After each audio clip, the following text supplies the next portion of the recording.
Who can understand this feeling, my friends? It's the year 2033. My name is Lin Qingyun, and I've just finished the college entrance exam.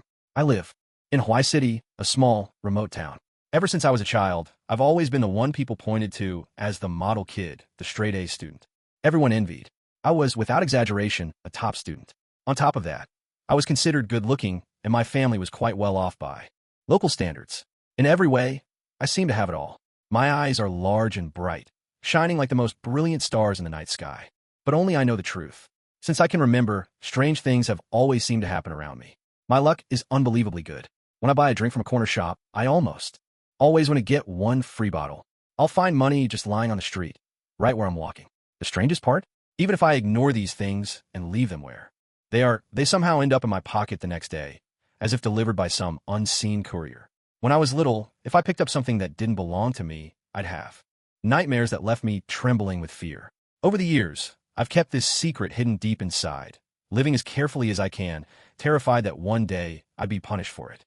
Then, one day, an owl swooped down over my head and with a soft thud, dropped an acceptance letter from Hogwarts School of Witchcraft and Wizardry. I was completely stunned. Sure, I'd picked up plenty of strange things before, but nothing as unbelievable as this.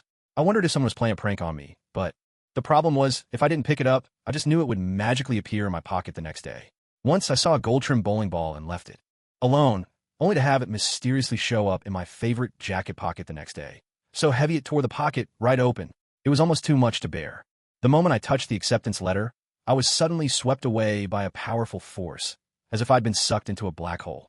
In an instant, I was transported to a completely unfamiliar world, the magical world of Harry Potter that I'd only ever seen in movies. I was terrified, but I forced myself to stay calm and quickly take in my surroundings. That's when I saw a mirror. Girls always care about how they look, and the face reflected back at me was Hermione Granger's, long brown hair, bright hazel eyes staring back at me. In the original novels, Hermione wasn't described as particularly pretty, but in the movies, she was beautiful. It didn't take me long to realize that I had crossed over into the movie version of the wizarding world. Taking a deep breath, I reached up and touched my face. The sensation was so vivid and real, I couldn't possibly doubt it. Just then, the door swung open. A middle-aged woman stepped inside, her hair the same color as mine now. She wasn't a character from the books, but I instantly recognized her as Hermione's mother in this world, Mrs. Granger. Hermione, it's getting late. As much as I hate to see you go, you really should be heading to school now, Mrs. Granger said, helping me pack my things while handing me the acceptance letter. I noticed, to my surprise, that my own fingerprint was on the envelope, even though I was certain I'd never touched it in this world. It was this letter that had brought me here. My heart pounded as I hurriedly asked her, do I have to go? Suddenly, a glowing screen appeared before my eyes, presenting me with 3 options. I thought to myself, of course, every transmigrator ends up with a system. The screen displayed the following choices. Option 1. Agree to go to Hogwarts as Mrs. Granger wishes. Reward, +1 to basic attributes. Option 2. Refuse Mrs. Granger and choose an ordinary life. Reward, 1 pressure cooker. Option 3. Tell Mrs. Granger you need to think it over, but ultimately agree to go. Reward, 1 beginner's magic book. I found myself at a loss. Was a pressure cooker really the prize for choosing an ordinary life? I hesitated, saying, let me think about it a little more. Just then, Mr. Granger entered the room in a suit, looking every bit the gentleman. Mrs. Granger explained my dilemma to him. He walked over, gently patted me on the head, and said, we'll respect your decision. Whether you become a witch or not, we'll always support you. Taking a deep breath, I said earnestly, even though learning magic might be risky, I still want to give it a try. Congratulations. You've received 1 beginner's magic book. Relief washed over me. Mrs. Granger said, I'm so proud of you. Soon after, our family arrived at platform 9 and 3/4 in King's Cross Station, London. Ever since I decided to go to Hogwarts, my heart hadn't stopped racing. In truth, I was still a bit scared, but Mrs. Granger and her husband gave me tremendous courage. As Muggle parents, they were incredibly proud that their daughter could become a witch. Of course, not all Muggles are fond of magic folk. Take Harry Potter's aunt and her family, for example. They were ignorant and arrogant. Summoning my courage, I pushed my luggage trolley straight through the barrier, while Mrs. Granger and her husband watched me in astonishment. As I vanished on a platform 9 3/4, Mrs. Granger threw her arms around her husband, exclaiming, our daughter is really going to be an extraordinary witch. Her husband, more composed, replied, let's hope everything goes smoothly. Though this world of magic exists only in novels and real life, based on the fact that Harry Potter was born on July 31st, 1980, the story is set sometime in the 1980s. As a student coming from the Muggle world into Hogwarts, Hermione hadn't made any friends along the way. She was extremely cautious in everything she did, a far cry from the somewhat arrogant figure she was at the very beginning of the original story. She even went out of her way to avoid other magical students when boarding the train, doing her best not to interact with them. It was only after she settled in her seat and put away her luggage that she finally allowed herself to relax, if only a little. Ever meticulous, she began to review every step she'd taken since her arrival in this world, reflecting on whether she'd made any mistakes or left any clues behind. This habit of self-reflection was, in fact, a vital quality and routine of anyone truly exceptional. When the system offered her choices for the first time, aside from the inexplicable pressure cooker as option 2, both option 1 and option 3 seemed reasonable. Hermione didn't choose option 1 because she was far too eager to gain magical power. In the original story, Hermione Granger was born into a perfectly ordinary non-magical family, yet by the time she first met Harry Potter and Ron Weasley, she could already wield magic with ease. This struck Hermione as highly illogical. She had tried it in private herself. Even though she clearly possessed a fair amount of magical talent, she didn't actually know any spells, nor did she have a wand, which was essential for any witch. As someone who had crossed into this world, she felt helpless about this, but ultimately had no choice but to accept reality. Compared to a mere +1 to basic attributes, an introductory book of magic was far more practical. Hermione glanced around, then, pretending to read quietly, she surreptitiously pulled out that beginner's magic book. The spells within were quite perplexing to her. Wasn't Hermione in the original story a genius overachiever? She wondered. So why, now that it was her turn, did her mind feel so sluggish? Determined to survive in this unfamiliar world, Hermione knew she had to start memorizing a few spells in earnest. In order to keep her spellbook hidden from others, Hermione tried to memorize as many incantations as her mind could retain before quickly putting the book away. After the train had been moving for a while, a trolley with the charm of half a century past appeared in the corridor.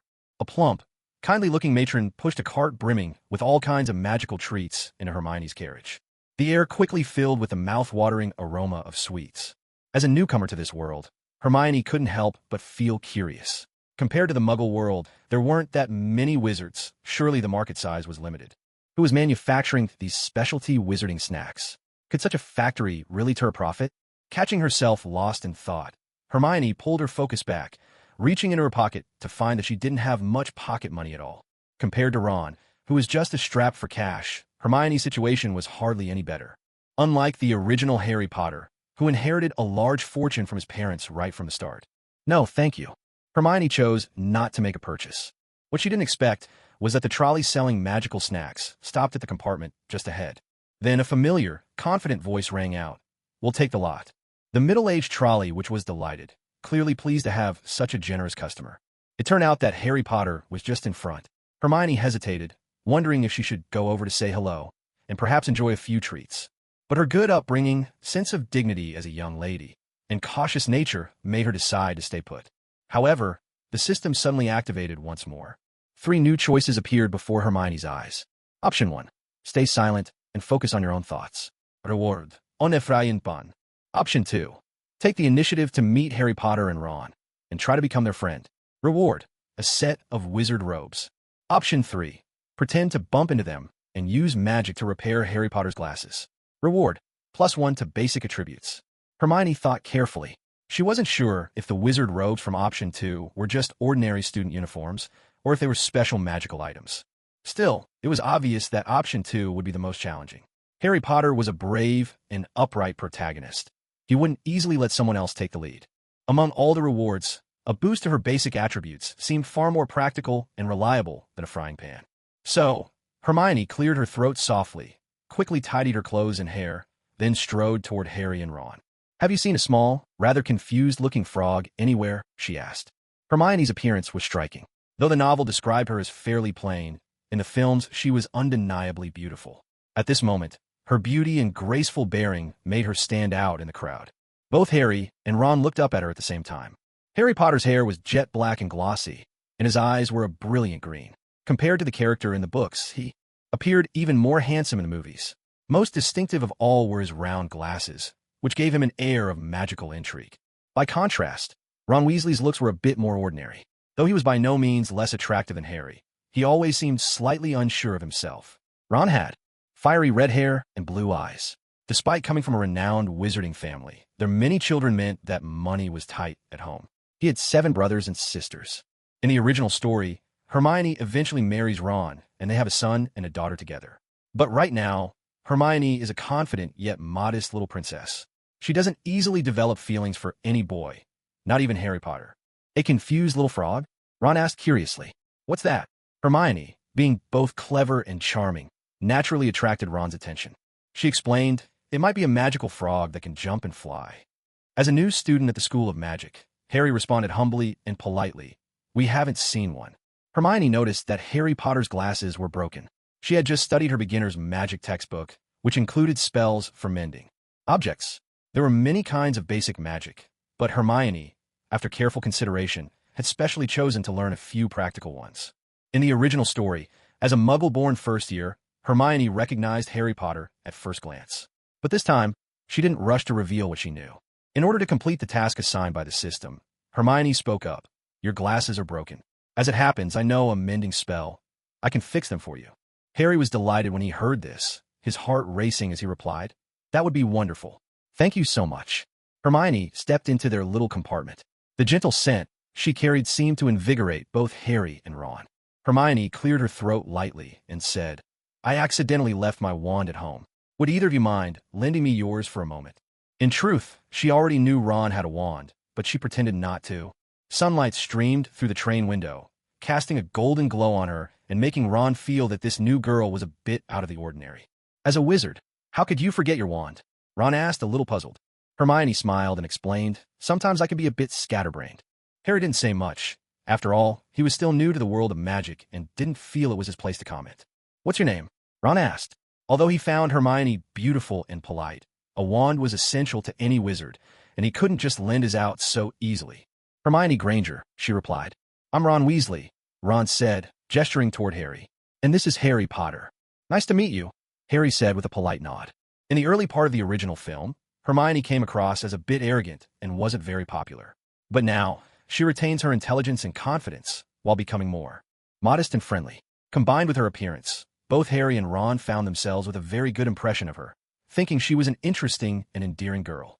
Although he hesitated a little, Ron still handed his wand to Hermione. He felt reluctant to part with it. It was filled with curiosity, eager to see what kind of magic Hermione would perform. This was Hermione's first time truly using a wand. She could feel a peculiar energy coursing through her hand. In the wizarding world, the wand chooses the wizard. Only a truly compatible wand allows a wizard to cast spells freely. Although the wand before her wasn't a perfect match, Hermione could just barely manage to use it. Hermione recited the mending charm. Unlike in the original story, where she succeeded on her first try, this time she had to attempt it several times before finally managing to repair Harry Potter's glasses. Harry exclaimed in amazement, That's incredible. Thank you, he said sincerely. No need to thank me, Hermione replied modestly. With that, Hermione returned Ron's wand to him, and then politely took her leave. Ron wanted to call out to Hermione. He thought it was quite fun chatting together, but he worried it might seem a bit forward to ask her to stay when they'd only just met, so in the end, he kept quiet. Harry seemed to notice that Ron had taken a bit of a liking to Hermione, but since he wasn't the sort to pry into others' personal matters, he simply smiled and didn't say anything. Just then, Hermione heard the system's notification. Congratulations, task completed. Basic attribute +1. Hermione's system interface instantly displayed an astonishing variety of attributes, from physical traits like strength, agility, speed, attack power, and magical ability, to skills in architecture, medicine, the arts, and more. She had over 100 basic attributes. Hermione was a little stunned by this massive list. Sitting back in her compartment, she thought carefully and decided that what she needed most right now were agility, speed, defense, and magic. At first, she considered boosting defense, hoping it would help protect herself. But after a moment's thought, she realized that with only 1.2 spend, the effect would be limited. As a wizard, magical ability was her foundation, so in the end, she chose to put her reward into her magic attribute. As expected, she didn't feel anything particularly different after increasing her stats. Hermione didn't waste any time on the train. She continued reciting complex spells. In fact, even without a wand, a wizard could still cast magic using incantations, though the effects would be weaker. In the original story, Harry Potter, during a moment of emotional turmoil at the zoo, accidentally made the glass vanish from the snake enclosure, an early sign of his magical power. Indeed, the magical world was full of wonders. Hermione closed her beginner's spell book and rubbed her eyes. She never imagined that right after graduating high school, the very first thing she'd do upon arriving in another world would be memorizing textbooks again. The thought left her feeling somewhat helpless. However, Hermione had always been an outstanding student. Pupils like her were usually adept at summarizing their experiences and finding the learning methods that suited them best, which allowed them to achieve twice the results with half the effort. The train came to a halt. To Hermione's surprise, when she stepped off, she did not see Hogwarts School of Witchcraft and Wizardry before her, but instead found herself at the famous wizarding shopping district, Diagon Alley. In the original book, Diagon Alley was located in London, while Hogwarts was in Scotland. How could the train possibly stop at Diagon Alley? A bold suspicion began to take shape in Hermione's mind. Could it be that this isn't a world that perfectly recreates the movie universe? There were many new students heading to Hogwarts, all needing to purchase their own school supplies. Although the school provided some essential items, such as robes, hats, and bedding, a wand was indispensable to any witch or wizard. Those who could afford it would usually buy a new wand for themselves. There were also other magical supplies like broomsticks to consider. The most renowned establishment in Diagon Alley was, without a doubt, Gringotts Bank. Run by goblins, Gringotts was where Harry Potter's vast family fortune was stored. Legend had it that this nearly inexhaustible wealth came from Harry's grandfather. The Potter family had always passed down its legacy to a single heir in each generation, amassing a considerable inheritance. This made Harry's father a wealthy successor, and Harry himself was meant to be yet another scion of a pure-blooded wizarding family. If not for Voldemort's appearance, Harry's life would have unfolded along a very different path. In this sense, Harry's story was somewhat like that of the ugly duckling. He was never an ordinary child. He was a swan who endured great hardship. This set him apart from Hermione and Ron, especially Hermione, whose family background held the lowest status in a magical world. Madame Malkin's robes for all occasions was one of the most popular spots for new students every year, selling the finest wizarding robes in the magical world. Whether you wanted sequined, wrinkle-free, decorative, tailored, casual loose fit, extra long, or temperature-regulating robes, there was a style for every need. Flourish and Blots was equally beloved among students.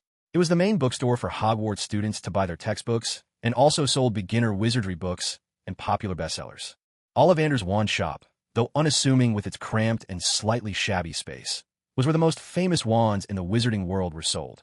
It was said that Voldemort's wand had come from here. Each wand was crafted with extraordinary care, using unicorn hair, phoenix feather, or the heartstring of a dragon, or serpent as its core, paired with various types of wood for the body. Wands were sentient in their own way and would choose the wizard or witch whose spirit and temperament matched their own. If a wand and its owner were mismatched, not only would the magic be weakened, but there could also be dire consequences. In addition to these essential shops, Diagon Alley also boasted the Elop's Owl Emporium, Slug and Jigger's Apothecary, the Daily Profit Office, a junk shop, Madame Pimpernel's beautifying potions, the Magical Menagerie, obscure books, quality Quidditch supplies, scribulous writing instruments, and even a second-hand robe shop, among others. The entire street was always bustling with life. Unlike the original portrayal, today happened to be the first day of term at Hogwarts. The shopkeepers of Diagon Alley wore bright smiles, for a flood of students was expected, and everyone was hopeful for a prosperous day of business. Hermione, ever the quiet and unassuming one, was the last to step off the train after she'd figured out what was happening. Poor as she was, she couldn't help but brood over what to do next, when, quite by accident, she stepped on something. Looking down, her face broke into a delighted grin. True to her peculiar streak of luck, she had stumbled upon a tidy sum of money once again. She'd found money yet again, though to put it that way is not entirely accurate. Ever since she was a child, Hermione had a knack for finding things wherever she went, and most often, it was money she picked up. In fact, her journey to this magical world had begun because she had found a letter, a Hogwarts acceptance letter, lying on the ground. If one were to look through the lens of conspiracy, perhaps the person who sent Lin Qingyun her Hogwarts acceptance letter had some secret motive. Maybe Lin Qingyun wasn't the first to cross into this world after all. But Hermione had no desire to get entangled in such complicated suspicions and plots so soon after arriving here. This was the first time she'd found money since coming to this place, and it was a generous amount. It made Hermione truly happy. Diagon Alley was lively as ever. Upperclassmen were thoroughly familiar with the place and needed no guidance from teachers. But for first years like Hermione and Harry Potter, everything was new and exciting, filling them with wonder at every turn. After all, wizards came in all kinds of temperaments, some even downright eccentric. In the Muggle world, people were bound by social expectations and had to learn to navigate life smoothly, even if it meant putting on a mask day after day. Wizards, on the other hand, lived with far more freedom. Their personalities could shine through, unrestrained, and magical creatures of every description abounded among them. So everyone had their own unique character and style. Hermione had already noticed that Harry Potter had been whisked away by Rubeus Hagrid. Hagrid was a half-giant, towering at nearly 12 feet, usually clad in an enormous moleskin overcoat and sporting a thick, wild beard. Although his appearance might seem a bit clumsy and rough, he was, in truth, exceedingly kind-hearted and full of integrity, a man you could always trust. Hagrid was especially good to Harry Potter. Not only did Harry's parents trust him, but even Professor Dumbledore placed the utmost confidence in Hagrid. Hermione knew that the careless Hagrid would take Harry Potter to Gringotts Bank, where Harry would not only see the fortune his parents had left him, but Hagrid would also take the opportunity to retrieve the Philosopher's Stone stored in Vault 713. That stone was the pinnacle achievement of alchemy. Nicholas Flamel was the only known person to have created the Philosopher's Stone. The stone could turn any metal into pure gold and produce the elixir of life, granting immortality. Such a treasure was, of course, unimaginably precious. As a girl who had traveled from another world, Hermione couldn't help but be tempted by it as well. However, she was well aware that the Philosopher's Stone was like a scalding hot potato. Whoever held it would find themselves in grave danger. Nicholas Flamel, who had survived for 665 years through magic, and his wife, who had lived 658 years, were two elders who had witnessed nearly 7 centuries. Now, they felt an unprecedented threat. For this reason, they decided to entrust the priceless Philosopher's Stone to Professor Dumbledore, the headmaster of Hogwarts. Recently, Dumbledore himself had sensed signs of unease and believed Gringotts was no longer a safe place for the stone. So, he asked Hagrid to retrieve it and hide it within the school's forbidden area. As a traveler from another world, Hermione knew that this world was not identical to the one she remembered from the movies, but she believed the main storyline would not change much. Hermione had no desire to get involved out of youthful curiosity. She wanted nothing to do with the Philosopher's Stone or Voldemort. So, she chose to keep her distance from Hagrid and Harry Potter, doing her best to steer clear of trouble. But fate had other plans. Just as Hermione was trying to keep a low profile, a glowing screen visible only to her suddenly appeared, presenting 3 options. Option 1. Tell Hagrid you know the secrets about the Philosopher's Stone and Voldemort. Reward: a feather. Option 2. Drag Ron to investigate the huge inheritance Harry's father left behind. Reward: a bottle of ink. Option 3. Go with Harry to buy your very own wand. Reward: a magical space ring. None of these options offered her a way to escape or stay uninvolved, and Hermione had no choice but to make a decision.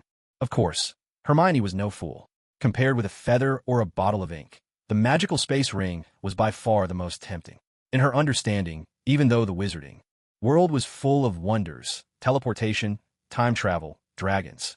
Even so, something like a space ring only existed in fantasy novels and did not appear in the magical world she knew. Hermione couldn't help imagining. Would completing future tasks even grant her an immortal sword and the ability to fly on it? As absurd as it sounded, the allure of choosing the space ring was simply irresistible. No matter what, having unexpectedly found some money right after getting off the train, Hermione naturally considered buying herself a wand, some wizard robes, and a few books. As for an owl or other pets, she felt they weren't truly necessary. Animals can easily carry pathogens and parasites, and if proper hygiene isn't maintained, they could transmit diseases to humans. Although, in the original story, wizards rarely got sick or needed to see a doctor, Hermione, as a transmigrator, paid special attention to personal hygiene. Moreover, most wizard pets weren't essential companions. Compared to wands and money, true necessities, pets seemed rather unimportant. Being thoughtful and always planning ahead, Hermione also decided to buy herself a magical broomstick. If she didn't have the possibility of obtaining a spatial ring, Hermione might have given more serious thought to the issue of carrying a broom. Wizards usually weren't allowed to fly around on broomsticks as they pleased.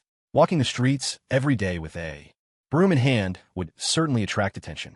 However, as long as she completed the upcoming quest option, she would receive a wondrous spatial ring as a reward. With it, she could store her broom inside the ring and take it out only when she needed it.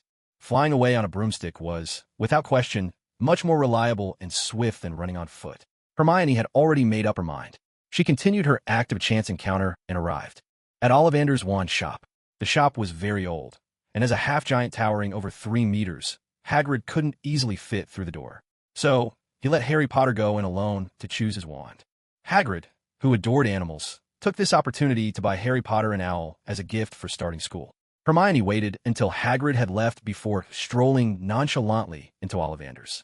"Oh, Harry, you're here too," she exclaimed, feigning surprise. Harry Potter was already quite famous, mostly because of the lightning-shaped scar on his forehead. Almost every wizard in Diagon Alley recognized him. If it weren't for the quest assigned by the system, Hermione wouldn't have wanted to approach this boy who always seemed to be at the center of trouble. Harry Potter was like a detective novel protagonist. Wherever he appeared, unexpected events seemed to follow. But this time, Hermione had no choice. Among the 3 options she'd been given, obtaining the spatial ring was the only truly viable one. Even if she wasn't thrilled about it, she was determined to finish the task. "Hermione," Harry greeted her, taking the initiative. He was quite sharp, and he remembered how Hermione had repaired his glasses with magic on the train. Back then, she'd said she had forgotten her wand and had to borrow Ron's. Now that she'd come to Ollivander's, everything made sense. "Harry, are you here to buy a wand too?" Hermione asked. Harry nodded. Mr. Ollivander, the shop owner, watched the 2 children with keen interest, thinking they made quite a fitting pair. The constant flow of people in Diagon Alley filled the air with a medley of scents. Hermione encouraged Harry to choose his wand first.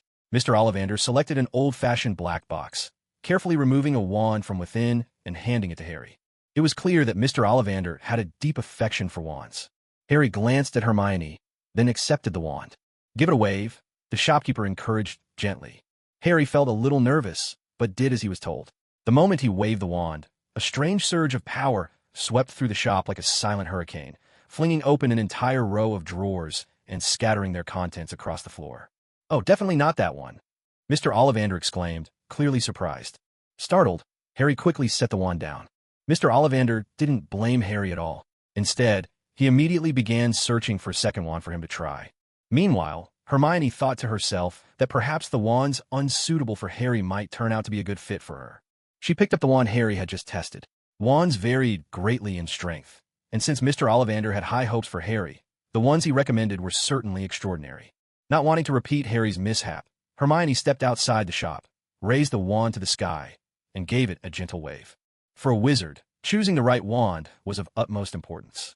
On the train ride here, Hermione had tried holding Ron's wand, and the intense discomfort had left a deep impression on her.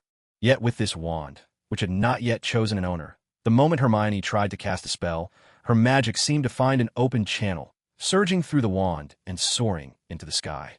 It was as if a sudden burst of wind had swept across the heavens, scattering the clouds in an instant. At that moment, Hermione felt incredibly cool. She was delighted. Unlike Harry, she didn't need to try multiple wands. She found the right one on her very first attempt. When Hermione returned to the shop, Mr. Ollivander was handing Harry a second wand. This one looked a bit different from the first, and Mr. Ollivander offered it to Harry with anticipation. "Mr. Potter, please try this one." Harry cast a nervous glance at Hermione, pressed his lips together, and gave the wand another wave. With a thunderous bang, a crystal ball in the shop suddenly shattered, sending shards flying in every direction. Harry was so startled that his glasses nearly slipped off his nose. Mr. Ollivander, too, was taken aback by the sudden explosion. "It seems this one isn't right either." He turned and walked to the very back of the shop, his figure made all the more mysterious by the dim light. He hesitated for a moment. Neither of the first 2 wands had been ordinary. He had thought Harry would be suited to them, but now, in the end, Mr. Ollivander still brought out a third wand.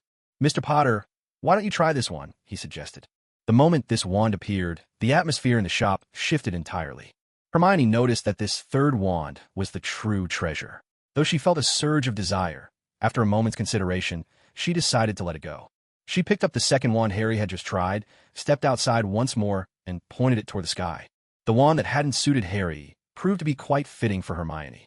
However, this second wand demanded far more magical power from its user.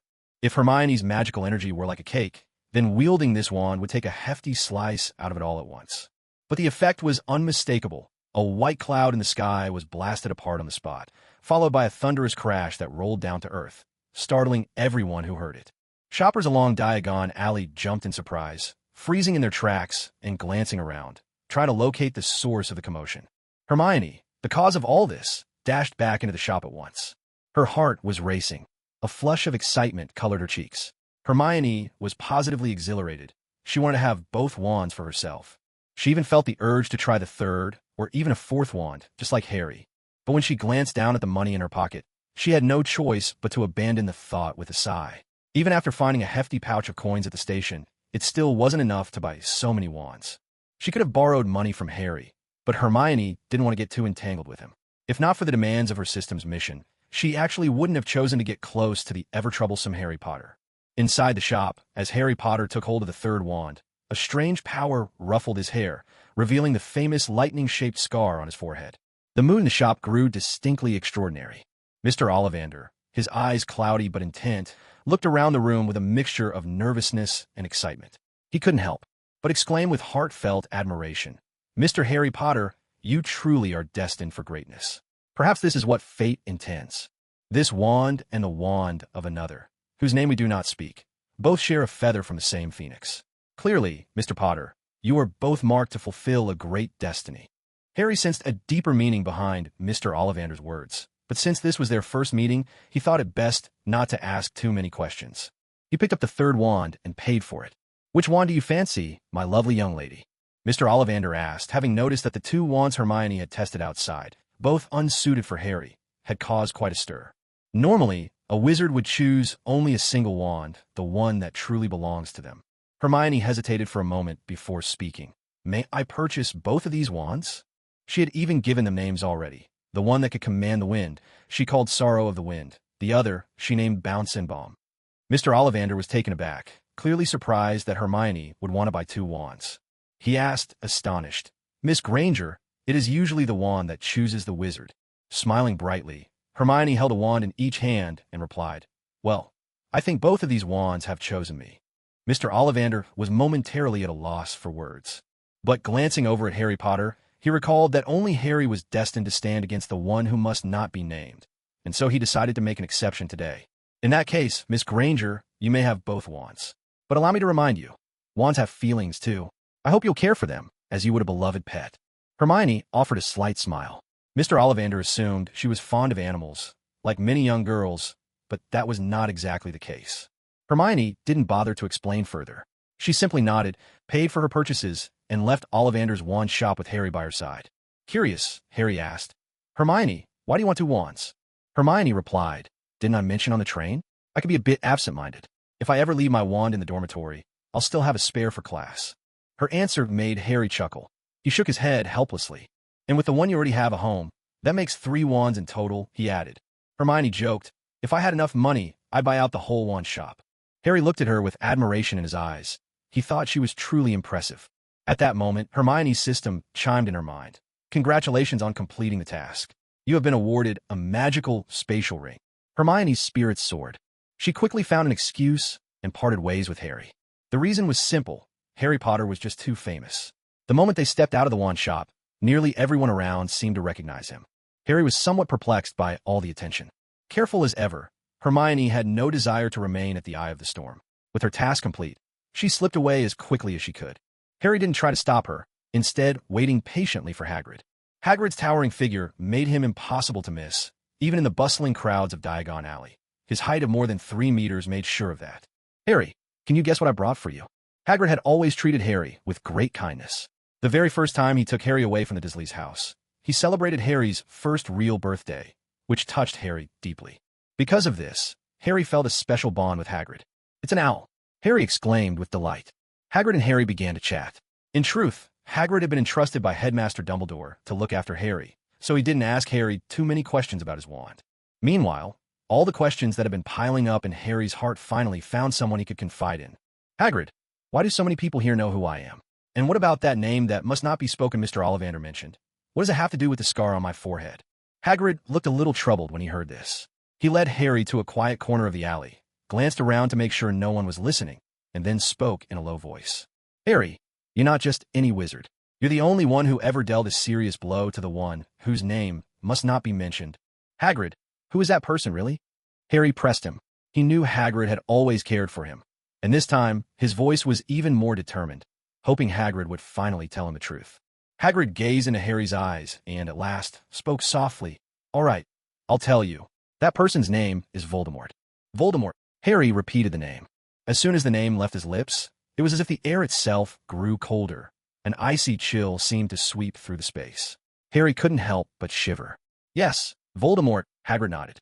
Then, in simple words, Hagrid explained the history to Harry.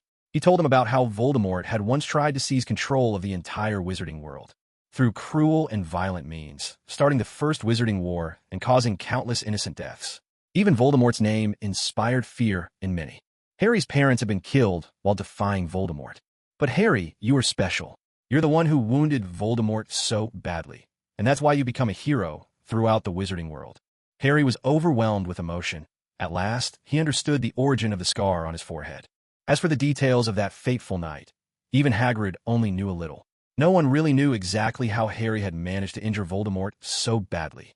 Harry was a clever boy, and he asked, Hagrid, do you think Voldemort will ever return? Hagrid hesitated for a moment, then answered seriously, it's very possible. Voldemort's followers, the Death Eaters, are still out there, sowing terror all over the world. At this point, Hagrid felt he'd already revealed enough and decided not to say more. After that, he led Harry to Gringotts and took the Philosopher's Stone from Vault 713. Harry asked Hagrid what it was. Hagrid only replied that it belonged to Headmaster Dumbledore, and he didn't know the details himself. Everything in the wizarding world was shrouded in an air of mystery. Meanwhile, Hermione spotted Ron and several of his brothers walking into a shop together. She didn't follow them, but instead wandered off alone to a quiet corner. After making certain no one was watching or tailing her, she carefully took out the magical space ring she had obtained from the system's latest options. Hermione was astonished. The ring was truly extraordinary. Following the system's instructions, Hermione completed the ritual by binding the ring to herself with a drop of her own blood. The contract was ingeniously designed. Only the one who completed the blood pact could use the ring. To anyone else, it would appear to be nothing more than an ordinary piece of jewelry. With a thrill of excitement, Hermione slipped the ring onto her finger. Not only was it modern and crystal clear in appearance, but its intricate carvings made it look exceptionally stylish. Once the contract was sealed, Hermione found she could open the inner space of the ring with just a thought. To her delight, she discovered that the ring contained a storage space of 1,000 cubic meters. This far exceeded her expectations. She had assumed it would hold just a single cubic meter, never imagining that the inside could be as vast as a 10 by 10 by 10 meter room. It truly is a treasure, she exclaimed inwardly. Without hesitation, Hermione placed her 2 newly purchased wands, the Sorrow of the Wind, and a handful of jumping bombs into the space ring. This ring was just too convenient. Hermione was overjoyed. She began tallying up her remaining funds. As a girl who had crossed over into this world, she placed special importance on quality of life. So, she bought a variety of daily necessities, along with some little trinkets that caught her fancy, and quietly stashed them all into the magical space ring. As she walked past the tavern, Hermione noticed someone unusual sitting inside, Quirinus Quirrell. He was, after all, Hogwarts' defense against the dark arts professor. Others might assume he was simply there for a drink, but Hermione knew things were not so simple.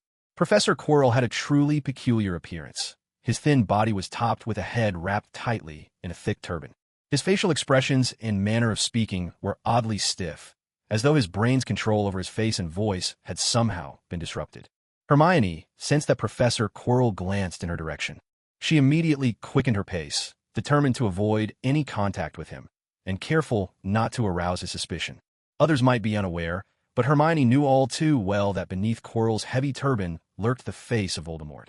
The thought was chilling. Professor Quirrell was, in fact, merely a temporary vessel for Voldemort. His presence here was to help Voldemort steal the Philosopher's Stone, which held the secret to immortality. These were matters Hermione wanted absolutely no part in. Once involved, the consequences would be unimaginable. It was simply too dangerous. However, just as she was about to leave, the system suddenly presented her with 3 multiple-choice questions. Option 1. Enter the tavern, become fast friends with Professor Quirrell, and publicly pull off the scar from his head, exposing Voldemort's identity. Complete the task, and receive +1 to your basic attributes. Option 2. Enter the tavern and secretly collaborate with Professor Quirrell to steal the Sorcerer's Stone together. The reward, a top-tier wand. Option 3. Slip by quietly, like a breeze that no one notices, and receive a pure cotton hat as a reward. Hermione stared at these 3 options, utterly speechless. The rewards for the first two choices were certainly tempting, but the risks were far too great. They were essentially invitations to jump into the fire. By comparison, although the reward for the third option seemed rather ordinary, Hermione hardly hesitated. In order to stay safe, she chose to slip past quietly, becoming that unnoticed gust of wind. It wasn't until she boarded the train that Hermione finally breathed a sigh of relief. Congratulations on completing the task. Your reward, a pure cotton hat. The system's prompt rang out. Curious, Hermione took out the hat to inspect it, checking for anything special. The hat was made of pure cotton and felt quite nice, though its color was difficult to describe and not particularly appealing. It wasn't magical in any way, just an utterly ordinary cotton hat. Right at that moment, Ron boarded the train as well. He wasn't with Harry Potter. Instead, his eyes immediately landed on Hermione, sitting by the window. Seeing the beautiful and charming Hermione, he walked over with a smile. Is that a new hat you bought? I think it looks pretty good, Ron said, sincerely complimenting the hat in Hermione's hands. A complicated expression flickered across Hermione's face. You like it? Then it's yours. With that, Hermione generously handed over the green cotton hat, her system reward, to Ron. Ron accepted the hat without hesitation, clearly delighted. He even put the green hat on right in front of Hermione, striking different poses and turning his head to ask how it looked on him. Hermione couldn't help but laugh. It looks great, really suits you. The train compartment was still bustling with students heading to Hogwarts, people coming and going, the air full of lively energy. Hermione was undoubtedly one of the most eye-catching among them. Some of the boys noticed her beauty and looked at Ron with envy for having received Hermione's green hat. Ron was friendly with Hermione, and though he couldn't say he liked her yet, he had a feeling they might share some interesting stories in the future. At that moment, Harry Potter boarded the train as well. This time, the train didn't make any more stops along the way. Instead, it sped straight toward Hogwarts, a mysterious school hidden from the prying eyes of muggles. Hermione gazed out the window, and for once, her thoughts turned to her life back in the real world. As a recent high school graduate about to enter university, she had expected a typical college experience. Yet, with the sudden arrival of an acceptance letter from Hogwarts, she found herself thrust into this entirely new world. It felt as if she were starting school all over again. Though Hermione was strikingly attractive, everyone on the train was still quite young, and the boys were too shy to approach her. Ron, in high spirits after receiving a green hat, was nevertheless too bashful to linger at Hermione's side for long. Wishing to be friendly, Ron presented Hermione with a scarf. Without even a glance, Hermione tucked the scarf directly into her space ring. When the train finally came to a stop, all the children destined to become first years were beside themselves with excitement. Hogwarts loomed before them like an ancient fortress, grand and solemn, steeped in mystery and centuries-old traditions. The sight filled every child with anticipation. So this is Hogwarts. After getting off the train, Ron spotted Harry and called out his name with excitement, hurrying over with quick steps. It was the first time Ron had ever received a gift from a pretty girl, and it put him in an exceptionally good mood. In the original books and films, Hermione wasn't especially eye-catching due to the way her character was written. In reality, the actress who played Hermione was a beautiful girl. Now that Lin Xingyun had crossed over to become Hermione Granger, this too had changed. The new Hermione was even more striking, making her naturally stand out. Of course, Ron noticed Hermione's charm and beauty. Harry, with his glasses and gentle features, already had the aura of a main character. As Ron ran over, the most eye-catching thing about him was the bright green hat perched atop his head, standing out vividly against the somber, ancient setting. Ron, where did you get your hat? Harry asked with genuine curiosity, thinking Ron must have bought it in Diagon Alley. Ron replied happily, Harry, do you remember the pretty little girl on the train who borrowed my wand and helped fix your glasses? Harry nodded. Of course, he remembered. He had bumped into Hermione at Ollivander's too, where she'd bought 2 wands at once, quite unlike any other customer. The hat was a gift from Miss Hermione. Harry, do you think Miss Hermione likes me? Harry couldn't help but laugh, though it wasn't in mockery. He simply said, maybe. Ron went on, Harry, I gave her a scarf in return. My mum knitted it herself, and Hermione accepted it. The two boys walked on, chatting and laughing, the mood light and cheerful. At this moment, Hermione found herself trailing behind the crowd. Her bright eyes took in the magnificent castle of Hogwarts. Behind the school stretched a dense, shadowy forest that seemed to press down on the spirit, filling the air with unease. Dark clouds and flashes of lightning hung perpetually over the school, making it clear this was no place for ordinary folk. Hermione knew in her heart that she would have to be even more cautious here from now on. Only by staying alert could she hope to live safely in this place. the students gradually made their way into the Grand Hall of Hogwarts. The castle structure spanned from deep underground in the basement up through the first floor all the way to the eighth, crowned by a towering spire. At that moment, behind a row of windows, the Hogwarts professors watched the stream of students below. The heads of each house stood together: Professor Minerva McGonagall of Gryffindor, Professor Severus Snape of Slytherin, Professor Filius Flitwick of Ravenclaw, and Professor Pomona Sprout of Hufflepuff. Professor McGonagall wore glasses, her black hair swept into a high bun, and was dressed in a deep green robe over a Scottish plaid shirt. She was slender, appearing to be in her 50s, with striking features and an unmistakable air of vitality. Her gaze was sharp, her expression touched with sternness. She glanced at Professor Snape, head of Slytherin House, and said, "There are quite a few new students this year, Professor Snape." Like McGonagall, Professor Snape was thin, with straight, dark hair, a cold and piercing stare, pale skin, and a prominent nose. He wore sweeping black robes and was the youngest head among the 4 houses of Hogwarts. If Professor McGonagall embodied the stern, traditional schoolmistress, then Professor Snape was the epitome of a cold and biting, middle-aged man. At Hogwarts, few students dared to meet Snape's gaze. He was even more intimidating than Professor McGonagall. Despite McGonagall's higher rank, she was not only head of house, but also deputy headmistress and acting headmistress. At Hogwarts, only Albus Dumbledore himself wielded more authority than she did. Downstairs, the newly arrived students filed in, a large and bustling group. Yet Professor Snape easily picked out Harry Potter, walking beside Ron. No matter how many first years there are, those who join Slytherin must follow the rules, Professor Snape said in a low voice.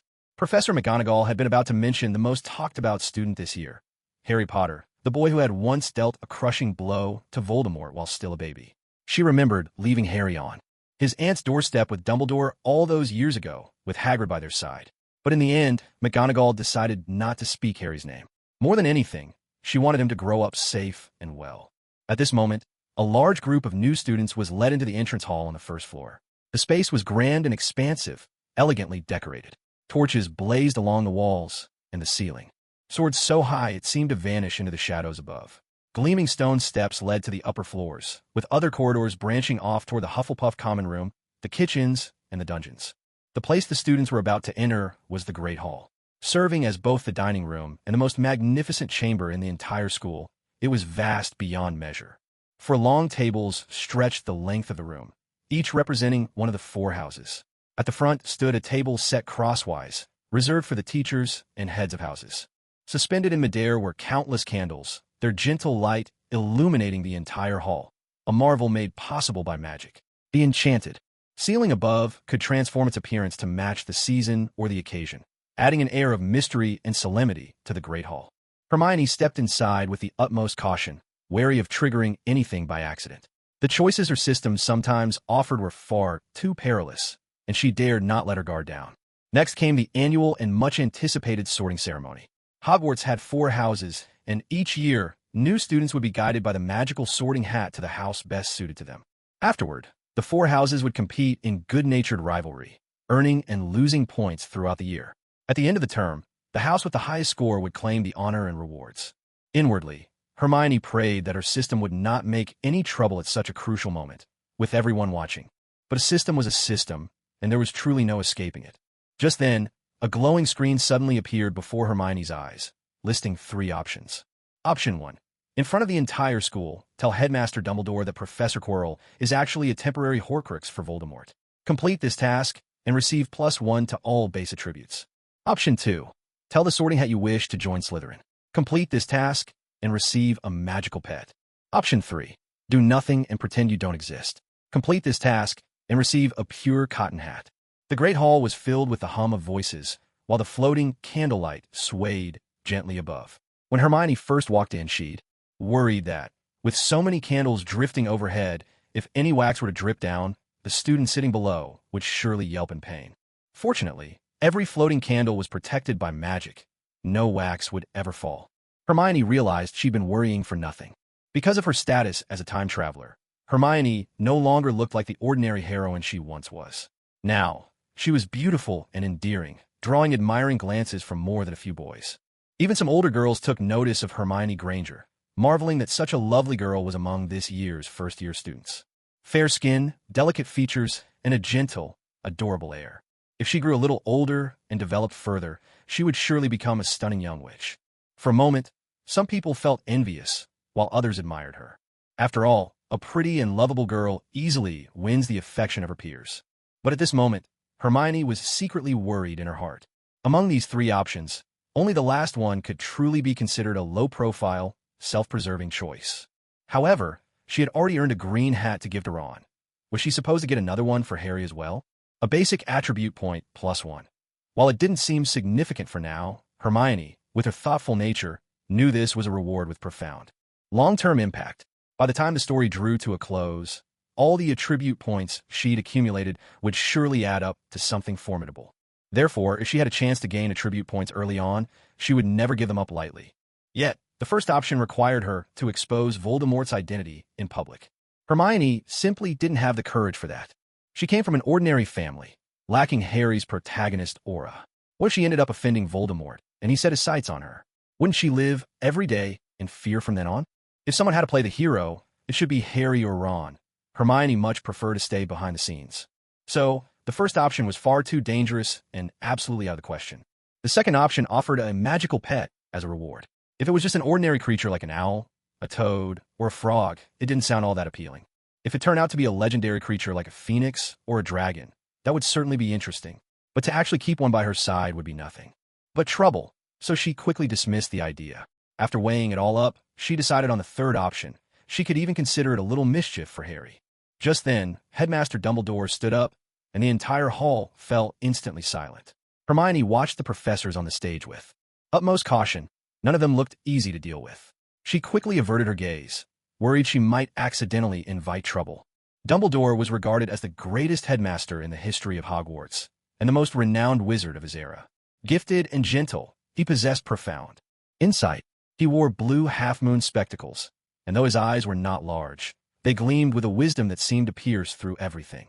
His long, silvery beard was the longest among all the professors present, and his kindly face and tall, slender figure gave him an unmistakable wizardly air. Because today was the most important annual occasion at Hogwarts, Dumbledore had donned his stately purple cloak, striking a perfect balance between dignity and warmth. As the headmaster, Dumbledore gave the new students a brief introduction to the history of the Hogwarts boarding school. He then mentioned that there were currently 2 restricted areas on campus. The first was the Forbidden Forest behind the school, home to all manner of dangerous magical creatures, and students were strictly forbidden from entering alone. The second restricted area immediately piqued the students' curiosity. It was the corridor on the right side of the 4th floor. Entry was also strictly forbidden, and Dumbledore issued a stern warning. Should anyone lose their life because of it, the school would accept no responsibility. It was at that moment that Hermione truly realized how fundamentally different this world's schools were from those in the real world. Here, even if a serious accident occurred, it seemed nearly impossible to trace responsibility, and more often than not, such matters would simply be left unresolved. In short, these places were extremely dangerous. Hermione stole a glance at Ron and Harry, and saw that Harry was gazing forward, his face full of curiosity. She understood at once. These two were already plotting something about those forbidden areas. The more secrets a place held, the more it seemed to attract them. Clearly, she would have to keep her distance from them in the future. With Dumbledore's explanation finished, it was time for the sorting ceremony, presided over by Deputy Headmistress Professor McGonagall. The first-year students, following instructions, walked up one by one to sit before the sorting hat, which would decide their house in front of the entire faculty and student body. This ceremony was of great importance, as the result would almost never change in the years to come. Hermione Granger, please step forward. As the heroine, Hermione was called up before Harry and Ron. She was a little nervous, but walked up to the stage with resolve. On the platform, several professors turned their attention to her. Thanks to her unique background, the professors sensed that this girl was not only striking in appearance, but also possessed an extraordinary aura. She was destined to become someone impossible to ignore. Down below, the students were abuzz with excitement, especially the mischievous boys, who even started to whistle. "She's so pretty, I call dibs." "What gives you the right?" "She's mine." "Miss Granger, over here." Professor McGonagall immediately put on a stern face and said, "Quiet." Instantly, the hall fell silent. Professor McGonagall placed the sorting hat on Hermione's head. Though the hat was patched and worn, looking old and grimy, it was infused with powerful magic. The sorting hat possessed extraordinary wisdom. It could judge a student's character and abilities and assign them to the house most suited to them. Legend had it that the hat originally belonged to Godric Gryffindor, one of the 4 founders of Hogwarts. Later, all 4 founders infused their own thoughts into it, enabling the hat to discern the unique qualities of each student. It was truly a magical hat. The moment the sorting hat touched Hermione's head, she felt as if her innermost thoughts had been laid completely bare. This sensation made her extremely uncomfortable. If it weren't for the solemn atmosphere in the hall, Hermione would have almost taken the hat off right then and there. The 4 houses at Hogwarts each have their own unique names, and each one represents a distinct set of values and educational philosophies. Gryffindor stand for fire, Ravenclaw for air, Hufflepuff for earth, and Slytherin for water. Gryffindor's emblem is the lion and the sword, and its colors are red and gold, symbols of courage and the spirit of adventure. Slytherin's emblem is the serpent, with green and silver as its colors, emphasizing ambition, cunning, a sense of honor, and the pursuit of victory. Hufflepuff's emblem is the badger, with earth yellow and black as its house colors, representing integrity, loyalty, and hard work. Ravenclaw's emblem is the eagle, with blue and bronze as its colors, celebrating wisdom and curiosity. There was no doubt that, with her intelligence, Hermione seemed best suited for Ravenclaw, and the sorting hat seemed to agree. Miss Hermione Granger, beautiful and clever, Ravenclaw seeks wisdom, fairness, discernment, knowledge, curiosity, and vision, qualities you possess in abundance. Wait, what? Hermione was taken aback. Wasn't she sorted into Gryffindor in the original story? Since Gryffindor wasn't an option, perhaps she should just suggest Slytherin to the sorting hat. She didn't really want to go to the house known for its cunning reputation, but if she did, she could fulfill the second option of her mission. As Hermione hesitated, the sorting hat seemed to sense her thoughts. Gryffindor is an excellent choice as well. Bravery and adventure suit you just as much, Miss Hermione Granger. Hermione felt utterly dejected. She might be well suited for Gryffindor, but she didn't think courage and adventure were her strong suits. In the real world, Hermione actually enjoyed being at the center of attention. It made her feel like a little celebrity. But in this dangerous and unfamiliar world, she realized that keeping a low profile was the wisest strategy. She tried her best to remain unnoticed, to blend in like air, and to avoid any conflicts. When Hermione saw Ron wearing the green hat she'd given him, and even waving at her especially, she couldn't help but break into a secret smile. Miss Hermione, your smile is lovely. My heart's just melted. Now all I want to do is protect Miss Hermione forever. Even Draco Malfoy, the heir to the Malfoy family, a boy with pale blonde hair, gray eyes, a pallid face, and a pointed chin, took notice of her. Malfoy, dressed in fine clothes and carrying himself with an air of aristocratic pride, usually only socialized with others of equally distinguished backgrounds. For a student like Hermione, born to a Muggle family, he normally wouldn't spare a second glance. In this year's crop of Hogwarts newcomers, the only one who had managed to pique his interest at all was Harry Potter. Regrettably, Harry Potter did not accept Malfoy's offer of friendship. Instead, he chose to befriend someone as unremarkable as Ron. But boys are often drawn in by appearances. From the moment Hermione stepped onto the stage, her charm and beauty made it impossible for anyone to look away. Outwardly, Malfoy still acted indifferent, dismissing it all as mere looks, nothing worth paying special attention to. However, when he saw Hermione's radiant smile, drawn out by Ron's green hat, her fresh beauty and natural sweetness suddenly sent a powerful jolt through Malfoy's heart. Is this what it feels like to fall in love? Malfoy had never felt his heart race for any girl before. Miss Granger, I like you. A bold boy nearby confessed his feelings for Hermione. Malfoy had always thought such boys were childish, but at this moment, irritation flared up inside him. He turned and knocked his friend on the head, snapping, "You're annoying me." Malfoy was unwilling to admit that he could possibly be attracted to a girl from a Muggle family. For him, such feelings were strictly forbidden. In the end, the sorting hat followed the course of history and announced, "Miss Granger, you belong in Gryffindor." The Gryffindor students immediately rose to their feet, applauding for her. Hermione, a little shy, hurried off the stage. In her ear, the system chimed in. "Congratulations on completing option 3. You have been rewarded with a cotton hat." Hermione examined the hat and found it to be of good quality. If only it were white, black, or burgundy, she'd gladly wear it herself. Anything but green, she hoped. But alas, the system's mischievous streak was all too obvious. Once again, it had given her a green gift. Oh well, she'd just give it to someone else. Next, Ron Weasley. The bond between Ron and Hermione had always been special. In the original story, there were countless subtle moments between them, but because Harry's protagonist aura was so strong, Most readers focused more on the connection between Harry and Hermione. Ron flashed Hermione a wide grin, and, spurred on by Harry's encouragement, nervously stepped forward. With anxious anticipation, he finally heard the Sorting Hat declare, "Gryffindor." "Brilliant!" Hermione saw Ron glance her way, his eyes full of excitement and happiness. What's more, several boys were secretly stealing glances at her, too. As a strikingly attractive girl, she couldn't help but feel pleased by the attention. Still, the world was a perilous place, and Hermione decided it was better to keep a low profile. She even considered dressing more plainly in the future, so as not to draw too much attention from the boys. "Hermione, this is wonderful. We'll be in the same house from now on." After Ron stepped down from the stage, he immediately ran over to talk to Hermione. Harry, standing nearby, applauded as well. As the protagonist of the moment, he didn't pay much special attention to all this. Malfoy, proud as ever, refused to cast his gaze toward Hermione, who came from a Muggle family. Still, boys inevitably notice and compete for the girls they like. At this moment, Malfoy's attention had already landed on Hermione. Seeing her interact so warmly with Harry and Ron, he couldn't help but feel a twinge of dissatisfaction. In the original story, Hermione wasn't especially close to Harry and Ron at first, due to her personality and the differences between boys and girls. Their deep friendship only formed later, after they had braved adventures together and supported one another. But here, thanks to Hermione's gentle nature and striking looks, she was even more popular among her classmates. Despite this, Hermione didn't actually want to get too close to Harry and Ron.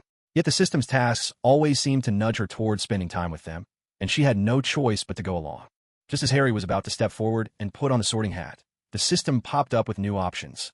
Option 1. Give Harry a gift of special significance, establish a deep friendship, and receive +1 basic attribute as a reward. Option 2. Give Ron a gift of special significance, establish a deep friendship, and receive a pair of slippers as a reward. Option 3. Give Malfoy a gift of special significance, establish a deep friendship, and receive a pure cotton hat as a reward. Hermione looked at the new system task, feeling completely helpless. Why did Malfoy have to get involved now? Since arriving at Hogwarts, she hadn't even spoken a word to Malfoy. The Great Hall was packed to the rafters, yet Hermione easily picked out the handsome boy with slick-back hair and a noble air, Draco Malfoy. Honestly, Malfoy's looks were very popular with the girls, and Hermione was no exception. If she had to pick a boyfriend among the boys, she'd be more inclined to choose Malfoy over Harry Potter. However, Hermione wasn't about to start a relationship so lightly. In fact, she sometimes thought that beautiful girls could be even more attractive than boys, though so far she hadn't met anyone prettier than herself. In this cinematic world, Hermione was undoubtedly the most beautiful and charming girl. So, she preferred to like herself. Building a friendship with Malfoy to complete the system task would only earn her a cotton hat, which didn't exactly excite her. As for the slippers, they were practical, but Ron had already received her gift. It was time to let someone else have a turn. At that moment, Harry Potter's name was finally called, and it was his turn to step up for the sorting ceremony. Hermione hurried over and whispered to Harry, "Harry, if you get into Gryffindor, I'll give you a present." Harry had no idea that the gift Hermione had in mind was the very same green cotton cap that Ron had received. He nodded gently, then stepped up onto the platform. As the sorting hat was placed on Harry's head, it quickly sensed the unique aura that set him apart as the protagonist. The hat considered him quite suited for Slytherin, but Harry's heart yearned for Gryffindor, not for the sake of any present, but because he admired Gryffindor's courage and spirit of adventure.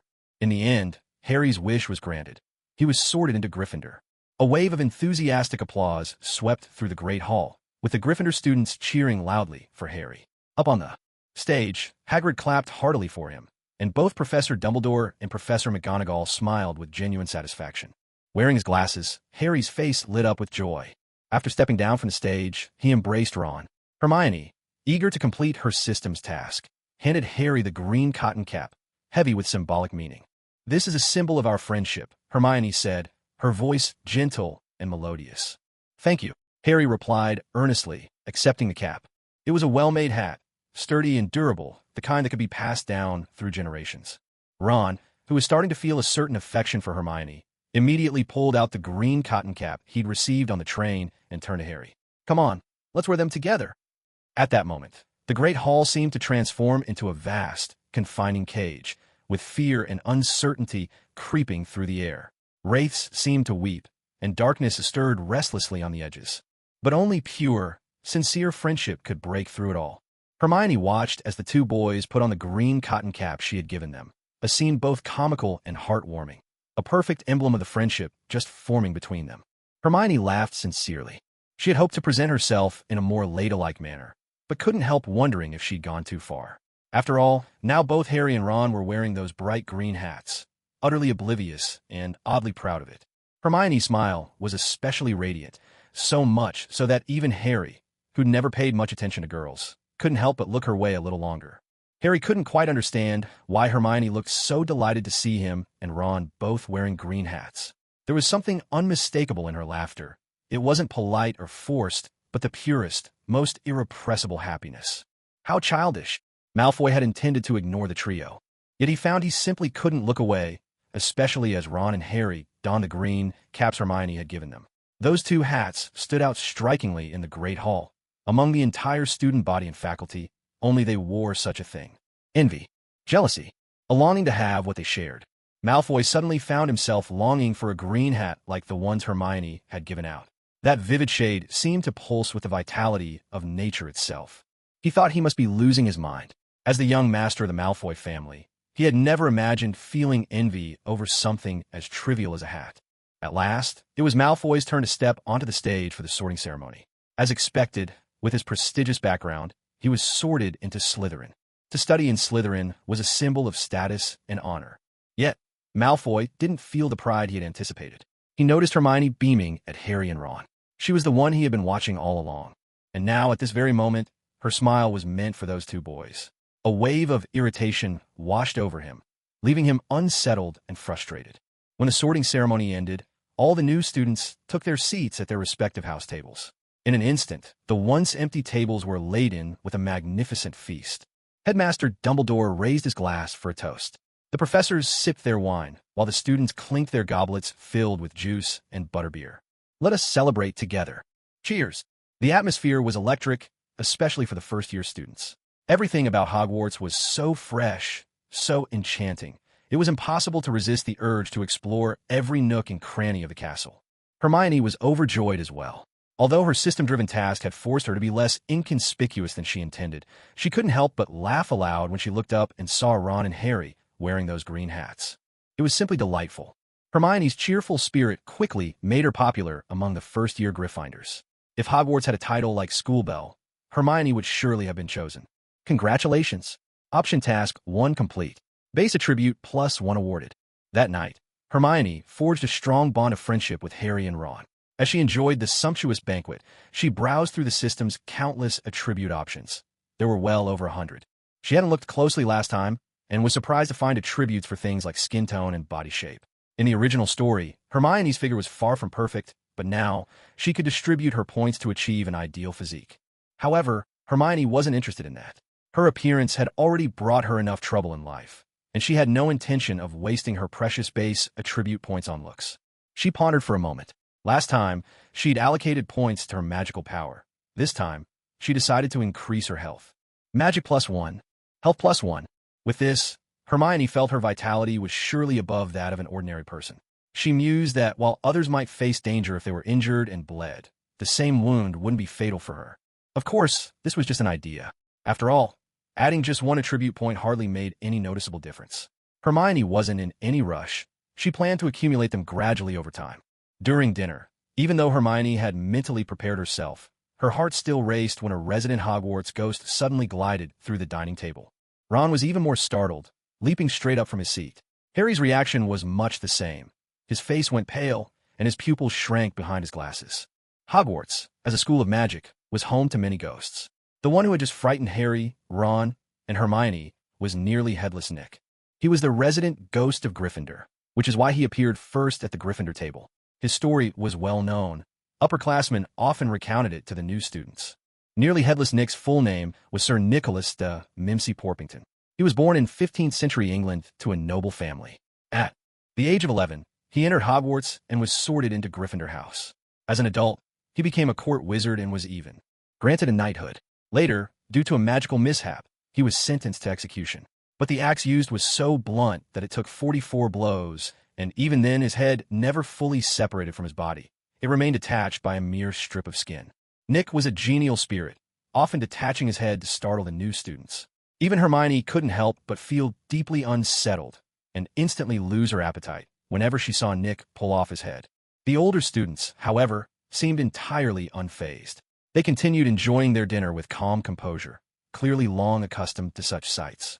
Besides nearly headless Nick, other ghostly figures floated around the Great Hall. The Fat Friar from Hufflepuff, the Grey Lady from Ravenclaw, and the Bloody Baron from Slytherin. There seemed to be some mysterious history between the Bloody Baron and the Grey Lady. Stories only whispered about, never fully explained. Some of the new students, brimming with curiosity, were utterly fascinated by Hogwarts ghosts. The older students, in turn, would lower their voices to share what they knew, weaving a sense of mystery and excitement. Even though the youngest listeners were often left wide-eyed and startled, they couldn't help but hang on to every word, eager for more of these fantastic tales. At last, dinner came to an end. Under Professor McGonagall's direction, the upperclassmen began to lead the first years to their respective dormitories. Naturally, the boys' and girls' dorms were separate. However, as fellow Gryffindors, Hermione, Harry, and Ron shared a common room, a cozy space where they could gather, talk, and unwind. The staircases in Hogwarts dormitories were a marvel of their own. They rotated on their own accord. Looking up from the bottom, the spectacle was breathtaking, as if one had stepped right into the heart of an epic film. At that moment, Hermione couldn't help but let out a wry chuckle. She truly felt as though she'd stepped into the world of the movies. This thrilling day was finally drawing to a close, and Hermione, utterly exhausted, felt she could at last rest easy. Just then, however, something truly unexpected occurred. In the original story, Hermione and Malfoy had barely any interaction in the early days. But now, drawn by Hermione's radiant smile, his heart stirred with both attraction and jealousy. Malfoy, the wealthy young man who rarely let down his pride, appeared before Hermione like a hunter stalking his prey. "You've managed to catch my attention," he declared. Hermione almost blurted out something unladylike. She reminded herself to stay polite and composed. After all, she was a lady. Just as Hermione was about to ask Malfoy what on earth he wanted, the system options materialized before her eyes once more. Option 1. Agree to be Malfoy's girlfriend and distance yourself from Harry and Ron. Reward: +1 to base attributes. Option 2. Reject Malfoy outright and tell him to leave. Reward: a set of pajamas. Option 3. Promise to give Malfoy a meaningful hat in the future. Reward: a smart toilet seat. September 1st marked the start of term at Hogwarts School of Witchcraft and Wizardry. A crowd of students arrived at the school by boat, and among this year's new faces was a certain pretty young lady, Miss Hermione, who was at that very moment facing a bit of a dilemma. Her popularity had drawn quite a bit of attention, and now she found herself intercepted by Draco Malfoy. If it hadn't been for a sudden prompt from her system, Hermione wouldn't have bothered with him at all.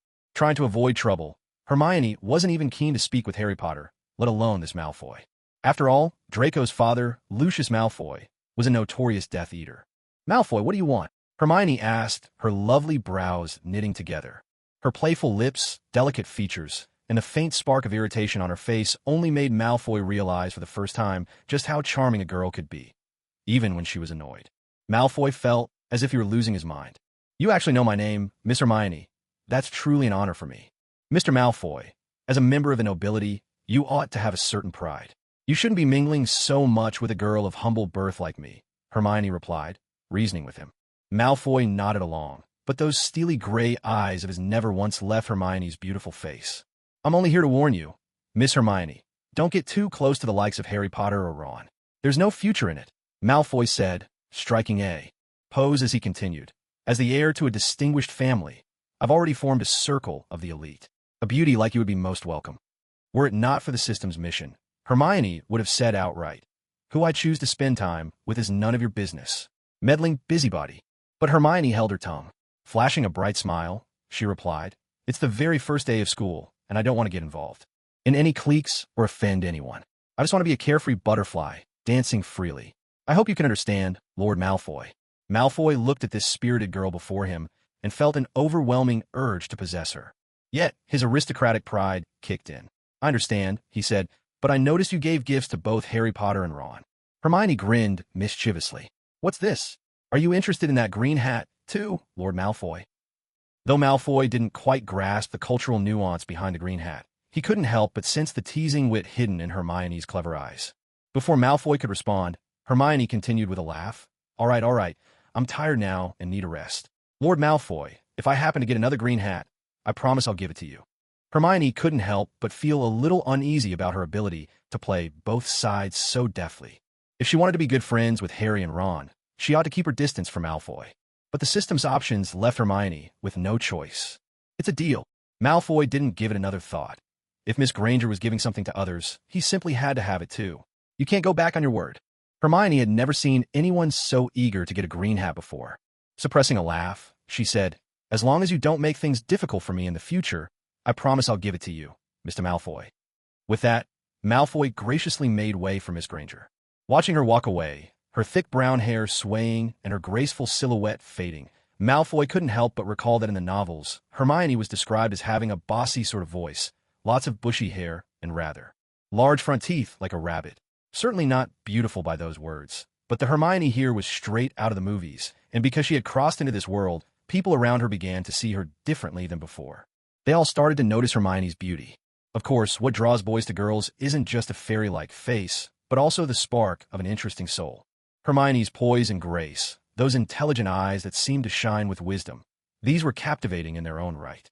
Malfoy, though still young, found himself enchanted for the first time, and it was, without a doubt, by this very Miss Granger.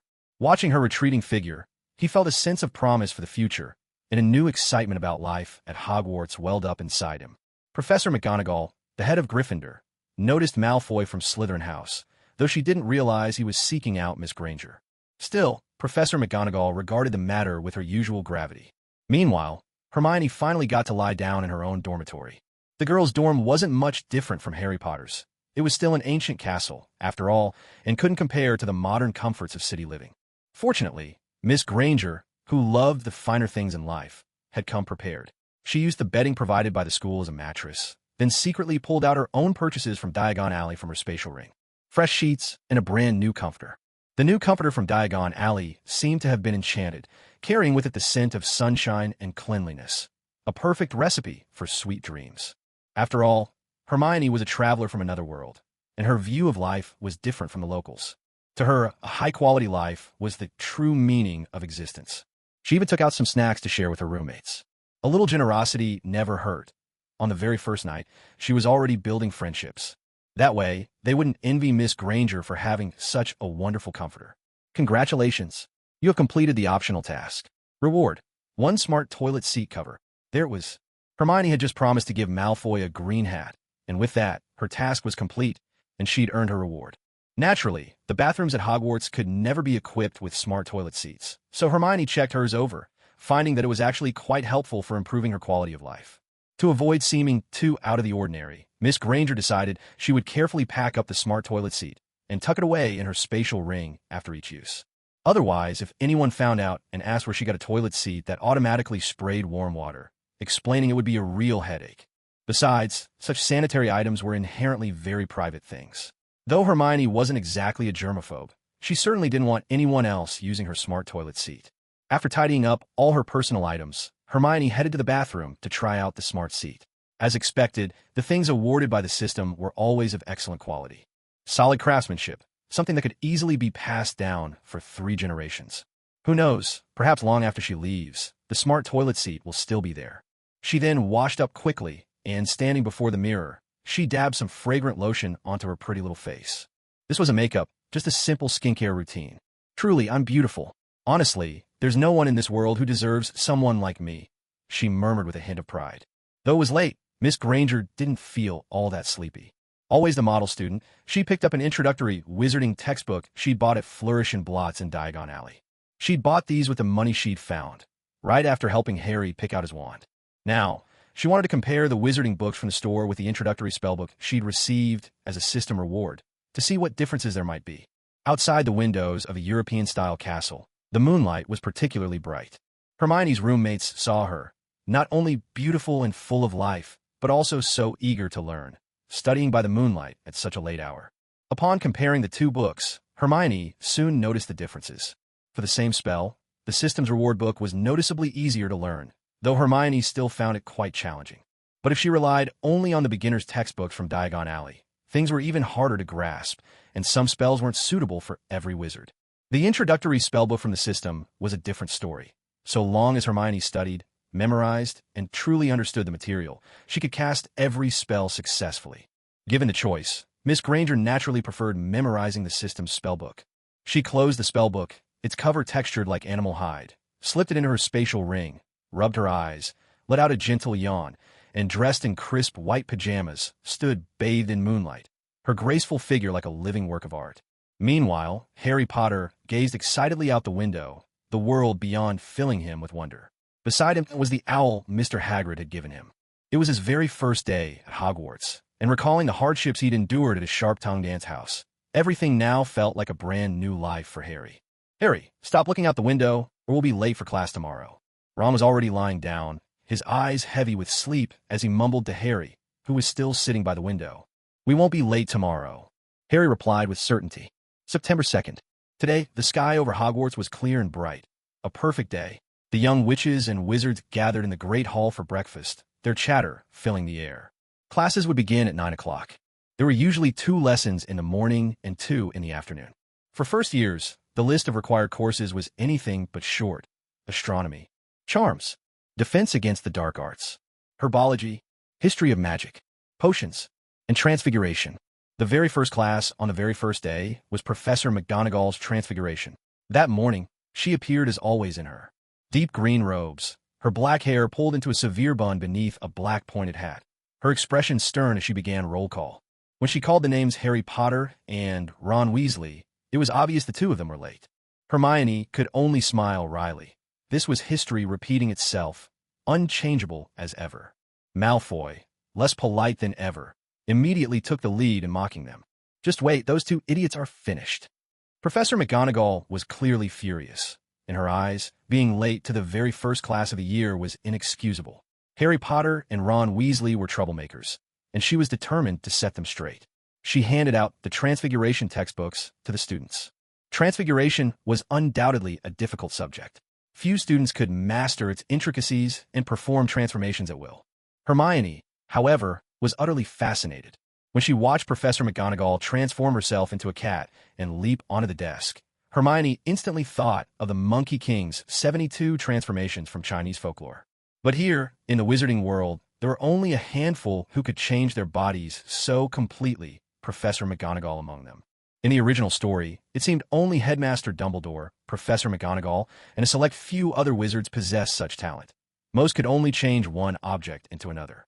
For instance, turning a matchstick into a needle, a table into a stool, a rat into a snuff box, or a ferret into a flamingo, and so on. In the original story, when Hagrid came to fetch Harry for the first time, he famously conjured a pig's tail on Harry's spoiled cousin, Dudley Dursley.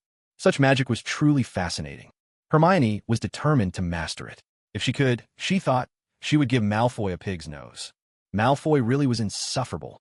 As for Ron, Hermione could tell he liked her, though his attempts to show it were sometimes awkward. Still, he was genuine, and that counted for a lot. At least he didn't annoy her. Harry, meanwhile, was straightforward and oblivious. He hadn't shown any special interest in Hermione yet. Malfoy, on the other hand, was aggressive to the core. Anything he wanted had to be his. If he couldn't have it, he'd destroy it. Hermione couldn't have a worse impression of him. Although one had to admit that with the discerning eyes of a time traveler, Malfoy was undeniably the most handsome of them all. But he was also the worst among his peers. Professor McGonagall was furious. After all, she was the deputy headmistress of Hogwarts, the strictest professor on staff, and never expected that today, in her very own classroom, she'd have to deal with not just one, but 2 troublemakers, latecomers at that. However, while Professor McGonagall, currently transformed into a tabby cat, was fuming, she unexpectedly discovered a hidden gem among her students. That student was none other than Miss Hermione Granger, someone who, at first glance, would clearly be the star at center stage, while the other first years were still looking around, fidgeting, and distracted with all sorts of little antics. Miss Hermione had already thrown herself into her studies with utmost seriousness. As a teacher, there was nothing more delightful than a student like her. Smart, diligent, and with a beauty that shone through her earnestness. Perhaps one day, Miss Granger's achievements will rival even those of Harry Potter. Harry Potter was simply too famous. After all, it was the once invincible Voldemort who had been gravely injured because of Harry, leaving him to hide in the shadows for years, weak and powerless. So, As Miss Granger lost herself in her studies, she imagined that she could one day become the most outstanding transfiguration witch in the wizarding world, able to transform herself at will, like the Monkey King from legend, soaring through the sky as a bird, gliding through the sea as a fish, or galloping across vast grasslands as a horse. How exhilarating and free that would be. Of course, she didn't much envy those like Remus John Lupin, who transformed into a werewolf at every full moon, or Peter Pettigrew, who turned into a rat. Miss Granger preferred the timeless elegance of true transfiguration. At last, the two latecomers who had so confidently declared last night that they would never be late, Harry Potter and Ron, finally appeared. Neither had even managed to get properly dressed before rushing in, breathless. Ron, always the comic relief, glanced around and, seeing only a tabby cat on the desk, sighed in relief. Harry, we're in luck. This is Professor McGonagall's class. She's famous for being strict. If we made it in before she arrived, we've just dodged a bullet. Harry was about to point out that something felt off, especially since the glances from the other students were filled with too much amusement and meaning. Malfoy's mocking gaze was particularly hard to miss, as was the sympathetic look from the lovely Hermione. And sure enough, before Ron could even find his seat, the tabby cat on the desk suddenly transformed into Professor McGonagall herself. She strode towards Ron, radiating an air of authority. What extraordinary magic! The more Hermione watched, the more she longed to learn it. Ron was struck dumb with fear on the spot. He stared up at Professor McGonagall, who towered over him, so frightened he scarcely dared to breathe. His startled heart thudded anxiously in his chest, each beat pounding away like a frantic drum. Mr. Weasley, Mr. Potter, you really ought to pay more attention in Transfiguration class. Perhaps then you could turn yourselves into alarm clocks and finally learn to be punctual. Professor McGonagall's stern presence alone was enough to make Harry and Ron tremble with anxiety. We're sorry, Professor McGonagall. It won't happen again, Harry managed to say, mustering up a bit more courage than Ron. If it does, I won't be so forgiving next time. With that, Professor McGonagall turned and began the lesson in earnest. A snicker broke the silence. Malfoy couldn't help but lead the laughter. Malfoy always singled out Harry because Harry, as the protagonist, had the nerve to stand up to him and never back down in the face of authority. Although Hermione hadn't agreed to join Malfoy's gang the night before, she was, after all, a charming young lady. Besides, she had promised him a green hat as a little bribe, which somewhat appeased him. So, Malfoy didn't bother to target Hermione Granger. Naturally, Hermione didn't join the laughter. In fact, Harry and Ron's lateness only underscored their uniqueness. They were the only ones among the whole class to arrive late, reinforcing their status as protagonists who walked their own paths. If they blended in with everyone else, then they wouldn't be worthy of being called the heroes of the story. At the moment, though, Hermione was completely absorbed in her studies. Inspired by her admiration for the Monkey King's 72 transformations, she was utterly fascinated by Professor McGonagall's transfiguration magic. At last, the class came to an end. Hermione felt she had learned a great deal, and her notebook was filled with pages of scribbled notes. She had intended to spend some time alone, reviewing and digesting what she'd learned. But today, the system's choices had other plans for her.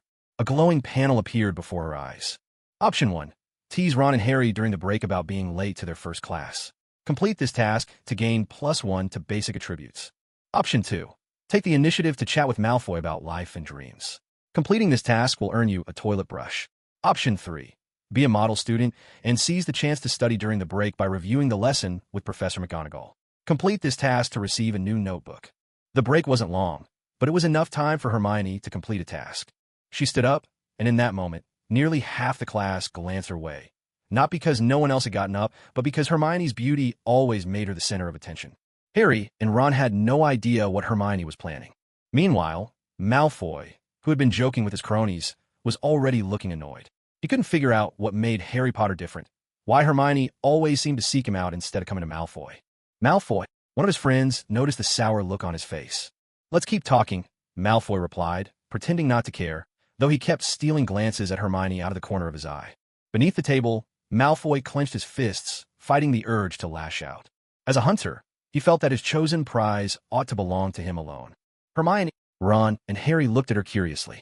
Hermione weighed her task options. Compared to a toilet brush or a notebook, she obviously knew that a +1 to basic attributes was far more valuable. Besides, she was only teasing, nothing serious. Ron, Harry, you two were late today. I suppose you must have gotten lost, didn't you? She remarked. Harry frowned, a trace of puzzlement flickering in his eyes.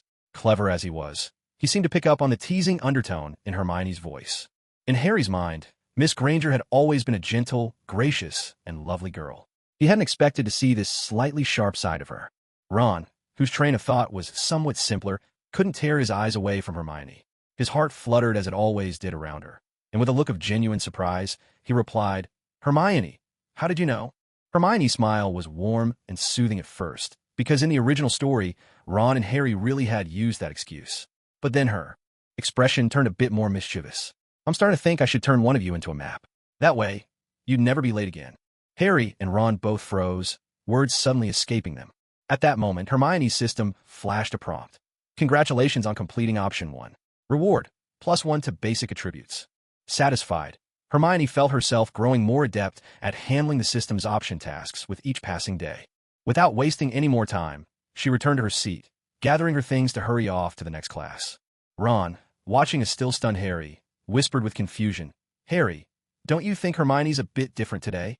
Harry nodded in agreement. "She's teasing us on purpose," and her tone sounded just like Professor McGonagall's. Ron grumbled, clearly put out by the comparison. In the original story, Ron had once made Hermione cry, sending her to hide in the bathroom for an entire afternoon. It only went to show that, if you wanted to win a girl's heart, your first move was apparently to make her cry. But the Hermione here, Ron doubted he'd ever have that kind of power over her. Over on the other side, Malfoy was in high spirits. Moments ago, he'd been seething with jealousy, thinking Hermione was far too kind to Harry and Ron. But after eavesdropping on their conversation, he couldn't help but let out a triumphant laugh. Those two blockheads had finally managed to get on Hermione's bad side. Feeling rather pleased with himself, Malfoy started striking poses in front of Hermione, hoping to catch her attention. But Hermione's thoughts were occupied elsewhere. Her focus was entirely on her system. With over 100 attributes to choose from, cautious Hermione, the master of prudence, decided that this time she would invest her point in subtlety. Adding to her previous gains, Hermione's current upgrades now read: Magic +1, Health +1, Subtlety +1. It was odd, really, that there was even an attribute for subtlety, basically the ability to restrain one's personality and avoid standing out. Hermione felt she needed this more than anything. After all, in a magical world as perilous as this, keeping a low profile was the key to survival. The second class on the first day was Professor Severus Snape's Potions. Potions class, of course, was a profound and intricate subject. Mastering it would allow one to brew all sorts of magical concoctions. Hermione felt she was truly a studious child, for she actually found herself quite interested. For instance, the elixir of youth. With daisy roots, fig peels, caterpillars, a single drop of leech juice, and a rat spleen, one could reverse aging. Just a few drops could transform a frog back into a tadpole. Hermione also noticed that ever since her low-profile +1 attribute had improved, there were noticeably fewer boys sneaking glances at her in class. It probably helped that, although Professor Snape wasn't as strict as Professor McGonagall, his gaze was truly intimidating.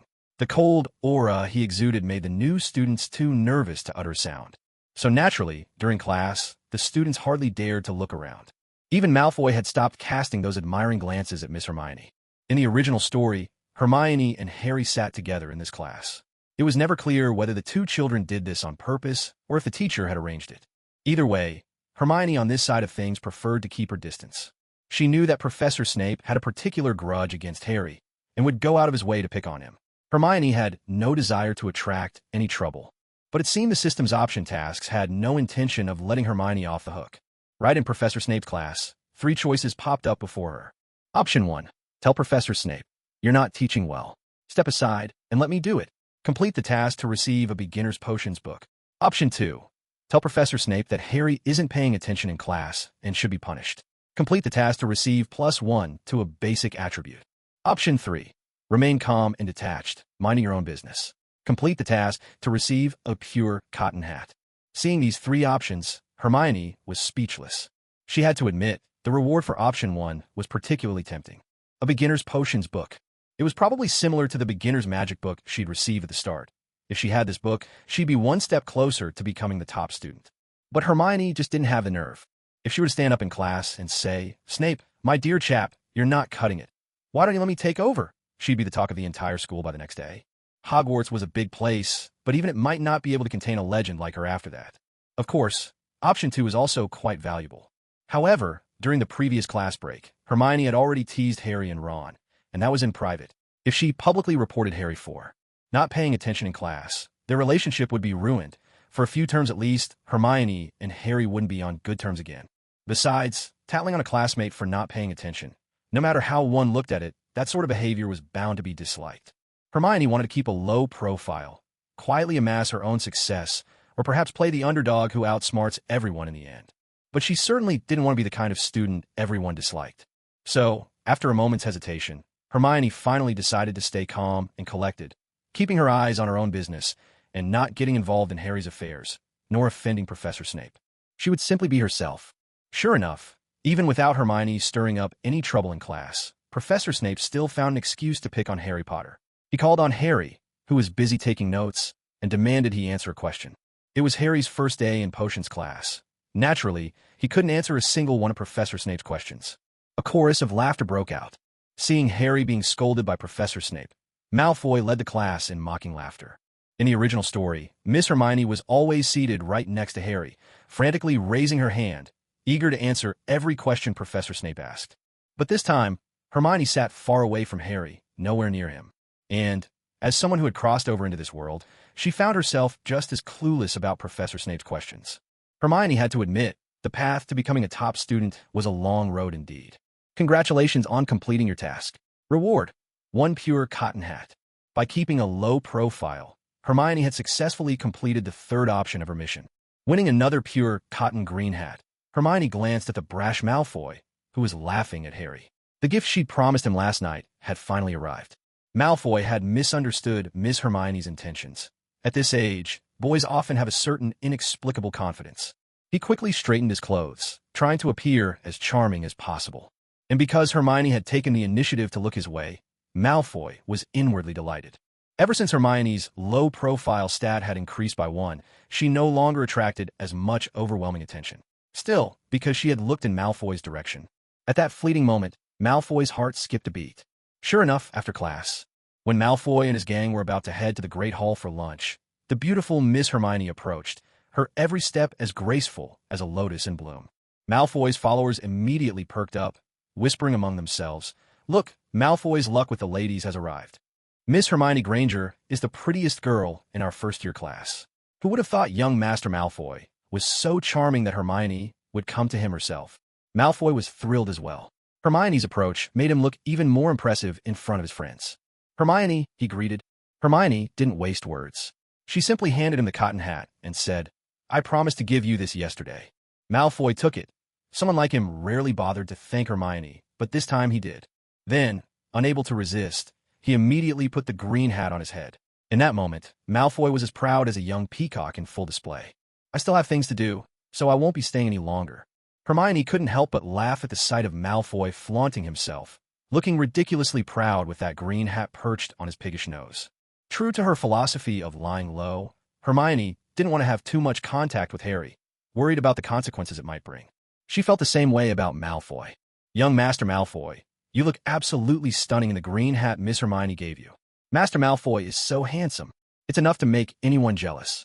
Malfoy's cronies showered him with unrestrained praise, fueling his pride even more. Underneath that green hat, his smug face seemed to stretch his neck even higher. It wasn't unusual for students to exchange gifts, but on the very first day of school, the prettiest girl among the freshmen giving a present to a boy was certainly a hot topic for gossip.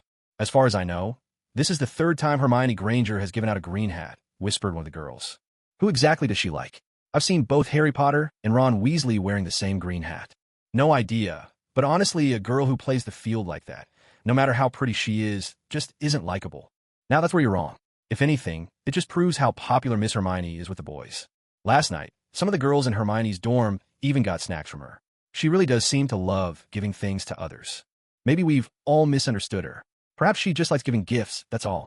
While Harry and Ron were having lunch, they couldn't help but notice Malfoy parading around in the bright green hat Hermione had given him. There was no mistaking it. The kind of green that made your heart twitch uncomfortably was something only Hermione would pick. "Harry, look. Malfoy got one of Hermione's green hats, too," Ron said, clearly upset. Harry lowered his head, took a bite of his food, and his eyes behind his glasses dimmed a little. "Now that I think about it, after what Hermione said to us in the first class, maybe she really does dislike us," he murmured. Suddenly, Harry had an idea. "Ron, maybe Hermione's just trying to keep Malfoy from bothering her." Hermione's so beautiful. I heard some classmates say that last night Malfoy cornered her and tried to threaten her in secret. That's awful. Ron fumed. I can't believe Malfoy is such a sneaky scoundrel. I'm going to find him. Harry quickly stopped him. Ron, we're here to learn magic, not to get into fights. If Hermione decided to use green hats to solve her problems, let's not give her more to worry about. Ron hesitated for a moment, then finally sat back down. All right, but I can't let this go. Sooner or later, I'm going to duel that Malfoy. Harry glanced at Ron, feeling that Ron was getting a little too carried away with things. After all, they were just first-year students. There was really no need to take romance so seriously. At most, it was just a matter of who liked whom, who hung out with whom, and who didn't. Hermione entered the Great Hall as well. Even though they were all in Gryffindor, and in the original story Hermione would sit and eat with Ron and Harry, things were different here. This time, Hermione didn't join them. She seemed isolated, keeping to herself, even choosing to eat alone in a corner. Ron was tempted to go over and ask her why. After giving green hats to both Harry and himself, she had done the same for that infuriating Malfoy. But he held back and let it go. After all, Hermione wasn't just distancing herself from Harry and Ron. She hadn't sided with Malfoy either. She simply seemed to prefer being alone. At that moment, a flurry of owls swooped down. Since Hermione hadn't adopted an owl, none brought her any deliveries. Neville Longbottom, known as the chubby Gryffindor boy, had a round, honest face that radiated innocence. Neville was forgetful and not particularly gifted, but none of this was innate.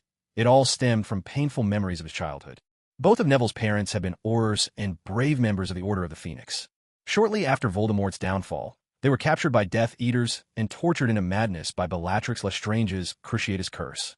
For the past 15 years, they had been cared for at St. Mungo's Hospital for magical maladies and injuries. Neville himself had been subjected to a memory charm as a child, to make him forget witnessing his parents' suffering. As he grew up, he often visited his parents at St. Mungo's. Today, an owl brought Neville a remembrall from his grandmother. Look, Neville got a remembrall. Ron pointed it out to Harry. This was Harry's first time seeing one. He watched as Neville held the glass sphere, which was filled with swirling red smoke, an eerie sight. In the original story, Hermione, ever the studious one, would have been sitting nearby to explain what it was. But with Hermione absent, Ron took it upon himself to explain. I heard that if you hold a remembrall tightly and it stays the same, it means you haven't forgotten anything. But if it suddenly glows bright red, it means you've forgotten something. Neville's gentle and good-natured character, combined with the tragic story of his family, earned the sympathy of most of his classmates. Neville replied to Ron, but the trouble is, I can't remember what I've forgotten. Indeed, the remembrall in Neville's hand was glowing with red smoke, a sure sign he'd forgotten something recently. Just then, that troublemaker Malfoy decided to make his entrance. Malfoy, the notorious troublemaker, loved nothing more than picking on honest but somewhat clueless students like Neville. In front of everyone, he snatched Neville's remembrall and sneered loudly. Look, everyone! Neville got himself a remembrall, but he can't even remember what he's forgotten. Oh, what a pitiful little fool he is. Harry, brimming with a sense of justice, immediately stood up. Malfoy, give the remembrall back to Neville. Malfoy smirked coldly. And who do you think you are? Just because you say so, I should hand it back. At the same time, Malfoy dramatically perched his green hat even higher atop his head, threatening Harry. And another thing, you two are not allowed to wear the green hats Miss Granger gave you anymore. In fact, you'd better hand them all over to me. Only the noble Draco Malfoy is worthy of wearing a green hat from Miss Granger. Malfoy was being utterly outrageous. Ron couldn't take it anymore. He leapt to his feet, ready to charge at Malfoy and settle the matter in a duel. This was a classic rivalry between boys, each vying for attention and pride. The Great Hall was buzzing with voices, and the air had grown tense with conflict. On the surface, it seemed like all the drama was because Malfoy had bullied Neville and stolen his remembrall. But in truth, underlying it all was the jealousy brewing between Malfoy and Ron over the green hats Hermione had given them. Harry, being rather oblivious, did think Hermione was pretty, but he didn't harbor the same feelings as Ron. As for Malfoy, his attitude toward Hermione was all about possession, not affection. Hermione, caught in the middle of this tangled web, wanted nothing to do with it. But then, a set of system options popped up, and Hermione could only sigh in resignation. Option 1. March up and kick Malfoy right where it counts, warning him to behave, or you'll take back your gift. Reward: 1 remembrall. Option 2. Cheer Ron on and egg him into escalating his conflict with Malfoy. Reward: 1 pair of socks. Option 3. Quietly inform a teacher and let them handle it. Reward: +1 to base attributes. A remembrall wasn't all that enticing to Hermione. As for socks, they could come in handy. But a permanent boost to her attributes was clearly the most valuable reward. So, as a crowd of students gathered, eager for a fight to break out between Malfoy, Ron, and Harry, Miss Granger swiftly hurried off to find a teacher. She didn't have to go far before running into the tall and slender Professor McGonagall, whose face was already clouded with displeasure, steeling herself for the task. Hermione approached and reported, "Professor McGonagall, Ron and Harry almost got into a fight with Malfoy while trying to help Neville get his Remembrall back." "Very well. I'll take care of it." Professor McGonagall was so furious that even her stride radiated authority. The students nearby instantly sensed danger and hurriedly stepped aside. The moment they saw Professor McGonagall, the strictest teacher at Hogwarts, their hearts skipped a beat, and no one dared to so much as breathe loudly. Not only was Professor McGonagall the head of Gryffindor House, but she was also the deputy headmistress of the entire school. Just her title alone was enough to strike fear into the hearts of many students. Hermione, nerves steeled, followed closely by Professor McGonagall's side. It wasn't until the system chimed in. "Congratulations on completing the task. Reward, +1 to basic attributes," that Hermione seized. Her chance to slip away from this troublesome scene, disappearing into the crowd as if Miss Granger had never been there at all. Hermione opened her system and, scanning through the dozens of basic attributes, chose to add her point to agility. Now her accumulated stats stood at Magic +1, Health +1, Discretion +1, Agility +1. Though Hermione was tempted to boost her magic even further, the allure of the other basic attributes was just as strong. Even though Hermione was a magical apprentice, she secretly harbored the dream of becoming a close combat mage. So this time, she invested her point in agility. In the original story, whenever a wizard cast a spell, they would first recite an incantation, then wave their wand to unleash the magic. Even at top speed, this process took at least 1 or 2 seconds. If Hermione could dodge effectively or launch a swift attack in that brief window, the results would no doubt be impressive. After all, wizards weren't warriors. Most of them didn't wear armor or protective gear. Hermione imagined herself armed with a bloodletting dagger, blinking close to her enemy, stabbing them in the heart a few times, or even slitting a throat. Such methods could be every bit as deadly as magic. Of course, if the opportunity arose, Hermione wouldn't mind getting her hands on a few guns, pistols, submachine guns, and sniper rifles, using scientific firepower to take on magic. Within 6 paces, a gun could shoot both fast and true. Inside the Great Hall, the lively chatter had come to an abrupt halt the moment Professor McGonagall appeared. Silence fell as if a spell had been cast. Professor McGonagall. Even the usually arrogant Malfoy felt his lips twitch and his expression turn sour. "What is going on here? Do you all think this school is your private playground, behaving so outrageously?" Ron, bristling with indignation, immediately spoke up. Neville received a Remembrall, and Malfoy snatched it away without any reason and publicly made fun of Neville. After hearing Ron's account, Professor McGonagall's gaze turned stern as she looked at Malfoy. "Malfoy, do you have anything to add?" Malfoy cursed his bad luck inwardly, glaring daggers at Ron, Neville, and Harry. "I'll own up to it. I was just teasing Neville for a bit, that's all." "Then why aren't you hurrying to give the Remembrall back to Neville?" Professor McGonagall's voice was low and stern. Even Hogwarts, a magical school, there was no escaping the fact that rich kids sometimes bullied the honest ones. It happened almost every year. Back in the day, Harry Potter's father had also been one of the privileged, and he'd led the charge in tormenting a young Professor Snape. In the end, he even claimed Lily Potter's hand as his own. People are pragmatic by nature. Harry's father was wealthy and popular, always surrounded by friends. In contrast, young Professor Snape was a half-blood from a troubled home, immersed in the study of the dark arts. Even though Lily Evans, Harry's mother, liked him at first, the difference between them became painfully clear. Harry's father was simply too outstanding, and he spent half his school years pursuing Lily Evans. So, in the end, Professor Snape lost his chance to be with her. Much like the character in A Chinese Odyssey, Snape later looked back with regret. "Once, I had a sincere love right in front of me, but I didn't cherish it. Only when it was gone did I realize what I'd lost." That's why, even now that Harry is 11, Professor Snape remains unmarried. Until his death in the original story, he loved Lily Evans with all his heart. Snape's actions, both his hostility toward Harry and his secret protection, were always because of Lily Evans. He resented Harry's father, but he protected Harry because Lily still held his heart. Neville managed to retrieve his Remembrall and immediately turned to Ron and Harry, offering a heartfelt thank you. Malfoy, however, was far from pleased. He always counted on strength and numbers, but in the end, he was defeated by the rules of the school. With a frosty tone, Professor McGonagall declared, "Since Malfoy broke the rules of peaceful student conduct, 5 points will be deducted." This wasn't a deduction from Malfoy's personal score, but from Slytherin House as a whole.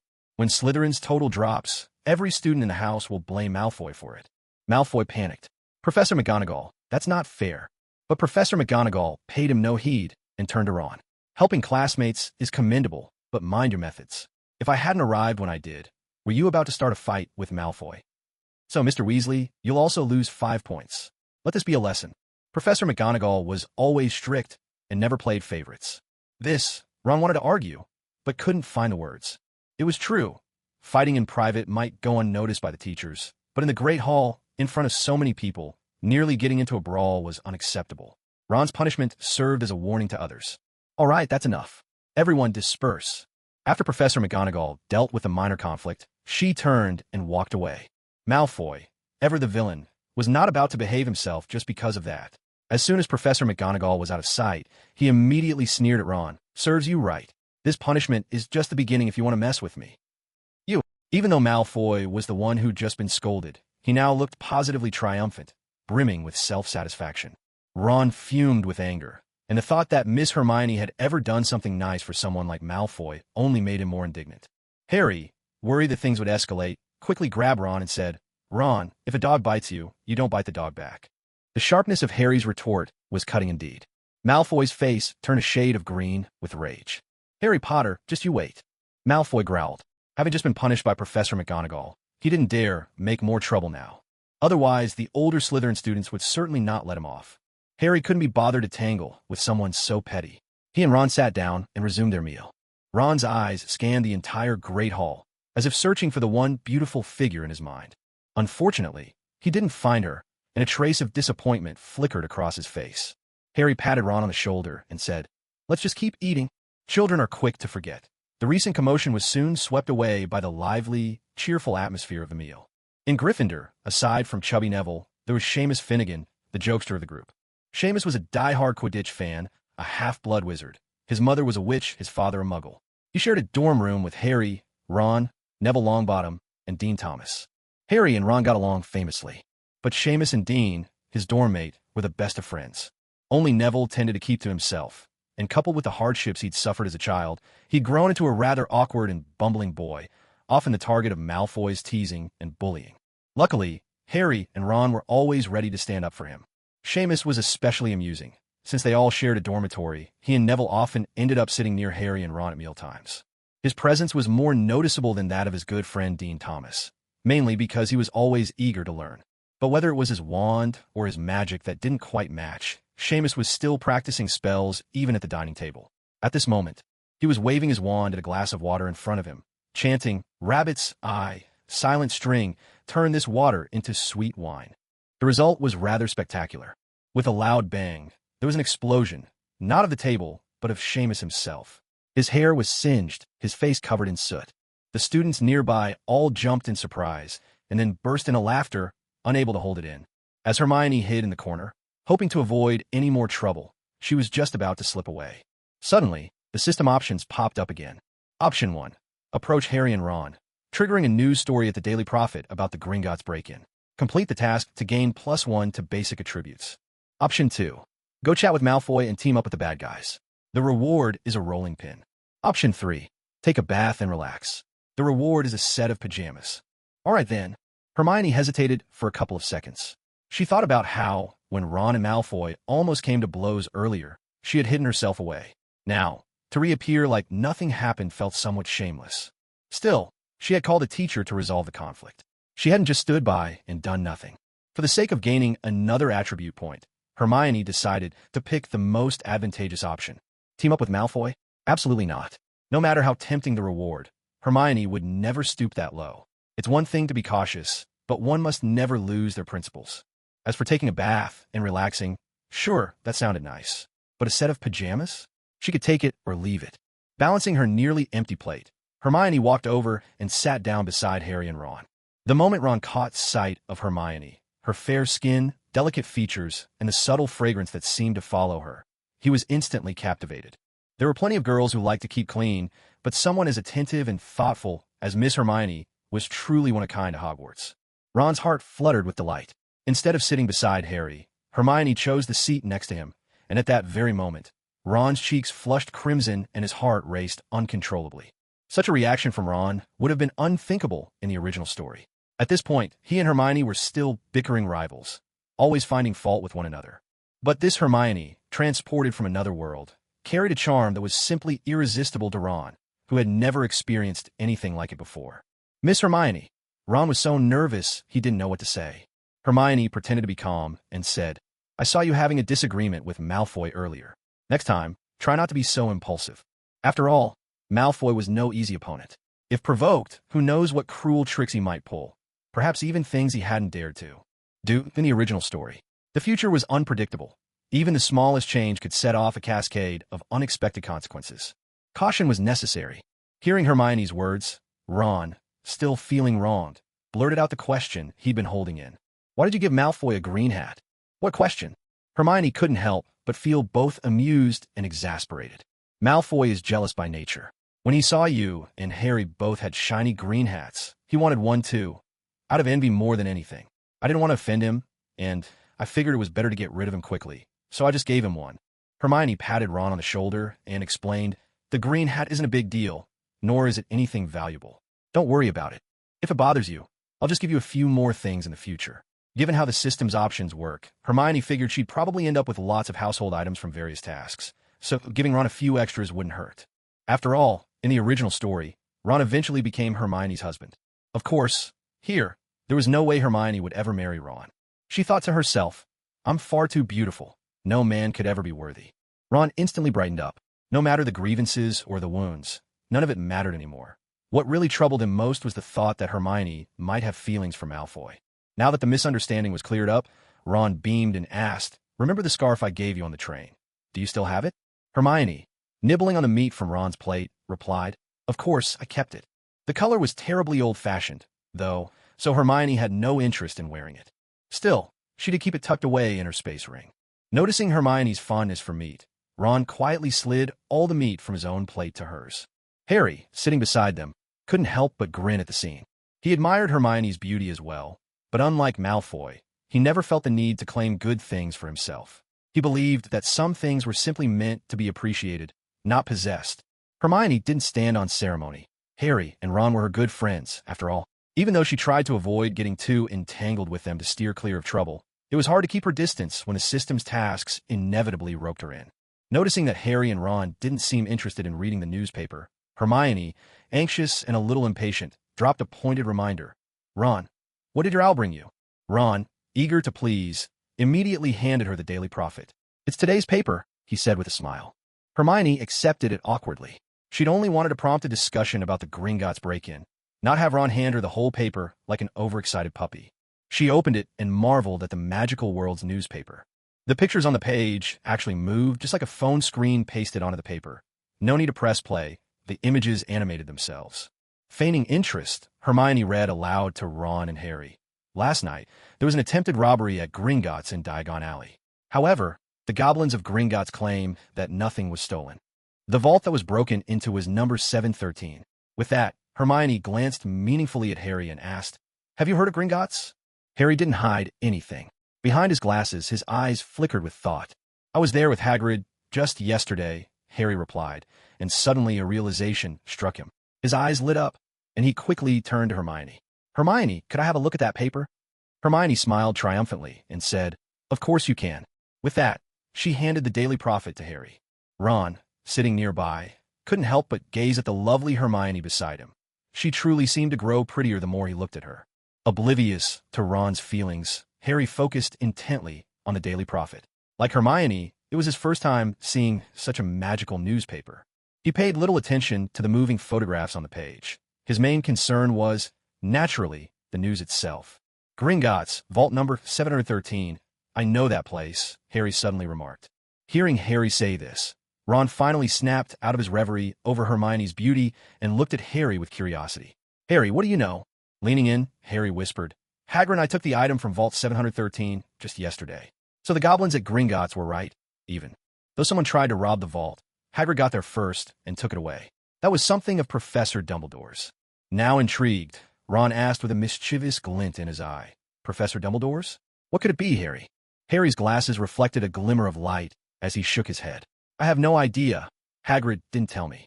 Hermione remained silent, simply watching the two boys speculate with keen interest. Just then, the system notification chimed. Congratulations on completing the option task. Reward, +1 to base attributes. Hermione couldn't help but breathe a sigh of relief. Having completed her mission, she was ready to make her exit.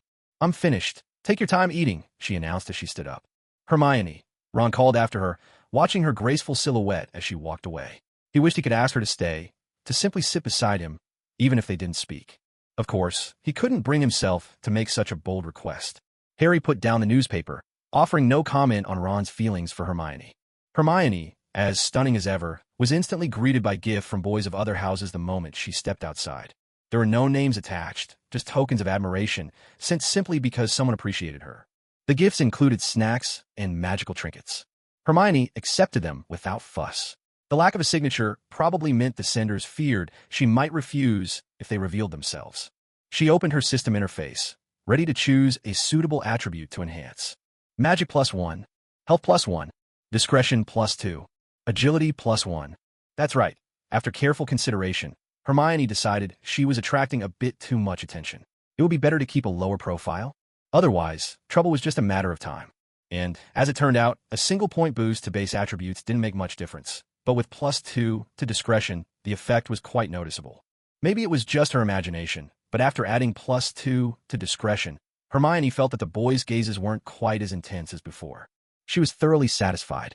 That afternoon's class was charms, and Hermione found this lesson just as fascinating as ever. The professor was Phileas Flitwick. He was an elderly teacher, gentle and humorous, and one of the few at Hogwarts who wasn't overly strict with his students. The students all liked him quite a bit. Though Professor Flitwick stood only 1.07 meters tall, he had been teaching at Hogwarts since 1970, making him a true veteran among the faculty. His head was crowned with white hair, and during lessons, he had to stand atop a stack of books just to reach the desk, a sight that never failed to amuse, though the students respected him deeply. Interestingly, in the original story, Hermione was his star pupil. Often, she managed to glean first-hand information about exams, and even the occasional exclusive tip directly from Professor Flitwick. Perhaps it was just fate.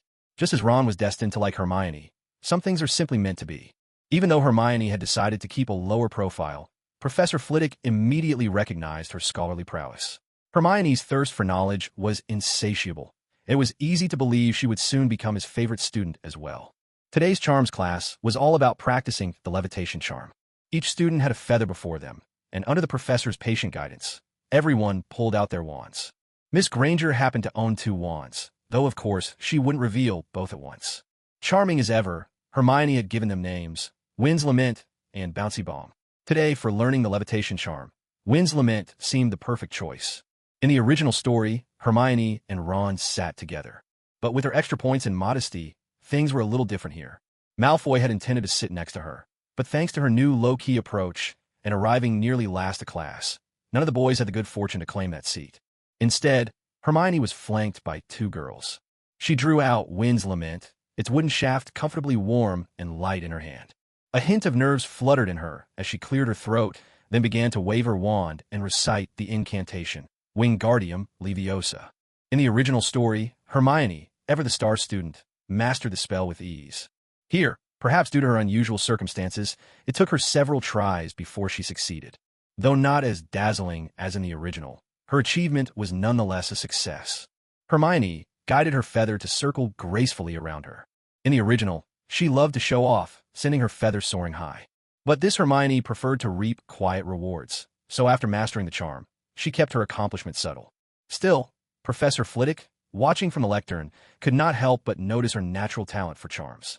As her teacher, he was delighted to have such a student in his class. And just then, with a sudden, thunderous bang, the deafening noise startled the entire class. All eyes turned to Seamus Finnegan, the explosion enthusiast, whose face was once again covered in soot, his hair giving off wisps of smoke, looking thoroughly dazed as if the blast had knocked the sense out of him. It was downright comical. This same Seamus was the one who, during the feast in the Great Hall, turned water into wine, and then promptly blew something up. Clearly, those who dabble in the art of magical explosions are made of tough stuff. After 2 blasts, he was still perfectly fine. As his roommate, Harry, who sat right beside Seamus, couldn't help but joke, "Professor, I think we might need another feather over here." The whole class burst into laughter. But just then, Hermione's system options popped up once again. Option 1. Laugh the loudest, become the star of the class, and receive a pair of slippers as a reward. Option 2. Use a bouncing bomb wand to create your own explosive work of art, and be rewarded with a bottle of beer. Option 3. Cast the levitation charm to float your feather over to Seamus' desk. Complete the task, and gain +1 to your basic attributes. Was there really any need to think about these 3 options? The first 2 were downright silly. The third might reveal Hermione's true abilities, but the reward was substantial. Miss Granger would, of course, choose option 3. She whispered the incantation softly, and in that moment, the magical energy within her flowed through the winds of sorrow wand in her hand, channeling into the feather upon her desk. It was a marvelous sensation. With her fair fingers gently raising the wand, she guided the pristine white feather to slowly drift over to Seamus' desk. At once, Professor Flitwick led the class in applause. While the others were busy laughing at Seamus' explosive antics, only Miss Granger refrained from mockery. Instead, she used the levitation charm they had just learned to offer her feather to Seamus. Whether it was her academic progress or her admirable character, Professor Flitwick found both worthy of praise and applause. The other students began to clap as well, one after another. A few of the boys started to whisper in admiration. "Seamus is so lucky. The beautiful Miss Granger actually gave him a feather. If I were Seamus, I'd keep that feather forever and pass it down to my children." Sitting behind them, Hermione heard these comments, and a few dark lines appeared on her forehead in exasperation. What on earth? She'd already been as low-key as possible, and yet these boys still found something to talk about. Clearly, staying under the radar was a task with no end. Draco Malfoy glanced her way. With his pale blonde hair slicked back, he was the very picture of handsome mischief. Sensing the calm composure that set Hermione apart from her peers, her beauty matched by her modesty and poise, he couldn't help but think to himself, this was exactly the kind of girl worthy of his attention. In the old-fashioned classroom, with its time-worn walls, the first-year students, all dressed in matching wizarding robes, sat together, sharing the magic of their very first lessons. Sunlight streamed in through the windows, and a few lucky students were bathed in its warm glow. But among them, none could compare to Miss Hermione, whose beauty was as pure as ice and jade, her delicate features unforgettable at first glance. Many of the boys regretted missing their chance to sit beside Hermione in class. A true beauty is like a flawless gem. Without comparison, there is no sense of loss. With so many girls in the room, yet only Miss Hermione stood out as the most adorable. Just like Malfoy, Ron couldn't help but look her way. In the original story, because of the novel's plot, Ron ended up making Hermione cry in a bathroom. But here and now, Ron had already fallen for her, utterly captivated by Miss Hermione's charm. Of course, there were still plenty of boys like Harry, straightforward and oblivious, who didn't quite get it. Sure, Hermione was lovely and graceful, the very image of a refined young lady. But was that really enough to make everyone act so crazy? After all, a woman's only effect on a straight-laced boy is to slow down his spellcasting. Congratulations. Task complete. Basic attribute +1. Hermione noticed that most of the boys in class, and even a few girls, were looking her way. Without a moment's hesitation, she decided to put this precious point into her modesty. Modesty +3. Miss Hermione truly spared no effort to keep herself out of the spotlight. With her modesty attribute boosted by 3, its effect was immediate. Professor Flitwick resumed his lecture, and the students seemed to forget all about Hermione's stunning looks. Without that extra boost to her modesty, the boys' eyes would have been drawn to her again and again. If Hermione happened to glance back at the same moment, her delicate beauty and those soul-penetrating eyes would have left anyone utterly enchanted, their spirits lifted, like taking a blissful bite of ice cream on a hot summer day. But now, thanks to her enhanced modesty, even though Hermione remained beautiful, the boys no longer found themselves sneaking glances. It was as if she'd been draped in an invisible veil, her dazzling brilliance softened, no longer so blinding. Of course, this level of modesty could only shield her from the attention of casual onlookers. For Ron and Malfoy, who were already hopelessly smitten, they continued to watch Hermione's every move. The more outstanding Hermione became, the more Malfoy admired her, and the more he wanted to win her over. Fortunately, Hermione had already given him a taste of rejection, so for the time being, Malfoy harbored no ill intentions. For now, he wouldn't dream of sabotaging her. As for Ron, his feelings were much simpler. No matter what Hermione did, he found her utterly adorable. No matter what expression she wore, he thought she looked lovely. Even a fleeting glance or a sweet smile from Miss Hermione could leave Ron grinning like a fool for ages. That afternoon, the students looked forward to their final class of the day, their favorite, flying lessons. The scene unfolds on the wide, open lawn just outside the classroom. A gentle breeze stirs the air, the grass is lush and green, and the scenery is nothing short of delightful. Rolanda Hooch serves as the sole instructor for this flying lesson. Perhaps because the course is quite unique, the students address her not with the title of professor, but simply as Madam Hooch. Madam Hooch sports short, gray hair and eyes as sharp as a hawk's. Her entire presence radiates an energetic and commanding spirit. She is very much like a warrior woman. In addition to teaching flying at Hogwarts, Madam Hooch also serves as a referee during Quidditch matches. The students are all brimming with excitement. For wizards, aside from the standard wand, flying on a magic broomstick is an essential part of their world. It's the very thing every young witch or wizard dreams about. Miss Hermione is no exception. She, too, finds herself deeply intrigued by flying lessons. Though in the original story, Hermione, the academic star, struggled with flying and was even a bit afraid of it. Fortunately, the Hermione here doesn't share those same fears. Her worries are more down-to-earth, ones that any modern person might notice.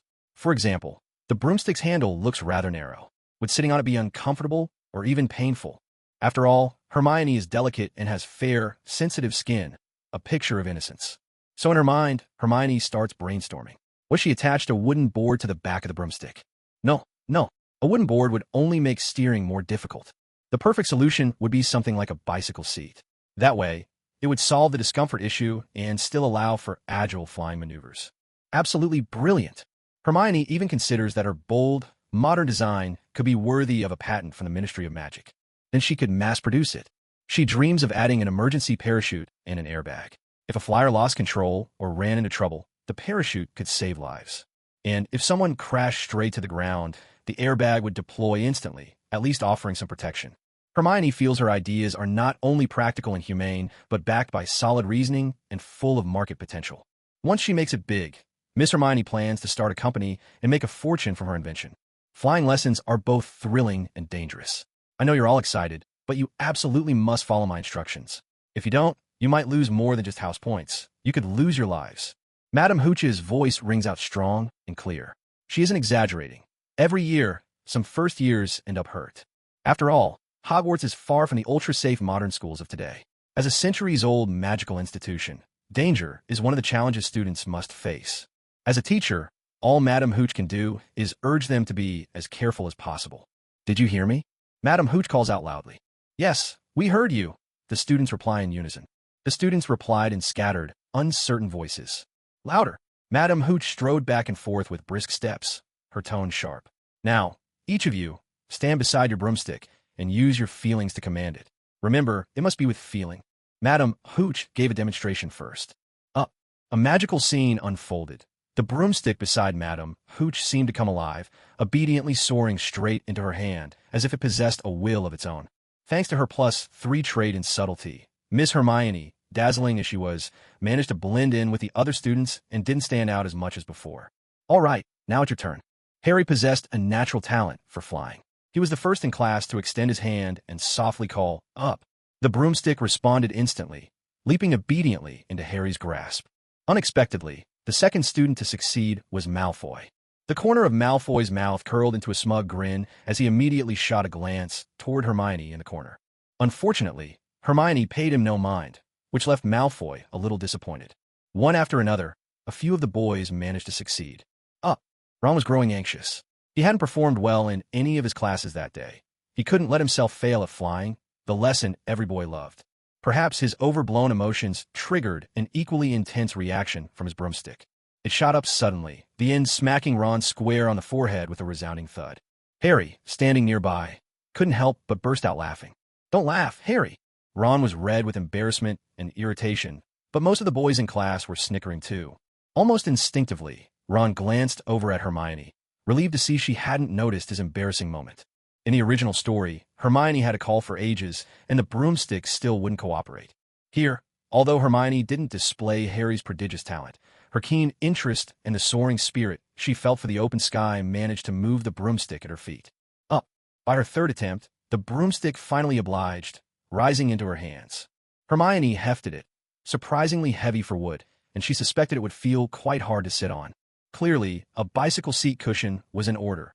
Comfortable flying was becoming a matter of urgency. The air was soon thick with the children's excitement, Hermione included. But just then, an unexpected accident occurred. It was only fitting that, as the main character, Harry attracted fellow students who were anything but ordinary. It was still Neville, the chubby boy with the unfortunate background. Before Madame Hooch had even given the signal to start, Neville's broomstick was already out of control under her supervision. The air around them began to swirl, and the grass on the pitch was whipped into strange patterns. Suddenly, Neville, utterly panicked, started to rise shakily into the air. "Ah!" Neville let out a terrified scream. Madame Hooch shouted in alarm and anger.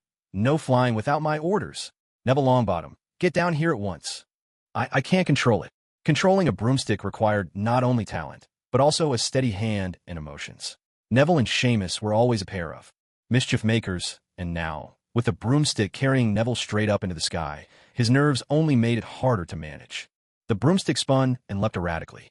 Neville, eyes squeezed shut in terror, clung on for dear life as the broom beneath him bucked like a wild horse, tossing him through the air in a series of dangerous stunts. "Neville, I order you to come down right now." Madame Hooch could only shout from below. Faced with this chaos, she was powerless to swoop up and rescue him from a dare. In the early part of the original story, Madame Hooch was the flying instructor, but she seldom displayed her own flying skills, at least not in the films. At last, Neville's broomstick seemed to tire of its wild antics. It stopped abruptly in midair. By now, Neville was hovering near the very top of the castle. Then, without warning, he began to fall. Neville was lucky. There was a sharp iron fixture in the hand of a statue on the castle wall. Had he drifted even a little farther, he would have been impaled like a kebab. Fortunately, only his robes caught on the iron. Neville was a hefty boy, and though Hogwarts uniforms were well made, they couldn't bear his weight for long. Inevitably, the fabric tore, and from below, the students gasped in horror. It seemed Neville had escaped being skewered, only to plummet to the ground and be smashed to bits. But this was a magical world, not a gruesome realm of death and blood. Luck was on Neville's side.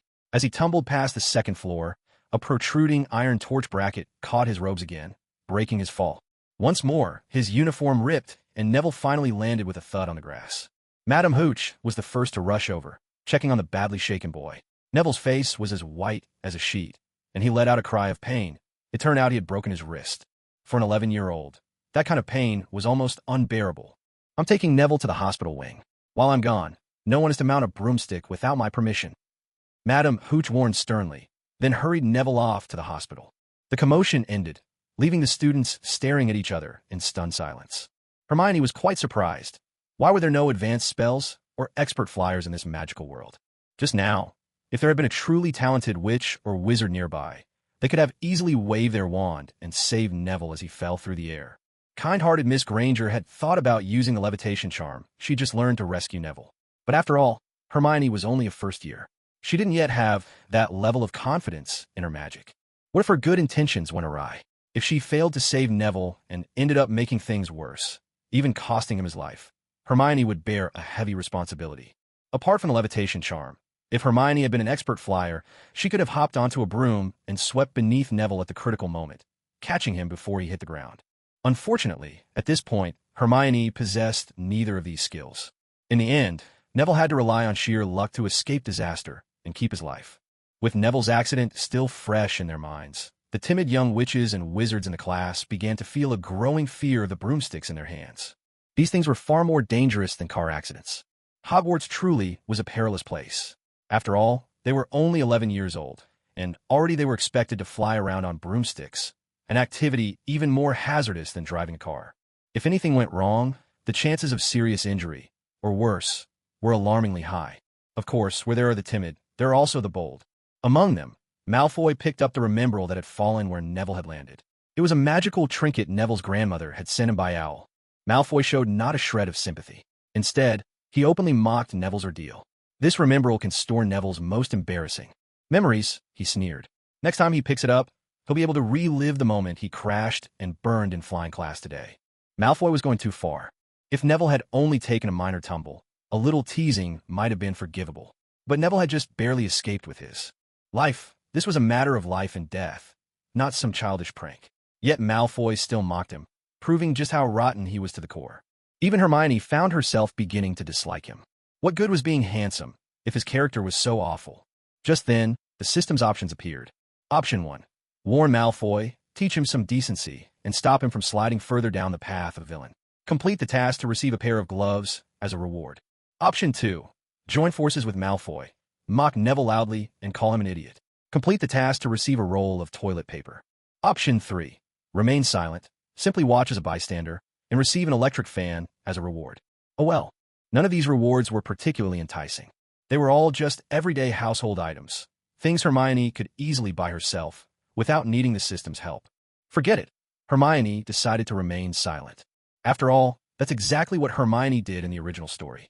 It wouldn't be very wise to offend Malfoy just for Neville's sake.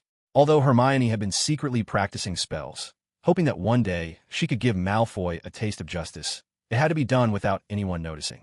Standing up so openly wasn't her style. Hermione wasn't Harry Potter, after all. This sort of thing was best left to the protagonist. And Harry didn't let Hermione down. While some of the more thoughtless students joined Malfoy in mocking Neville for breaking his arm, it was only Harry who immediately stepped forward. Bathed in the sunlight of justice, Harry's glasses gleamed with a dazzling brilliance. Malfoy, give me Neville's remembrall. Malfoy had never liked Harry to begin with. He was a wealthy boy, handsome and arrogant, and by all rights, he should have been the star of the first year. But Harry Potter was simply too famous. His name alone echoed throughout the wizarding world, and that naturally filled Malfoy with resentment. On top of that, Harry was honest and upright, refusing to join Malfoy in any of his schemes. To Malfoy, Harry was the biggest thorn in his side. Well, Harry Potter, Malfoy sneered. Let me give you a piece of advice. Stop sticking your nose where it doesn't belong, and quit playing the hero. As he spoke, Malfoy glanced over at Hermione, who was standing in the corner. Hermione rolled her eyes in exasperation. What a fool. Why are you looking at me? Of course, Harry stood his ground. Malfoy, you're going too far. Neville is our classmate. Malfoy retorted with a mocking laugh. That idiot might be your classmate, but he's certainly not mine. With that, Malfoy, blatantly ignoring Madame Hooch's warnings, swung his leg over his broomstick and soared into the air, the remembrall clutched in his hand. He turned back to taunt Harry. So, if you want it, come and get it. Harry, don't go up there, Ron said anxiously, worried that Harry might get hurt. Thanks to Malfoy's antics, you could almost feel the air crackling with tension. It wasn't quite a case of a hero risking it all for a damsel, but as a steadfast defender of justice, Harry simply couldn't watch Malfoy's arrogance any longer. He reassured Ron, don't worry, and then, mounting his broomstick, took off into the sky. Unlike Neville's earlier, uncontrolled wobbling, Harry's flight was powered by his own strong will, not a lack of control. When Harry's broom leveled with Malfoy's, there was no doubt he had already mastered the broomstick under him. Malfoy, hand it over. Malfoy responded with a crooked, war god grin, his handsome eyes filled with disdain. It was as if, among all the first years, only Harry Potter was worthy of being his rival, even if Harry was always going against him. Want it back? Then come and get it. Malfoy's original plan was nothing more than a mischievous prank. He wanted to hide Neville's remembrall, leaving Neville anxious and desperate, so Malfoy could torment and mock the poor boy again and again. That's the way troublemakers usually behave. But then Harry dared to stand up to him, crushing his arrogance. It was as if Harry was asking for trouble. Even more infuriating, as Malfoy looked down, he saw that some students had begun to cheer Harry on, rallying behind him. The truth is, not every student is born a troublemaker. What they lacked was a just leader like Harry. The moment someone brave enough stands up to defy Malfoy's bullying, those with a sense of justice in their hearts naturally feel inspired to rise up as well, joining in to support Harry. Harry, too, felt a surge of encouragement. This only strengthened his belief that he was doing the right thing. He wasn't out to target Malfoy. Harry had no desire to pick on anyone. He simply couldn't stand by and watch injustice. If it hadn't been Malfoy, but another bully picking on Neville, wounded and defenseless, Harry would have stepped forward all the same. As for why Harry brimmed with such a strong sense of justice, it was more than just something in his bones, something running in his blood. Most important of all, Harry had grown up under someone else's roof, tormented by his aunt's family from a young age. At only 11, Harry had to cook for his relatives, sleep in a cupboard beneath the stairs, and endure the bullying of his spoiled, arrogant cousin. He had suffered enough all his life. So now, finally arriving at Hogwarts, discovering he could learn magic, and that his own name, Harry Potter, was synonymous with heroism, Harry felt a deep, personal empathy as he watched Neville being bullied and humiliated by Malfoy. What does it mean to be the hero of a story? If Harry grew up to be someone like his cousin or Malfoy, becoming the very kind of person he used to despise and hate, then he would have no right to be the hero of the wizarding world. But Harry was not like them. He was pure, unsullied by his surroundings, noble in character, and willing to take risks and pay the price for his principles. He had to live up to the thunderous weight of his name, for he was Harry Potter. Compared to the obedient students around him, Malfoy now seemed like a devil. Horns on his head, fangs bared, the embodiment of mischief. Despite Madame Hooch's strict orders against unsupervised flying, Malfoy deliberately broke the rules. Seeing Harry's natural talent as a flyer only made Malfoy more envious. Malfoy sat astride his broomstick, soaring ever higher into the sky. For most timid children, just the fear of heights alone would be enough to make them break out in a cold sweat, their hearts pounding, bodies trembling uncontrollably. In the end, their nerves would fail, they'd lose control of their broom, and tumble straight down from midair. If luck was on their side, perhaps they'd escape with their life. If not, they might end up as a cautionary tale. One could only wonder if Hogwarts would provide a beautifully crafted urn as consolation. Harry, didn't you want to stand up for Neville? Then you go fetch it. Malfoy flashed a devilish grin and hurled the Remembrall straight toward the glass window of Professor McGonagall's office. He didn't actually know it was McGonagall's office window at the time, but he was certain this was an area reserved for professors, and if Harry dared to recklessly charge after it, not only might he get himself hurt, but there would be the added bonus of some delicious chaos. Yet just as Malfoy's scheme seemed to be unfolding perfectly, with him ready to sit back and enjoy the spectacle, something happened that took him completely by surprise. Harry, in that moment, seemed almost superhuman. His broomstick shot forward in a sudden burst of speed, far outpacing Malfoy's, and just as the Remembrall was about to smash through McGonagall's window, Harry caught up to it and snatched it cleanly out of the air. At the same time, Harry's other hand gripped the broom tightly. With effortless grace, he executed a sharp mid-air turn, coming to a steady stop less than half a meter from the window. Amazingly, not a single strand of his hair was out of place. Damn it, he actually managed to pull it off. Malfoy seethed with fury, so angry it felt as though his insides were burning. Whatever grudge existed between him and Harry was now set in stone. What Harry didn't realize was that, thanks to the glare on the glass, he couldn't see what was happening behind the window. Sitting at her desk, her expression solemn yet sharp, Professor McGonagall, though gaunt and advanced in years, watched the scene unfold with surprise and delight through her distinctive spectacles. That dazzling moment when Harry caught the Remembrall with such fluid ease had not escaped her notice. Magnificent, she thought. It had been ages since she'd seen a first-year control a broomstick with such skill. After all, flying required talent. Most students, no matter how hard they tried, could never hope to pull off the breathtaking feat Harry had just accomplished. And as it happened, McGonagall was not only the head of Gryffindor and the deputy headmistress, but also a passionate Quidditch enthusiast. Of course, both Harry and Malfoy had just broken Madame Hooch's rules, but that was something McGonagall had yet to discover. She certainly knew Harry Potter. Even before the start of term ceremony, she had spotted him among the crowd of students at a single glance. Wizards who had not experienced the dark years of Voldemort's reign could never truly understand his terror. His very name was shunned by countless witches and wizards, a silent testament to the fear rooted deep within their hearts, the most dreadful of nightmares. And yet, it was this seemingly invincible Dark Lord who was grievously wounded in the end, all because of Harry Potter. So, Harry Potter was destined to be the most extraordinary student in all of Hogwarts. Professor McGonagall immediately set aside her work and strode briskly toward Professor Quirrell's defense against the dark arts classroom. The older student she needed to find was right there in that room. Professor McGonagall arrived in a hurry, her steps filled with excitement.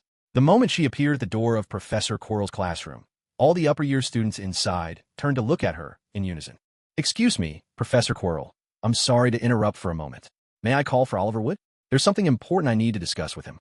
After all, Professor McGonagall was the deputy headmistress. Though she interrupted Professor Quirrell's lesson, she spoke with calm authority, her manner both firm and courteous. Professor Quirrell, on the other hand, appeared quite nervous. He forced a smile and stammered, "Yes, of course, that's no problem at all." And so, Oliver Wood stepped curiously out of the classroom. Unlike young first years like Harry Potter or Malfoy, Oliver Wood was already a strapping young man, tall and powerful. As the captain and keeper of the Gryffindor Quidditch team, Oliver Wood now stood nearly as tall as Professor McGonagall herself. And that was saying something. Among the many professors at Hogwarts, McGonagall was considered quite tall. Oliver Wood was not only tall and handsome, but his eyes shone with warmth and vitality. In the empty corridor, He looked with curiosity at Professor McGonagall, the head of Gryffindor. Wood, I have the pleasure of introducing you to a remarkable young seeker. Professor McGonagall's voice brimmed with barely contained excitement. The setting sun streaming through the window lit up Professor McGonagall's face, lending her an exuberance that seemed almost youthful. It had been a long time since Oliver Wood had seen Professor McGonagall so thrilled about Quidditch. This only made Wood all the more intrigued by this young seeker. Meanwhile, Harry, having successfully retrieved Neville's Remembrall, was reveling in his moment of glory. He was suddenly hailed as a little hero among the first-year students, their cheers ringing out all around him. "Oh, Harry, that was absolutely brilliant. Look, Malfoy's face is all twisted with rage." Ron's laughter could be heard above all the others. Malfoy, after all, had been the first to mock Ron's family for being poor. Now, seeing Malfoy get his comeuppance, all those students who had once suffered his taunts and bullying shared in the sweet satisfaction of revenge. "Harry Potter, this isn't over." Malfoy was furious, but thankfully he still had his own followers. Without hesitation, he turned to them and snapped, "Let's go." As Malfoy passed by Miss Granger, his expression twisted with embarrassment and discomfort. After all, nothing is more mortifying for a boy than making a fool of himself in front of the girl he likes. In the original story, Hermione wasn't portrayed as particularly attractive, and her personality wasn't especially endearing either, so it was only natural that the boys didn't pay much attention to her. But here, Hermione not only possessed the movie heroine's beauty, but before crossing over, Lin Qingyun herself had been a darling. Wherever she went, beloved by all for her striking looks. With the two beauties' traits combined, Hermione radiated an irresistible charm. That was how she managed to capture Malfoy's heart at first sight. After Malfoy left, Miss Granger glanced at her system. "Congratulations on completing option 3. You've earned a handheld fan." It wasn't a full-size fan, but rather a small, portable one that fit in the palm of her hand. Still, it was rechargeable and seemed perfect for keeping cool during summer outings. Hermione wondered if there might be a spell to keep the little fan fully charged. She could even modify it into a magical device. There was no doubt. As a top student, Hermione's mind was always buzzing with ideas, and her imagination knew no bounds. Just as Harry had triumphed over Malfoy's arrogance for the first time in public, Madame Hooch had yet to return, and a senior student appeared on the pitch. He was tall and striking, and even before he introduced himself, excitement flickered in the eyes of many students around them. Some couldn't help but blurt out his name. "Oliver Wood, captain of the Gryffindor Quidditch team." "Wow, he's so cool. What's he doing here?" Wood had come looking for Harry Potter, but out of all the students, his gaze lingered for a moment on Miss Granger, who, though half hidden in the crowd, still managed to stand out. He couldn't help but think to himself, what a beautiful first-year girl. Fortunately, Hermione had her low profile, attribute boosted, and besides, Wood was an upright young man, so he quickly looked away and addressed the group. "Which one of you is Harry Potter?" Ron looked uncertain, even a little worried. But Harry stepped forward without a hint of fear and announced, "That's me." Wood took in the sight of Harry, so small, glasses perched on his nose, and looking somewhat undernourished. He seemed hardly the sort for a dangerous sport like Quidditch. Yet Wood wasn't one to judge by appearances. After all, not everyone at Hogwarts was like Malfoy.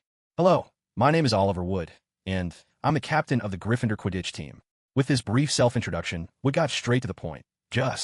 Now, Professor McGonagall came to me and made a formal recommendation for you. She suggested that you join us as Gryffindor Seeker.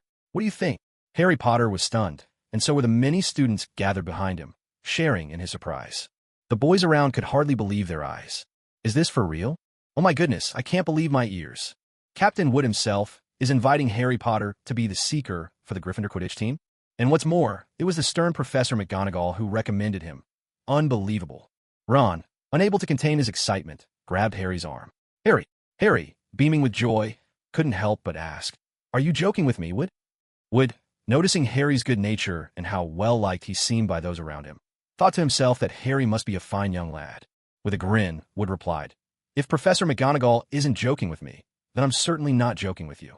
Harry's heart pounded wildly with excitement. A bit nervous, he said, "I think I'd like to give it a try." "That's excellent," said Wood, smiling. "I can fit in some extra training for you. I have no doubt you'll be the best Seeker Gryffindors ever had." Professor McGonagall's authority was beyond question. Though Harry's age and appearance might not seem the most fitting, anyone personally recommended by her had to possess some remarkable Quidditch talent. And that was something Wood would never doubt. In the original film, the scene would shift quickly to Wood teaching Harry the basics of Quidditch. Wood was a man of action, and his passion for Quidditch rivaled that of any Gryffindor boy. Miss Hermione Granger, for her part, admitted she was fascinated by flying broomsticks. After all, back in the real world, she had graduated high school but hadn't even gotten her driver's license yet. Every day she was stuck riding her electric bike or taking buses and subways to get around. But a flying broomstick, something that could launch you into the sky from a standstill, was pure magic, and naturally it was enchanting. Still, Hermione had no interest whatsoever in the perilous game of Quidditch. As Wood once joked, for a Quidditch player, you either come out of the match unscathed, or you vanish for a week or two before showing up again. Of course, that time away usually meant a stay in the hospital. Quidditch was notoriously dangerous. Ending up in the hospital was as common as eating or drinking. So, as far as Hermione was concerned, watching a Quidditch match was fine, but actually playing? Not a chance. The system, however, seemed rather intrigued. The handheld minifan that Hermione had just earned as a reward for completing her last task hadn't even been taken out for a look when her system popped up again, presenting options that only she could see. Option 1. Apply to Captain Oliver Wood to join the Gryffindor Quidditch team as a reserve player. Complete the task to gain +1 to base attributes. Option 2. Go find Malfoy and comfort his wounded heart. Complete the task to receive 1 bottle of happy, fizzy soda. Option 3. Quietly follow Harry and trigger the event where Harry discovers the golden snitch. Complete the task to receive 1 comfortable bicycle seat. Oh my goodness! Even a little fairy like Hermione could hardly keep herself from cursing. This system really is uncanny. Whatever she thinks about, it shows up immediately. As a proper young lady, sitting on a broomstick really isn't the most convenient thing. Sitting sideways would definitely be unsafe. But if she could add a comfortable bicycle seat to her broom, that would be absolutely perfect. It would suit little fairy Hermione to a T. So for Hermione at this moment, option 3 was very tempting indeed. Of course, option 1 had the highest value, but Hermione had no desire to be a Quidditch player. No matter the outcome, she didn't want to get involved in such a dangerous sport. Better to play it safe, comfortably, and securely. Much more Hermione's style. As for option 2, who would ever want to comfort Malfoy? That ridiculous brat. That boy is rotten to the core. He brought it all on himself. The first day at Hogwarts was certainly eventful. Even though there were only 4 classes a day, plus all the eating and bathroom breaks, Hermione still had more to do than most students, thanks to her system options. It was a bit exhausting, but thankfully, she'd gained a lot in return. For people, being busy isn't so bad, as long as there's something to show for it. Otherwise, being busy for nothing is just plain miserable. The wind swept gently across the grass, where although there were no cattle or sheep on the Hogwarts lawn, there were tiny, easily overlooked insects. A small beetle, just shouldering its tiny backpack, was struck squarely by a wandering ball the size of a head. If that little beetle had any last words, they would surely be, "Mum, don't bother making dinner for me tonight. May there be no bludgers in heaven." At this very moment, Wood was explaining the rules of Quidditch to Harry. The largest ball is called the quaffle, with a diameter of 12 inches, about the size of a soccer ball, bright red, so it stands out even on rainy days. The quaffle is the main scoring ball for the players. Every time it's thrown through the hoop, the team earns 10 points. The gameplay is a bit like a mix of basketball and football, with the hoops standing upright in the air. Each Quidditch team consists of 1 keeper, 2 beaters, 3 chasers, and 1 seeker. It's no exaggeration to say the seeker is the true key to victory, the so-called star player. Why is that? Well, it all comes down to the rules of Quidditch. The role of the keeper is easy to understand. They guard their team's goal hoops, preventing the opposing players from scoring. And here, scoring usually refers to only one kind of ball, the quaffle. But the keeper's job isn't limited to just 1 goal. Instead, they must defend 3 hoops, set in a row and mounted on tall poles of slightly varying heights. Now, the 2 beaters are where things get really interesting, embodying what could be called the brutal beauty of the game. Take that poor beetle that just got knocked sky high by a bludger, clearly a victim of this very chaos. There are 3 kinds of balls in Quidditch. First is the quaffle, worth 10 points per goal. Then there's the bludger, designed specifically to cause trouble. Its sole purpose is to knock players off their brooms. And finally, there's the golden snitch, the ultimate decider of any match. Usually, there are 2 bludgers in play. Made of black iron, they pack a serious punch. At about 10 inches in diameter, they're a bit smaller than the quaffle. Bludgers relentlessly chase after the nearest player on a broomstick. That's where the 2 beaters come in. Armed with bats, their job is to whack the bludgers away from their own teammates as far as possible. Because if they don't, the bludgers will attack whoever is closest. Of course, Slytherin's Quidditch team is notorious for their underhanded tactics. They're known to use their bats to send bludgers crashing into opposing players on purpose. Even if those players end up coughing blood or with broken bones, it's somehow not considered a foul. What a violent, bloody, and dangerous sport. Then there are the three chasers on each team, and their role is equally fascinating. On each side, three players race through the sky on broomsticks, intercepting the quaffle mid-air and aiming to throw it through any of the three hoops at the other end. Each goal nets their team 10 points. All of this describes the standard game, heart-pounding, brutal, and dangerous as it is. But what really determines the outcome is the role Professor McGonagall assigned to Harry Potter, the Seeker. Oliver would carefully pack the bludgers away in a special box. Only when they're locked up do these wild, violent balls finally calm down. Then would produce a small, golden ball about the size of a ping-pong ball. Harry, look, this is the golden snitch. As the Seeker for our Quidditch team, your one and only mission is to catch this tricky little fellow. What went on? The match doesn't officially end until you catch this little guy. A quaffle goal is only worth 10 points, and nearly everyone on the pitch chases after it. But the golden snitch, only the two Seekers can go after it, whether you catch it with your hand, your foot, or even your mouth. Harry, as long as you get it, our team earns a whopping 150 points. Harry was speechless with astonishment. 150 points? Wood exclaimed excitedly. Exactly. In other words, Harry, as long as you can catch that adorable little golden snitch on the field, will win the match. Wood was the most passionate Quidditch enthusiast imaginable. Even when explaining things to a newcomer like Harry, his excitement was infectious and unstoppable. At that moment, the golden snitch unfurled its delicate golden wings and darted into the air, zipping swiftly and nimbly up and down, moving like an oversized, turbocharged fly. Harry, quick, catch it! Perhaps the snitch was still half asleep, because just as it took off, Harry managed to snatch it out of the air with a single grab. The craftsmanship of the snitch was superb, and it felt wonderful in his hand. Its golden wings kept fluttering, tickling Harry's palm. Well done, Harry! Wood praised him enthusiastically. You've got real talent. I believe that with a bit of focused training, you'll become an outstanding Seeker. Harry looked at the golden snitch in his hand, feeling a surge of excitement and passion rising in his chest. Clearly, a deep love for Quidditch ran in his very blood. Hey, who's there? Just as Wood finished his explanation, a graceful figure approached, trying to complete her own set of tasks, and was spotted in the process. Fortunately, at the very moment she was discovered, Hermione's mission was completed as well. Congratulations on completing option 3. Reward: 1 comfortable bicycle seat. Hermione felt completely satisfied. With this flying upgrade, she could sit comfortably atop her broomstick and soar freely through the sky. It was exactly the sort of practical reward Hermione had always dreamed of. Now that she'd been seen, Hermione made no attempt to hide, nor did she rush to explain herself or beat a hasty retreat. After all, the system options had popped up yet again. Goodness, these system choices were relentless. This wasn't just a 9-to-5 job. It was like working overtime until you went bald. Option 1. Turn around and leave immediately, pretending to be flustered like a guilty thief. Complete the task and receive an electric toothbrush. Option 2. Squat down, pretend to search for a persecuted beetle, and exclaim dramatically, "Oh no! Poor little bug, what a tragic end."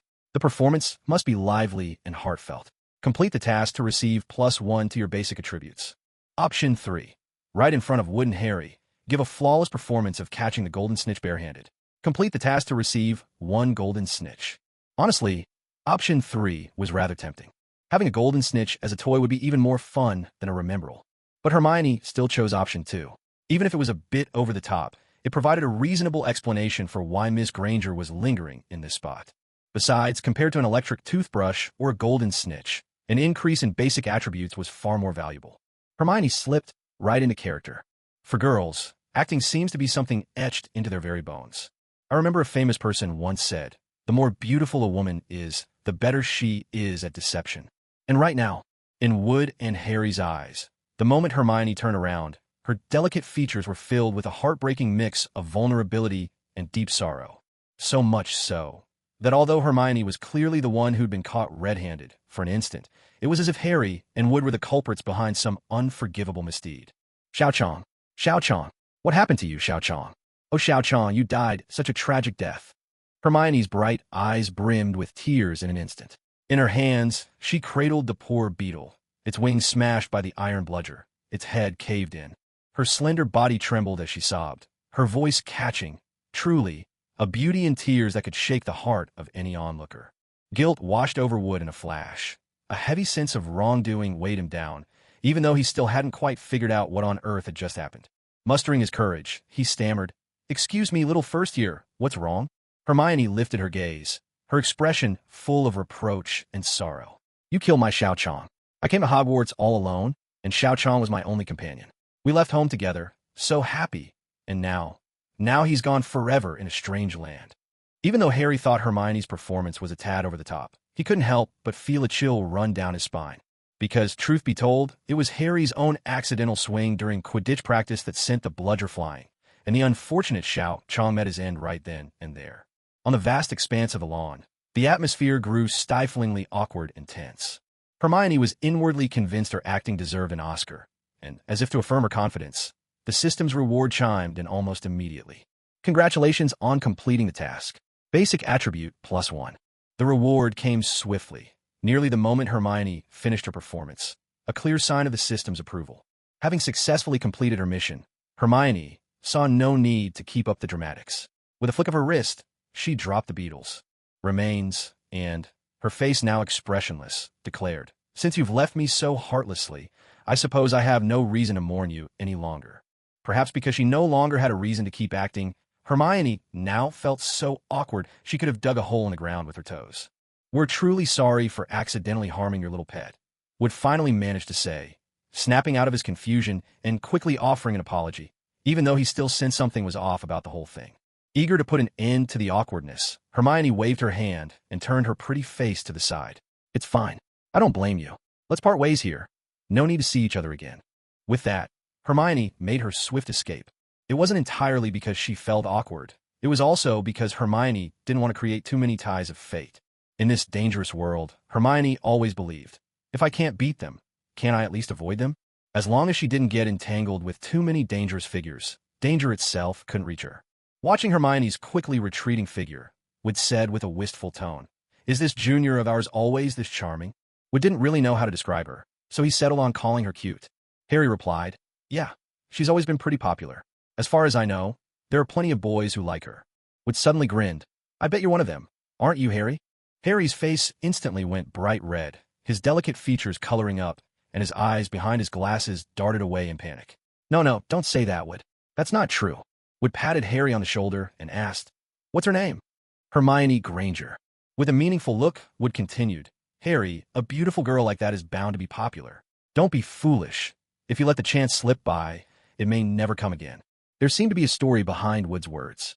After all, loving without being loved in return, and the regret that comes from losing someone, is a kind of pain everyone experiences at some point. Harry was still young now, but someday he'd understand. "Oh, by the way, we killed her little pet during practice. I'll buy a new one tomorrow. Help me give it to her, would you?" Wood didn't want Hermione to bear a grudge over this.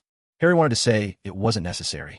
Even though Hermione had put on quite the performance just now, it wasn't hard to deduce that a girl like her would never actually keep a beetle as a pet. And when she tossed away the beetle's body without a second thought, that only confirmed she'd been joking all along. Still, since Wood felt bad and wanted to make amends, Harry didn't object. He simply nodded and agreed. As for Hermione, on her way back, she was considering how best to assign the attribute point she'd earned from this mission. Honestly, she was quite tempted to put it into discretion. Even in the real world, as Lin Qingyun, she'd been a beauty, but at least that world wasn't so dangerous. There, even a random internet celebrity could have a legion of fans and admirers. But as long as you kept your nose clean, you'd be safe enough. This magical world was different, though. Hermione felt a kind of instinctive fear here. And now, with Malfoy having taken a liking to her, it made Hermione feel all the more uneasy. What she wanted most was to keep a low profile, lower than ever. But Hermione had also noticed that the system wasn't exactly encouraging her to fade into the background. So, she decided to invest this precious point into defense instead. Magic +1, Health +1, Discretion +3, Agility +1, Defense +1. Though defense and health may seem similar, they're actually two entirely different concepts. Defense is about shielding oneself from harm. Health, on the other hand, is simply about being tough. If you stab someone, they bleed out and die. But if someone stabs you and you're sturdy enough, you survive. "Hermione," a familiar voice suddenly called out to Hermione. She turned her head and, to her surprise, saw Ron. Now that he had a crush, Ron had started to pay attention to his appearance, intentionally or not. He was one of those boys. Hermione noticed he'd combed his hair like an adult, and she couldn't help but laugh. "What's with this getup?" Ron looked at Hermione. Even though she tried to keep a low profile, her sparkling beauty couldn't be hidden, and the sight of her filled him with delight. Ron said, "I thought dressing like this would make me look a bit more mature." Hermione laughed. "Why would a little kid like you need to look mature?" Ron blushed, too embarrassed to say that it was all for her. As Ron and Hermione walked together, they still drew the attention of passersby. In the original story, Hermione never really attracted much attention. No one cared who she was with, not even their classmates. But here, a few boys from their year passing by looked at Ron with envy. Ron's heart pounded as he tried to find ways to keep Hermione by his side a little longer. He could sense that unless there was something important, Hermione tended to avoid spending time alone with him and Harry. At that moment, Ron pulled out the green hat Hermione had given him and put it on, asking, "How do I look?" Hermione could only shake her head and laugh. "Not bad at all." "Hermione, I'm actually waiting for Harry. Why don't we wait for him together?" Ron searched for a topic. "Aren't you curious about how Harry's Quidditch training is going?" "Not curious. Not even a little bit." Hermione was about to refuse, saying she was tired and wanted to head back to rest. After all, she was a girl. It didn't really seem proper to hang around two boys all day. Any normal girl would probably want to spend time with some like-minded girlfriends instead. But just then, at the crucial moment, the all-powerful system options popped up before her eyes again. Option 1. Decline Ron's invitation and go back to sleep. Complete the task to receive one comfy set of pajamas. Option 2. Tell Ron you know all about Quidditch and don't need to hear it from Harry. Complete the task to receive one loud whistle. Option 3. Wait for Harry with Ron and successfully trigger the forbidden corridor on the 4th floor. Complete the task to receive +1 to basic stats.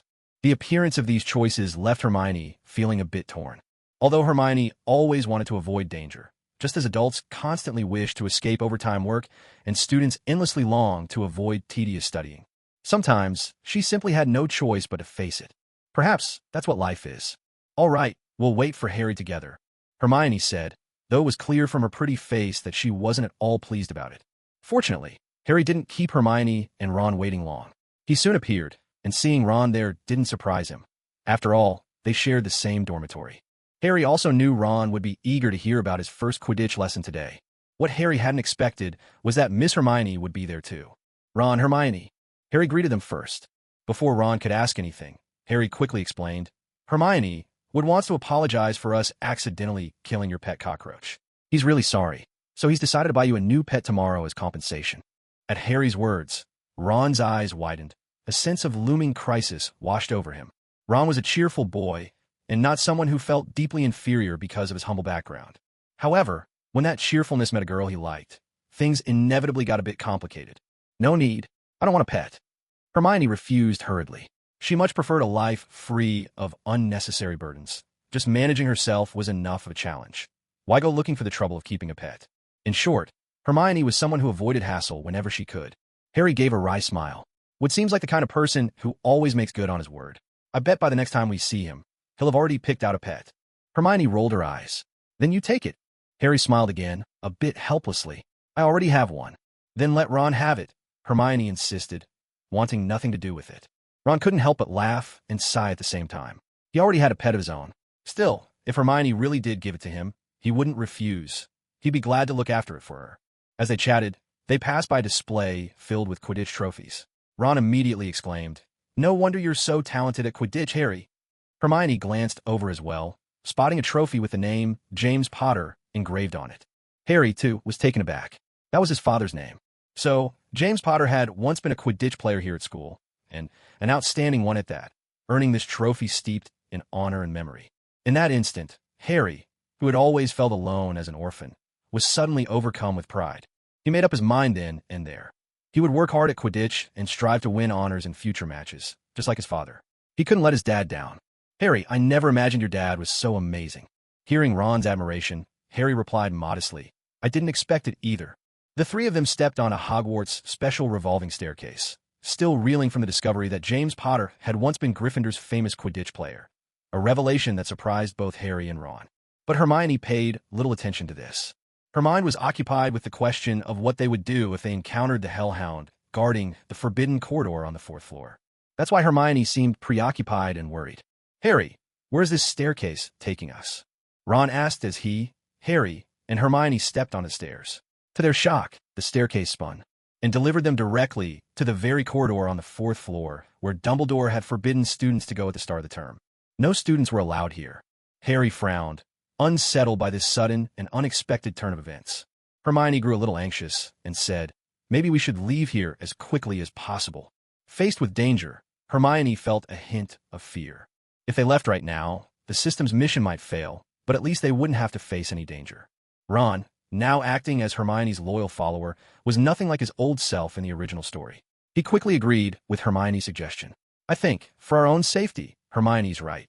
If Professor McGonagall or Headmaster Dumbledore catch us here, we're done for." The atmosphere began to shift, growing tense and strange. It felt as though some unknown and sinister force was at work, the darkness itself feeding their fear. Just as Harry was about to suggest retreating, an ugly cat suddenly leaped out from the shadows. That's Argus Filch's cat. The name Argus comes from Greek mythology, a giant with 100 eyes, hinting at Mr. Filch's habit of sneaking around and spying on students. After all, that was part of his job. Filch was a person nearly all the students disliked. He was bad-tempered, with an odd personality, and his greatest pleasure seemed to be making life difficult for the students. But again, that was his job. He was, after all, the caretaker of Hogwarts. Some of Filch's twisted tendencies could be traced to his unfortunate background.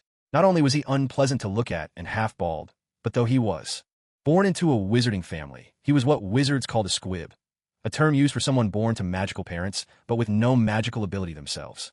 For those from wizarding families, this was a source of deep shame, ensuring a lifetime of ridicule from the magical community. A childhood filled with misery had shaped Filch's warped character. Deep down, he harbored resentment toward those children who were born with the magical gifts he himself would never possess. Because of his position, Filch delighted in finding fault with the students. Back in the days when Hogwarts enforced even stricter rules, his office was equipped with iron chains and manacles used to punish those who broke the code of conduct. But now, the school had grown far more civilized, and corporal punishment had become a rarity. At this moment, the ugly-looking cat that Ron and Harry spotted was none other than Filch's own companion.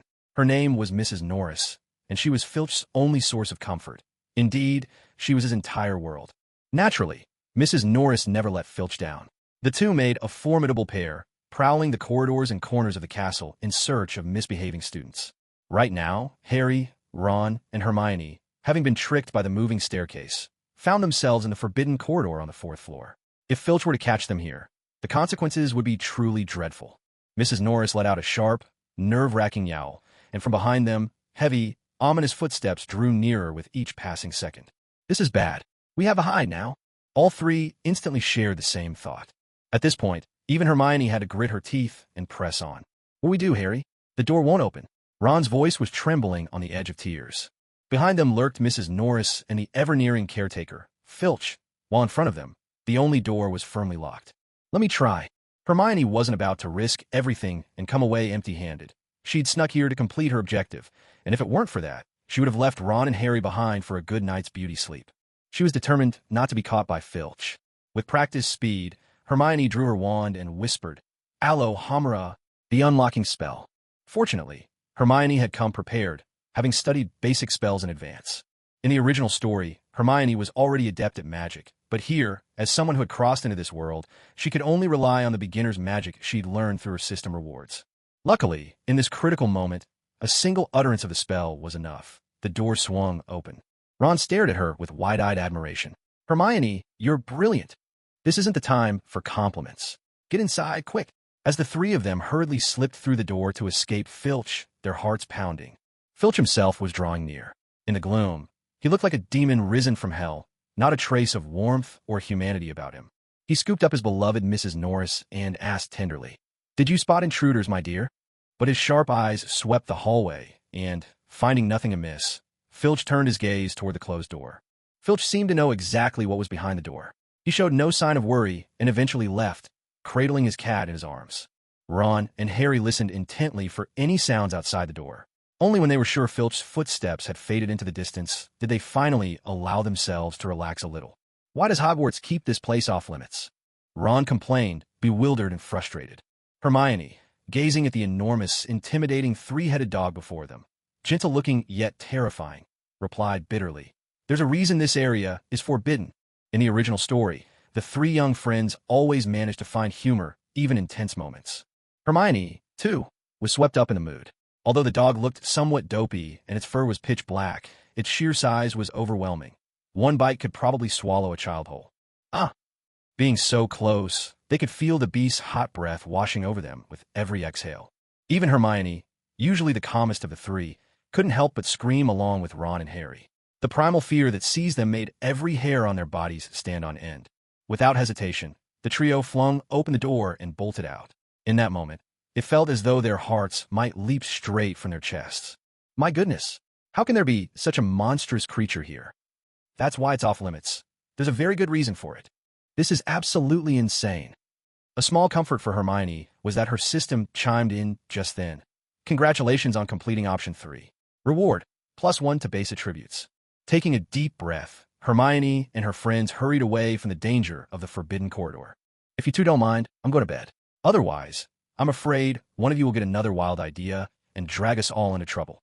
Hermione mimicked her own lines from the film, finding the words oddly suitable for her current mood, exhausted and exasperated. It could be even worse. We might get expelled. Harry muttered, still in shock. Ron was quick to respond. I think she really needs to decide which is worse.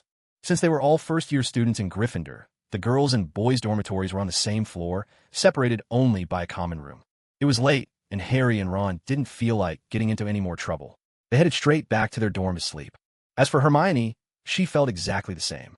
Tonight's terrifying ordeal had driven home one clear lesson. Getting too close to Harry and Ron was bound to end in danger. There was no question about it. It seemed that simply keeping a low profile was not enough. She would have to put more effort into her defense as well. After allocating the precious points she'd earned from tonight's adventure, her stats now read: Magic +1, Health +1, Discretion +3, Agility +1, Defense +2. Even after lying down, Hermione tossed and turned, unable to fall asleep. No, she thought, she would have to keep working even harder. Bathed in the silvery moonlight streaming through the window, Hermione pulled out the beginner's book of magic that the system had given her at the very start and resumed her recitation and studies. Perhaps the air in the room was a bit stuffy.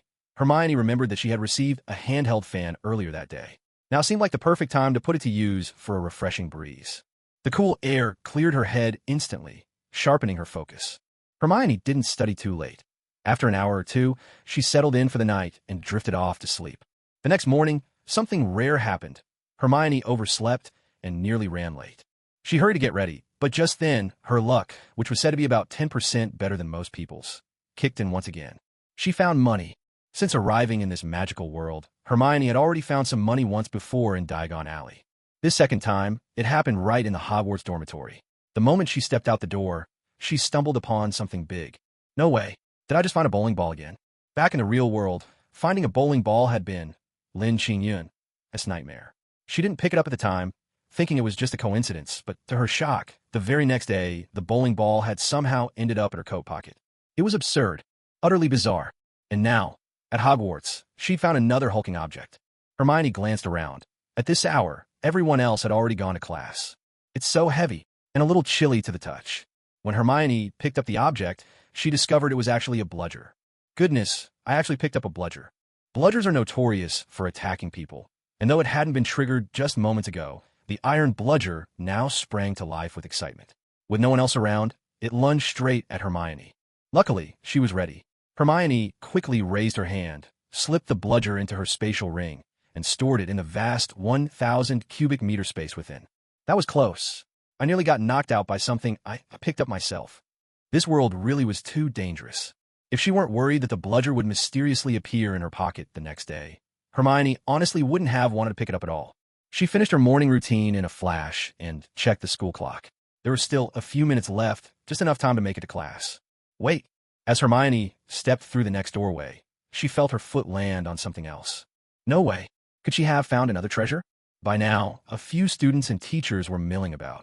Hermione crouched down carefully, letting her uniform skirt conceal her movements, and picked up the object to take a look. Wow, it's gold.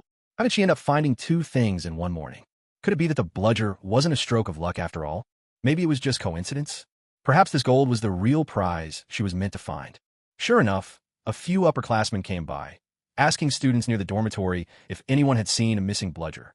Because the sneakoscope would fly on its own, if you didn't keep an eye on it, not only could it attack people, but it might also fly off and get lost.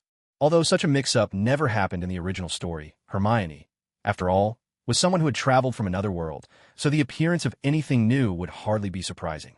Suspecting she might have picked up the wrong thing and wanting to avoid any awkwardness, Hermione hurriedly slipped away. Harry and Ron were still as fond of sleeping in as ever, scrambling into the classroom at the very last moment, clothes askew.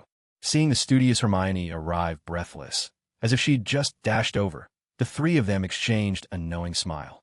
It seemed that being late to class had become the shared thread of their friendship.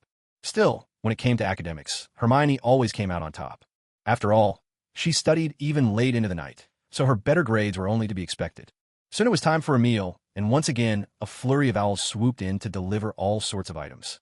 Hermione originally wanted to keep her distance from Harry and Ron, but the system's options had other ideas. Once again, the options appeared before her. Option 1. Chat with Harry and Ron. Discuss theories about the events in the Forbidden Corridor last night. Complete the task, and gain +1 to basic attributes. Option 2. Talk with Malfoy and get to know more of the upper-class heirs. Complete the task and receive 1 bottle of sunscreen. Option 3. Seek out Professor Snape and tell him that Professor Quirrell is planning to steal the Philosopher's Stone from the Forbidden Corridor. Complete the task and receive an invisibility cloak. Isn't the invisibility cloak supposed to belong to Harry Potter? It hadn't even shown up at this point in the original story. The invisibility cloak was certainly a wonderful thing, but that option was just too risky. Hermione couldn't bring herself to pick it. As for Malfoy, she'd rather not. That left Hermione with only one real choice. Ron, noticing Hermione approaching, looked delighted. There were plenty of girls in the Great Hall, many of them quite pretty, but compared to Miss Hermione, they seemed only like leaves beside a bright blossom. Hermione was truly one of a kind. Catching a glimpse of Ron's infatuated expression, Harry couldn't help but chuckle. He lowered his head and said to Hermione and Ron, "Do you remember what happened when we went to the Forbidden Corridor last night? I have a feeling Hagrid put something valuable from Gringotts in there and set a 3-headed dog to guard it." Playing along to complete her system task, Hermione replied, "That's possible. Did you notice? Beneath the 3-headed dog, there was a trapdoor. Most likely, the dog was there to guard that entrance." Ron asked, "So, are we supposed to keep investigating this?" Harry, unusually thoughtful, said, "If things over there are safe, then there's no need for us to worry too much." Hermione nodded as well, then watched with satisfaction as the system prompt appeared. "Congratulations on completing option 1. Reward, +1 to basic attributes." Having finished her task, Hermione was already planning her next escape. Although her relationship with Harry and Ron was quite good now, and after all, they had faced danger together just last night, the ever-cautious Hermione still wanted some time alone. But alas, the tree longs for stillness, yet the wind will not cease. The ever-annoying Malfoy, upon seeing Hermione with Harry and Ron, was instantly filled with rage. He strode over and with brazen arrogance declared, "Harry, Ron, stay away from Miss Granger. She's out of your league. People like you don't deserve her." Hermione blinked, her beautiful face showing clear astonishment. Wasn't Malfoy being a bit too hypocritical? After all, she was a Muggle-born herself, a child of 2 non-magical parents, making her status in wizarding society even lower than Harry's or Ron's. Could it really be just because she was pretty? If looks were all that mattered, then why should Hermione bother keeping a low profile at all? Wouldn't it make more sense to invest all her points into charm and beauty? Malfoy's words made Harry and Ron's faces darken on the spot. "Malfoy, stop stirring up trouble for no reason," Ron retorted, unable to stomach Malfoy's taunts, especially given his special feelings for Hermione. Malfoy sneered, "Am I wrong? How could you two possibly be worthy of the lovely Miss Granger?"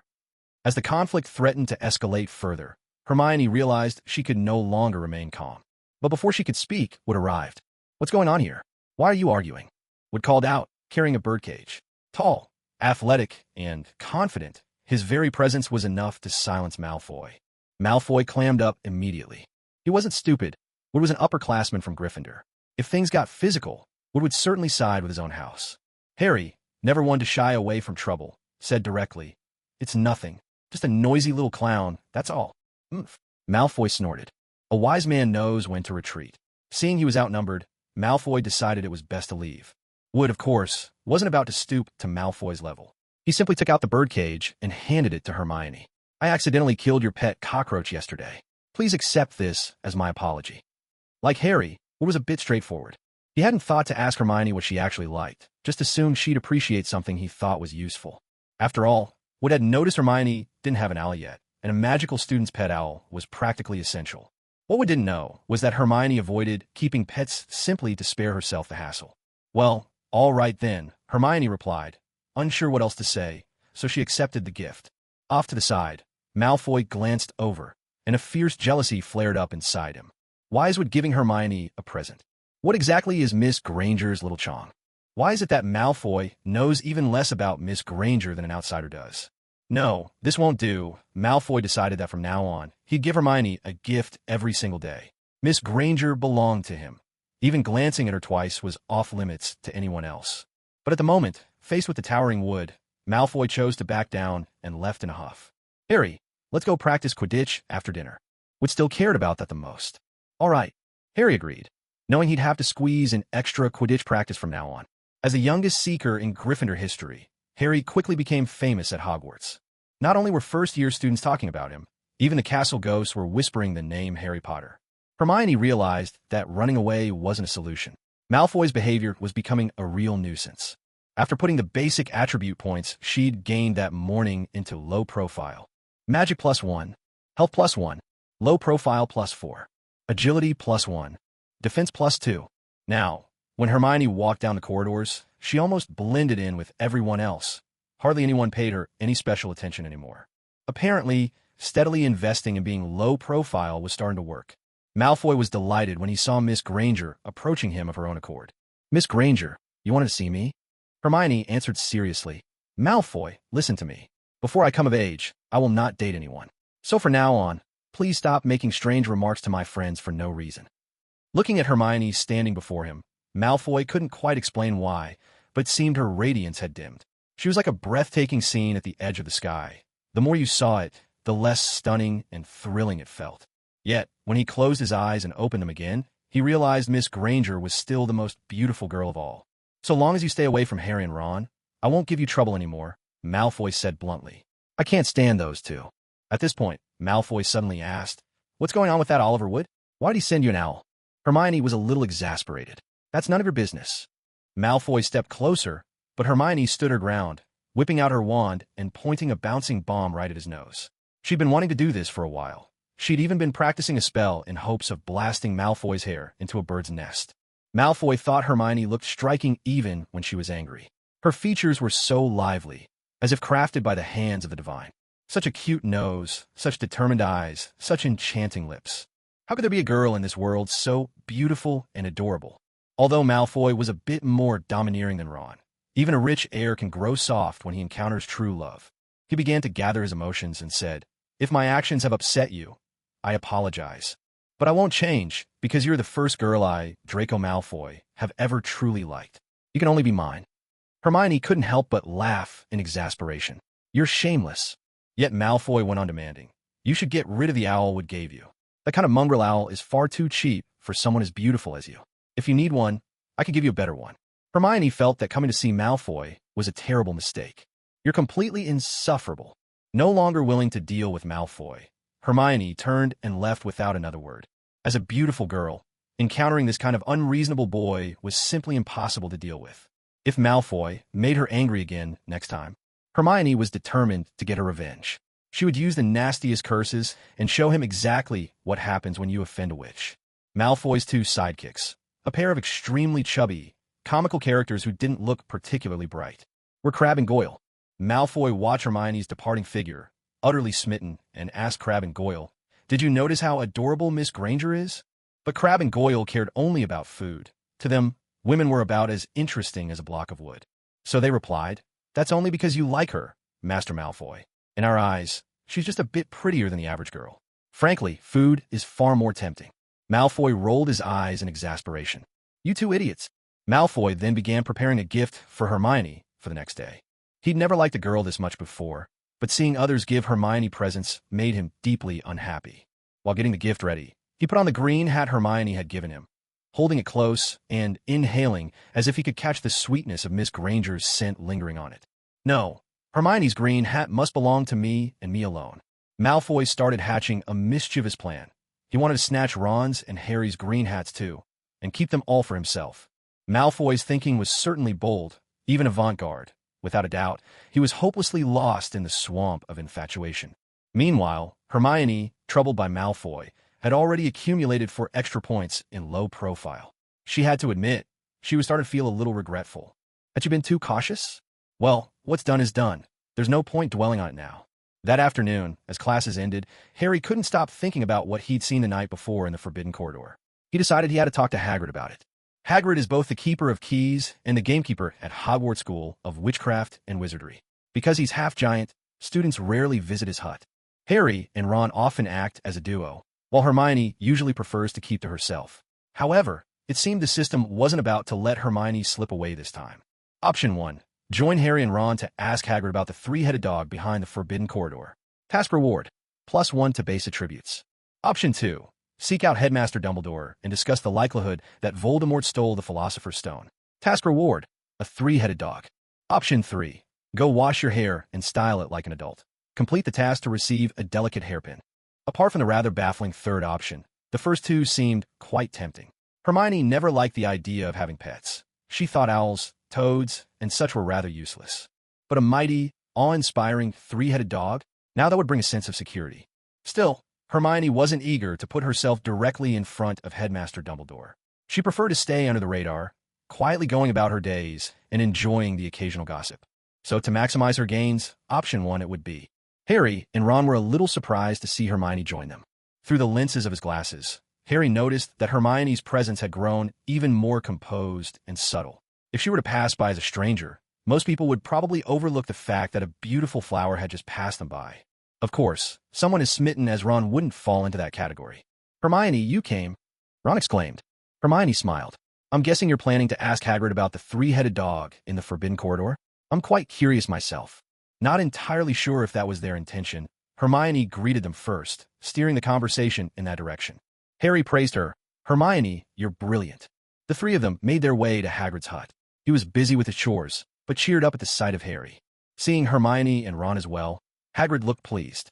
It was good to see Harry making friends so quickly at Hogwarts. After glancing at his companions, Ron and Hermione, Harry turned to Hagrid and asked, Hagrid, last night we saw a fierce three-headed dog locked away in the Forbidden Corridor on the 4th floor. Is it guarding the thing we took out from Gringotts? Hagrid's towering frame tensed, his expression instantly grave. He glanced around to make sure no one else was listening, then whispered, cautiously, Harry, who told you about that? That's Dumbledore's business, it is. I shouldn't be talking about it. I really shouldn't. Hagrid was like an NPC in a game, always appearing at the right moment to offer the players a crucial hint. Headmaster Dumbledore? The two little ones never expected that this matter would actually have something to do with Headmaster Dumbledore. Hagrid, we know it was wrong to sneak into the Forbidden Corridor, but the school shouldn't keep such a dangerous three-headed dog locked up in there. Hearing Harry bring up this crucial piece of information again, Hagrid was immediately stunned. You met my little pet, Fluffy? I lent him to Professor Dumbledore to guard something important, and it has to do with Nicholas Flamel. Oh dear, I've let it slip again. I'm such an idiot. Hagrid warned Harry sternly. Don't try to get more out of me, or I'll get angry and throw you all out. Hagrid, who is Nicholas Flamel? At that, Hagrid clamped his mouth shut and refused to say another word. Meanwhile, Hermione had successfully completed her task. Congratulations on completing option 1. Reward, +1 to base attributes. With Malfoy nowhere around to cause trouble, Hermione decided to use this precious point to boost her magic. Magic +2, Health +1, Discretion +4, Agility +1, Defense +2. Since Hagrid wouldn't reveal any more useful information, Harry and Ron started to analyze things themselves. Nicholas Flamel must be the key, Harry said. Maybe if we look into Nicholas Flamel, we'll find out what's really hidden in that Forbidden Corridor on the 4th floor. Hermione's cautious nature was once again triggered. I think the fact that Hagrid doesn't want to tell us anything means it's dangerous. I really think you two shouldn't investigate any further. Ron was curious. Hermione, you're kind of strange sometimes, you know? Sometimes you're really afraid of trouble and keep your distance, but other times you're braver than either me or Harry. Ron was certainly observant. Hermione felt a bit helpless. If it weren't for the system's tasks, she might have remained just an ordinary student to Ron and Harry, the kind who would barely say 2 words to them in a whole day. All right then, if you're so eager to risk your necks, I won't stop you. I'm off to bed. With that, Hermione turned and walked away. Ron watched her leaving and asked curiously, Are all girls like that? Harry shook his head. I have no idea. But Hermione didn't return to the dormitory. Without a pet hospital or regular baths and flea treatments, pets can easily become infested with bugs. Hermione carefully inspected the feathers of the owl senior would have given her, only to find them crawling with tiny bugs, which made her skin crawl. She'd originally planned to let Harry or Ron take care of the pet. After all, boys wouldn't be afraid of such things. But Hermione couldn't help thinking further, especially about the unpredictable Malfoy. If he ever found out just how close she was with Ron, who knows what kind of trouble he might stir up in the future. So, after careful consideration, Hermione decided to let it go. Owls in the wizarding world are remarkably skilled at surviving in the wild. Even without being raised by humans, they do just fine on their own.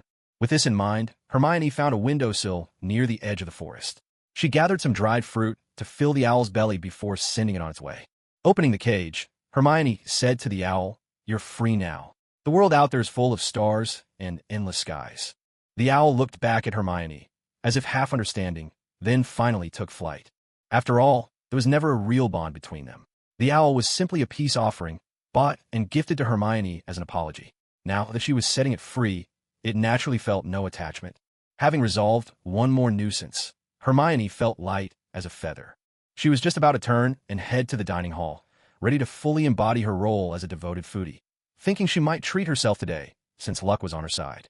But as soon as she turned, she unexpectedly bumped into Headmaster Dumbledore. Normally, running into Dumbledore was a rare occasion. Meeting him today felt almost fated. Up close, Dumbledore looked every bit as kind and gentle as people said.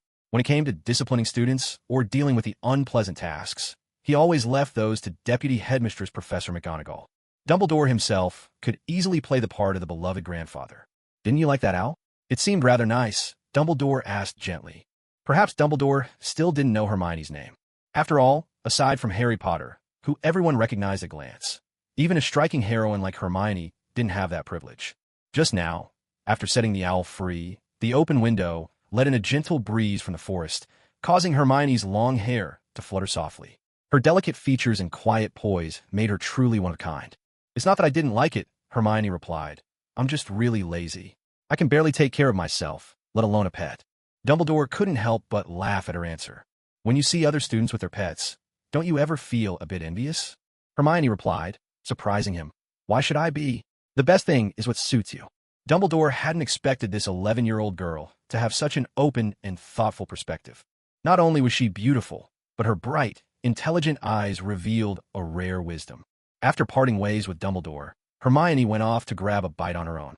She just missed running into Harry and Ron, but that only meant Malfoy got his chance. Malfoy, now shameless as ever, marched right over with his food and sat down across from Hermione. Rolling her eyes, Hermione remarked, "Don't you ever get the feeling you're really annoying?" Malfoy flashed a charming smile and said, "Plenty of people dislike me, but you're the most special one." As he spoke, he bought Hermione drinks and all sorts of snacks. Hermione happened to have found some money today, and though there's no crime in enjoying good food, it still depends on who's offering. If it were Harry and Ron, Hermione would naturally accept without hesitation. But when it came to Malfoy, she thought better of it. Take a bite of his food, and he might just bite a chunk out of you in return. After finishing her meal, Hermione simply got up and left. Malfoy's cronies, Crabbe and Goyle, two classic straight-laced guys with absolutely no interest in girls, watched Hermione leave with a hint of emotion and commented to Malfoy, "Boss, Miss Granger isn't giving you any face. She's not eating it, so let's not waste it. We'll have it." With that, they dug in without a second thought. To Crabbe and Goyle, delicious food was far more important than girls. Malfoy, meanwhile, was left feeling frustrated, but this only fueled his determination. A woman he set his sights on should be like this. If things came too easily, it just wouldn't be any fun. Besides, they were still young after all. If there was to be any real romance, it would have to wait a few years. For now, it was enough just to get to know each other and leave a good impression. Hermione never imagined Malfoy would be so persistent when it came to her. Girls are emotional creatures. For those they like, they're endlessly tolerant. For those they dislike, even sharing the same air feels suffocating and repulsive. Malfoy certainly had good looks and charm, but some of the things he'd done were truly revolting in Hermione's eyes. Night fell, and today was clearly much quieter than the first day. Hermione sighed. This finally felt like the ordinary life of a student. After washing up, she dabbed a little fragrant lotion on her face. A roommate, passing by, came to ask for some beauty tips. "Hermione, you're so pretty, and your skin's so smooth and soft. How do you take care of it?" Of course, Hermione wouldn't say she was just born this way. That would sound far too smug. She simply summarized, "Take good care of your skin, keep a happy mood, don't stay up late, and eat plenty of fruit." Her roommates immediately whipped out their notebooks to jot everything down. Naturally, the more gossip-loving girls couldn't resist asking, "We saw you having lunch with Harry Potter and Ron this morning, and then with Malfoy this afternoon. Who do you actually like more?" Miss Granger didn't hesitate for a moment and answered honestly, "I like myself more." The room fell silent for a moment, then filled with admiration. Of course, Hermione wasn't about to fall asleep so quickly. She opened her beginner's magic book and continued to study and recite from it. She was determined to work even harder than the Hermione of the original story, forging ahead on the path of the ultimate academic achiever. The next day, when the warm sunlight spilled into the room, Hermione woke up together with her fellow roommates. For once, Hermione could finally stop playing the tomboy, spending every day surrounded by boys. In the original story, if Hermione hadn't been played by someone so pretty and charming, her constant pairing up with two boys would have seemed quite unconventional. Most of the time, unless they're dating, boys at school hang out with other boys. Girls likewise stick together in their own groups. If a girl spent all her time with boys, she'd be seen by other boys as improper, a tomboy through and through. She'd also become the subject of whispers and gossip among the girls. So, in truth, Hermione's character setup in the original story isn't particularly endearing. Fortunately, this Hermione managed to fit right in with her roommates. Today, she and her female friends walked into the classroom together. With her +4 in subtlety, Hermione might still be the most eye-catching sight along the way, but there were far fewer people whispering about her as she passed. Of course, there were still plenty of boys who couldn't help but admire a beautiful girl like Hermione. But having lived 2 lifetimes as a stunning young woman, Hermione was long used to such attention. She thought today would be uneventful, but unexpectedly, the system options popped up to stir things up once again. A transparent window appeared before Hermione's eyes. Option 1. Go to the library and help Harry and Ron find information on Nicholas Flamel. Complete the task to receive +1 to base attributes. Option 2. Sit quietly in class, leave quietly, eat quietly. Complete the task to receive 1 roll of toilet paper. Option 3. Have a chat with Professor Snape about his first love back in the day. Complete the task to receive 1 apple. It was obvious. Out of these 3, only option 1 sounded worthwhile. Toilet paper or an apple. Far too ordinary. Every time Hermione touched the space ring on her finger, she wondered when she'd finally get her hands on treasures like a flying sword, a cultivation manual, or an elixir of immortality. But then again, wasn't the Philosopher's Stone connected to Nicholas Flamel exactly the kind of object that could grant immortality? During the break between classes, Hermione rushed to the library. With her charm and sweetness, she enlisted the help of upperclassmen and soon found books containing information about Nicholas Flamel. Later, at lunchtime, Hermione approached Ron and Harry with her findings. "Boss, Hermione's gone to find Harry Potter again." Crabbe and Goyle began tattling. They knew that recently, their boss Malfoy had taken quite an interest in Miss Hermione. Malfoy crushed the biscuit in his hand, remembering how Hermione hated public scenes caused by his jealousy. So, in the end, Malfoy forced himself to hold back. "Don't worry about them. The gifts I asked you to prepare, are they all ready?" As the young master, Malfoy simply delegated such tasks to his subordinates. "The pets and the clothing and jewelry are all set. It's just that we're missing some of the snacks." Malfoy exploded with rage. "I warned you not to steal the gifts I prepared for Miss Granger. You 2 idiots, utter gluttons." It was obvious to Malfoy that Crabbe and Goyle were the culprits. Those 2 fools cared nothing for women, money, or honor. Only food could ever tempt them beyond reason. Still, Malfoy knew exactly what kind of lackeys he had, and he couldn't be bothered to argue any further. Meanwhile, Hermione pressed on with her own quest, determined to complete her chosen task. "Hermione." Ron's face lit up every time he saw her. Harry, too, found himself increasingly drawn to Hermione, though he was careful never to let it show. Hermione smiled, her eyes twinkling. "I stumbled across something interesting today while reading. Take a look at this." With that, she flipped through her book, and in front of Ron and Harry, stretched out her soft, fair hand to point to a passage about the legendary Nicholas Flamel. "What's this?" Both Ron and Harry stared, momentarily taken aback by Hermione's playful charm. Hermione explained, "Didn't you want to know more about Nicholas Flamel?" Nicholas Flamel, now there was a legend. In the wizarding world, he was practically immortal. His mastery of alchemy was unrivaled, and his greatest achievement was the Philosopher's Stone. Thanks to its power, Flamel had reached the age of 665, and even his wife had lived to 658. 6 or 7 centuries, astonishing. And the Philosopher's Stone could do more than grant eternal life. It could also turn any metal into gold. For those who sought immortality or wealth, the stone was truly priceless. Ron marveled. With something so powerful, why would Nicholas Flamel entrust it to Professor Dumbledore? A glint of insight shone in Harry's eyes behind his glasses. "I think Flamel must be afraid of something. A man who's lived over 600 years. What could he possibly fear? Harry's guess was right on target. Perhaps it's the one who makes the entire wizarding world tremble, Voldemort. Voldemort's name sent a chill through the air, as if a cold wind swept the room. Just hearing it was enough to raise goosebumps and make your skin crawl. Voldemort needs the Philosopher's Stone, and Flammel, frightened, entrusted it to the one wizard with unimpeachable honor, Professor Dumbledore. The Philosopher's Stone was originally hidden in Gringotts, Vault 713, in Diagon Alley. Hagrid took it out on Dumbledore's orders. Harry grew more and more excited as his deductions fell into place. He was beginning to understand how everything was connected. And then it was kept in the forbidden corridor on the 4th floor at school, guarded by Hagrid's pet, the three-headed dog, Fluffy. Ron exclaimed in admiration, "Harry, you could be a detective. Your reasoning is absolutely flawless. Congratulations, you have completed option 1. Basic attribute +1. Seeing her own task complete, Hermione closed her book and said, "All right, now that you both know about Nicholas Flamel, I suppose it's time I return this book to the librarian." All right then. Ron still wanted to spend more time with Hermione, but he couldn't find a good excuse to stay. When Hermione went to return the book, she allocated her newly earned attribute point to agility. Perhaps she hoped it would help her react even faster. After the upgrade, her overall stats were as follows.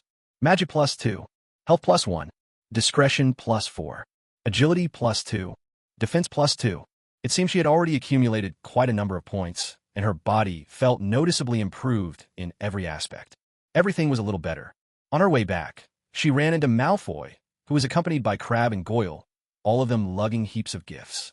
They made quite a spectacle, and Malfoy's dramatic entrance triggered a new set of system options for Miss Granger.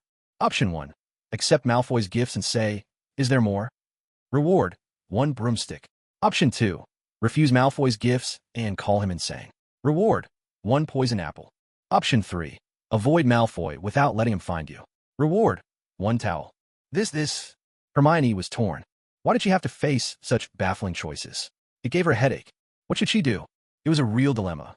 Hermione thought it over again and again, and in the end, she reluctantly faced Malfoy. "Hermione, I picked out these gifts just for you. Please accept them," Malfoy said, beaming with delight. Others would give Hermione their gifts one by one, but Malfoy, with his showy wealth, presented them in grand piles. What girl could resist such generosity? "Is there more?" Hermione's voice was as clear and lovely as she was. Malfoy stared in surprise, certain he must have misheard. "Miss Granger, what did you say?"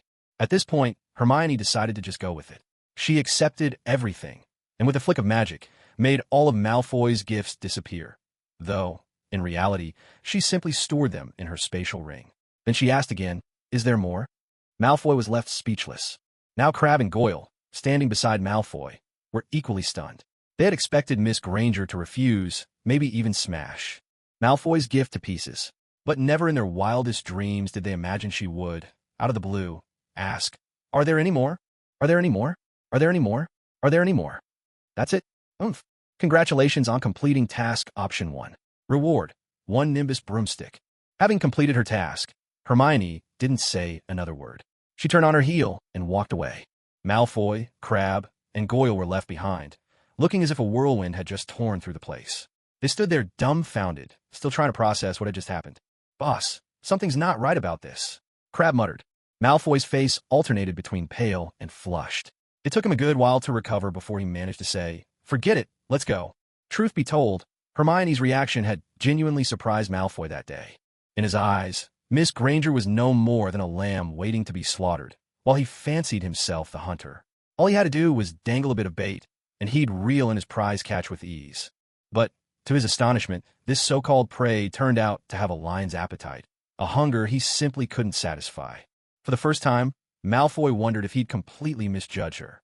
Perhaps Miss Granger wasn't as perfect as he had thought.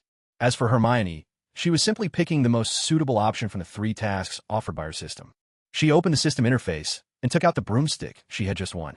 The quality was quite good, but Hogwarts forbade students from flying outside of official flying lessons. So for now, Hermione had no chance to show off her new broom's charms. She stashed it away in her spatial ring. Back at her dormitory, she shared the snacks Malfoy had given her with her roommates. As for the pet that had come with the gifts, she simply released it back into the wild. The clothes and jewelry? She tossed them into the spatial ring for now. She'd figure out what to do with them once she ran out of space. It's hard to say no when someone offers you gifts, and even harder to refuse when you've already taken them. Hermione had wanted to refuse, but doing so would have only earned her a single poisoned apple. Was the system hinting that she should poison Malfoy? And as for option 3, hiding forever wasn't a solution either. You can avoid the problem for a while, but you can't run from it forever. Better to face it head-on. By making an outrageous demand, she hoped Malfoy would get the message and back off. She was not easy to win over. Did he really think a few measly gifts would be enough? He was dreaming. Sure enough, over the next few days, Malfoy seemed much less inclined to pester Hermione. The word sheet said, "Are there any more?" had given Malfoy his first taste of what it meant to face insatiable greed, an appetite that could never be satisfied.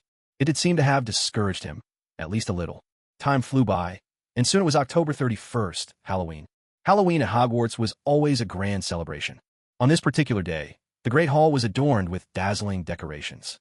Enchanted pumpkin lanterns floated in midair, casting a magical glow that enveloped every student in a wonderful festive spirit. During this period, Miss Hermione's system task options kept triggering, one after another, of every imaginable kind. They didn't even let her off when she was taking a bath.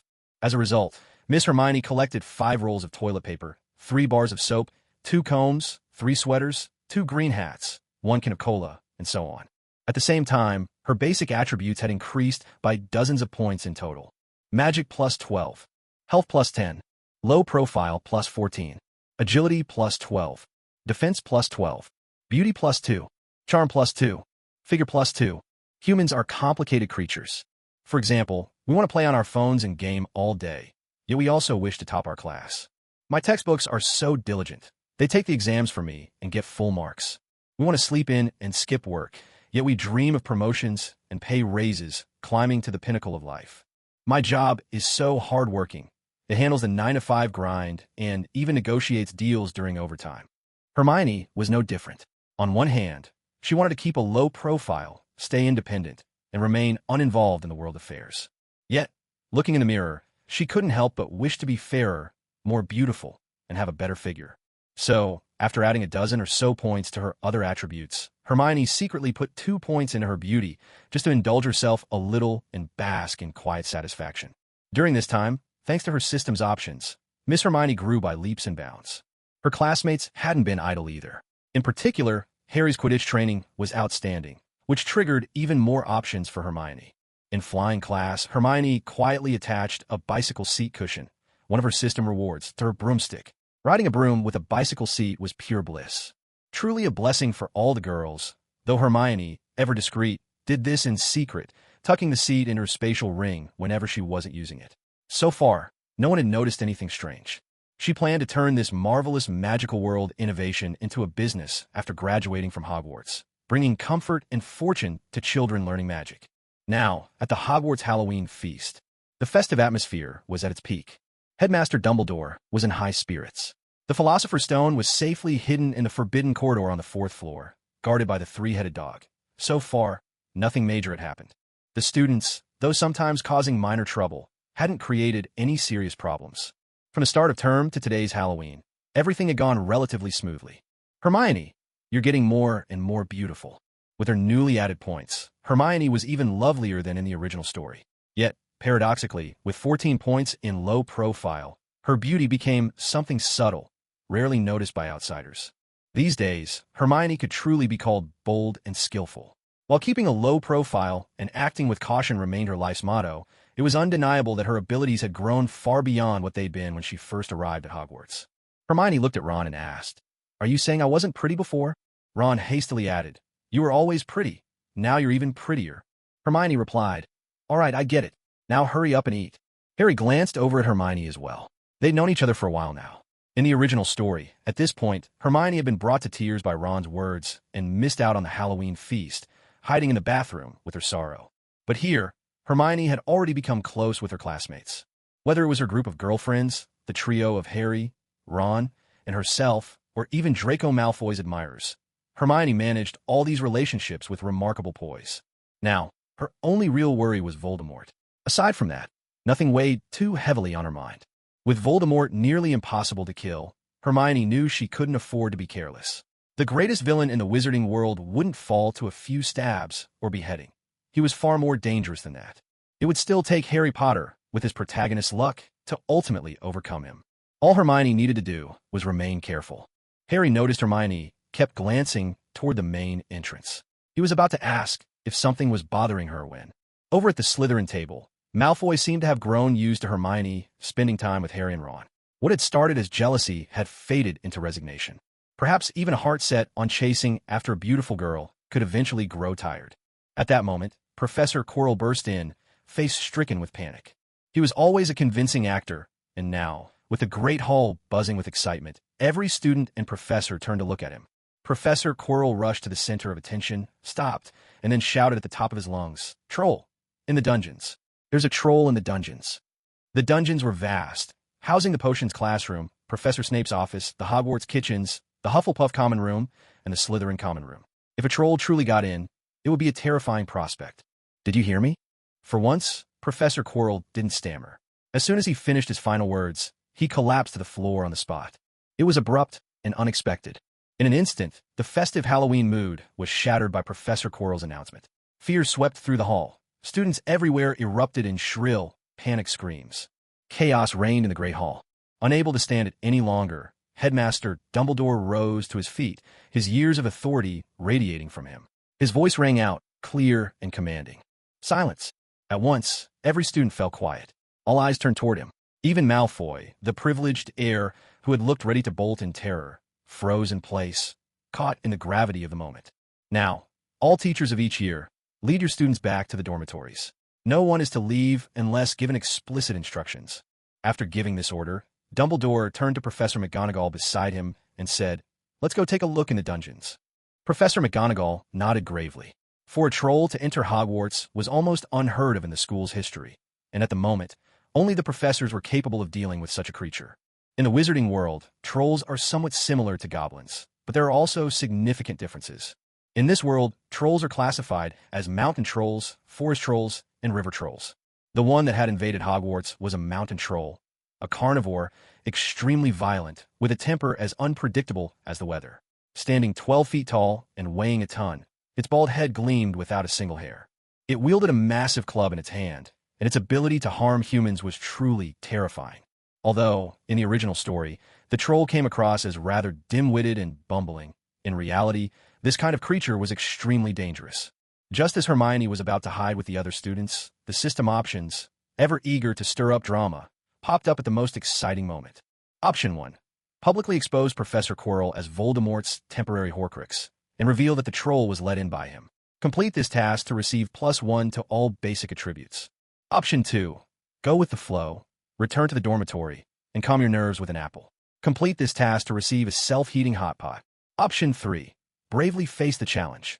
Lead Harry and Ron to defeat the troll. Complete this task to receive 1 ominous omen. Hermione was startled. The rewards for these 3 options couldn't be more different, and now there was even a self-heating hot pot on offer. Truthfully, if she followed her own inclinations, Hermione would have chosen this one. After all, returning to the dormitory for an apple and then earning a hot pot, waiting out the chaos while eating in safety and comfort, sounded perfect. As for the basic attribute point, Hermione already had plenty. One more or less hardly mattered.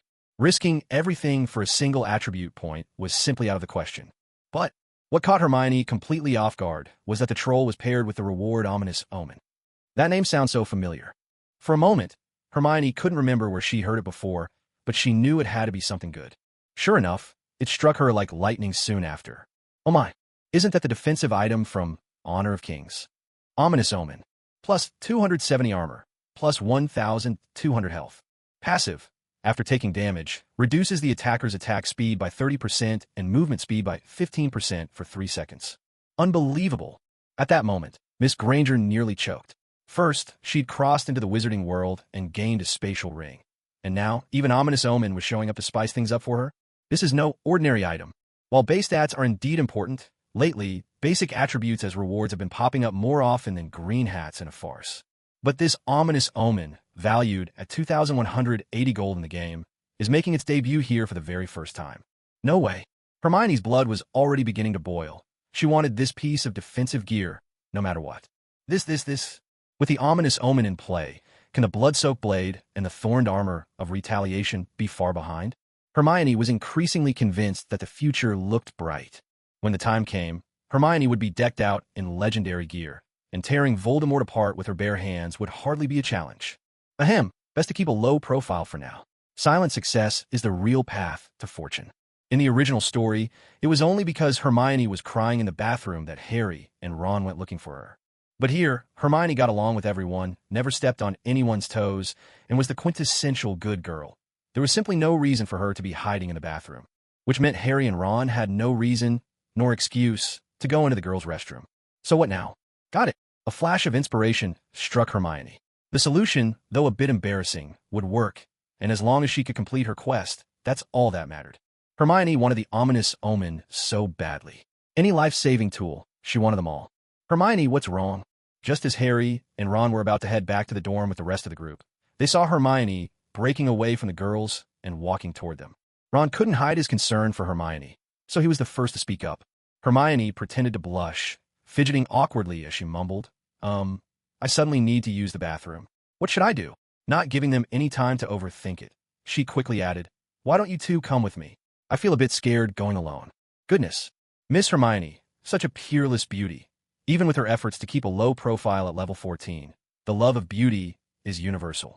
She'd even buffed herself in the later stages with +2 to looks, +2 to charm, and +2 to figure. So young, yet already a rare gem of the world. If possible, Hermione would have added even more points to her beauty. It might bend the rules a little, but bodily needs are only human. Harry nodded. All right, but we need to be quiet about it so no one notices. In this world, Hermione sometimes kept her distance from Harry and Ron to avoid trouble. But here she was clearly more mature and gentle, so Harry and Ron both felt more comfortable around her. That's wonderful. Seeing that Harry and Ron had taken a bait, Hermione led them quickly away from the crowd and carefully slipped into the girls' bathroom. Truth be told, Hogwarts at night was downright eerie and creepy. This was a world of magic, and with mountain trolls lurking in the shadows, it was enough to make anyone's heart race. Since coming to Hogwarts, this was by far Hermione's most daring adventure. But for the sake of ominous signs, this bit of danger was worth it.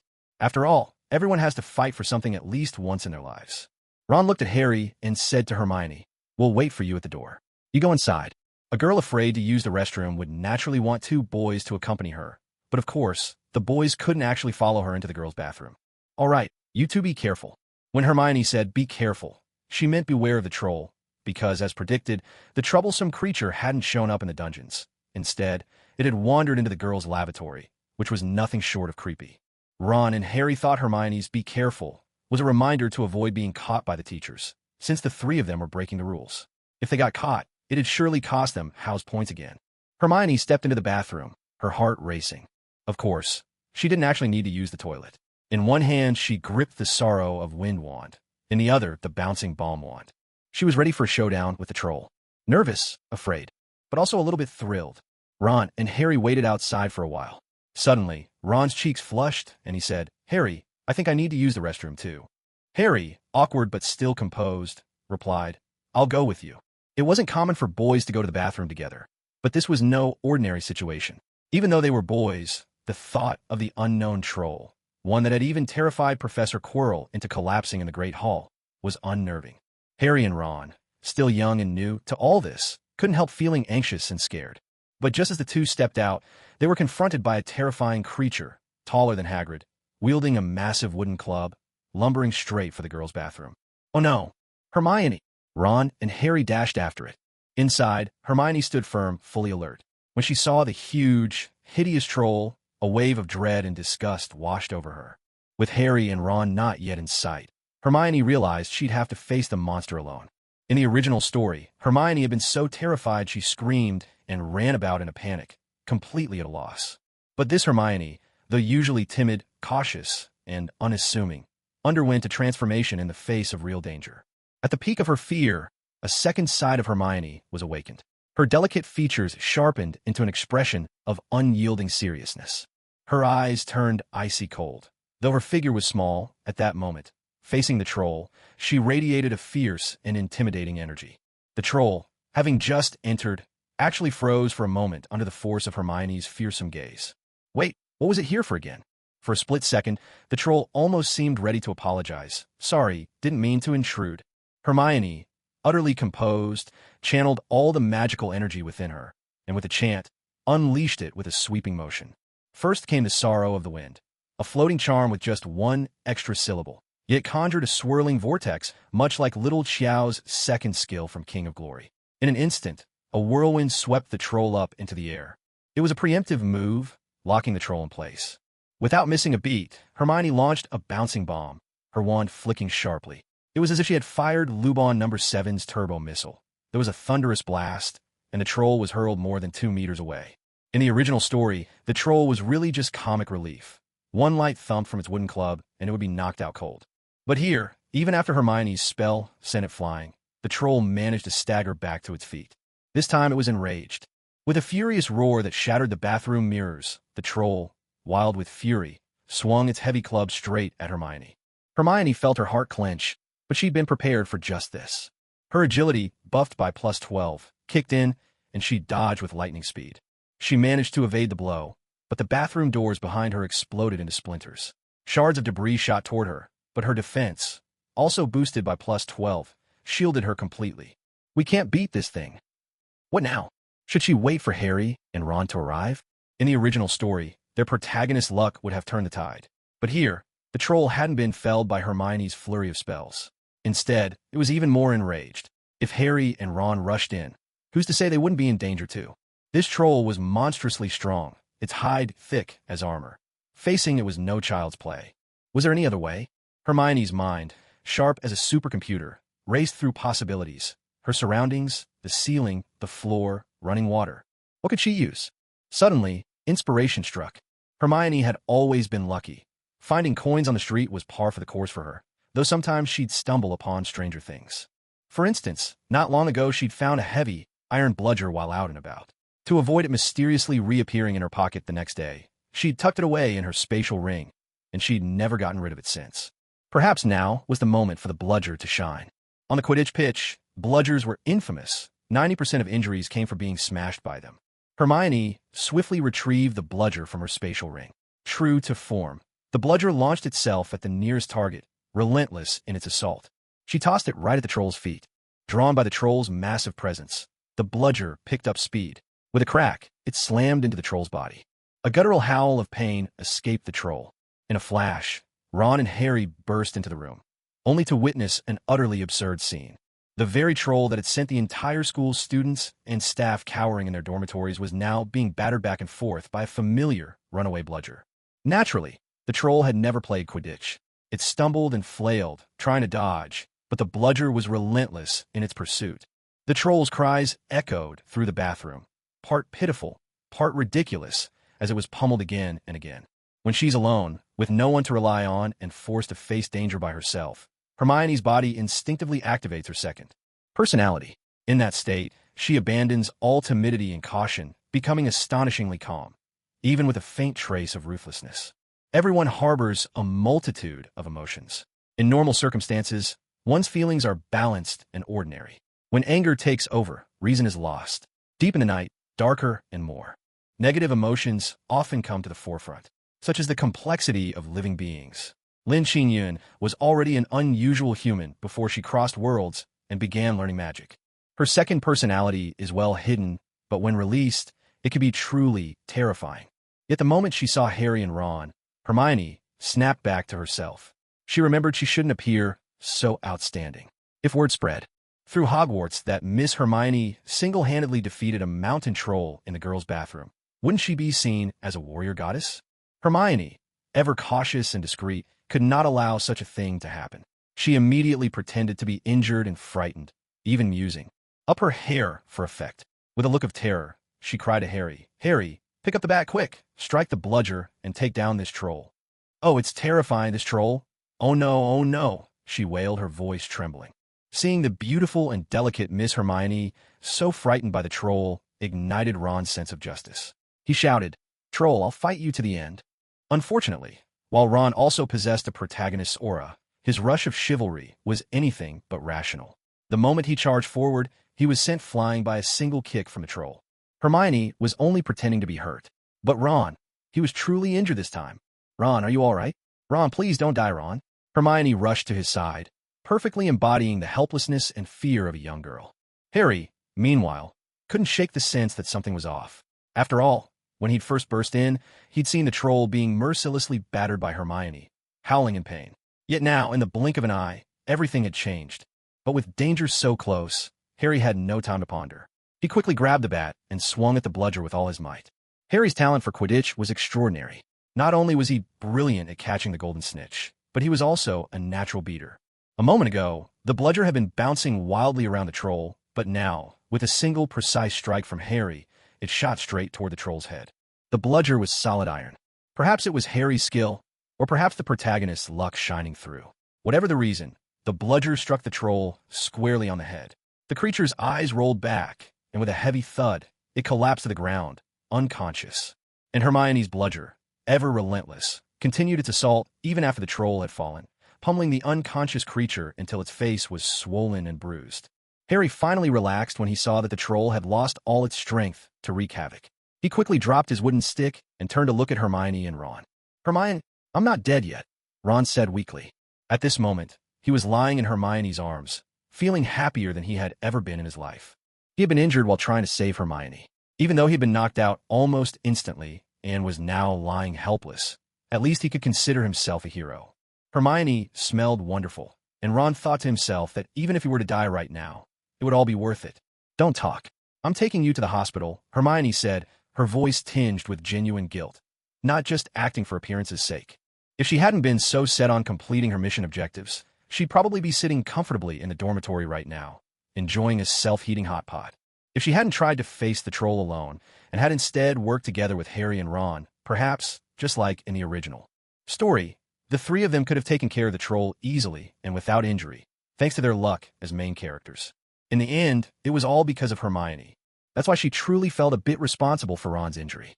Ron had always been the comic relief, never quite as clever as Harry, but when he saw Hermione in danger just now, he had rushed forward without a second thought. That moved Hermione deeply. He was a wizard, but dreamed of being a warrior. Just as Harry and Hermione were about to lift the wounded Ron and carry him to the hospital, the commotion from their battle had drawn the attention of several Hogwarts professors. In the original story, to emphasize the main characters, Headmaster Dumbledore played a very minor role. Much the same happened here. Dumbledore did not appear, perhaps still searching for the troll in the dungeons. Instead, Deputy Headmistress Professor McGonagall arrived, along with Professor Quirrell and Professor Snape. Professor Quirrell, who had earlier fainted in the Great Hall, now looked none the worse for wear. In contrast, Professor Snape was pale, beads of cold sweat on his forehead, and, most strikingly, his trousers were torn, revealing a bleeding, badly wounded leg. Both Harry and Hermione noticed Snape's injury. Ron, preoccupied with his own condition and never one for details, failed to notice. Oh heavens! Professor McGonagall, who usually carried herself with stern composure, could not help but show a rare moment of panic at the sight of the ruinous state of the girls' bathroom.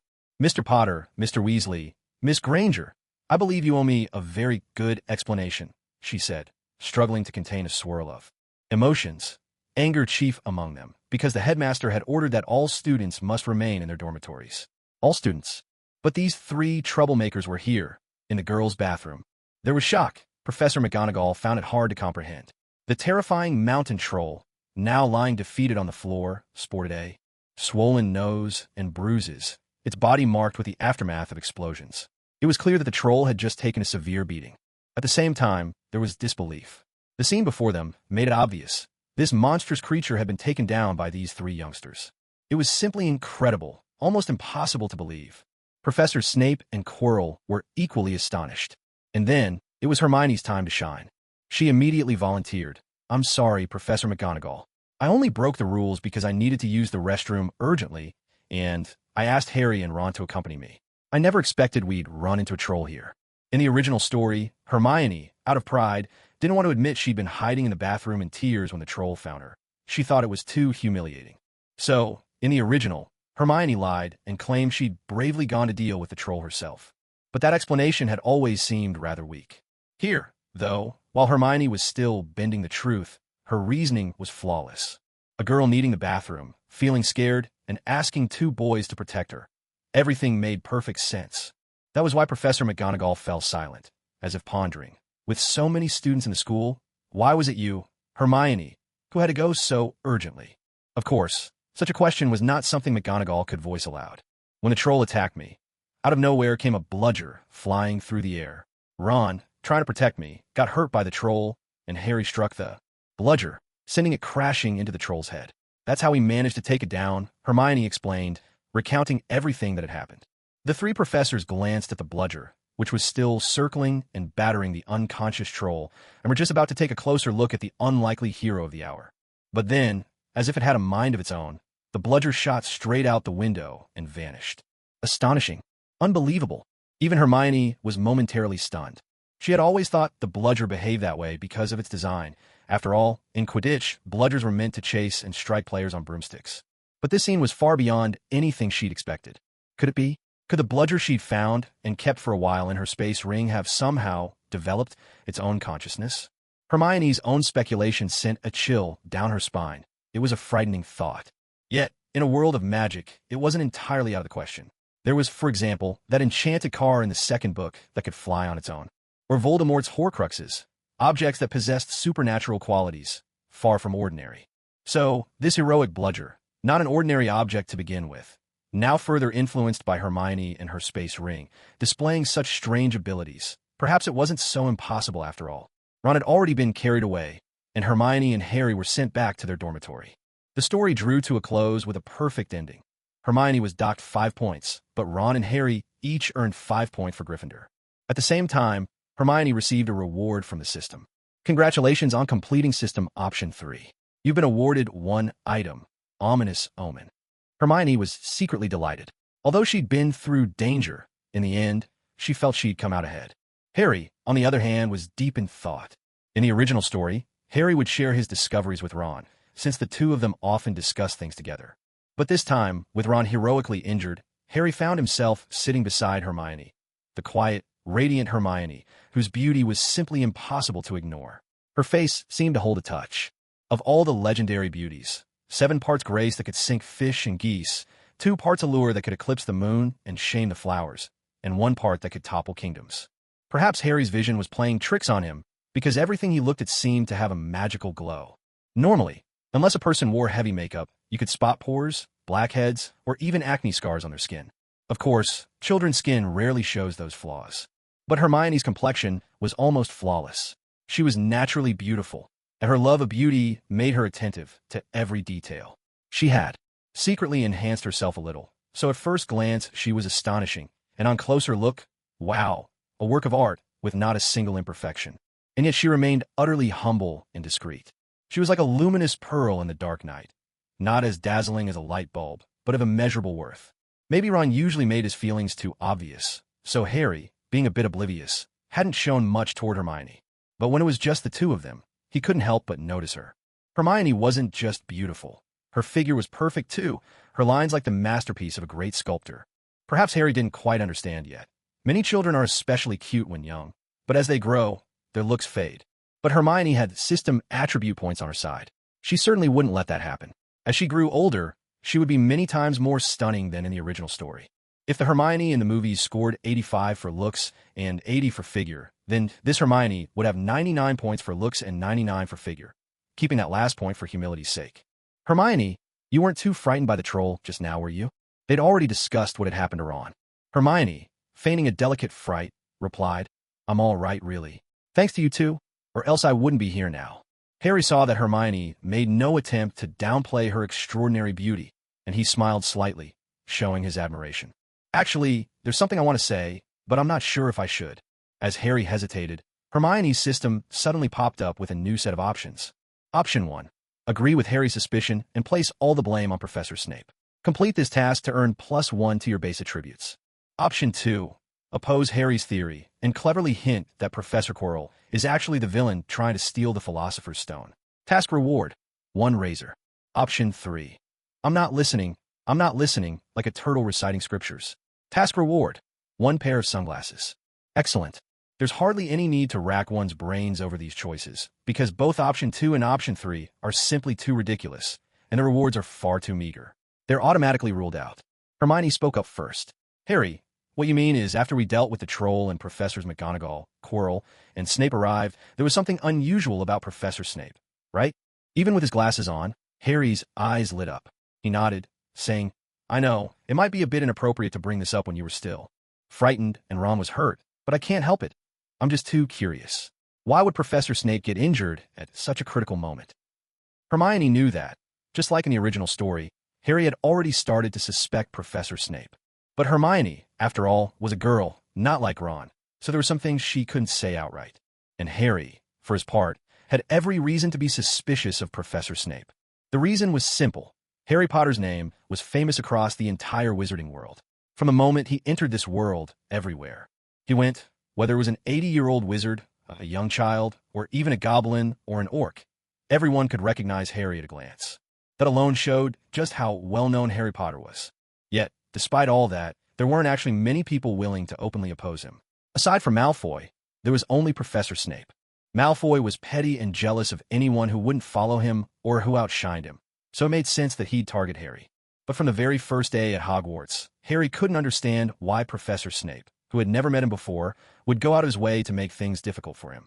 A first-year student singled out by the head of Slytherin House. If people heard that, they probably wouldn't believe it. At this point, perhaps only Professor Snape himself and the time-traveling Hermione knew the truth. Professor Snape disliked Harry simply because he hated Harry's father.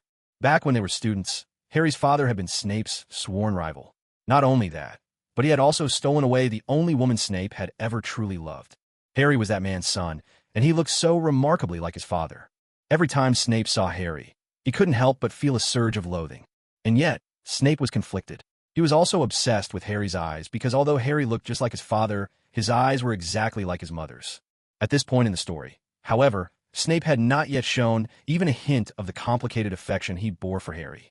Professor Snape only ever showed his dislike for Harry, a proud, stubborn old man if there ever was one. Here, Hermione certainly wasn't about to get herself into trouble by explaining things to Harry. Instead, she went straight for the jugular, casting suspicion on Professor Snape. I saw Professor Snape's leg was injured. Those are claw marks, and they don't look like they came from fighting a troll. They look more like the wounds left by the claws of a giant dog. Hermione was only a hair's breadth away from outright saying that Professor Snape was wounded by the three-headed dog in the forbidden corridor on the 4th floor. Seeing that Hermione's thoughts matched his own so perfectly, Harry dropped all pretense and spoke up at once. From the very first time I met Professor Snape, I felt like something was off about him. It really seems like he hates me. I've thought about it for a long time, and the only explanation I can come up with is that I seriously hurt Voldemort as a baby, and Professor Snape was one of Voldemort's Death Eaters. That's the only thing that makes sense. Besides, trolls don't just show up at the school for no reason. Someone must have let it in on purpose. At the time, Professor Quirrell had already fainted when the troll was found, so only Professor Snape had the opportunity. He wanted to sneak into the forbidden corridor on the 4th floor and steal the Philosopher's Stone while everyone was distracted. But he didn't know there was a three-headed dog guarding it, so he got clawed and had to make a quick escape. Hermione immediately clapped her hands. Brilliant, absolutely brilliant. Harry, your analysis is spot on. This Professor Snape is extremely suspicious. Having successfully cast suspicion on Snape, Hermione's system chimed in. Congratulations. You have completed task option 1. Reward, +1 to base attributes. Hermione's choice to cast suspicion on Professor Snape wasn't because she was greedy for benefits, nor was it because she disliked him. Besides the important reason of the system's task options, Hermione also didn't want to present herself as too clever or invincible. After all, when Professor Quirrell's turban was finally removed, the truth would come out sooner or later. When that happened, Harry would realize just how foolish they had all seemed in this moment. But did it really matter? When she first met Harry and Ron on the train, Hermione had already given them the impression that she was a bit careless. So now, even if Hermione guessed wrong, it made perfect sense. Staying low-key means letting others believe you're not all that clever. Harry said seriously, "This is no small matter. We have to go and tell Professor Dumbledore." Hermione immediately stopped him. Professor Dumbledore was rarely involved in these things. Going to him would be pointless. Hermione said, "We're just speculating right now. I think we should ask Hagrid tomorrow and get the facts first." Harry nodded in agreement. It was true, they didn't have a shred of evidence, and going straight to the headmaster would be a bit rash. After all, Professor Snape was the head of Slytherin House, second in status only to Dumbledore and Professor McGonagall. And so, Harry returned to his dormitory. Neither Wood nor Neville, Harry's roommates, had gone to bed yet. They looked at him with curiosity, asking where he had been and why Ron hadn't come back. Harry didn't know how to answer. For someone so young, his heart felt heavy with secrets. Moonlight streamed through the window, casting a pale, shadowy glow across the room. Harry reached up and gently touched the lightning-shaped scar on his forehead. When he had bravely fought the troll just now, He could distinctly feel a sharp pain from that scar. Harry knew, with a certainty he couldn't explain, that Voldemort had to be nearby. Though Harry had never met Voldemort, he could sense that there was an unusual connection between them, something deeper than he could put into words. On Hermione's side, she wasn't so weighed down by worries. When she first arrived in this world, she had been terribly anxious and frightened, acting with instinctive caution, tiptoeing through every moment. But now, after living here for some time, she had learned to navigate many of the dangers. Some risks Hermione had already figured out how to avoid. Compared to Harry, she was far less troubled. Alone in her room, Hermione began to inspect the rewards she had received. First and foremost was the ominous omen a prize gained from her adventures. Much like a spatial ring, it didn't belong in this magical world. Only the existence of the system allowed her to claim it. Back in the real world, whenever she played as a mage and managed to get an ominous omen, she was bold enough to take on any enemy marksman face to face. Lin Qingyun had always chosen the path less traveled. Even as a mage, she liked to equip herself with 1 or 2 pieces of gear that boosted her durability. Only with a thick enough life bar and some self-protection could she have the power to strike down her foes. Now, to her surprise, even after crossing into another world, she was able to obtain an ominous omen. The ominous omen looked almost exactly the same as in the game, though perhaps to better suit Hermione's physical appearance. Instead of a heavy suit of armor, it was more like a soft, golden silk vest, comfortable, breathable, and not at all rigid. When she put on, it fit perfectly over her heart, providing just the right amount of protection. It felt warm, almost lovingly so. Hermione made up her mind. Except for when she was bathing, she would always wear it. She would even sleep in her ominous omen. To Hermione, this was nothing less than a life-saving soft armor. Next came the basic attribute point she gained from pinning the blame on Professor Snape. After some thought, Hermione decided to put it into agility. From her experience fighting the troll, she realized that raw combat power couldn't be built overnight. It would take time. Staying alive came first. Besides defense, agility was crucial too. It was like having a blink skill at her disposal. As long as she could dodge quickly enough, no harm could catch up with her. Magic plus 12. Health plus 10. Stealth plus 14. Agility plus 13. Defense plus 12. Beauty plus 2. Charm plus 2. Figure plus 2. These were all her attribute points after leveling up. Aside from all that, things like fine arts, music, and other artistic pursuits, those can wait until some distant future. The next day, the sun was warm, and Hermione wore her ominous signs underneath her pajamas, making it invisible to others. The items rewarded by the system weren't just of excellent quality. They were thoughtfully designed and a pleasure to use. Take, for example, the smart toilet seat Hermione had chosen from the system's very first options. She was still using it to this day, and it was incredibly convenient, clean, and hygienic.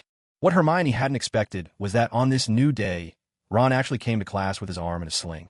She had thought he'd be in hospital for a few days, but it turned out he was as resilient as ever, a true survivor. The story of how Ron and Harry, as first-year students, had bravely defeated a troll and protected Hermione, the belle of their year, spread quickly through the school. Every student who saw Ron and Harry looked at them with admiration. Amazing. I always said Harry Potter wasn't just any ordinary kid. Even the ghosts who glided through the school's walls began to gossip about Harry. Looking at Hermione, flawless as ever, Ron felt pure joy blossom in his heart. He said, "Hermione, I'm sorry I'm not as capable as Harry. I even got hurt and almost became a burden." Hermione reached out to straighten Ron's clothes. His injured arm made it hard for him to dress properly, so his robe was a bit crooked. As the prettiest girl in school, Hermione helped him adjust his outfit. "Don't say that. You were a true hero last night." Ron was so moved that he nearly burst into tears and threw himself into Hermione's arms. Just then, Harry walked over and said, "There you are." When I saw Ron, I actually scolded him for not staying in the hospital for a few more days. Ron replied to Harry, but his eyes were still on Hermione. "I just miss you both, that's all." Harry said, "Well then, after class, let's go find Hagrid together and let him know what happened." Hermione wasn't too keen on the idea, but just then, the system options popped up again. Option 1. Insist on sending Ron back to the hospital. Complete this task to receive 1 syringe as a reward. Option 2. Go see Hagrid together with Harry and Ron. Complete this task to receive +1 to basic attributes. Option 3. Tell Professor Snape you're now a prime suspect in the theft of the Philosopher's Stone. Complete this task to receive the Sword of Physics. Hermione quickly weighed her options. The Sword of Physics sounded intriguing. However, she had just spread rumors about Professor Snape the night before, and to report herself to him now seemed a bit too much. She'd end up alienating both sides. She decided she might as well stay the course. During the break, that annoying Malfoy showed up again, just as expected. Because he double-checked and confirmed that the terrifying monster that scared him out of his wits last night was indeed taken care of by Ron and Harry Potter, Malfoy was left both unwilling to accept it and too cowardly to confront Harry Potter directly at this moment. After all, the two of them were now the undisputed heroes of the school. The legend of the child who could gravely injure Voldemort was, it seemed, no exaggeration. For now, it was best to keep a low profile. Malfoy had come looking for Hermione. Unlike Harry, who was nearsighted and needed glasses, Malfoy's eyes could see the world in crisp detail. At 11, most girls would have a few freckles. Large pores, after all, are only a worry for grown women. But in this high-definition world, Miss Hermione not only had exquisite features and fair, smooth skin, but not a single blemish could be found. She was simply perfect, and that quiet, refined aura about her. Only by observing up close could one truly appreciate Hermione's unique beauty. If you just hurried past, you might easily overlook it. Even villains can grow, and Malfoy now understood something of Hermione's temperament and preferences.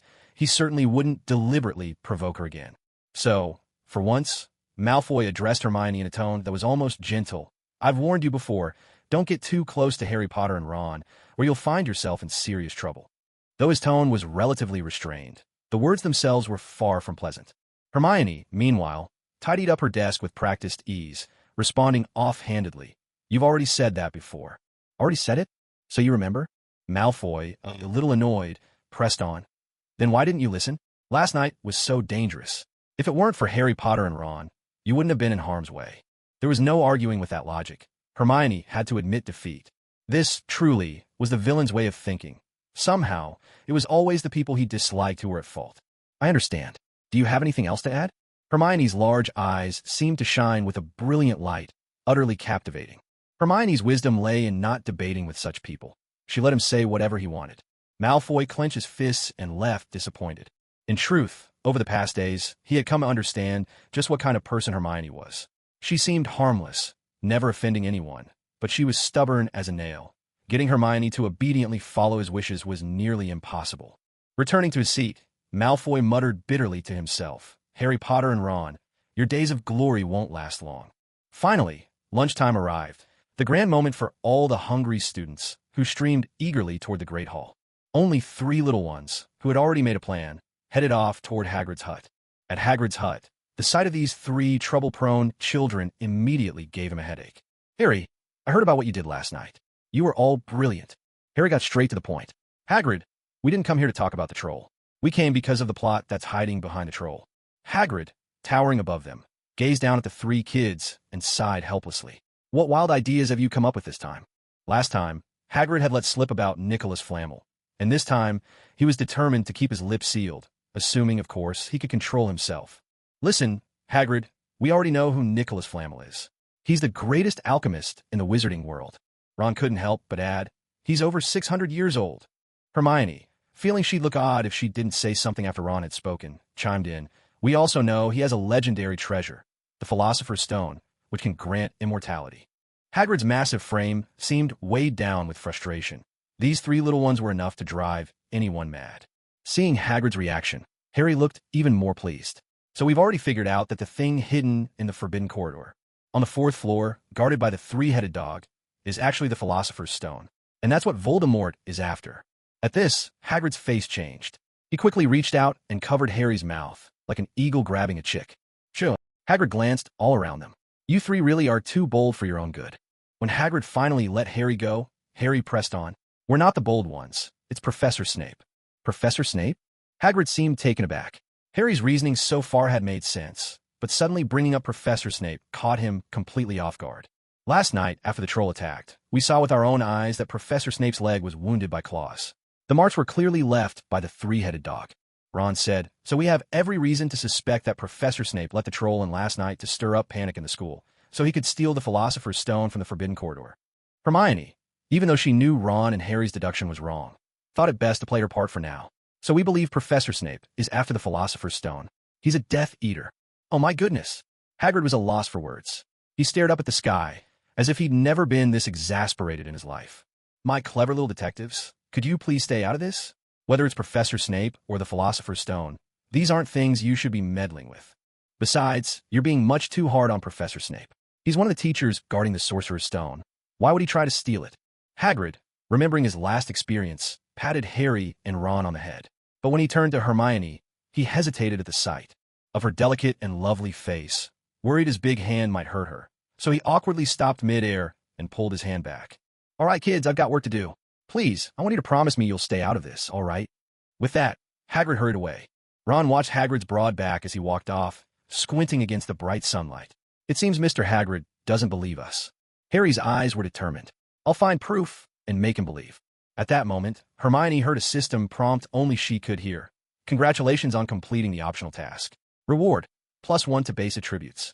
Pleased, Hermione immediately slipped into the role she was meant to play. Harry, Ron, didn't you hear what Mr. Hagrid just said? Hermione spoke with earnest sincerity. The Sorcerer's Stone, Voldemort. This is all far too much for us. We shouldn't get involved. Let's just stop here. With that, Hermione lifted her skirt and walked away. Ron watched her go, and this time, even the dazzling sunlight couldn't make him look away. There she goes again. Hermione's always got that mix of bravery and caution, but she's really adorable. Harry looked at Ron, half amused and half exasperated, and shook his head. A few days later, the Quidditch match was about to begin. This year's match promised to be spectacular. Gryffindor versus Slytherin. Miss Hermione, dressed in her school uniform, was without a doubt the brightest star in the crowd. Fortunately, she had mastered the art of keeping a low profile. Unless someone was particularly infatuated with her, most people's eyes would simply glide past. Over the past few days, she'd gained quite a few rewards from the system's optional tasks. Her base attributes had all improved.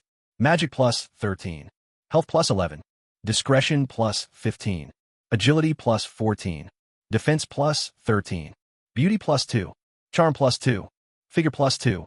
It's so lively today, Hermione. Ron had finally taken off the bandage on his arm. In the sunlight, he gazed at Hermione, her skin almost translucent in its fair glow, her features delicate, her hair shining, her figure perfect. She was quite simply stunning. Hermione looked out over the 4 house sections, each perched on a high platform, to watch the match.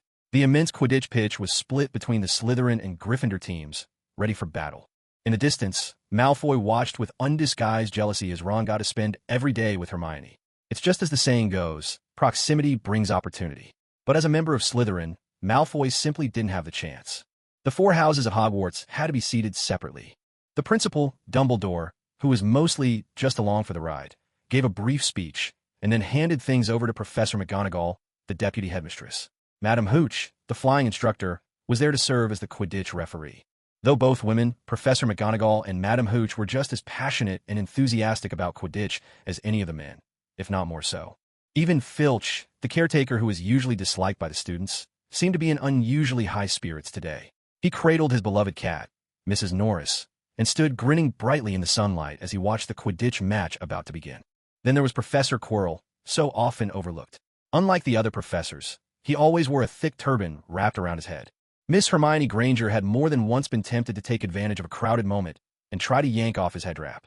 But practical as always, Hermione managed to rein in that wild impulse.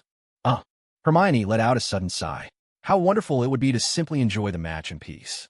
But she knew all too well that was probably impossible. The system would never let slip such an easy chance to trigger a new option. Ron, sitting beside her, looked at her curiously. Hermione, what's wrong? Hermione forced a wry smile, but didn't answer.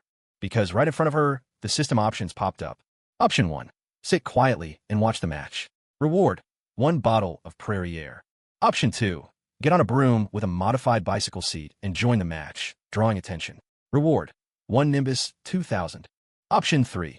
Head down and cheer for Harry as part of the Gryffindor cheer squad. Reward. +1 to base attributes. Hermione was torn. What should she do? She really just wanted to watch the match in peace. But the thought of earning only a single bottle of Prairie Air as a reward, she simply couldn't accept that. Oh well, she'd join the cheer squad. As for the Nimbus 2000, Harry had already received one before the match, a secret gift from Professor McGonagall. Hermione thought it would be wonderful to have such a thing, but if she couldn't, it was no big deal. Anyway, she had a broom, rewarded by the system, stashed in her space ring, complete with a bicycle seat for comfort and safety. She remembered when Harry got his Nimbus 2000, Professor Snape had gone out of his way to stir up a little trouble. He'd said something about Harry being a great hero for defeating the troll, and how a little Quidditch match would be a breeze for him. Hermione could only roll her eyes at that. After all, Professor Snape was the head of Slytherin House. To go to such lengths to motivate Harry Potter in a roundabout way. What an effort that must have taken. But with Snape putting on such an obvious act, how could Harry and Ron not grow suspicious? After all, based on what they guessed before, if Snape really was a Death Eater, then Harry and Ron defeating the troll had ruined his plans. He hadn't had enough time to steal the Sorcerer's Stone. So, it was only natural that he'd hold a grudge against Harry. But only Hermione, who was perceptive, understood the truth. Professor Snape was warning Harry. He had disrupted Voldemort's true plot, and this Quidditch match, brimming with danger, demanded extra caution. Unfortunately, Professor Snape's pride made his warnings seem more suspicious than helpful. Instead of alerting Harry, his words only made people suspect he was the real villain. Hermione, where are you going? Ron noticed Hermione leaving in silence. Hermione replied absent-mindedly, to the bathroom. The bathroom again. Honestly, girls must be made of water. Ron, realizing the possible danger after the troll incident, quickly offered, I'll come with you. No need. Hermione refused at once. After leaving the stands, even from below, she could feel the electric, anxious energy of the sports crowd hanging thick in the air. In the wizarding world, nearly everyone is passionate about Quidditch, 9.9 out of 10 people to be exact. Hermione didn't waste any time. With 2 pom-poms in hand, she went straight to find Harry's Quidditch team. At that moment, Harry looked extremely nervous. Beside him, the team captain, Wood, who had been training Harry, offered some comfort. Harry, I was just as nervous my first time playing Quidditch. And then, Harry wanted to know how Wood had dealt with that kind of nervousness. But Wood, ever the joker, gave a crooked smile and replied, and then? Well, I don't remember much after that. All I know is I woke up in the hospital and didn't get out of bed for a month. Harry's eyes went wide in shock, his words catching in his throat. He couldn't help but remember their very first flying lesson. How Neville, unable to control his broom, almost became a shish kebab in the sky and ended up breaking his arm after the fall. What a dangerous game. Hey, pretty girl. Look, it's Miss Granger. Boys always get excited when a girl shows up, especially someone as striking as Hermione Granger. Hermione waved her pom-poms with a radiant smile and called out, Go team, go! Gryffindor for the win. The Gryffindor team members instantly perked up, cheered on by the most beautiful girl in their house. Each one felt a surge of determination, ready to take on 10 players apiece. Hermione came up to Harry and smiled. Harry, I'll be waiting to celebrate your victory. Thank you, Hermione. Harry was genuinely grateful. Just moments before, he'd been scared, picturing himself stuck in the hospital for a month. But with Hermione's arrival, like a gentle spring breeze chasing away the chill, all his worries melted away. In their place, only courage and excitement remained. Hermione watched as Harry and Captain Wood led the Gryffindor Quidditch team onto the pitch. A system prompt chimed in. Congratulations on completing option 3. Reward, +1 to base attributes. Hermione felt thoroughly satisfied. On the other side, the Slytherin team glanced over and saw that Gryffindor had the school's most beautiful Miss Granger cheering them on as a one-woman pep squad. Instantly, a wave of envy and a sense of unfairness washed over them. Fortunately, Madame Hooch's piercing whistle quickly snapped them back to the match. Professor McGonagall cast a glance at Miss Granger, secretly finding this lovely young lady rather intriguing. She actually knew how to use her own charm to boost her team's morale. The Gryffindor players were brimming with fighting spirit, their energy utterly overwhelming the Slytherin team. To avoid drawing too much attention, Hermione slipped away quietly. Once she found a secluded spot, she opened her system interface and began allocating her points. This time, she decided to invest in a different attribute. Strength +1. The match was especially fierce, and the Gryffindor team performed even better than they had in the original story. If Slytherin hadn't resorted to dirty tricks, there would be little hope of them winning. The very scene Professor Snape had worried about soon unfolded.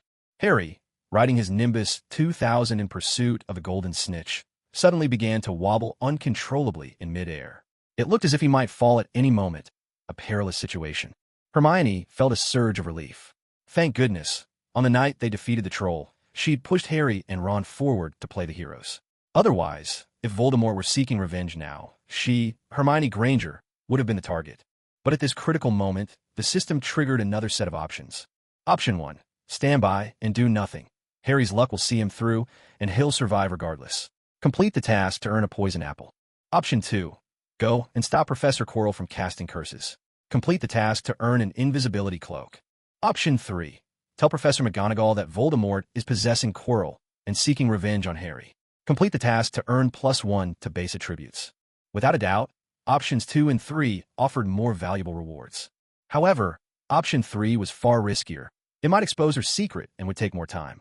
If things went wrong, Harry could lose the match. Hermione may have transmigrated here, but after spending so much time in Gryffindor, she had grown attached to her house and certainly didn't want them to lose. She quickly drew her bouncing bomb wand and sneaked over to the Slytherin stands, where she saw Professor Snape muttering incantations, apparently trying to counteract Professor Quirrell's curse. Not far away, Malfoy was still watching the chaos unfold, looking thoroughly delighted by the trouble. Old grudges mixed with new. Of course, Hermione wasn't foolish enough to set fire to Professor Quirrell directly. That would have given herself away for sure. With practiced ease, Hermione recited the fire-making charm. Not only did she set Professor Snape's robes ablaze, but she also accidentally ignited Draco Malfoy's backside. Never in his wildest dreams would Malfoy have imagined himself honored in such a way. Having the girl he admired set his rear on fire with a spell. Professor Snape fared slightly better. At least it was just his robes. As long as the flames were extinguished swiftly, the damage could be contained. Malfoy, however, wasn't so lucky. While he wouldn't be left with burnt flesh, the pain was inescapable. Sure enough, Professor Snape, though startled, leapt to his feet and quickly smothered the flames. Malfoy, on the other hand, was in real trouble. With his backside ablaze, he jumped up like a startled flea, the heat searing through the thin fabric to his skin in an instant. Chaos erupted around them. Some people instinctively ducked out of the way, while others, teachers and professors, rushed in to help. As for Miss Granger, her heart pounded in her chest. She knew she'd caused a huge commotion and certainly didn't dare linger. Fortunately, the system rewarded her just in time. Congratulations!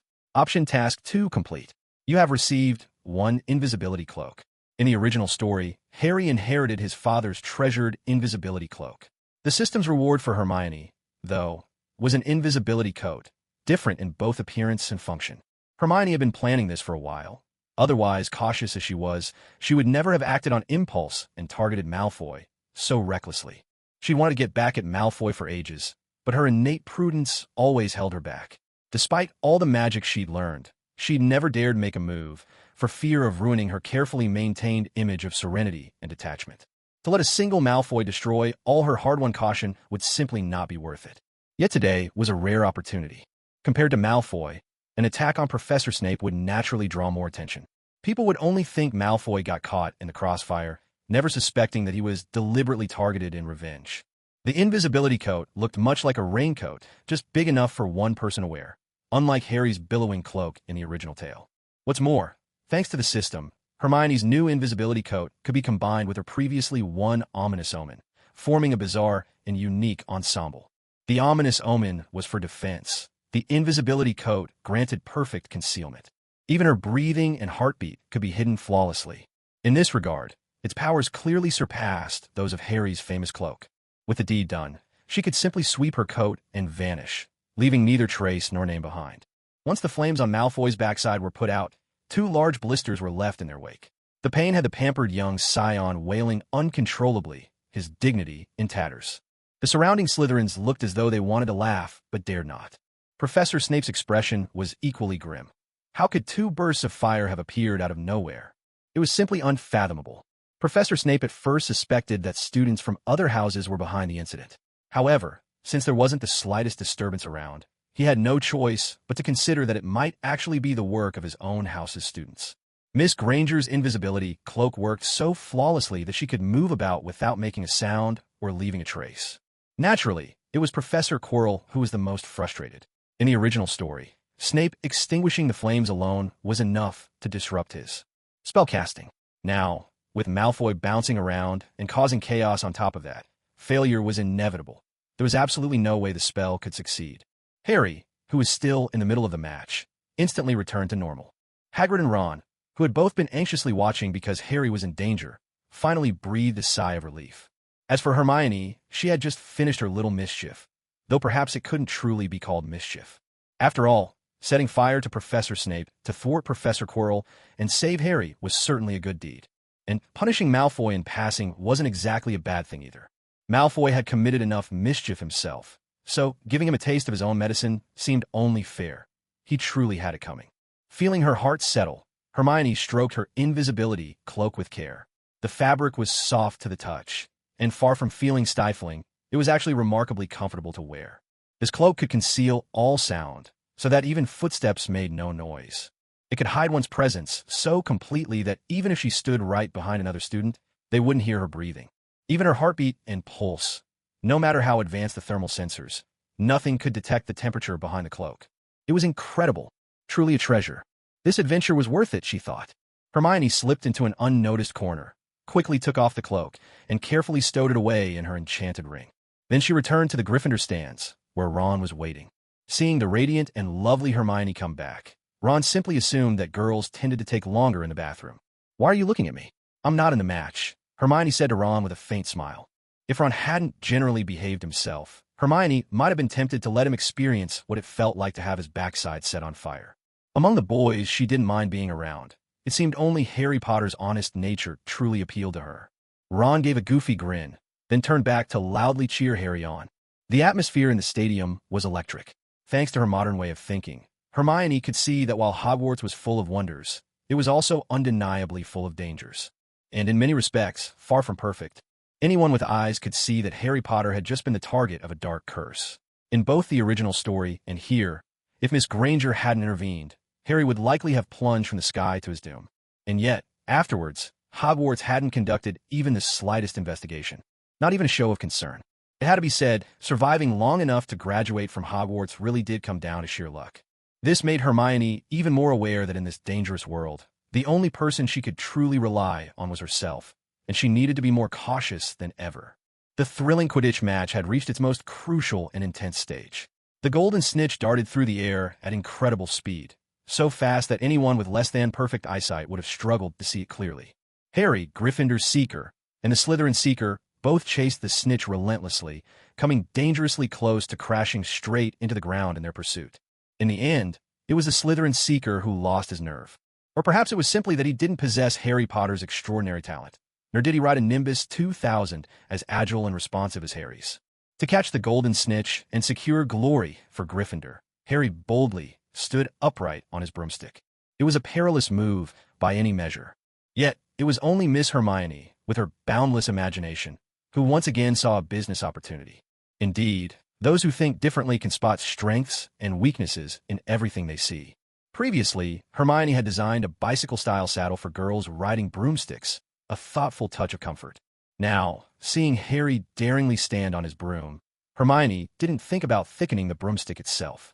Instead, she imagined adding a vertical handle, much like the handlebars on a child's scooter.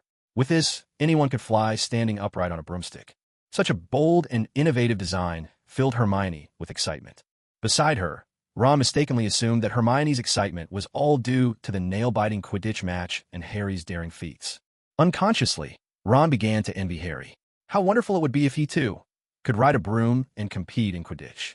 Then, the lovely Miss Hermione might be just as thrilled watching him play.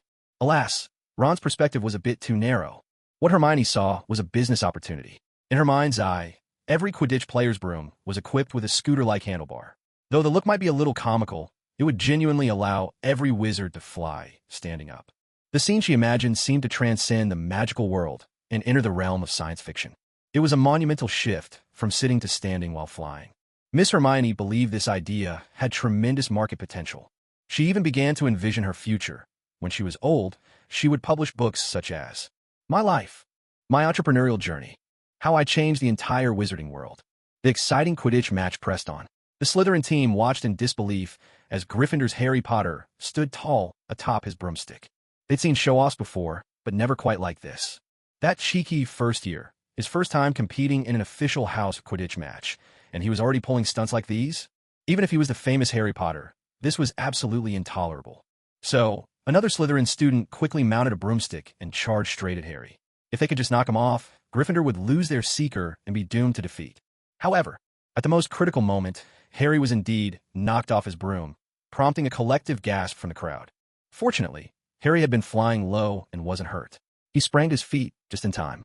In that instant, every eye in the stadium turned to Harry Potter. Hermione was delighted by this. The more famous Harry became, the safer she was hidden behind the scenes. It was the perfect situation. Oh my, he's going to be sick. Hagrid, ever concerned for Harry, kept his eyes on him throughout the match, even though there were plenty of impressive players on the pitch. For Hagrid, There was no one else who mattered. So, at that crucial moment, Hagrid saw Harry about to catch the golden snitch when he was struck, and in the confusion, Harry opened his mouth and accidentally swallowed the golden snitch. Luckily, this was the wizarding world. In the real world, a child swallowing something the size of a ping-pong ball would be rushed to the hospital, a very dangerous situation. But Harry simply coughed it back up. The golden snitch. Harry Potter has caught the golden snitch. Gryffindor scores 150 points, and the match is officially over. Catching the golden snitch ends the game instantly. The winner of this Quidditch match is Gryffindor. The stands erupted in cheers and jubilation, though the Slytherin section was heavy with disappointment. Damn Harry Potter. Malfoy, still nursing a burn on his backside, could only curse at Harry, who had once again stolen the spotlight. It was only half a term, and already Harry Potter's fame had completely overshadowed Malfoy. Not only did he defeat a troll earlier, now as Gryffindor Seeker, he'd caught the golden snitch. Harry Potter had proven, without doubt, that his reputation was well-earned. He was truly exceptional. In contrast, Malfoy, aside from being a wealthy heir, good at forming cliques, and bullying those weaker than himself, had little else to show for it. Jealousy burned fiercely within him. Malfoy resolved that once his injury healed, he would make trouble for Harry Potter, even if it meant finding something to ruin Harry's reputation. At Hogwarts, no one was supposed to outshine Malfoy. He was meant to be the star. At home, he was the privileged young master. At Hogwarts, it should be no different. The more famous Harry Potter became, the more challenges he would face. By contrast, the school's most beautiful girl, Miss Hermione, appeared harmless and was hardly seen as a threat by anyone. That was exactly the effect Hermione wanted. Harry Potter clutched the Quidditch cup, absolutely elated. After the match was over, he went alone to the place where his father had once received Quidditch honors. With a smile, he said, "Dad, I didn't let you down." Other students might only notice Harry Potter's courage and the legend he was becoming, but only he truly knew that he was just an ordinary boy who had grown up under someone else's roof, with an aunt and uncle who never treated him kindly. Now at Hogwarts, he had found good friends like Ron and the brilliant Hermione, although Miss Hermione could seem a bit odd at times. Harry could tell she was a kind person at heart. She simply didn't like getting into trouble, but trouble always seemed to find her anyway.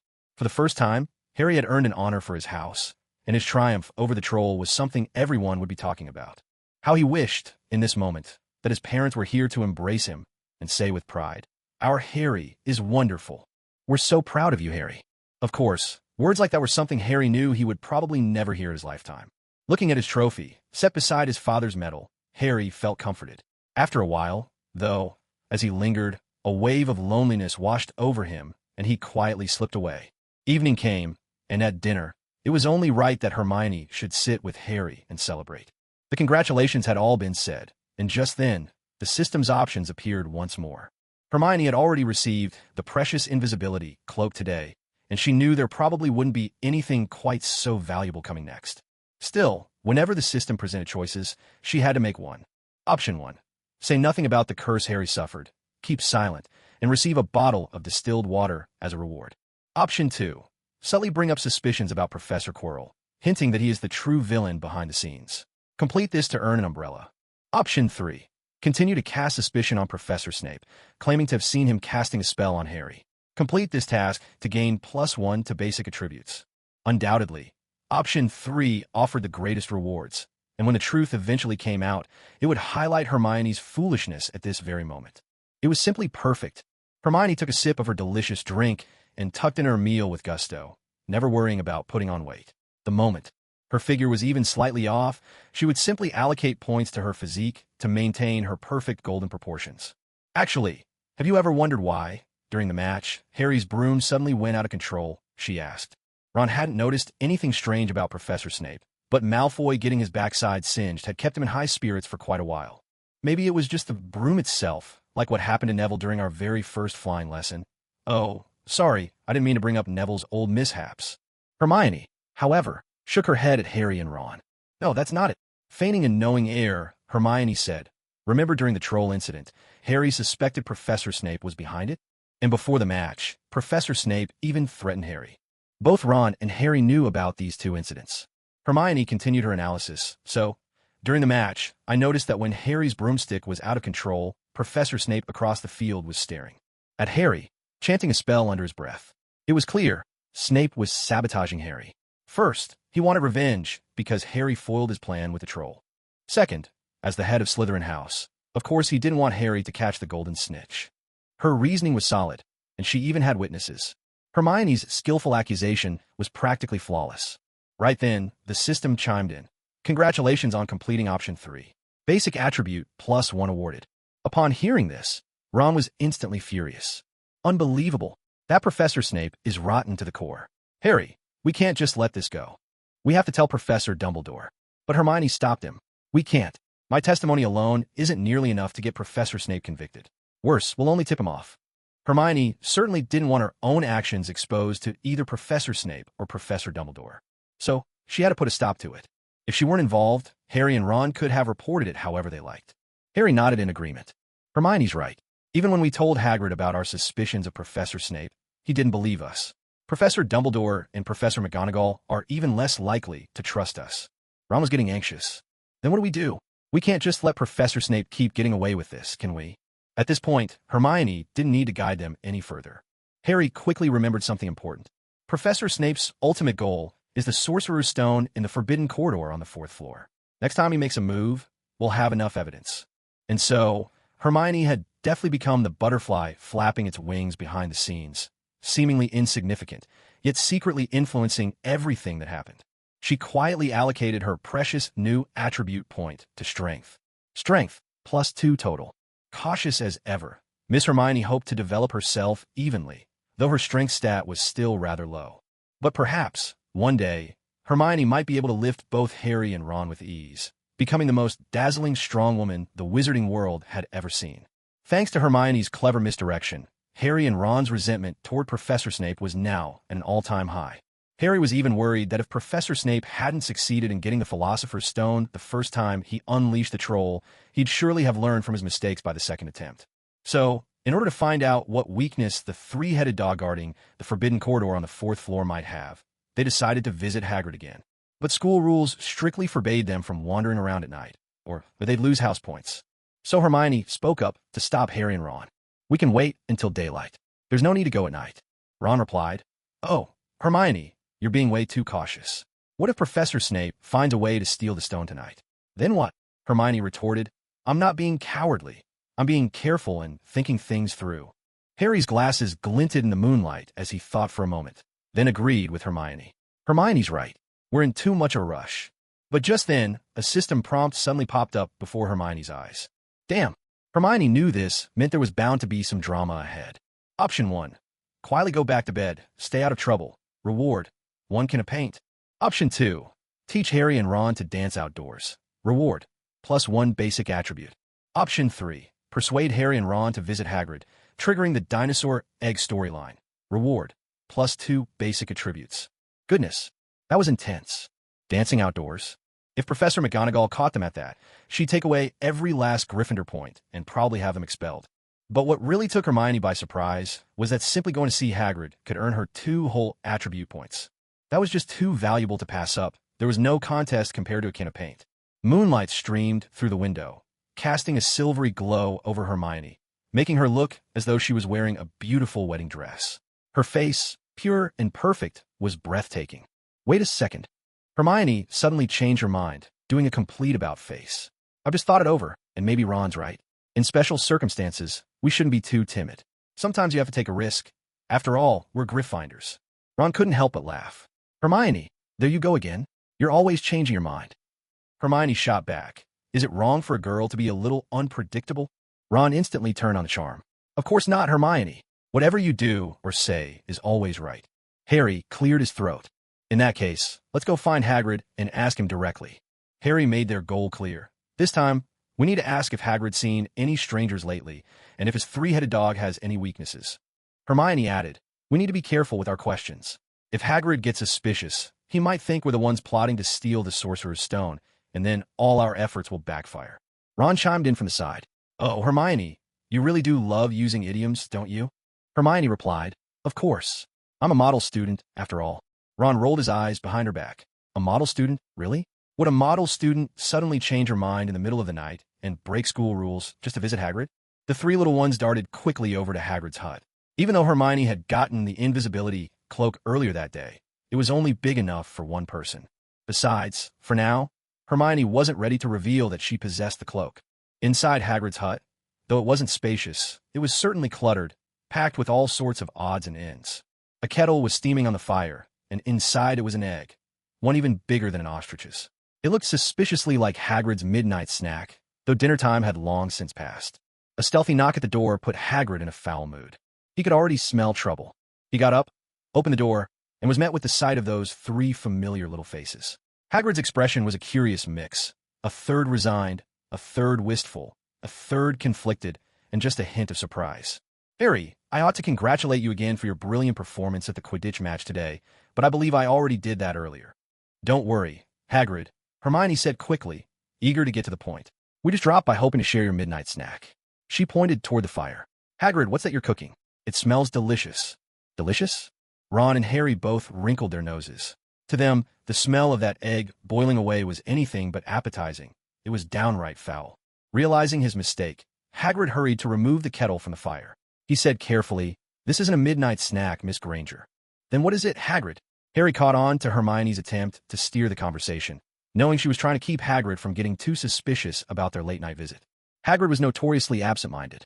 If he wasn't on his guard, he'd often let useful information slip without realizing it. But if he was wary from the start, there'd be no getting anything out of him. Harry thought Hermione had a real knack for words, never realizing she was only trying to trigger the mysterious dinosaur egg mission from her system's options. If it weren't for those two basic attribute points, Hermione might be curled up with a paint bucket by now, fast asleep. "It's nothing for you to worry about," Hagrid said gruffly, clearly unwilling to divulge any details. Ron eyed the oval object Hagrid was holding, which looked rather too hot to handle. "That looks like an egg. I've never seen an egg that size before," Harry exclaimed, feigning wide-eyed innocence. Hagrid still tried to keep the truth to himself. At that moment, the half-cooked dinosaur egg that had just been roasted suddenly cracked open. A baby dinosaur leapt straight onto the table, stumbling clumsily as it stretched its wings and managed to stand up. Hermione feigned astonishment and exclaimed, "Oh my goodness! What is that? Is it a dinosaur?"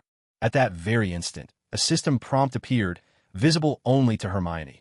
"Congratulations on completing option 3. Reward, +2 to base attributes." "How cool is that?" Hermione instantly felt that tonight's adventure had been absolutely worth it. Ron couldn't contain his enthusiasm and began to show off his knowledge. "Wow, that's a Norwegian ridgeback. I've seen pictures of one that my brother sent me." Harry quickly and cleverly asked, "Hagrid, how did you get your hands on a Norwegian ridgeback?" Keeping a dragon was strictly forbidden at school. Hagrid started to panic, flustered and at a loss for what to do.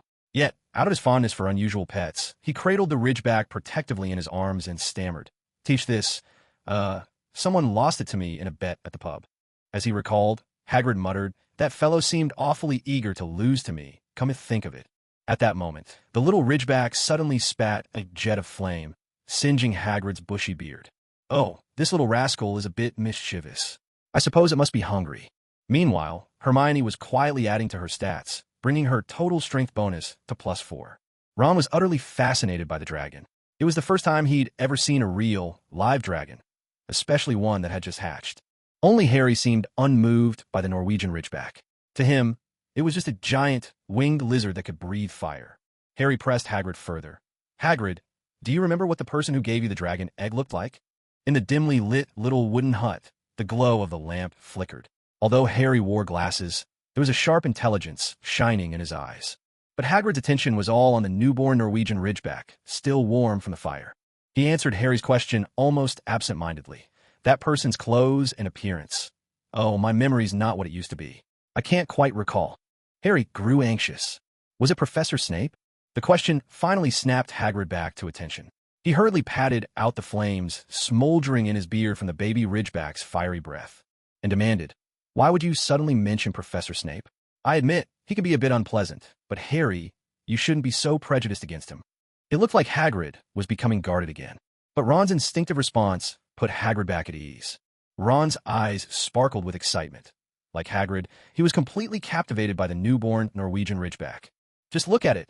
This dragon is absolutely magnificent." Hagrid beamed with delight at Ron's words. "You're absolutely right. What a lovable little creature." Miss Granger had just finished adding her points. She intended to stay low-key and not get involved any further. But to her surprise, the system popped up with another set of options. Option 1. Tell Hagrid he's been deceived, that you're here to trick him for information and urge him to throw you out at once. Complete this task to earn 1 patch of fickle grass. Option 2. Salivate and marvel at how delicious this Norwegian ridgeback would be if roasted, tender, and succulent. Complete this task to earn a set of fine tableware. Option 3. Cooperate with Harry in his performance and coax out the weakness of the 3-headed dog. Complete this task to receive +1 to basic stats. The choices were just too obvious. The first two were downright foolish. Although Hermione considered herself a true foodie, she had never been so greedy as to crave roasted dragon meat. Still, on seeing that option, an inexplicable tear crept to the corner of her mouth, and Hermione instinctively wiped it away. She then turned to Hagrid and said, "Mr. Hagrid, since this dragon was so hard to come by, it deserves a beautiful name right away." As expected, Hagrid's guard dropped once more, his attention now fully focused on the Norwegian ridgeback he so clearly adored. "You're right. Let's call him Norbert. What a wonderful name." Hermione shot Harry a clever glance, and Harry seemed to catch the meaning behind her look. Here in this magical world, Ron was the ever-eager sidekick, Malfoy the overbearing pursuer, but only Harry remained a bona fide straight shooter. And yet, it was precisely this straightforwardness that made Harry and Hermione work so well together. After spending so much time side by side, Hermione needed only a glance for Harry to pick up on her intentions. Harry seized the moment and pressed Hagrid with the most crucial question. "Hagrid, the person who gave you the dragon, didn't they ask about anything else? For example, the 3-headed dog?" Still caught up in Norbert's name, Hagrid answered without thinking. "He did, actually. I was so thrilled to have a dragon egg. I just started talking. I told him Fluffy, that's my 3-headed dog, is a very rare creature. I raised him myself, so he only listens to me. And there's only one thing about Fluffy that only I know. The secret is music. Just play a bit of lovely music, and he'll fall fast asleep."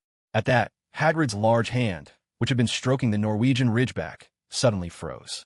The realization dawned on him, and he clapped, a hand over his mouth, horror-struck. "Oh no, I've let out such an important secret. I shouldn't have said that. I really shouldn't have." At this moment, Ron finally snapped out of his fascination with the Norwegian ridgeback, no longer as distracted as Hagrid.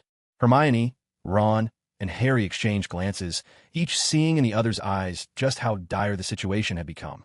So it turned out that the 3-headed dog guarding the Philosopher's Stone really did have a weakness, and it had been carelessly revealed by Hagrid in exchange for that dinosaur egg. "Oh no, Professor Snape must have figured out too. We have to hurry back and tell Headmaster Dumbledore."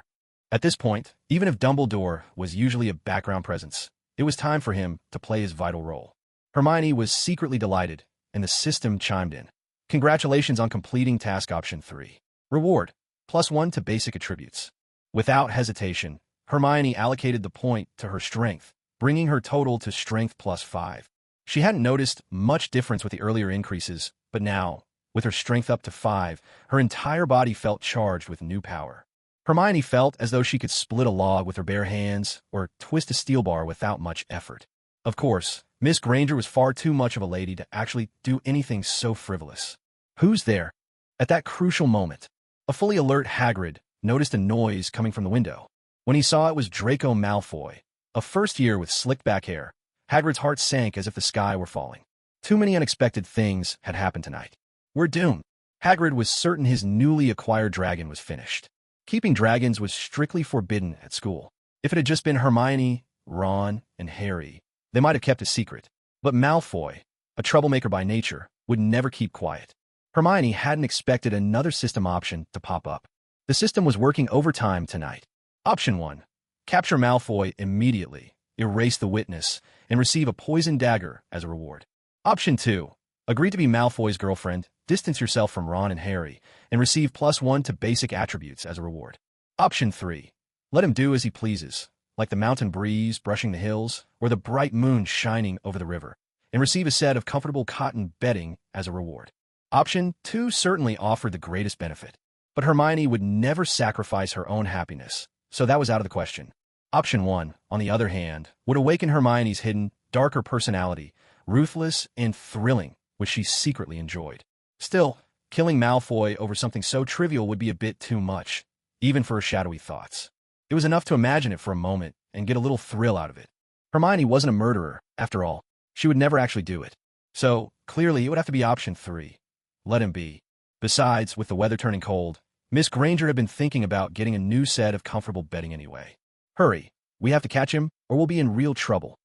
Ron, who had a grudge against Malfoy, was not about to let him get away. The three of them dashed off in pursuit. But Malfoy was too quick. He had already vanished without a trace. Harry was still mulling over the bombshell Hagrid had just dropped. Malfoy, for the moment, seemed far less important in comparison. After all, what was Malfoy next to the Sorcerer's Stone hidden in the forbidden corridor on the 4th floor? He hardly mattered at all. I remember Hagrid has always wanted a dragon, Harry mused. And now, suddenly, someone just happened to lose a dragon egg to him in a bet.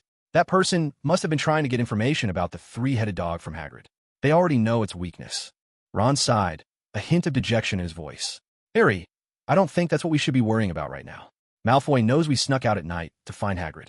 You know what kind of person he is. We should be worried about that. Harry asked, Is it really that bad? Yes, extremely bad. Hermione walked alongside the boys, silent, not because the director hadn't given her any lines. She was a traveler from another world. Even if she talked non-stop, it wouldn't matter. She had just received a brand new quilt from her system and had resolved to take it easy from now on, leaving schoolyard dramas behind. Let the world turn as it may. The nights at Hogwarts brimmed with strange, unsettling energy. Outside the windows, the forbidden forest stretched out, its tangled limbs clawing at the darkness, reaching for the deepest, most primal fears in the human heart. It felt as if an invisible abyss lurked just beyond, waiting to swallow both body and soul, leaving behind nothing but empty shells. In the dim, flickering light of the corridor, Malfoy's face appeared, the one who had just slipped away from their grasp. He wore a smug, handsome grin, the kind that only comes with getting exactly what you want. His eyes glimmered with scheming victory as he caught sight of Harry and Ron's anxious faces. What a delight for him. Only when he glanced at Hermione did his gaze shift, showing a flicker of complexity, a mix of regret, a touch of disappointment, a hint of frustration, and the cold resolve of someone who believes ruthlessness is a virtue. In the original story, Malfoy never had the slightest interest in Hermione. In fact, in the second film, he even publicly insulted her by calling her a mudblood, a cruel term for someone born to non-magical parents, marking Hermione's status as extremely low in the wizarding world. But here, Hermione's beauty and her irresistible charm had completely upended Malfoy's worldview. Even this proud, bloodline-obsessed villain had found himself bewitched by her. To make matters worse, in the half-term that had passed, Malfoy had tried every trick in the book, but Hermione's heart had never been his. Instead, she grew ever closer to the two people Malfoy despised most, Harry and Ron. It was enough to make him fume with envy. So, after successfully reporting Hermione, Ron, and Harry this time, Malfoy still felt a pang of reluctance, at least when it came to Hermione. But to show mercy is to show weakness, he thought. If Hermione insisted on sticking with Ron and Harry, she deserved what she got. A girl as dazzling as she was ought to be with him if she wanted any kind of future. Serves her right. Malfoy. Ron immediately sensed trouble. That mischievous grin plastered on Draco Malfoy's face at this hour was a sure sign that a storm was brewing. Sure enough, right after Malfoy, Professor McGonagall appeared. Professor McGonagall was tall and slender. Though she often wore different hats to brighten her appearance, there was no denying her sternness. Especially now, her expression was as dark as thunderclouds. 3 of Gryffindor's most troublesome students had been caught red-handed by Slytherin. As deputy headmistress and head of Gryffindor House, Professor McGonagall could scarcely have felt more humiliated. Professor McGonagall. At that moment, Harry realized they were in serious trouble. Meanwhile, down in the dungeons, Malfoy was in high spirits. Ever since Harry had defeated the troll and won the Quidditch Cup, Malfoy hadn't felt this delighted. Good friends and just allies always wished for Harry's continued success, celebrating his achievements. Only the villains, the antagonists, hoped for Harry's downfall, longing to see him utterly ruined. Harry, Ron, and Hermione sat upright, putting on their best model student faces. Professor McGonagall stood before them, exasperated beyond words, her disappointment almost tangible. She could forgive Ron and Harry, the usual troublemakers, but now even Hermione, the well-behaved, top-of-class Hermione, had strayed from the path. That hurt Professor McGonagall the most. Out of bed at night, a serious breach of school rules. 50 points from each of you. 50 points each. Harry and Ron were stunned. The punishment was far harsher than they'd imagined. After all, defeating the troll had only earned them 5 points apiece. Now, just for sneaking out at night, they were losing 50 points each. The consequences were severe. Professor McGonagall, isn't that a bit much? Ron protested, immediately regretting not heeding Hermione's advice to stay out of trouble. Then again, it had been Hermione's idea to find Hagrid in the first place, which led them to the half-cooked dragon egg. Professor McGonagall shot Ron a withering glare, offering no further explanation. Now, all four of you, detention, every one, she declared. Malfoy, who had been laughing so hard moments earlier that he could barely stand, was suddenly frozen in disbelief. His triumphant grin faltered, still lingering awkwardly on his face. Stiff with shock, Malfoy managed to stammer, "Professor McGonagall, did I hear you right? 4 of us? Was there an invisible student he was missing?" Professor McGonagall fixed Malfoy with a stern look. "You heard perfectly well, Mr. Malfoy. Though you reported your fellow students, you, too, were out after hours and broke school rules. Therefore, you'll join them in detention." "Oh yes," Ron cheered, unable to hide his delight. "Losing 50 points was a crushing blow to my spirits. You have to understand, the entire college's score for the final exams barely ever reaches 300 or 400 points. Now, thanks to our 3 little heroes, Ron, Harry, and Hermione, Gryffindor had just lost a whopping 150 points in one fell swoop. If the other Gryffindor students found out, they'd probably be ready to tear those 3 troublemakers limb from limb." Malfoy wanted to argue, but the words caught in his throat. He was the one who reported them, true, but he had tagged along outside the school himself. Damn it! Malfoy ground his teeth in frustration. Hermione sat calm and composed, gazing down and appearing serene. This outcome hadn't surprised her at all. She didn't care. Even so, her system was still working overtime, which was rather exhausting. Option 1. Join Ron in mocking Malfoy. Serves him right for harming others and himself. Reward: 1 megaphone. Option 2. Tell Malfoy, "I'll remember what you did today, and one day I'll make you wish you'd never crossed me." Reward: level 3 helmet. Option 3. Shoot Malfoy a glare. Reward: 1 flashlight.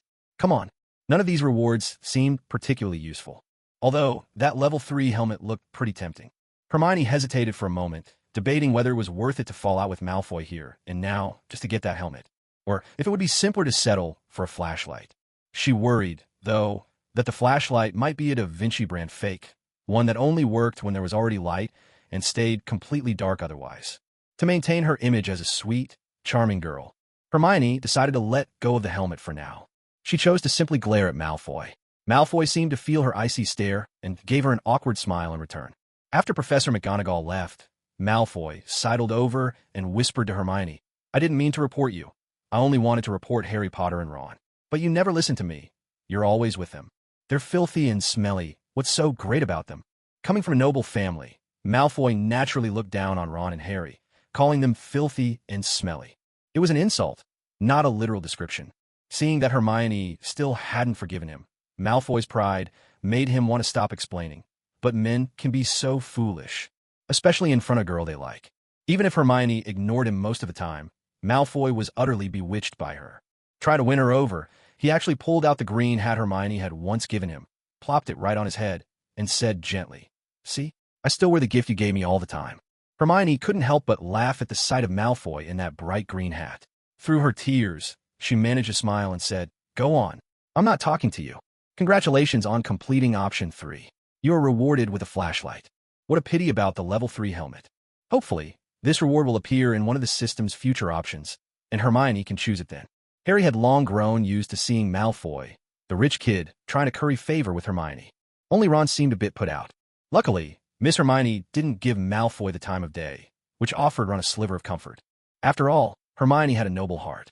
She would never be swayed by Malfoy's handsome looks or powerful background. Hermione was different from most girls. The flashlight would be pretty handy when they have to serve their punishment soon, Hermione told herself, gradually adjusting her mindset. Just then, the somewhat frightening-looking caretaker, Filch, appeared, still clutching his cat, Mrs. Norris. It was clear the bond between him and his feline companion ran deep. Hermione did like fluffy pets, but she was also practical. She wasn't fond of looking after animals, nor did she appreciate cat or dog hair getting everywhere. So Hermione rarely kept pets, but it wasn't because she disliked them. She simply didn't want the hassle. Let's see, who are the 4 little troublemakers being punished this time? Filch drawled. The famous Harry Potter, the aristocratic Malfoy, red-haired Ron, and the lovely Miss Hermione. Though Filch was almost universally disliked by the students, he didn't seem particularly unkind toward Hermione. Perhaps it was because Hermione was just too adorable, her smile too sweet, her looks so charming. Not only that, but she was kind, never quarreled with others, and always excelled in her studies. Miss Hermione Granger, you really shouldn't be mixed up with these 3 rascals, Filch sighed. Hermione replied helplessly, I'm very sorry. If not for the lure of the system's reward, she'd be fast asleep in her dormitory right now, hugging a paint can. Harry and Ron were already used to scoldings from adults. In all honesty, they knew they could be a handful. But Malfoy couldn't accept being spoken to this way. In the proud Malfoy's mind, everything in the world had its class. There were grand mansions, and there were humble cottages. There were exquisite wines, designer bags, and jewelry, and then there were cheap rags and plastic trinkets. There were luxury cars, and there were battered old vehicles. People, too, came in varying ranks. Malfoy's father was not only powerful and influential, but also of the highest class. Harry's family was passable, Ron's bloodline pure, but fallen on hard times. But Hermione, she had neither pedigree nor power. In the original story, her social standing was always low, whether in the movies or the books. However, after crossing over to this world, Hermione relied on her unparalleled beauty to break through the rigid social hierarchy. Wherever she appeared, no matter how low-key she tried to be, no one could ignore her striking looks. People would forget her origins and see only a beauty that could topple kingdoms or dazzle the nation. But to be mocked by the caretaker, Filch, that was something Malfoy found deeply unsettling. Malfoy immediately retorted, "I'm warning you, Filch. Don't lump me together with those filthy Harry Potter and Ron Weasley." Filch only snorted in response. Although many students disliked Filch, there was one thing to be said for him. He never treated Malfoy differently just because of his family status. He was just as unfriendly to Malfoy as to anyone else. As he led the four troublemakers off for their punishment, Filch even tried to scare them. "I remember the good old days," he growled, "when we used to string up rule breakers by their thumbs in the dungeons." Their screams could be heard echoing all over the castle. Malfoy's face turned a sickly shade. Harry and Ron looked equally pale. Ironically, the usually timid and cautious Hermione wasn't particularly afraid. In her mind, Filch, despite his ugliness, odd personality, and harsh tongue, wasn't truly dangerous. What really posed a threat were Voldemort and the many hidden dangers within this school. Take Quidditch, for example, or the three-headed dog guarding the forbidden corridor, or even a mountain troll. That three-headed dog might look a bit dopey, but a single bite from it could easily tear someone in half. And as for Quidditch, broken bones, snapped limbs, even being left paralyzed for life were all just part of the game. Voldemort, above all, was someone Hermione preferred to keep as far away from as possible. "Is that the Forbidden Forest?" Malfoy grumbled. "Filch, what are you bringing us here for? Aren't we supposed to be serving detention?" Filch gave a cruel grin. "This is your punishment. Hagrid's got some business to investigate, and he needs extra hands." The terrifying Forbidden Forest loomed like a monster sprawling across the earth. Just approaching it sent a chill running down their spines, making their skin crawl. From deep within the woods came the distant, haunting howls of wolves. "Filch, the Forbidden Forest is off-limits. There are werewolves in there." Malfoy protested, fear creeping into his voice. "No one wants to die, least of all those born into wealth and comfort. People who live every day in luxury naturally fear death more than most. It's only those whose lives are so miserable that every day feels like a year who might long for an end." Filch sneered. Obviously, there's more than just werewolves in these woods. He showed no sympathy for Malfoy. In his eyes, no punishment was too harsh for students who broke the rules, no matter who they were. Hermione thought that by this hour, the system should be off duty. After all, it never paid overtime, and it was already so late. But unexpectedly, the system options still popped up. Miss Granger hadn't even used the flashlight she'd just acquired to look around yet. Option 1. Bribe Filch to avoid punishment. Reward. +1 to base stats upon completion. Option 2. Tell that idiot Malfoy to man up and learn from Harry and Ron. See how they didn't make a fuss. Reward. 1 animal trap upon completion. Option 3. Say nothing and go with the flow. Reward. 1 bottle of cola and 1 bag of spicy strips. There was no doubt.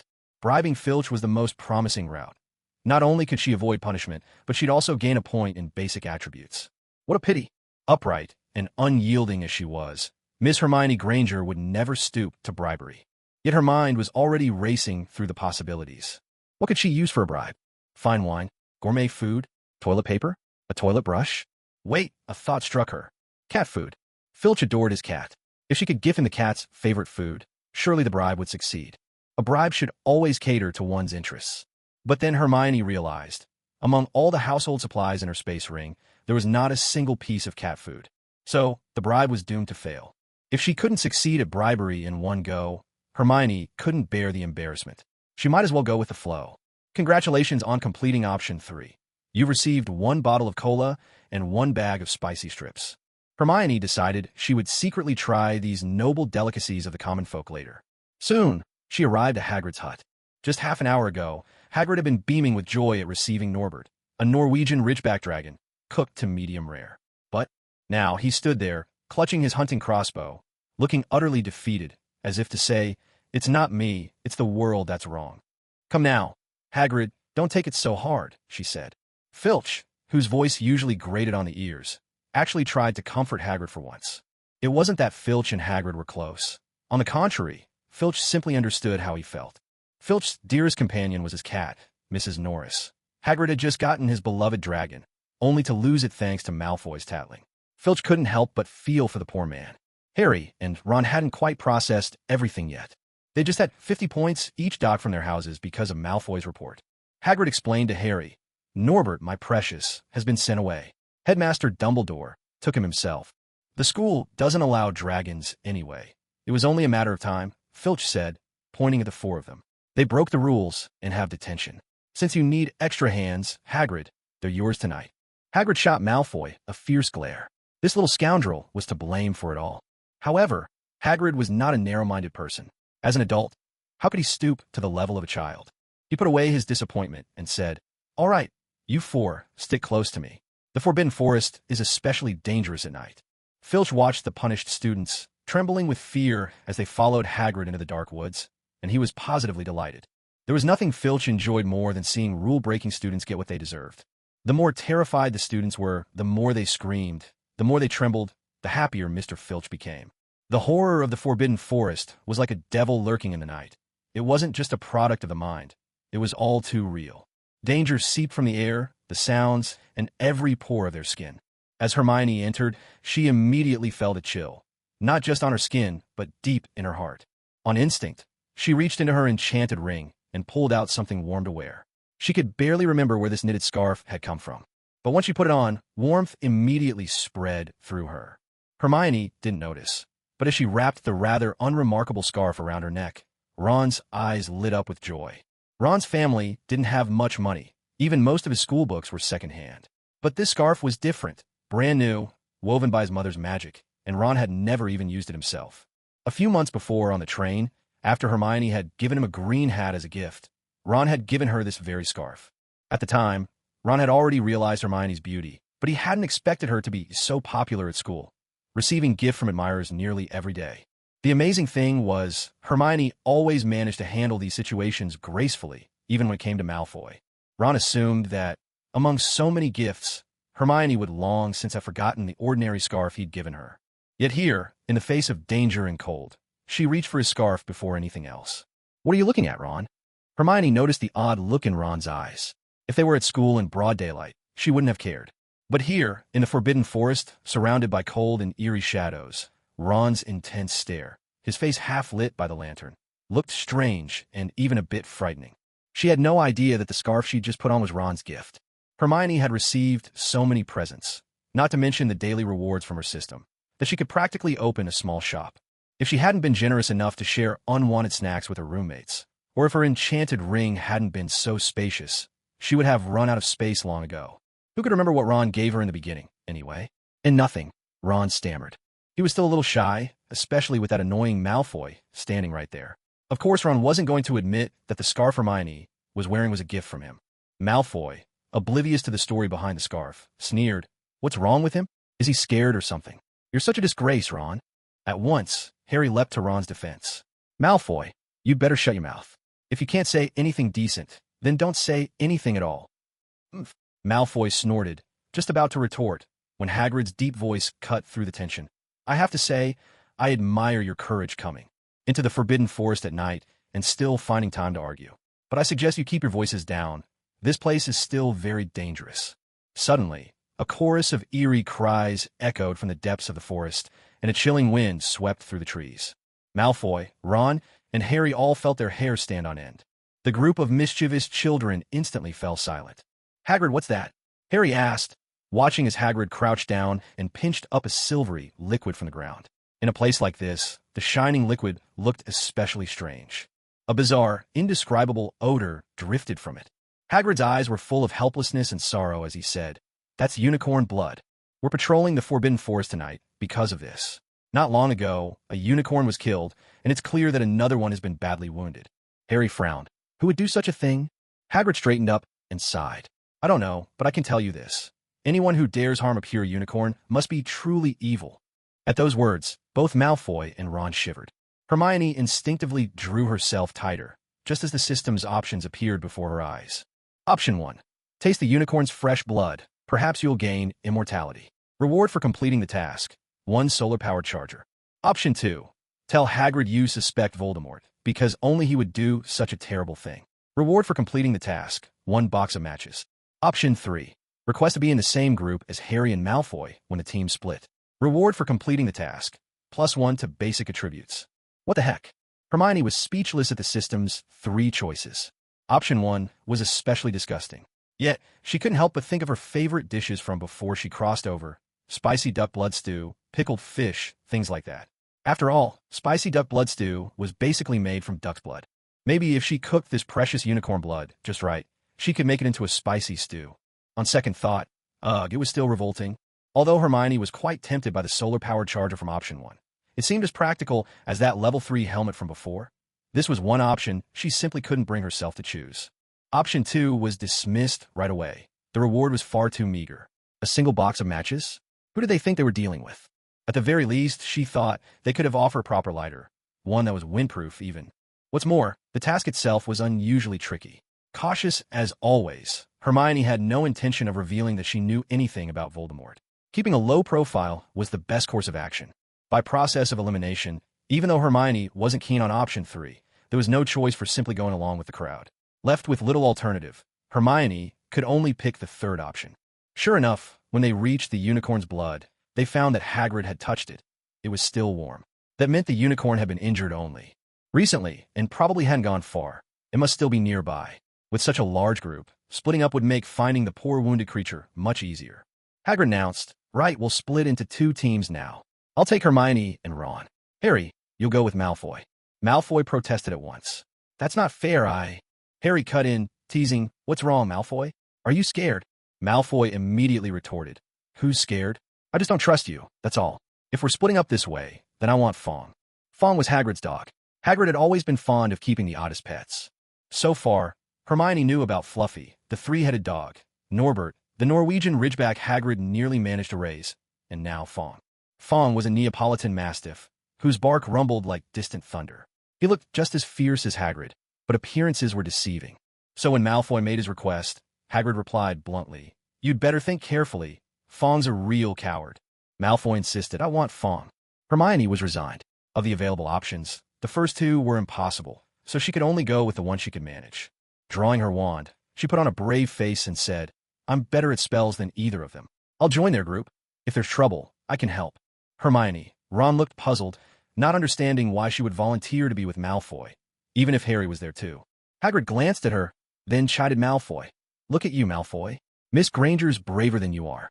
Ignoring Hagrid's jab, Malfoy was actually quite moved by Hermione's gesture. "Miss Granger, I never realized you cared." Hermione recoiled. "You're reading too much into it, Mr. Malfoy. I'm just worried Fawn would suffer if left alone with you." Harry burst out laughing. "Don't laugh, Harry Potter." Malfoy snapped, red-faced with embarrassment. Hagrid intervened. "All right, that's enough. No more arguments. This is how we'll split up.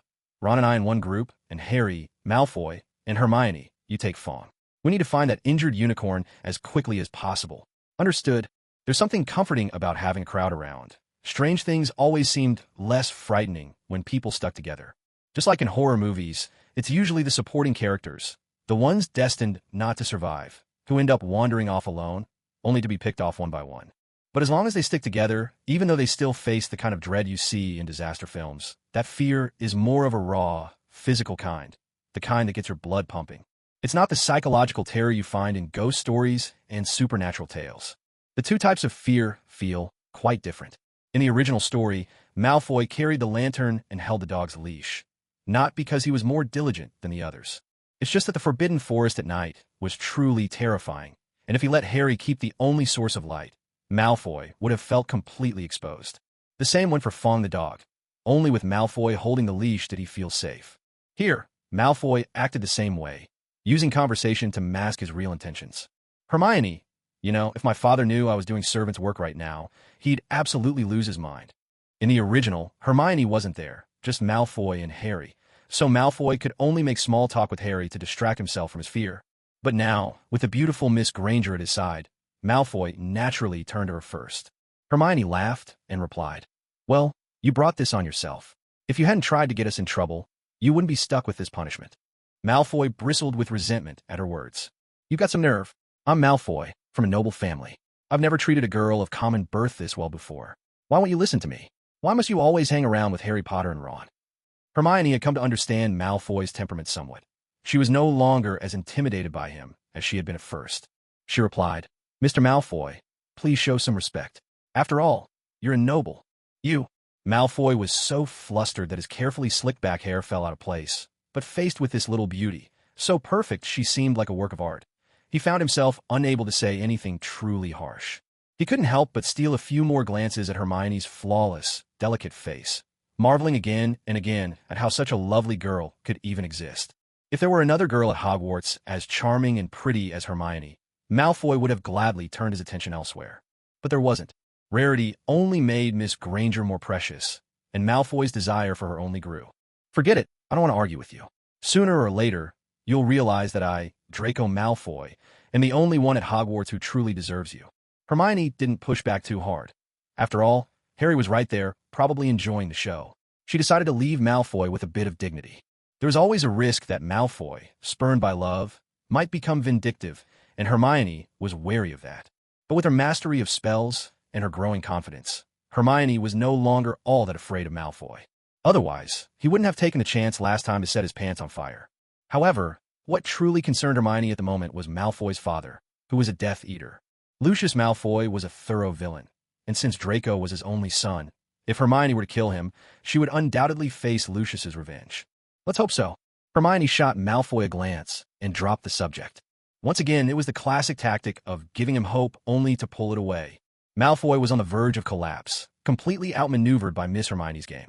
In Malfoy's eyes, Hermione was nothing short of a master manipulator, a heartbreaker. Though she never seemed to be with any boy, she also never offended any of them. She always left people a way out, almost effortlessly. She let others admire her beauty, listen to her melodious voice, and if they were lucky, catch a whiff of her intoxicating perfume. But that was as close as anyone could get. She remained unattainable. Not even the chance to hold Hermione's delicate hand. Of course, Malfoy was still just a boy. His desire for Hermione was not the crude sort of adult longing. He was more like a spoiled child who, upon seeing a beautiful toy, simply wanted to snatch it away. All he wanted was for the lovely Miss Hermione to follow him around, to play with him every day. It bothered him to see Hermione spending so much time with Harry and Ron. But that was all there was to it. After all, they were only 11 years old. Complicated emotions had yet to entangle their young hearts. For Harry, it was the first time he'd seen Hermione so thoroughly disarm Malfoy. He never would have guessed that, while Malfoy was the top bully at school, he could be so hopelessly outmatched when it came to chasing a girl. Hermione, with her high emotional intelligence, managed to turn Malfoy down without ever burning bridges. Otherwise, with Malfoy's nature, no matter how beautiful Miss Hermione was, he wouldn't have hesitated to retaliate. Each of the three was lost in their own thoughts when Fong suddenly began to bark, his deep growls echoing into the darkness ahead, heavy with warning. "Fong, what's wrong? Fong!" Malfoy started to panic. Suddenly, in the dim light of the moon, they saw ahead of them a tangled mass of tree roots, like the twisted beard of a demon. And there, lying cold on the ground, was a unicorn, lifeless. A hooded, shadowy figure was hunched over the unicorn, greedily drinking its shimmering silver blood. The chill that radiated from the figure was bone deep, sending an icy shock through Malfoy. He froze in terror. His instinct screamed for survival, and he let out a piercing scream. He turned and bolted without hesitation. But just as danger loomed, something flickered in Malfoy's mind, something that, for once, rose above his usual selfishness. He called out to Hermione, "Hermione, run, quickly!" Hermione was taken aback. Even in the midst of such fear, Malfoy still managed to think of her. Turning to glance at the bright green hat atop Malfoy's head, she couldn't help but wonder, could this troublesome boy actually be sincere in his feelings for her? What a sin, what a sin! "You go on ahead. My legs have gone weak with fright. I can't walk," Hermione replied, playing up her own vulnerability. Malfoy desperately wanted to scoop up Miss Hermione and dash away to safety. But when he looked back and saw the terrifying shadow of a black-caped figure drifting closer, his courage evaporated. Oh no! A chill ran straight down Malfoy's spine. In that instant, all thoughts of his beloved Hermione vanished. "I'm sorry," he blurted out, before scrambling away in a frantic, stumbling retreat. Hermione sighed helplessly. She had expected Malfoy to rise to the occasion, but in the end, he was a bitter disappointment. Boys always say girls are too pragmatic. Little do they know, beautiful girls are surrounded by so many suitors that sometimes there's no need for careful selection. Their actions are laid out like chips on the table, plain for all to see. By comparison, Hermione couldn't tell if he was trembling with fear, but he hadn't run away. Perhaps the justice in Harry's heart simply wouldn't allow him to back down when faced with evil. If he'd fled like Malfoy, then what would become of that poor unicorn? In this world, there must always be a few people who refuse to shrink from danger, who stand up no matter the risk, even if it means being shattered in the process. At this moment, Hermione had no guiding choices from her system. For the first time, she was facing Voldemort, the monster hiding beneath that hideous cloak. Nearby, the pure white body of the unicorn lay lifeless. Hermione thought she would be paralyzed with fear. Her timidity, she knew, was rooted in her own childhood luck. She had found so much money by chance over the years, and there was an old, sinister superstition. Money found on the street is payment from restless spirits, and collecting it would bring them seeking your life in return. Hermione had always known this. Many times she tried to resist picking up coins, but somehow, by the next morning, they would mysteriously appear in her pockets. As a result, she was plagued by nightmares. So many nightmares, in fact, that she'd grown timid and cautious. Then came the day she picked up her Hogwarts acceptance letter. She'd entered this strange and dangerous magical world, where death seemed to lurk around every corner. And yet, curiously, ever since arriving here, Hermione had not had a single nightmare. It was as if her soul belonged in this place. Maybe, she thought, she carried a great secret within her. After all, it wasn't every day that someone simply crossed into another world. Hermione had expected to be terrified in the face of Voldemort. But in truth, it lasted only a moment, that surge of panic, that desperate urge to flee, just like Malfoy. In the very next instant, something inside her shifted. A second persona awakened, ready to meet the challenge. Her eyes gradually lost all emotion, turning cold as ice. Suddenly, something occurred to her. When facing difficulties, do not be afraid. Stand your ground with courage. All in. In an instant, Hermione switched on the flashlight she had just picked up. The blinding beam cut through the darkness like a sacred spell, shining directly at the cloaked, floating Voldemort as he swooped down to attack. Harry Potter, standing nearby, was utterly stunned. All in. What kind of light magic was that? Hermione, who had always lived cautiously because of her unique past, never imagined that when confronted by true evil, she could muster such bravery. She knew well that chaos and trouble would surely follow. But now was no time for hesitation. If a spell counted as magical damage, then a high-powered flashlight must be pure physical force. Voldemort, having just drunk unicorn blood and still basking in triumph, was startled by Hermione's sudden cry. Before he could even see who had cast the spell, a searing light struck him head-on. Clearly, this was Voldemort's first encounter with such magic. Having always dwelled in darkness, he recoiled instinctively, fearing he would once again be gravely wounded. Female wizards had always been formidable. Voldemort, once all-powerful, had been reduced to his current state by a single curse from Harry Potter's mother. In the wizarding world, to underestimate a witch is to court disaster. Yet, what Voldemort never expected was that the terrifying light he thought would shred his foul soul to pieces was just light. And that was it. How infuriating. His very name struck terror across the magical world. Yet tonight, Voldemort had been played for a fool. He had mistaken ordinary electric light for some advanced spell. I'll kill you both. Just as Voldemort, seething with rage, floated forward to finish Hermione and Harry once and for all, Firenze the Centaur arrived at last. In the novel, Firenze is described as strikingly handsome, with eyes as blue as sapphires, gleaming platinum hair, a silvery body, and a shimmering tail. But in the film, aside from his powerful build, he seemed rather ordinary, perhaps because no actor could match such beauty. Or perhaps an actor so handsome should not be wasted on such a minor role. Thud, thud, thud. The centaur charged forward fearlessly, his great body leaping through the air, forehooves thundering down toward Voldemort. Had Voldemort been at full strength, he would never have feared a centaur. But now, it was best to retreat. Even if Voldemort were to defeat this centaur, there would still be many more enemies ahead. Voldemort couldn't possibly wipe out all of Hogwarts. In fact, Voldemort didn't even bother to make a move. He simply left. The centaur, Firenze, knew full well that he couldn't defeat this nearly immortal being, Voldemort, and so he didn't give chase. His first glance fell upon Miss Hermione. She was, without a doubt, breathtakingly beautiful, and the beam of light she had conjured just moments ago was startlingly effective, especially in the suffocating darkness of the Forbidden Forest. Nevertheless, Firenze turned first to Harry and said, "Harry Potter, you must leave here at once. Your name is known throughout the entire forest. Staying here is extremely dangerous." Perhaps Harry didn't yet grasp the full meaning of danger. But Hermione did. She remembered that in the second film, this place was overrun with spiders, enough to send chills down anyone's spine. The rampant man-eating spiders could be traced back to Hagrid. To put it in modern terms, it was an invasive species problem. Those giant spiders didn't belong to the Forbidden Forest in the first place. Hagrid had released them here, and with known natural predators, they multiplied unchecked. If this were a creature feature horror film, Hagrid would be the root cause of the disaster here. "Mr. Firenze."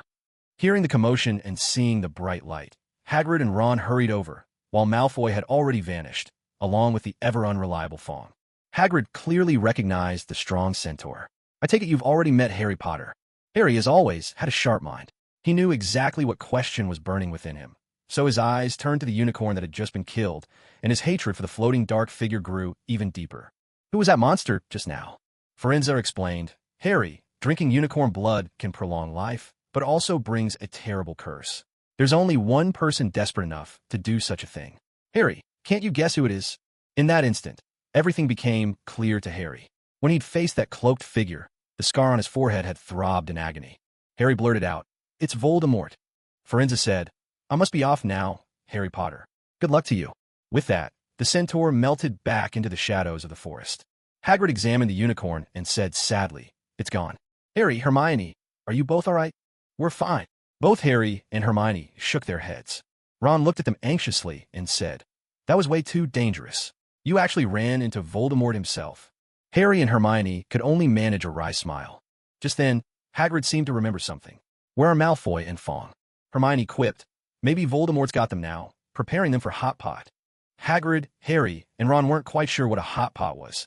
In their minds, they guessed it might be some sort of cauldron used for brewing potions in herbology. After the group emerged, they found Malfoy still standing outside the Forbidden Forest, his face pale as a sheet, with Fong by his side. At that moment, Hermione's system options popped up in her mind. Option 1. Fiercely scold Malfoy, calling him a coward and a selfish, craven soul. Complete the task to earn a bottle of shampoo. Option 2. Tell Malfoy that after his disgraceful behavior, he's not worthy to wear the green cap she gave him, and demand he return it. Completing the task, award a raincoat. Option 3. Say nothing and treat him with cold indifference. Completing the task increases your basic attributes by 1. Option 1 would certainly be satisfying. It would let off some steam. Option 2 was pure mischief. Hermione would never actually do that. Once a gift is given, she would never take it back. Option 3, however, seemed just right. Malfoy watched as everyone returned safely, especially Hermione, her pretty face flushed and radiant, looking absolutely lovely. His emotions became a tangled mess. Malfoy hadn't yet decided what to say to Hermione. Should he show concern and ask if she had been in danger, or ask about the creature that had killed the unicorn? What was it, and how could it float in the air? What he truly should do, though, was explain himself. His flight had been a reflex, an instinct. Deep down, he felt very guilty for abandoning Miss Granger. But Hagrid didn't give Malfoy the chance to think it through. He simply said, "Malfoy, you left Harry and Hermione behind and ran off by yourself. That's just like a Malfoy, isn't it?" "You." Malfoy was furious, wanting to argue, but couldn't find a single excuse. Hagrid grabbed Fong and made to leave. "Tonight's task is over. We found the one who killed the unicorn. All of you head back." Hermione. In Malfoy's world, Harry and Ron were invisible. Even if they'd been torn to pieces by some monster, he wouldn't have cared. But Hermione, he couldn't ignore her. However, Hermione had already chosen option 3. She paid him no attention and left without a word. Harry gave Malfoy a glance, said nothing, and followed after her. It was Ron who couldn't resist a jab. Some Gryffindor bravery. "Malfoy, first sign of danger, and you're off like a shot." "Ron, shut your mouth." Malfoy was livid. But once everyone had gone, shadows seemed to flicker in the depths of the Forbidden Forest, and a chill wind howled through the trees. Malfoy shivered, alone, and hurried away from that place. Knowing Malfoy's character, he could have easily escaped to his dormitory and had a good rest. It had been far too dangerous. Malfoy's father was one of the school's governors, a true scion of privilege. Yet here he was, doing the work of a servant and nearly coming to harm. If, because of this incident, Malfoy's father were to demand accountability and apply pressure, not only would Hagrid be punished for failing to protect the board member's son, but both Headmaster Dumbledore and Deputy Headmistress Professor McGonagall would also inevitably have to answer to the Board of Governors. Yet, Malfoy had chosen to wait outside the Forbidden Forest with Goyle and Crabbe, all because he still couldn't stop worrying about the beautiful Miss Hermione. Before he ran away, Malfoy glanced back at Hermione. At that moment, Hermione was heartbreakingly beautiful. Her delicate features, porcelain skin, petite figure, and the gentle breeze stirring her long hair. In that instant, Malfoy felt like a faithless lover, abandoning his beloved Miss Hermione for the sake of his own survival. Utterly despicable, Malfoy was tormented by inner conflict. After all, from love at first sight at the start of the term to now, they'd spent several months together. Even though Miss Hermione's attitude toward him was often hot and cold, Malfoy had still received that infamous green hat gift from her. Now, wearing that green hat, Malfoy felt as though it were burning in his hands. He was the type who shouldn't feel any guilt at all. If he could survive, even if Hagrid, Harry, and Ron were all torn to pieces, Malfoy wouldn't so much as bat an eyelid. He was never meant to be a good person. But Malfoy wasn't a machine either. There were still things he cared about, being above others, honor and respect, and, of course, Miss Hermione. Malfoy couldn't explain it himself. At that dangerous moment, when he abandoned Miss Hermione and saw the disappointment in her eyes, he felt a sharp pain in his heart. He cared more than he expected. That was why Malfoy chose to wait here willingly, hoping for a miracle. Although Miss Hermione didn't say a single word to him after coming out, just seeing her safe and unharmed was enough to make Malfoy breathe a sigh of relief. He didn't understand it himself. He was supposed to be a domineering, ruthless villain, yet deep beneath that callous exterior, there lurked the heart of a hopeless romantic. "Darling, I'm getting in 4 drip tonight, missing you as I lie awake." Harry watched the silent Hermione, while behind them Ron, still busy ridiculing Malfoy, hadn't yet caught up. Harry couldn't help but recall Hermione's uncharacteristic behavior during the recent danger. It wasn't the first time this had happened. The earliest was during the troll attack in the girls' bathroom. When Harry rushed in, he'd clearly seen Hermione exude an icy, ruthless aura, but in a flash, she slipped into her usual dramatic act. In fact, clever Harry had always suspected that if he and Ron had been a little slower entering the bathroom that night, the troll would have already been dealt with. Tonight, as Hermione faced the terrifying Voldemort, even Harry's legs were shaking with fear. He remembered that, in the original story, he'd stumbled to the ground in a panic, scrambling backward in terror. Harry was doing a bit better here, but he was still so frightened that he stood rooted to the spot. Yet, Hermione, who usually seemed timid and never offended anyone, acted completely out of character at that moment. She was icy calm, as if transformed into someone else entirely, and without hesitation, she shouted, "Take this." Everyone expected some spectacular magic, but to their surprise, it turned out to be nothing more than a blinding flashlight. Looking back, the whole thing seemed rather comical, but the truth was she did manage to stop Voldemort for a few precious seconds, enough time for Firenze the Centaur to come to their aid. And soon after, Hagrid and Ron arrived as well. "Thank you, Hermione," Harry said gratefully. Hermione, worried that Harry might misunderstand, quickly explained, "Don't mention it. Honestly, I was terrified too. My mind just went blank and I instinctively grabbed the flashlight to try and scare Voldemort away. Imagine, after all that magic I've learned, I forgot every single spell in that moment." But that wasn't the whole story. When danger struck, Hermione's second self took charge. Her mind worked like a supercomputer, and even the sounds, the air, the entire scene seemed to slow around her. Determined not to draw Voldemort's suspicion or provoke him, Hermione refrained from using any magic at all. In doing so, she managed to protect both Harry and herself, while also concealing her true abilities. That's why she chose the flashlight to drive Voldemort away. Even so, in the aftermath, Hermione was full of regret. She shouldn't have acted. It would have been better to fall to the ground in panic, scrambling backwards on hands and feet to avoid him. She could have simply waited for Firenze the Centaur and Hagrid to come to the rescue. That way, she'd never have revealed anything in front of Voldemort. But in that moment, Hermione was swept up in a surge of courage. She felt like the savior of them all.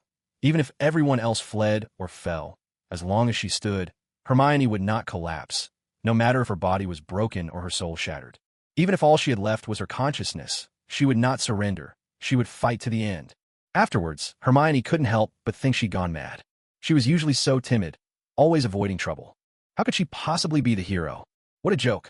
Ron caught up with him and asked, "What are you two talking about?" "Nothing," Hermione replied. Harry knew Hermione well enough by now to understand her nature. She absolutely hated getting involved in trouble. Though he'd never tried to pursue Hermione romantically, of all his friends, Harry understood her best. When they first met, Harry thought Hermione disliked pets, but eventually he realized she simply didn't want the hassle. She actually liked animals, just not the effort of taking care of them. But Hermione had never bothered to explain this little detail. So to this day, Ron and Malfoy still believed she disliked small animals. They remained convinced Hermione simply hated little creatures. So, Harry quickly changed the subject. Now that we know Voldemort is somewhere near Hogwarts, Hagrid will surely tell Professor Dumbledore about Voldemort killing the unicorn tonight. Based on what we've guessed before, Professor Snape is a Death Eater. His obsession with stealing the Sorcerer's Stone must be because he wants to help resurrect Voldemort, Harry continued. Ron nodded seriously. That means the Sorcerer's Stone in the Forbidden Corridor on the 4th floor isn't safe at all. Especially since the person who gave Hagrid the dragon egg already knows the secret to getting past the three-headed dog. It falls asleep when it hears music. Hermione stayed silent. The system didn't present her with any options, and she had no desire to get involved in this matter. So, we have to protect the Sorcerer's Stone. We can't let Voldemort or Professor Snape steal it, Harry insisted.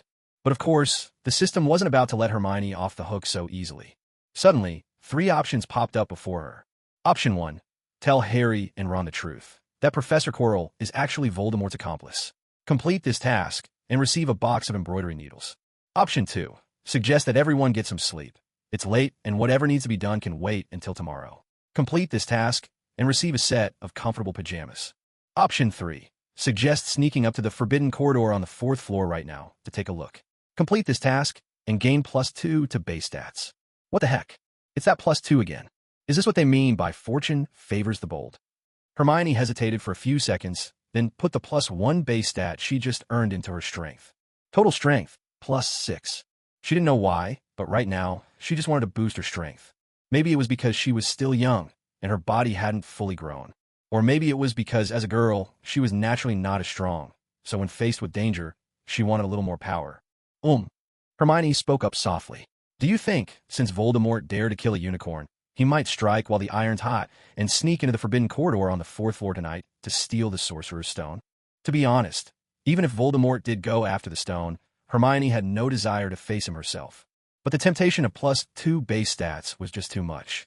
If worst came to worst, she could always try shining her flashlight in his eyes. This time, she'd forget about shouting, "Ollie give," and just go with ABA, ABA. Midnight had arrived, the hour when shadows are deepest, and Hogwarts itself felt more haunted than ever. Harry and Ron were stunned by Hermione's suggestion. She's right, Ron said. If Voldemort tries to steal the stone tonight, we'd never see it coming. We'd better check it out. Even though it was Hermione's idea, she was 1,000 times reluctant in her heart. In the silent corridors of Hogwarts, the 3 of them ran through the shadows, their footsteps echoing far down the stone hallways. If Filch, the caretaker, caught them at this hour, their punishment would be dire. The worst possible outcome would have been getting expelled. Thankfully, that didn't happen. They were in the Forbidden Corridor on the 4th floor. Last time, they had stumbled into this place by accident while exploring the spiral staircase, but hadn't had the chance to look around carefully. This time was different.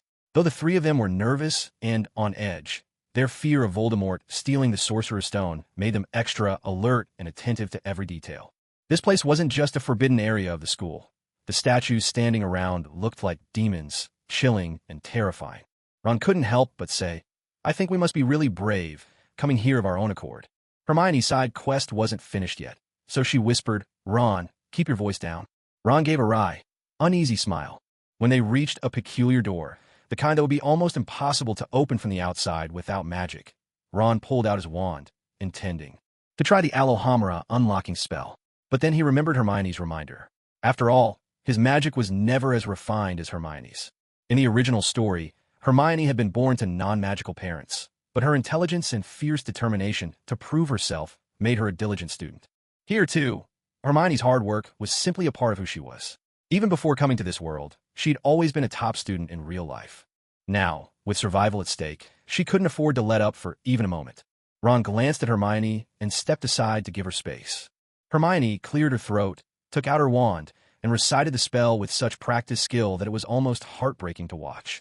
With a sharp crack, the door swung open. A blast of hot air, thick with the scent of wild beasts, rushed out from within. Harry, Ron whispered softly. At that moment, Hermione's system chimed in. Congratulations! Option 3 complete. Basic attribute +2 awarded. Finally, Hermione could breathe a sigh of relief. She added the points to her strength. Total, strength +8. Harry stepped forward and carefully pushed open the door. Suddenly, 3 monstrous dog heads lunged forward, so close they were practically touching faces. Then came a howl, so loud and ear-splitting it was nothing like an ordinary dog's bark. Shut the door quick. The 3-headed dog wasn't asleep, which meant Voldemort hadn't been here yet. The trio's hearts pounded in their chests. We'd better run. Even with the door closed, the thunderous barking of the 3-headed dog echoed down the corridors. Sooner or later, someone would come to investigate. It was definitely not safe to linger. They finally made it back to the Gryffindor common room, collapsing onto the sofa, gasping for breath. That was so close, Ron said, still shaken.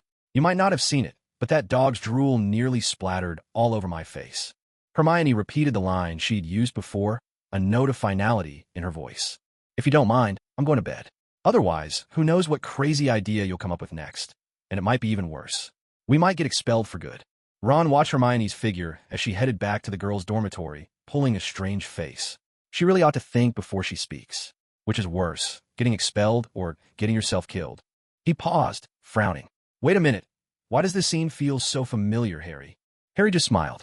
He was starting to understand Hermione's ways. She always managed to distance herself from trouble, keeping her hands clean, even if it seemed abrupt or hard to comprehend.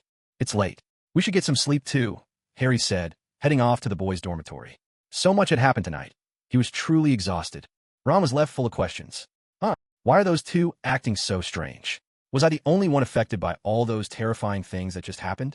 Maybe it was just too late. He didn't even bother to shower before bed. Hermione, who prided herself on being neat and tidy, felt uncomfortable as she tried to sleep.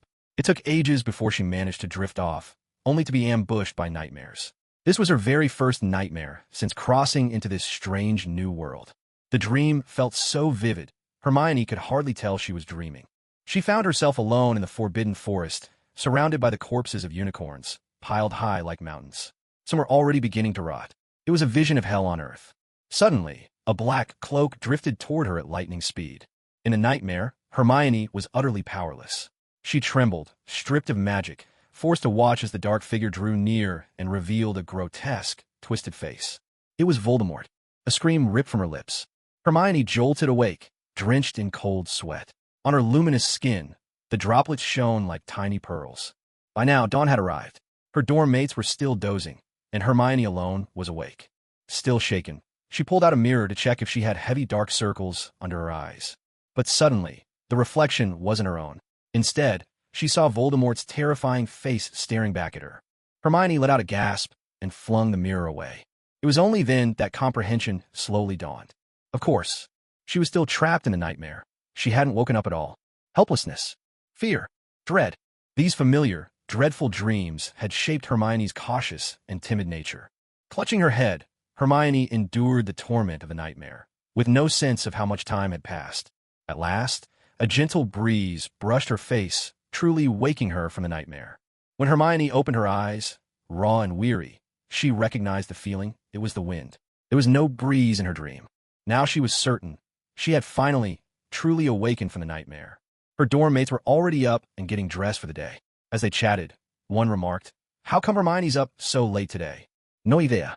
I went to the bathroom last night, and I noticed Hermione's bed was empty." "Hermione, are you coming down with something?" Hearing their concern, Hermione trembled as she sat up, but in the very next moment, terror nearly stopped her heart. All her roommates had transformed into skeletons, draped in black cloaks. Inside those cloaks loomed the horrifying visage of Voldemort, and unicorn's silvery blood streamed endlessly down their bodies. Yet from their mouths still came the voices of young girls. Hermione realized she was still trapped in a nightmare. And in the magical world, nightmares were far more vivid and terrifying. "Will someone please save me?" Huddled in a ball within her nightmare, Hermione covered her ears and squeezed her eyes shut, too afraid to open them again. She didn't know how much longer the nightmare would torment her. All she knew was that she shouldn't have shined her flashlight directly at Voldemort last night. This was her punishment. From now on, she would have to tread even more carefully. No one could save her. Within this nightmare, Hermione's only possible savior was herself. What she hadn't realized yet was that when fear reaches its limit and there's nowhere left to run, one becomes fear itself. Within the nightmare, Hermione's eyes began to glow an eerie red, black mist swirling around her, and demonic scales started to sprout from her head. The next morning, despite being the last to fall asleep the night before, Hermione was the first to wake at dawn. When she awoke, she was still in a daze, unsure if she was still trapped in the nightmare or if she had finally returned to reality. It wasn't until the silly system menu popped up that Hermione's wounded heart was instantly soothed. Option 1. Wash your face and brush your teeth to start a brand new day. Reward upon completion: 1 cup of delicious soy milk. Option 2. Bang drums and gongs to help your roommates develop the habit of waking up early. Reward upon completion: 1 little red flower. Option 3. Write a letter to forgive Malfoy for abandoning you last night. Reward upon completion: 1 exquisite fountain pen. If only the system's menu could appear inside those dreadful nightmares. Now, that would be something. Hermione gave a self-deprecating chuckle.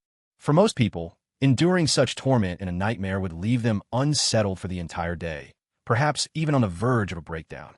But Hermione had been tormented since she was a child. Though she felt isolated and afraid in her nightmares, upon waking, she had long since mastered the art of accepting it with composure. Outside the window, sunlight streamed in and birds sang merrily. No matter how hard life gets, the days still go on. She rose, made her bed, washed up, and did a simple bit of grooming. Not bad at all. There were no dark circles under her eyes in the mirror. Her skin was still smooth and rosy, and her eyes were clear and untroubled, shining like the most beautiful and translucent amber gemstones in the world. Though Hermione was a girl, she couldn't help but be a little obsessed with her own beauty. As expected, she was, without a doubt, the most beautiful woman in the world. And then Hermione set off for her classes. The moment she opened the door, she sensed that she'd stepped on something. It was a rather large lump. A familiar sensation surged through her immediately. Hermione's streak of good luck had returned. This time, the money she found was quite a sum. Though last night's nightmare still haunted her, and the money felt almost cursed, she really had no choice but to pick it up. If she left it there, who knew when the money might suddenly appear in her pocket again? Better to face the unknown head-on than wait for it to catch her off guard. So Hermione crouched down and, with practiced skill, scooped up the cash without a single person noticing. Today, I'll treat myself to a feast and pair it with a delicious cup of soy milk. Of course, for the first task of the morning, Hermione had chosen soy milk. As for writing a letter to Malfoy to forgive him, let's just say he could keep dreaming. The Great Hall was bustling with noise and energy. It was a daily ritual for the hungry students, relishing a good meal. If you had money, you could dine lavishly. If you didn't, you kept it simple. Hermione would never shortchange herself. After all, she could simply boost her basic stats and never had to worry about her figure, so she could eat to her heart's content. Today, Harry and Ron were up surprisingly early. Ron, yawning, told Harry that he'd had a nightmare last night. He dreamt that he'd been torn to shreds by the 3-headed dog, bones and all, crushed to bits. That's rough, Harry replied sympathetically. Harry had been dreaming too, though his wasn't a nightmare. He dreamed of his parents. Having grown up as an unwanted guest in his aunt's home, he'd never known warmth or love. Though he'd faced many dangers since coming to Hogwarts, maybe, just maybe, this school was where his parents once studied, met, and eventually had him. To Harry, Hogwarts felt truly like home, and he cherished it deeply. Hermione morning. From the bustling crowd, Ron instantly spotted the stunning Hermione and hurried over to greet her. "Good morning," Hermione replied. She was a little tired but not completely drained. Ron looked at the impressive spread of food in front of Hermione, visibly surprised. "Hermione, how can you eat so much all by yourself?" Hermione rolled her eyes. "It's none of your business. I'm still growing. What's wrong with eating a bit more?" Ron grinned sheepishly. Nothing at all." Then Ron noticed the soy milk Hermione was drinking. It was something he'd never seen before. "What's it you're drinking?" "Don't bother asking." Hermione had no desire to explain. After all, she still had cola and spicy strips tucked away in her space ring, and she certainly wasn't about to explain those, either. Harry just smiled and said nothing. Once he'd brought over his food, the three of them sat together, each silently deciding not to bring up the events of last night. It was rare to have such a beautiful day, and right from the early morning, talking about the 3-headed dog guarding the Forbidden Corridor or the terrifying Voldemort was bound to put anyone in a bad mood. Although the 3 righteous children hoped to protect the Philosopher's Stone and become heroes, they still had their own lives and things they needed to do, after all. After 2 classes in the morning, the 3 of them gathered once again. Of course, at this moment, the topic inevitably turned back to the matter of the Philosopher's Stone in the Forbidden Corridor. Harry voiced his concern. We can't possibly keep watch over the forbidden corridor 24 hours a day. If Voldemort tries to steal the stone while we're in class, we'd have no way of knowing. Hermione, drawing on her knowledge of the original story, replied, "There are plenty of people around during the day, and besides, there's Professor Dumbledore and so many other teachers. Voldemort is already so desperate he needs to drink unicorn blood to cling to life. He wouldn't dare try to steal the stone in broad daylight. Bad guys usually act at night." Ron chimed in, not giving it much thought. "I think Hermione's got a point." Harry considered it for a moment and nodded in agreement. It was never realistic for them to guard the forbidden corridor all the time. They were out in the open, while Voldemort lurked in the shadows. Truly a tricky situation. In the original story, everything unfolded step by step, with secrets revealed little by little. It wasn't until the very end of the term that Harry and the others discovered Voldemort's true target was the Philosopher's Stone. But here, although Hermione was careful and kept her cards close to her chest, she had still, in subtle ways, guided and reminded Harry and Ron, allowing them to learn Voldemort's secret much earlier than in the original tale. This, of course, led to their anxiety coming on much sooner. Fortunately, just then the system offered its timely choices. Option 1. Tell Harry and Ron there's no need to worry too much. If Professor Snape really is a Death Eater, then all we need to do is keep an eye on him. Complete the task to receive +1 to basic attributes. Option 2. Expose Professor Quirrell as Voldemort's temporary Horcrux. Complete the task to receive 1 face mask as a reward. Option 3. Silence is golden. Either you break the silence, or the silence will break you. Complete the task to receive a chainsaw as a reward. Hermione fell deep into thought. Option 2 was clearly the least reliable. Hermione knew Voldemort still had many Horcruxes. Taking Quirrell out of the picture would not stop him from coming back. If that happened, Hermione would become Voldemort's #1 target, and the terror she'd face would be far worse than a mere nightmare. After all, nightmares eventually end, but if Voldemort set his sights on her. So, only options 1 and 3 seemed even remotely reasonable. Especially option 3, silence fit Hermione's nature best. She hated trouble and went out of her way to avoid conflict. Last night's recurring nightmare was a warning to her. Yet, the reward for option 3 left her completely puzzled. Chainsaw? Is this meant to have Hermione become bald strong, heading into the forest to chop wood? Or does it mean Hermione is supposed to roleplay in Saw? After thinking it over, I'll stick with option 1. Only by continuing to pin the blame on Professor Snape can Hermione's foolishness stand out, and at the same time, Harry and Ron's attention will shift elsewhere. There's no need to always focus on Voldemort and the Philosopher's Stone. Just keep their eyes on Professor Snape. Hermione quickly organized her thoughts, then cleared her throat and said, "There's something I'd like to say, but I'm not sure if I should." Ron immediately blurted, "Hermione, whatever it is, just say it. Don't hesitate." Seeing Ron's clueless expression, Hermione was suddenly struck by inspiration and declared, "I am your father." Silence. Harry and Ron were stunned on the spot. Confusion flickered in Harry's eyes behind his glasses. "Hermione, what are you talking about?" Hermione gave a bashful, Leda-like smile. "Oh, nothing, just a spell that popped into my head. Back to the point. Actually, we don't need to keep worrying about when Voldemort might sneak into the restricted section to steal the stone. Think back. Who do we suspect at first?" Ron was quick to catch on, raising his hand to answer. "I know. It was Professor Snape." Hermione nodded. "Exactly. So, I infer that if Voldemort really wants to get the stone, he has to go through Professor Snape first. All we need to do is wait and watch. Just keep an eye on Professor Snape." Hermione usually kept her talent under wraps, but in this moment, her quick thinking and clever deflection onto Professor Snape left Harry and Ron feeling as if a great truth had dawned on them. "Hermione, you really are the smart one. Why didn't we think of that?"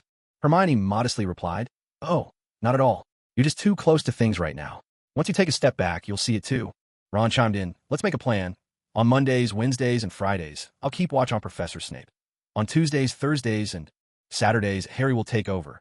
And on Sundays, all 3 of us, Hermione, Harry, and I, will watch him together. How's that sound?"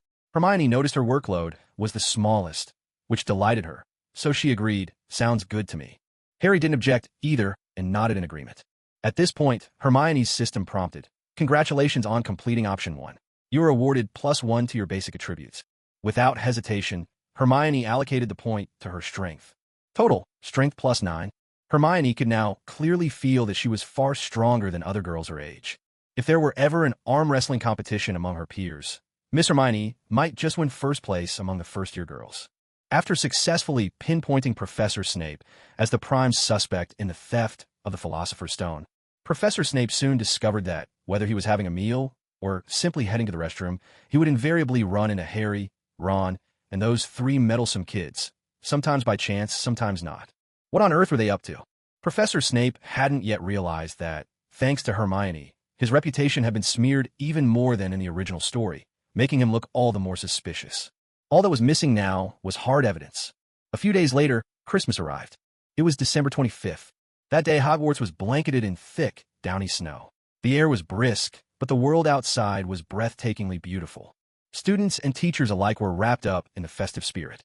After today, the fall term would officially come to an end. Everyone would enjoy a well-deserved holiday before the next term began. In the original story, the film barely lingers on this period. It flashes by in an instant. But for Hermione, who had crossed over into this world, there was no such shortcut. Each day, every hour, every single moment, she had to live out honestly and in full. Still, Hermione's days were anything but dull. Between picking up coins every few days and unlocking new options in her observation system on a daily basis, life had its share of excitement. And lately, with no sign of Voldemort appearing, at least for now, things were relatively peaceful. In the original story, Hermione went home for Christmas. There's even a scene in the film where she parts ways with Harry and Ron. At that point, the boys were playing wizard chess, and because the original story's mystery unfolded slowly, before Hermione left, she gave them a crucial clue: to investigate Nicholas Flamel, the owner of the Philosopher's Stone. But here, they already knew that secret. What's more, Hermione had managed to turn everyone's suspicions completely onto Professor Snape. Because of this, Professor Quirrell remained safely hidden in the shadows, never suspecting that Hermione, with her dazzling intellect, was actually his greatest threat. To Professor Quirrell, these three kids who were always snooping around after Snape seemed nothing short of laughably naive. Even so, he didn't make any move against them. He was still waiting for the perfect opportunity. Meanwhile, Hermione, the time traveler, was hesitating about whether to go home for the holidays. Staying at Hogwarts always felt dangerous. But going back meant another long train ride, more time on the road, and having to make the same journey again next term, a hassle, to say the least. In the end, Hermione decided to let her system's options choose for her. On this day, while many students were still caught up in the holiday festivities, some, like Harry, were staying at school, while others headed home. Everyone exchanged gifts with each other. Ever since Malfoy's cowardly dash through the Forbidden Forest, he seemed to be weighed down by guilt, and no longer behaved as domineeringly toward Hermione as he once had. Yet, on Christmas Day, he still prepared a stack of presents. Compared to his first attempt, this time he put real thought into it. Malfoy now knew what Hermione liked, and each gift was chosen with her in mind. The system options appeared without surprise, popping up in a dialog box. Option 1. Accept Malfoy's gift, say thank you, and receive a Santa Claus doll as a reward. Option 2. Accept Malfoy's gift and give him a meaningful gift in return, and receive +1 to basic attributes as a reward. Option 3. Refuse Malfoy's gift and loudly scold him to get lost, completing the task to earn an iron hammer as a reward. Hermione looked at Malfoy's face, hesitating for a moment. Malfoy hadn't tried to get close to Hermione lately, and he thought he had become immune to her beauty. But he hadn't expected Hermione's eyes to be so stunning. Now, seeing her up close for a few moments, Malfoy felt his heart race and his cheeks flush with color. Just as Malfoy, a little nervous, was about to say something, Hermione spoke. "All right, I'll reluctantly accept it. But since it's awkward to take something for nothing, I'll give you a gift in return." Hermione felt it was far too difficult to find another gift as meaningful as the green cap. But for the sake of the system options, she still tried her best to pick something out. For example, something Miss Hermione had treasured but never tasted: spicy strips. On Christmas Day, Malfoy took the spicy strips that Miss Hermione had given him in return. That fiery, passionate color, the pungent aroma flooding his senses, and that long, unmistakable shape. Of course, it was Malfoy's first time seeing such a thing. "Hermione, what is this?" Hermione noticed that the system hadn't prompted her that the task was complete, and she grew a bit anxious. "What? Are spicy strips not as meaningful as the green cap?" "Try it." Hermione gave him a radiant smile, and Malfoy's heart soared, feeling a rush of warmth despite the chilly weather. All right. Because of his fondness for the young goddess, even if this were a bitter potion, Malfoy would have swallowed it without hesitation. Clumsily, Malfoy unwrapped the treat, wondering if this was some kind of new magical snack. In the wizarding world, there was no shortage of bizarre treats. Bertie Bott's every flavor beans, for instance, sweets that came in every flavor imaginable, from vomit and earwax to dirty socks, and of course, classic apple and strawberry. There were also chocolate frogs and acid pops. And then there were candies that let you mimic the calls of different animals. Harry had one in the later books, and his ears puffed smoke like a train. As a noble, Malfoy never touched these odd snacks. But for Miss Hermione's sake, Malfoy's expression twisted slightly as he took a spicy strip, closed his eyes, and ate it in one bite. After just a few chews, Malfoy's face turned bright red. He opened his mouth wide and exclaimed, "So spicy. It's so spicy." Hermione laughed. "So how does it taste?" Malfoy's expression was inscrutable. "It's all right," he muttered. Hermione said, "If you think it's good, then have some more. I usually can't bear to eat this myself." Malfoy put on a long face. Ever since their adventure in the Forbidden Forest, the two hadn't spoken so closely like this. Normally, Malfoy avoided spicy food, but now that he had a rare chance to mend fences with Miss Granger, he gritted his teeth and began eating in big mouthfuls. By the time Malfoy finished, not only was his handsome face flushed bright red, but even his eyes were tinged with pink, and beads of sweat gathered thickly on his forehead. At that moment, Hermione heard the system's prompt. "Congratulations, option 2 completed. Reward, +1 to basic attributes." Satisfied, she said, "There, you've eaten the gift I gave you. Now we're even. Goodbye." With that, Hermione gathered up the mountain of Christmas presents Malfoy had given her and strode off. As she rounded the corner, she discreetly slipped all those gifts into her spatial ring. Malfoy watched her retreating figure, so graceful and sweet. Just moments ago, he had been fighting through the fiery pain, still trying to look cool. As a noble, he couldn't bear to lose his composure in front of the girl he admired. But the moment Hermione left, Malfoy immediately began hopping in place, utterly abandoning his dignity as he frantically searched for water. Never in his life had he eaten so much spicy food in one sitting. His body could barely take it. The burning in his stomach was so intense, he felt as if his insides were churning and he might just throw up from the heat. Boss, are you all right?" Malfoy's two cronies, Crabbe and Goyle, came running over. In all this term, it was the first time they'd seen Malfoy in such a sorry state. His usually stylish hair was plastered to his forehead with sweat, his face was crimson as if he'd been poisoned, and when he spoke, his words were slurred. Malfoy didn't care about appearances in front of his henchmen. Water, quick, give me some water." Miss Granger knew she was naturally beautiful, but she had still quietly added so many attribute points to keep a low profile. She hadn't expected to get so many presents this Christmas. Other girls got 1 or 2 gifts. Hermione had a whole pile, some with names, some anonymous, some handed to her directly, some delivered by her roommates on behalf of others.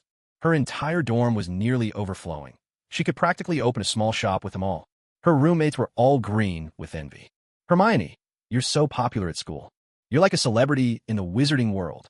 In the Muggle world, being a fan was perfectly normal, especially idolizing handsome actors and actresses, or even internet celebrities. On birthdays or during holidays, they'd receive piles of gifts. But in the wizarding world, things like this were still quite rare. With Hermione's irresistible charm and incomparable beauty, she could easily set a new trend and become the first female celebrity in the wizarding world. The idea was certainly thrilling. As a beautiful girl, she couldn't deny that a touch of vanity lingered in her heart. It sounded wonderful to be adored and cherished by countless fans. But Hermione's cautious and timid nature meant she would never actually go down that path. She was not the type to only receive without giving back. For every gift with a name attached, Hermione thoughtfully prepared a small present in return, sending them back one by one. Courtesy, after all, should be mutual. As for those anonymous gifts, there was nothing she could do.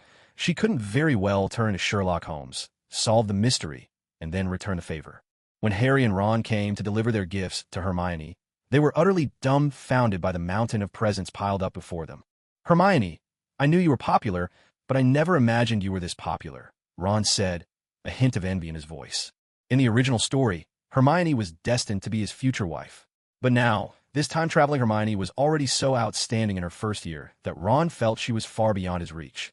Hermione's character remained wonderful. She never flaunted her looks, nor did she become arrogant because of her popularity. She never put herself above others or acted aloof. She smiled and said, "It's Christmas, a rare and festive day. Swapping gifts with each other is what makes the holiday feel special." With that, Hermione took out 2 carefully wrapped presents and handed them to Ron and Harry. "These are for you. Go ahead and open them." Ron could hardly contain his excitement. Harry didn't stand on ceremony, either. Opening his package, Harry found a pair of brand-new glasses, elegantly crafted. Delighted, he exclaimed, "Hermione, I really love this gift." "Thank you." Ron unwrapped his present to find a new outfit, and he immediately put it on. It fit perfectly, and thankfully it wasn't green this time. Hermione, this is such a great-looking outfit. I'm honestly so touched. I don't even know what to say. Hermione replied straightforwardly, here at Hogwarts, you two are my closest friends. There's no need to stand on formality with me. Ron almost wanted to give Hermione a grateful hug. Hermione was beautiful, thoughtful, and understanding, simply impossible not to like. It was a rare and special day, and Hermione didn't hold back, nor did she distance herself with sharp words. Her sincerity shone through. Hermione had always been a genuinely good person. If she hadn't deliberately kept a low profile, she would be even more beloved. People always value what they lack. Ron didn't have much money, but he'd been saving for a long time to buy Hermione a relatively expensive piece of jewelry. Even though Malfoy had already sent her plenty of similar gifts, and Hermione wasn't in the habit of wearing jewelry, most of them just rested quietly in her enchanted ring. Today was different. Today, she felt truly happy. Right in front of Ron, Hermione put on the necklace he had given her. Her flawless, ivory neck, the alluring curve of her collarbone, the playful strands of hair, and her gently developing figure, all of it, adorned with the necklace Ron had given her, made for a truly beautiful sight. Hermione, you look wonderful, Ron said. Hermione replied plainly, I don't want to be too showy. I'll just wear it today, and put it away tomorrow. All right, Ron beamed. Just seeing Hermione with a precious gift he'd saved up for so long, even if only for a day, was enough to make him happy. They spent so much time together that Ron, of course, knew Malfoy had given Hermione many expensive gifts, none of which she'd ever worn, not even once. Compared to that, it was clear Ron held a far more special place in Hermione's heart than Malfoy ever could. Harry's gift was also thoughtful, a cake in Hermione's favorite flavor. Though Harry could be a bit clueless, he was one of the few boys at school who'd never tried to lay claim over Hermione. But Harry understood Hermione well. His gift was practical, perfectly suited to her tastes. Hermione immediately began eating the cake right in front of Harry. Her sparkling eyes turned into lovely crescent moons as she savored the treat, a dab of cream lingering at the corner of her mouth. Harry already knew Hermione was beautiful, several times more so than in the original story, he thought. But in this moment, Hermione struck him in a new way, making his heart skip a beat. Without thinking, Harry reached out and gently wiped the cream from the corner of her lips. Hermione's skin was soft and dewy. As Harry's fingers brushed her mouth, he realized how odd his reflexive gesture was. But what was done was done. Harry awkwardly finished wiping away the cream, trying to act as though nothing had happened. Hermione didn't seem to mind at all. She knew Harry was different from other boys. Her looks wouldn't turn his head. To him, she was simply his dearest friend. Meanwhile, Ron, standing nearby, felt a flicker of jealousy. Harry didn't usually act like that. Still, he didn't say anything more. After all, they were just kids. Their feelings weren't tangled up like those of adults. When Hermione had finished returning gifts to everyone who had brought her something, it was already late, and she was worn out, her back and waist aching from fatigue. On this rare festive day, Hermione let her guard down, becoming approachable and utterly adorable. Ron was completely captivated by Hermione. He offered eagerly, Hermione, let me give you a shoulder and back rub. Hermione blushed lightly and turned away with a playful scold. In your dreams. Don't touch me. Ron rubbed his nose, a little embarrassed. Though Hermione was friendly and gentle, she didn't like people touching her, especially boys. By evening, most of the students had already left the school. Many had taken the train home. But because of the system's choices, Hermione ended up staying behind. Harry and Ron didn't go home either. They all remained at school together. On one hand, they didn't want to go home. On the other, they still had to keep an eye on Professor Snape, making sure he didn't sneak away with the Sorcerer's Stone hidden in the Forbidden Corridor. The three little ones were truly the guardians of Hogwarts. After a busy day, just as Hermione was about to return to her dormitory for a rest, her system suddenly popped up with a few unusual options. Option 1. Grab Harry and Ron and have them teach you wizard chess. Reward for completing the task. 1 bottle of sleeping pills. Option 2. Propose an all-nighter for Christmas, staying up until dawn. Reward. 1 pocket watch. Option 3. Bring some food to the three-headed dog in the Forbidden Corridor. Reward. 1 stainless steel wash basin. That stainless steel wash basin gave her a distinct sense of déjà vu, just like those old cell phones and appliances you could trade for scissors or a shiny new basin back home. Is that you, Chowamon? Thanks to these system rewards, Hermione always felt a warm touch of reality within this magical world, a little reminder of home. Of course, option 3 was the first to be ruled out by Hermione. It was a rare and lovely day. Why on earth would she trek down to the Forbidden Corridor just to feed the three-headed dog? What a joke. Couldn't it just order takeout for itself? Option 2 meant staying up all night. Did they think Hogwarts was an internet cafe? An all-nighter, really? That left only option 1 as the least unreasonable. Although the reward, 1 bottle of sleeping pills, did seem to hint at something more. When Ron was around the lovely Miss Hermione, even the air seemed to be filled with sweetness and happiness. Miss Hermione wasn't just the prettiest first-year student. She was also the most graceful, the best dressed, and the one with the most charm. It was late, but Ron had no desire to go back. Hermione suggested, "I just received a set of wizard chess. Do either of you know how to play? If you do, could you teach me?" Of course. Ron was absolutely delighted. Another chance to spend more time with the adorable Hermione. "Absolutely. I'd love to." Ron volunteered eagerly. "Chess is my specialty." Ron didn't have many special talents, but wizard chess was definitely one of them. Wizard chess was, in essence, chess, what Muggles called international chess, a classic 2-player game. It was played on a board of 64 black and white squares, each side with 16 pieces: king, queen, rooks, bishops, knights, and pawns. Unlike ordinary chess, wizard chess was enchanted. Players used voice commands to move the pieces, and each move would set the enchanted pieces into fierce combat on the board. It could get rather brutal, and usually a single game was all the board could handle. Hermione had received loads of gifts that day, so when she was sorting her returns, it was easy to spot the wizard chess set. Harry, meanwhile, wondered why Hermione would suddenly suggest playing chess at this hour. But since Ron had already agreed so enthusiastically, Harry didn't want to spoil the mood by refusing. Hermione took the initiative to set up the chessboard, and even prepared some snacks on the side. Ron was brimming with excitement. Throughout the entire term, he hadn't really had a chance to shine. With the levitation charm, Hermione could make the feather float without the slightest effort. But in flying class, Ron's call of "up" only earned him a broomstick smack on the head. He wasn't as brave or as famous as Harry, nor as wealthy or as dashing as Malfoy. But at wizard chess, at last, Ron had found his own arena. "Harry, just so you know, I'm not going to go easy on you this time." "Bring it on," Harry replied playfully. While the two boys battled it out on the chessboard, Hermione kept an eye on her own system, and as she'd hoped, it delivered. "Congratulations on completing option 1. You've earned 1 bottle of sleeping potion." Suddenly, an idea flashed in Hermione's mind. In the original story, the 3-headed dog could only be lulled to sleep with music. But what if, when feeding it, she added a little of this sleeping potion? Wouldn't that be enough to send it off to dreamland as well? Hermione felt positively brilliant. If she ever turned to the dark side, surely no hero would ever be able to stop her. What a shame. She was born with good looks and charm, loved by everyone and admired wherever she went. Being a villain would be such a waste of her talents. Over these past few days, Hermione had actually been completing a great number of system tasks. By now, her basic stats had added up quite nicely. Magic plus 15, Health plus 12, Discretion plus 20, Agility plus 16, Defense plus 15, Strength plus 10, Beauty plus 3, Charm plus 3, Figure plus 3. Individually, none of these attributes looked like much, but together, they made Hermione seem just about perfect. She was a true goddess of perfection. After Harry and Ron finished their game, Hermione declared it was late and shooed them out. Ron won the match, but he still didn't get the result he'd hoped for. "There goes Hermione again. Never know what mood she'll be in next," he grumbled. Harry explained, "It really is late. Let's just get some sleep."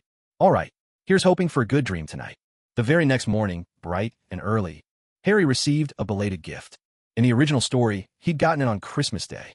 But here, perhaps because Miss Hermione was simply too popular, the owl post was running a bit behind schedule.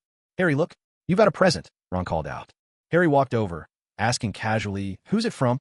It definitely couldn't be from his aunt and uncle, and at Hogwarts, there weren't many people who would send Harry a gift. Today, Harry was wearing the new glasses Miss Hermione had given him yesterday. They fit perfectly and felt great. Ron had also tried on the clothes Hermione had given him, but he only wore them for a moment before changing back. He couldn't bear the thought of ruining them. Furthermore, the scent of the new clothes made Ron feel as if Miss Hermione were right by his side. But if he wore them for too long, they would inevitably pick up his own scent. In that case, the new clothes would lose their original value. "No signature." Ron checked, then simply handed the package over to Harry. Harry took it, gave it a little shake. It was very light, and he had no idea what was inside. "Go on, open it, Harry." Ron, on the other hand, was quite excited. Even though he'd already seen Hermione's mountain of gifts yesterday, so many that he was almost immune to the idea. It was hard to imagine how long it would take just to open so many presents one by one. But Ron and Harry themselves had received far fewer gifts. Ron and Harry were close, so seeing Harry get a present made Ron happy for him too. Harry didn't hesitate. He opened up the package right away. He took out what was inside and examined it. It felt nice to the touch. Clearly, it was something of fine quality. "It's a cloak, Harry. Quick, try it on. I bet you'll look amazing." Kids love wearing cloaks, after all. When the wind catches them, it just looks so cool. Whether it's a hero, a superhuman, or even a wizard, no one can resist the allure of a cloak. Harry didn't stand on ceremony. Still wearing the glasses Hermione had given him, he broke into a smile, stood up, and draped the cloak over his shoulders. The next moment, Ron was absolutely stunned. "My goodness, Harry, you're invisible!" Ron exclaimed. Harry was just as surprised. He looked down and, sure enough, only his head remained visible. Everything below his neck had vanished. "This is incredible. Harry, you actually got an invisibility cloak. That's the coolest thing ever. I'm going to get Hermione. You have to show her." Ron, ever eager, had found yet another excuse to see Hermione. Harry couldn't help but laugh at the situation. Meanwhile, Hermione was still enjoying a rare chance to sleep in. Maybe she'd let herself go a little too much at yesterday's Christmas festivities, and it had led to more nightmares last night. Though this nightmare wasn't as terrifying as the one with Voldemort. She dreamed she was falling into a vast, bottomless sea, sinking deeper and deeper, surrounded by darkness, with no sound at all. It was as if her soul was trapped in that place. Ron's knocking on the door roused her from sleep. Hermione, come out quick. I have to show you Harry's new present." What a goofball. Hermione's face was a little pale. The sunlight streaming through the window lit up her fair skin and translucent lips, painting a lovely picture. She found herself both amused and exasperated. She wasn't sure whether to thank Ron for breaking her out of the nightmare, or be annoyed at his persistence. What did Harry's new present have to do with her anyway? But just then, the familiar system prompt appeared before her once more, and Hermione realized she had no choice but to make a decision. Option 1. Vent your morning grumpiness and tell Ron to crawl away, as far as possible. Complete the task to earn 1 bottle of soda. Option 2. Ask Ron to fetch some breakfast from the Great Hall, so she can eat in the dormitory. Complete the task to earn 1 packet of ketchup. Option 3. Go with Ron to check out Harry's new gift. Complete the task to earn +1 to basic attributes. This option is a no-brainer. No need to rack your brains. The right answer jumps out at you immediately. It's just like those questions on an exam sheet. 1. I'm not pretty. 2. I'm not smart. 3. I'm both smart and pretty. No hesitation, slam down on 3. When Hermione got up to wash her face, Ron trailed right behind her, watching as sparkling droplets of water slid down her delicate, porcelain-like face. She was still dressed in simple pajamas. Her fair, graceful arms looked as if they were works of art. Hermione glanced at the dumbstruck Ron beside her, her beautiful eyes narrowing slightly in a frown. "Are you planning to follow me around all morning?" Ron awkwardly scratched his nose and turned his head away. They made their way over to Harry. He had already put away the invisibility cloak. Hermione, after washing her face and nibbling on a snack, was obviously feeling much more awake. Hermione noticed Harry was already wearing the glasses she'd given him yesterday. Typical guy, she thought. If it had been Ron, he'd never have worn them. He'd have kept them tucked away like a treasure. "I'm only here because Ron dragged me to see your big surprise," she announced. Harry didn't stand on ceremony. He immediately took out the invisibility cloak and slipped it on. Even though Hermione had already guessed what it was, seeing Harry's head floating in midair, his whole body from the neck down vanished, was still a shock. "Incredible!" she exclaimed, playing up her surprise. Ron jumped in, eager to add, "See, Hermione? Isn't it amazing?" In the original story, although Hermione, Harry, and Ron got along well at this point, they definitely weren't close enough for the boys to invite Hermione over to see something so special right away. Hermione put on the act, responding just as any ordinary person would. She reached out to touch the cloak, marveling, "This fabric is extraordinary." Harry didn't hesitate. He took off the cloak and handed it to Hermione. "If you like it, give it a try." Hermione hesitated for a moment. In truth, she had her own invisibility cloak, but for now, she had to pretend this was her first encounter. "All right, I'll give it a go." With that, Hermione draped the cloak over her shoulders. The very next second, in Harry and Ron's eyes, the lovely Miss Hermione had become nothing but a floating head.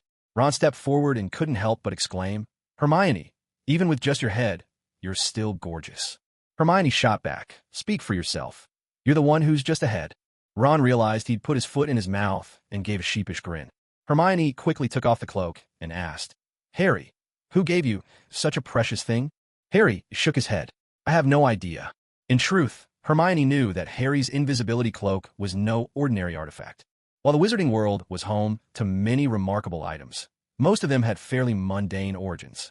But the invisibility cloak was one of the 3 legendary Deathly Hallows, said to have come from death itself and shrouded in fearsome legend.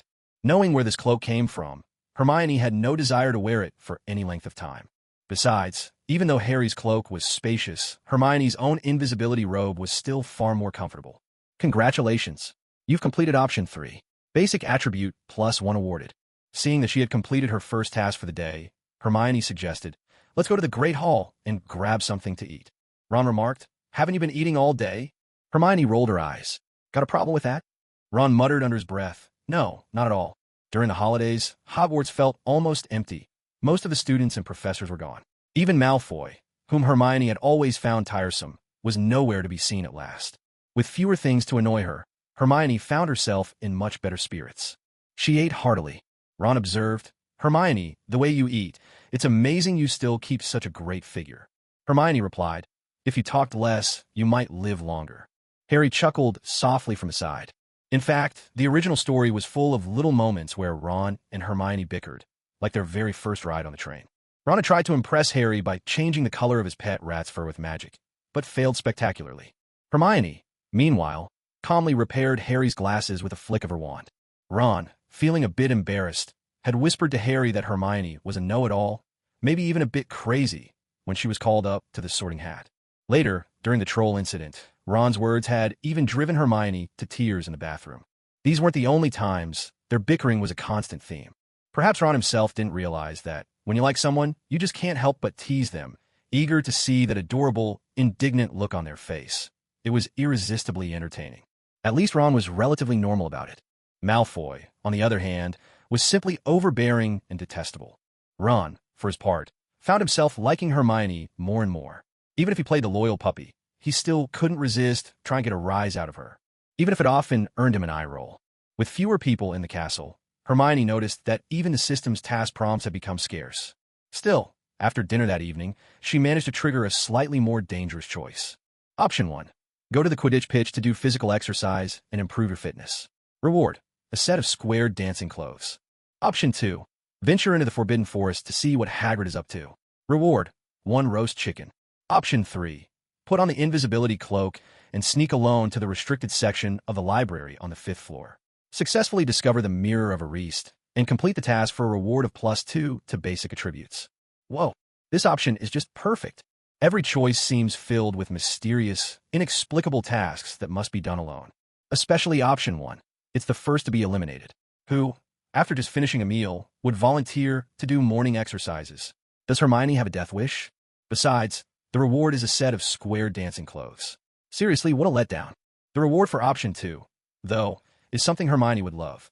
Sure, Hogwarts has roast chicken among its delights, but the roast chicken rewarded by the system must taste unique. Sometimes the secret to delicious roast chicken is all in the way it's made. Just thinking about it makes your mouth water.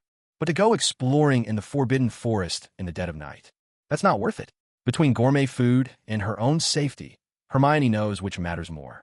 So that leaves only option 3. Both emotionally and logically, Hermione simply can't say no. Even though option 3 is also risky and thrilling, the reward is just too good. A +2 to basic attributes. Hermione would be a step closer to becoming truly powerful. Every wizard can learn magic, but boosting your basic attributes? That's not something every wizard gets to experience. In the deep stillness of the night, the full moon cast a silvery glow. The door to the Gryffindor first-year girls' dormitory slowly creaked open for no apparent reason. Bathed in moonlight, no one could see anyone step out. Not even a shadow fell on the ground. A moment later, Hermione crept quietly up to the 5th floor library. In the original story, this was Harry's task. He snuck here under the invisibility cloak to investigate Nicholas Flamel, the creator of the Philosopher's Stone.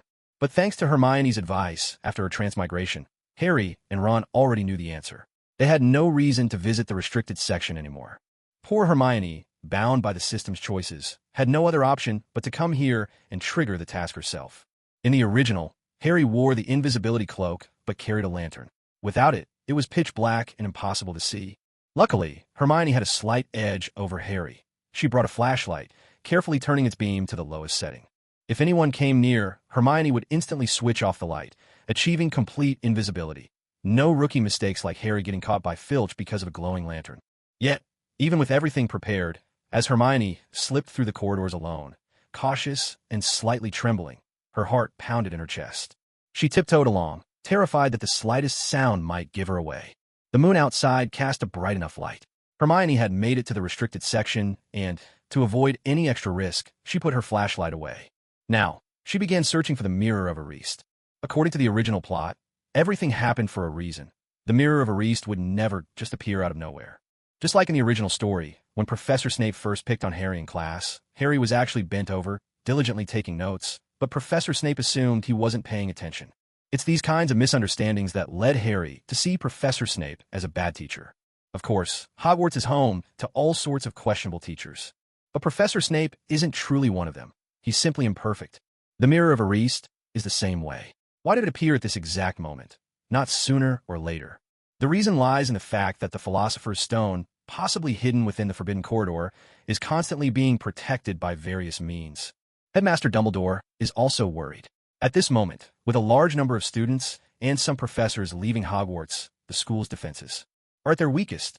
If Voldemort and his Death Eaters were to break in, could the three-headed dog and those traps really hold them back?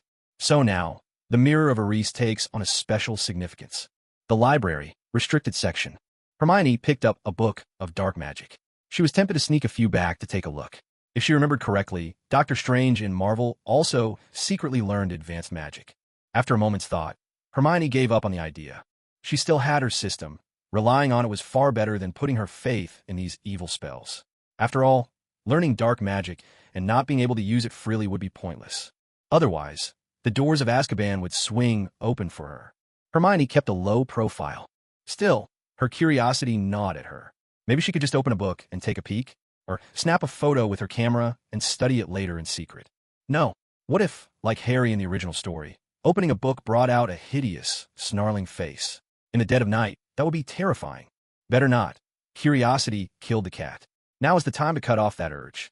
Wearing the invisibility cloak her system had rewarded her, Hermione quickly slipped away and soon found something else in another room. When she entered a large, empty chamber, Hermione felt that something was missing. After a brief moment of thought, she realized what it was. In the original story, Harry happened to see Professor Snape threatening Professor Quirrell. Students who didn't know the reason might have been surprised.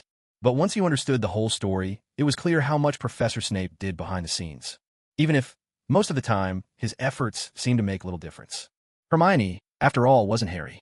She didn't run into Professor Snape or Professor Quirrell here, not even Filch and his cat. Could my luck really be this good? When Hermione finally saw the Mirror of Erist, which the system required her to find, she heard the system prompt. Congratulations on completing option 3. Reward, +2 to basic attributes. Hermione finally let out a sigh of relief. Just as she was about to turn away, basking in her success, the system options popped up with a new set of tasks. Option 1. Go to the Mirror of Erist and ask, Mirror, mirror on the wall, who is the fairest woman of all? Completing this task will reward you with +1 to your basic attributes. Option 2.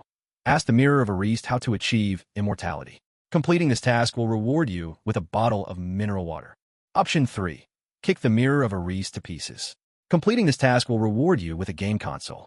Whoa, now that's wild. Kick the Mirror of Erist to pieces?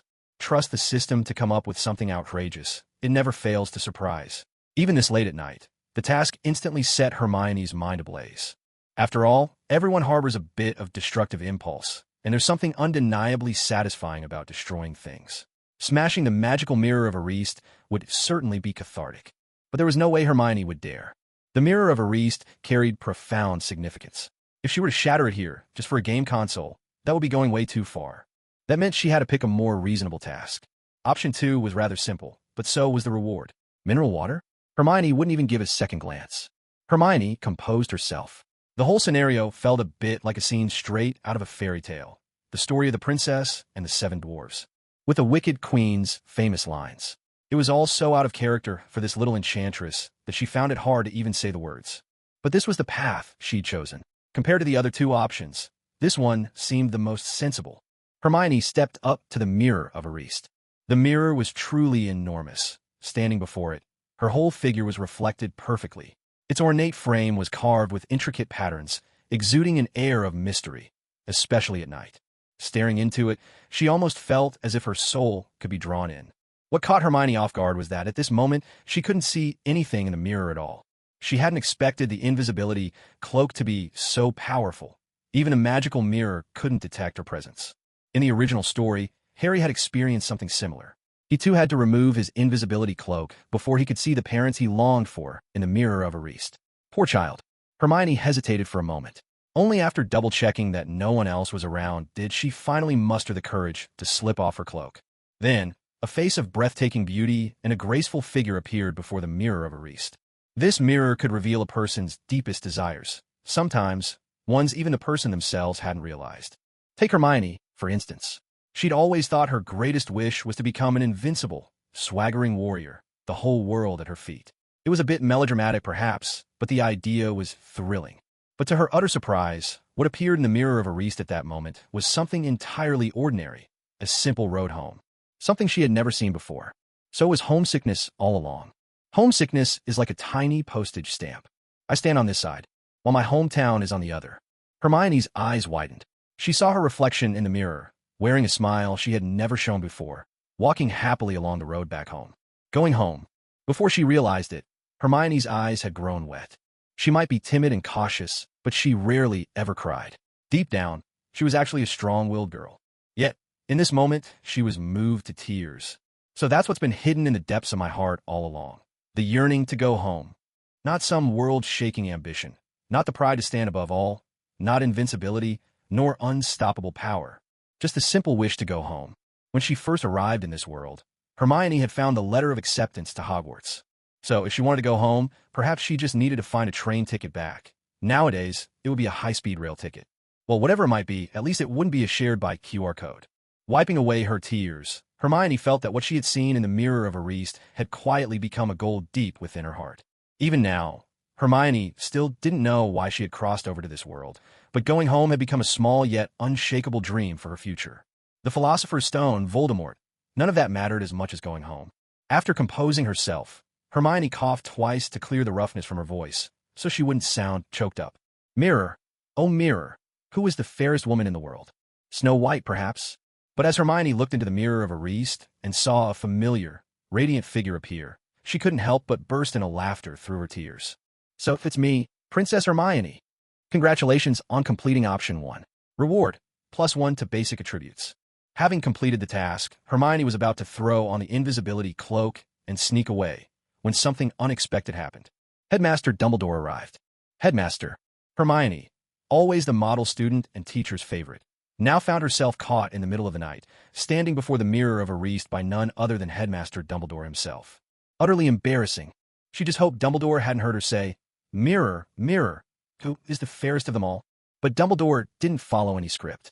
With gentle eyes and his snowy beard, his very first words to her were, "As far as I know, Miss Hermione, you're already the youngest and most beautiful young lady in the history of Hogwarts." Hermione was so mortified, she wished she could dig a hole to hide in with her thumb. And just then, as if things weren't awkward enough, the system popped up with a new option. Option 1. Pluck a few of Headmaster Dumbledore's beard hairs for a calligraphy brush right in front of him. Task reward. 1 super brave, aren't I? T-shirt. Option 2. Tell Professor Dumbledore, I have a mini electric fan. Would you like it? Completing this task rewards you with an extra ice block air conditioner. Option 3. Headmaster, if I told you I was sleepwalking, would you believe me? Completing this task rewards you with +1 to base attributes. Whoa. Thank goodness option 3 sounds a bit more reasonable. What on earth is an I am super brave t-shirt? And an extra ice block air conditioner? Why not just turn on the regular air conditioning? Hermione had never felt so awkward, not even after spending an entire term in this new world. Her lovely face, even under the cover of night, couldn't hide the blush blooming across her cheeks, turning her as red as a ripe apple. To Hermione, Dumbledore had always been little more than a background character, someone working quietly behind the scenes. She had barely exchanged more than 10 words with the headmaster all term.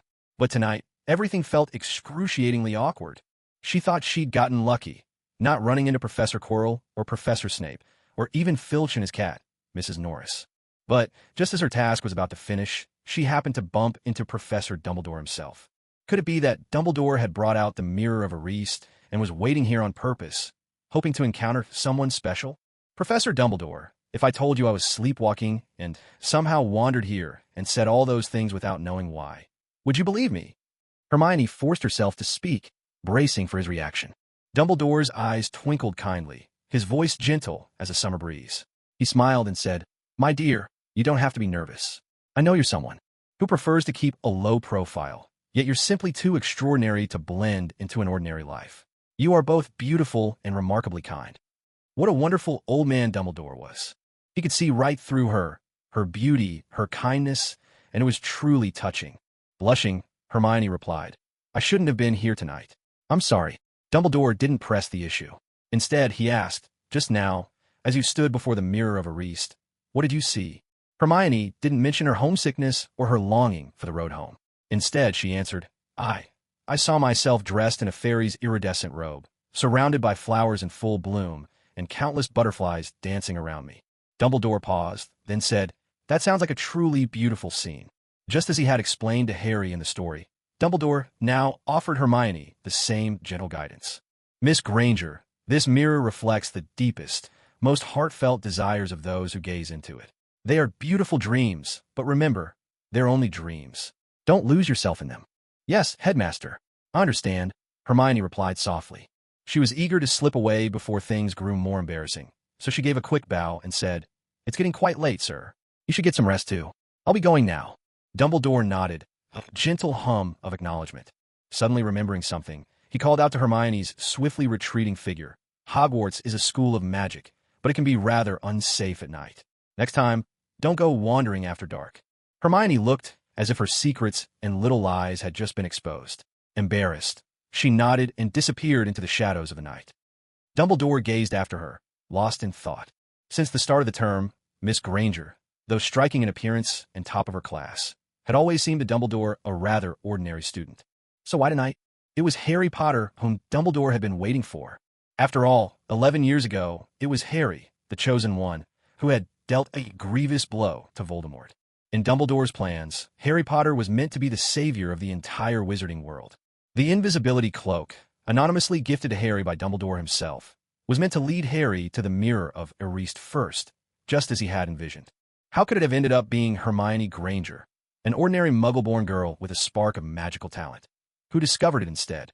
Was it truly just a coincidence? Or had fate shifted, and perhaps the real savior of this troubled magical world was Miss Hermione Granger? Dumbledore found that hard to believe. He must be overthinking things. How could a girl who stood before the mirror of Ariste and asked, "Mirror, mirror, who is the fairest of them all?" possibly be the savior of the wizarding world? When Hermione got back, her heart was still racing. She was especially afraid of drawing the attention of the school's great figures. Back in the Forbidden Forest, when she'd shown her flashlight directly into Voldemort's eyes, she'd spent the whole night haunted by nightmares. And tonight, she'd been caught red-handed by Dumbledore himself. How infuriating. Is my brilliance and beauty becoming impossible to hide? She wondered. Fortunately, perhaps because Professor Dumbledore was a just and decent man, even after being caught, Hermione didn't have any nightmares that night. Before going to bed, she allocated the 3 basic attribute points she'd earned from her adventure tonight to a new stat. There were hundreds of attributes, of every kind imaginable. Hermione picked whichever ones caught her fancy. Stealth +3. She wasn't quite sure what this stealth attribute was supposed to represent among her basic stats. Could it be, like a game, granting her an assassin's invisibility skill? She didn't really know, but after being caught off guard by Dumbledore's sudden appearance tonight, Hermione figured she'd better boost her stealth stat just in case. It couldn't hurt to try. The next day, the sunlight was as warm as ever. Why warm and not hot? Because outside the window, patches of snow still lingered, refusing to melt. On Christmas Day at Hogwarts, a heavy snow fell, yet strangely, whether it was due to her balanced physical stats or simply the natural resilience of wizards, the cold hardly seemed to bother anyone. In the original films, neither the main nor supporting characters ever really mentioned feeling cold. Living here, Hermione also didn't find the chill unbearable. Her body handled it perfectly well. It was rather remarkable. Apart from students breaking arms and legs during Quidditch or flying lessons, hardly anyone ever caught a cold or had to stay in a hospital wing. Hermione herself hadn't come down with anything, not even once. Still, she wasn't careless. As the days grew colder, she made sure to bundle up a bit more. Her treasured piece of enchanted armor, the ominous omen, she wore closest to her skin. Thanks to her own attention to physical development, it fit her body perfectly, serving as an undergarment that was wonderfully breathable, neither too loose nor stiflingly tight. It was practically a magical artifact, freeing Hermione from ever worrying about uncomfortable underwear again. Lastly, she would wrap a scarf around her neck. From her space ring, she took out the scarf she'd worn a few times before. She suddenly remembered. Ron had given it to her on their very first train ride to Hogwarts. Perhaps because, in the original story, Ron would eventually become Hermione's husband. This Hermione now felt a pang of awkwardness. In the end, she decided not to wear Ron's scarf anymore. Instead, she switched to a soft, snow-white scarf she'd earned as a system reward. If I'm not going to end up as Ron's lover, then it's best not to give him false hope right now, she thought. After all, someone as lovely and magical as herself. Long live singlehood. With the holidays in full swing and no classes to attend, even a model student like Hermione couldn't help but relish the freedom of having nothing to do. Eating, drinking, playing, and simply enjoying life. That's what true living is all about. At lunchtime in the Great Hall, though there were no plans to meet up, fate had its own ideas, and Hermione ended up running into Ron and Harry. Right on cue, her familiar system popped up with a set of choices. Option 1. Rush up to Harry and Ron, kick over their table, and shout, "How can you eat when I haven't had my food yet?" Complete the task to receive 1 marinated tea egg as a reward. Option 2. Suggest delivering takeout to Fluffy, the 3-headed dog in the Forbidden Corridor, and have Harry and Ron do the delivery. Complete the task to receive 1 intelligent collar as a reward. Option 3. Persuade Harry to take a look at the Mirror of Ariste on the 5th floor. Complete the task to receive +1 to basic attributes. Wow, that first option was truly tempting. Hermione couldn't help but wonder what it would be like to try it. Such a bossy little princess. Of course, it would totally ruin her image. Just thinking about it was enough. If she actually did it, Harry and Ron would probably look at her funny for weeks. "Hermione, you look so pretty today."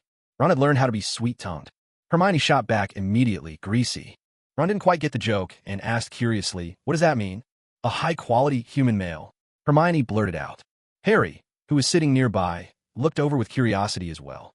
Hermione stopped playing with the meme, just as she had earlier when she randomly blurted out, "Was schön in dir," another meme. Hermione just thought it was amusing, so she said it out loud. Unexpectedly, the always proper Harry, after Hermione sat down gracefully, couldn't help but ask, "What exactly is a high-quality human male?" How was Hermione supposed to explain that? She couldn't very well strike a cool, or greasy, pose and break into a dance right there. A stylish, if a bit over-the-top, dance was certainly not Hermione's style. Well, let's see. I came across the term recently in an advanced magic book. It basically refers to someone who's chosen by destiny, high-level wizards, like you and Ron. Harry thoughtfully touched the lightning-shaped scar on his forehead. "So, I'm actually a high-quality wizard." Ron, meanwhile, had a much stronger reaction. "Hermione, everyone knows Harry is the chosen one in the wizarding world, but am I really a high-quality human male too?" Hermione tried to stifle her laughter. "Yes, you are too." Ron was overjoyed. He grabbed Harry's arm, his face full of delight. "That's fantastic, Harry. Turns out I'm a high-quality human male too." Harry calmed down, but he couldn't help feeling that the phrase sounded a bit odd in English. Was it really a compliment, as Hermione said? While Hermione was enjoying her meal, she remembered her system quest and decided to stop teasing Harry and Ron with memes. She thought for a moment and said, "Harry, I went to the library on the 5th floor yesterday and saw a rather extraordinary mirror." Before Harry or Ron could ask, Hermione continued, "It seemed like I saw the future in that mirror." Ron's eyes widened in amazement. "Really? It can show the future?" Hermione replied, "Don't make such a fuss. We're wizards after all. Harry, you should go take a look. You might see something important." Harry only had to glance at Hermione to understand what she was hinting at.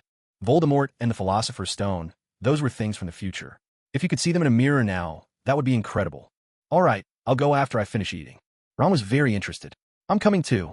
Then Ron turned to Hermione and asked, "My beautiful Miss Granger, would you accompany us 2 high-quality human males?"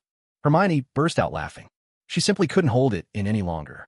However, Hermione let out a couple of quick laughs, then abruptly stopped. With a perfectly serious face, she declared, "No, I'm allergic to the air up there. Besides, this adventure needs 2 high-quality male humans. You 2 go on without me." With that, Hermione made her escape. Last night, she'd nearly been caught by Professor Dumbledore himself in the dead of night. In broad daylight, wasn't it all the more likely to run into unnecessary trouble? No way, she was not going. Ron looked at Harry, his face full of confusion. "Harry, do I look funny today?" Harry was equally puzzled. You look pretty normal. Honestly, you're always a bit funny. Congratulations on completing option 3. Basic attribute +1 awarded. Hermione, thoroughly satisfied, had just stepped outside when her foot landed on something hard. She bent down gracefully, calm and collected as if nothing had happened. Reaching out, she discovered, sure enough, a hefty lump of gold. Found money again. Oh, what a charmed life I lead, she sighed in delight. Meanwhile, Harry and Ron quickly finished their meal and made their way together to the library on the 5th floor. On the way, they ran into Professor Snape. His gaze was sharp and piercing, as though he could see right through them, certain they were up to no good. Harry and Ron, for their part, were absolutely convinced that Snape was a Death Eater in league with Voldemort. There was no proof yet, but the mutual suspicion in their eyes was unmistakable. After they parted ways, Ron whispered to Harry, "Did you see the way Snape looked at us? There's no way he's a good guy." Harry replied earnestly, "We'll catch him red-handed one day, I promise." Ron was still basking in Hermione's earlier praise, and now boasted, "Someone like me, a high-quality male, it's only right that I defend Hogwarts and vanquish evil."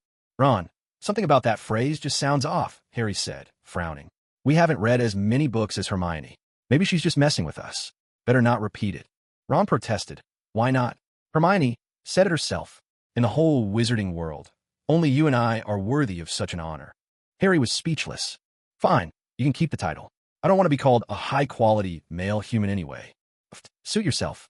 I'll be the sole high-quality male. Ha, I'm amazing." Ron continued to revel in his own importance. He'd been just as delighted when Hermione had given him his very first green hat. Perhaps that was what love was. Harry and Ron, blessed as protagonists often are, didn't have much trouble finding the empty room where the Mirror of Erised was temporarily kept. Inside, there was only one thing, a towering, extraordinary mirror. The carvings around its frame alone hinted at its mystery and power, radiating an aura of deep and ancient magic. "Harry, this must be the magical mirror Hermione mentioned, the one that can show the future," Ron said, though when it came to matters of great importance, he was never the first to volunteer. "Harry, you're the chosen one. You should go take a look first." Harry instinctively reached up to touch the scar on his forehead. He didn't refuse. If this mirror could indeed show him the future, perhaps it might offer a clue to thwart Voldemort's plot to steal the Philosopher's Stone. That would certainly be a good thing. He walked slowly up to the Mirror of Erised. The moment he stood before it, as if by magic, two figures appeared in the glass beside his own reflection. They were the two people Harry longed for more than anyone else in the world. His parents. Though Harry had never truly seen them since the day he was born, he'd glimpsed their faces in photographs, and he'd dreamed of them more times than he could count. Winter's chill had made the air dry and brittle. Guided by Miss Hermione's hint, the two high-caliber young wizards, Harry and Ron, had come to this mysterious mirror. Hermione knew that the Mirror of Erised revealed a person's deepest desires. She had deliberately told them it could show the future, masking her own cleverness and making herself appear a little more foolish. Harry and Ron, deceived by Hermione's ruse, honestly believed the mirror could reveal what was yet to come. The first time Harry saw his parents standing beside him in the glass, he was utterly stunned. His heart pounded fiercely, blood rushing so loudly through his veins it seemed to drown out all other thoughts. Could it be that, in his future, he would be reunited with his mother and father? Harry felt tears prick at his eyes. He had grown up unwanted, bullied, and alone, always at the mercy of others. No one could ever truly understand how desperately he craved his parents' love. No one but Harry himself.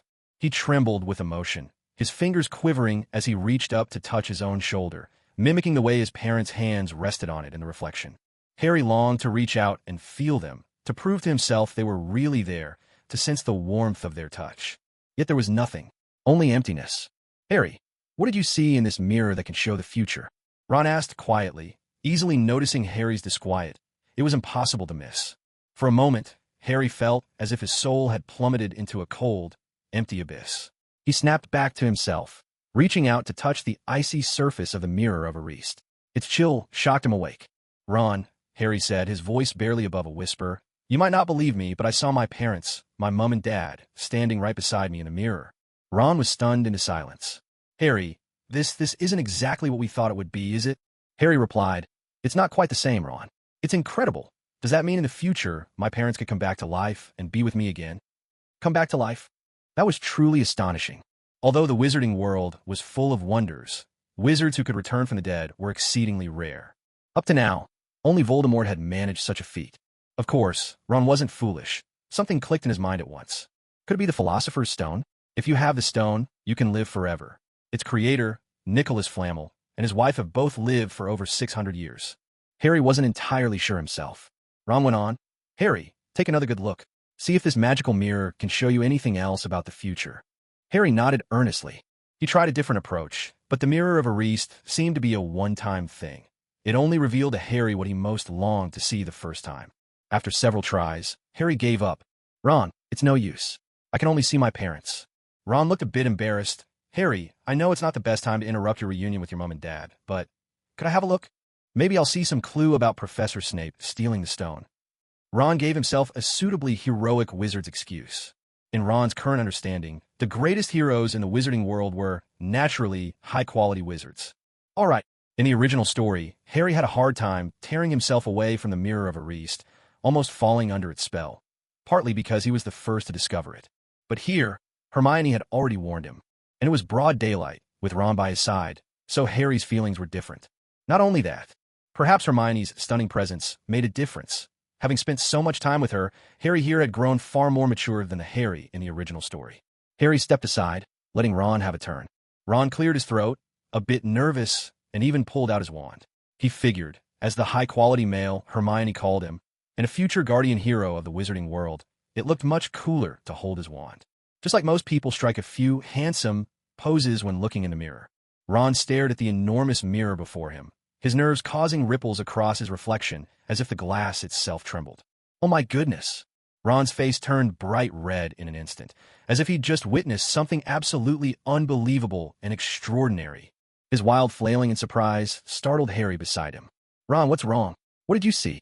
Harry instinctively feared Ron had glimpsed something truly horrifying, a vision of the end of the wizarding world, corpses everywhere, rivers of blood, and so on. After all, the aura emanating from the Mirror of Ariste was truly unsettling. Yet Ron was so nervous and overjoyed that he stammered, Harry, give me your congratulations in advance. Congratulations? Harry felt a cloud of question marks hovering over his head. Congratulate you on what, Ron?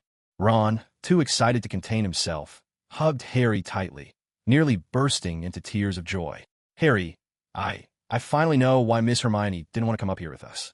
Hermione just wanted to avoid trouble. Why's that? Harry was even more puzzled. Clearly, Ron's misunderstanding had gone completely off the rails. Do you know why Hermione called me a high-quality man today? Harry was at his wit's end, inwardly shouting. Can you please stop bringing that up? It's because just now I saw my future in the mirror. I saw myself marrying Hermione. Harry, I saw myself marrying the beautiful Miss Hermione. What? Harry was dumbstruck. Ron and Hermione getting married?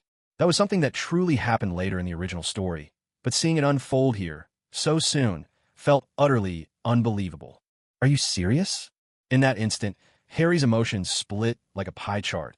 Half of him was in utter disbelief, while the other half, well, how could he describe it? There was a twinge of reluctance, maybe even a pang of heartache. Although Harry had never confessed any feelings for Hermione. After all, in the original story, Hermione was never written as particularly feminine. But this Hermione, she had completely shattered that mold. She was charming, beautiful, and irresistibly attractive. Harry was a healthy young man. He wasn't blind, nor was he foolish.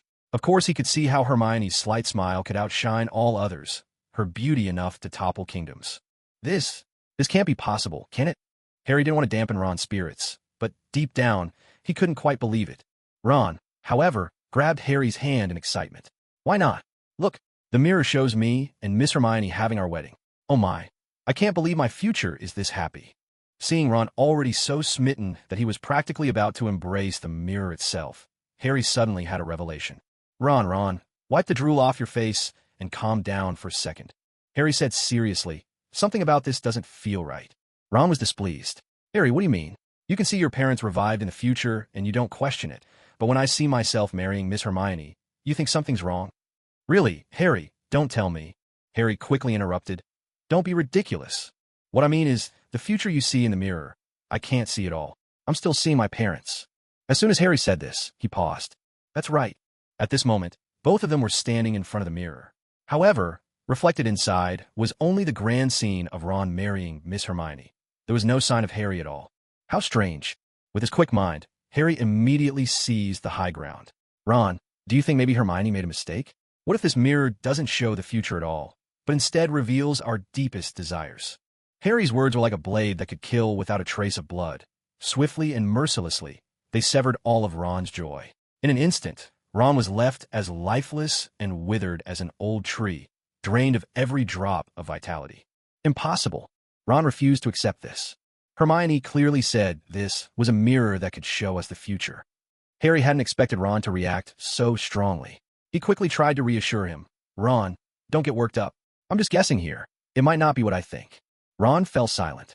To be honest, the happiness from earlier had come so suddenly that now he felt utterly dazed. But as he regained his composure, Harry's explanation seemed to make more and more sense. After all, the dead cannot return. The fact that Harry could see his parents in the mirror of Ariste was proof enough. It truly could lay bare the desires buried deepest in one's heart. In the original story, what Ron saw in a mirror was himself, a Quidditch star, holding a trophy and basking in the spotlight. But now, Ron was clearly swept away by love. It reminded one of Obito from Naruto, consumed by his feelings. When Ron and Harry finally found Hermione again, her beautiful face was radiant with a smile as warm and bright as a spring breeze awakening a garden in full bloom. Well, what did you see in the mirror of Ariste? She asked. Harry and Ron exchanged a glance, each catching a flicker of awkwardness in the other's eyes. Ron even blushed with embarrassment. If Hermione's beauty were just a notch or two lower, perhaps Ron could have shamelessly told her everything he'd seen in the mirror of Ariste. But Hermione was simply too stunning, like a rare and vivid flower blooming in the depths of a hidden abyss.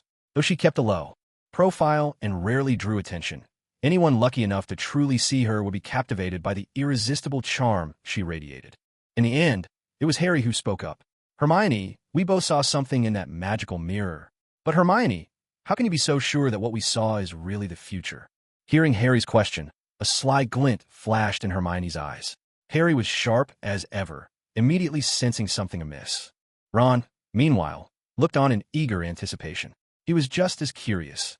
How exactly had Hermione deduced that what the mirror of Ariste revealed was the future? But Ron's hopes were destined for disappointment. I guessed, Hermione replied. Hermione didn't keep piling on her foolishness about the future. She simply decided to be honest. You guessed. As expected, Ron instantly deflated, like a balloon losing all its air, his whole body slack and devoid of energy. Hermione added, didn't you see your own future in that magical mirror? Faced with Hermione's seemingly straightforward question, Ron and Harry exchanged a glance.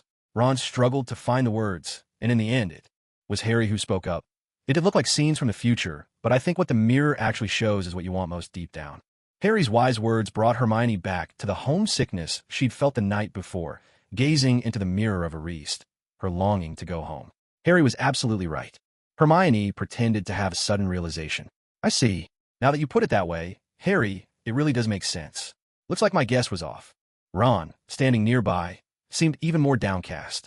Hermione didn't understand why. Curious, she asked, Ron, what's wrong? What Hermione didn't expect was that, at this very moment, the system options suddenly appeared. Unbelievable. Option 1. Comfort Ron. What's meant to be will be. What isn't meant to be, don't force it. Complete this task to earn a swimsuit. Option 2. Ask Ron why he's feeling down, then twist the knife once you know. Complete this task to earn a chunk of or. Option 3. Ignore him and pretend you didn't notice. Complete this task to earn +1 to your basic stats. Hermione didn't hesitate for a second. She chose option 3. She hadn't really been that curious about why Ron was upset anyway. Not asking was definitely the best choice. However, there was one small hitch with option 3. Hermione had already asked about it. Just as Ron was about to answer, Hermione hurriedly waved her hand and said, It's fine, Ron. You don't need to say anything. I've already seen the answer in your eyes. Some things are best kept in your heart. Saying them out loud just spoils the magic. Hermione. Ron could hardly believe it. He never dreamed Hermione could be so understanding. He was so moved, his voice caught in his throat. It's just like a secret crush. Most people keep it locked away, and it becomes a cherished memory of youth. But if you speak it out loud, the result can be nothing but disappointment. Congratulations on completing option 3. Reward, +1 to your basic stats. Not bad.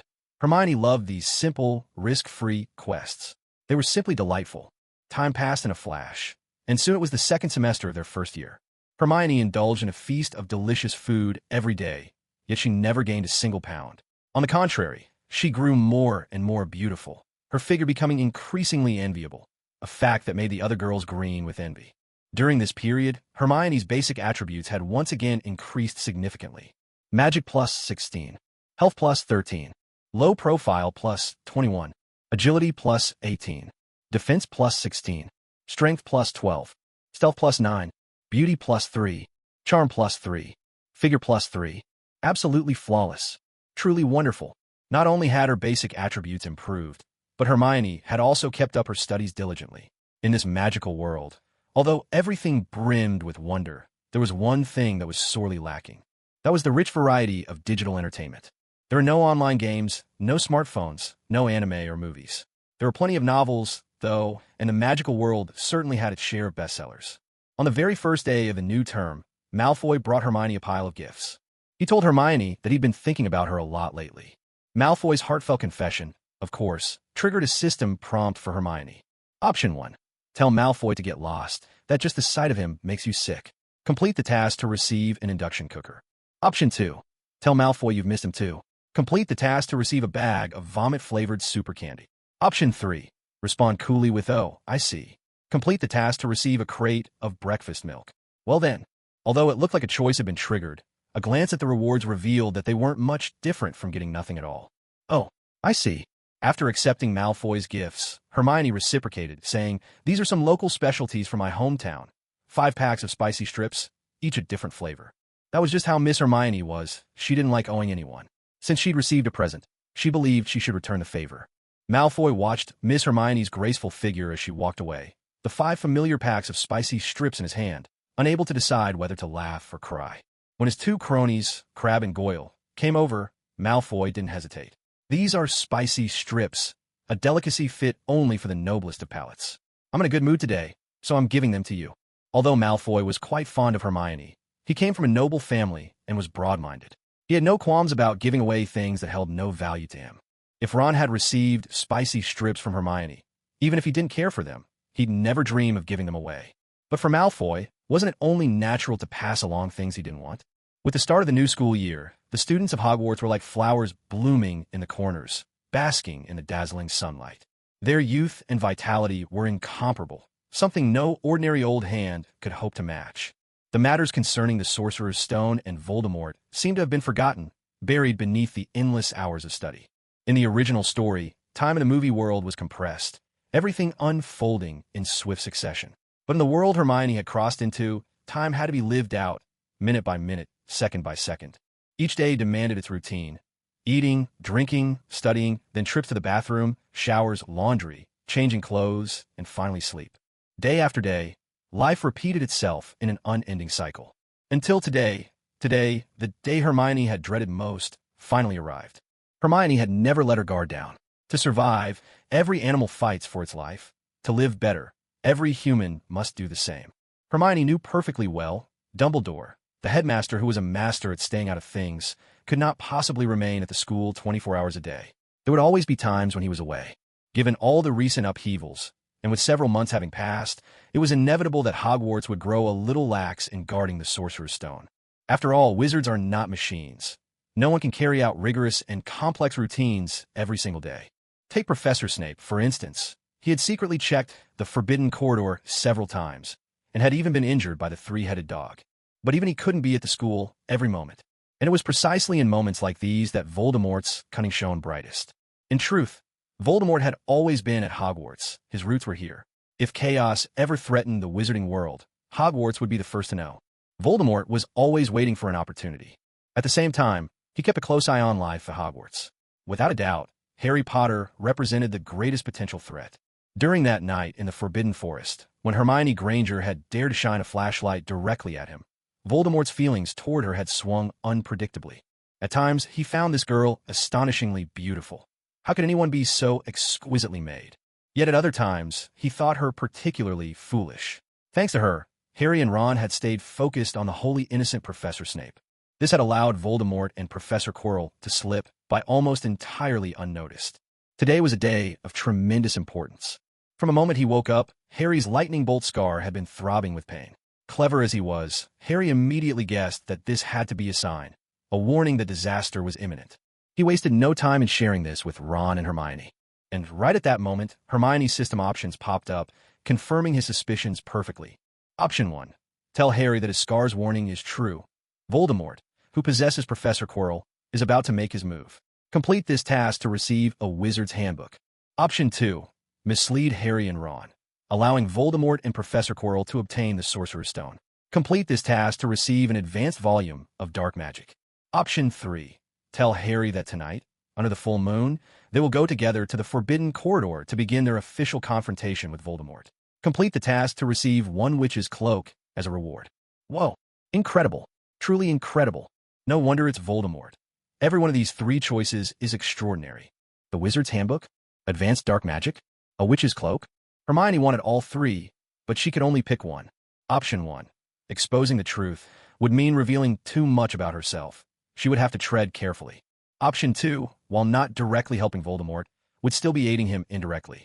Perhaps Voldemort, who might one day achieve immortality, would remember Hermione's assistance and reward her by making her the leader of the Death Eaters.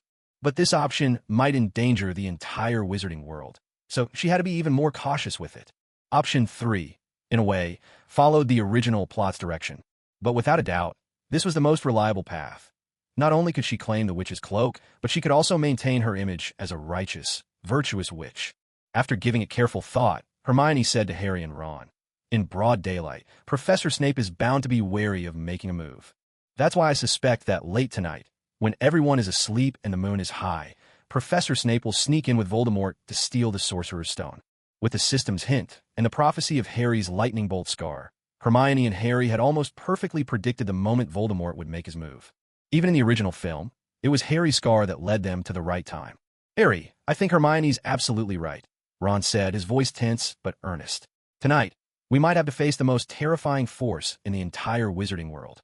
Yet, just as Hermione was basking in the system's prompt, "Congratulations, you have completed task option 3. Reward: one witch's cloak." Harry, who in the original story rarely came up with clever plans, suddenly spoke up with a spark of inspiration. "Hermione, Ron, the very fact that Voldemort's name has become taboo in the wizarding world says everything about how powerful he really is. If it's just the 3 of us, it could be incredibly dangerous. We might not even be able to stop him." Hermione hadn't expected that Harry, who in the original story always fought alone, would now turn to seek outside help. In truth, the reasoning behind Harry and his friends' actions in the original story was a bit questionable, but with a little analysis, it made sense. For instance, Harry grew up without support, always having to rely on himself, no matter what hardships he faced. He never had a truly dependable adult around. Though Hagrid, the keeper of keys and grounds, was kind to Harry, he was too careless by nature, and Harry never wanted to trouble him. After all, he'd already caused Hagrid to lose his beloved dragon. Dumbledore isn't at the school. Hermione also felt it would be wise to seek outside help. There was no need for the 3 of them to face the most terrifying Dark Lord in the wizarding world alone, as they had in the original story. Yet, she couldn't help but blurt out a reason why they couldn't rely on the strongest ally. Harry said, "Even though Professor Dumbledore isn't here, we still have Professor McGonagall and Filch the caretaker." Ron frowned. "Harry, are you serious? If Professor McGonagall finds out what we're up to, we'll be in for a lot more than just losing 50 house points this time. And as for Filch, not only would he refuse to help us, he'd probably be the first to report us and have us locked up." Harry fell silent in thought. It's hard to believe that, in a school as big as Hogwarts, there's not a single adult we can truly trust. Hermione felt she shouldn't keep quiet at a moment like this. "What about Hagrid?" she suggested. But Ron was quick to disagree. "Come off it, Hermione. Hagrid can't keep a secret. Remember, he's the one who let slip that the 3-headed dog falls asleep to music. And besides, I doubt he could even fit under the trapdoor beneath that beast." Harry spoke with resolve. "Looks like it's up to us, then." Hermione fell silent. Personally, she thought telling Professor McGonagall might not be a bad idea. But if McGonagall got involved, they risked alerting their enemies too soon. And convincing Professor McGonagall to cooperate would be a challenge in itself. It seemed there was no choice but for the 3 of them to take the risk themselves. Hermione felt anything but brave. It was always the system's prompts that nudged her forward. For now, she returned to her dormitory to change. Hermione pulled out her chosen item for this adventure, the witch's cloak. The name alone felt like it suited her perfectly. Only, this piece of gear wasn't easy to wear. Unlike the ominous omen, which could be hidden under her clothes, the witch's cloak had to be worn over everything. What headache! Did she really have to walk around looking this dramatic? But the cloak's magical defense, extra vitality, and healing properties were too tempting to pass up. Since crossing into this strange world and becoming the fairy-like Hermione, she had earned countless rewards from the system, but none had left her so conflicted. The ominous omen could be worn as an undergarment, but not the witch's cloak. And yet, Hermione still wanted to wear it. The dilemma made her want to cry. In the end, Hermione decided to keep the witch's cloak in the most accessible spot in her space ring, so she could grab it quickly if danger arose. Its greatest strength was its protection against magical attacks. That would have to do. After all, if she wore the witch's cloak to class every day, she'd stand out so much that even if she maxed out her low-profile stat, it would be impossible not to attract attention. In the stillness of the deep night, Hermione still had a choice to make. She could back out at the last minute, deciding not to go. Let Harry and Ron take the risk. They had the protagonist's luck on their side, so it was unlikely they'd meet any real harm. Although Hermione was also a leading character in the original story, she was afraid of death and naturally avoided anything dangerous. In common parlance, she sought fortune and avoided calamity. But then again, the rewards offered by the system options were simply too tempting to refuse. Option 1. Back out at the last minute, display the noble spirit of being timid as a mouse, and receive the cautious medal upon completion. Option 2. Betray Harry and Ron. Choose to side with Voldemort, swear to achieve something great, and receive the traitor medal upon completion. Option 3. Uphold the righteousness of the protagonist group. Let good prevail over evil, eliminate the dark forces, and receive +3 to all base attributes upon completion. How on earth was she supposed to choose? One was for being timid, one for being a traitor, and the last gave a straightforward boost in abilities. There really was no choice at all. Hermione could only steel herself and make preparations, her weapons, wand, bang-bang bombs, and the sorrow of the wind, for defense, a witch's cloak and an invisibility cloak, for escape, a flying broomstick with a bicycle seat. With everything ready, she took a deep breath and waited until Harry and Ron arrived. The three of them exchanged a nod, then set off together for the Forbidden Corridor. In the original story, it was at this point that Neville from their dormitory happened to run into them.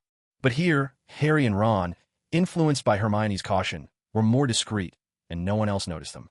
Naturally, Hermione didn't have to use the Petri Ficus Totalis spell like in the original, and Ron didn't have to sigh, "Hermione, you could be really scary sometimes." After all, some details here were a little different from the original. When they reached the Forbidden Corridor, it felt as though even the air was tinged with a sense of foreboding, as if something big was destined to happen tonight. Every slight sound made Hermione jump. She worried that Voldemort might not play by the rules. What if he was lying in wait, ready to pounce on Harry and Ron first, steal the Philosopher's Stone, and leave them all walking right into a trap? That would be unimaginably dangerous. Ron wanted to comfort Hermione. She looked especially tense.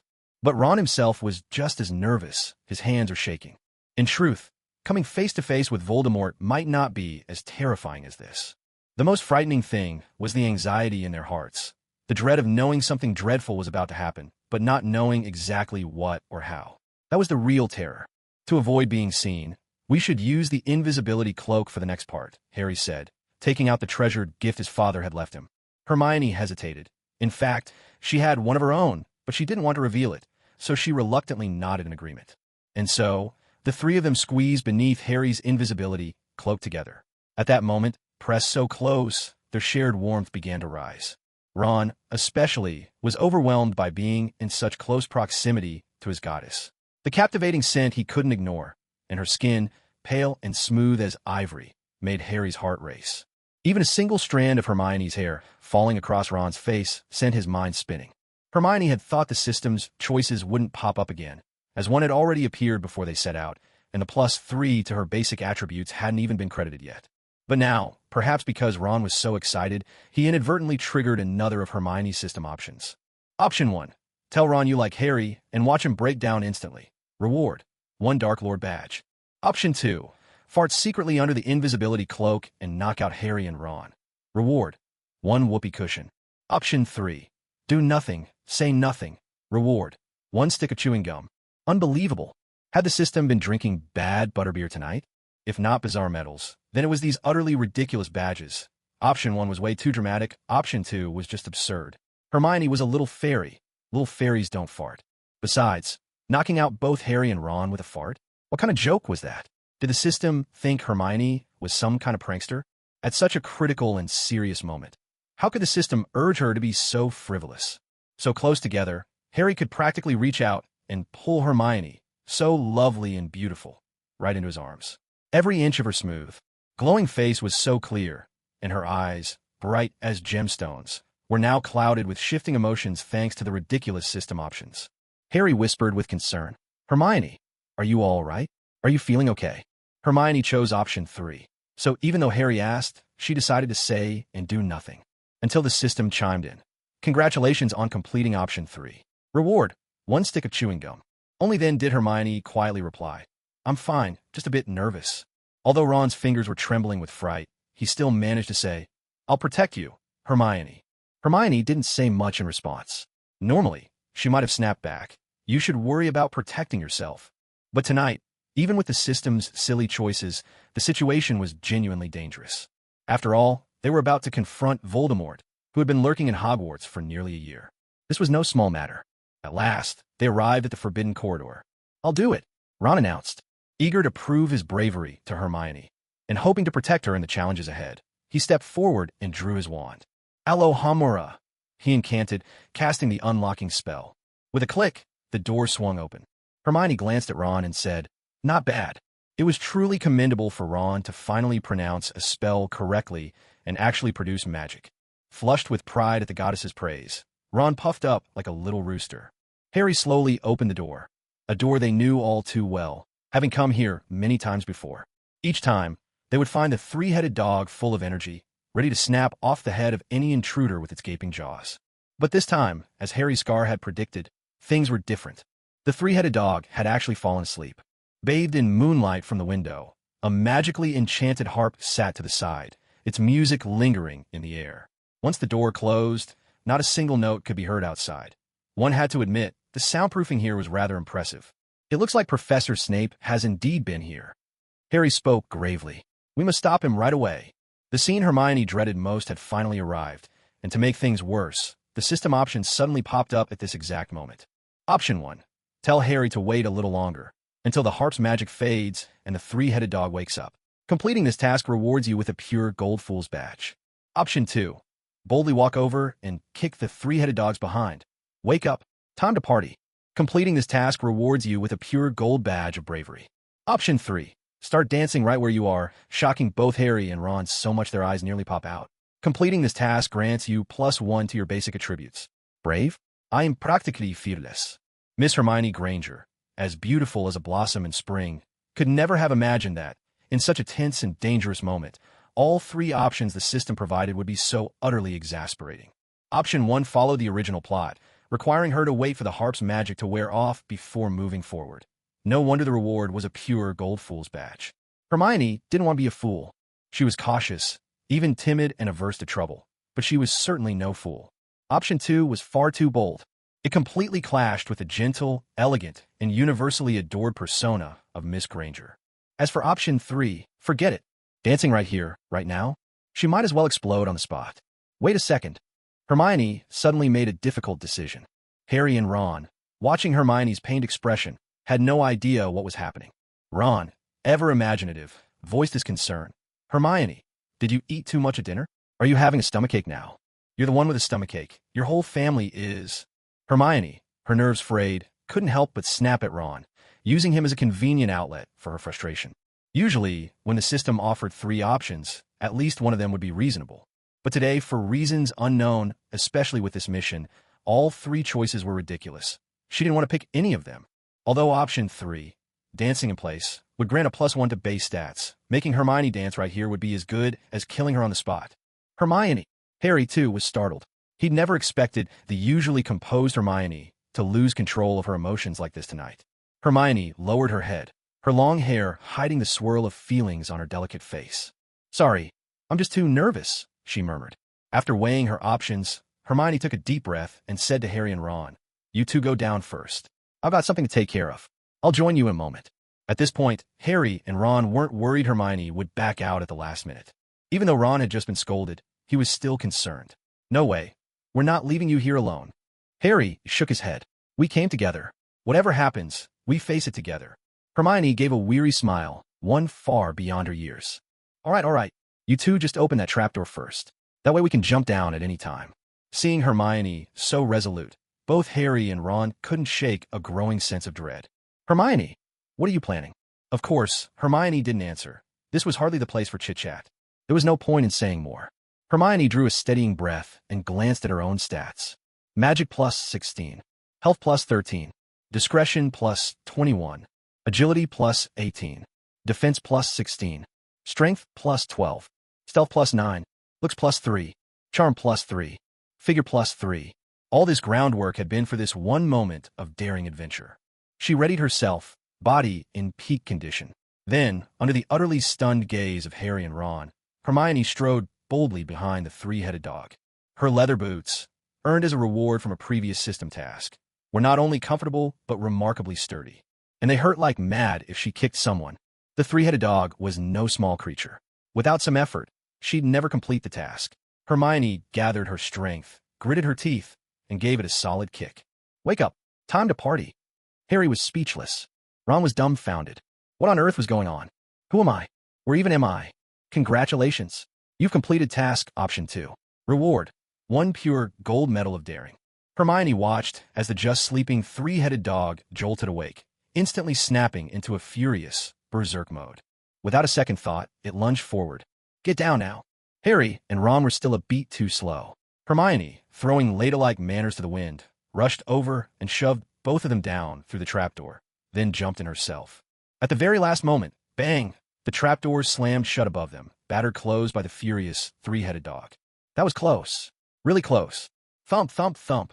All three of them tumbled down together, landing on a springy, resilient devil's snare below. Devil's snare, a type of vine plant, was one of the protective obstacles guarding the Philosopher's Stone, installed by Professor Pomona Sprout, head of Hufflepuff House.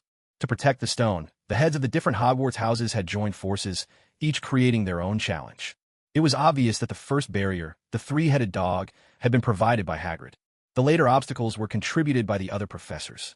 In the original novel, Hermione fell but wasn't caught by the devil's snare. But in the movie, she was ensnared. Hermione, are you all right? Hermione, why did you try to kick the three-headed dog just now? Before Hermione could reply, the system's options burst onto her mental screen again, more excited than ever. Option 1. Tell Ron and Harry to shut up. Hermione doesn't owe anyone an explanation for her actions. Complete this option to receive 1 awesome class medal. Option 2. Reveal Devil's Snare's weakness to Harry and Ron and successfully rescue them. Complete this option to gain +1 to all basic attributes. Option 3. Break the rules. Let the Devil's Snare strangle Harry and Ron. Earn a rare, anti-cliché medal. What in the world? Hermione was already used to the system's bizarre and unpredictable options. Every month, there were always a few days when the system acted up. But why were there so many medals up for grabs tonight? Medals, badges, awards, apart from being made of solid gold, did they hold some deeper significance? Could collecting enough medals summon a dragon? Or maybe, was something big happening in the real world, like the Olympics, triggering a flood of medals on Hermione's into? One thing was certain, this round of options clearly included one that actually made sense, unlike the last time. I'll explain later. Hermione said, You both need to calm down. As long as we relax, the devil's snare won't tighten around us. But honestly, even Hermione herself was being squeezed so tightly she could barely breathe. She couldn't calm down either. She wasn't a hot-headed person. In fact, she was capable of doing even better than the Hermione in the original story. But when confronted with the system's pop-up choices, some so absurd they defied reason, who wouldn't feel a little desperate? At this moment, Hermione didn't even bother to cast a spell. In the original story, she used a light spell. Here, Hermione simply reached into her spatial ring, pulled out a flashlight, and shone its powerful beam. Take that, you fiends. Time for you to taste the power of technology. And what do you know? As long as there's light, Devil's Snare recoils in fear. It's like solving a puzzle. Once you find the right method, these seemingly dangerous obstacles turn out to be pretty simple after all. Thud! Thud! Both Harry and Ron landed hard, crashing down either on their backs or their bottoms. Hermione, though she was a brilliant witch and beautiful as well, carried within her the heart of a warrior, an archer, and a wild adventurer. Her basic stats were well-balanced, allowing her to shine in any situation.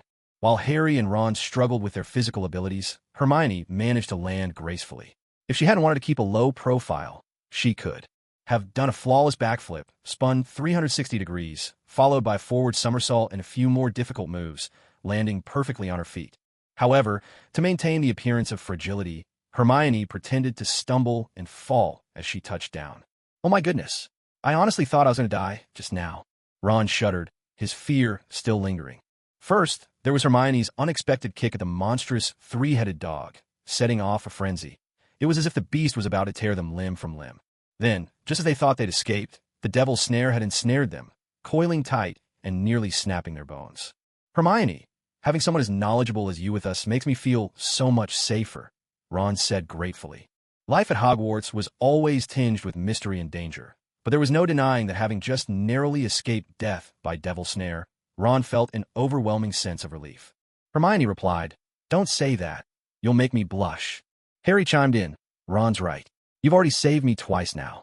The first time Harry referred to was likely back in the Forbidden Forest, when Voldemort had slaughtered a unicorn and Harry had stumbled upon the scene. Back then, without thinking, Hermione had whipped out her flashlight, using the power of technology to shine a piercing beam into the darkness. Most people would be elated by such praise, but instead, a line of caution snapped taut in Hermione's mind. What's going on? Why am I becoming the center of attention? No, absolutely not. Hermione was determined not to take center stage. She didn't want the spotlight or to draw the attention of anyone dangerous. Under no circumstances. She had to keep a low profile, blend in, and appear as ordinary as possible. She couldn't afford to stand out any longer. Otherwise, this wouldn't be Harry Potter anymore. It would turn into the adventures of Miss Granger. Harry and Ron couldn't help but wonder if they'd said something wrong. It didn't make sense. Why did Hermione seem unhappy, even though they were praising her? Strange, utterly puzzling. But tonight was destined to be extraordinary. Time was running short, and unlike in the original story, unexpected events were unfolding. Thanks to the inspiration from this transmigrated Hermione, Harry and Ron had been prepared for quite some time, waiting for Voldemort to make his move for the Philosopher's Stone. Almost half a term now. Because Harry and the others were out in the open, while Voldemort lurked in the shadows. There was nothing they could do. Unless Voldemort made the first move, Harry, Ron, and Hermione had no choice but to react as things unfolded. They passed through an ancient stone doorway. Ron twitched his ears and asked, "Did you hear something?" A soft, rustling sound, like countless branches scraping against one another. Or perhaps it was more like the flutter of countless tiny insect wings. The three children looked up, and the sight above them sent a chill down their spines. Even though Hermione had braced herself for surprises, she couldn't help being startled by what she saw. "What are those? Dragonflies?" she asked, trying to sound as ordinary as possible.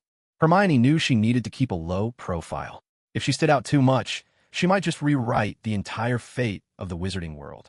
Deep down, a small part of her, perhaps 10%, felt a secret delight. After all, who could truly resist the thrill of being the hero, the center of attention, the one everyone admired? But Hermione's rational side, the other 80%, reminded her firmly, as long as Voldemort still lived, survival through discretion was the only way. It's always the tallest tree that catches the wind. That's an unchanging truth. Hermione had no intention of dying young. Harry, peering through his glasses, quickly made sense of the scene before them. "No, they're not dragonflies," he said in astonishment. "They're keys with wings." "So many keys," Ron gasped. Determined to appear ordinary, unremarkable, and just a little bit clumsy, Hermione took the initiative and stepped up to a door secured with a heavy lock. For once, she drew her wand. In truth, Hermione's magical prowess was far beyond the Hermione of the original story. But she had always chosen to hide her talents, never revealing her true potential, a master of holding back. If Hermione could score a perfect 99.9, she'd deliberately present herself as an 85. But even 85 at the demanding Hogwarts was enough to make her a top student. Had Hermione ever shown her full abilities, even Dumbledore himself might have struggled to keep calm. And Voldemort? He'd probably be sobbing with joy, desperate to take Hermione as his personal protégé. He would have sworn to make her, this genius among geniuses, the ultimate sorceress. Alohomora! Hermione cast the unlocking charm, then turned back to Harry and Ron with a rare note of disappointment in her voice. "It won't open with magic. Looks like we'll need a key." But even as Hermione played her part, feigning ineptitude, her system popped up with enticing new options. Option 1. Tell Harry directly that the large, rusty key is the one that opens the door. Complete this and earn a cleverness badge. Option 2. Hop on your custom flying broom and snatch the key from above. Complete this and earn a Nimbus 2000. Option 3. Pretend you don't know and ask Ron for his opinion. Complete this and gain +1 in basic attributes.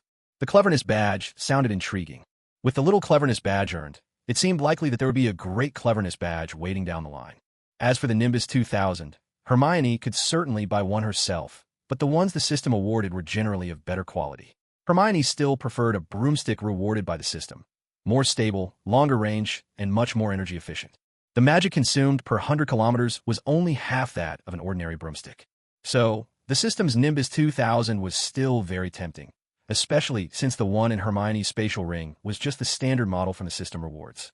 However, earning this reward was simply too risky. If she went for it, she'd be exposing her excellent broomstick flying skills to everyone, and might as well sign up for a Quidditch match. Better to stay hidden. The more cards Hermione kept up her sleeve, the better. So, it was best to choose option 3. Yuan Fong, what do you think? Oh, Ron, what about you? Yuan Fong replied. My lord, there must be more to this than meets the eye. Who's Yuan Fong? Ron was baffled. Could it be a pet name that the lovely Miss Hermione had for him? Oh, goodness. How could she be so sweet, even at a time like this? Not wanting to embarrass himself in front of his goddess, Ron's brain kicked into overdrive. From using merely 20% of his brain power, he suddenly surged to 200, as if he was running on pure adrenaline. In the dim world around them, Ron's eyes became like high-powered radar, scanning every fluttering, winged key. Before long, he locked onto a particularly unusual, oversized key. That must be the one. Ron immediately pointed it out to Harry and Hermione. Look, that rusty old key matches the rusty old lock perfectly. Hermione praised him at once. Ron, you're brilliant. Basked in his goddess's praise, Ron felt as if his soul had grown wings, ready to soar on the spot. Congratulations on completing option 3. You are rewarded with +1 to your basic attributes.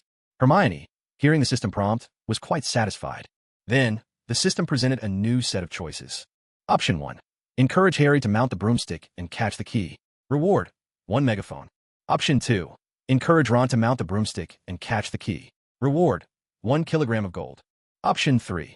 Motivate yourself to mount the broomstick and catch the key. Reward: +1 to basic attributes. This third option felt familiar, just like the previous choice, which involved riding her own broomstick. But this time, the option was to ride the spare broomstick set up for this particular challenge. Exactly. It was clearly a challenge, yet a floating broomstick had been conveniently left behind, practically calling out to intruders. Come on, darling, hop on and show off. Take me flying. Naturally, the ever-discreet Hermione would never be the one to climb aboard. Hermione didn't even want to show off her own broomstick with its custom bicycle seat. She cared even less for these flying brooms. And as for grabbing the key, Harry was the seeker on the Quidditch team. If she took over his job, what would that do to his pride? Hermione couldn't let herself appear too capable, although in truth, she was remarkably talented in just about everything. Go on, Ron. Hop on that broom and grab the rusty old key. Hermione began to encourage Ron, making it clear that, given the choice between a loud cheer and a kilogram of gold, she'd take the gold any day. Ron was stunned, thinking he must have misheard her. Why was it that, just moments ago in the life-and-death struggle with the Devil's Snare, the beautiful Miss Hermione had looked like an angel sent to save them all? Yet now, she seemed almost impossibly clueless, again and again. The door was clearly locked with a special charm, but she insisted on using Alohomora to try and open it, only to find it wouldn't budge. Well, to be fair, Ron had secretly wanted to try that himself. In fact, in the original story, it was Ron who did just that. But Hermione had beaten him to the punch with this silly move. Now, anyone with eyes could see that Harry, Gryffindor's Quidditch seeker, was the obvious choice to ride the broom and catch the key. Yet Hermione, thinking along her own peculiar lines, encouraged Ron to take the broom instead. Ron felt a wave of anxiety. Never mind whether he could catch that swift, winged key. He wasn't even sure he could keep the broom steady in this dimly lit room. Don't hesitate, Ron. You're the best. Hermione's words made Ron blush. Hermione, please don't say things like that. You'll have me believing I could actually pull this off, Ron replied, aware of his own limitations. Let Harry do it. He's the youngest Seeker Gryffindor's had in 100 years, and the best by far. At that moment, Hermione's system chimed in.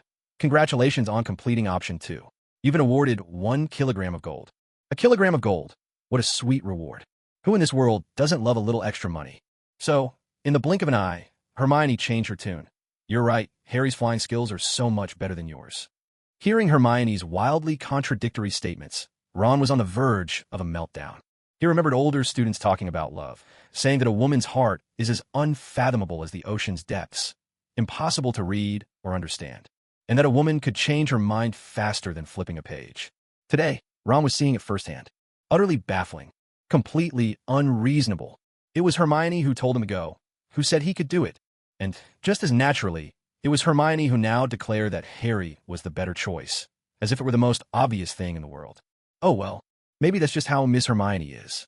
If this were Ron from the original story, he definitely wouldn't be able to resist throwing out a few cheeky remarks.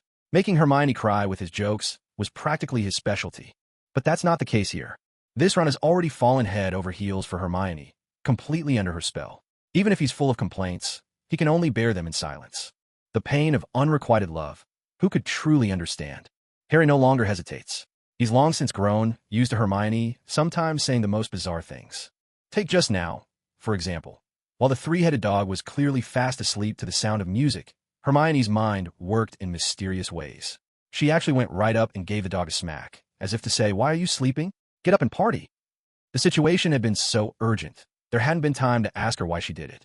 But there's one habit of Hermione's that Harry knows all too well. Whenever Miss Granger does something dazzling or brilliant, she always follows it up by doing, or saying, something silly, making herself seem like just an ordinary girl, full of little flaws. Once or twice, you might dismiss it, but it happens every single time. Clever as ever, Harry has long since seen through Hermione's act. He knows this girl is far more exceptional and intelligent than she ever lets on. But only Harry has figured it out. He also knows Hermione does this to keep a low profile, and since that's what she wants, of course he won't expose her.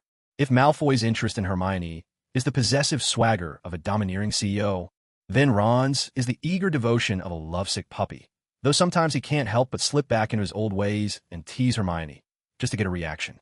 As for Harry, he's the classic straight shooter, but even he can't help but be a little drawn to Hermione's brilliance and charm. Still, Harry is always rational. Of all the boys, he understands Hermione best, yet he behaves the most like a regular friend. Sometimes, they're so in sync that he seems more like an older brother, quietly watching over Hermione's clever little schemes and playful tricks. He never says a word, but he can't help but smile to himself. Because he understands her, because they share a silent connection. It's clear that this version of Harry is far more perceptive than the Harry from the original story. Harry mounts the broomstick that Karkaroff prepared and shoots up into the air. Just moments ago, the keys had been floating about like a swarm of lazy insects, moving slowly through the air. Now, as if something had triggered them, they suddenly accelerate, darting towards Harry in a frenzied attack. Oh no, why are the keys attacking people now?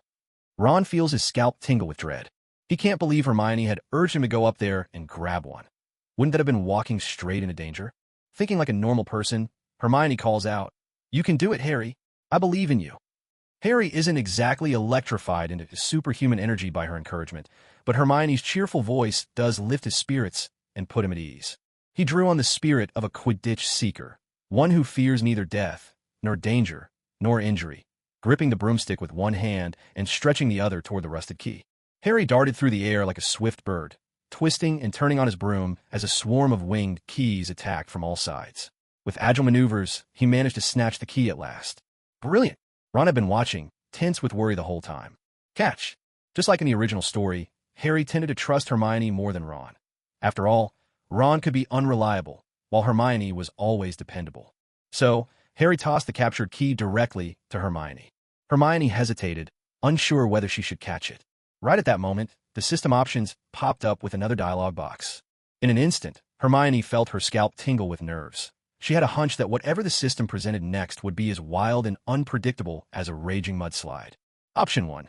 Catch the key, plead with it, please, don't be rusty, and successfully unlock the door. Reward, +1 to all base attributes. Option 2. Let Ron take the key and try the door. The key is too rusty and might not work. Reward, 1 bottle of rust remover. Option 3. After opening the door, lock Harry outside to be skewered by the flying keys. Reward, a thank you letter from Voldemort. Oh dear, Hermione's nerves frayed even further. It was supposed to be a thrilling and nerve-wracking adventure. Yet here she was, suffering alone, tormented by the system's bizarre, brain-teasing choices at every turn. She thought back to her past life, as Lin Xingyun, when she'd been a refined and proper young lady. Now, thanks to all these outrageous, mind-boggling system prompts, she was constantly on the verge of a breakdown. Indeed, for just a split second, Hermione was actually tempted to choose option 3. Let Harry get skewered by 1,000 keys and be done with it, leaving Voldemort free to rule the wizarding world. A thank you letter from Voldemort would certainly be a rare collectible. Of course, that thought flashed by in the blink of an eye. Please don't be rusty.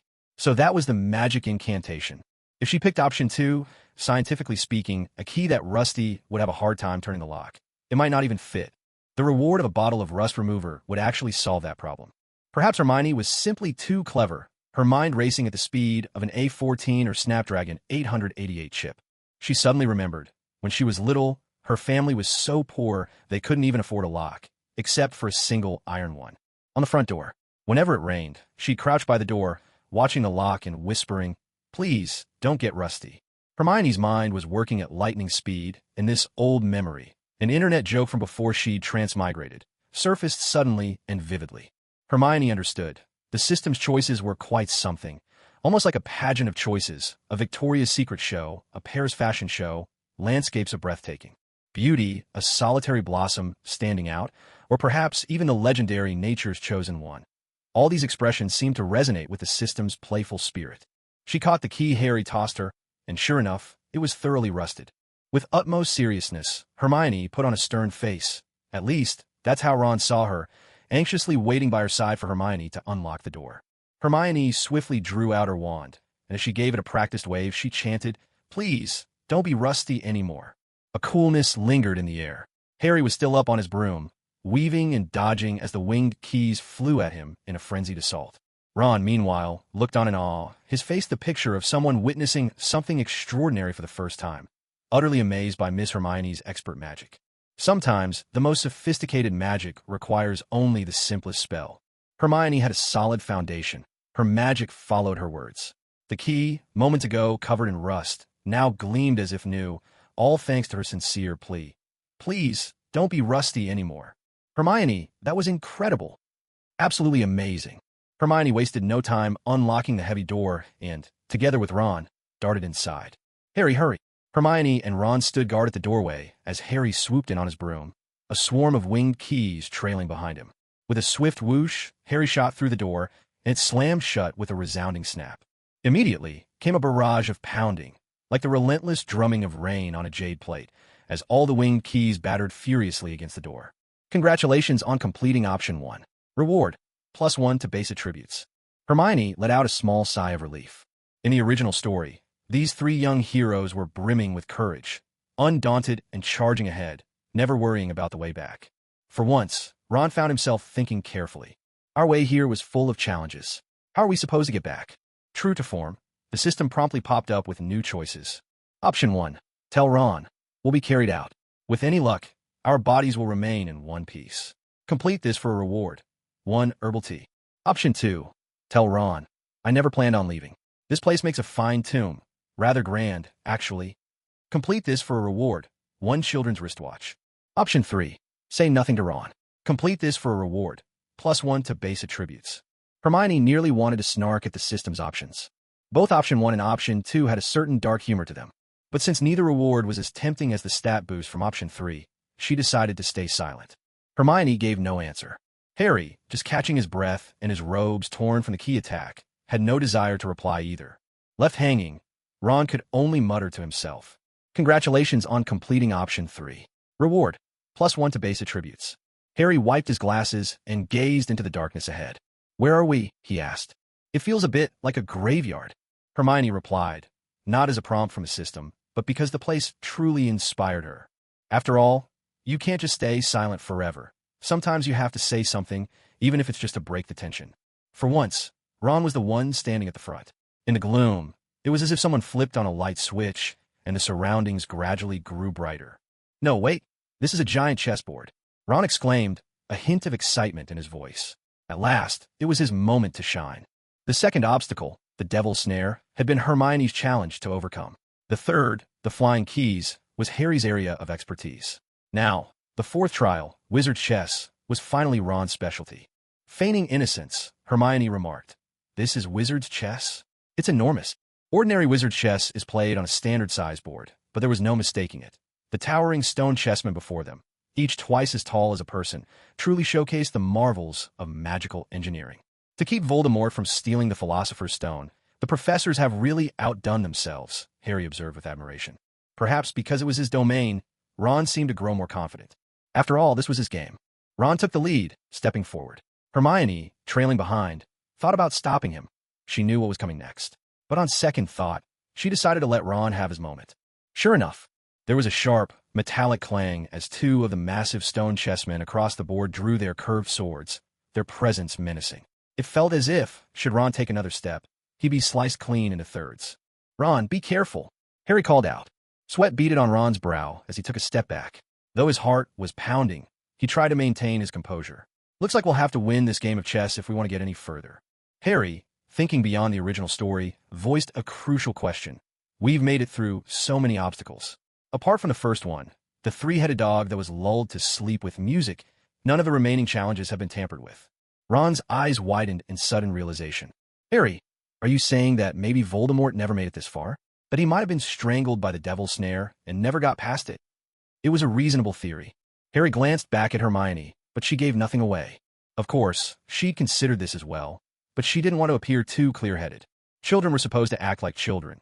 Impulsive, reckless, a bit naive, and sometimes thoughtless. What did surprise Hermione, though, was how suddenly attentive to detail Harry and Ron had become. Voldemort became the most feared name in the wizarding world for a reason. I doubt he'd be taken out so easily by the devil's snare, Harry reasoned. He's been hiding at Hogwarts for so long. He must have found another way through. Yes, the original movie never explained how Voldemort and Professor Quirrell managed to get inside, either. Why don't we try to find out how they did it, too? Hermione suddenly spoke up, suggesting a shortcut right off the bat. Ron, on the other hand, stood up and said, "No, we don't have time." Then, with unexpected boldness, Ron declared, "Hermione, you'll be the queen, Harry, you'll be the king, and I'll be the knight." Hermione watched as Ron fearlessly climbed onto the stone knight beside them. She wanted to protest. Why did it have to be this way? Can't we just control the pieces with voice command from his side? She thought. But perhaps Ron understood wizard chess better than most. He knew that this was simply how it worked. Without someone taking on the role of knight, the game couldn't even begin. "Ron, are you really going to do this?" Harry felt it was far too dangerous. Wizard chess was utterly destructive. A game could only be played once, since the pieces were usually smashed to bits in battle. "Harry, we have no other choice," Ron replied with determination. Hermione took her place on the queen's square, and a corner of the chessboard lit up, triggering the system's options at once. Option 1. "No, Ron, I've still got explosives. These will be more useful than your chess moves. Complete the task to receive a crate of explosives." Option 2. "Go for it, Ron. After you die, Harry and I will visit your grave every year. Complete the task to receive a bag of pickled duck tongues." Option 3. "Say nothing. Silence is golden. Complete the task to gain +1 to your basic attributes." There was almost no need to think this over. Hermione immediately went for the +1 basic attribute. Ron glanced at Harry and Hermione. His moment to shine had finally arrived. He couldn't embarrass himself now. No, it wasn't just about embarrassment. If he lost, the cost would be far greater than pride. He'd lose his life. With Ron issuing commands, the massive game of wizard chess began. Right from the start, it was thrilling and dangerous. On Ron's side, a giant stone piece was smashed to rubble, debris scattering everywhere. Fortunately, Hermione's sense of foreboding and her defensive abilities kept her unharmed for the time being. While Ron continued playing, Hermione stayed silent throughout, until finally, the system prompted, "Congratulations on completing option 3. Reward, +1 to your basic attributes." She had been too busy to allocate the points until now, so she added them where they were most needed. Defense +19. Finally, it came down to the last move. The wheels of history still rolled along the predetermined path. Harry also knew how to play wizard chess, and he guessed what Ron intended with his final move. Harry exclaimed in shock, "Ron, you can't do this." Ron looked at the beautiful Hermione. The game had come this far. There was no turning back now. He said grimly, "Harry, if you want to win at chess, you have to be willing to sacrifice. Only by sacrificing me can you two win." A colossal game of semi-real-life wizard's chess had finally reached its conclusion amidst peril, destruction, and heart-pounding excitement. Hermione understood perfectly well that if she wanted to live a safe and uneventful life at Hogwarts, staying far away from Harry and Ron would undoubtedly be the wisest choice. If only it were that simple. Unfortunately, the system's options had forcibly thrown her together with these two trouble magnets. Ron let out a terrible scream as the enormous statue opposite him drew its long sword and drove it straight through the giant stone horse beneath him. From this detail, it was clear that the professor who designed this wizard's chess didn't actually mean to endanger their lives. Otherwise, a single sweep of that sword could have turned Ron into a bloody mess right then and there. Ron! Harry called out in alarm. Hermione pretended to hurry forward out of concern, but Harry stopped her. Wait, Hermione. The game isn't over yet. We can't let Ron's sacrifice be in vain. The word sacrifice was used with such gravity that it made it sound as if Ron, lying motionless on the ground, had already met his end. Hermione nodded. Still, she couldn't help but glance over at Ron out of genuine worry. Harry, now a living piece on the chessboard, stepped up to the towering statue on the other side and declared bravely, "Checkmate." With a heavy clatter, the statue's massive sword dropped to the floor. At last, this dangerous, smoke-filled, and debris-strewn game of live wizard chess had come to an end. Harry wasted no time rushing over to Ron. Ron. Ron was completely unconscious. Hermione quickly joined him, reaching out to check Ron's breathing and then his pulse.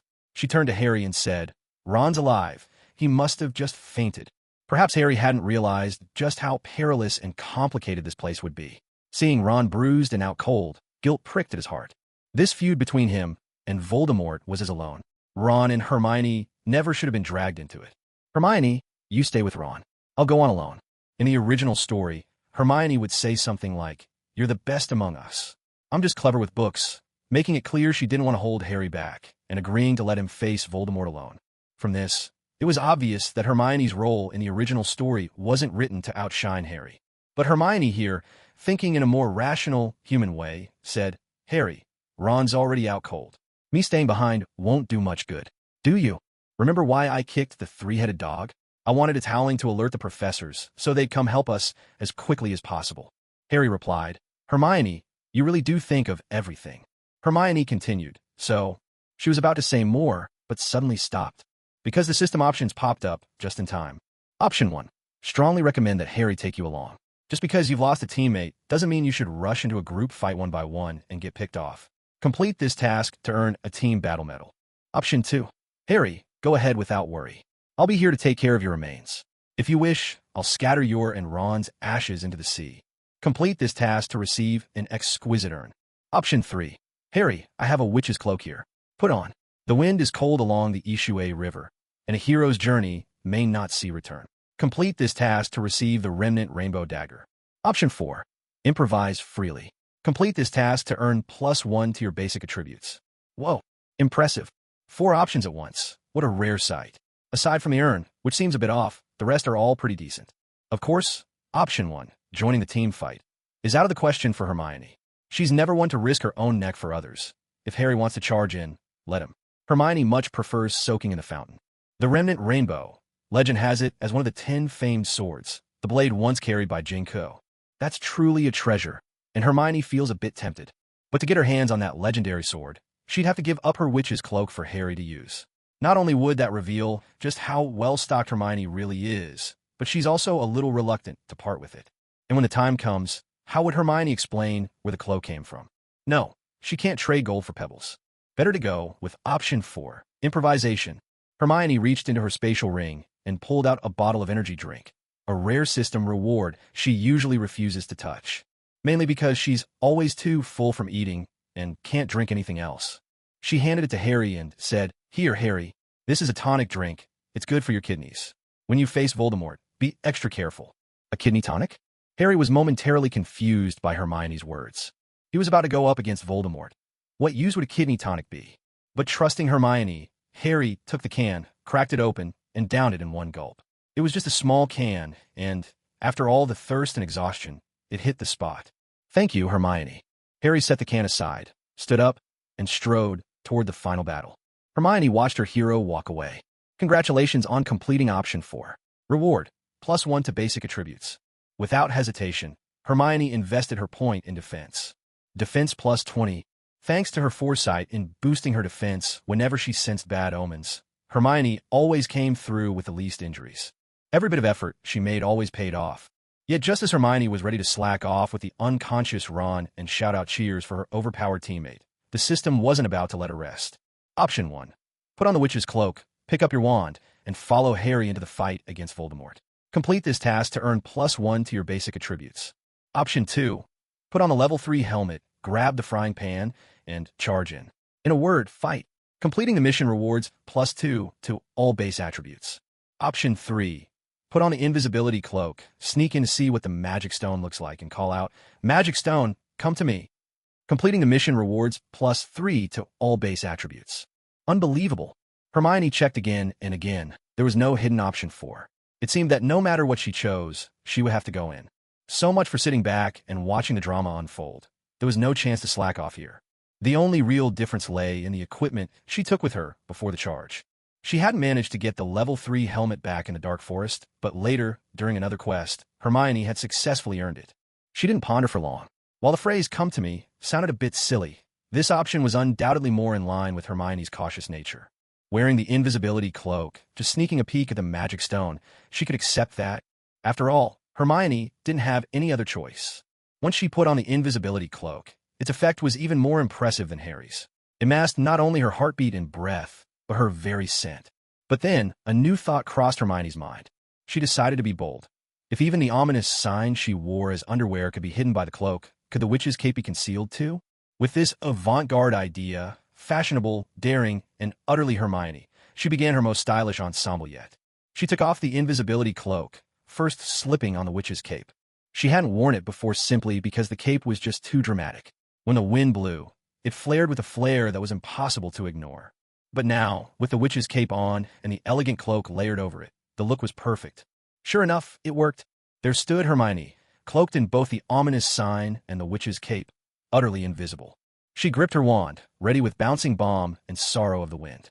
Her full stats: magic, +16. Health, +13. Discretion, +21. Agility, +18. Defense, +20. Strength, +12. Stealth, +9. Beauty, +3. Charm, +3. Figure, +3. After double-checking everything and confirming it was all in order, the invisible Hermione cautiously followed along. The scene inside was as dramatic as she'd expected. A row of stone pillars, steps leading downward, and in the middle of the open space, a familiar, enormous mirror, the mirror of Ariste. In the midst of this eerie, secretive atmosphere, standing before the mirror was none other than the bad professor who'd been hiding his true self for nearly a year, Professor Quirrell. Harry, believing he was alone, was stunned when he entered. "What are you doing here? Where's Professor Snape?" Given Snape's personality and attitude, which Harry already found unbearable, and with the added confusion from Miss Hermione's system prompts, it was. No wonder that Harry and Ron were now almost completely convinced. The one trying to steal the magic stone for Voldemort had to be Professor Snape. However, when the truth is revealed, there is always only one truth. A peal of laughter echoed through the chamber. Seeing the look of shock and existential doubt on Harry's face, Professor Quirrell burst out laughing. In this moment, his stutter completely vanished. He could have sprinted up 5 flights of stairs without pause. "Harry Potter, first of all, I must commend you for making it this far. It seems you truly are the greatest threat to my master. As for Professor Snape, whom you keep mentioning, you may look like a villain, but sadly, I am the one who came here to steal the Sorcerer's Stone." Harry's worldview shattered. Hermione's supposed cleverness, so often hidden beneath her quiet demeanor, was turned upside down in this instant. Time and again, she had cast suspicion on Professor Snape, steering Harry and Ron down the wrong path. Little did anyone know, Hermione was operating on a different level entirely. All the hints of foolishness laid out before were, in fact, part of Hermione's carefully woven plan. Discretion was always Hermione's passport. Caution would be the epitaph on her tombstone. "It's impossible. During the Quidditch match, Professor Snape was clearly trying to kill me." The memory flashed through Harry's mind. The danger had been real, and afterward, Hermione had once more thrown suspicion on Snape. No. The one trying to kill you at the Quidditch pitch was me, Harry Potter. Professor Snape was only trying to save you. If he hadn't interfered, if Snape's robes and Malfoy's backside hadn't caught fire, breaking my concentration, you would have died right there. The truth was almost too much to bear. Professor Quirrell's petty nature made him unfit for anything greater. Even serving under Voldemort, he was destined to be nothing more than an anonymous puppet. Now, as Quirrell observed Harry's stunned, incredulous expression, he laughed with arrogant delight. With Professor Snape around, who would ever suspect the timid, stammering Professor Quirrell? For the first time, young Harry witnessed the darkness that could reside in a human heart. Deception, disguise, treachery. Meanwhile, in the shadows, Miss Hermione, draped in an ominous witch's cloak and her system-awarded invisibility cloak, had slipped silently into the room, unnoticed by either Professor Quirrell or even Voldemort himself. Hermione's mission, hand over the Sorcerer's Stone, was still incomplete, and now the system's interface flashed with a second quest. Because of the extraordinary circumstances, 2 missions appeared at once. Option 1. Step forward and comfort Harry. Tell him, you're not hopeless, just a little silly. There will be even sillier moments in your future, so don't be too upset. Complete the mission to gain +1 to base attributes. Option 2. Tell Harry that to defeat the Dark Lord, he must trust in science. Use the weapons of science to conquer magic. Complete this task to be rewarded with a submachine gun. Option 3. Sneak attack Professor Quirrell and let him taste the power of the Sword of Physics unleashed in a 1,000-year assassination. Complete this task to receive a shard of the Philosopher's Stone. Option 4. Continue hiding in the shadows and do not act. Complete this task to receive a roll of toilet paper. Damn, these 4 options are wild. Each one is more outrageous than the last. Option 1 doesn't even sound like comfort. It's closer to mockery. But never mind the process, as long as the reward is good. Option 2. Hermione is seriously tempted. For someone who's traveled through worlds, the biggest mental gap is always this disparity in civilization. There's always the urge to use what you know to exploit your enemy's weaknesses. In both the original books and movies, no wizard can cast a spell faster than pulling the trigger. As the saying goes, within 7 steps, it's all about quick draw and perfect aim. Never mind if it's a submachine gun. You could turn your enemy into Swiss cheese in an instant. Lin Xingyun has played a few shooting games and can't help but wonder, what model of submachine gun would the system provide as a reward? An UZI? A Thompson? An HK UMP-45? Or maybe a PDW-90? Hermione wouldn't mind. She'd be happy with any of them. She's even imagined herself, hefting a submachine gun in both hands, helmet on, the corners of her lips curled in a smirk, a fat cigar clenched between her teeth, and then mowing down Voldemort and the Death Eaters in a hail of bullets. That kind of hot-blooded battlefield thrill would be a true highlight of the wizarding world. Hermione has even dreamed of reshaping the entire magical order with the power of technology. But despite how tempting this option is, it would blow her cover completely. This is only the first Harry Potter book. Wouldn't whipping out a submachine gun in front of Voldemort be a little too radical, a bit too overpowered? As for option 3, that one is just speechless. If you're going to do a 1,000-year assassination, just do it. You don't have to call it the Sword of Physics. Isn't that basically giving Professor Quirrell a one-way ticket to the annals of history's most bizarre deaths? Hermione isn't afraid of offing Quirrell in such a wild way. After all, the reward is a shard of the Philosopher's Stone.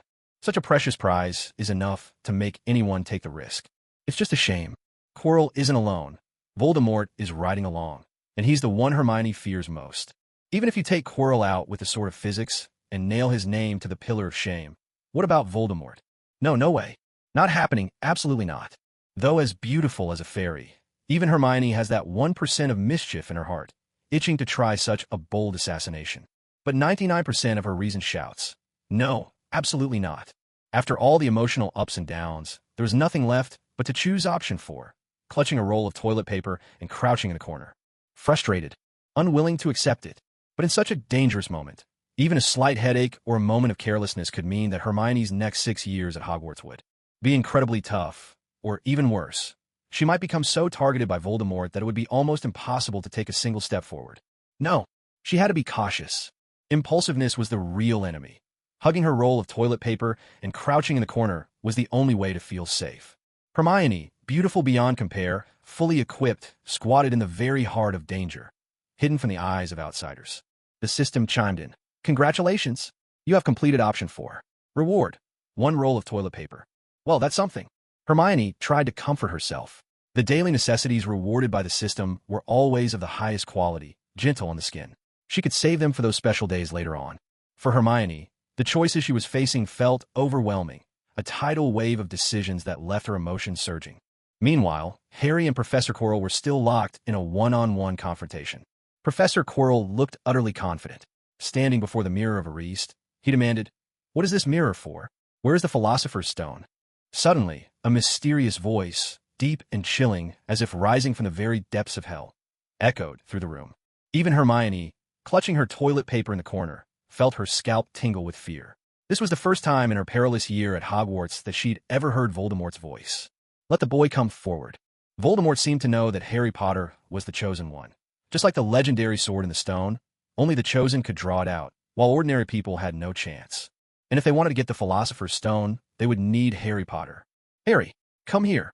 Professor Quirrell barked at him. In the original story, Harry Potter seemed to fall under a spell, stumbling forward like he was hypnotized. But here, Harry's wits were sharp, although Hermione had misled him before, causing a year-long misunderstanding about Professor Snape. He wasn't truly foolish. If a villain tells you to come over, do you just listen and go? This Harry shook his head. Not only did he refuse, but he also took a step back. He quickly drew his wand, ready for a desperate duel with Professor Quirrell. Harry's quick response both surprised and earned a hint of respect from Quirrell. The tension in the air thickened. Professor Quirrell's magic was formidable. He raised his hands, and flames erupted out of thin air, sealing off Harry's escape. To deal with a mere first year, Quirrell didn't even bother to draw his own wand. Here, Professor Quirrell was just as smug as in the original, but it was clear he was a much more formidable villain. Unlike the original, where he fought like a scolding housewife despite being a wizard, this Quirrell showed real menace. Professor Quirrell began to chant an incantation, and with a wave of his hand, Harry felt as if he had been struck by a powerful blow. His wand slipped from his grasp. Immediately afterward, a magical force tightened around Harry's neck, lifting him clean off the ground and carrying him through the air to Quirrell's side. There he found himself face to face with the mirror of Ariste.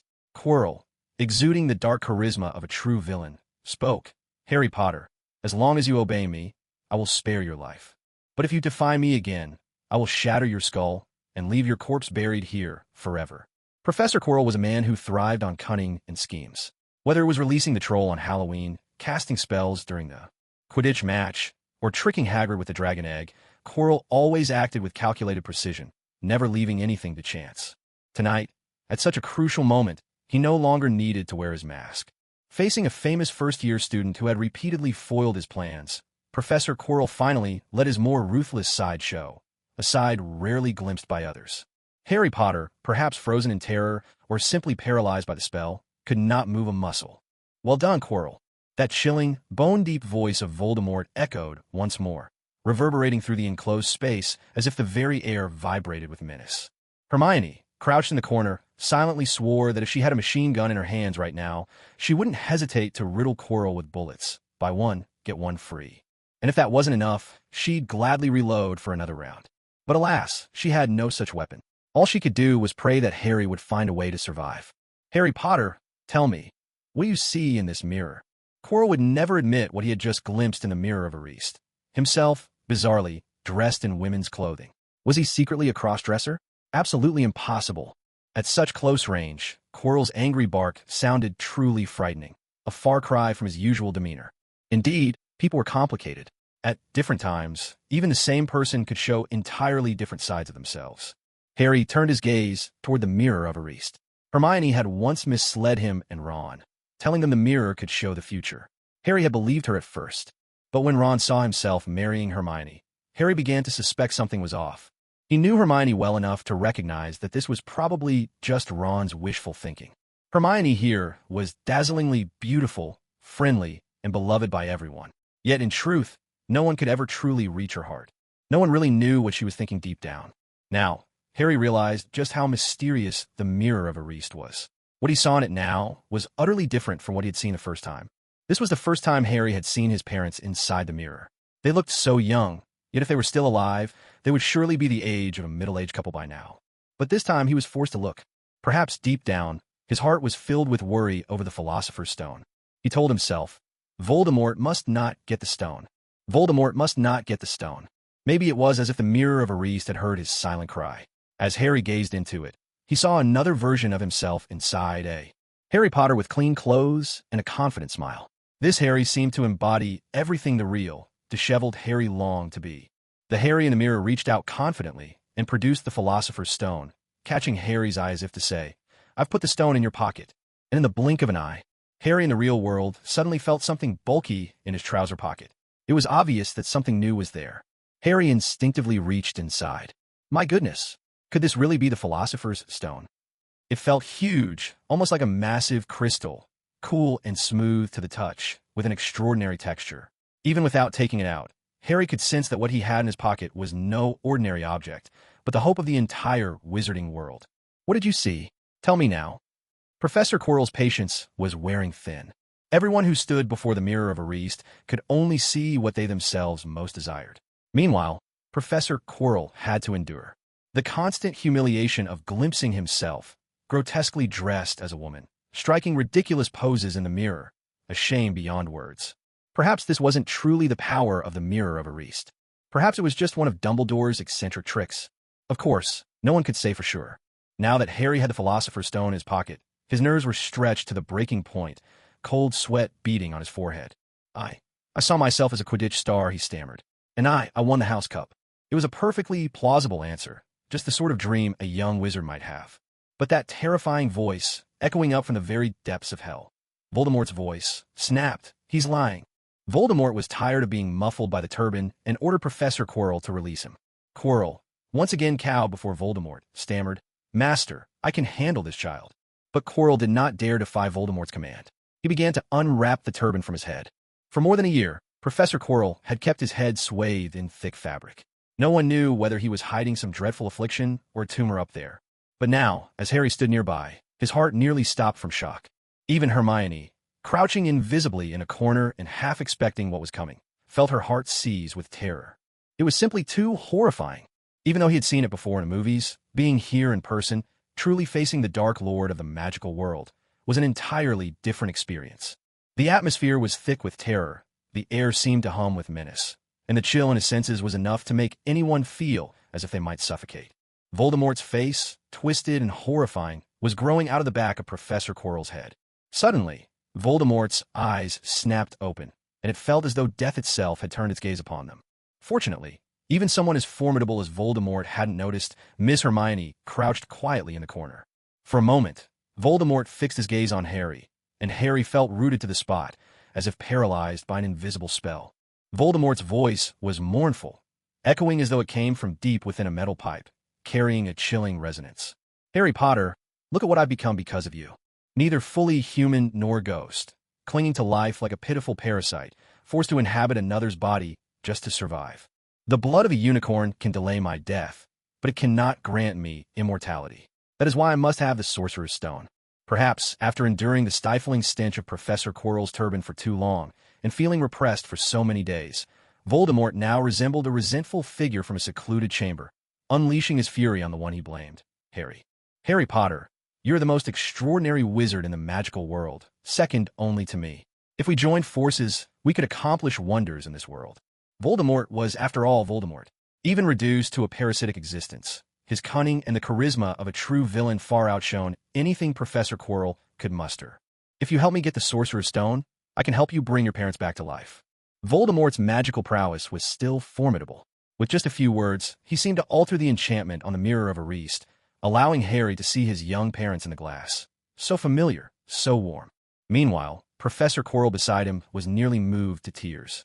He had just endured the mirror's mockery, watching himself for ages as a cross-dressing dandy, preening and posing. Now, under Voldemort's magic, the Mirror of Erist finally showed him his deepest desire.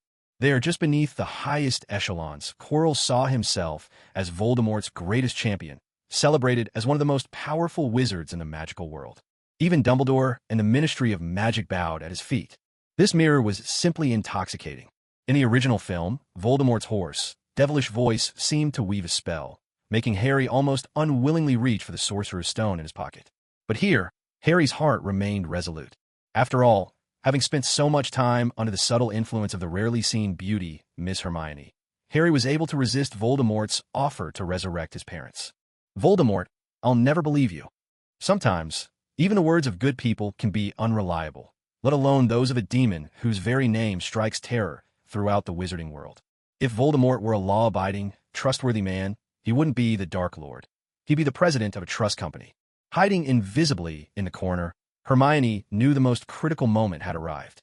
Her heart raced with urgency and tension, not only because she feared something unpredictable might happen, but also because her legs had gone numb from squatting. To avoid being discovered, she had curled herself into a tight ball, barely daring to move. This was a true test of her endurance.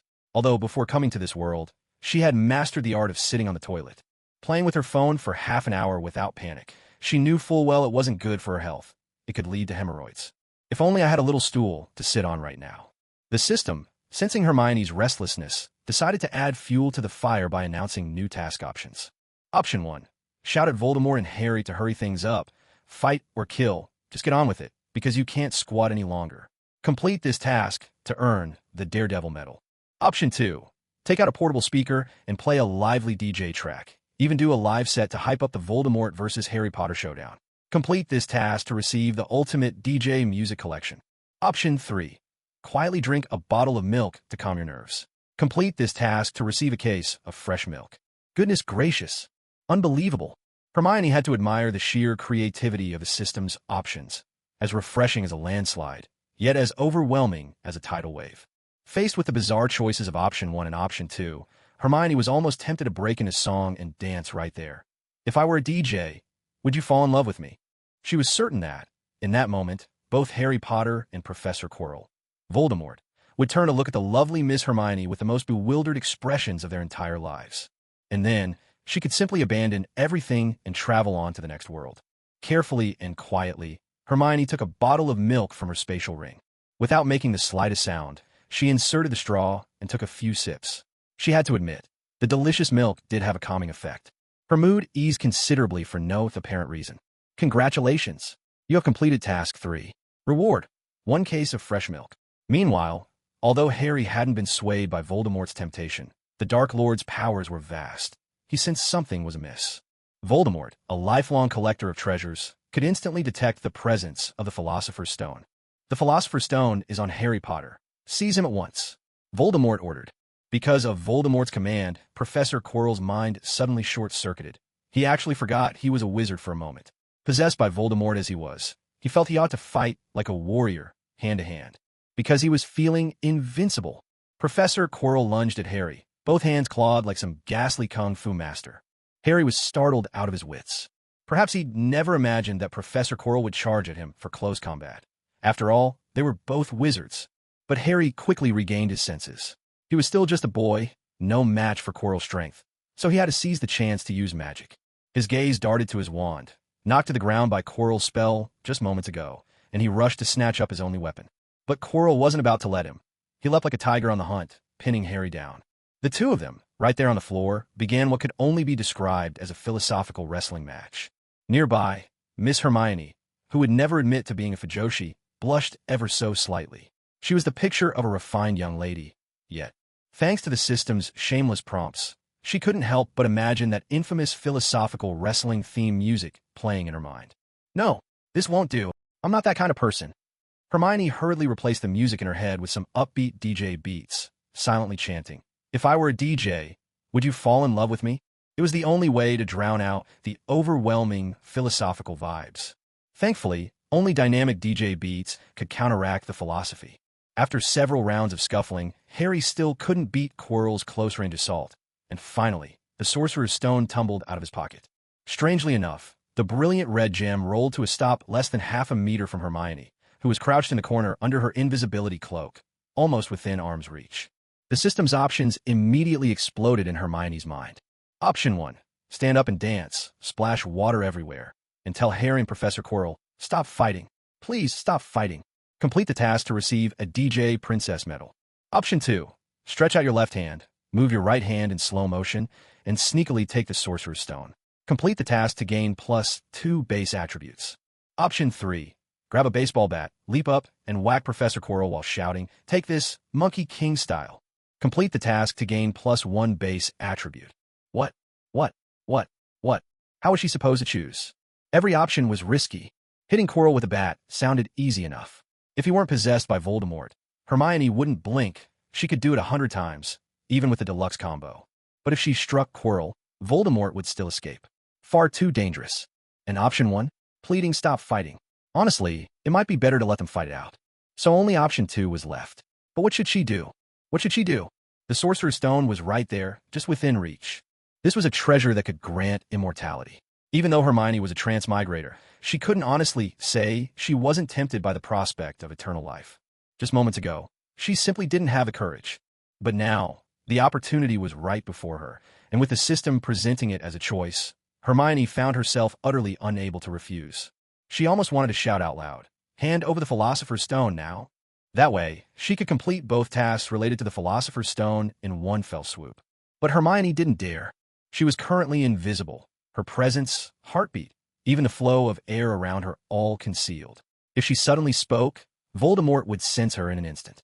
Better to take things step by step. Hermione fixed her gaze on Professor Quirrell, and on Voldemort, whose face appeared on the back of Quirrell's head. Due to the angle, while Quirrell wrestled with Harry, Voldemort's face happened to be turned the other way. Hermione's heart was pounding wildly, her blood surging through her veins with feverish intensity. She could almost hear the thunderous rhythm of her pulse echoing in her ears. Slowly, with a trembling hand, Hermione finally screwed up her courage and grabbed hold of the Philosopher's Stone. My goodness, so this is a Philosopher's Stone? A legendary treasure that could grant immortality. Hermione was overwhelmed with excitement. Without lingering to savor the stone's smooth, icy texture, she quickly stashed it into her spatial ring. Still feeling unsafe, she hurriedly scrambled to another corner of the room, crawling on hands and knees. Her legs had gone numb from crouching so long, but she had no choice. She wasn't about to risk hiding in such an awkward position. Where's the stone? Quirrell, you useless fool. Just as the Philosopher's Stone was within reach, Voldemort suddenly realized that the stone, which had fallen from Harry's pocket, had vanished. It was like the fabled fruit of immortality from Journey to the West. The moment it touched the ground, it disappeared. How could Voldemort not be driven to the brink of a meltdown? After all his efforts, possessing Quirrell, lurking at Hogwarts for nearly a year, and finally nearing eternal life, only to have it snatched away at the last second. Anyone would lose it. Voldemort could never have dreamed that, besides himself, Quirrell, and Harry Potter, there was actually a fourth person, hidden and crouching in the shadows. Her heartbeat thundered in her chest, as if a berserk drumline was pounding on someone's door. Even though the system's choices sometimes seemed a bit unreliable, in such a perilous and nerve-wracking moment, there was no way Hermione wasn't scared. She was snatching food from a tiger's jaws. After all Voldemort's meticulous planning for the Philosopher's Stone, it was Miss Hermione who ended up with the ultimate prize. Who wouldn't feel a little guilty in her shoes? Still, everyone has a bit of greed and a dash of reckless bravery. Hermione's unexpected acquisition of the Philosopher's Stone was something she'd never even dared to dream of. Now that she actually had it in hand, she couldn't help but start to drool over its possibilities. So, should this freshly acquired Philosopher's Stone be steamed, braised, or perhaps boiled? Hermione's thoughts were split three ways, pondering how best to prepare the magical stone, hoping it might grant her immortality. Meanwhile, within Harry Potter, a primal surge of power was finally awakened. A supreme passive ability. Harry's latent power, a curse left by his mother, only activates in the face of mortal danger. At present, this curse was effective solely against Voldemort, and its emblem was the lightning-shaped scar upon Harry's forehead. At first, Professor Quirrell had simply been following Voldemort's orders, attempting to seize the Philosopher's Stone from Harry. But now, with the stone secretly snatched away by the invisible Hermione, the insulted Professor Quirrell's anger boiled over. Losing all restraint, he pinned Harry down and wrapped his hands around Harry's throat, intent on choking him as the situation grew desperate. In that critical moment, the lightning scar on Harry's forehead began to glow, and the ancient power within him surged, allowing Harry to pry Quirrell's hands away with newfound strength. The unique, passive curse surged forth, and the instant Harry touched Quirrell, the professor's hands began to crack and wither. A tortured scream tore from Professor Quirrell's throat. What's happening? He cried out in agony.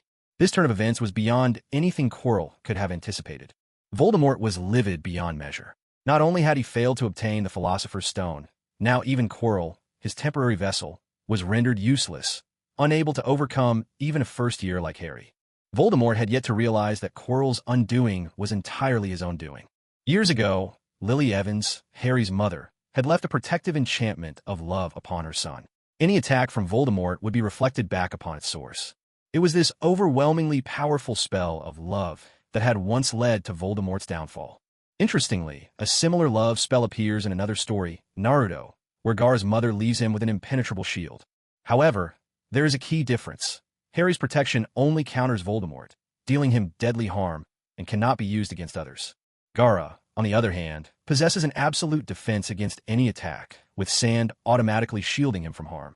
Fool! Finish off Harry Potter! Voldemort shouted, still oblivious to the true gravity of the situation, mistakenly believing Quirrell could still withstand Harry. Little did he know, once Harry's love was awakened, Quirrell's fate was sealed. Harry, acutely aware of the immense power coursing through him, rose bravely to his feet and pressed both hands directly onto Quirrell's face as the professor lunged at him. Another anguished scream rang out. The wailing was gut-wrenching, piercing the air. In no time, Professor Quirrell's entire body became like molten lava, fiery red and seething, then rapidly cooled and cracked apart until he shattered into chunks of blackened matter strewn across the floor.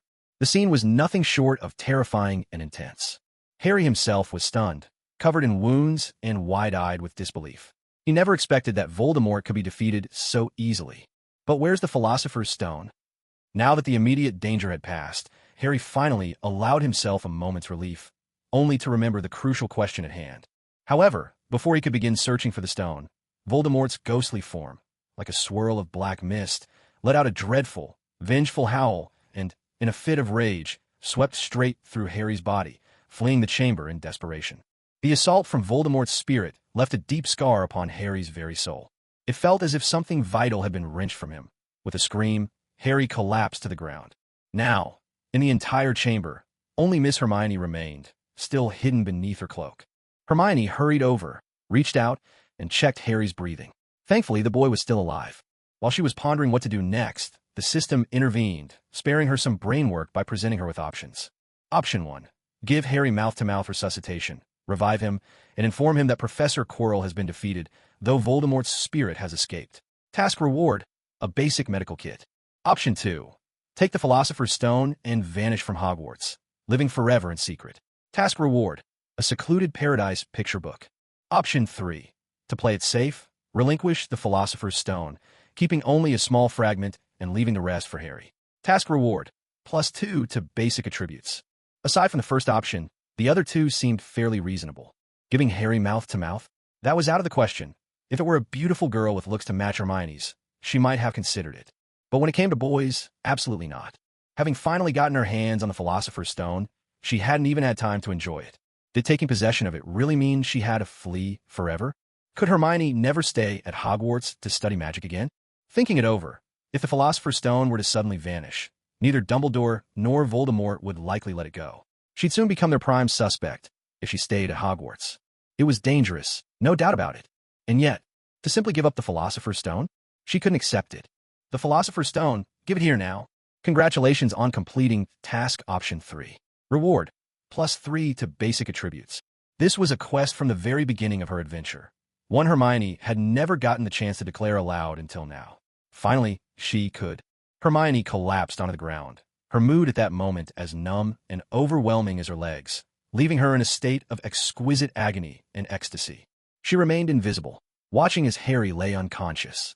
The way he had fallen was almost graceful. At least he hadn't cracked his head open.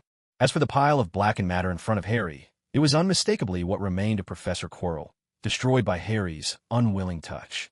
Hermione had thought she would be afraid. After all, this was the first time, since coming to this strange world, that she had seen a dead body. And such a terrible death at that. The corpse reduced to nothing but blackened earth. Yet she didn't feel fear. Perhaps what she had always dreaded were the enemies she couldn't vanquish, like Voldemort.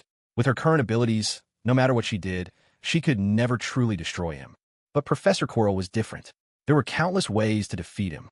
You could tell stories about it all night and still not be done. So even though he had died so horribly, Hermione didn't find it especially terrifying. At this moment, fear only held about 30% of her heart. The remaining 60% was filled with reluctance to part with the Philosopher's Stone. Hermione liked to think of herself as rational, but holding this treasure, the very source of immortality, she had to admit that greed was rising within her, seductive as the One Ring, whispering promises of power and tempting her to surrender. So many legendary heroes, how many great figures have vanished into the river of time? How many emperors and kings have sought immortality through history? Even 1,001 Tales would not exhaust those stories. Though Hermione was brilliant and wise, graceful as a swan, as beautiful as a poem, possessing a charm that could topple kingdoms and a radiance that defied description, she could not deny that her own heart was subject to mortal desires. Had the Philosopher's Stone never come into her hands, she would not now be caught in this torment. But here it was, resting in her palms, so tangible beneath her fingertips. With Voldemort's soul fled, Quirrell reduced to ashes, and Harry unconscious, Hermione was alone. If she were only a little bolder, a little more ambitious, a little more greedy, immortality would be within her grasp. And yet, in the end, caution and reason prevailed. She chose restraint, relinquishing the stone, keeping only a small corner as a keepsake. When faced with great choices, one must be content with what one has. Unchecked greed only leads to ruin. A prudent person must act with prudence. The trap of greed is often followed by destruction and eternal regret. A steady, measured life is the true path. To give up the philosopher's stone, to choose safety and the chance to continue moving in the shadows. This is the art of survival. A paradise apart from the world may seem beautiful, but in truth, it is just a form of escape, often born of helplessness. The philosopher's stone was not as hard as Hermione had imagined. It wasn't a diamond or any other indestructible gem, just an ordinary jewel that happened to look a little prettier than most. Hermione tapped it gently, and whether it was due to the system's mysterious force or pure luck, a tiny piece chipped off, barely the size of pinky nail. "Until we meet again," she whispered, reluctant to part with the stone. She placed it beside Harry, unable to shake her attachment, though she knew that in the wizarding world, detectives rarely needed to check for fingerprints. Still, out of an abundance of caution, Hermione carefully wiped the stone with a clean, damp cloth, erasing every trace of her fingerprints and scent. Only when she was sure there was no evidence left tying her to the scene did Hermione leave, perfectly satisfied. Congratulations on completing option 3. Reward, +2 base attributes. A blessing in disguise, as the old saying goes. Hermione no longer dwelled on the loss and regret of giving up the philosopher's stone. She left with a fragment barely bigger than a fingernail. Such a small piece would hardly grant immortality, but it might still have some effect. Should I just swallow it now? She wondered. But then she reconsidered. What if this little fragment contained the entire periodic table?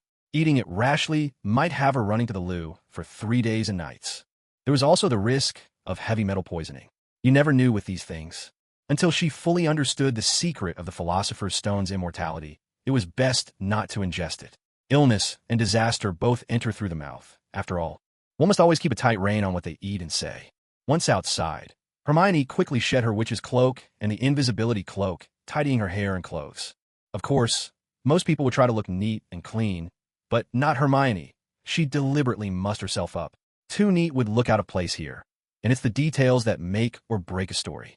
Clever Hermione Granger would never let herself get tripped up by carelessness. When everything was in order, Hermione hurried to Ron's side, pretending to tend to her unconscious friend. She praised herself in her mind. What a master of time management. Brilliant. Just then, an unexpected scene began to unfold, one never shown in the original film. Headmaster Dumbledore was still away from school. In his place, Deputy Headmistress Professor McGonagall, Professor Snape, and several other professors hurried down. The theft of the Philosopher's Stone was a major incident, and the protections here had been set up by a host of Hogwarts' best wizards. Now, every challenge had been overcome, and the giant wizard chessboard lay in utter chaos. Nearly every renowned professor at Hogwarts had rushed to the scene. What on earth happened here?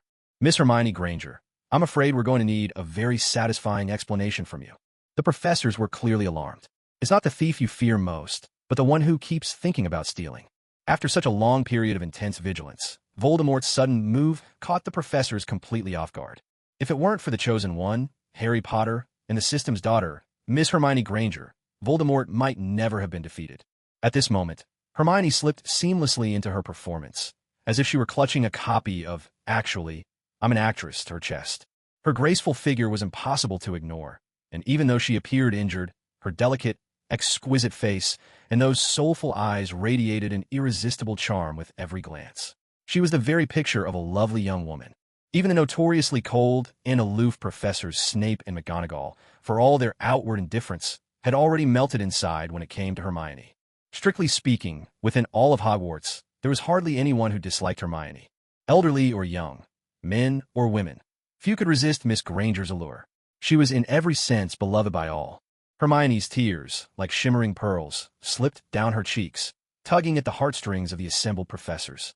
You must go and check. Harry went in a long time ago to stop Voldemort from stealing the Philosopher's Stone, and we don't know if he's alive or not, she pleaded. And Ron is hurt, too. In that moment, Hermione seemed so helpless. Even though most of the professors sensed that something was amiss, none could withstand the overwhelming force of Hermione's emotional appeal. Professor McGonagall was the first to kneel beside her, offering comfort. I may not yet understand how you discovered the Dark Lord's plans, but rest assured, we will see to this. You have nothing to fear. Professor McGonagall, Hermione's performance was masterful. The highest level of acting is when even the actor believes it's real. Professor Snape was the first to dash inside. He had been watching Professor Quirrell all year, always suspecting that Quirrell was harboring Voldemort. Yet, in spite of all his vigilance, Quirrell had still managed to slip through and reach this place. Proud and stubborn, Snape would never admit it, but he did feel a flicker of concern for Harry Potter. While it was true that he hated Harry's father, and always would, Snape had never harbored any ill will toward Harry's mother. In his own way, he cared about Harry, though his concern took forms others found difficult to understand. Most people would never accept his manner of caring. With a few incantations, the circle of flames vanished as Snape worked his magic, and the temperature in the room finally began to drop. Snape rushed forward and saw Harry lying on the ground. Not far from him was the very object that had haunted Voldemort's dreams, the Philosopher's Stone. The Philosopher's Stone truly possessed a power that could corrupt even the purest heart. After all, who could resist the promise of immortality? Nevertheless, Professor Snape managed to keep his composure. Instead of rushing to check on the Sorcerer's Stone, he went over to Harry first to see if the boy was still alive. After confirming that Harry's heartbeat was still strong, Professor Snape felt much more at ease. However, as soon as he laid eyes on Harry's face, so uncannily like his father's, a wave of inexplicable irritation welled up inside him once more. With a brisk humph, Snape swept his robes and strode away. He picked up the Sorcerer's Stone and stepped outside, handing it to Professor McGonagall. Fortunately, the stone is safe. It seems the Dark Lord has failed. Professor McGonagall accepted the priceless gem with great solemnity, letting out a quiet sigh of relief. She quickly asked, "And what about Harry Potter?" "Is not very played coldly. No idea. I saw him lying in there. Surely a great hero like him won't die so easily, will he?" Hermione, standing nearby, immediately threw herself into the scene. "Harry." Professor McGonagall quickly reached out to steady the distraught Hermione, reassuring her, "Don't worry, dear. As long as we're here, we won't let anything happen to Harry." Tears glimmered in Hermione's eyes as she nodded, the perfect image of sorrow. Their flawless performance was drawing to a close when, once again, the system couldn't resist butting in with another round of choices. Option 1. Wipe your tears and snot on Professor McGonagall, and tell her you're cold. Ask her to hold you tighter. Reward: 1 Drama Queen medal. Option 2. Wipe your tears and snot on Professor Snape, and say with feeling, "You heartless brute, why did you only just arrive? I was so scared." Reward: +2 to base stats. Option 3. Pretend to faint on the spot. Reward: 1 pack of sanitary pads. Trust the system to know exactly what a girl needs most. Admittedly, the thought of smearing snot on Professor Snape had a certain vivid appeal, but that would no doubt ruin Hermione's image as the class's little fairy. And the same went for Professor McGonagall. It just wasn't appropriate. More importantly, the lines that the system wanted her to say were simply too embarrassing for someone as reserved as Hermione. So pretending to faint it was. Hermione used magic to briefly block her own blood flow, and just like that, she collapsed in a perfectly convincing swoon. A simple trick for a top student like her. "Hermione!" Professor McGonagall scooped up the soft, limp Hermione. This child was truly a delight to hold. With great tenderness, McGonagall said, "I'll take Hermione to the infirmary first. As for the unconscious Harry Potter and Ron Weasley, I'll leave them in your care." "Don't worry, Professor McGonagall." When Hermione finally woke again, she found herself lying in a hospital bed. She opened up the system. "Congratulations on completing option 3. Reward: 1 pack of sanitary pads." Hermione's time of the month hadn't arrived yet, and besides, she knew magic and could brew her own lava drinks to soothe herself. With plenty of hot water and a spell or two, those uncomfortable days were hardly an issue for her. She could eat and drink as usual without worry. The Philosopher's Stone incident had finally come to an end, and Hermione couldn't deny a sense of relief in her heart. Even though the choices offered by her system always brought some comedic or absurd moments to the most dangerous situations, Miss Granger was never one to let her guard down. Danger was still very real in those moments. She knew she couldn't allow herself to forget about the danger just because the system's options were comical enough to make her laugh. There was something truly exhilarating about surviving a brush with death. The infirmary at Hogwarts didn't separate male and female patients. Everyone stayed together in one large ward. Still, there was no need to worry about hygiene here. For wizards, after all, there was hardly a problem that couldn't be solved with a spell. And if one spell didn't work, then 2 spells plus a little potion making would be sure to have you up and about in no time. Hermione glanced over at Ron and Harry's beds, not far away, and a satisfied smile spread across her face. Although she was careful and a little timid by nature, Hermione wasn't made of stone. The friendship she'd formed with Harry and Ron through their adventures together moved her deeply. Hermione opened her spatial ring and took out the tiny piece of Philosopher's Stone inside, no bigger than a fingernail. As expected, When Headmaster Dumbledore returned and learned that Voldemort, possessing Professor Quirrell, had tried to steal the stone, he would most likely do exactly what he did in the original story. To avoid another disaster, he would consult with Nicholas Flamel and decide to destroy the stone for good. Which meant, from that moment on, Miss Hermione Granger would be the only person in the entire wizarding world to possess the last remaining sliver of the Philosopher's Stone. She alone now held the key to immortality in the magical world. Thinking about it that way, it's actually pretty exciting. With the knowledge she currently possessed, Hermione couldn't yet unlock all the stone's secrets. She carefully tucked the fingernail-sized fragment away. Who knew? Maybe one day it would become the most important turning point in her life. After reveling in her good fortune for a little while, Hermione opened the system.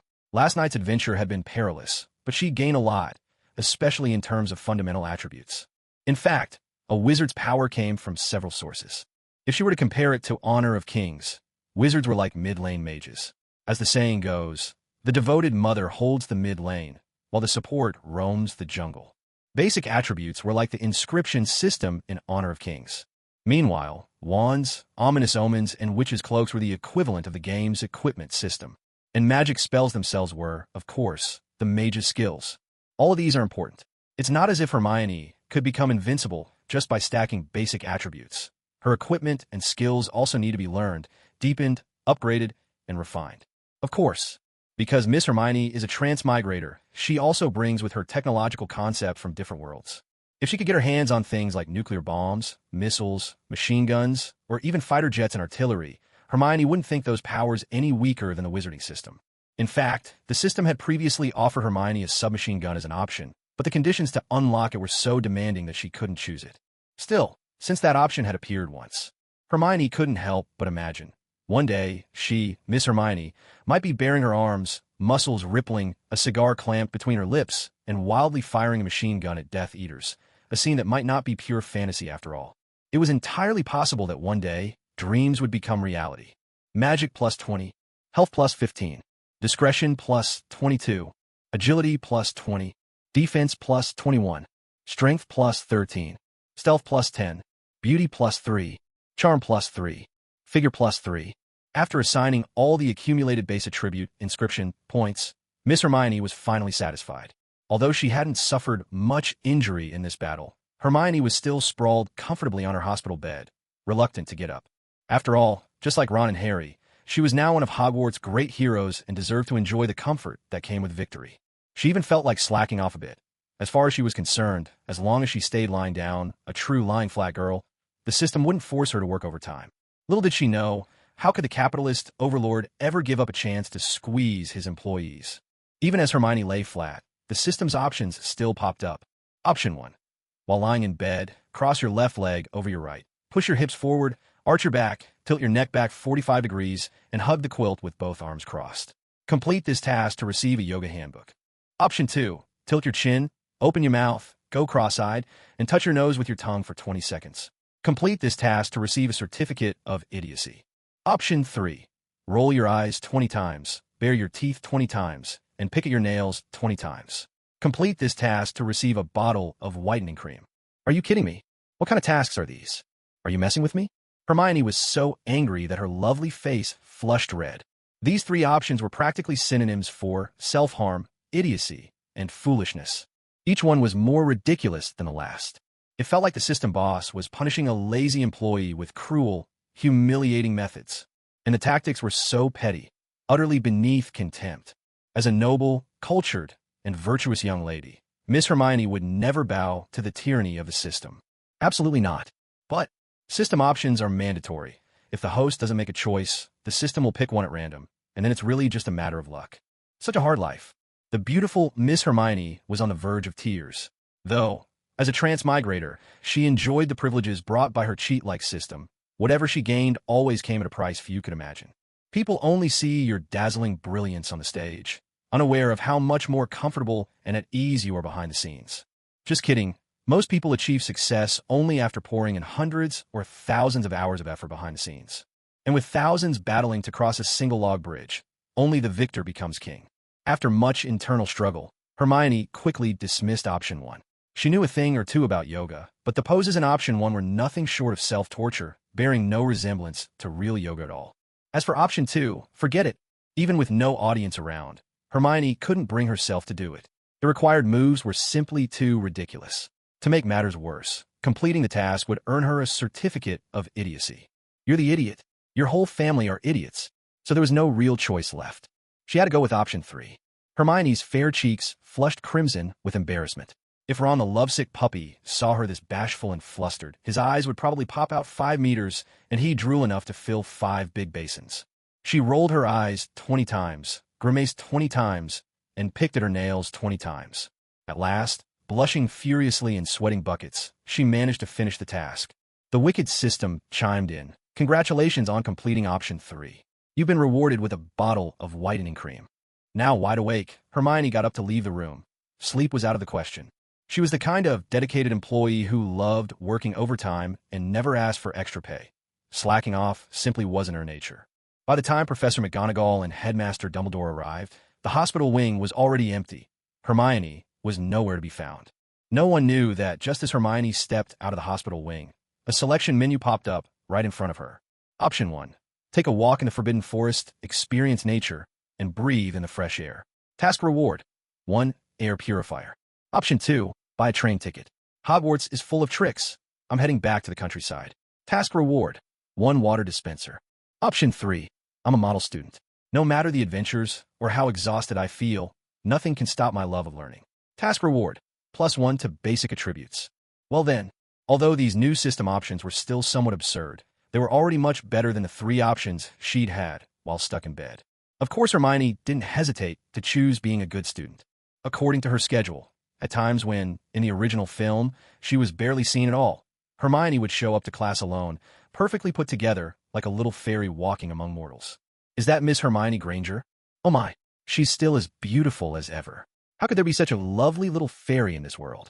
I heard that yesterday, she and Harry Potter, along with Ron and the others, once again saved Hogwarts. Why do you say once again? I'm a devoted fan of Miss Hermione's looks. I know everything about her. I even have a piece of her intimate clothing, ahem. Back at Halloween, when the troll appeared in the school, it was also the Iron Triangle, Hermione and her friends, who took care of it. I'm so envious. I wish I could spend every day with the beautiful Hermione, even if I am a girl myself. No one quite knew who had spread the story about stopping Voldemort from stealing the Philosopher's Stone last night, but one thing was certain. Hermione was truly famous now. Even though her personal attributes always listed low profile at the top, there was no stopping her from becoming the center of everyone's attention in class at this moment. And that feeling was truly uncomfortable. Hermione's system chimed in. Congratulations on completing option 3. Reward. +1 to basic attributes. At least the system's rewards offered a bit of comfort. Miss Hermione, you're my idol. Here's a gift from me. Please accept it. In the original movie, since Harry was the protagonist, after he defeated Voldemort and woke up in the hospital wing, his bedside was piled high with snacks given by admiring classmates. Of course, it was also possible that the professors, thankful for Harry's outstanding contributions to the school, had sent him those gifts under the students' names. But Ron and Hermione never received quite that level of attention. Here, however, Hermione's beauty, her wonderful personality, and her charm made her beloved by all. If she'd simply stayed quietly in her hospital bed, perhaps she wouldn't have been on everyone's mind. But now that she was up and about, of course she drew the focus of her classmates. Thank you very much, Hermione replied. She accepted the gift with a poise and grace that left no room for criticism. During class, Headmaster Dumbledore arrived with Professor McGonagall. They stood outside the window, not entering the room. It was clear that both of their gazes rested on Hermione. Dumbledore sighed with admiration. Miss Granger is truly the most passionate learner I've ever seen. Professor McGonagall's nose tingled with emotion, though the original films might not have shown it so clearly. In truth, Professor McGonagall always had a special fondness for students like Hermione, clever, hardworking, and truly devoted to their studies. As the head of Gryffindor House and deputy headmistress of Hogwarts, Professor McGonagall was always fair and impartial. Yet when it came to the students she favored, she was never stingy with her affection. She had even dipped in her own pocket to anonymously send Harry a Nimbus 2000 during the Quidditch match. As for Hermione, Professor McGonagall privately held the brightest hopes for this remarkable young witch. This child is so thoughtful, it's almost heartbreaking, Professor McGonagall sighed with feeling. Dumbledore said, well, by now Harry and Ron must be waking up. Why don't we go check on them? Perhaps Dumbledore thought that, as the headmaster and deputy headmistress, both standing outside a classroom window, might draw too much attention. After their quick visit to see the studious Hermione, it would be time to move on. Professor McGonagall nodded in agreement. Hermione was diligent and determined, her setbacks only fueling her resolve. Though she possessed the essential golden finger system that every traveler between worlds seemed to have, she never let herself grow complacent. Take last night, for example. When faced with Voldemort, she hadn't even dared to lift her wand. It was proof she still had a long way to go. She would have to keep learning and improving. After class, as Hermione was packing up to leave, the ever-annoying Malfoy appeared. Malfoy was never one to go anywhere alone. He was adept at leveraging his status to gather a clique, always flanked by two henchmen, projecting an air of superiority wherever he walked. Malfoy, with his handsome features and a complex look in his eyes, gazed at the girl he secretly admired. "Miss Granger, is what happened last night really true?" Malfoy asked. He was struggling to contain his anger. Lately, he had been treating Miss Granger with unusual gentleness. Was it just like that song lyric? Did I give you too much freedom, only for you to feel lonelier and fall into the whirlpool of feelings? Why did Hermione always end up entangled with those infuriating Gryffindors, Harry and Ron? Time and again, it was as if she were deliberately testing the limits of Malfoy's patience. Hermione didn't need to waste a second thinking, because her system was already flashing new options. Option 1. Who wants to be your goddess? You insist on putting me on a pedestal, but when you see who I really am, you can't accept it. You are honestly exhausting. Complete this and receive a book of awkward love lines. Option 2. Get lost. Complete this and receive a copy of 300 Tang poems. Option 3. Want me to stay away from Harry and Ron? No way. They're my brothers in arms, my dearest friends. You'd have to pay extra. Signed, Miss Surcharge. Complete this and receive a spring blade dagger. Unbelievable. Miss Surcharge? Hermione was utterly speechless. The system had clearly anticipated Malfoy's intentions before he'd even spoken. Get lost. Hermione couldn't be bothered to say anything more to Malfoy. Normally, she avoided outright confrontation, but today, with only these three options, there was no way she was going to recite awkward love lines or play the part of Miss Surcharge. Malfoy was clearly stunned. When had any student ever dared to speak to him like that? Hermione, you must apologize to me right now, or you'll regret it. Malfoy was obviously furious, his embarrassment turning quickly to anger. This instantly reminded Hermione of the plot from the second movie. In the original film, Malfoy had completely humiliated her for being Muggle-born. Could it be that falling out with Malfoy here was just setting the stage for the next part of the story? Congratulations on completing option 2. Reward: 300 Tang poems. Hurry up and get out of my way. Stop bothering me. Now that the task was done, Hermione didn't mind saying a few more words. Fine. Hermione, it seems you really have changed. I won't let this go. Malfoy looked around at the other students. He'd always had things go his way, but all year long, Hermione had never given in or followed him around like the others. This made Malfoy feel utterly humiliated. Just as Malfoy was losing his temper and his relationship with Hermione was falling apart in full view, Hermione's system brought up a new set of options. Option 1. Eyes brimming with tears, plead with Malfoy passionately. It was my fault. I shouldn't have talked back to you, young Master Malfoy. Please punish me. Reward: The Legend of Jean Huan, Season 1. Option 2. Get lost. Just seeing you is annoying. Reward: +1 to basic attributes. Option 3. Time to show your true strength. Sneak up and ambush Malfoy. No one can threaten me. Reward: 1 foldable stool. Even the most patient person can only take so much. Malfoy really thought too highly of himself. Did he really believe she was the same Hermione from the original story, the one anyone could push around? In the original, Hermione was a top student, but even Ron could make her cry more than once.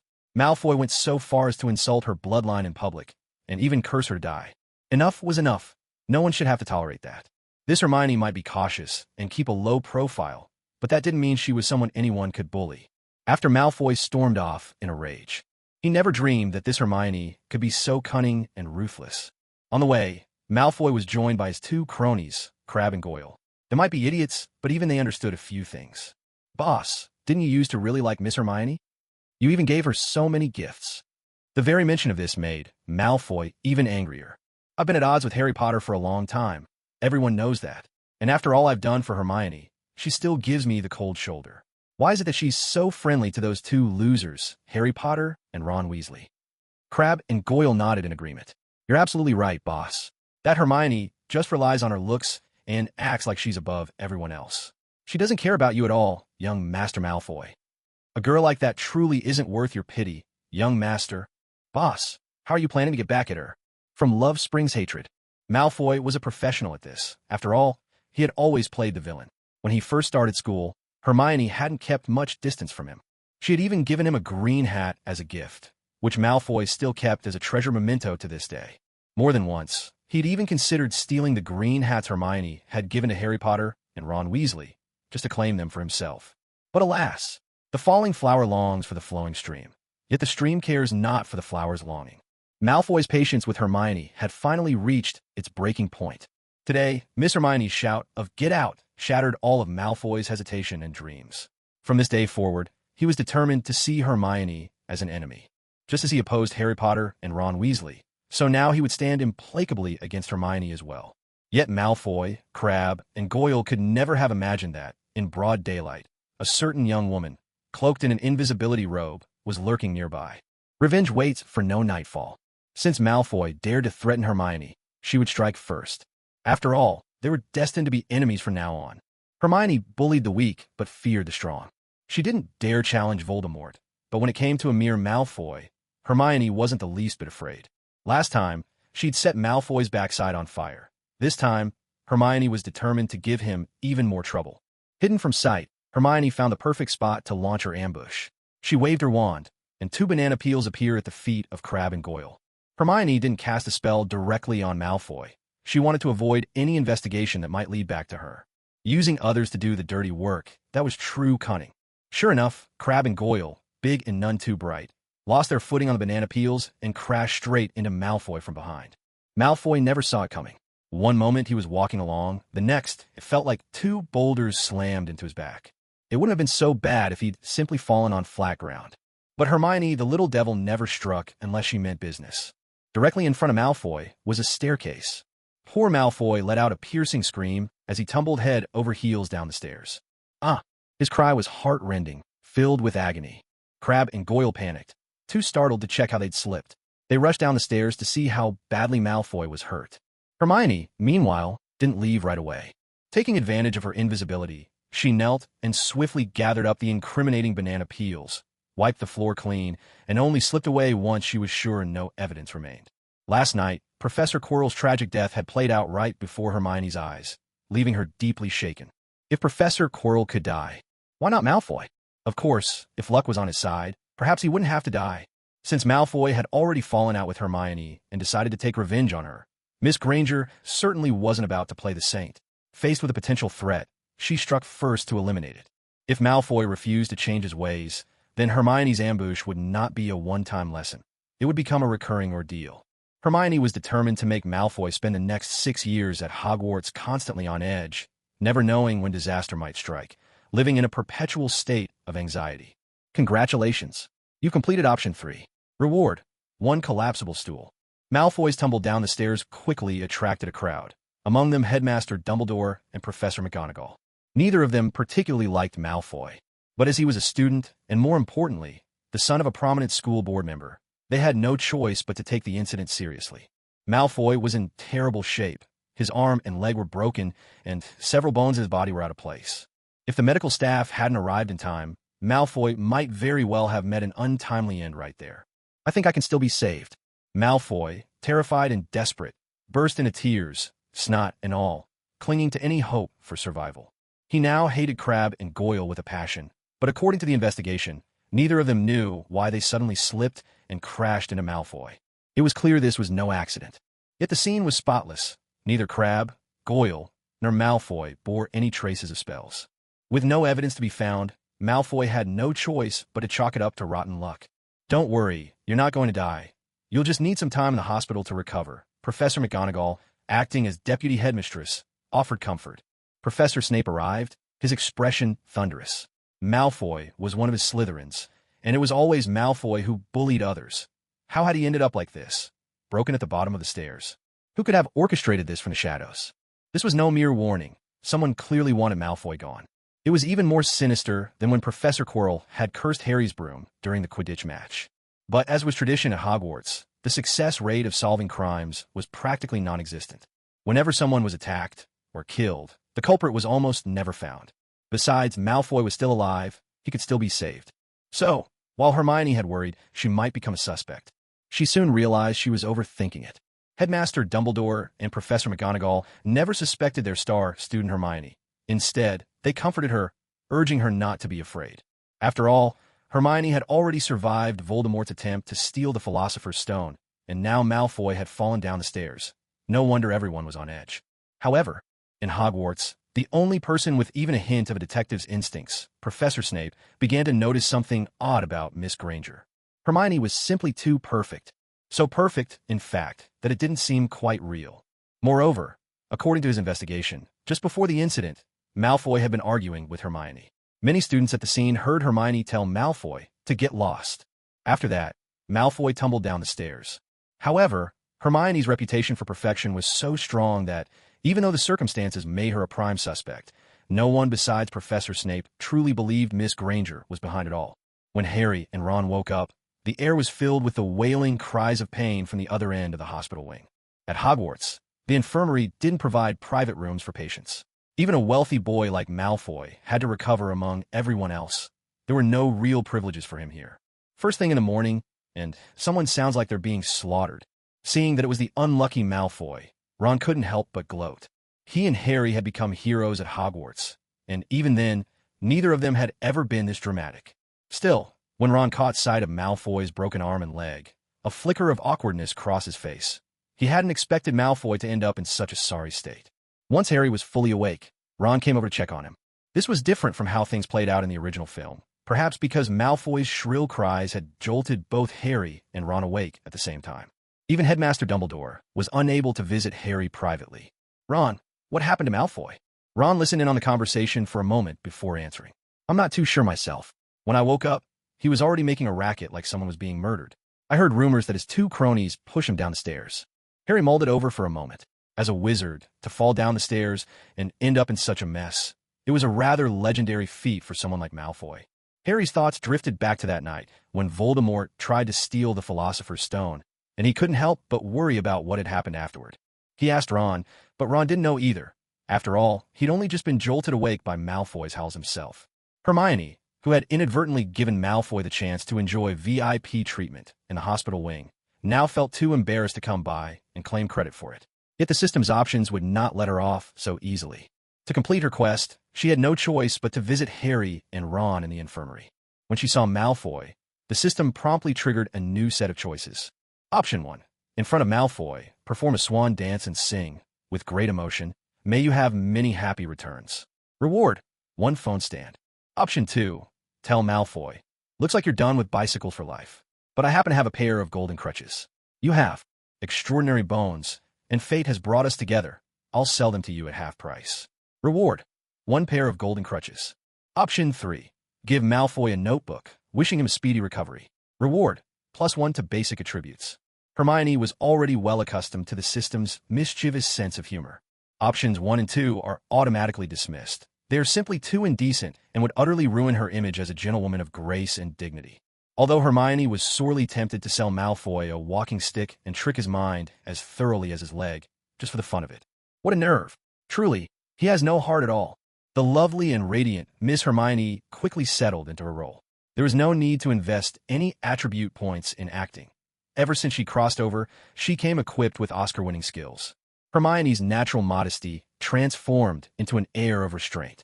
She walked forward with measured steps. Though still young, she carried herself with calm strength, never a hint of pretense. Her beauty was far more than skin deep. She inspired a deeper admiration, one that stirred the heart profoundly. All the boys who had come to visit Malfoy watched Miss Hermione, and tears uncontrollably welled up at the corners of their eyes. Malfoy, who had been howling in pain just moments before, instantly felt all sensation numbed when he saw the miracle cure that was Miss Hermione arrive. It was as if his broken arm no longer hurt, and his injured leg felt nothing at all. His heart was a tangled mess, stuffed with a wild jumble of emotions.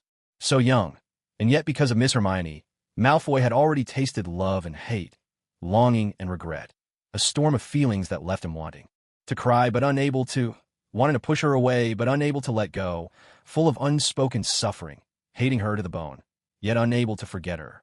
I'm truly sorry for what you've gone through. This is for you. I hope you recover soon.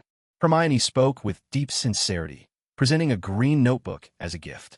She had grabbed it at random, never expecting it would turn out to be green.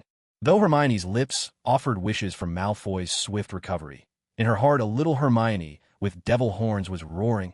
If you dare threaten me again, Malfoy, your paralysis package will automatically renew. Malfoy felt utterly conflicted. He hated Hermione.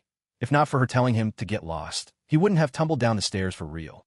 Now, in such a sorry state, he really wanted to open Hermione's gift, hurl some insults at her, and tell her to get lost himself. Unfortunately, Malfoy's arm was broken, and he couldn't do any of that. Malfoy wasn't stupid. He knew Hermione hadn't come to visit him out of concern. It must have something to do with Ron and Harry across the way. If you're not welcoming me, then I'll go. Hermione's acting was impeccable. She was starting to think she could open an acting workshop over the summer and make a tidy profit. Wait, Malfoy couldn't help himself in the end. He had sworn that he would make Hermione pay, that from now on he would only hate her, never love her. But a man's vow is like a puff of wind, gone in a moment, especially when the girl he fancies throws him the least bit of attention, and all his resolve melts away. Even Malfoy found himself powerless before the enchanting Miss Hermione. As the saying goes, kingdoms fall and wars are waged, all for a beauty smile. Did you really come to see me out of genuine concern? Malfoy forgot about his pain, for when he looked at Hermione, his heart ached even more. Though he was just a minor antagonist with limited appearances, his feelings for Hermione over the past year had been nothing but genuine. Even children, when they care deeply, do so with all their heart. Just as Miss Granger was about to reply, the system options popped up before her. Option 1. Silly little boy, what are you thinking? With your sorry state. Do you really think I came to see you out of genuine concern? It's all just a show, get it? If you don't, go look it up in the dictionary. Mission reward. 1 drone. Option 2. How could you doubt me? My sincerity is clear as day, witnessed by heaven and earth, sun and moon.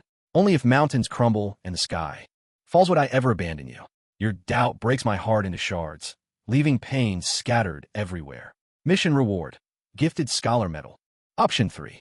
If you don't like my gift, I could take it back. Mission reward. +1 to basic attributes. Option 1 was exactly her style, so satisfying. But it wasn't something Hermione could say in front of everyone. Option 2 gave Hermione goosebumps just reading it. It was so cringe-worthy, she felt uncomfortable for a long time. There was no way Miss Granger would ever say something like that to a boy, not in this lifetime. Option 3 was at least somewhat normal.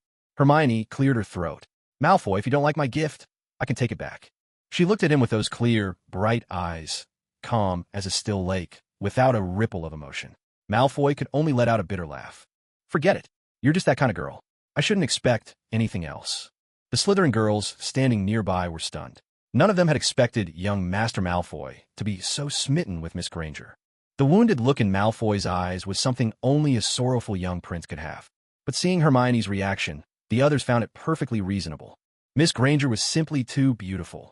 If she were to easily get along with any boy, she would lose that goddess-like aura. Even Malfoy, in everyone's eyes, couldn't compare to a single crystal-clear strand of Miss Granger's hair. Take care of your injury. I'm going to visit my other 2 friends now. She knew perfectly well that Malfoy and Harry and Ron were sworn enemies, so Hermione spoke bluntly. After all, they were all in the infirmary together. Even if Hermione wanted to hide it, there was no way to keep it a secret. She couldn't very well throw on an invisibility cloak just to see Harry and Ron. Malfoy gave a bitter smile. Looking at himself, wounded as he was, he suddenly felt like letting go. He had always hoped Miss Granger would stand by his side, believing the world to be black and white, that she could only be friend or foe, nothing in between. But now, for the first time, Malfoy was willing to compromise. Let Hermione do as she pleases. As long as she's still willing to speak to Malfoy, still willing to smile at him, still willing to look at him with those beautiful, gem-like eyes, even if she's carrying someone else's child. What does it really matter? I still love her. It wasn't the first day that Malfoy found himself captivated by the beautiful Miss Hermione. As upright men, Harry and Ron couldn't say they felt entirely comfortable about it. But neither Harry nor Ron had ever forced Hermione to stay away from Malfoy, and that showed the breadth of their hearts. In comparison, Malfoy's possessiveness seemed rather petty and narrow-minded. Are you both all right? Beautiful women often have many faces, not out of calculation, but simply because, like blossoms drawing many admirers, they naturally show different sides to different people. When tired or weary, it's hard to keep up the mask, and those many faces emerge. Just a moment ago, when she was with Malfoy, even though Hermione put on an act, the sense of distance she held was obvious. But now, facing Harry and Ron, she was completely different. Though Hermione, ever cautious, had tried in subtle ways to keep her distance from Harry and Ron, after more than a year together, it was impossible for hearts of flesh and blood to remain indifferent. What's more, Hermione's maturity and intelligence had rubbed off on Harry and Ron, making them more thoughtful and teaching them to get along. "We're fine." Harry and Ron exchanged a glance. Ron's heart began to race as Hermione approached. The clean scent of her dress, the gentle fragrance of a young girl, even the sweet aroma of her hair, all of it made Ron, the hopeless admirer, turn bright red. He twisted his fingers together, staring at Hermione, and yet not quite daring to meet her eyes. "When I woke up, Hermione, I was worried about you. She was just so beautiful, so stunning." Ron couldn't come up with enough words to describe her. He felt that every extra glance at Hermione made his heart melt, as if it were soaking in a jar of honey. Hermione smiled and said, "Of the three of us, I was the least hurt, so I woke up the next day. I figured by now you two would be waking up as well. So I came to check on you." Ron replied with feeling, "Hermione, you're wonderful." He looked at her soft, fair hand and longed to hold it, to express what he felt inside. But he didn't dare. After coming through danger and seeing her for the first time again, Ron didn't want to risk making her upset. Harry, meanwhile, found that Ron had already said everything he wanted to say. So he skipped the warm words and went straight to the point. "By the way, Hermione, after I passed out, what happened with the Philosopher's Stone? Was Voldemort defeated?" At this moment, Harry still didn't know about the Horcruxes, or that Voldemort was not so easily destroyed. If Voldemort were really that easy to get rid of, would Hermione be so cautious?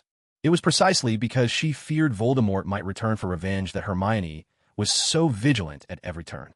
Although Hermione had more or less guessed the truth, she now spoke in character, saying, "I'm not entirely sure." Later, Professor McGonagall and Professor Snape both arrived. "The matter of the Philosopher's Stone should be handled properly now, I suppose." Hermione thought about the tiny piece, no bigger than a fingernail, she still kept in her space ring, wondering if she might one day use this treasure to achieve immortality. When Hermione suddenly mentioned Professor Snape, both Ron and Harry looked a bit awkward. Come to think of it, it really was a mistake for us to suspect Professor Snape from the start. Harry proceeded to tell Hermione and Ron everything that had happened when he encountered Professor Quirrell, including how Voldemort had been hiding on the back of Quirrell's head. Of course, Hermione knew all about it. She'd been right there, crouched in the corner, witnessing everything as it unfolded. Still, at this moment, she had to put on a convincing show of surprise. Meanwhile, the system's options, ever eager for a bit of excitement, popped up again. Option 1. Wow, that's intense. Professor Quirrell was really digging his own grave. Complete this task to earn a full collection of Chinese idioms. Option 2. Who would have thought Professor Quirrell was that kind of person? You really can't judge a book by its cover. Complete this task to earn a shaving razor. Option 3. Seems we really were too young and ended up misunderstanding Professor Snape. Still, that doesn't make him a good person. Complete this task to gain +1 to your basic attributes. Clearly, these options were geared towards throwing more shade at Professor Snape. Hermione said bluntly, "So that's how it was. Looks like we were just too young and ended up misjudging Professor Snape. Still, that doesn't mean he's a good person." Harry glanced at Hermione, thinking to himself, "You were the one who misled us in the first place." Ron quickly chimed in, "I think Hermione's right. It wasn't our fault for suspecting Professor Snape. He's always making trouble for us. That's on him." Immediately, Hermione's system sent her a prompt. "Congratulations, you've completed option 3. Reward, +1 to basic attributes." Hermione broke into a smile. Ron noticed Hermione's smile and, misunderstanding the reason, felt a secret joy, thinking he'd pleased their goddess with his quick thinking. As for Professor Snape's reputation, who really cared? After chatting a while longer, Hermione, Ron, and Harry got up and left. Hermione, generous as ever, left Harry and Ron with plenty of snacks.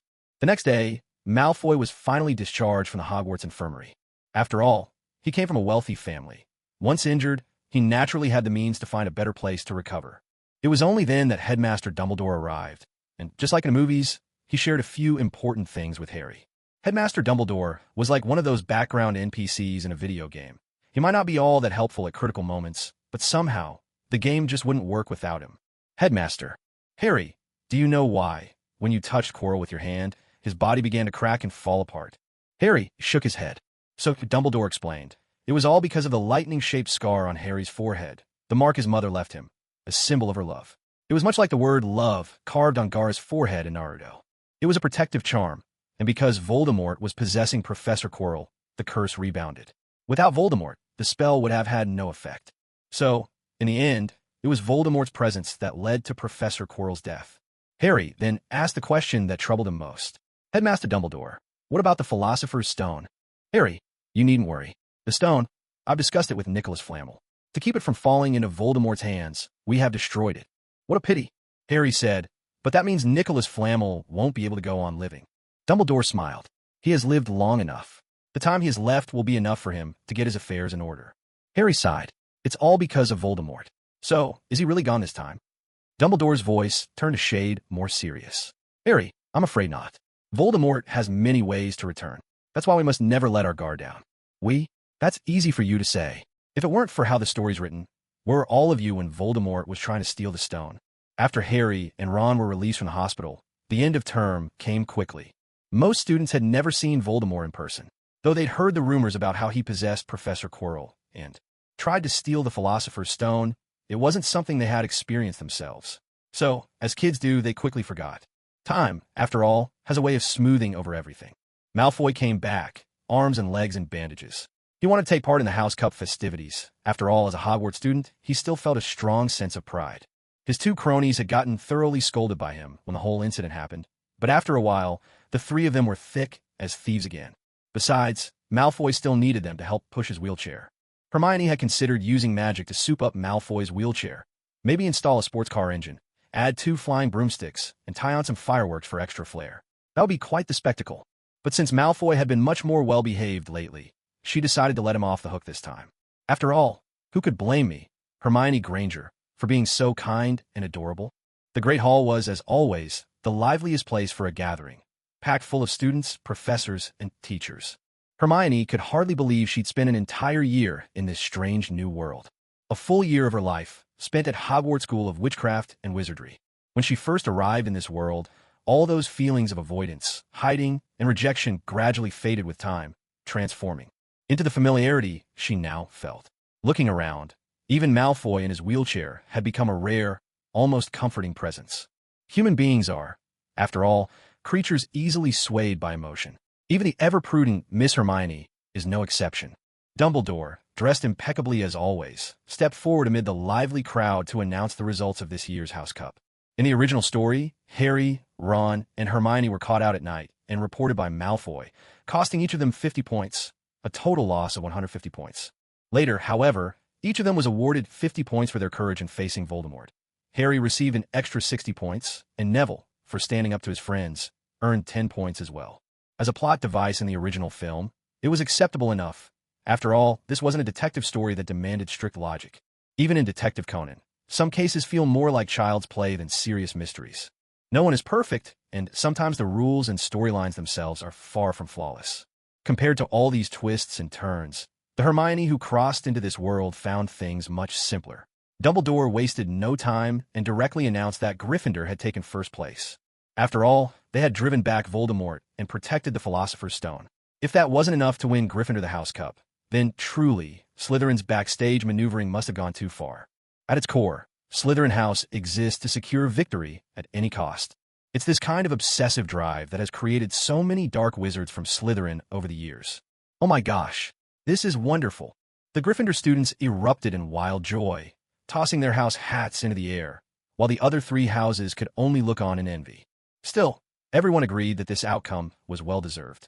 With a little hero like Harry Potter in their midst, it would be hard for Gryffindor to lose. In the original film, the camera lingered on Harry, Ron, Hermione, and their friends. Here, Hermione's gaze drifted toward the upper-year Gryffindors who were about to graduate. After this graduation House Cup, these students would leave Hogwarts for good, setting out to make their own way in the world. They were the true protagonists of Hogwarts, because by this time next year, their familiar faces would be gone from these halls. There was a bittersweet feeling, like the one she remembered from her own high school graduation back in the real world, promises to remain friends forever. But after graduation, everyone goes their separate ways, and from then on, they become strangers traveling different roads. Having only just graduated from high school before she crossed over, Lin Xingyun had yet to experience the bittersweetness of finishing university. A life. It always leaves one sighing in wonder. This fleeting life, we are all destined, in the end, to let go of everything. Hermione, What are you looking at? Ron had been faithfully devoted for over a year, his affections reserved for Hermione alone, a loyalty that could almost be called dogged. If someone were to make a documentary series dedicated just to him, it might well be titled Hachiko, the Loyal Companion. Hermione quickly masked her emotions. Her bright, expressive eyes were cast down just a touch before she smiled and said warmly, "Oh, it's nothing. Congratulations, Ron. You've finished your first year." Looking at Hermione's breathtakingly beautiful face, Ron felt his heart race. Flushing from ear to ear, he replied, Thank you, Hermione. Congratulations to you too, on your graduation. And Harry, congratulations on graduating as well." At the staff table, Professor Dumbledore had finished speaking, and now the students below could finally relax, chatting freely and enjoying their feast. From across the hall, Malfoy sat in his wheelchair at the Slytherin table, casting a distant glance toward Miss Granger. Once, he had believed he was the only one in Hermione's world. To him, Hermione was like the most exquisite little mermaid in the family aquarium. But as it turned out, she was surrounded by a vast ocean, while Malfoy was merely a small shark darting through its waters. He'd thought his status as a shark would give him an edge over Hermione, but in the face of the boundless sea, what could a little shark like him truly achieve? This unrequited love had matured Malfoy significantly over the past year. As the saying goes, if you want to get by in life, sometimes you have to accept a little humiliation. There was a time when just seeing Hermione speak a few words more to Harry or Ron would make Malfoy's chest swell with fury. But now, he was tired, he was hurting, and though he wanted to let go, he simply couldn't. As long as Hermione was willing to look his way, or exchange a few words with him, even if one day she divorced, brought children, and had a string of ex-husbands 10, 20, maybe even 100, I still can't let her go. Of course, Malfoy was a wealthy heir, not bad-looking, and while his arrogance might put some people off, there were always girls who found that sort of thing appealing. After all, many dreamed of being the girlfriend of the top dog. So even as he sat in a wheelchair at the Slytherin table, Malfoy was still surrounded by girls eager to win his favor. Such a scene would never have appeared in the original films. As the night wore on and the wine and dishes were enjoyed to the fullest, the restless students began to grow impatient with just sitting at their tables. The boldest among them even made their way over to toast with Headmaster Dumbledore himself. Most of these were graduating students, who knew they wouldn't be returning to Hogwarts next year. If they didn't toast him now, the next time might well be at his grave. Dumbledore, never one for stuffiness or severity, understood the hearts of graduates and was happy to indulge them a bit. A few rather dashing upperclassmen even approached Miss Granger. Despite the age gap, the sheer radiance and beauty of Hermione left these senior boys blushing like schoolchildren. He chuckled awkwardly, trying to cover up his embarrassment. "What a pity, the beautiful Miss Granger. I had hoped to spend a few more years with you at Hogwarts, but alas, I'm graduating this year. I really wish I could watch you grow up faster. The day you come of age, I promise I'll come back to pursue you." A heartfelt confession. He would wait for her to grow up. As expected, Hermione's system options popped up with a dialogue box. Option 1. Why don't you take a good look at yourself? By the time I'm old and have lost all my teeth, you still wouldn't stand a chance. Complete the task to earn a sarcastic medal. Option 2. You're very handsome, but you'll find someone even better. Don't worry about me. I'm still young and need to focus on my studies. Complete the task to earn a good guy card medal. Option 3. Her eyes sparkled like starlight. The one I'm waiting for is a true hero. One day, he'll come for me clad in golden armor, riding a cloud of 7 colors. Complete the task to gain +1 to basic attributes. Hermione felt that today was a rare, joyful day. Over the past year, this graduating senior had shown her much kindness. Though not quite attentive to her every need, his thoughtful gestures had been truly heartwarming. So Hermione chose option 3 and replied, "The one I'm waiting for is a true hero. One day, he'll come for me clad in golden armor, riding a cloud of 7 colors. So, tell me, will you be my hero?" As she delivered this romantic line, Hermione's large eyes shone with starlight, and her graceful figure seemed to radiate a gentle glow. The graduating seniors nearby were all left in stunned admiration. Ron, standing off to the side, felt his heart skip a beat. Even Harry, usually oblivious, couldn't help but be dazzled for a moment. Malfoy, the wheelchair-bound boy who barely registered the scene, could only sigh inwardly. "Sister, please keep an eye on your own pond. I'm about to get pushed out. Congratulations. You have completed option 3. Basic attribute +1. Hermione lifted her drink, clinked glasses with the senior, and said with a smile, "I wish you a brilliant future and hope all your dreams come true after graduation." The graduating students were overjoyed utterly charmed by this beautiful and sweet school bell. And we wish you, Hermione, to become even more beautiful and achieve even greater academic success. Graduation season, sadness, joy, excitement, and loneliness. All kinds of emotions intertwined in the air. Some girls had quietly nursed a crush on a boy from the neighboring class for years, but never dared speak up. Tonight's graduation house cup was perhaps their last chance. Their hearts raced, hands fumbled, but in the end, they only dared to steal a glance or two, lacking the courage to say more. Some seniors had once been in a whirlwind romance, only to break up last year. Now, at this graduation, seeing her again brought a sudden, inexplicable ache to the heart. Oh no, is this a heart attack? There were also the lucky couples, planning to get married right after graduation. They even joked about inviting Headmaster Dumbledore and Deputy Headmistress McGonagall to their wedding. As for Professor Snape, the perennial bachelor, it was best to leave him out. Inviting him would only bring bad luck. Of course, youth should not be defined solely by love, heartbreak, and unrequited affection. There is also ambition, dreams, and a future to look forward to. Everyone in life has their own opportunities. Of course, there are some students who are like stones in the restroom, stubborn and unpleasant. For them, simply surviving is a blessing in itself, and they dare not wish for a glorious future. Then there are those who find fame early, surrounded by admirers, seemingly born to win at life. Some students have already shown remarkable talent, gathering friends to form teams, and have begun to make their mark in the world. Though this is a world of magic, a niche culture compared to the outside. In truth, human emotions are universal. Strip away the magical elements, and most students' aspirations, backgrounds, and talents are not so different from those of muggles in the outside world. The next morning, Hermione awoke from her bed to find that the entire Hogwarts seemed to have suddenly quieted down. Outside the window, the familiar scenery greeted her. Even the breeze carried with it a scent she recognized so well. Yet, Hogwarts is like an ancient fortress. It stands unchanged while students come and go like a flowing stream. Gift-giving is a cherished tradition at Hogwarts, and last night, Hermione received another pile of presents. To her surprise, not only did she get gifts from the boys she expected, but also from quite a few girls. It seemed Miss Granger's beauty and charm had truly captivated everyone, regardless of gender. Even her fellow students, both older and younger, could not resist the allure of Hermione's smile. A smile that could outshine the finest beauties and leave the entire school in awe. But Hermione was never one to accept without giving back. As long as she knew who had given her a present, she would always return the gesture. Even the wheelchair-bound Malfoy received several packs of spicy snacks in various flavors from her. Hogwarts had reserved a train to send all the students home for the break, waiting for the next term to begin. This time, not even Hermione could find an excuse to stay behind. Early that morning, Hermione triggered several system task options. Fortunately, it seemed the system was still half asleep.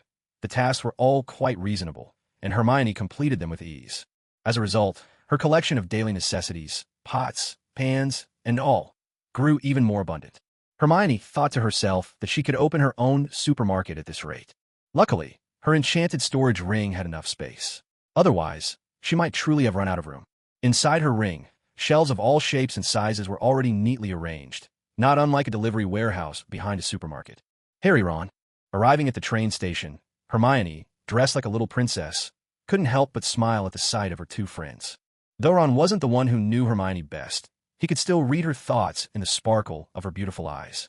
Ron grabbed the green hat on his head, pointed to the matching one on Harry's, and laughed. Harry and I decided that things should come full circle. When we arrived, you gave us these fresh, leafy green hats, so when we leave, we ought to wear them too. Before Hermione, the system popped up a new set of options. Option 1. Not bad at all. I suggest you keep wearing these right up until next semester. Complete this task, and you'll be rewarded with a bag of pickled bamboo shoots and mangosteen. Option 2. I also have matching green pants, a green t-shirt, and a green coat. Would you like them? Complete this task for a reward. 1 green diamond. Option 3. You're all behind the times. The latest trend is the Emperor's new clothes. Come on, put them on and strut down the street like a real rebel. You'll be the brightest star wherever you go. Complete this task to gain +1 to your basic attributes. Alright then. Option 3 is packed with the most laughs and has the most vivid imagery. Harry and Ron strutting around in the Emperor's new clothes, bags tucked under their arms, cigarettes dangling from their lips, swaggering down the street with that rough-and-tumble air. The scene is so outrageous, you almost can't bear to watch.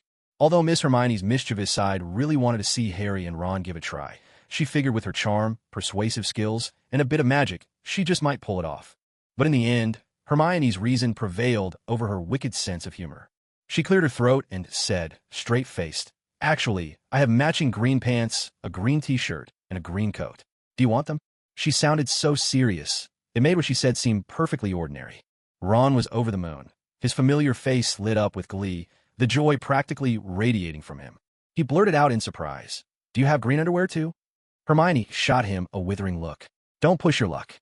Ron grinned sheepishly, realizing he'd gotten a little carried away by his excitement. Only Harry couldn't shake the feeling that, beneath this seemingly normal conversation, something just wasn't quite right. Hermione retrieved from her space ring a set of green clothes she'd been saving for a long time.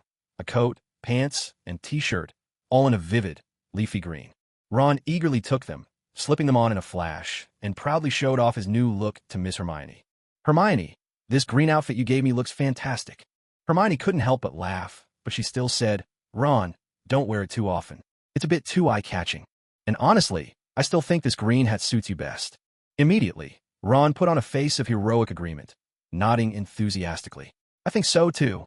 After all, this green hat is the very first gift you ever gave me, Hermione. It's precious, a real keepsake. Congratulations, you've completed option 2. Your reward, 1 green diamond." Harry took the green outfit, but didn't put it on. Just then, Hagrid walked over, towering above them as always, making everyone else look like children in comparison. Of course, Hagrid had come to say goodbye to Harry, but when he caught sight of Ron decked out in such a dazzling, blinding green, he couldn't help but exclaim, "Oh, Ron, that outfit is truly something else." Ron spun around in delight and exclaimed, "Hagrid, this is the green outfit Hermione gave me. I'm so happy."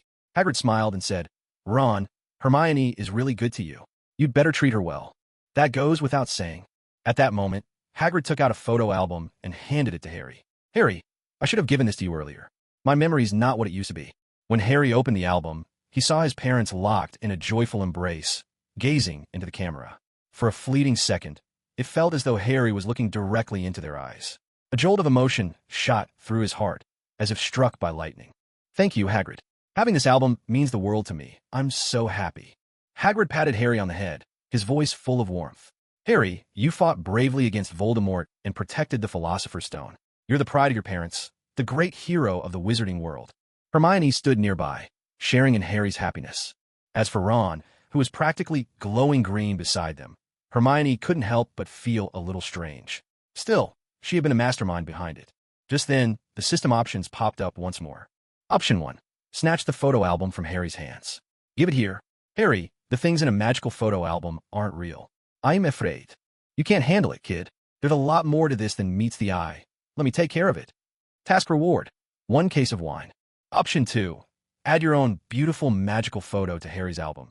Then say to Harry, full of emotion, "From now on, whenever you look through your parents' album, you'll find me at the end. That way, Harry will always be family." Then turn to Ron and notice that the green hat on his head looks even greener. Task reward, 1 album of Hermione's exquisite magical photos. Option 3. I have a funny bookmark here, Harry. It's for you. Task reward, plus 1 basic attribute. These 3 options were like the harshest of summer and the coldest of winter. Uncomfortable seasons for anyone living in a place with 4 distinct seasons. Only spring and autumn brought true comfort. Option 1 was too outrageous, impossible to take seriously. Option 2 was overly deliberate. Besides, Miss Hermione would never take the initiative to get closer to Harry in that way. Only option 3 struck the right note. That peculiar, story-rich bookmark, with its comical face, was one Hermione had earned from a previous quest. It wasn't just funny. There were bookmarks with smiles, joy, anger, and more. "Harry, I have a lovely bookmark here. I'd like you to have it." When Harry received the quirky bookmark, he was momentarily stunned, as if he hadn't expected the elegant Miss Hermione to give him such a trendy gift. The friendly, amusing face on the bookmark was so vivid and expressive that it instantly brought a smile to anyone who saw it. "Thank you." Harry was about to say he liked it, but he simply couldn't say it against his conscience. Ron saw it too, and exclaimed, "This bookmark with a face on it is really something else." Hermione laughed and said, "I actually have another one. Here, you can have it." She took out a bookmark decorated with a meme called Cozy Room Stack and handed it to Ron. When Ron took it, he was surprised. "Why does my bookmark look even weirder than Harry's?" These were enchanted bookmarks. The expressions on them actually moved. "This line sounds so familiar," Ron suddenly realized. "Wait a minute. It says, 'I'm your dad.'" "Hermione, Is this supposed to be an insult? Hermione? Hermione. But Hermione had already made her escape. Under the influence of that troublesome system, Hermione had become much more mischievous these days. Still, she realized this sort of behavior didn't really fit her image, so she didn't linger any longer. Ron, maybe Hermione was just playing a little joke on you. Don't take it to heart. Ron nodded. I know, Harry. The train began to move. Hagrid was bidding farewell to Harry. In the original movie, this was where the story ended. You could leave the theater now and take a bathroom break. But for Hermione, who had traveled from another world, things weren't so simple. She still had to keep an eye on the time, watching each minute tick by. No skipping ahead, no speeding things up. She opened her system, checking what she'd gained during her year at Hogwarts. Magic plus 23. Health plus 17. Low profile plus 23. Agility plus 22. Defense plus 22. Strength plus 15. Stealth plus 11. Beauty plus 3. Charm plus 3. Figure plus 3. Balanced growth had its advantages, of course, but Hermione couldn't help but feel a little regret. If only she hadn't been so greedy at the start. If she put all her points into magic or strength, maybe she'd be a master by now. But there's no such thing as a second chance. Then again, even if Hermione could go back, she'd probably make the same choices. Because that's just who she was. Perhaps she was born under the sign of Libra. She loved the feeling of balance, and if things slipped out of her control, it would drive her mad. That's something that sets her apart from girls born under Leo. Leo girls might look tough, but even they get hurt if they're hit by a car. The train wasn't going very fast, but the lovely Miss Hermione didn't let herself get distracted. She found a seat by the window, pulled out an old, weathered spell book, and although she'd already memorized the incantations inside many times over, she still made time to review them once again. She always knew that basic attributes were just runes. To truly unlock her potential, she needed both gear and skills. You can't do without any of them. Hard work doesn't always guarantee success, but if you don't work hard, you'll definitely have a much easier time. Hermione made her choice and succeeded. She truly is a good child, and she knows how to choose her own path. Returning home, people often say that the closer you get to your hometown, the stronger your emotions become. Yet Hermione felt none of this. She was, after all, not truly a part of this world. Once, as she gazed into the mirror of a Reese at Hogwarts, what she saw reflected was her longing for home. This shows that going home is something engraved deep within Hermione's bones. However, the home she yearns for is not this one. Hermione still can't find a true sense of belonging here. In the original movie, scenes involving Hermione's family were rare. There were even fewer than those about Ron's family. There was a reason for this. Hermione's family was quite ordinary. Though her father was a dentist, which is generally a well-paying profession, Hermione, over the past year, had stumbled upon more money through sheer luck than her father earned at work, not to mention all the silver, gold, and diamonds she received as system rewards. Recently, she'd even collected a few medals and honors. At home, Hermione was genuinely happy. Though it was the Muggle world, it held old-fashioned televisions and all sorts of familiar household items, a comforting backdrop for daily life. The neighbor's silly son, upon seeing Hermione return, so beautiful and sweet, couldn't help but gape, practically drooling. On her second day back, the system issued her a task: take the dog for a walk. It could have been walking a dog, a cat, or even a cockroach. Hermione thought that walking a cockroach was far too advanced a skill for her to manage, so she opted for the simplest, walking the dog. She never expected to run into a Talon Scout on her walk. The Muggle world could be so restless and wild. Even though Hermione had invested so many points in being low-key, it was still difficult to avoid attention on the street. Hermione preferred a life of discretion and caution. But the system was quite the opposite. It thrived on chaos and loved stirring up interesting stories. So, faced with the system's demanding choices, Hermione was tricked into joining the pirate ship, becoming the youngest model for an advertising agency and endorsing a Barbie doll toy. The commercial had been filmed a week earlier, with both her parents accompanying her, proud of their remarkable daughter. Only Hermione wore a worried frown. The system's troublesome choices had nearly forced her to use magic in public and turn an investor into a pig. How could that ever be possible? She had no choice but to surrender to the other options. So, a week later, Hermione's Barbie doll commercial was a massive hit in the Muggle world. The most popular was Miss Hermione herself, so gorgeous, more delicate and lovely in real life than any Barbie doll. The advertisers grinned from ear to ear. By discovering this little child star named Hermione, the company made in a month what they usually earned in a year. Hermione, too, received a generous reward, enough to make her dentist father sigh in amazement. Being a celebrity really is lucrative. And so, over the course of a single holiday, Hermione filmed no fewer than a dozen commercials, all chosen according to the system's options. Everything from children's clothing to kids' milk to books for young readers. Any product endorsed by Miss Hermione saw its sales skyrocket by over 1,000%, catapulting her into the spotlight as the hottest child star around. In many households, children had carefully hung posters of Miss Hermione, her face so delicate and charming, and she had even become the dream girl in the hearts of countless young boys. Hermione knew full well that she'd been tricked by the system. Now, even if she maxed out her low-profile stat, it was unlikely she'd be able to keep out of the limelight. That left her with only one option. She'd have to find a solution within herself. The magic she'd studied and accumulated in her spare time was finally coming in handy. True, Hermione was also skilled in potion making. But every potion carries a risk, and she was far too smart to start dosing herself. Instead, she turned to transfiguration. In the original story, transfiguration was usually reserved for turning small animals into something else. If a wizard wanted to transform themselves, it generally required taking a potion. But Hermione had the system's reward, a book of magic.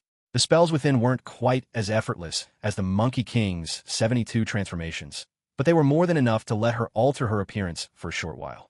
If Hermione wanted to live as an ordinary girl, she could not only wear an invisibility cloak, but also use her transformation spells. The life of a celebrity was endlessly busy. Hermione felt that, while being a time traveler was nothing special, being the heroine was truly exhausting.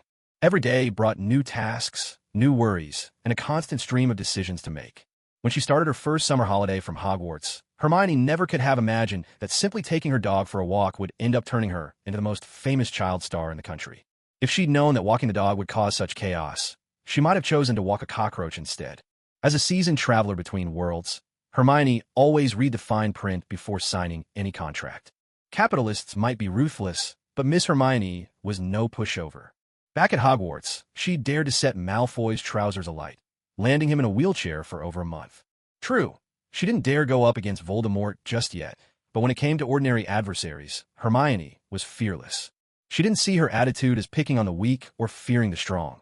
She called it smart strategy. The contract spelled things out in black and white.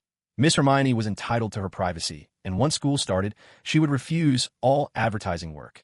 Of course, the talent agency dreamed of having Hermione star in films, sing, or release albums, but unless the system demanded it, Miss Hermione turned down every offer. She hadn't crossed worlds to become a celebrity. She was here to be a magical girl. True, her beauty might be enough to topple kingdoms, but Miss Hermione still preferred to keep a low profile. After all, loving beauty and loving discretion were hardly incompatible. Most of the companies Hermione signed with had a conscience. They understood that slow and steady wins the race. And since Hermione still had to go to school, they certainly wouldn't force her to give up her education just for the sake of making money. But not all capitalists were so considerate. Some of them, like vampires, saw things differently. In their eyes, little Hermione had no accomplishments to her name. She'd become famous purely thanks to her dazzling, angelic looks. Fame like this, they thought, would never last.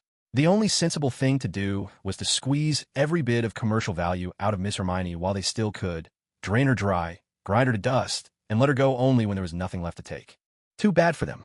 These heartless businessmen could never have imagined that Miss Hermione was far more formidable than her sweet, harmless appearance suggested. After all, she was the little witch of Hogwarts.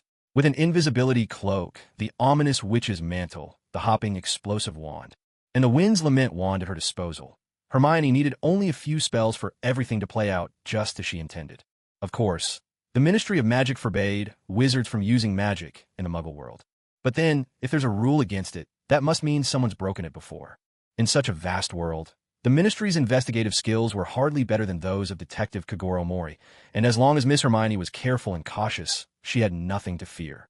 And so, the busy holiday was drawing to a close. Hermione thought she'd have the last 2 days to sleep in and then get ready to return to Hogwarts for the new term. Little did she know that, as soon as she stepped outside early that morning, she'd stumble upon a train ticket. It was immediately clear this ticket wasn't for the Hogwarts Express. After all, there were still 2 days to go before the start of term. Could it be? Hermione had a vague suspicion. Sure enough, her restless system options were back to stir up trouble. This whole become a star and shoot commercials all holiday business was the system's doing. Option 1. Tear up the train ticket, then pull an all-nighter to write a memoir titled My Road to Fame, at least 200,000 words. Reward: 1 talking pen. Option 2. Swallow the train ticket, eat only 9 meals in 3 days, and then have a 3-hour bout of diarrhea. Reward: 1 box of digestive tablets. Option 3. Take the ticket and go to Harry Potter's house to trigger a new quest. Reward: +1 to base stats. Just look at that. Check it out. This system is positively wicked. Options 1 and 2. Are those even humanly possible? It was obvious. Only option 3 was even remotely feasible. Then again, people always get rebellious. Maybe, just maybe, 3 days of hunger and a bit of an upset stomach. How bad could it really be? Forget it, forget it. Hermione only had to imagine it for a moment to realize that surviving that ordeal would probably turn her into a dried-up husk. And as for option 1, churning out 200,000 words in a single night, even if her fingers had 100 springs attached, there was no way that was happening. Hermione made up her mind and went to tell her parents that, with Hogwarts starting soon, she'd be heading off a bit early. Hermione's mother said with concern, "Hermione, ever since you came back for the holidays, you haven't had a single day to yourself. As your mother, it breaks my heart." Hermione held back her tears and pretended nothing was wrong. "Well, the capable are always busier, aren't they? Besides, I'm only 12, but I've already achieved honors and wealth that most people can't dream of in a lifetime. I can't really complain." Her father chimed in, "Let us see you off." In the original story, when they were in Diagon Alley, Hermione's parents were at the bookstore, too, and were mocked by Malfoy and his father. After all, Hermione's parents are muggles. But this Hermione didn't worry about Malfoy's mockery, because in this story, Malfoy was already hopelessly infatuated with her beauty. In the face of such charm, things like status and bloodline faded into insignificance. However, Hermione had a train ticket mission, which conflicted with the original plot, so she politely turned them down. Maybe next year, Hermione found an excuse. "I'm famous now. My posters are all over the streets. If someone recognizes me, it would be such a hassle for you both. All right then, take care of yourself on the way." For a girl her age to travel alone, her parents would naturally be very worried. Hermione's parents had wanted more than once to visit her, but unfortunately, they couldn't find the way to Hogwarts. As for Hermione, she tidied up the contents of her spatial ring and prepared to set out. She had once thought that if she ever returned to the Muggle world, she'd open a little shop and see what kinds of video games this world had to offer. Stuff like Super Mario or Contra. Who could have imagined that after coming back all safe and sound, she'd end up a star? At the corner of the street, Hermione cast a spell on herself. She still looked beautiful, but no longer appeared as her original self. Though the magic could only last for a while, it was enough to keep her from being recognized. This wasn't a train to Hogwarts. On a regular train filled mostly with muggles, ordinary people from all walks of life. There were children holding toys endorsed by Hermione, and even the billboards featured her posters. It was hard not to feel embarrassed. The posters here used to feature glamorous models. Now, it was rare to see the fresh, sweet face of a young girl. It was charming, but also felt a little out of place. The train stopped. Hermione got off and transferred again, eventually arriving at Harry Potter's house. Now that Hermione had become a star, she not only received system rewards and often found stray money, but also earned a fortune from her newfound fame. Without a doubt, Hermione was already a wealthy little heiress. She could easily buy Harry a house of his own and even support him without worrying about money. Perhaps the system detected Hermione's thoughts, because 3 options immediately popped up before her. Option 1. As the most famous young heiress in the Muggle world, successfully keeping the most renowned figure in the wizarding world, Harry Potter, will reward you with +1 to all basic attributes. Option 2. Complete the book, The Story of How I Kept Harry Potter, and receive a reward of 100,000 cash upon completion. Option 3. Put on the invisibility cloak, sneak quietly into Harry's room, and tell him about your desire to keep him. Completing the task will earn you a copy of the book, How to Make a Sugar Mama Fall in Love with You. Sometimes Hermione thought she ought to cast a spell or 2 on her own mind, just to rein in her wild imagination. Otherwise, who knew what absurd options the system might throw at her next? It was enough to give anyone a headache. Was being a wealthy woman really so irresistible? When you're young, you don't appreciate the merits of a sugar mama, foolishly mistaking a young girl for a treasure. Wait a minute, aren't I a young girl myself? Who said a beautiful girl couldn't also be a wealthy heiress? Before she knew it, a single holiday had transformed her from a pretty girl to a wealthy one. Of course, that's easier said than done. Hermione had poured a lot of blood, sweat, and tears into her success. But never mind that grueling history for now. Looking at option 1 and option 3 this time, they seemed similar on the surface, but in reality, there was a world of difference. Option 1 was a done deal. She'd keep Harry, and from now on, he'd be living the life of someone pampered and reliant on his sponsor. Option 3, on the other hand, only required her to tell Harry about the joys of being kept. pleasures he couldn't possibly imagine.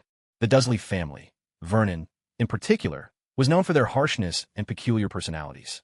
Although they'd mistreated Harry since he was little, they had at least raised him and never actually thrown him out, so perhaps they weren't utterly heartless. Hermione donned the invisibility cloak for the very first time to enter the place where Harry had grown up, a house she'd never visited before. Vernon Dursley, as manager at Grunnings, a company specializing in drills, had a successful career. The house was large, but before Harry started at Hogwarts, he'd been forced to live in the cupboard under the stairs. Vernon was quite overweight, as was his son Dudley Dursley. But his wife, Petunia Evans, and Harry himself were both rather thin, perhaps a matter of different genes. Vernon, for all his faults, spent most of his time at home, and aside from his treatment of Harry, was actually a fairly devoted family man. At least in the movies, there was no sign of Vernon running around with mistresses or leading a double life.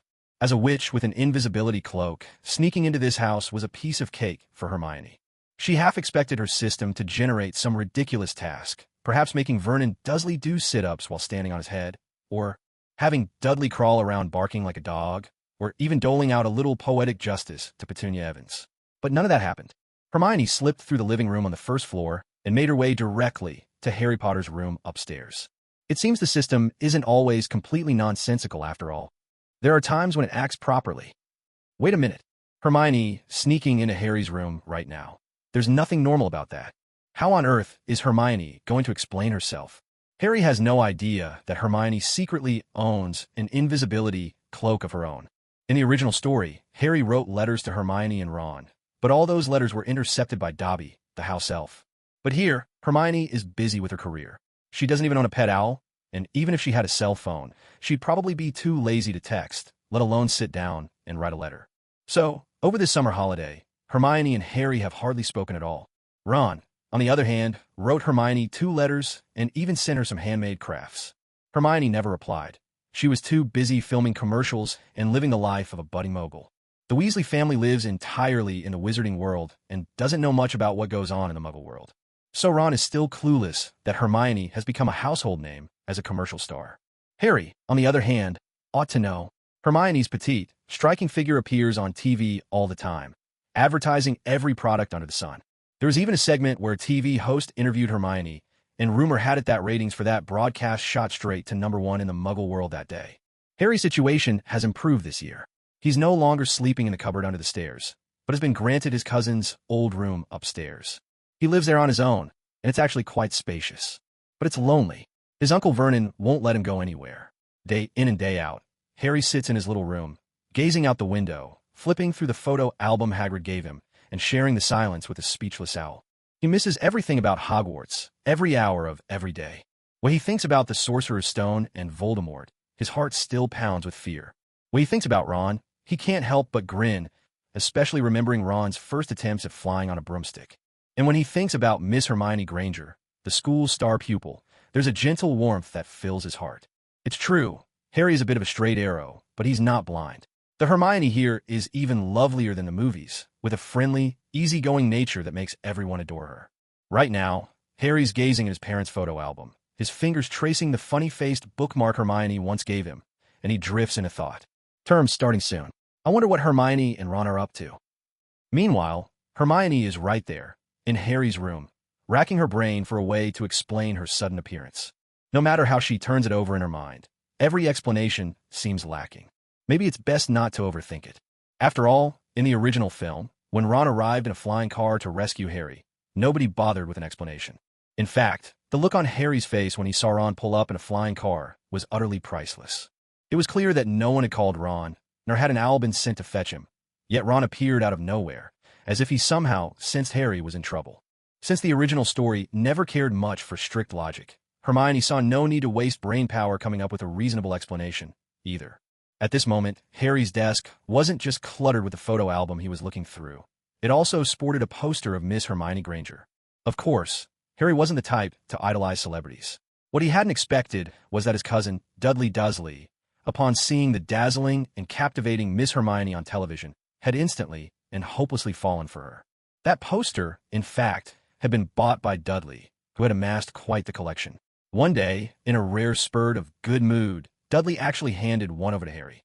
Harry's face at the time was quite a sight. He honestly didn't know how to explain to his chubby cousin that this was Hermione Granger, a fellow Gryffindor and his friend, with whom he'd once thwarted Voldemort's attempt to steal the Sorcerer's Stone. In the end, Harry decided not to explain much at all. Miss Hermione was truly remarkable. Harry knew her well. He knew she was someone who shied away from trouble and preferred a quiet, low-profile life. A beautiful girl with a fondness for peace. But she was simply too outstanding. It was impossible for her to keep a low profile at Hogwarts. And in the Muggle world, she had become so famous that nearly every household knew her name. Luckily, she was a witch, and a very clever one at that. Otherwise, her fans might have already dug up every secret about her. Hermione, I'm proud of you, Harry thought. Imagining Hermione shining so brilliantly in the Muggle world, while he himself was stuck in this tiny room day after day, Harry couldn't help but feel disheartened. But then, what Harry could never have dreamed was that, today, on this very extraordinary day, a gentle, familiar fragrance drifted from behind him, a scent so enchanting that it seemed a single breath could grant immortality. He turned around, and there she was, an exquisite, breathtakingly beautiful young woman, standing tall and graceful right in his room. Her features were so perfectly sculpted, her skin so smooth and flawless, her long hair so effortlessly flowing. Even her eyelashes seemed impossibly perfect. Am I dreaming? Harry stammered. Hermione stepped up to him, her smile radiant, almost otherworldly. Harry, you're absolutely right. You are dreaming. Who would have thought that even in your dreams, you'd be thinking about me, you silly goose? Hermione's playful tease made Harry blush instantly. He took off his glasses and rubbed his eyes. He wasn't Ron Weasley. He wasn't the sort to have dreams like this. Yet, boldly, Harry reached out and touched Hermione's cheek.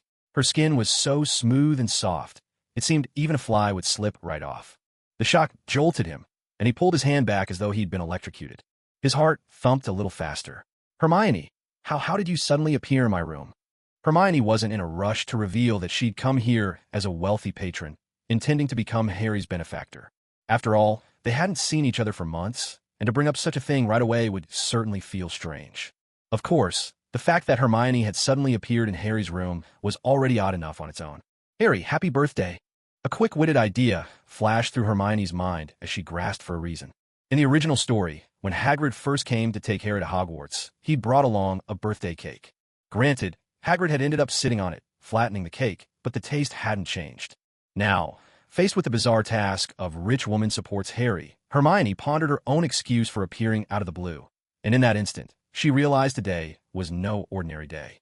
The new school year was about to begin, and it was Harry's birthday. Who could have guessed? She hadn't expected it at all. It turned out the system was thorough to such an extent. Happy birthday, Harry. Having found a suitable pretext, Hermione suddenly became quite talkative. She launched into a lively explanation. I've been really busy this summer, you know. I didn't even write you guys any letters since I don't have an owl, and sending mail the normal way is just such a hassle. So, once I finally finished everything, it was almost time for school to start. Then it hit me. Harry, your birthday is here. So, I decided to deliver myself as your birthday present. Harry, are you surprised? Did you expect this at all? Harry's face was a jumble of emotions. Surprise, confusion, wonder, maybe even delight. He had no idea what expression to wear or how he should react. His feelings were just too mixed up to choose the right response. Just as Harry began to speak, Hermione pulled a birthday cake from her spatial ring. It wasn't something she'd prepared in advance, but Hermione's ring held just about everything one could think of. Of course, I wouldn't show up empty-handed, Harry. I made this birthday cake myself. It was a reward from the system's optional tasks, so, in a way, she really had made it herself. The cake had a unique flavor and was packed with nutrition. Harry had only just begun when Hermione picked up a poster of herself from Harry's desk and teased. Well, Harry, I didn't know you were my fan. Since it's your birthday today, let me add a little something extra, a signed poster. With that, Hermione quickly wrote her name, Hermione Granger, across the poster that Harry's cousin had given him. As a lady of good breeding, Hermione's handwriting was elegant, and ever since becoming a minor celebrity, she'd had plenty of practice signing her name, discussing with her agent how to make it look especially appealing. So now, her signature on Harry's desk poster, if not flamboyant, was at least artistic and pleasing to the eye. Harry was left utterly speechless. The biggest question, how did Hermione end up in his room, was completely swept aside, replaced by Hermione clapping her hands and singing a birthday song for Harry. It was an incredibly strange feeling. Hermione's voice was lovely, And as far as Harry could recall, this was the first time the two of them had spent so long together in the same room, chatting away, with Hermione helping him celebrate a birthday that felt almost dreamlike. Harry had assumed that no one would remember his birthday this year. He never expected that the beautiful Hermione would show up at his house in person, bringing a birthday cake and a signed autograph.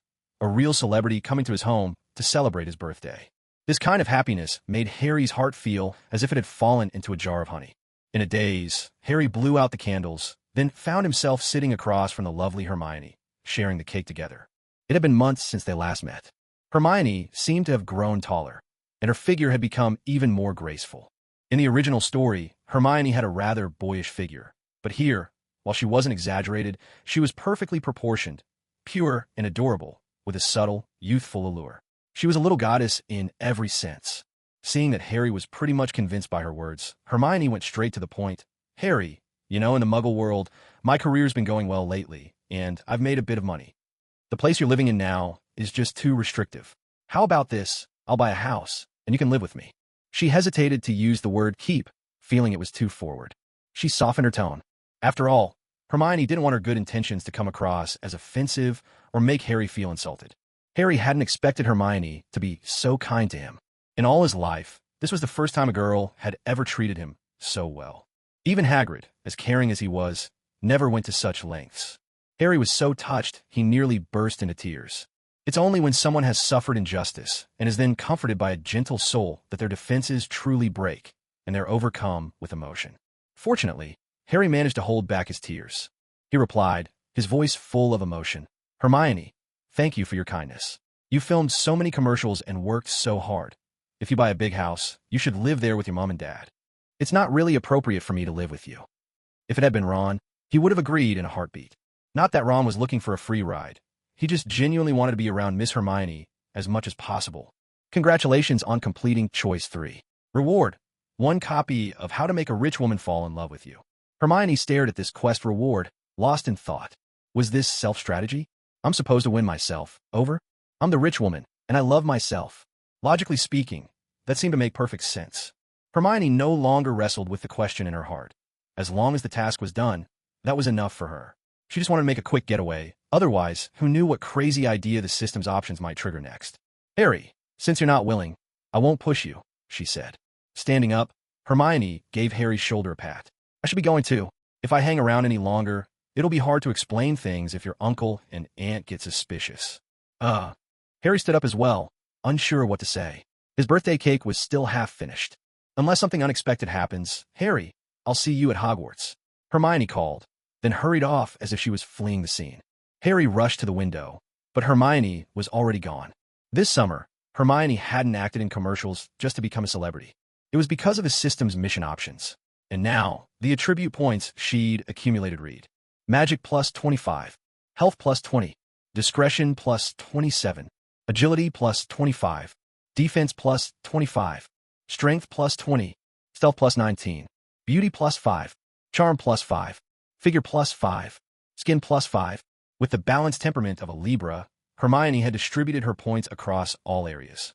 Though she didn't have any one attribute that stood out, she was well equipped to handle all sorts of complicated situations. Take Stealth and Agility, for example. At that very moment, Hermione had put both to use as she left Harry's house. She wasn't moving like some slow, alluring mage. She was more like a lithe, striking assassin. After slipping out the window, she threw on her cloak of invisibility and vanished from sight. As Harry stood there, still puzzled, another sudden visitor startled him half to death. Hermione's earlier arrival had been unexpected, but she was so stunning that it felt more like a pleasant dream. Every glance and smile from Miss Granger seemed to touch the soul. But in the next instant, another uninvited guest suddenly appeared. This one was ugly. Huge eyes, even bigger ears, wrinkled, hairless, and with a dusty gray skin. It didn't look human, but it walked upright like a little goblin. You gave me a fright. Are you a goblin? Harry blurted out. He'd seen goblins before at Gringotts in Diagon Alley, managing the Wizarding Bank. But those creatures had been prickly and arrogant, not at all like the dirty, rag-wearing being now standing in his bedroom. This one looked and behaved quite differently.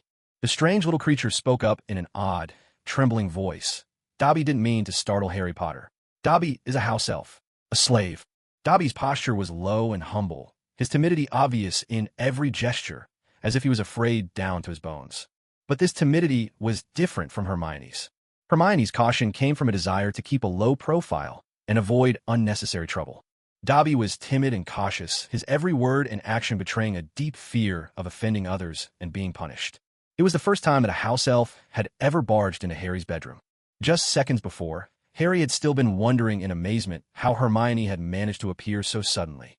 The fresh, sweet ripple in the air brought on by the beautiful Miss Granger's arrival vanished in an instant, the moment Dobby appeared, as if the room had snapped back to its ordinary state. Truly, it isn't about the size of the house. Happiness comes from having a lovely guest. Today was an extraordinary day for Harry. The sudden appearance of not one, but two unexpected visitors made him wonder if magic had grown even more astonishing lately. "Great Harry Potter, sir. Dobby is so delighted to see you." Dobby's way of speaking was a touch theatrical, and with his peculiar looks, animated expressions, and wild gestures, he painted quite a vivid scene. "Dobby wishes to tell the great wizard Potter, sir, that this year, under no circumstances must you go to Hogwarts." Harry hadn't expected this little elf, who called himself Dobby, to suddenly come out with such a statement. The word elf always conjured up images of small, beautiful creatures, but Dobby was neither. He was clearly male, and his appearance could only be described as abstract. "What?" Harry spoke his heart. "You have no idea how long I've waited for the first day of term. Hogwarts is where I belong. It's my home. This place isn't." The grievances Harry suffered at the Dursleys were something he, as a young man, would never complain about to Hermione. But now, with his house elf suddenly bursting in and spouting such bewildering words, Harry found it hard to accept. "Mr. Potter, sir, something terrible is about to happen at Hogwarts. Dobby must do everything to stop you from going there." Dobby began to lament his troubles. "Mr. Potter doesn't know, back in the days when the Dark Lord ruled, we house elves lived worse than animals. Of course, even now, things aren't much better.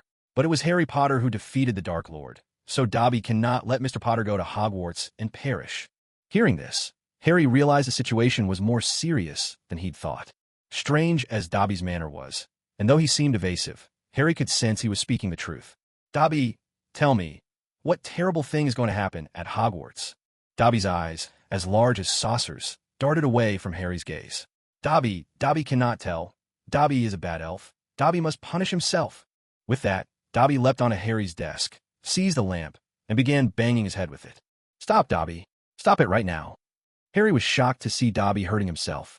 What kind of upbringing could drive a house elf to treat himself this way? Not only was he nervous and jittery, but he also seemed so self-destructive, as though saying one wrong word would bring down some dire punishment. Thud, thud, thud.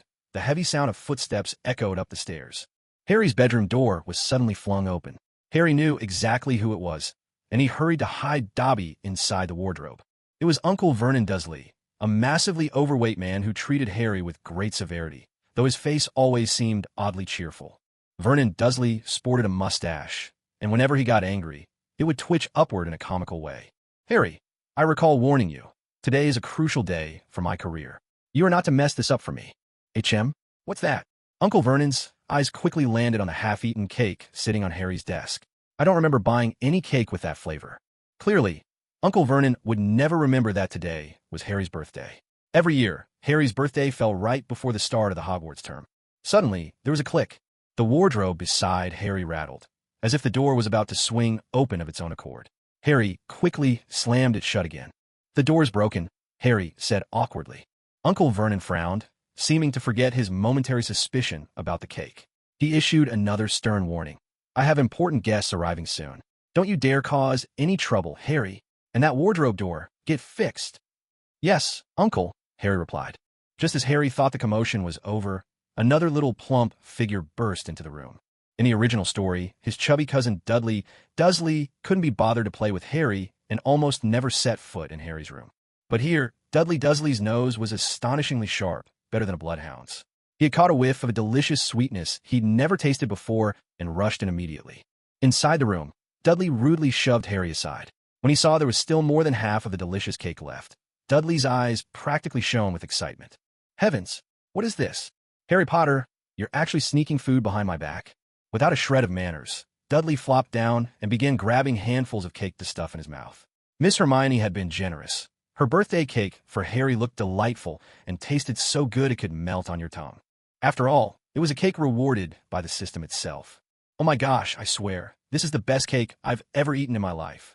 Vernon Dursley was a glutton himself. At first, seeing his son eat like an animal, he was about to scold him. After all, even pigs had better table manners. But the allure of the cake was too strong. He leaned over, scooped up a dollop of cream with his finger, and popped it into his mouth. Instantly, Vernon Dursley's eyes lit up with delight. Immediately, he fixed his gaze on Harry. Tell me, Harry, where did you get cake with this flavor? I've tried every bakery around here. None of them make anything this delicious. Harry was secretly touched that Miss Hermione not only remembered his birthday, but also brought a cake that even his uncle envied. Before Harry could figure out how to make up a convincing story, his aunt's voice called from downstairs. Our most important guests are about to arrive. What are you two still doing up there? Vernon Dursley, knowing that business took priority, decided to let the matter of the mysterious cake drop for now. Bang! Dobby the house elf, unwilling to be left out, tried to push open the door, but Harry, quick as lightning, managed to shut it again just in time. Vernon immediately narrowed his eyes and warned Harry, "Don't make another sound. Fix it." With that, he took the lead and headed downstairs. Dudley Dursley didn't want to linger in Harry's room either. His eyes swept the place like searchlights, hunting for any other treats Harry might be hiding. Seeing nothing of interest, he instead caught sight of a fairy poster on Harry's desk. "Oh, my goodness, Harry Potter. Do you really have a poster of my goddess?" Dudley, Harry's chubby cousin, gaped in disbelief. All the while, Dudley kept clutching Harry's birthday cake, shoveling in bites, and chattering away. Harry was speechless when it came to this family, but could only explain, "Dudley, you probably forgot. You gave it to me." Dudley stared at the poster of his idol, Hermione, her delicate features, porcelain skin, and graceful figure all on display. He looked like he wanted to rush over and plant a kiss or two. But then Dudley noticed something that made him cry out in shock. "No way. I don't remember my goddess's poster having her autograph on it when I gave it to you. That's impossible. I don't even have a signed poster from her myself. Harry Potter, how did you get her autograph?" As a die-hard Hermione Granger fan, Dudley could spot a genuine signature at a glance. It would take real skill to even attempt to imitate it. With his pudgy, comical look, Harry was certain that Dudley's obsession with Hermione was even more intense than Ron's. "My darling Dudley, our guest is almost here. Come down now." Aunt Petunia called from downstairs. The Dursleys needed to be a perfect, united family to greet their important guest. Of course, Harry Potter was not considered part of that family, so he was to stay upstairs, make no noise, and most definitely not come down. But Dudley would not have it. He wanted to be present for the grand family welcome. "Harry Potter, I'll ask you again next time." Dudley Dursley, speaking as if he owned the place, snatched away the poster signed by Hermione with a swagger, carefully rolling it up. Like a bandit, he made off with Harry's birthday cake as well as the treasured autograph from Miss Hermione Granger. Then, without so much as a backward glance, he strutted out proudly. Harry was furious, of course, but today was a special day. Besides, there was still a mysterious house elf named Dobby lurking inside the room, and that alone was enough to make Harry's head spin. For now, he could only grit his teeth and tolerate Dudley's brazen antics. After all, Harry and the lovely Miss Hermione had already shared the cake together, face to face no less. As for the signed poster, if Harry wanted another, he could simply ask Hermione when he got to Hogwarts. He could have as many as he wished. So there's really no need to let that obnoxious bandit, Dudley Dursley, get under his skin. Just then, the cupboard door swung open and Dobby jumped out.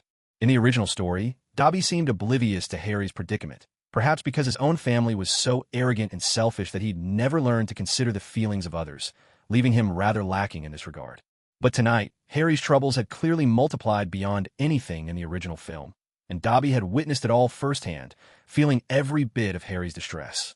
For a moment, Dobby's heart ached for Harry.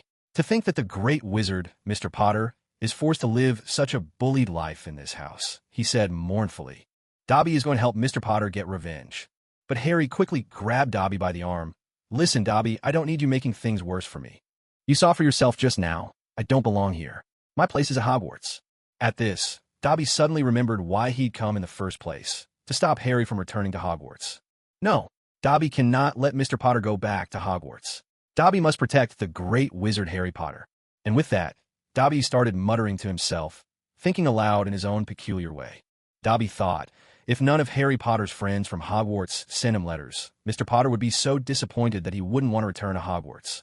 Harry gave a wry smile. "I don't have that many friends. Hermione's always busy. She wouldn't write. And besides, she doesn't have a pet owl. But Ron, wait, what did you do with my letters?" Suddenly, it dawned on Harry. Even if Hermione was too busy and didn't have an owl to send letters, there was no way Ron wouldn't have written to him. And yet, Harry hadn't received a single letter from Ron. Dobby, unable to keep the secret any longer, produced Harry's letters. Not as many as in the original film, but they were definitely Harry's. "Dobby, what have you done?" Harry's anger flared. It felt as though his privacy had been invaded, and the sensation was deeply unsettling. Dobby resolutely declared his intentions. Dobby may be nothing more than a wretched house elf, but Dobby knows this. Dobby cannot let the great Harry Potter die. So, Dobby must stop Mr. Potter from going to Hogwarts. Harry had heard enough of Dobby's warnings. What dreadful thing was supposed to happen at Hogwarts? Dobby wouldn't say, only that Harry must not go. How could that be? How could Harry Potter possibly not go to Hogwarts? "Give me back my letters, Dobby," Harry demanded. He was furious. He knew it wasn't very likely Miss Hermione Granger had written to him, but just imagining that there might be a letter from her in the pile, and that Dobby might have read it after intercepting it, made Harry's blood boil. Compared to Hermione, it hardly mattered if Ron's letters had been read. As the saying goes, brothers are like your limbs, but a fairy is like your clothes. If anyone touches my fairy, I'll chop off their hands. Of course, Harry wasn't a slave to beauty, but in his heart, Hermione meant far more to him than she did in the original story. He just didn't show it, and certainly would never say it out loud. A frantic game of cat and mouse broke out between Harry and Dobby. Dobby was nimble, and Harry found it hard to catch him. The only reason Harry had managed to catch Dobby before was because Dobby hadn't bothered to dodge. If Harry Potter promises Dobby not to go to Hogwarts, Dobby will return the letters, Dobby bargained. No way. Harry shot back. Harry was an honest person. With a bit of cunning, he could have tricked Dobby, promised not to go, grabbed the letters, and gone back on his word. But that wasn't who Harry was. "Then Dobby cannot return the letters to Harry Potter," Dobby said, flinging open the door and darting down the stairs. "That's it. It's all over." Harry realized Dobby was about to make trouble. His uncle had just warned him, over and over, not to come downstairs. Yet Dobby, who had no sense of boundaries, had charged ahead. There was no helping it. Things had gone this far. Harry couldn't just stay upstairs. He hurried after Dobby. What he saw next made his heart stop. Dobby was standing in the corner, almost as if he'd been waiting for Harry to arrive. In the living room, besides Uncle Vernon's family, there was another elderly couple, clearly upper class. Even Harry's uncle was fawning over them, which showed just how important these guests were.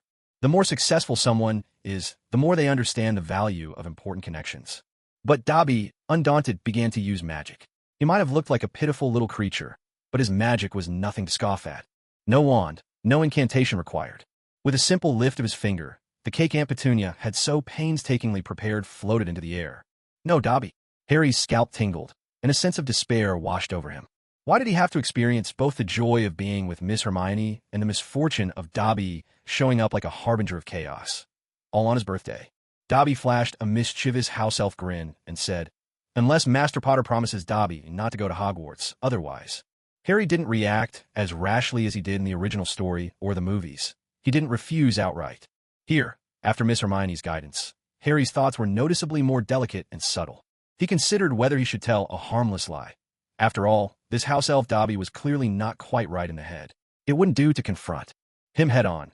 It called for a more roundabout approach, a feint, a sleight of hand, strike where unseen, weave and dodge, keep your cards close. But Dobby was in no mood to give Harry much time to think. It was as if Dobby was warning him. As long as Harry refused to listen, there was nothing Dobby wouldn't do. After all, the culture of Dobby's original family was exactly this kind of ruthless efficiency. Even if Dobby meant well, his methods bore all the hallmarks of a true villain. Smack! Vernon Dursley had never had a worse day in his life. He had given strict instructions, and yet, right before his eyes, an irreversible disaster unfolded. He watched in horror as a cake lifted into the air and landed directly on the head of their distinguished guest. "I'm so sorry, my nephew. He's not right in the head. I should have kept a closer eye on him. It's all my fault." Vernon Dursley was on the verge of collapsing to his knees. His dream of a promotion, a raise, and soaring to the top of his career, gone in a flash. Harry Potter was left utterly bewildered.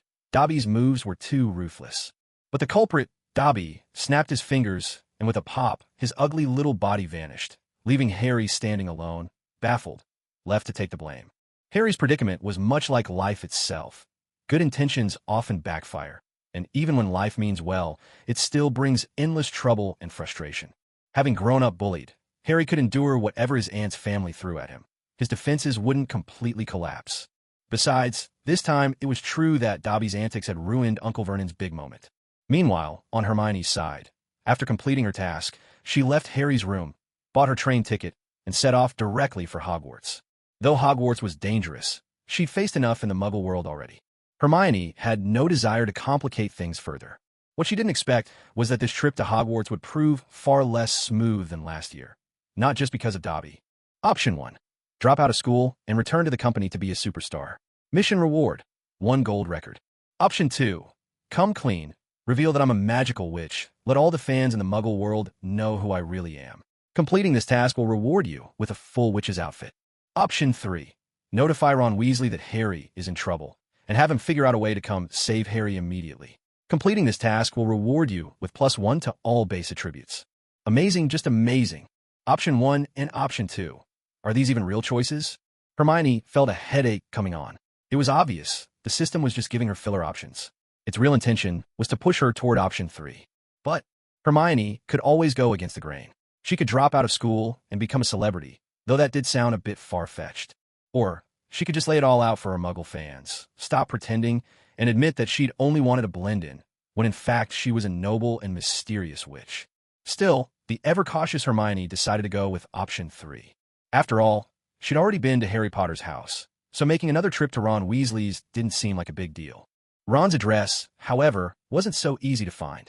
But that didn't matter. Hermione stepped outside, and as luck would have it, found a lump of gold on the ground.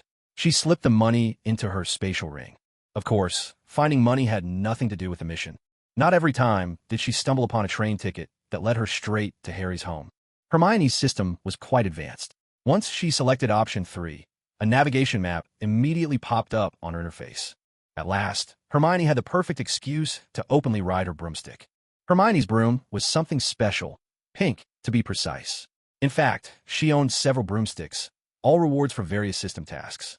Among them was this pink one, gaudy perhaps, but by far the fastest. It could reach twice the speed of Nimbus 2000, yet only consumed half as much magic. In other words, it was top tier. This pink broomstick was undoubtedly the best choice for long-distance travel. What's more, it could fly at high altitudes, keeping her out of sight from Muggles below and avoiding unnecessary trouble. Hermione picked a hilltop, took out her pink broomstick, and fitted it with her comfortable bicycle seat. Ever meticulous, she also strapped on a small parachute. Just in case disaster struck midair, she'd be able to save herself. Of course, she donned her defensive gear as well, the witch's cloak and the ominous portent. With both hands gripping the pink broomstick and comfortably seated, Hermione was ready to go. Like a fairy, Hermione mounted her pink broomstick, took off straight from the spot, and, after reaching cruising altitude, immediately accelerated. Whoosh! The speed was incredible. If Hermione hadn't been wearing her windproof goggles, she would barely have been able to see what lay ahead. Ron Weasley felt a touch of boredom today.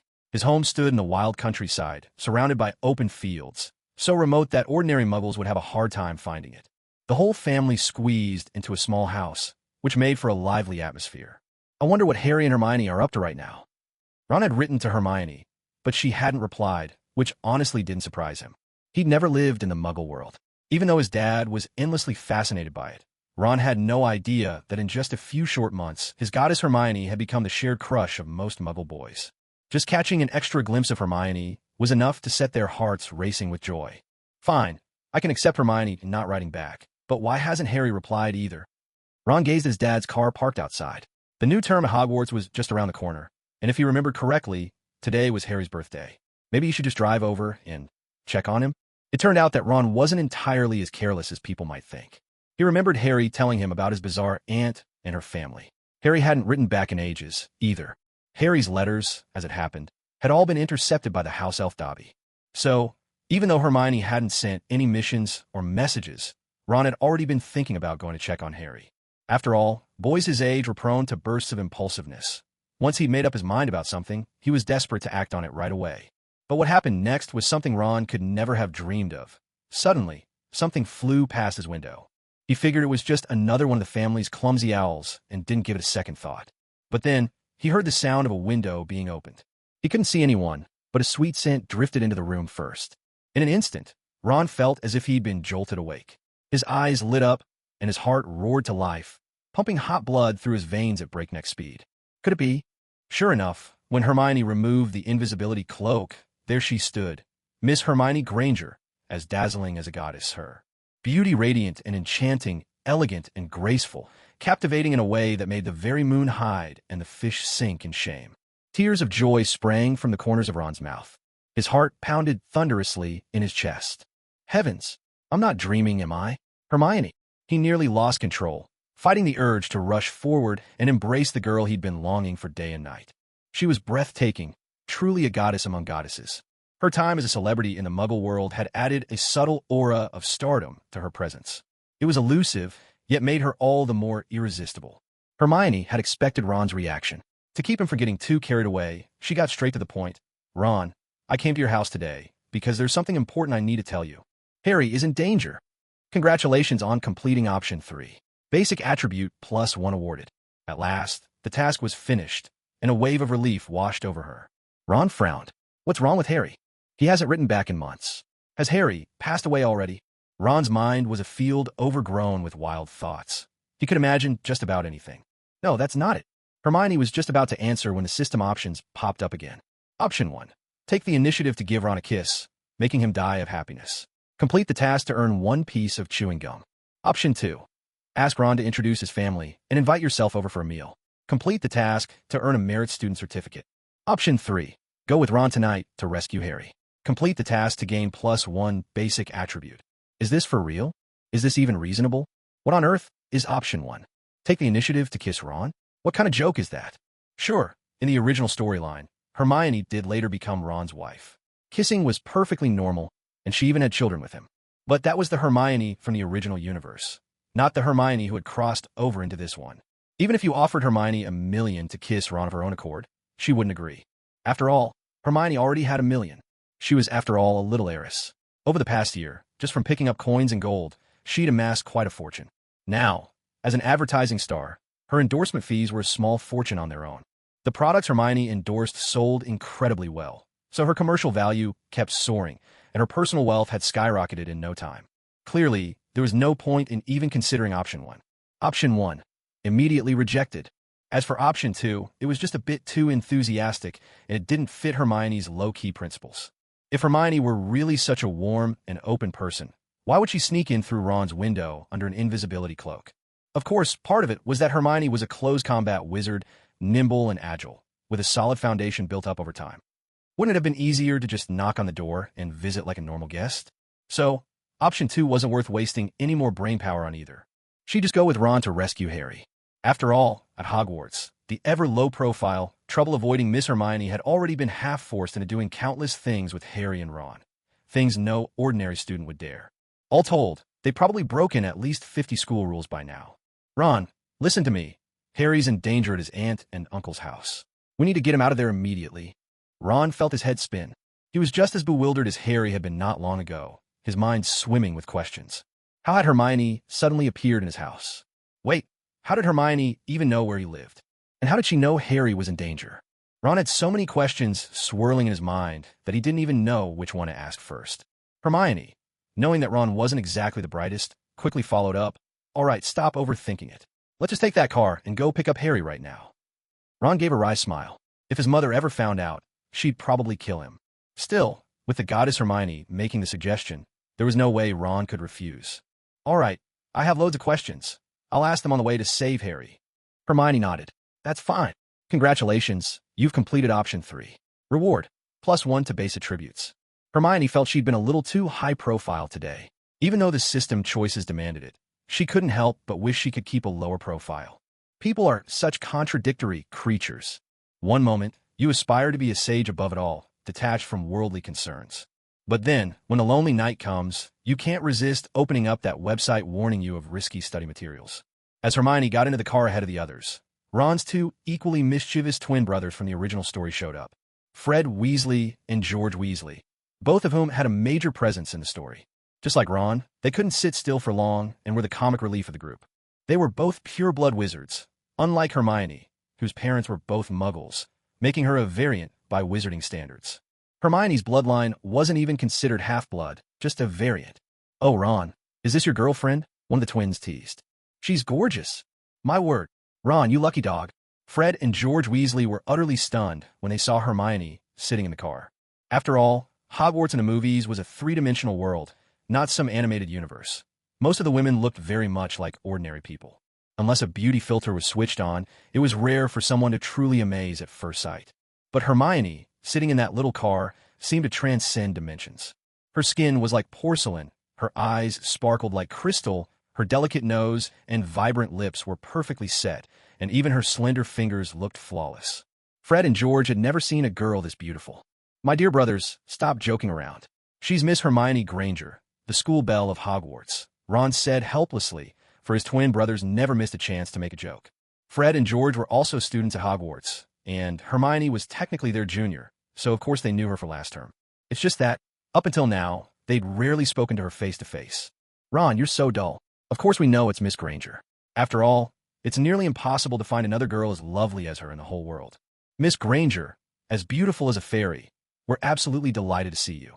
Fred and George Weasley were perfectly in sync, bantering back and forth as if performing a comedic routine. In truth, when the twins teased Ron by calling Hermione his girlfriend, Ron couldn't help but lift his chin instinctively. He was simply overjoyed and brimming with pride. Every boy dreams of having a princess. The more perfect and beautiful the girl, the more she becomes the treasure of his heart. Clearly, Hermione was just that kind of little princess. Facing Fred and George Weasley, Hermione felt a bit awkward. If they were at Hogwarts, perhaps she could have responded with ease, but here, it was much more difficult. The space inside the car was just too cramped. The system, ever so considerate, immediately presented Hermione with several choices. Option 1. "I'm so happy to see you. How about I do a split for you? Complete this task to earn a slimming dance outfit." Option 2. "I have 2 packs of sunflower seeds here. Would you like some? Complete this task to earn a box of 5-spice sunflower seeds." Option 3. "I can do a corkscrew spin. Want to see? Complete this task to earn a mini propeller." Hermione was speechless. Was the system picking up on Fred and George's goofy personalities? Why did options 1 and 3 sound so ridiculous? Absolutely not. Miss Granger was a little fairy. How could she do anything that would ruin her image? "I have 2 packs of sunflower seeds here. Would you like some?" Hermione promptly produced 2 packs of sunflower seeds. "Congratulations on completing option 2. You've earned a box of 5-spice sunflower seeds." Most foreigners aren't in the habit of eating sunflower seeds, but since they're sold in supermarkets, these treats aren't entirely unfamiliar. Fred and George Weasley hadn't planned on trying them. After all, they'd never tasted sunflower seeds before. But Hermione was so charming. She was the most beautiful girl Hogwarts had ever seen. Thank you. So how do you eat these?"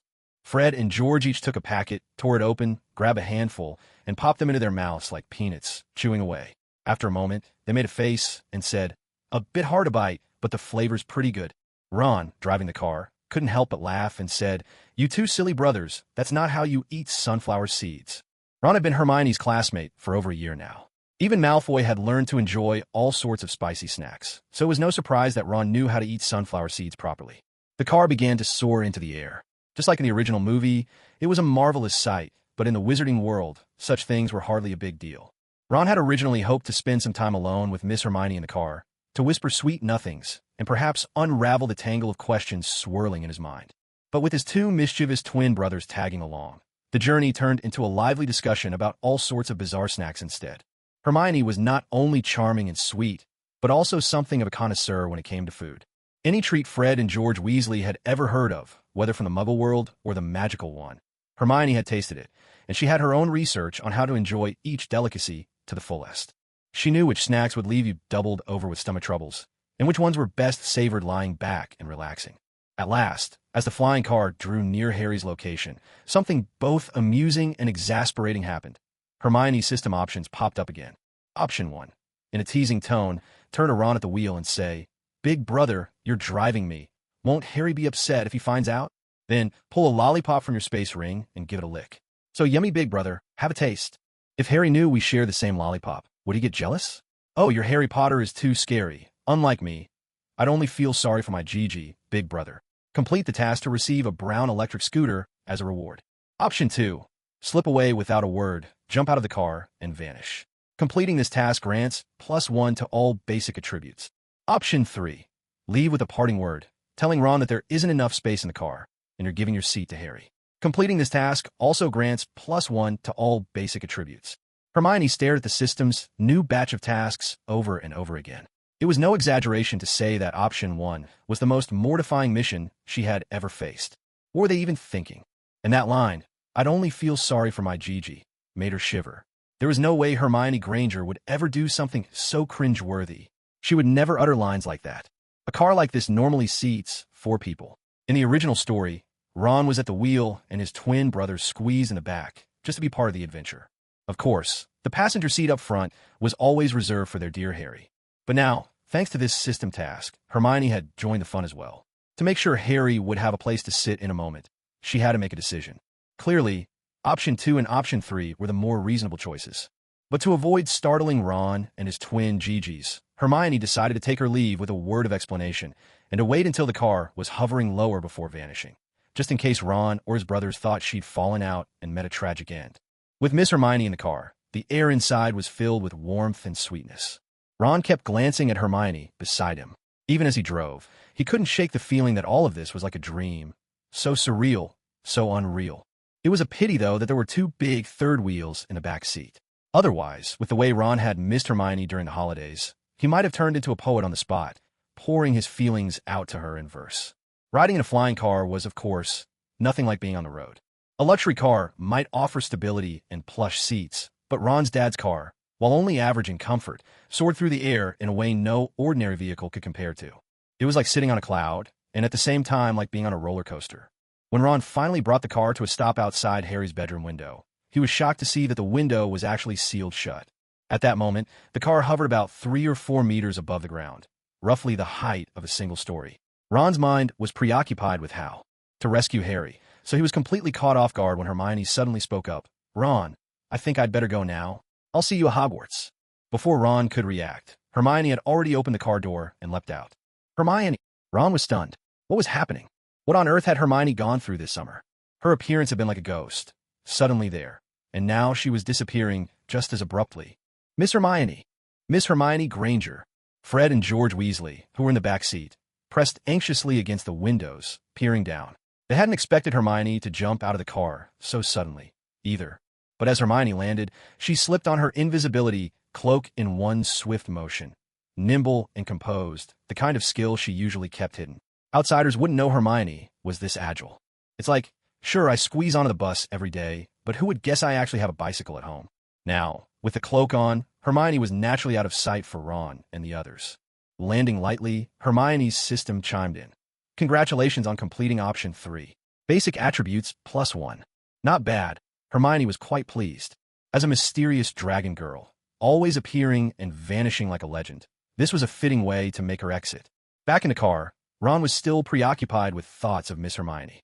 Seeing her suddenly jump out and vanish sent him into a panic.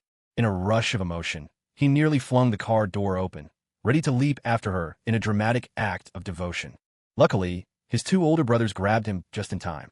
"Ron, don't be foolish. Miss Hermione has already said her goodbyes. We have to trust her." But, how could Ron make sense of Hermione suddenly jumping out the window like this? Thankfully, his brothers comforted and calmed him, stopping him from doing anything reckless. "At least we saved one life today." Fred Weasley and George Weasley were both deeply moved. With Ron driving the car, if he were to go off and elope, what would become of Fred and George? Ron simply couldn't fathom why Hermione had left so suddenly. At this meeting, Hermione seemed shrouded in mystery from head to toe, leaving Ron's emotions in complete turmoil. Once they rescued Harry, Ron was determined to get a clear explanation. Earlier that day, because of Dobby the house elf, Harry had taken the blame for something he didn't do, resulting in his uncle's business deal falling through. To punish Harry, and to make sure he never caused any more trouble, his short-tempered uncle had locked him in his bedroom, securing the door with 7 or 8 locks, and even nailing the windows shut with burglar bars. Harry felt utterly hopeless. If this was the outcome Dobby had been aiming for, then the little elf had succeeded brilliantly. Dobby's tactics had been underhanded and relentless, but his ultimate goal had never wavered, to keep Harry from returning to Hogwarts. Since Dobby couldn't persuade Harry with words, he had resorted to using Harry's uncle's authority to trap Harry in his own room, ensuring he would miss the start of term. It was in Dobby's mind a perfect plan. What Dobby didn't know was that Harry wasn't alone. Ron's feelings were a tangled mess. In his quest to rescue Harry, the peach, he felt as though he'd lost Hermione, the watermelon. Of course, the metaphor didn't quite fit, but Ron's sense of loss and confusion was so overwhelming, he felt he might just explode on the spot. Harry, are you in there?" The roar of an engine broke the silence outside Harry's window, leaving him stunned. It was the second floor, after all. The moment he heard the familiar voice calling out, Harry leapt from his bed and rushed to the window. When he saw a flying car hovering right outside, he could hardly believe his eyes. Ron? His car is amazing. For a moment, Ron forgot all about Hermione's sudden disappearance. He called out to Harry urgently. Harry, step back and pack your things, quick. We're here to get you out. It had never occurred to Harry, not even in his wildest dreams, that just after being locked away, Ron would come swooping down from the sky in a flying car to rescue him. Fred and George Weasley pulled out the towing hook from the car and fastened it securely to the burglar bars on Harry's window. Ron took the wheel and warned, hold on. He pressed the accelerator. Though the tires had nothing to grip in midair, the little flying car surged forward with a thunderous roar, ripping the bars clean off Harry's window. The noise was so loud, it immediately woke Harry's uncle and aunt downstairs. What on earth was that?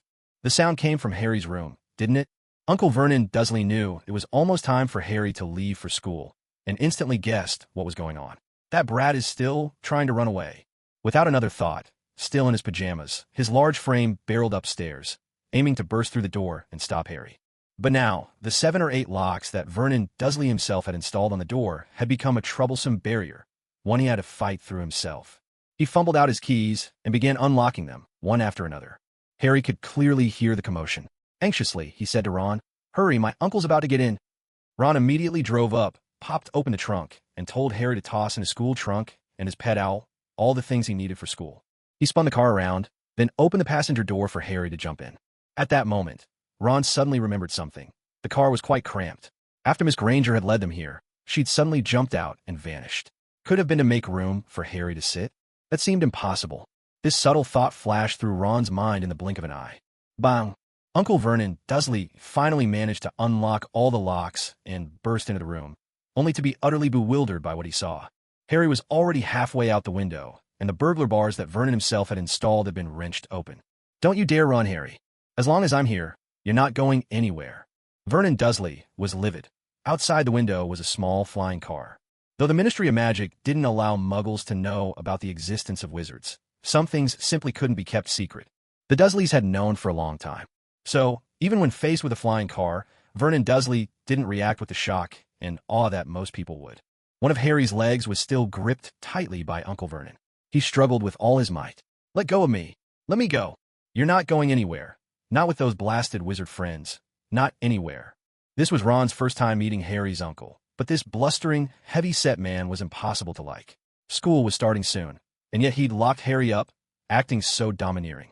Ron had no intention of being polite or respectful. Harry, hold on tight, Ron called. He was ready to use the flying car's abilities once more, to shake off Uncle Vernon Dursley completely. This flying car had already proven itself invaluable. Vernon Dursley might have some strength, but he was no match for a car with its engine roaring to life. It was a bit like love. If Vernon Dursley had only chosen to let go at this moment, to cut his losses and let Harry go, perhaps things would have ended better for him. At least he wouldn't get hurt. But, foolish as ever, Vernon Dursley failed to see this. He still refused to let go. Forced affection never brings sweetness. Now, it couldn't even quench his thirst. With a thud, Vernon Dursley plunged straight out of the second-floor window. In the original film, Harry was rather cold-blooded. He showed not a shred of sympathy for his uncle's fall. But this Harry was different. He certainly wasn't a saint. He found his uncle extremely, almost unbearably, unpleasant. But after all, Vernon had raised Harry, and they'd lived under the same roof for so many years. For an ordinary muggle, falling from the second floor was enough to make anyone at least a little concerned. Is he all right? Ron, noticing Harry's concern for his uncle, slowed the car and leaned out for a better look. It's just grass down there. As long as he didn't break his neck, he should be fine.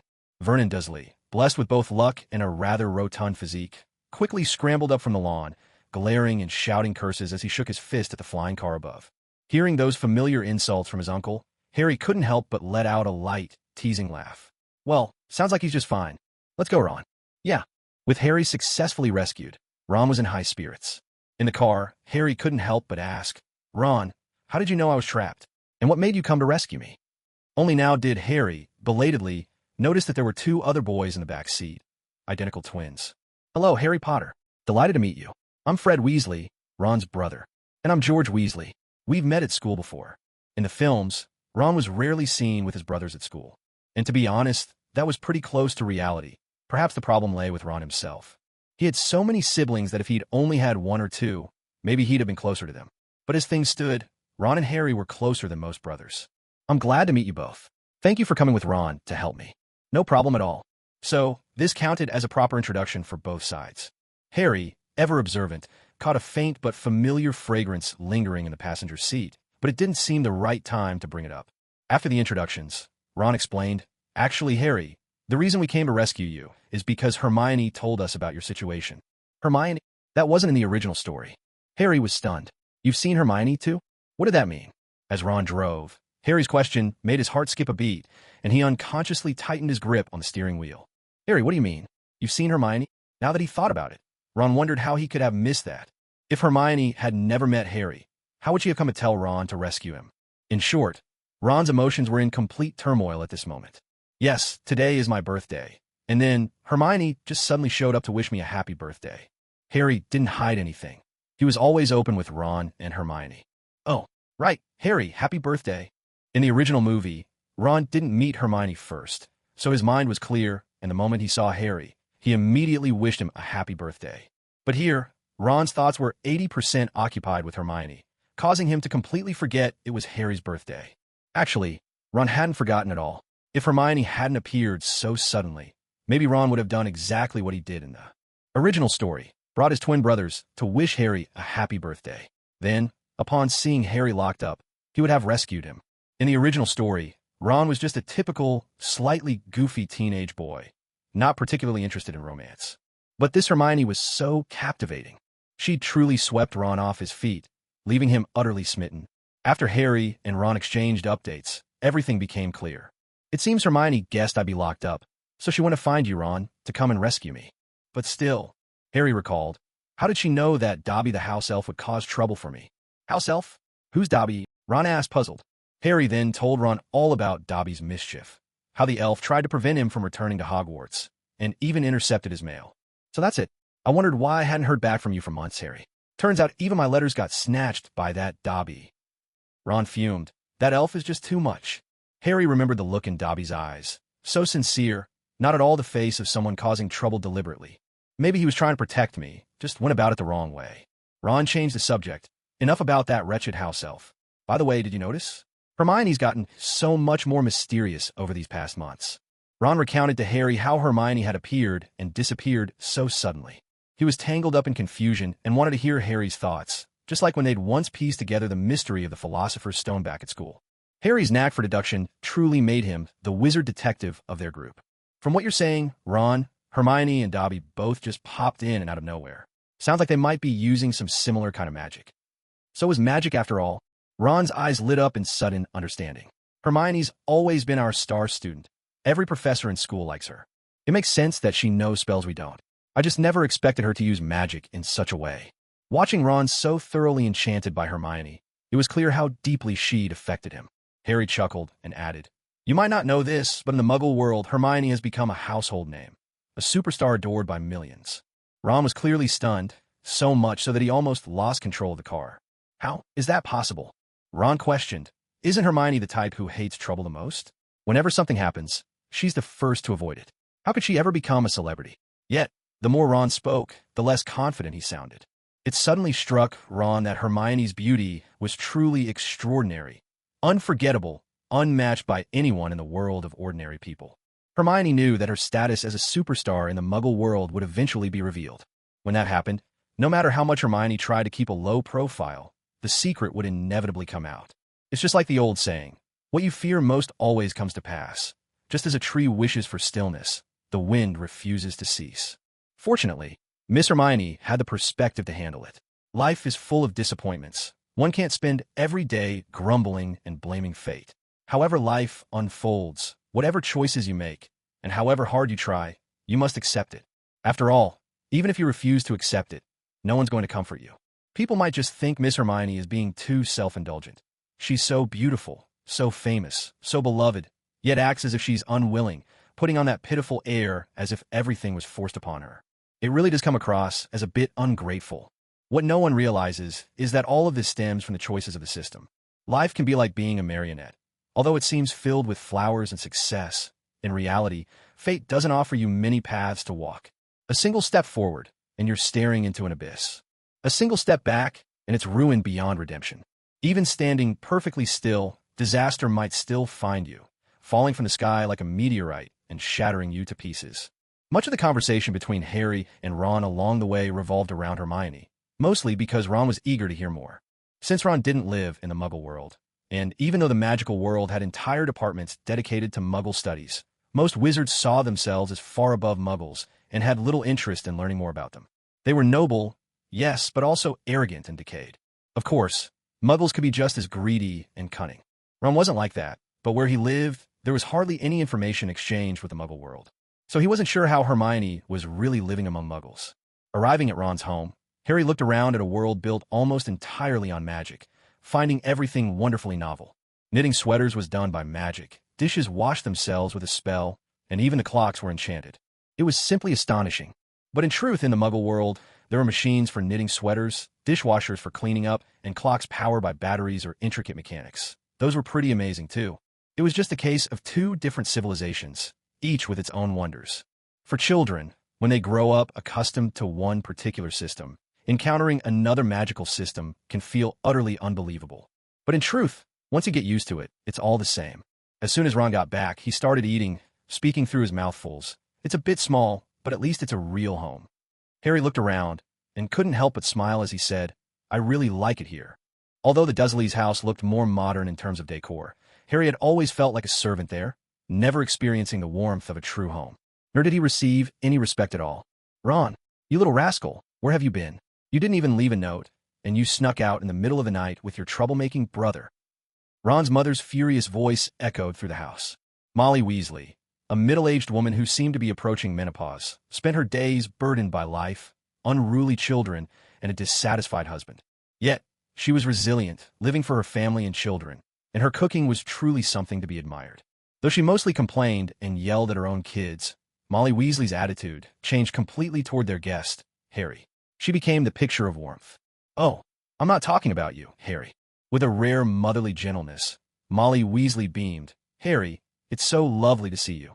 "Very nice to meet you, Mrs. Weasley." Ron, still eating, tried to come up with an excuse. "You wouldn't believe it. Harry's uncle locked up his windows and doors, just like a prison." Turning back to her son, Molly Weasley's voice rose again. "And you, Ron, you'd better behave yourself, or you'll find your windows and doors locked too." Ron rolled his eyes and fell silent. His mother never missed a chance to embarrass him. Not that it mattered. Ron was used to it by now. At that moment, the light patter of quick, small footsteps came running down the stairs. Even without seeing her, the cheerful sound alone suggested an adorable girl was on her way. Sure enough, it was Ginny Weasley, Ron's younger sister by a year. She had the Weasley family's signature auburn hair and had inherited her mother Molly's brown eyes, while all her brothers had blue eyes. She was a lively, sincere, and energetic girl. In the original films, she was a popular little beauty, second only to Hermione in terms of looks. Of course, in the books, Ginny Weasley was perhaps even more popular than her movie counterpart. While Ginny Weasley might not have the aristocratic pedigree of someone like Malfoy in the wizarding world, she was still a pure-blood witch. She was far superior to Hermione, that so-called mudblood, but only because the actress who played Hermione in the original movie was more attractive. In the original novel, that wasn't the case at all. Of course, the Hermione who had traveled to this world was unmatched in beauty and charm among girls her age. She didn't need any works to her name. No records released, no movies filmed, not even talents like piano or dance. Relying solely on her looks and the irresistible allure that left boys powerless, her advertisements had already captivated countless young witches and wizards in the Muggle world. It was no exaggeration to say that Hermione was the very definition of a celebrity idol, the kind whose popularity could move mountains. So, even Ginny Weasley paled in comparison to Miss Hermione. "Mom, have you seen my slippers?" Little girls often forget where they leave their things. Her mother, Molly Weasley, was always especially gentle with her only daughter. Her tone reserved for Ron was quite another story. To say Ron played the family scapegoat would hardly be an exaggeration. He shouldered far more frustration than any boy his age deserved. "Oh, my dear little darling, your slipper should be right behind the door," Molly replied tenderly. Yet, when Ginny Weasley, dressed in a simple nightgown and skirt, caught sight of the special guest in their home that morning, she panicked, spun on her heel, and hurriedly dashed back up the stairs, footsteps thumping as she went. After that, She was nowhere to be seen and didn't come back down. Harry, glasses perched on his nose, looked confused. Did I do something to upset her? It was, after all, their very first meeting. They hadn't even exchanged greetings. Across the table, Fred and George Weasley exchanged knowing grins. Ron, never missing a chance to tease his sister, said to Harry, "No idea. She's been talking about you all holiday long. It's been driving me mad." In the original story, the heroes always spoke with wit and subtlety. They never said things too bluntly, always coming off polished and gentlemanly. But here, perhaps influenced by Hermione, Ron leaned in and whispered to Harry, "My sister might be your fan. That's probably why, after being caught half asleep, she's mortified. I bet she'll stay in her room all day. Don't worry about her." Ron truly was a good brother. In this house, apart from Harry and Hermione, he hardly ever paid much attention to anyone else. Of course, his family didn't think much of him either. Unlike Harry at the Dursleys, Ron wasn't unloved. It was just that, with so many people in the house, even the most attentive parents had only so much affection to go around. And since Ron was a bit slower than his brothers and had a knack for getting into trouble, it was only natural his parents favored him less. Besides his twin brothers, Ron also had 3 older brothers. The age difference created a generational gap, making it nearly impossible for Ron to play with them. His relationship with the twins was very close, but Ron always felt like an outsider, unable to break into their bond, left quietly isolated. He had a little sister who was much younger, and their parents doted on her, so Ron didn't feel particularly close to her either. That's why, in the movies, it's understandable that Ron's kindness toward Harry and Hermione sometimes even surpasses the affection he shows his own family. Of course, the Weasley household was always bustling with life. Ordinary, noisy, but filled with love. Yet even this ordinary, noisy wizarding family was something that the unfortunate Harry could only dream of having. Harry was actually quite envious, though his upright nature kept him from showing it openly. It wasn't just Harry's fame that drew attention. Ron's mother, Molly Weasley, was especially fond of Harry. She constantly asked what foods Harry liked, promising to cook them for him, treating him almost as if he were her own son. Ron, on the other hand, felt a pang of jealousy. His feelings showed plainly on his face, but Molly Weasley would treat her youngest son as if she were fattening him up for the slaughter. How could you compare to Harry? You should be grateful for what you get. Ron sometimes seriously wondered if he was a bonus that came with the phone bill. In the midst of all this commotion, Ron's father returned home. He looked exhausted, having worked overtime since the night before. Even as a wizard, he still had to toil away to earn a handful of silver for the family. Arthur Weasley, Ron's perfectly ordinary wizard father, worked at the Ministry of Magic in the department for the misuse of Muggle artifacts. Even as the head of that department, his income was modest. Or maybe it was just that the family had too many children, making their finances especially tight. Most of the kids' clothes and belongings were secondhand. In the films, Ron didn't seem all that insecure. But in the original books, Ron's life was indeed tinged with insecurity. Whenever Malfoy looked down on him or mocked him, Ron would always get angry. There was also a touch of irony. Arthur Weasley, despite being the head of the misuse of Muggle artifacts office, drove a magically modified Muggle car, a little flying vehicle. That car became one of the stars of this particular story, full of personality. Blasted Ministry, there were a dozen surprise inspections last night. I've been busy all night, haven't even had time for a glass of water. Arthur Weasley grumbled the moment he walked in. When he caught sight of Harry, a stranger in the house, he instinctively asked, "Do we have a guest?" Clearly, Arthur Weasley was so busy with work that he didn't recognize Harry. But Molly Weasley recognized Harry at a glance, and showed him even more affection than she did Ron. "This is Harry, my very best friend," Ron announced proudly.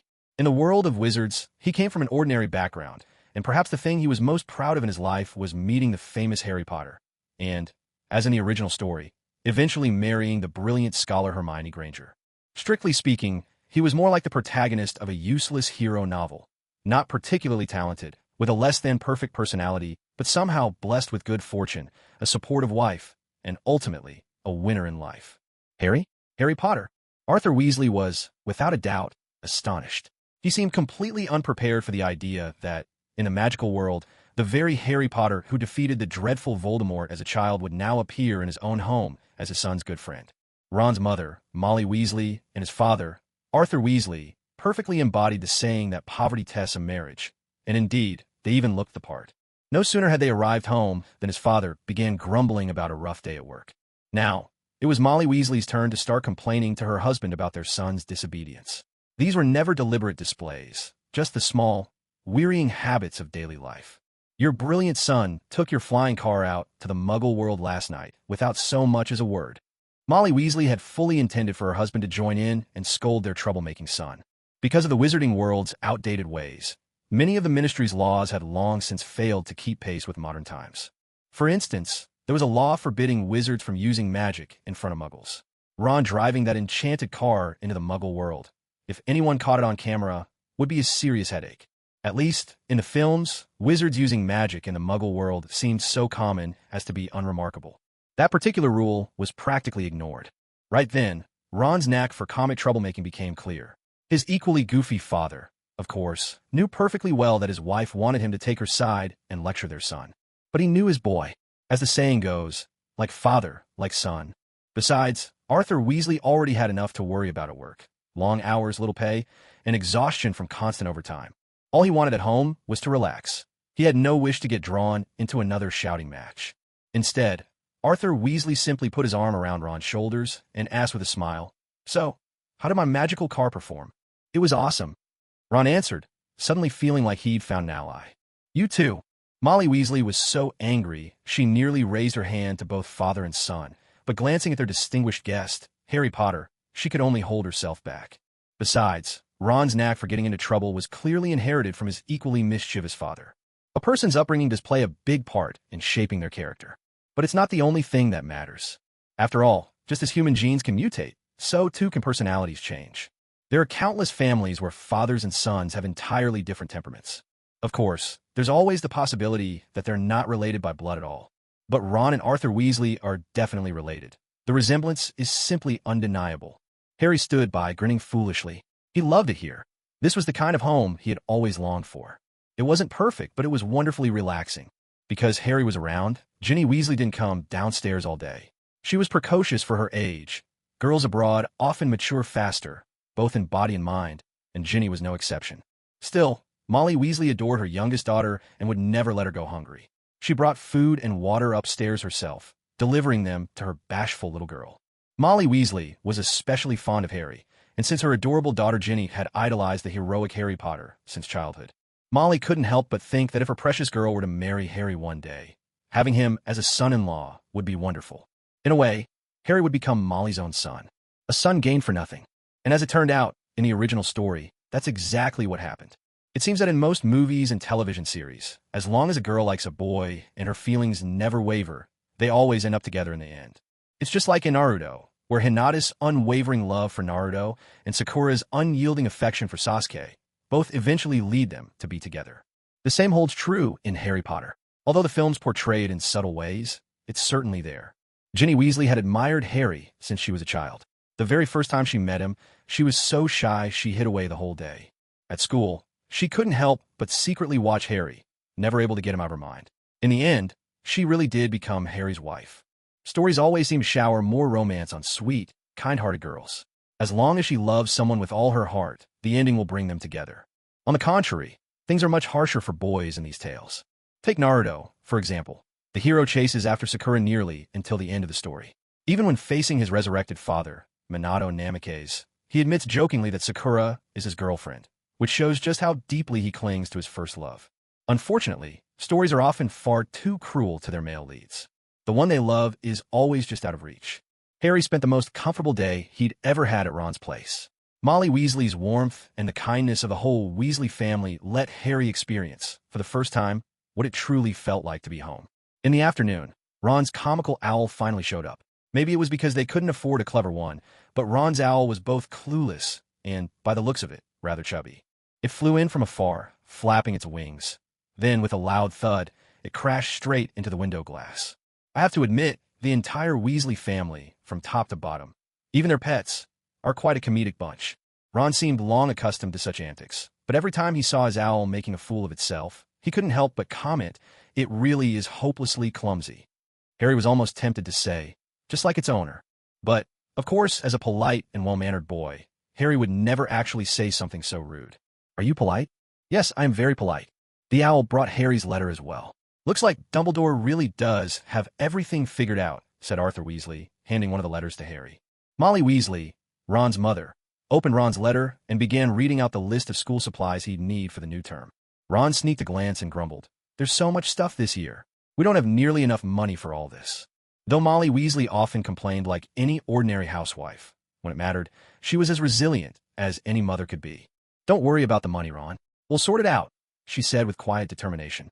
Ron thought to himself, it'll all be secondhand again, I bet. This year, Ron's younger sister, Ginny Weasley, would also be starting her first year at Hogwarts, making things even tougher for their already struggling family. Next, we need to go shopping for supplies, Molly announced. Diagon Alley, the children chorused. With that, Molly Weasley took out a magical object held in a special bowl, Floo powder. It was a marvelous thing, and admittedly, rather amusing as well. Floo powder is a sparkling powder that wizards use by tossing it into a fireplace. The moment the powder is scattered, the flames turn bright green. Speak your destination clearly, and you'll be whisked away in an instant. It's truly magical, something no Muggle technology has managed to replicate. The wizarding world has many such wondrous magical items, all with tremendous commercial potential. Unfortunately, strict regulations prevent them from being widely used. Take Floo powder, for instance. The Floo network of fireplaces is much like an airport or a railway system. If it could be perfected worldwide, it would make travel hundreds of times faster. But of course, magic is magic. In the original film, there's one hilarious downside to using Floo powder in the Weasley household. When the Floo powder burns, it leaves behind a coating of gray-black soot all over the traveler. In the Diagon Alley scene, the entire Weasley family, Harry included, end up with soot-streaked faces. Fortunately, none of them seem to mind such details. But for those who pay attention, it's quite a funny sight. Even little Ginny Weasley emerges with a face smudged with ash. The whole family, together and united. This was Harry's first encounter with Floo powder, a magical means of instant transportation, and he was absolutely enchanted by the wizarding world. Eagerly, Harry grabbed a handful of Floo powder and stepped into the fireplace. To any non-magical onlooker, it would have seemed as though Harry had lost his mind and was about to set himself on fire. Nocturne Alley, he shouted with excitement. No sooner had the words left his lips than Harry vanished from sight. At that moment, the entire Weasley family was left in stunned silence. What did he just say? It sounded like Nocturne Alley, came the reply. Molly Weasley's face was etched with worry. Oh dear, the poor boy must have been so nervous.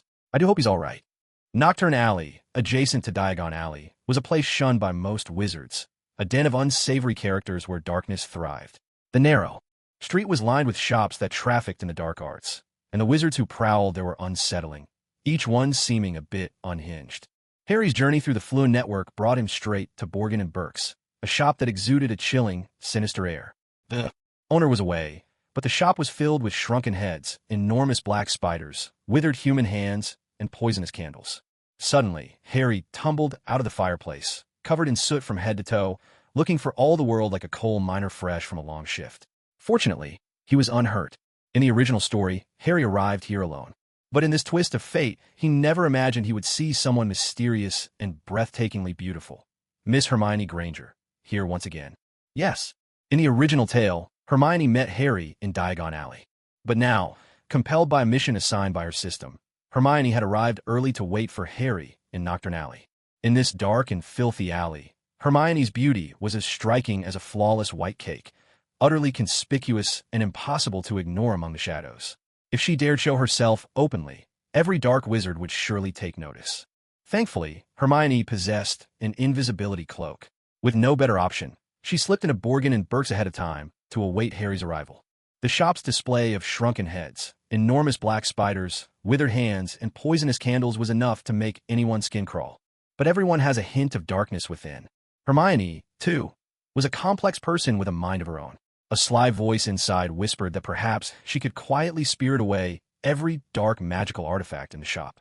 After all, Hermione not only had an invisibility cloak, but also a magical ring with limitless storage. It was possible if she was careful and discreet. Yet reason prevailed. This was no place for rash decisions. She would simply focus on her task. Curiosity killed the cat. After all, in a world fraught with danger, it was best to keep one's curiosity firmly in check. So, when Harry burst out of the fireplace, disheveled and covered in soot, Hermione quickly slipped off her invisibility cloak and appeared before him. Congratulations on completing option 3. Basic attribute +1 as a reward. Indeed, no matter where Hermione goes or where she appears, the system's option tasks always pop up, utterly diligent and relentless. Just a day or two since Hermione and Harry last saw each other, and as soon as they meet again, the system options are triggered once more. Option 1. Tell Harry, don't you have any manners? You startle me by showing up like that. Task reward. Basic attribute +1 dot. Option 2. Ask Harry, did you just come back from a battlefield? Why do you look like this? Task reward. 1 baseball cap dot. Option 3. Tell Harry to take off his dirty clothes and offer to wash them for him. Task reward. 1 pack of gentle, hand-friendly detergent dot. Seriously, who would volunteer to do Harry's laundry? Although option 2 seems reasonable, Hermione has no interest in winning another baseball cap. She already has plenty. Harry, don't you have any manners? You just appeared out of nowhere and nearly gave me a heart attack. Hermione feigned being startled, her expression almost comically dramatic, as if she'd been utterly flustered. Congratulations on completing option 1. Basic attribute +1 as a reward. Harry was momentarily stunned. Just like on his birthday, he was full of questions. Where am I? What is this place? Why is Hermione here? Sorry, but where exactly are we? Although he was bewildered, Harry's familiarity with Hermione made him answer first. I used the fireplace at Ron's place, and then I was suddenly transported here. Hermione replied, this is Nocturne Alley, Borgin and Burke's. Definitely not the kind of place good kids should be wandering into. Harry looked at Hermione. She was still as dazzling as ever, always breathtaking every time they met. But if this was no place for good kids, why was she here herself? As Harry's gaze fell on the items in the shop, his heart shrank with unease. Shrunken heads, enormous black spiders, withered human hands, poisonous candles. Hermione, this place really does look pretty sketchy. How did you end up here? Hermione was just about to explain when, once again, the system options popped up, refusing to be left out of the action. Option 1. Tempt Harry into buying a shrunken head. Task reward. 1 large glass jar. Option 2. Make Harry roll on the spot 20 times and tell him it will ward off bad luck. Task reward. 1 tiny skull. Option 3. Have Harry shake hands warmly with a withered hand. Task reward. Basic attribute +1 dot. Nocturne Alley, shrouded in sinister fog, was as unpredictable as ever. The air was thick with the scent of death, especially inside the mysterious Borgin and Burke's. Standing there, Harry Potter faced a world of uncertainty and doubt. Miss Hermione, beautiful as ever, vividly recalled that in the original story, Harry, driven by curiosity, had once touched the withered hand himself. Perhaps because of Hermione's presence, Harry no longer felt that peculiar urge he once had. Now, it was up to Hermione to figure a way out. After all, neither option 1 nor option 2 seemed nearly as valuable as option 3. Even though the skull from option 2 and the oversized jar from option 1 might make a fine pair for a collection of dark magical artifacts, Hermione would have to be completely out of her mind to take an interest in such things. She was, after all, the Sunshine Princess adored by all. Harry, look, what's that on a withered hand? Hermione feigned the excitement of having discovered something extraordinary. Harry's curiosity was instantly piqued. The place was mysterious enough already, and with Hermione urging him on, his gaze followed hers to the withered hand. It had been fashioned into a specimen, blackened, its fingers pointing upwards, standing upright on the table. Harry felt a twinge of nervousness. What is it? Hermione whispered. Look closer. There are 3 tiny figures dancing on it. That can't be. Harry thought Hermione had been acting far too mysterious lately, appearing out of nowhere, saying the strangest things. Hermione pressed on. Oh my goodness, Harry, those 3 dancing figures have jumped onto your hand. Harry jolted in fright. He couldn't understand why Hermione was trying to spook him, but his instincts took over and he opened his palm to check. He never expected Hermione, quick as lightning, to suddenly grab his wrist. In that moment, Harry realized how soft Hermione's hand was, and yet how surprisingly strong her grip could be. Maybe it was just his imagination, but the slender, graceful Hermione felt like a powerhouse at that instant. With a strength Harry couldn't hope to resist, she pulled his hand toward the withered hand on the table, pressing them together. The moment their hands touched, Harry felt a jolt shoot through him. Hermione, what are you doing? I'm helping you get rid of those dancing figures. Only by doing this can they go back to the withered hand, she said, sounding as if she truly believed it herself. Suddenly, something terrifying happened. The withered hand clamped around Harry's, tight as a vice. Although it looked like a lifeless specimen, for a split second, it seemed almost alive. Harry's hand was locked in the grip of the withered fingers. He was so startled, it felt like his very soul had fled his body, his face turning ghostly pale. Congratulations on completing option 3. Reward, +1 to base attributes. Hermione had anticipated such a development, but she understood all too well the fear Harry must be feeling. Seeing the task was done, she quickly pulled out her wand and cast a spell. Release. The withered hand sprang open. Harry jerked his hand back at once, looking at Hermione with a tangled mix of emotions: anger, confusion, and gratitude. The exorcism ritual is done, Harry. Let's get out of here quickly. Hermione was making things up as she spoke. Exorcism ritual? Harry was even more perplexed. What on earth had Hermione been learning? With an air of authority, Hermione began to explain her recent behavior. Did you really think you could just wander into a place like this? I saw you had attracted some bad luck just now, and only a strange little exorcism ritual could get rid of it. Come on, Harry, let's go. Hermione didn't want to linger in Knockturn Alley any longer. After all, she wasn't wearing the invisibility cloak at the moment, and she was still quite worried. With the cloak, she could sneak around like the stealthy assassin king from Honor of Kings, slipping through the shadows without a care. But without it, she was just like the assassin king without his ultimate move. Anyone who saw her would want to take a shot. All right. Harry was still a bit confused, but remembering that Hermione had spent his birthday with him, he decided he could forgive her. Hermione, how did you end up in a place like this? Hermione replied offhandedly, I'm not really sure. I guess it was sort of like using flu powder the way you did. The magical world was full of wonders, and since Hermione was a top student, it made sense that she might know spells and artifacts Harry had never even heard of. As soon as the two of them stepped out of Borgin and Burke's, they immediately attracted the attention of several ugly-looking dark wizards who began to circle them. Are you two lost, little ones? The voice was chilling, enough to make any child burst into tears. Hermione grew tense, nearly reaching for a broomstick to grab Harry and fly away on the spot. Just at that moment, a tall, burly man appeared, someone instantly familiar and reassuring. It was Hagrid, whose giant blood set him apart. Harry? Hermione? What are you doing here? Hagrid. At the sight of Hagrid, Harry suddenly didn't find the place so frightening after all. This is no place for you two, Hagrid scolded. Especially you. Harry, your scar might bring you some very bad luck here. Bad luck? Harry thought back to Hermione's odd behavior inside Borgin and Burke's and her talk of an exorcism ritual. This Hermione was an imposter.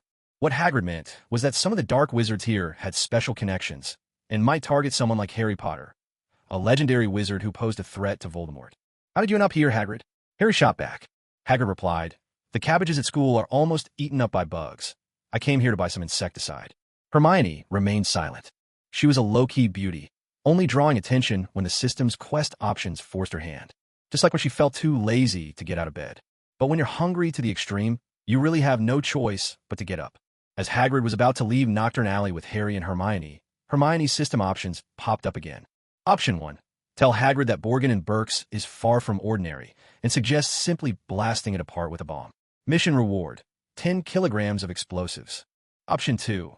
Tell Hagrid, I've been learning electronic music lately. Dig it, dig it. Sneak attacks are your game? You can't handle it, you little weakling. You just don't have what it takes. You scoundrel. Mission reward: the honorary title Princess of EDM. Option 3. Use magic to clean Harry's glasses. Mission reward: 1 portable EDM speaker. Hermione's expression at this moment, could only be described as speechless. Where on earth was the system finding these bizarre tasks? Princess of EDM? Calling someone a weakling for sneak attacks? In the Muggle world, Hermione was a pop idol with a massive following. If she actually performed something like that, and her fans found out, well, they'd probably love her even more. But Hermione couldn't bring herself to accept the honorary title of Princess of EDM. And yet, the system's options left her no real choice. She certainly couldn't pick the 10 kilos of explosives, could she? If she refused to be the Princess of EDM, did that mean she'd have to become the Princess of Destruction instead? That left only option 3. The task itself was simple, but the reward was anything but. What on earth was this portable EDM speaker supposed to be? Hermione's woman's intuition told her this was a trap. The system must be setting her up, and there was no doubt it would tie back to the EDM princess title later on. Harry, wait a moment. As Hermione spoke, she pulled out her wand. Reparo. It was a simple spell, but Harry hadn't learned it yet. Privately, Hermione worked even harder at her studies than her book counterpart, and her magical abilities were well above average. She was at least 3 or 4 stories tall in magical prowess. Congratulations on completing option 3. Reward: 1 portable EDM speaker. Even after finishing the task, Hermione felt thoroughly unimpressed. Who on earth wanted a portable EDM speaker anyway? This was just madness, and I have no cure for it. So alone. Hagrid, standing by, exclaimed in admiration, Hermione's magic is the most skilled I've ever seen in a student. Harry agreed. This time last year, you were the one who fixed my glasses with magic on the train. Hermione smiled gently, her expression sweet and graceful, like a lotus blooming after the rain. It's only proper to see things through to the end. The three of them left Nocturne Alley and entered Diagon Alley. Before long, they ran into the Weasley family amid the crowd, and Hermione felt a touch of sentimentality. With a new school year about to begin, their trio's adventures were starting all over again. If it weren't for the system's bizarre tasks, Hermione would surely have been a perfect lady from a noble family. Oh my goodness, Harry. I'm so glad to see you. The moment Molly Weasley saw Harry, she immediately began fussing over him, checking him from head to toe. Thanks to the flu powder and tumbling out of the fireplace, he looked rather sooty and bedraggled. But truth be told, the entire Weasley family was in much the same state. Everyone bore the same dusty look. One glance was enough to tell. They'd used a cheap brand of flu powder, such as the plight of a poor family, making do with what they have. Now that I see you're all right, I can finally relax, Molly sighed in relief. In the original film, the scene would quickly cut to the bookshop at this point. But here, even though Hermione had crossed into the world of the movie, time still ticked by second. There was no way to just skip ahead or fast forward. So, the introductions upon meeting were very much necessary. The entire Weasley clan began to introduce themselves. Hagrid had already taken his leave. Still, they wanted Hermione to meet everyone. Up to this point, Ron's parents hadn't actually met Hermione, and when they saw such a beautiful young lady, her skin fair and radiant, glowing with health and youth, they couldn't help but be utterly charmed. "What a lovely young lady you are," one of them exclaimed. Even the youngest Weasley, Ginny, was taken aback by Hermione's beauty. Normally, as the little sister, she hardly paid any attention to her goofy brother Ron. But she was well aware that her brother was, at school, notorious for fawning over a certain girl, hopelessly smitten, as the story went. At first, Ginny had always thought her brother rather pathetic for this. How could he compare to her own crush, the famous Harry Potter himself? But now, seeing is believing. The moment Ginny met Hermione's gaze, eyes sparkling like precious gems, it was as if an invisible bolt of lightning struck her right to her core. Her young heart was utterly overwhelmed by this onslaught of beauty. Nature truly is miraculous. How could there possibly be such a gorgeous girl in this world? She was flawless, as if crafted by the hands of the gods. Standing beside her felt like her very soul was being cleansed and uplifted. Ginny Weasley had once been Harry Potter's most devoted fan, so much so that she used to hide whenever he was near, too shy to say a word. But now, faced with the dazzling Hermione, Ginny felt her heart flip. In that instant, she forgot all about gender. Her heart raced, and only one thought remained. She was utterly smitten with this beautiful, almost otherworldly young woman. "Hello, I'm Hermione Granger.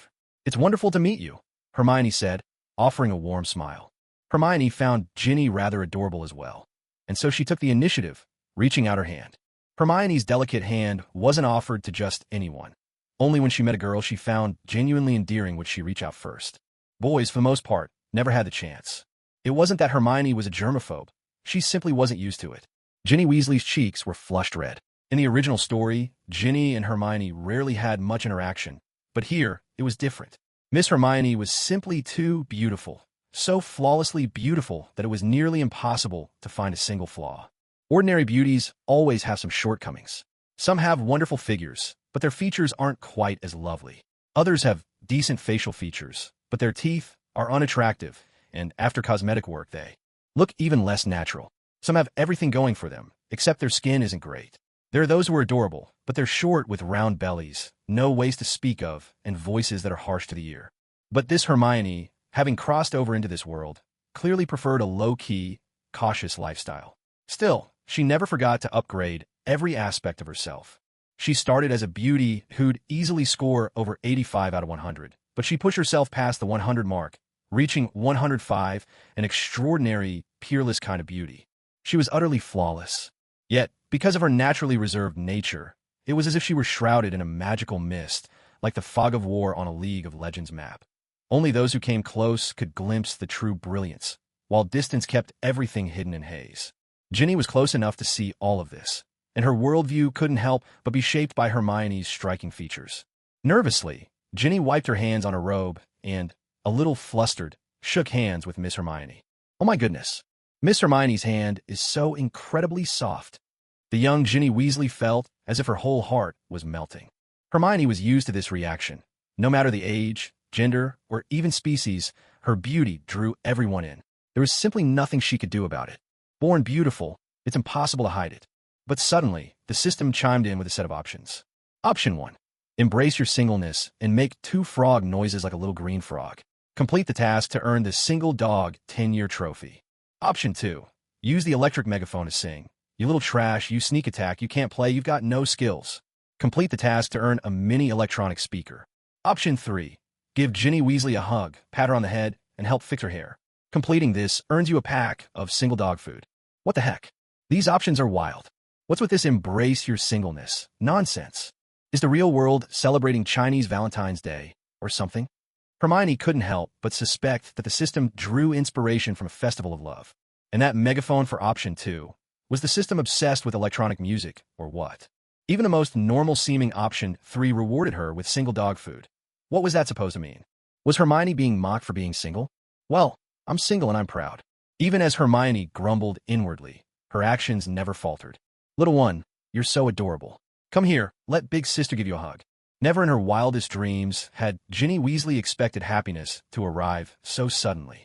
She was completely transformed, just like Riko Saikawa in Miss Kobayashi's Dragon Maid. Whenever Kana Kimui came close, her eyes turned into hearts, her mouth fell open, and even her tongue became a little red heart.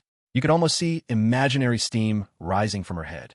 Ron, standing by, looked on with utter envy. He never expected that Hermione, who usually didn't like being touched, would be so affectionate toward his little sister. Arthur and Molly Weasley had no objections either. After all, Miss Hermione was truly a lovely girl. And, hearing from Ron that she was the top student at Hogwarts, they thought it could only be good for their youngest daughter, just starting school, to spend more time with such an outstanding older student. Hermione not only gave Ginny Weasley a warm hug and a gentle pat on the head, but also took a comb from her magic ring and helped Ginny tidy her hair. The comb was beautifully crafted, and Ginny blushed as she praised it. Hermione decided on the spot to give this exquisite little comb to Ginny as a first meeting gift. The little girl was over the moon. Boys with short or shaved heads might not understand, but for girls, a comb is practically a daily necessity. Hair is such an important thing. Not only did Hermione fulfill her task, but seeing how sweetly Ginny responded to her, she went a step further. Taking out a wet wipe from her magic ring, she carefully cleaned Ginny's adorable face. After all, the cheap flu powder had left her looking rather sooty.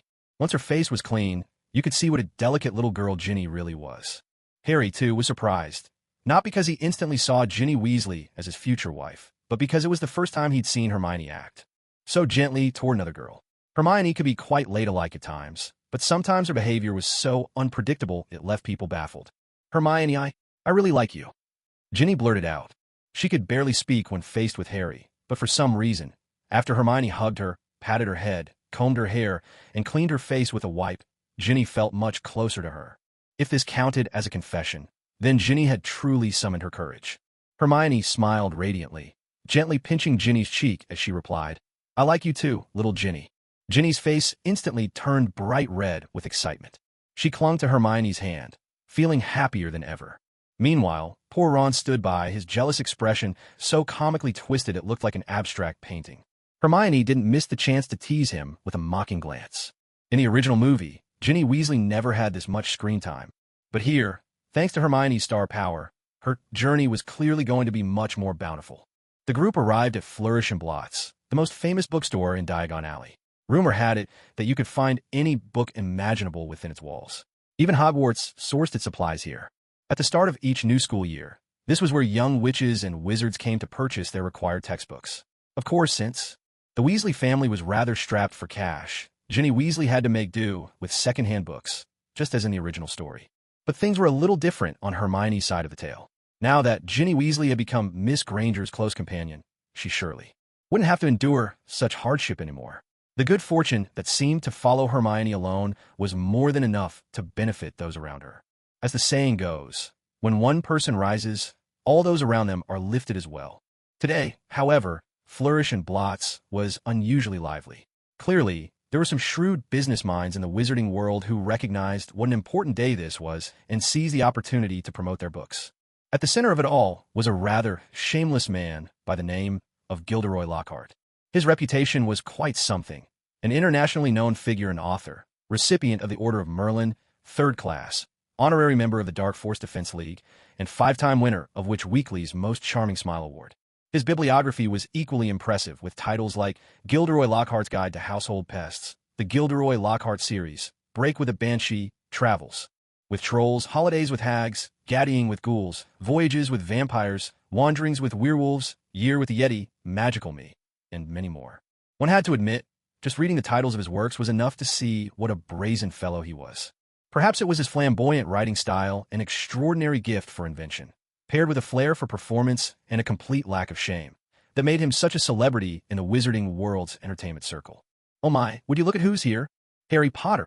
To be fair, Gilderoy Lockhart was nothing if not sharp-eyed.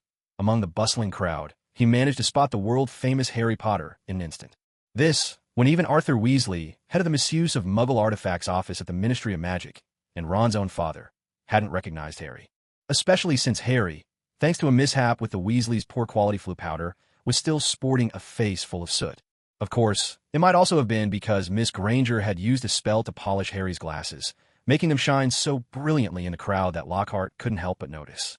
See, even a famous Harry Potter has come to my book signing, Gilderoy Lockhart declared, shameless as ever. Harry was taken aback. He had no idea who this Gilderoy Lockhart was, nor why the man would say such a thing. Nevertheless, many middle-aged and older women, as well as some younger ladies, had gathered around him. Gilderoy Lockhart was like a celebrity in this bookshop. In the original story, book-loving Miss Hermione Granger was one of his devoted fans. But in this version, our time-traveling Hermione is already a celebrity herself, and with her high opinion of her own talents, she has yet to find anyone in the wizarding world worthy of her admiration. If anything, Hermione only truly admires herself. So here, Hermione simply watched Gilderoy Lockhart's clumsy performance as one might watch a clown. "Come here, Harry." With confidence radiating from him, Lockhart placed a hand on Harry's shoulder in a grandfatherly yet gallant manner and announced, with pride, "Harry, smile for the camera. With the Daily Prophet right in front of us, our picture will be on tomorrow's front page." Making the front page was, of course, something to brag about for Gilderoy Lockhart, the businessman and author. But for Harry Potter, who was earnest and determined to fight evil, such things hardly seemed a source of pride. Still, out of politeness, he didn't contradict Lockhart in public. Lockhart launched into his performance, surrounded by his adoring older female fans, including Ron's mother, Molly Weasley. Ron leaned over to the beautiful Hermione beside him and whispered, "My mom absolutely adores him. You read all the time. Don't tell me you're a fan too." Hermione cut him off immediately. "Absolutely not. That my goddess." Ron felt a surge of pride. In the original story, Ron hadn't been interested in Hermione at first, mostly because, despite being the main female character and a witch, she was also just a regular person, full of flaws, lacking femininity, and sometimes astonishingly clueless. But this Hermione was nothing like that. Well, except for the incident with the Philosopher's Stone, where she kept blaming Professor Snape. Though, as it turned out, all her suspicions and deductions were wrong. At this moment, Gilderoy Lockhart was positively beaming. Harry Potter's presence had elevated his fame even further. He was a successful businessman, and shamelessness was his motto. He certainly knew how to stir up publicity. Naturally, he wasn't about to let this unexpected boon slip by. Flashing what he believed was his most charming smile at the Daily Prophet's camera and his circle of middle-aged fangirls, he declared, "Today, right here, Harry Potter may not know it yet, but he surely won't believe I'm about to gift him my entire collection of works." With that, he scooped up a stack of his shamelessly fictional books and thrust them into the hands of a still rather naive Harry Potter. Immediately, the fans around them erupted into cheers. Immediately after, Harry was shoved aside ruthlessly by Gilderoy Lockhart, as if he were nothing more than a tool that had served its purpose. Harry had never before encountered anyone quite like this in the wizarding world. At that moment, Mrs. Molly Weasley hurried forward. She'd always been kind to Harry, but now, faced with her favorite celebrity, she completely lost her composure. "Harry, let me help you with those books," she said, almost breathless with excitement. Then, everyone dutifully lined up, waiting for Gilderoy Lockhart's live autograph session.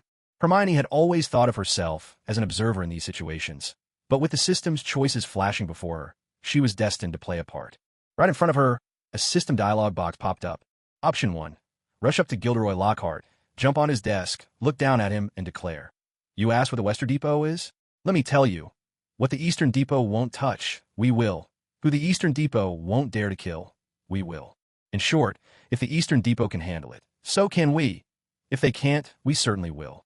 Act first, report later, by Imperial command. That's the Western Depot. Complete this task to receive a Western Depot Pork Farm Bodyguard badge. Option 2. Leap up and deliver a flying kick, pressing your dusty shoe directly against Gilderoy Lockhart's cheek for more than 2 seconds. Complete this task to receive an extra-large shoe album. Option 3. As a celebrity from the Muggle world, give Gilderoy Lockhart your autograph. Complete this task to receive a super writing pen. These options were absolutely outrageous. Not a single one was anything Hermione actually wanted to do. Especially option 1. What on earth was that? Eastern Depot, Western Depot. Was this a martial arts film? And the reward? A badge for a pork farm bodyguard from the Western Depot. There were no words. But then again, looking at it from another angle, it did sound rather exhilarating. Wearing the flying fish uniform of the Imperial Guards, wielding a brocaded saber, tall hat perched on her head, striking a heroic pose with one foot on Gilderoy Lockhart's desk, reciting those classic lines, maybe even shattering a few chairs with internal force for dramatic effect. It would be a scene straight out of an epic movie. Of course, such an image didn't suit Miss Hermione Granger's ladylike persona, so perhaps it was best left alone. On balance, option 3 was the simplest. Option 2, much like option 1, was lacking in the comedy department. Sure, hitting someone could be satisfying, but it would utterly destroy her image. Hermione was a charming, angelic young witch, not a bandit or a swashbuckling hero. Normally reserved and discreet, Hermione saw no way out of this system task. She'd have to step forward and take action herself. Everyone around her was struck by her breathtaking beauty as she approached. Even the well-traveled and thick-skinned Gilderoy Lockhart was, for a moment, completely stunned by her presence. Gilderoy Lockhart had seen all kinds of beautiful women, but ones as flawless as Miss Hermione were truly a rare sight. And who might this be? Even though cutting in line was strictly forbidden at Gilderoy Lockhart's book signings, Miss Hermione's presence was so exceptional that Lockhart himself couldn't help but greet her first. Hermione flashed a smile that was utterly enchanting. "I am Zhao Zilong of Changshan." For a fleeting moment, that bold and heroic line leapt into Hermione's mind. Of course, her playful impulse was quickly subdued by her usual rationality. "Who I am doesn't matter. Hand me the pen." Hermione's tone left no room for doubt, her voice firm and commanding. In that instant, she had the aura of a queen. When she declared, "Let there be light," you half expected the world to oblige. There was something truly formidable about Hermione when she got serious. "What's Hermione doing?" Ron asked, thoroughly baffled. Harry, who had just returned, shook his head as well. As straightforward as ever, Harry figured Hermione must be having another one of her spontaneous, inexplicable episodes. Gilderoy Lockhart, acting on instinct, handed over a pen. In the original story, Hermione's Muggle parents were with her, but here, she was alone. Hermione's fingers, as graceful as a work of art, closed around the pen. In that moment, it seemed as if all the light from the window focused on her, highlighting her beauty and charm. "She looks just like an angel," thought Ginny Weasley, who had just fallen under Hermione's spell that very day, her heart brimming with delight. Once again, Ginny marveled at the wonders of nature's handiwork. Gilderoy Lockhart's eyes widened as he watched the beautiful young woman before him sweep the pen across the cover of his book in bold, dramatic strokes. The handwriting was so messy, it was impossible to tell what it said. With some effort, one might make out the character Min. Hermione had written it so deliberately messy. Congratulations on completing option 3. Reward: 1 ultra writing pen. With the task done, Hermione felt no secret glee, just a wave of relief. She tossed the pen aside, turned on her heel, and walked away. She left Gilderoy Lockhart and the others bewildered, completely unable to guess what Hermione was up to. Was it really possible that such beauty allowed her to do whatever she pleased? "Hermione, what were you just doing?" Ron asked again as he caught up to her. Hermione glanced at Harry and Ginny Weasley, then replied with a smile, "Oh, nothing, just teaching him how to sign his name." Ron gave her a thumbs up. Moments ago, Harry had been toyed with by Gilderoy Lockhart, but it was Hermione who truly showed her mettle. At such a young age, she was already teaching that celebrity a lesson. The amusing episode ended here, and now it was time for the more disagreeable characters to make their entrance. First up was Draco Malfoy, who had been standing on the upstairs landing all along. In his second year, Malfoy still hadn't lost his good looks. He was as arrogant and handsome as ever, his eyes filled with disdain for everyone around him. Though, truth be told, he was always up to something. Just as in the original film, he had just been leafing through a book. Most people who came to the bookstore would be careful. If they weren't going to buy something, they would at least make sure not to damage it. But Malfoy was different. He found one page particularly interesting, and, without a hint of shame, tore it out, and casually slipped it into his pocket as if he'd done it 100 times before. People like him were truly despicable. Harry Potter, you really are famous. Just a trip to the bookstore and you make the front page. Malfoy sneered, his words dripping with sarcasm. Ginny Weasley, Harry's future wife, stepped forward. Although she was dazzled by Hermione's beauty, Harry had always been her very first idol, and she wouldn't let anyone speak about him that way in her presence. Leave him alone. Ginny stood up, her voice fierce in a way only a little girl could muster. Malfoy looked at the tiny girl and burst out laughing. Harry, you've got yourself a new girlfriend? Harry's face darkened. Malfoy was insufferable, and everything he said was meant to sting. Don't be so rude, Draco. A middle-aged man appeared, his hair the same pale color as Malfoy's, slicked back in the same fashion, giving off an unmistakably sinister vibe. Though it was clear he had once been handsome, there was no rule in the wizarding world that said good looks couldn't belong to villains. Even Voldemort, in his youth, hadn't been hard on the eyes. This man, who had arrived after Malfoy, was Lucius Malfoy, Draco's father. He looked every bit the gentleman, but beneath the surface, he was an even greater villain than his son. Lucius was a Death Eater, well-versed in the dark arts. He wielded his wealth and pedigree like weapons, using them to bully and coerce other wizards into obeying his will. Because of this, Lucius Malfoy held a place of high status in the wizarding world, and was known for his cruelty. At school, Malfoy acted as if he owned the place, sometimes even snubbing Hermione. If Hermione hadn't put him in a wheelchair for a few months, he'd probably have been even more arrogant. But Malfoy was deeply afraid of his father. With just a word from Lucius, Malfoy obediently stepped aside. Lucius, holding an elegant cane in his hand, strode up to Harry Potter. Though Hermione's beauty was hard to ignore, both Lucius and Draco knew who their true enemy was, Harry Potter. Harry instinctively stepped back, but Lucius seized him in an instant.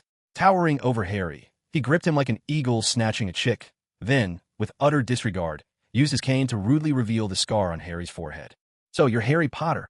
The wizard who gave you that scar was someone truly extraordinary. Harry loathed this father and son pair. Even if he was younger, smaller, and not nearly as skilled with magic as Lucius, he had never once bowed to evil. Voldemort killed my parents. He's a demon, my sworn enemy. Harry's determined gaze was so intense that even Lucius felt a tremor in his heart. This boy, as expected, was no ordinary child. To dare speak the Dark Lord's name outright, one must be either incredibly bold or utterly mad. It was clear Harry, in his unfiltered innocence, could call Voldemort by name in front of everyone. Yet someone as distinguished as Lucius dared not. In the original story, it was around this time Hermione also stepped forward, successfully drawing some hostility onto herself. It must be said, girls who stand up for Harry rarely fare well in this film. First, there was Ginny Weasley, manipulated, threatened by Voldemort for nearly a whole year. So young, yet forced to live in constant terror, and she nearly lost her life. Hermione, too, at this very moment, became a target for Malfoy and Lucius. Only then did her muggle-born status get openly called out. It's like a classroom where rich kids and poor kids share the same space. So long as no one states their status, everyone's just human. 2 eyes, 1 nose, not so different after all. But the moment identities are exposed, all the old hierarchies come rushing in. Inequality and injustice inevitably reveal themselves in full force. In the original story, Hermione suffered all manner of malicious insults, ridicule, and even fear, simply because she was muggle-born, something only the original Hermione truly understands. However, this version of Hermione, having crossed over into this world, is backed by a rather quirky system, her own kind of cheat code. Combined with her inherent caution and intelligence, she's already amassed considerable strength. This Hermione, of course, would never fear Malfoy. But Lucius, now there was a real Death Eater. Hermione couldn't help but be a little wary. Still, when it comes to the system's choices, there's no such thing as fear. In a flash, a new set of options popped up before Hermione. Option 1. Take off your size 35 shoe and shove it straight into Lucius's mouth. Reward for completion: 1 pair of crocodile leather shoes. Option 2. Applaud and praise Lucius for his eloquence. Such a true gentleman. Chastise Harry for being a bit out of line. Reward for completion: 1 potted weathercock plant. Option 3. Step forward and accuse Lucius of not daring to speak Voldemort's name, calling him cowardly and weak. Reward for completion: +1 to basic attributes. Whoa. These 3 options, what a dilemma. Option 1 would be a brash act of vengeance. It'd feel great in the moment, but how would she clean up the mess after? That's a headache in itself. Option 2 is pure fence-sitting. At best, call it adaptability. Less kindly, it's being two-faced, pleasing no one. Impossible. No matter how easy it might be, Hermione would never pick this one. That leaves only option 3. It seems she'll have to follow the original storyline after all.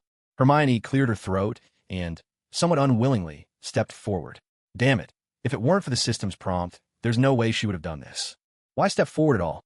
Other than the fleeting satisfaction of speaking her mind, all she'd gain was a heap of trouble. It simply wasn't worth the price. The moment Hermione made her appearance, the effect was immediate and unmistakable. After all, her hidden, breathtaking beauty was no exaggeration. Those who don't dare speak Voldemort's name are the truly cowardly ones. Well. Impressive. Who is this? Who dared openly challenge Lucius Malfoy's authority? Usually, it was Lucius who made trouble for others. Yet now, he was being put in his place by a mere girl. Still, what a beautiful girl she was. A muggle-born like you dares to point fingers in my presence. Lucius was clearly prepared. Not only had he looked into Harry's affairs, but he'd also done his homework on Hermione and Ron, Harry's close friends. Otherwise, with so many students at Hogwarts, the distinguished Lucius would never have bothered to know them all. Even Headmaster Dumbledore couldn't claim to know every single student at the school. Congratulations on completing the task. Reward, +1 to base attributes. A boost to her base attributes was nothing to scoff at, and Hermione felt a little better about taking the risk and drawing everyone's attention. Hermione wasn't about to turn beet red and argue about her background, as she had in the original story. There was simply no point. It would only make her seem small-minded. But then, something unexpected happened.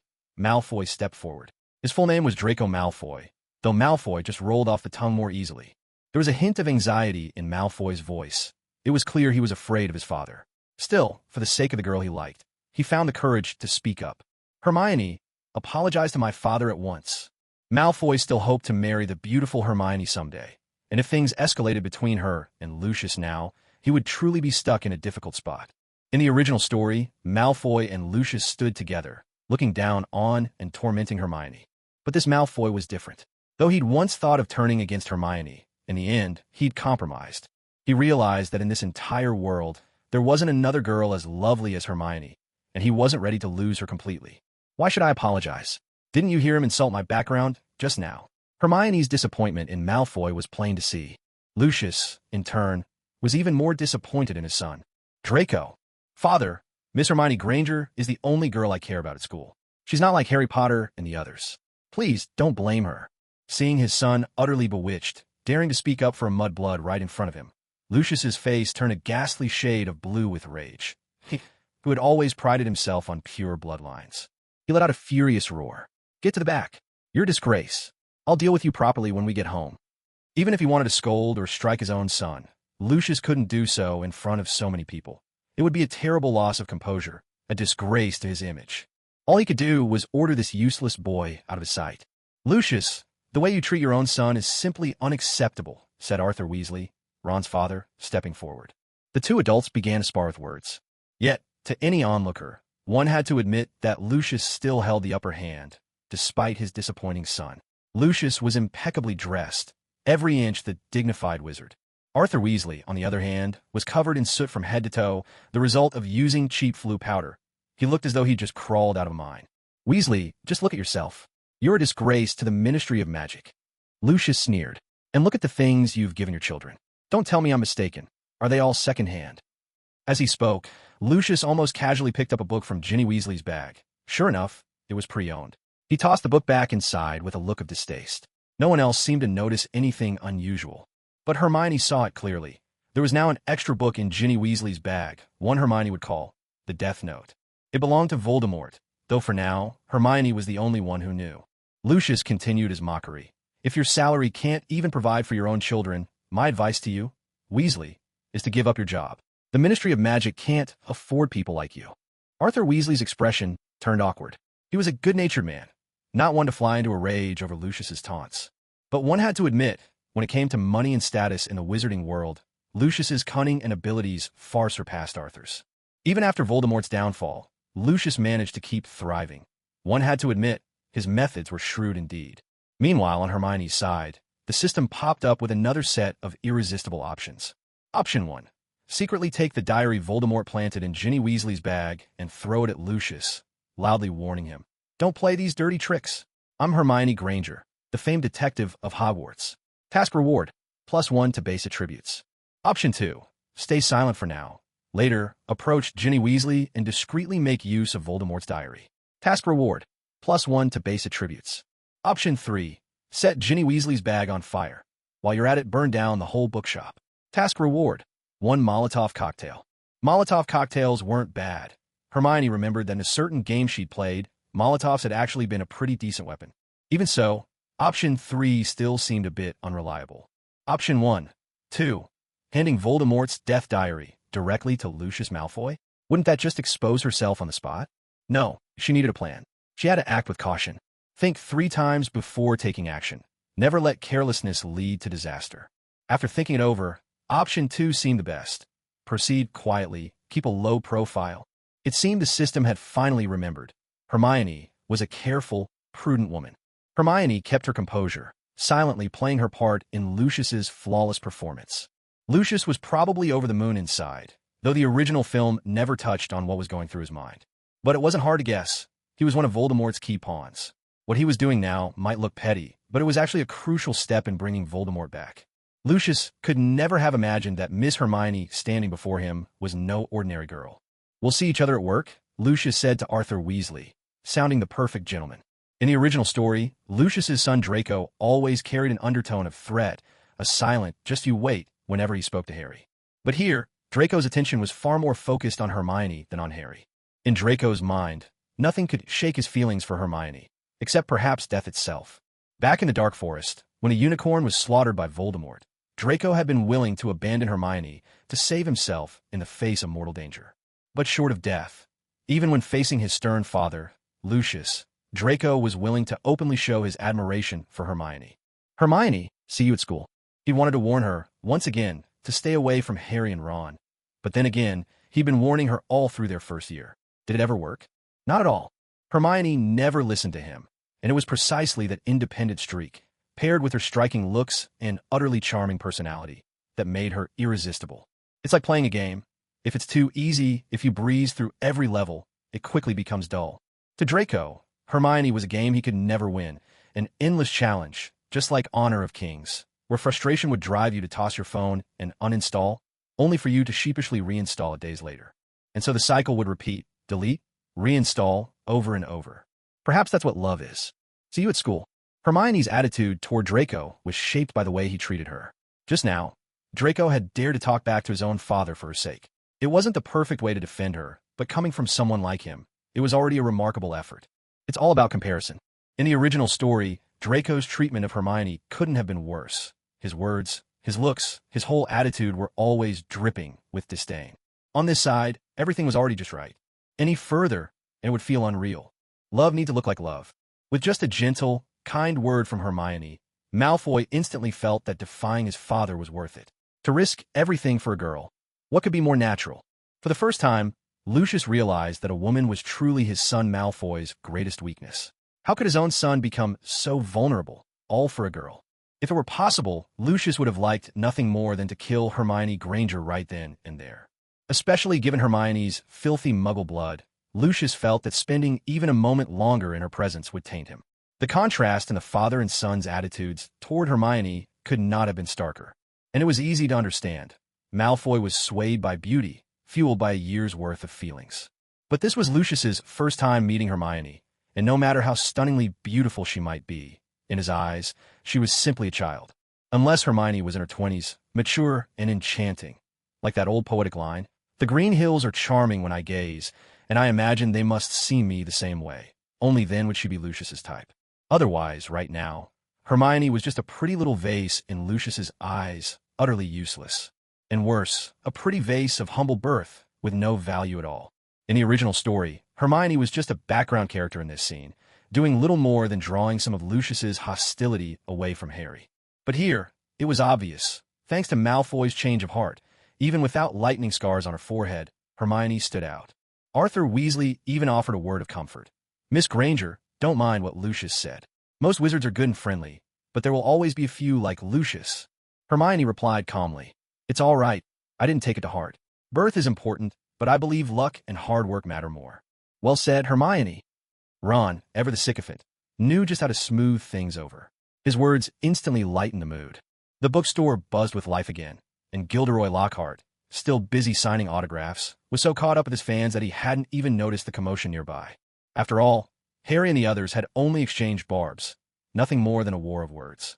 Those who knew Lucius were smart enough not to come over and join the fray. In the original film, the scene cut abruptly to Harry and Ron making their way to platform 9 3/4 at King's Cross Station. Hermione didn't seem to be with them, probably because in the original story, she was always the diligent, studious girl. But Harry and Ron were not. They were the types to be late to their very first class and first year. So, when it came time to catch the train, Harry, Ron, and the entire Weasley family never left early. Instead, they always calculated the timing down to the last few minutes, making it to school just in the nick of time, a habit that seemed practically ingrained in their genes. Unfortunately, unlike the original story, this time Harry and Ron's last-minute dash to catch the train ended in disaster. Hermione, of course, had no interest in getting into trouble with Harry and Ron again. If the system's options didn't require her to join them, she would keep as far away from the two as possible. And, as it happened, no new quest popped up from the system just then.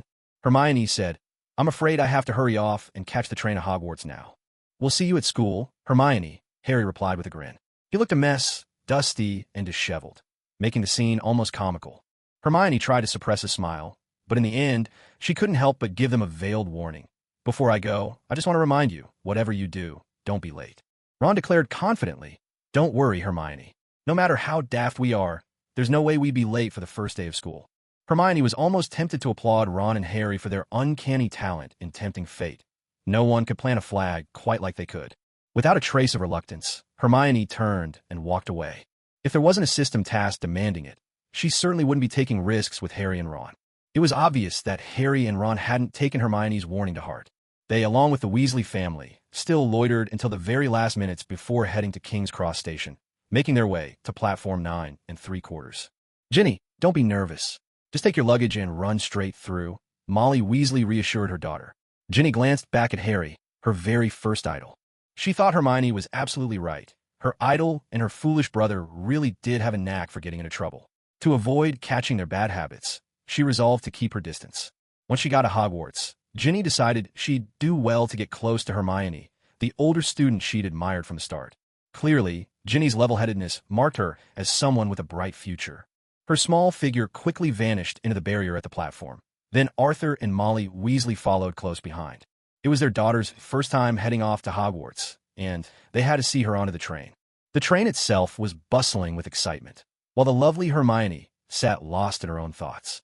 Just as she was boarding, she found some money on the floor again. She had no idea who might have dropped it. Perhaps it was because Hermione was simply too beautiful.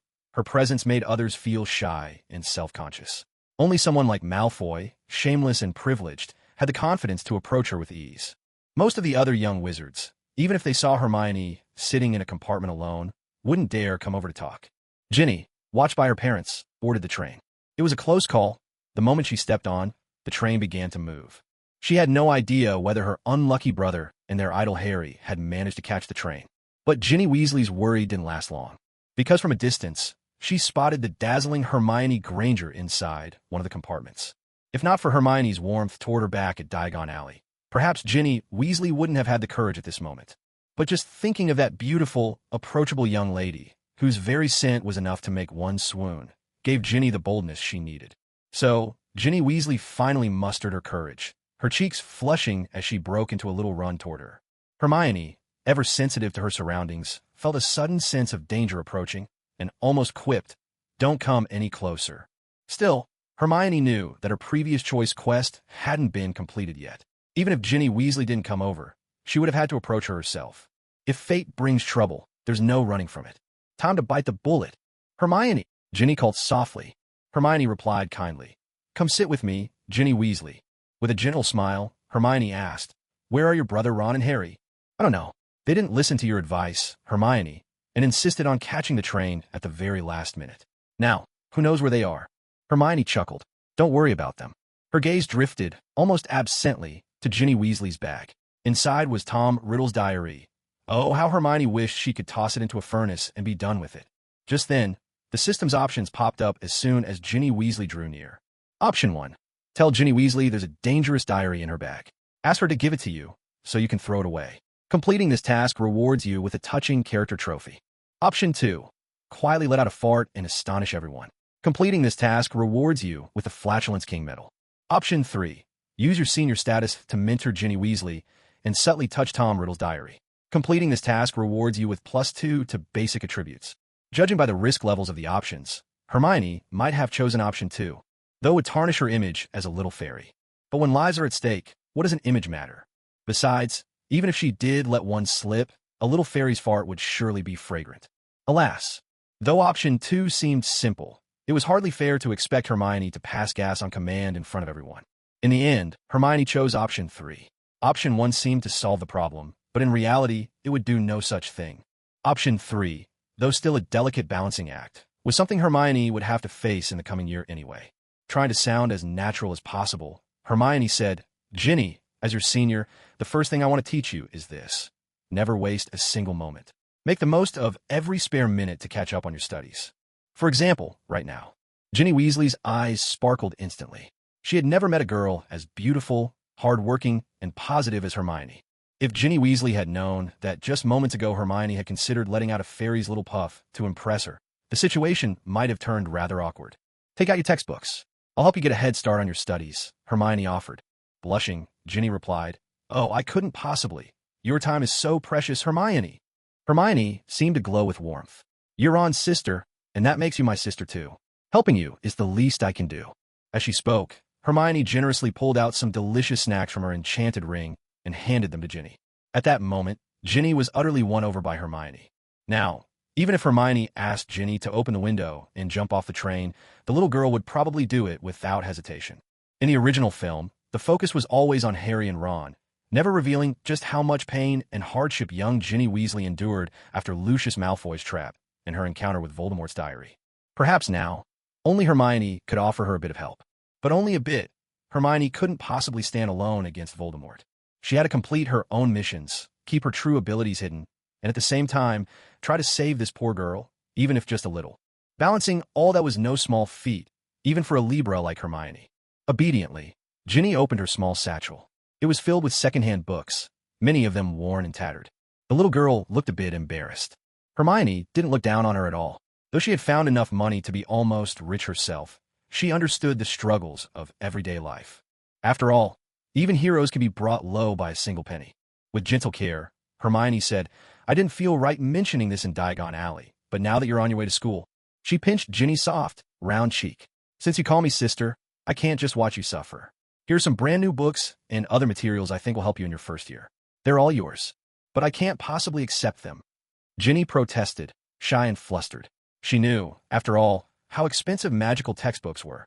If they weren't, she wouldn't be using secondhand ones. Hermione smiled. "Money is just something that comes and goes.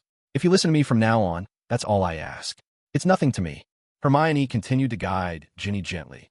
"Going to school is your first step into the world, Ginny. You need to learn to read people, to understand the world, and, most importantly, to recognize those who can truly help you." In truth, Hermione usually preferred to keep a low profile. Getting too close to Ginny Weasley was not the safest choice. But perhaps Hermione saw a reflection of herself in Ginny Weasley. They were both young girls, both facing daunting challenges. Everyone on the outside knew how strong she was, but who could truly understand the pain in her heart? Now that Hermione had accumulated some resources, she decided to help as much as she could. After all, there was no way for Hermione to completely avoid being swept up in this terrifying maelstrom. Thank you, Hermione." Ginny Weasley finally accepted, no longer refusing her sister's kindness. She vowed to repay Hermione's care many times over in the future. Ginny stroked the new book Hermione had given her, absolutely delighted. Meanwhile, Hermione achieved her goal. She managed to touch the diary that Lucius had secretly slipped into Ginny's bag. Though the sky outside the train window was clear and bright, the moment Hermione picked up the diary, it was as if a violent storm had descended and darkness fell all around. Hermione didn't even have the courage to open the diary. "Congratulations! You have completed option 3. Reward, +2 to base attributes." In the original story, dealing with Voldemort's diary seemed straightforward. Harry Potter simply destroyed it with a basilisk's fang. Hermione didn't have a basilisk fang, but she did have sulfuric acid, gunpowder, and even a paper shredder, but she couldn't be sure these things would truly destroy the diary. In fact, Hermione felt that only Harry Potter, the one who possessed the Patronus charm, was truly qualified to destroy such a terrifying object. So, even though she had 1,000 thoughts about simply destroying the diary to prevent the horrors of the original story, in the end Hermione decided she'd better leave the role of savior to Harry Potter. She probably wasn't ready for that yet. She couldn't get arrogant. Absolutely not. Hermione knew that everyone had their emotions and weaknesses. She wasn't a machine. Especially now, when she was the belle of Hogwarts and had quickly become a celebrity in the Muggle world as well, starring in advertisements. That was completely at odds with her original, cautious, and low-key nature. Making money from behind the scenes, while letting Harry and Ron take the hits up front, was the true way to go. By the same token, she couldn't let her sympathy for Ginny Weasley, or Ginny's cuteness and vulnerability, tempt her into taking on more trouble or pulling a hot potato into her own lap. That would be dangerous and utterly irrational. She could help Ginny Weasley from the shadows, but she must never get herself entangled, nor let the lurking Voldemort suspect her. She had to make sure everyone saw her as just another dazzling, flamboyant, ordinary young witch. Ordinariness was the greatest safety. There were plenty of famous people, like the newly emerged best-selling author Gilderoy Lockhart, but even someone like him wouldn't merit more than a passing glance from the likes of Death Eater Lucius, let alone the terrifying Voldemort. Therefore, Hermione also needed to approach Gilderoy Lockhart and complete the system's odd quest to gain fame, all while ensuring that no evil force would pose a threat. With her mind now clear and rational, Hermione handed the hot potato back to Ginny Weasley and spoke to her with a meaningful look. Ginny, no matter what difficulties you face in the future, don't be afraid. Meet them bravely. You must believe in the dawn of justice and trust that the great Harry Potter will appear at the very moment everyone is watching and rescue you. Ollie gay. Ollie gay. Ginny Weasley's innocent eyes widened, gazing up at Hermione with awe and curiosity, completely unaware of just how terrifying the diary of Voldemort she held in her hands would become. Even Miss Hermione herself handled this diary with extreme caution, not daring to open it, for fear of arousing Voldemort's suspicion. Hermione gently patted Ginny Weasley's little head and explained, "That's right. Ollie gay is a word that brings hope and courage. Whenever you feel overwhelmed or unable to bear your troubles, just recite it quietly in your heart. Believe me, it will give you strength again and again." Munching on her snacks, Ginny asked curiously, "Hermione, why do you describe the future as so frightening? You're making me scared to go to Hogwarts." Hermione's gaze drifted out the train window as she delivered her words of wisdom. It's not just Hogwarts that's dangerous. The whole world is. Having successfully completed her thrilling and perilous mission, Hermione could finally take a brief moment to rest. Meanwhile, Harry and Ron, thinking themselves masters of time management, tried to catch the train at the last possible minute, completely unaware that they were about to mess things up. As the two of them pushed their luggage and dashed toward platform 9 3/4 at King's Cross Station, bang, crash, everything happened at once. They ran straight into the solid wall, their belongings scattering everywhere. As wizards with practically zero physical defense, that collision drained half their health in an instant. Dazed and dizzy, they lay sprawled on the ground for a long while, barely able to get up. This was far more serious than how it was ever shown in the films. At that speed, an ordinary person would be lucky to avoid a concussion from hitting the wall. "What happened to you two? Are you all right?" The station manager hurried over, while curious passengers nearby looked on, puzzled as to what could have possibly gone wrong for these two otherwise healthy-looking boys. We're fine. We just slipped, that's all." Harry and Ron hastily made up a clumsy excuse as they scrambled to gather their scattered luggage, along with their thoroughly shaken owl and Ron's pet rat. "What's going on? Why can't we get through?" Ron asked, distressed and completely bewildered. Harry glanced at the clock on the wall and immediately said anxiously, "It's already past 11. The train is about to leave. We're going to be late. If we can't get through, then Mum and Dad can't get out either." It turned out Ron was quite the devoted son after all. But even Harry wasn't always the sharpest. He said offhandedly, "Then we'll just have to wait by the car for them." Harry's thinking, apparently, was that since they'd missed the train to Hogwarts, their only option was to wait for Ron's parents to return and see if they had a solution. But Ron, ever the filial son, came up with a bold idea. "Wait, the car. Harry, I've got it." And so, in a moment of inspired brilliance, just as in the original story, Ron decided to take his father's enchanted car, the very one his dad managed at the Ministry's misuse of Muggle artifacts office, and use it to chase down the Hogwarts Express. The magical world and the Muggle world aren't separate dimensions. It's more like the difference between an affluent neighborhood and a slum. They exist side by side on the same map, but because of deeply ingrained rules and barriers, most Muggles have no idea the wizarding world exists. It's a bit like how in ancient times, The poor imagined the emperor feasting on meat buns every day. Their mindset and social status limited their imagination. Wizards, on the other hand, all know about muggles, though many old-fashioned wizards, with their sense of superiority, look down on mudbloods and refuse to lower themselves to understand or interact with the non-magical. What they don't realize is that the technology muggles have developed is catching up to what wizards consider magic, and in some areas, it's even surpassed it. Harry had already gotten used to Ron's deep sense of filial piety. As for his father, Arthur Weasley was certainly a card-carrying member of the League of Worried Dads. When the car took off, Harry said to Ron, "Ron, I have to tell you, most people in the Muggle world have never seen a flying car." Neither Harry nor Ron could have known that by flying Arthur Weasley's enchanted car over the Muggle world, they'd end up making the front page of the Daily Prophet that very night. What a spectacle! Oh, Ron nodded and hurriedly activated the car's advanced feature, invisibility. That's right, even the car could turn invisible. Which just goes to show, Harry's invisibility cloak wasn't quite as unique as it might have seemed.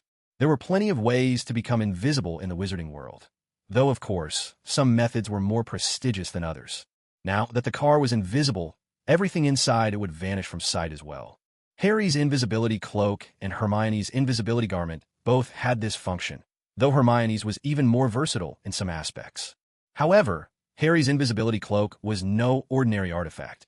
It was one of the Deathly Hallows, making it far more valuable as a work of art and legend. Hermione's cloak, on the other hand, was superior in quality and functionality. The flying car, though, with its invisibility feature, felt more like a mass-produced magical commodity. The Weasley family's traditions were never quite so reliable. Their family owl, for example, was downright hilarious. Their financial situation was always tight. And their flu powder, well, let's just say it left everyone looking bedraggled and covered in soot. It was hard to describe. Likewise, Mr. Weasley's charming car was bound to have unexpected features, for better or worse. For instance, at this moment, Ron, who was driving, suddenly pulled a long face and looked at Harry. "The invisibility device is broken," he groaned. Harry wasn't surprised. After all, reliability wasn't exactly the Weasley hallmark. "We'll just have to fly lower and hope as few muggles as possible spot us." Ron nodded grimly. Fortunately, persistence paid off. With Ron at the wheel of his dad's enchanting car, Harry finally heard the distant rumble of the train. There are many trains in the world, but this one was unmistakable. "Ron, that doesn't sound right," Harry exclaimed. Ron glanced back and let out a high-pitched scream. The train was barreling down right behind them. If it caught up, they'd be flattened in an instant. Adventure seemed to follow Harry and Ron wherever they went. It was almost like Detective Conan's curse. Wherever he appeared, death and disaster followed. Harry and Ron were much the same. Separately, they were harmless, but together, they were a recipe for chaos. Take now, for example, despite the wide-open sky and their clever plan to follow the tracks, the odds of the train catching up from behind were about 0.001%. Yet, somehow their luck had delivered just that. It was like winning the lottery, except the prize was disaster. With the train just about to smash into the car, adrenaline surged through Ron. Some ancestral racing spirit seemed to awaken within him, and he jerked the wheel with all his might, executing a wild drift that sent Harry flying out of the car like a lucky contestant in a raffle. Luckily, Harry's survival instincts kicked in.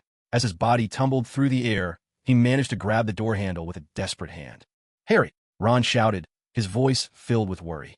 Thank goodness for his youthful reflexes and surprising driving skill. With one hand still on the wheel, Ron reached out with the other, grabbing for Harry as they soared through the air, a real-life scene from Fast and Furious, Wizard Edition. "Ron, your hand is all sweaty," Harry gasped. It was too slippery. He could barely hold on. Ron knew Harry's life was literally in his grasp. If he let go now, Harry would fall to his doom, and Ron might just find himself promoted to lead character in a magical world. Just kidding. Ron quickly wiped his palms, grabbed Harry's hand, and with some effort, managed to pull Harry up. Once they were inside the car and had shut the door tightly, Harry, still shaken and out of breath, said, "Ron, when we get back, you really ought to tell your dad that the locks on this car need fixing." This flying car felt even more dangerous than riding a broomstick. Still, after a thrilling but safe adventure, Ron and Harry ended up following the train all the way to Hogwarts. The original film didn't go into these details, but it was obvious the charming car belonging to old Mr. Weasley wasn't quite up to the task. Even though they'd found the train, they just couldn't keep up with its speed. By the time Hermione, Ginny Weasley, and the other young wizards on the train had reached Hogwarts, Harry and Ron were still on their way, bumping along in the flying car. In fact, while Harry and Ron were living out their own high-flying, fast-paced adventure, Hermione happened to be near the window on the train and caught sight of them. She felt a wave of relief, grateful that she'd managed to avoid this round of danger. If she had stayed with those two trouble magnets, no doubt the lovely Miss Granger would be stuck right now in that dangerous and alluring car. Far too risky. With Ron, the so-called god of Akina Mountain, behind the wheel, Hermione could never feel at ease, not in a million years. But the system's options didn't let her pass up this rare opportunity. Option 1. Open the car window, hop on your pink flying broomstick, and go rescue Harry. Complete the task to gain +1 to your base attributes. Option 2. Cheerfully tell Ginny Weasley, pointing out the window, see those two idiots performing aerial acrobatics? That's your brother and your idol. Complete the task to receive 1 golden microphone. Option 3. Quietly take out your wireless earbuds, listen to the classic track Drift, letting the music's rhythm echo as you sip your drink and smile with ease. Complete the task to gain +1 to your base attributes. There was no doubt, Hermione had absolutely no interest in the golden microphone reward from Option 2. The rewards from Options 1 and 3 were actually worthwhile. But Option 1 was too dangerous and far too showy for Hermione's taste. She preferred Option 3. On a side note, Hermione's system had already rewarded her with a radio, cassette tapes, a tape recorder, and an MP3 player. She was just missing a smartphone. Hermione's sharp business mind even wondered if she could get her hands on the very first smartphone in this world, set up a production line, and start selling them, there'd be no place for a future Steve Jobs. By then, Miss Granger's identity wouldn't just be a legendary beauty and a superstar billionaire witch. She would be the world's richest person, the leader of global technological innovation. Just thinking about it was thrilling. Although Hermione's rational mind did make her cautious and discreet, she was still only human, who wouldn't fantasize, even just a little, about having the power to change the world. How cool would that be? Sitting across from her was the adorable little Ginny Weasley, who had never seen wireless earbuds before. She had no idea what Miss Hermione had suddenly pulled out and tucked in her ears. What Hermione took out would be considered high technology in the wizarding world, but in the world she came from, it was already an old relic, an MP3 player. She switched on Bluetooth mode and queued up Jay Chou's classic song, Drifting. As Hermione sat on the train bound for Hogwarts, she felt as if she had become Takumi Fujiwara, selling tofu while driving an AE-86 in Initial D. Of course, young witch Ginny Weasley couldn't possibly understand what Hermione was feeling at this moment. And as for Ron, Harry, and that enchanting flying car, fading away in the distance outside the window, well, who cared about them? Congratulations on completing Option 3. Base attribute +1. On her way to start her second year at Hogwarts, Miss Hermione Granger didn't waste any time. She took the opportunity to allocate all the attribute points she'd recently accumulated, tally up the items she'd picked up along the way, count up her system task rewards, and account for anything she'd bought herself. Magic +29, Health +23, Discretion +30, Agility +28, Defense +27, Strength +25, Stealth +21, Beauty +5, Charisma +5, Figure +5, Complexion +5, Intelligence +5. It had to be said, Hermione's stat distribution was becoming more and more balanced. In addition to the rune attributes she'd frequently leveled up before, there was now a new one, intelligence. This wasn't a simple attribute.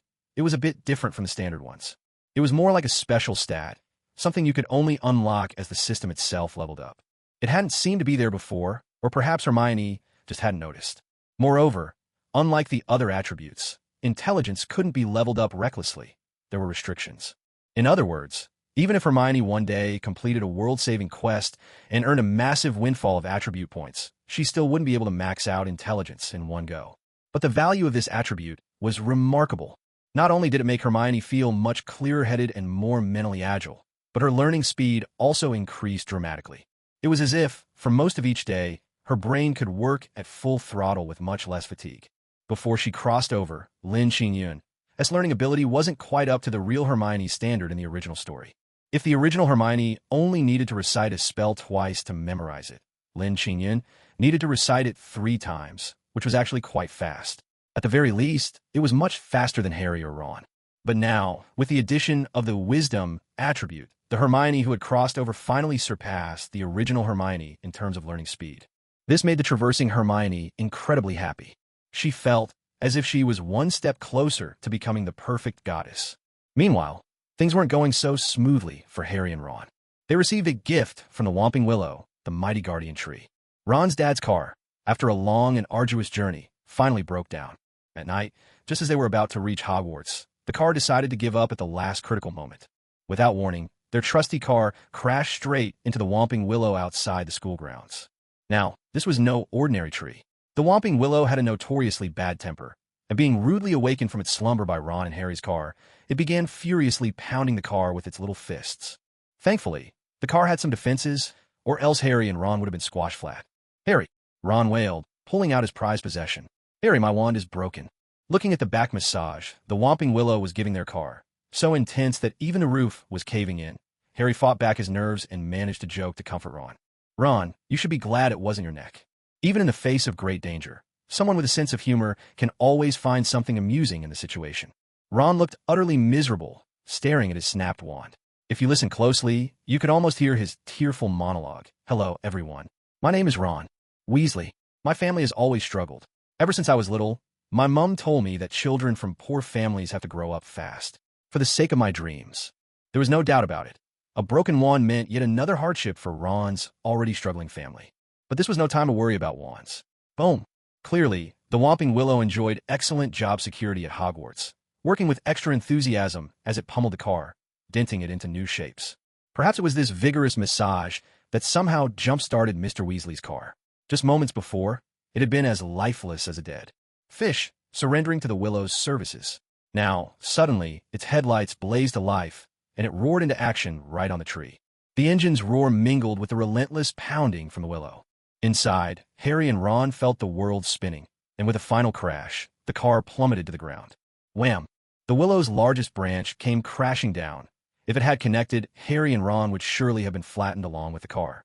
Fortunately, the car seemed determined to survive and sped off at the last possible second. Heavens, we actually made it out alive. Ron was so shaken that he didn't even have time to wipe the sweat from his brow before the car doors flew open by themselves, and the trunk popped up as well. In the next moment, Harry and Ron, still stunned, were unceremoniously tossed out by the car. That's right. These two unlucky boys drove the car, and as a result, even the charming little vehicle ended up taking a beating. The magical car, now, seemed to have feelings of its own. Or perhaps, after being battered so thoroughly by the Whomping Willow, it was as if the car had been knocked into consciousness. After it had flung Harry and Ron, along with their luggage, out onto the ground, the car, now in a huff, showed not the slightest hint of regret. Without any hesitation, it started up and sped away. The car, Ron realized what was happening at last. He didn't even have time to snatch up his luggage or pets. He simply scrambled to his feet and chased after it. But two legs were no match for four wheels. In the end, the car zipped through the gates and disappeared straight into the Forbidden Forest. At this late hour, neither Ron nor Harry dared chase the car into the Forbidden Forest. That place was strictly off-limits and far too frightening. Losing the car only made matters worse for Ron's already struggling family. Ron was so desperate that he was on the verge of falling apart. "Dad is going to kill me." For once, Harry agreed with Ron. Having such a talented troublemaker for a son was surely the cause of many a sleepless night for anxious parents everywhere. Both boys felt like they had narrowly escaped disaster, and Harry truly didn't know how to comfort Ron in that moment. But it was now very late. The start of term feast had long since finished. All the new first years had already been sorted by the sorting hat and were being led to their respective house dormitories by the older students. Hogwarts was wrapped in a deep, almost magical quiet. Ron and Harry began to climb the stairs, hoping they could sneak in unnoticed. But they had barely set foot on the staircase when they came face to face with the last person they wanted to see. This person had an ugly, almost menacing face and wore a coat that looked ill-fitting and unattractive. In his arms, he cradled a cat. He was none other than Argus Filch, the caretaker of Hogwarts. "Oh, look at you two. I'm afraid this might be your last time at Hogwarts." Filch sneered, his face twisted with mockery. At school, he was the most disliked old man in the eyes of the students. To him, there were no special students. Anyone who broke the rules was a bad student, no exceptions. Not even Harry Potter, the hero who had protected the Philosopher's Stone and thwarted Voldemort's plot last term, was exempt. "You two are in big trouble this time." Ron tried to plead their case. They truly had managed their time poorly, rushing to catch the train at the very last minute. But if it hadn't been for the barrier at platform 9 3/4 not letting them through, Ron and Harry would never have gotten into this mess. And none of the chaos that followed would ever have happened. But Harry, standing beside him, held Ron back. They both knew exactly what kind of person Filch was. Trying to explain things to him would be as pointless as talking to a brick wall. And so, after braving countless obstacles, Harry and Ron finally made it to Hogwarts, only to be caught red-handed by Filch, who wasted no time in dragging them straight to Professor Snape, his usual partner in mischief. In the original film, Professor Snape is more of a background character in this installment, his role noticeably diminished compared to the first movie. During the Sorcerer's Stone affair, at least Snape had the dubious honor of being the prime suspect, his reputation serving as a convenient scapegoat, a role of some significance. But in this story, Professor Snape's presence is even less than that of Malfoy. Perhaps feeling the first pangs of a midlife crisis, Snape is now eager to prove himself, working overtime and prowling the corridors late at night. He is, after all, the head of Slytherin House. Yet here he is, meddling in the affairs of Gryffindor students as if it's his own business. Such behavior, in the end, is nothing short of ridiculous, and it's no surprise it becomes the subject of ridicule. Bang! Gripped by that sense of midlife unease, Professor Snape slams his hand down on the desk, but it's clear that, in front of Harry and Ron, he no longer commands the authority he once did. "Look at what you've done," he said sternly. In his hand was a copy of the Evening Prophet, reporting on the day's events. On the moving picture on the front page, Ron's enchanted car could be seen suspended midair, snapped by a muggle's camera for all to see. "You nearly exposed our entire world. Worse still, you damaged the Whomping Willow. Do you realize the tree is older than both of you put together?" The mention of the Whomping Willow brought to mind its ferocious, flailing branches and Ron's broken wand. Agitated, Ron shot back. "Honestly, Professor Snape, the Whomping Willow did more damage to us than we did to it." "Silence!" Snape erupted, his anger boiling over. As head of Slytherin, he certainly had his ambitions, though, for now, he'd yet to find his opportunity. "I can assure you, if you two were Slytherin students, I'd have the authority to decide your fate. In that case, you would pack your bags and go home, immediately." Snape's words were harsh, an outburst more than a measured response. Men in the throes of a midlife crisis, not unlike women facing menopause, often find their emotions spiraling out of control. Instability and irrationality become their trademarks. "Go home." To Harry, Hogwarts is home. He's fought so hard to return here. Where else could Snape possibly send him? The two brave boys, though clever and courageous, were still just children. In this moment, even their boldness faltered under Snape's glare. "They won't be going anywhere," came a calm voice. Just in time, Headmaster Dumbledore and Professor McGonagall appeared. In the Sorcerer's Stone incident, Headmaster Dumbledore was little more than a bystander. But in this book, he finally plays a more active role. For once, he makes his stance clear and unmistakable. "Harry and Ron are under my protection. No one is allowed to touch them." Dumbledore's firm attitude unsettles Professor Snape a bit. After all, rank has its privileges, and authority can be crushing. Dumbledore shows Snape no mercy, stating directly, "Harry and Ron are Gryffindor students. Even if they were to be expelled, that decision should be made by Professor McGonagall." Professor Snape's face darkens considerably. Admittedly, his words and actions tonight have been rather extreme, but one could also read too much into them. Perhaps Snape has caught wind of certain rumors, and so, just like that mysterious house elf Dobby, his behavior betrays his own anxiety. Professor Snape doesn't want Harry to return to Hogwarts, which is why he tries to send Harry away before Dumbledore or Professor McGonagall can intervene. Of course, this may be an overinterpretation. Only Snape himself knows his true intentions. In this moment, the aged yet vigorous, white-haired but kind-eyed Dumbledore stands there like hope itself stepping out from the light. It's no wonder that, in Harry and Ron's hearts, his approval rises ever higher.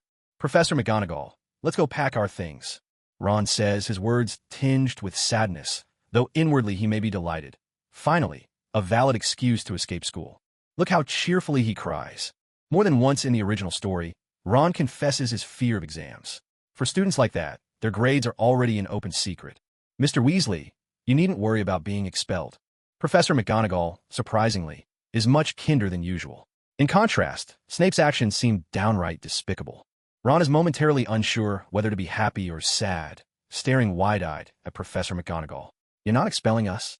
Professor McGonagall glances at Headmaster Dumbledore, then at Harry, and finally addresses Ron. "Of course you're not being expelled.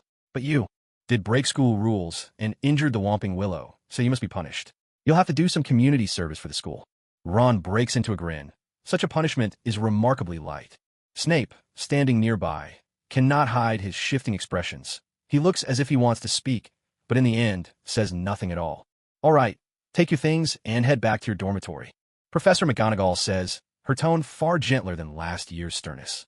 Perhaps she, too, senses that the future of Hogwarts and the entire wizarding world rests on the shoulders of these two young boys. After Harry and Ron leave, Professor Snape slinks away as well, defeated. Professor McGonagall and Headmaster Dumbledore begin their conversation. Headmaster, Professor Snape's behavior tonight was rather unusual. Dumbledore had sensed it too, but as the headmaster, he would never single anyone out directly. The art of balance was his guiding principle. Perhaps Professor Snape believes the school rules are above all else, but in the matter of the Philosopher's Stone, Harry, Ron, and Miss Granger contributed immensely. To expel these two heroes who had stood up to Voldemort simply for being late at the start of term and damaging the Whomping Willow, that would be nothing short of absurd. Professor McGonagall remained silent. Everyone knew Professor Snape wore many hats, though no one ever said aloud. Meanwhile, on Harry and Ron's side, they had just narrowly escaped disaster. Ron grumbled, "What a rotten day this has been." Harry analyzed, "Ever since I ran into that house elf, every obstacle since then seems designed to keep me from returning to Hogwarts." "Why wouldn't they want you back at Hogwarts?" Ron asked, puzzled. "I don't know, but one thing's for sure. Something big is about to happen."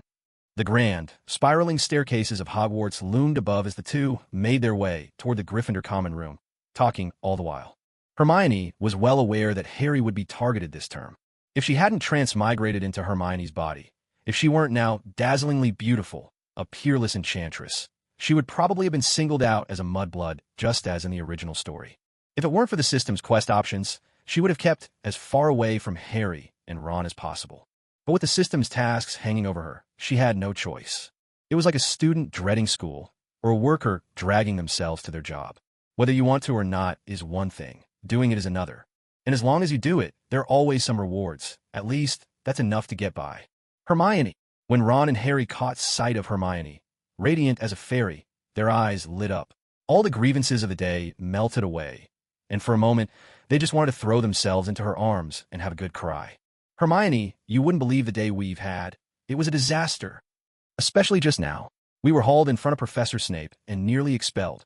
Hermione smiled at the two unlucky boys, her fairy-like wit and mischief shining in her eyes. "Well then, do you know why Headmaster Dumbledore and Professor McGonagall suddenly showed up and rescued you?" Goodness, this was never in the original film. But as the transmigrated Hermione, with her system-assigned quests, she had to get involved. Though she hadn't joined Harry and Ron for the Whomping Willow's massage session, when Professor Snape rushed in, eager to decide their fate, it was Hermione who'd run to the headmaster and deputy headmistress and brought them to the rescue. To avoid arousing Professor Snape's suspicion, Hermione had quietly slipped away at the time and hadn't been present at the scene. Though Hermione knew Professor Snape inside and out, her cautious nature made her prefer appearing simpler in the eyes of others, hoping to steer clear of unnecessary trouble. "Hermione, you're amazing." Ron's eyes sparkled with admiration. His beloved goddess was, without a doubt, brilliant. Harry, equally astonished, couldn't help but ask, "Hermione, how did you know we'd run into trouble?" Hermione explained, "During the opening ceremony, you two were nowhere to be seen, so I waited for you. When I saw Filch, the caretaker, marching you away, I worried you'd gotten into some mess, so I went to fetch the headmaster and our head of house. In the matter of the Philosopher's Stone, we were all heroes. The headmaster and Professor McGonagall are sure to look out for you." As she spoke, Hermione feigned ignorance and asked innocently, "But what exactly happened to you both to make you so late getting back to school?" "Thank you, Hermione." Harry looked at her with gratitude. Even though Hermione hadn't been by their side at the time, the sense of security she brought was as warm and reliable as ever. Ron, meanwhile, was already pouring out his grievances. "You have no idea, Hermione. On the way here, we nearly died several times." With that, Ron launched into a blow-by-blow account of their ordeal. Hermione listened, wearing an expression of shock and surprise. At this moment, the system presented three options. Option 1. Continue with the inertia of the Philosopher's Stone incident and cast more suspicion on Professor Snape. Complete the task to earn +1 to your base attributes. Option 2. Kindly tell Ron that if both he and Harry died, the Harry Potter series would end early with confetti flying. Complete the task to earn 1 packet of adorable cartoon stickers. Option 3. It's so late. Ron and Harry must not have eaten. Invite them to Hot Pot. Complete the task to earn 1 packet of Hot Pot broth base. Honestly, as a true foodie, Hermione rather liked the idea of Hot Pot. She wanted a midnight snack anyway. With her stat bonuses, she never had to worry about gaining weight. She could eat as much as she pleased. But still, the reward was just a single packet of Hot Pot broth base. That was rather stingy, wasn't it? Option 2 seemed even less valuable. Besides, that little quip would only make sense to herself. Harry and Ron would have no idea they were characters in a movie world. If she tried to explain, they'd probably start questioning their whole existence. A bit like the Truman Show. So, the most worthwhile choice was still to throw more shade at Professor Snape. Oh, that Hermione knew well. She'd spent all of last year doing just that. By now, she was an old hand at it. Even if the truth came out in the end, so what? When it comes to trumped-up charges, isn't it all too easy to make something up on the spot? Hermione paused for a moment, spent a couple of her brain cells, and, just like that, she had an idea. In this ancient and solemn castle, shrouded in darkness and mist, she suddenly spoke. In a mysterious tone, "I've heard what you've been through, and I can't help but feel this isn't some random mishap. It's as if a villain plotted all of it, down to the smallest detail. A conspiracy theory." Now that was interesting. No one could possibly feel sleepy after that. Harry had a feeling that there was a glint of "I'm up to something" in Hermione's beautiful, wide eyes. But Ron was immediately on board, diving right into the story. He nodded in agreement. "I feel the same way, Hermione. Do you have any brilliant ideas?" Hermione looked at Ron with an expression that said, "You always know how to play along," and continued to analyze the situation, steering the conversation toward the realm of possibilities. "Do you two remember the Sorcerer's Stone?" Harry and Ron nodded seriously. With the air of a young Sherlock Holmes, Hermione continued, "Back then, we all thought we'd guessed wrong. That Professor Snape was actually a good guy. But judging by his strange behavior tonight, I think there's more to it. I think it's a plot within a plot, a double bluff. Maybe Professor Quirrell was just a scapegoat all along, sacrificed to cover up the fact that Professor Snape is the real mastermind behind everything." As she spoke, Hermione's fair, lovely face was completely serious, and her sparkling, gem-like eyes shone with the light of brilliant deduction. A revelation. For Harry and Ron, Miss Granger's way of solving problems at this moment was simply astonishing. Her logic and perspective were truly one of a kind. It was something they never would have thought of. Even Professor Snape himself probably never imagined he'd get another shot at being the villain behind the scenes. "Hermione, your reasoning is deep."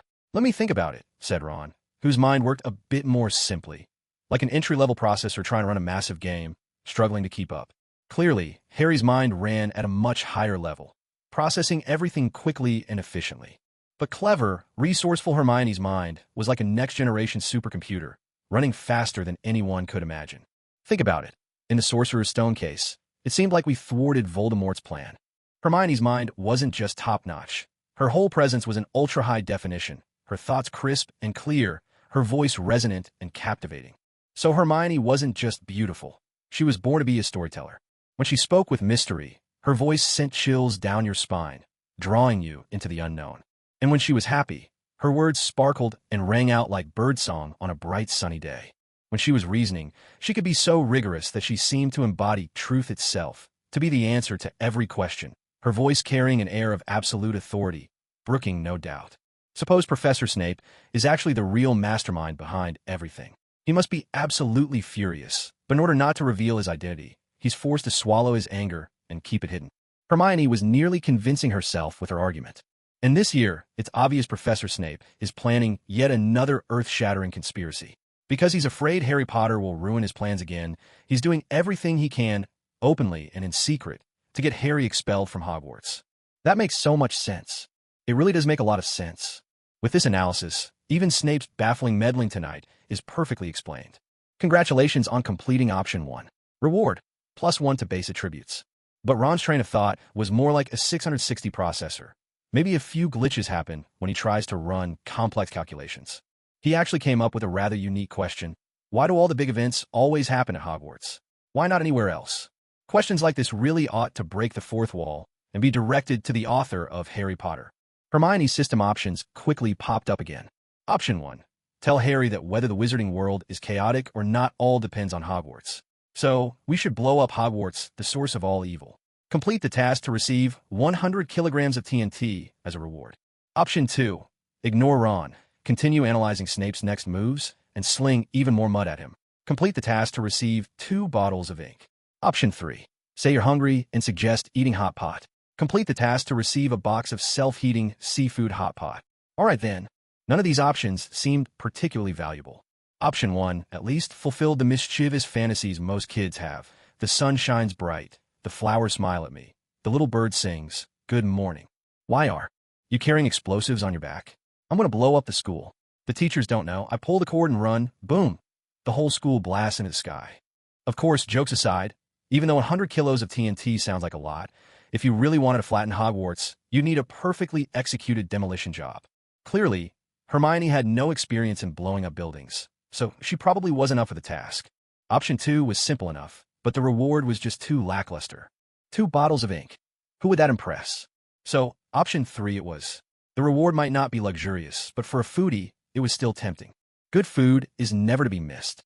Harry, Ron, I think there's something far more important we ought to be doing right now. Ron raised an eyebrow and pulled a face, looking utterly dismayed. Surely Hermione wasn't about to suggest they go stir up trouble? Today they had truly gone through all sorts of hardships just to make it to school. With his mind working at the speed of an 870 processor, Harry seemed to catch on to Hermione's intentions right away. After all, as time passes, people inevitably change. It's like how, when boys are young, they find Ultraman and armored heroes fascinating, but as they grow older, their interests shift. Now it's fair-skinned, beautiful girls and wads of cash that seem far more exciting. In the same way, first year at Hogwarts and second year at Hogwarts may be separated by just a single year, but there is a subtle difference between them. For instance, even in the Muggle world, Hermione has become a bit of a celebrity. Yet, some things haven't changed at all. For example, at Hogwarts, the one who understands Hermione best is actually the straightforward Harry. Hermione, you're not planning to. Seeing Ron's face light up with mischief, Hermione just smiled and said, "What are you imagining? I just thought, since it's so late, you two must not have eaten yet after coming back to school. How about I treat you to hot pot tonight?" Hot pot isn't exactly a staple overseas, about as unfamiliar as cracking sunflower seeds for fun. But after living with the foodie fairy Hermione for a year, Harry and Ron weren't strangers to it anymore. Even Malfoy had become the little prince of spicy snacks. Hot pot truly stands at the pinnacle of culinary delights, a king that no other cooking method can replace. No matter the ingredient, once it's dipped into the bubbling broth and fished out with a slurp, the scalding heat and rich flavors are impossible to resist. Congratulations! You've completed task option 3. Reward: 1 box of self-heating seafood hot pot. Although the reward wasn't particularly valuable, at least Hermione got to enjoy some delicious food, and that made her genuinely happy. Harry and Ron ate their fill as well. As long as Miss Hermione was around, they never had to worry about going hungry. After a good meal, happiness seemed to blossom inside them. After wishing each other good night, they each returned to their own rooms to sleep. After washing up, Hermione gazed out the window at the moonlight, and it seemed as if a shooting star streaked across the sky.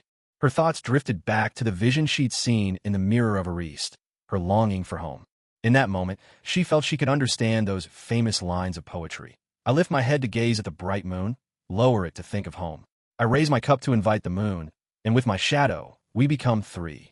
Even though being with Harry and Ron made life lively, when the excitement faded, the loneliness in her heart was something no one else could see. After all, she was not truly a part of this world. The next morning, it was the system's options that gently woke Hermione. Stepping outside, she stumbled upon a piece of gold. Its shape was irregular. She couldn't tell if it was natural gold or not. But no matter what it was, finding it was a stroke of luck, so she tucked it into her spatial ring without a second thought. Of course, Hermione had her worries too. What if she had a stroke of bad luck one day and picked up something radioactive, loaded with terrifying radiation? That would be a slow death sentence. But then she thought about it. She'd always been pretty lucky, so the odds of such misfortune seemed slim. Besides, Hermione was a transmigrator, equipped with a system as her golden finger. Even if she stumbled across radioactive material, it might not harm her at all. In fact, it could even trigger a genetic mutation, transforming her into the Hulk, just like in the Marvel Universe. Imagine that. Hermione's head still a pretty girl's, but her body exploding into the green, rippling muscles of a giant. With a deafening roar, shaking the heavens like King Kong, she would rise, pounding her chest of solid rock, impervious to blades and arrows. TSK, TSK. Why did this suddenly remind her of the epic battle between Neza and King Kong versus Godzilla from 100,000 Bad Jokes? Hermione felt the joke was growing too cold, so she decided not to let her imagination wander down that strange path any further. Let's begin the real start of my Hogwarts term today. Second-year classes were certainly a lot richer than those in first year. Take today's herbology, for instance, a truly fascinating subject. Herbology and potions had a lot in common, echoing each other in unexpected ways. The two complemented each other. You couldn't do without either. If your herbology skills were lacking, it would be hard to excel at potions. Although not all potions required herbs, The vast and profound field of herbology easily qualified as a core subject at Hogwarts. Hogwarts herbology required students to learn about magical plants in depth, to study how to care for and use them, while also protecting themselves from their dangers. This class had to be held in the greenhouses outside the Hogwarts castle. So today, all the students headed out on foot to the greenhouses. Put simply, they were a bit like giant vegetable sheds. The walk wasn't exactly short, but not terribly long either. Miss Hermione Granger, with her super brain, instantly spotted a business opportunity. If she set up a fleet of shared bicycles here, students would use them every day to go back and forth to class. Over time, that could add up to quite a tidy sum. Of course, since they were little wizards, perhaps shared flying brooms would be even more fitting. But then she'd have to consider the school rules and safety issues. Too much hassle. Better just to walk. Gryffindor had its own common room, but that didn't mean Hermione, Harry, and Ron slept together. The girls' dormitory and boys' dormitory were strictly separate, so unless they made plans ahead of time to meet at one another's door, they rarely ran into each other by chance. At this moment, Hermione was with her own roommates. In the original story, Hermione had a bit of a tomboy streak. She often kept to herself, and when she did hang out, it was usually with the boys. This version of Hermione, who has crossed over, is much more normal. Not only is she beautiful in a modest, unassuming way, but her lovely character is never showy, and she is never short of fair-weather friends. However, because they are in different years, Ginny Weasley is not yet able to spend all her time at Hermione's side. Pomona Sprout. She is the professor of herbology and also the head of Hufflepuff House. Perhaps because of the influence of the Harry Potter films, while Hogwarts is said to have 4 great houses, only Gryffindor and Slytherin enjoy much prominence on screen. The other 2 houses often seem to be mere background. Yet within Hogwarts itself, the number of students in these 2 lesser-known houses is hardly small. It's just that, among those students, none enjoy as much attention in the story as Harry, Ron, and Hermione. Similarly, Slytherin boasts both Malfoy and Professor Snape, who serve as the house's representatives and are often cast as antagonists to Harry and his friends, making a lasting impression. In fact, Hermione's naturally reclusive, cautious, and comfort-seeking personality would probably have suited her better to one of the other 2 houses. She regrets it somewhat now. If only, during the Sorting Hat ceremony, she had chosen Ravenclaw or Hufflepuff. But as one of the story's adventurous trio, and with her comically unreliable system of options, that possibility was always slim, even if she had been sorted elsewhere. Given the system's unpredictable tendencies and the inexorable march of history, Hermione's hope of keeping to herself and quietly developing in peace seems almost impossible. She has no choice but to play the role of mediator, walking the tightrope, dancing on the knife's edge, navigating every side and aiming to laugh last. Professor Sprout is a kind-hearted and optimistic middle-aged witch. Like most ordinary people, she makes no secret of her special fondness for the students of her own house. But here's an odd thing. In the original story, Professor Sprout's prize pupil is none other than Neville Longbottom from Gryffindor, the chubby boy who was first teased by Malfoy in flying class for losing his Remembrall. He is, in fact, Hogwarts' second comic relief after Ron. The reason is simple. Neville has shown a unique gift in herbology class. Plus, his pitiful background and shy, self-effacing nature easily win Professor Sprout's sympathy and affection.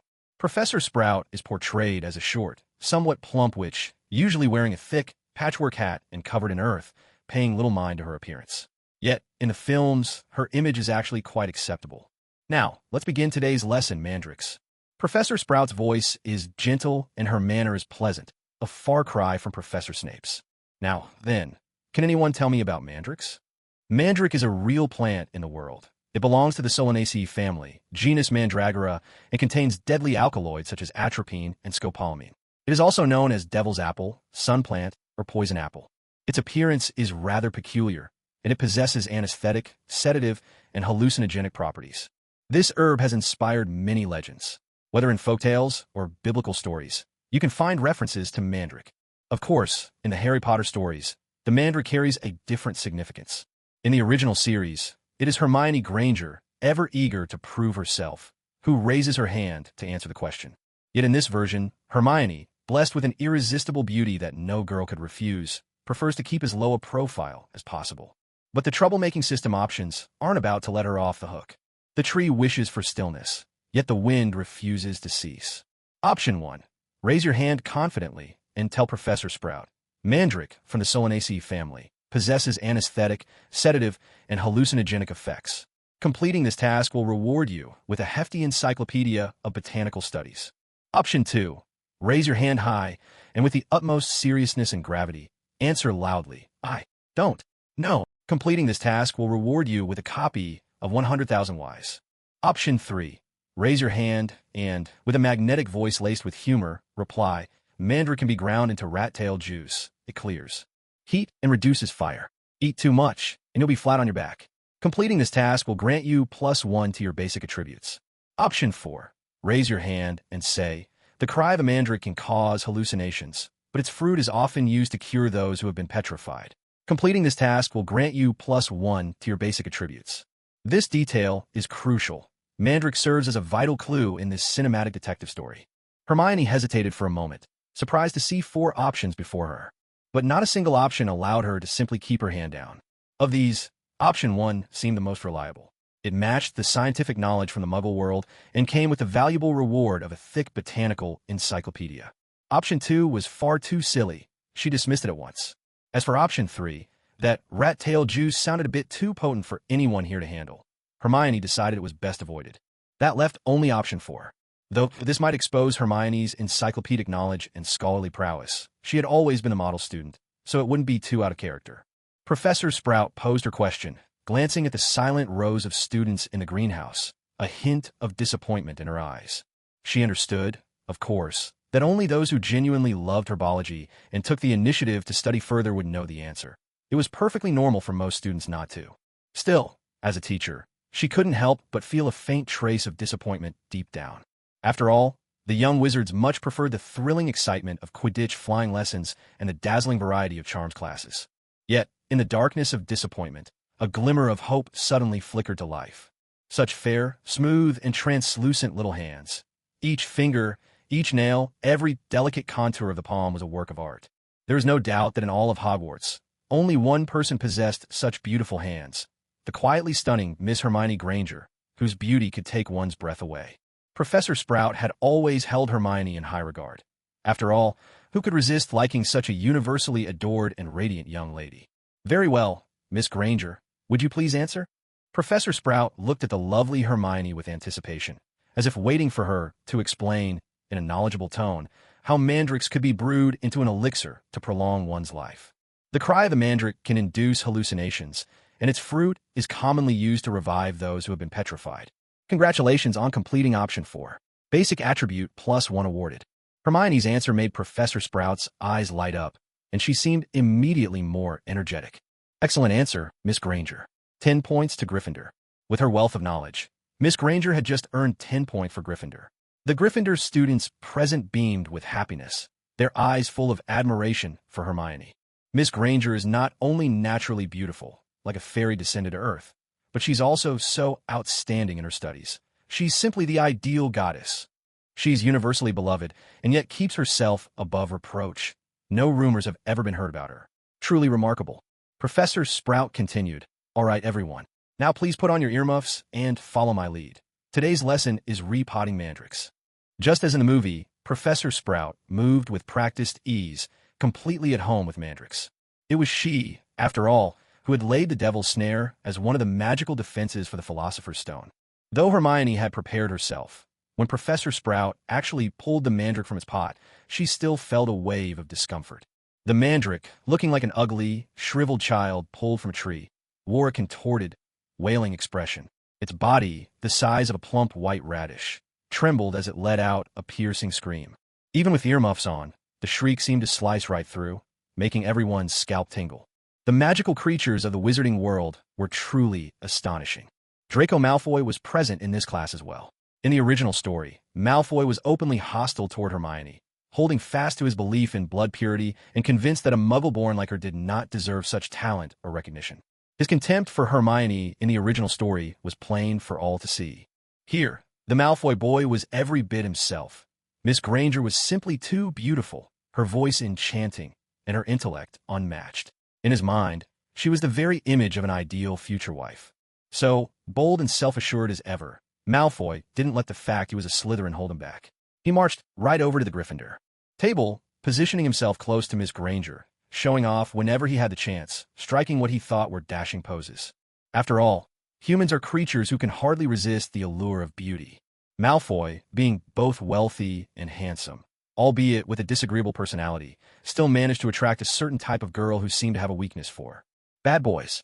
So, with the new term of second year just beginning, Malfoy had already received a fair number of love letters, much to his pride and self-satisfaction. But Malfoy's standards were high. After encountering someone of Hermione's caliber, a woman of genuine quality, he found himself thoroughly uninterested in the ordinary and mundane. However, Hermione didn't so much as glance at Malfoy's clumsy attempts to impress her. Harry had grown used to Malfoy's antics and his habit of pestering Hermione, but Ron, ever the loyal admirer, still found it hard to accept and bristled with indignation. But there was nothing he could do. He wasn't Hermione's boyfriend. He had no right to stop others from pursuing her or trying to win her favor. Then, with a dramatic grimace, wearing a mask of agony, Malfoy pulled a mandrake from the pot before him, hoping to display his bravery. He turned to Hermione and said, "Hermione, look." Just as he spoke, Malfoy reached out and poked the mandrake's face with his finger. To his surprise, the little plant opened its cherry-like mouth and bit Malfoy's finger without warning. Startled, Malfoy jerked his hand back, wearing an expression that was difficult to describe. No one could tell if the bite had actually hurt. "How childish," Hermione muttered, rolling her eyes. Malfoy gave an awkward smile, but he was no stranger to embarrassment around Hermione. He'd made a fool of himself more than once, but what did it matter? As long as he could be near the woman he adored, even if it meant being scolded or teased every day, that in itself was happiness. And seeing Ron, not far off, looking positively green with envy only made Malfoy more pleased with himself. With a flourish he imagined to be heartfelt, Malfoy produced something that took Hermione by surprise, a bright green hat. He donned it with mock sincerity and declared, "Hermione, look, the green hat you gave me last year. I still carry it with me. Every day, when I look at this hat, it feels as if you're right by my side." Disgusting. Hermione could hardly stand Malfoy's self-deluded performance. Was he already going through some sort of early lovesick phase? Before Hermione could retort, Professor Sprout's stern voice rang out. "Mr. Malfoy, please pay attention in class." Malfoy immediately quieted down. Out of all the young witches and wizards in the room, he was the only one clowning around with a green hat on his head, a truly ridiculous sight. Ron was jealous. He nudged Harry with his shoulder and grumbled sourly, "Look at that Malfoy. Just because he got a green hat from Miss Hermione, he's flaunting it everywhere. Shameless, really. I bought a whole set of legendary green gear Hermione gave me. And do you hear me bragging about it?" Harry couldn't help but laugh at the situation. He truly didn't understand why Ron and Malfoy were so intent on competing for Hermione's attention. Miss Hermione was clearly not an ordinary girl. She wasn't the type who'd be swayed just because someone hovered around her every day. After all, even in the height of summer, mosquitoes and flies buzz tirelessly around people, humming their little tunes, but you'd be hard-pressed to find a woman who likes them for it. "Between you and Malfoy, Ron, you're clearly the better man, especially when it comes to green," Harry said, trying to comfort him. At Harry's reassurance, Ron visibly perked up a little, feeling much better. Ron was modest about it. He hadn't even worn the full set of dazzling green clothes Hermione gave him. Unlike Malfoy, all Malfoy got was a single green hat, and yet he'd been showing it off non-stop since last year. Really, it was just pathetic. Suddenly, with a heavy thud, a student collapsed right in the middle of class, while most of the students were still diligently working. That's right. It was none other than Neville Longbottom, Professor Sprout's star pupil from the original story, and a boy with a real knack for herbology. Hogwarts' top comic relief, Neville always managed to stand out, even in class, with his unique charm. Professor Sprout was at a loss. With a helpless sigh, she said, "Neville Longbottom must have forgotten to wear his earmuffs." Before they began, Professor Sprout had warned everyone that mandrake cries could cause hallucinations, so earmuffs were absolutely essential.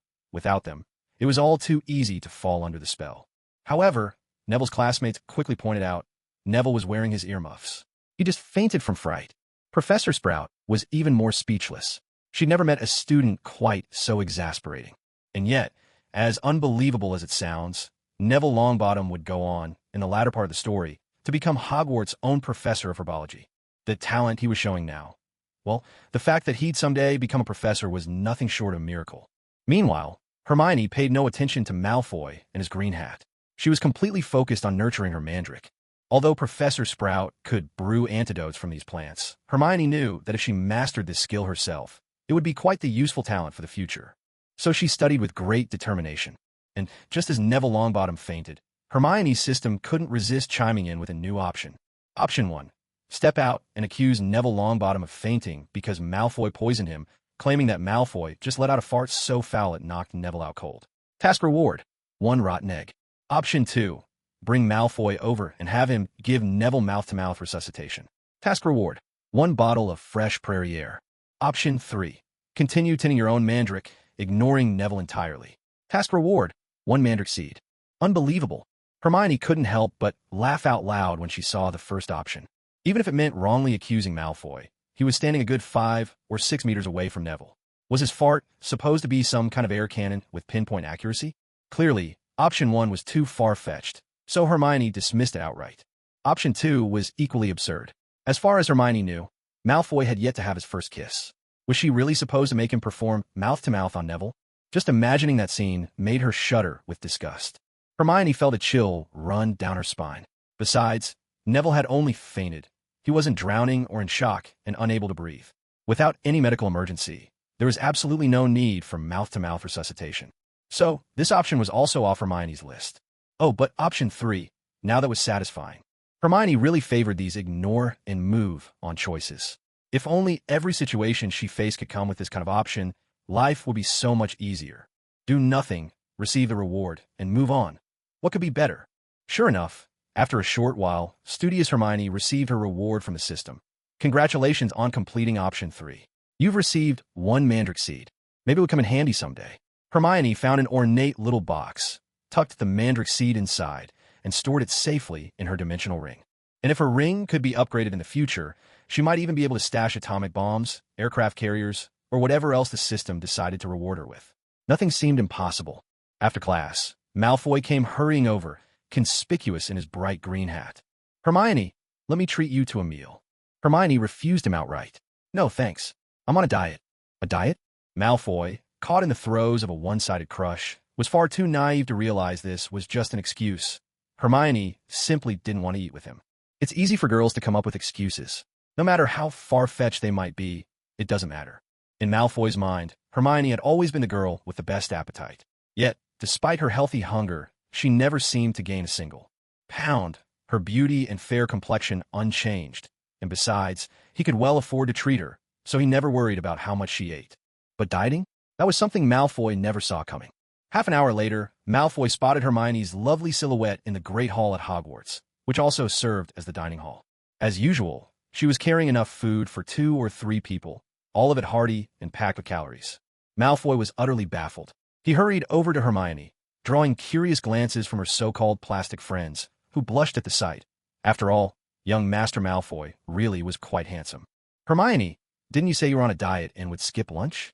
With her adorable little mouth munching on a crispy fried chicken drumstick and a roasted chicken wing in her hand, Hermione turned her head and replied as if it were the most natural thing in the world. 10 minutes ago, I got hungry, so I decided not to diet after all. Malfoy gazed at Hermione's sparkling eyes, her fair and rosy cheeks, her flowing hair, and those delicate, exquisite features. Even as she ate, the glimmer of sweet juices on her lips made her seem all the more endearing and pretty. Her cheeks full with food, she was simply adorable to the extreme. Miss Hermione also had impeccable taste in clothes. Even in the standard wizard's uniform, she managed to stand out from the other girls with her remarkable sense of style. In short, she was a sight to behold. Malfoy realized he'd been played by Miss Hermione. With her love for food, the idea of her surviving a diet without eating was pure fantasy. But, looking at Hermione's cuteness in that moment, Malfoy simply couldn't bring himself to be angry. As long as Hermione didn't cross Malfoy's bottom line, he could forgive her for anything. Last year, the only time Malfoy ever considered breaking off with Hermione was when she got too close to Harry and Ron. Their relationship was clearly more than just classmates. Perhaps there was something even more complicated underneath. That was beyond what Malfoy could tolerate. If he couldn't have her, he'd rather destroy everything. But things were different now. Even though Hermione had tricked him, her beautiful features and irresistible charm made it impossible not to forgive her. As a man, he told himself, he ought to be magnanimous. After all, Miss Hermione was a high-quality woman. She had that kind of allure. So instead of being angry, Malfoy actually wanted to imitate Harry, reaching out gently to wipe a smudge of food from the corner of Hermione's rosy mouth. But Hermione dodged away. To her, only Harry had no ulterior motives. Only Harry treated her like a true friend. Malfoy and Ron, on the other hand, both harbored other intentions, which is why she wouldn't let them get close. Malfoy felt awkward. His rare show of tenderness had been flatly rejected by Hermione. Still, it didn't matter. No matter how many times Miss Hermione hurt him, Malfoy remained as devoted as ever, as if she were his first love. Well then, I won't bother you while you eat. Today's meal is on me. With that, he went off to pay. The ordinary girls all thought Malfoy was still incredibly attractive. Rich, generous with girls, and handsome. A perfect example of the ideal bad boyfriend. What a pity. Hermione wasn't buying any of Malfoy's tricks. After finishing her meal, she casually tossed a bag of spicy strips to Malfoy and declared with pride, "I won't let you treat me for nothing. This is my return gift." Malfoy was both amused and exasperated. More spicy strips, and in new flavors too. He had no idea where Miss Granger managed to find so many varieties. At first, when Malfoy received spicy strips from Miss Granger, he, as a privileged young master, naturally couldn't get used to them, and his feelings for her weren't deep back then. Men are often drawn by what they see. At the beginning, Malfoy was simply captivated by Hermione's beauty, the classic sign of a love-struck admirer. But over the course of a long year, feelings began to change naturally, even though Hermione rarely treated him with much warmth. Yet, as days went by, Malfoy's feelings for Hermione only grew stronger. In the beginning, he would turn his nose up at the spicy strips she gave him and would toss them to his cronies, Crabbe and Goyle. But later on, he was reluctant to part with them and started to try them himself. Although, for the refined Malfoy, eating spicy strips was a torturous ordeal every single time, he nevertheless braced himself and persevered. Eventually, he began to believe that every pack of spicy strips from Miss Granger was filled with her affection. After all, throughout all of Hogwarts, Hermione only gave spicy strips to him. No one else received any. Because of this, Malfoy even kept a few packs as a sort of collection, which, in the end, expired and gave him a bout of stomach trouble after he ate them. Whenever he ate them, sweat would pour down his face as the spiciness made him suffer. And when a stomachache hit, it was just as wretched. He could barely sit down for hours at a time. So, on Hermione's side, it was just another day of mutual teasing and affection between her and young Master Malfoy. Meanwhile, at another table, Ron and Harry were having their own little adventure. Ron brought out his broken wand, looking utterly heartbroken. A wand doesn't come cheap after all. In the original story, Ron went the whole year without a new wand, a clear sign of how tight money was for him. This Ron wasn't any better off. In fact, he often skipped meals to save up for a gift for his goddess Hermione, making a new wand even further out of reach. For now, all he could do was wrap the wand with some tape. "I'm doomed," he sighed. In the original story, Harry, perhaps taking Ron's pride into account, didn't offer to buy him a new wand, even though he was a secret trust fund kid with piles of gold waiting in the Gringotts vault his father left him. But this Harry was a bit more thoughtful. He understood how crucial a wand was for a wizard. He wasn't about to let a little pride get in the way of a friend having the right tool. So Harry said, "Ron, how about I lend you some money to buy a new wand?" Faced with Harry's offer, Ron thought it sounded like a great idea. However, Ron still declined, saying, "Harry, thanks for your kindness, but I think my wand can hold out for a while longer." Harry opened his mouth as if he wanted to say something. He seemed to understand Ron's concerns and was about to suggest that Ron didn't need to pay him back, that it could just be an early birthday present. In the films, Harry is always the main character.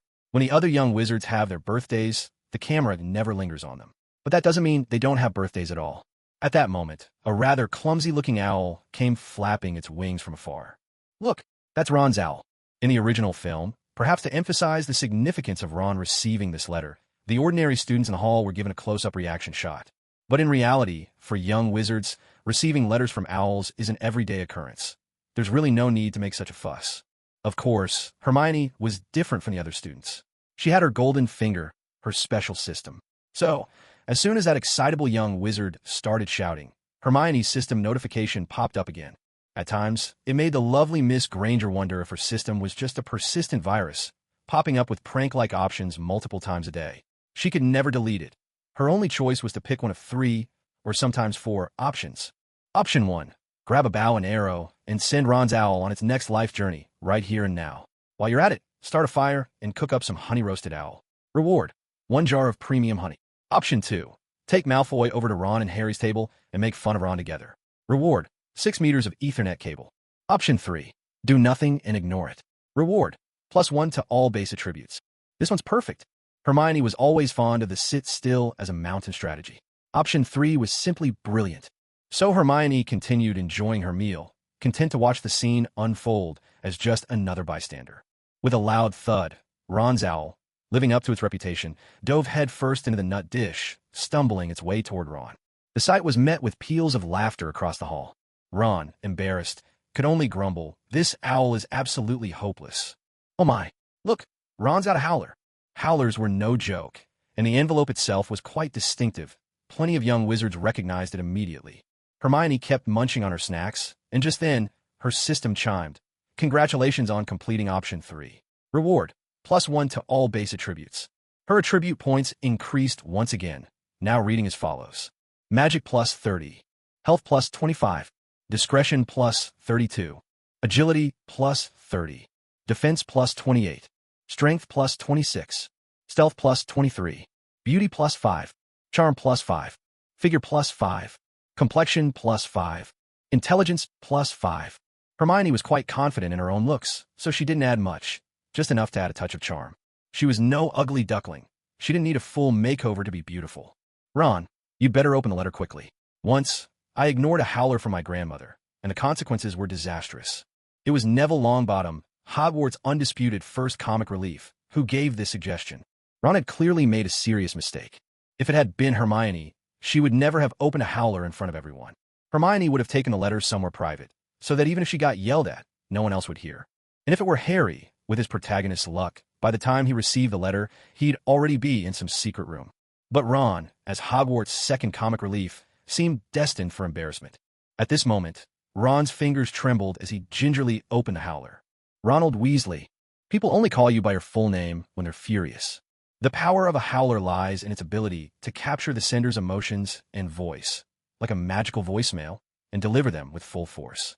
The howler Ron received, unsurprisingly, was from his mother, Molly Weasley. The moment Ron opened that letter, it was inevitable he'd become the center of attention, and the punchline for the entire Great Hall. All around, the dining witches and wizards craned their necks to watch, the room falling into an expectant hush. And sure enough, he didn't let them down. This bit of gossip was too delicious to miss. At that very moment, Hermione's system options popped up again, eager to join the fun. Option 1. Sympathize with Ron's instant social demise and move to the kids' table for your meal. Reward, 1 delicious roast chicken leg. Option 2. Hand on a microphone, so the howler is broadcast even louder. Reward, 1 truly bowl badge. Option 3. Proactively join Ron at his table and boldly suggest facing the howler together. Reward, +1 to base stats. Hermione knew that the reward for option 3 was the most valuable, but such grandstanding and eagerness for the spotlight just didn't suit her personality. So, she had to make a painful sacrifice and let it go. Instead, Hermione chose to head to the kids' table to eat, meaning the table for the first-year students. Many of the younger girls, having just been sorted into Gryffindor, had already heard all about the school belle, Miss Hermione. Everyone said Miss Hermione was as beautiful as a fairy, far beyond ordinary mortals. And when they finally saw her in person, countless little girls instantly felt their hearts flutter with excitement, swept away by admiration, their hearts pounding with delight. The lovely scent that lingered around Hermione only made them more enchanted. Ron hurled the howler away from himself, but it hovered right in front of him, floating on its own magic. Before his astonished eyes, it transformed into a wide, roaring mouth that shouted at him at the top of its lungs. Ron Weasley, your behavior is absolutely disgraceful. You took off in that car without permission, and now your father is being investigated by the Ministry of Magic. I'm warning you, Ron, if you dare cause any more trouble, we'll come and bring you home at once. Ron was struck dumb with fear. This was, without a doubt, his moment of social ruin. In the vast Great Hall, packed with witches and wizards, everyone now knew about it. That was exactly why Hermione had been willing to give up her +1 basic attribute reward just to sit at the kids' table instead. It was simply too humiliating. Harry, who had gotten into trouble alongside Ron, couldn't find the words to comfort him. But the howler wasn't finished yet. Suddenly, Mrs. Molly Weasley's voice took a complete turn, softening as she spoke with warm affection in the direction of Ginny Weasley. Oh, my dear Ginny, your father and I heard you've been sorted into Gryffindor. We're both so proud of you. Ginny Weasley was mortified as well. Her mother could have just used the howler to scold the troublemaking brother. There was really no need to end it with a public congratulation. She would have much preferred a private letter, something only she could hear. Standing there in front of everyone, Ginny felt just as awkward.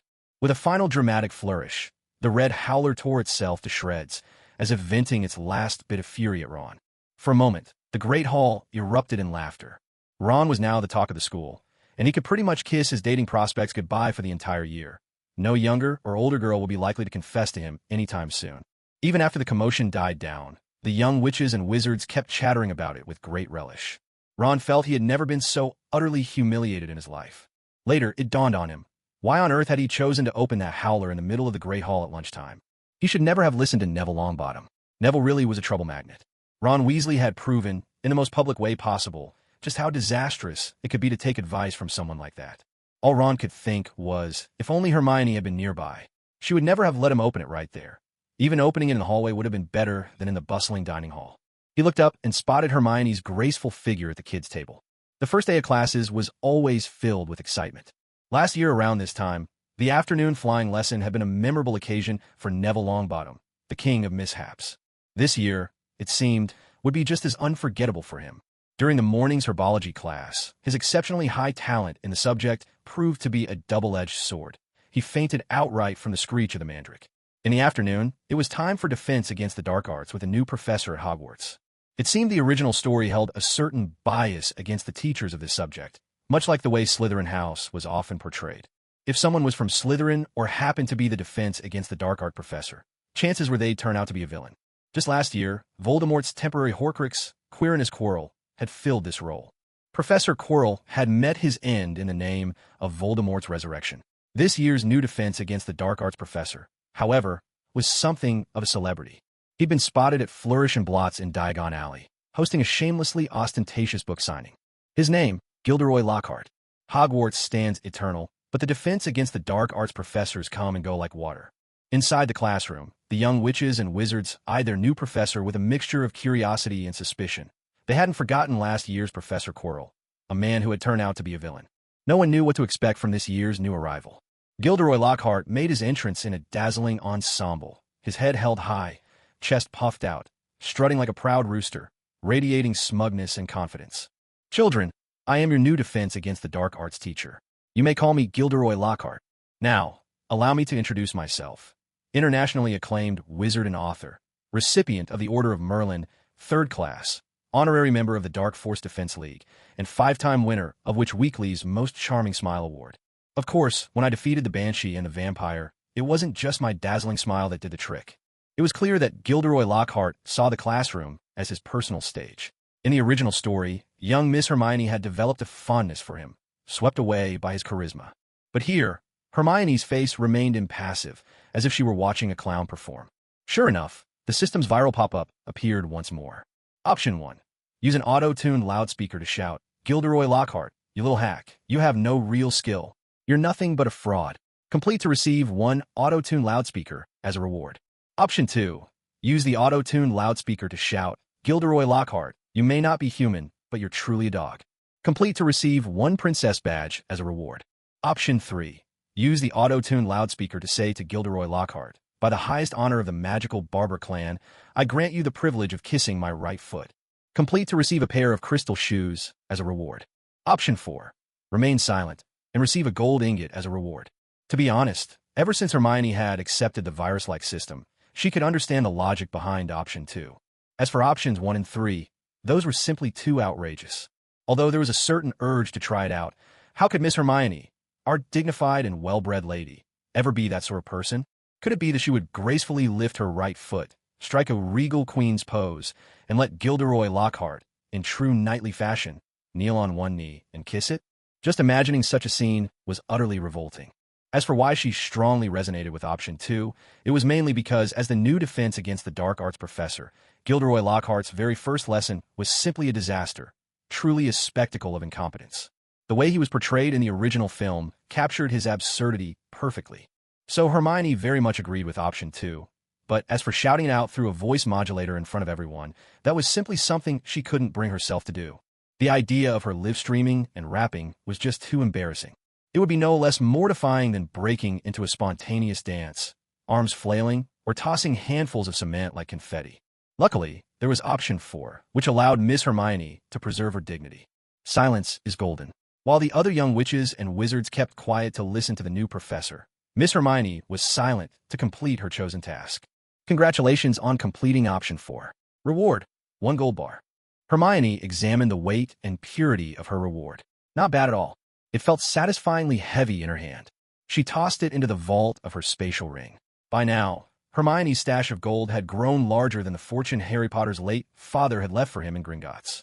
Gilderoy Lockhart, basking in his own self-importance, assumed a pose he must have practiced for countless front-page photos, beaming as he declared, "Thanks to my stellar reputation, Headmaster Dumbledore invited me to Hogwarts to be your defense against the dark arts professor." What an outrageously flamboyant teacher. Even though Ron had just embarrassed himself at lunch, it didn't affect his keen judgment of Gilderoy Lockhart in the slightest. Harry, on the other hand, managed not to let his distaste show on his face. He simply wondered, why would a celebrity like Gilderoy Lockhart choose to teach defense against the dark arts at Hogwarts? Could it be, like the previous Professor Quirrell, that he was hiding some unspeakable secret? Yet, compared to the stammering and unassuming Professor Quirrell, Gilderoy Lockhart was so ostentatious and attention-seeking that it was obvious he wasn't cut out to be a spy. To give you all a surprise, and to help you understand the importance of defense against the dark arts, I prepared a batch of little devils for you. Here it comes. Of course it does. Hermione could barely stop herself from rolling her eyes.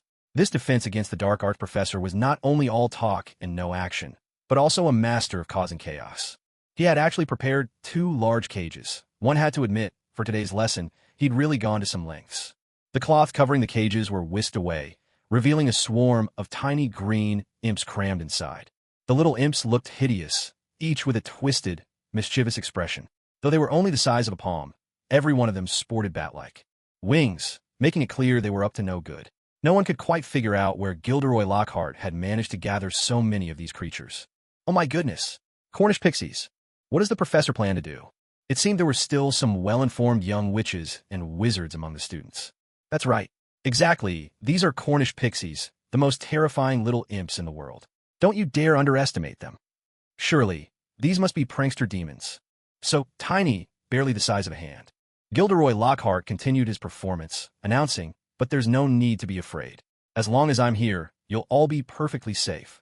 With that, displaying neither responsibility nor any real sense of control befitting a defense against the dark arts professor, Gilderoy Lockhart simply flung open the cage. In an instant, a chattering swarm of Cornish pixies burst out, filling the classroom with their high-pitched chaos. The entire room was soon teeming with these little green mischief makers. The young students immediately broke out in screams, panic spreading like wildfire. The pixies wasted no time causing havoc. They snatched up students' books, shredding them page by page. One particularly unlucky soul, Neville Longbottom, was seized and hung from the chandelier. In the original story, one of the pixies even tried to play with Hermione's hair, an act as bold as poking a tiger. But here, Hermione's invisible aura was so intense that the pixies instinctively avoided her, as though mice glimpsing a cat, not daring to come near. Hermione herself wasn't sure why, but perhaps, she mused, all women have a bit of tigress in them. Even Cornish pixies, it seems, will keep their distance when faced with a true tigress. Thus, Gilderoy Lockhart's very first defense against the dark arts lesson turned into this spectacle. What a feat. Yet he remained blissfully unaware of the chaos he'd unleashed. Surveying the pandemonium, he called out with a forced calm, "Come now, control them. They're only pixies. That's not what you said just a moment ago. You promised. With me here, you'll have nothing to fear." Now, seeing things had utterly spiraled out of control, Gilderoy Lockhart hurriedly pulled out his wand. But before he could finish his spell, the Cornish pixies had already snatched the wand from his hand.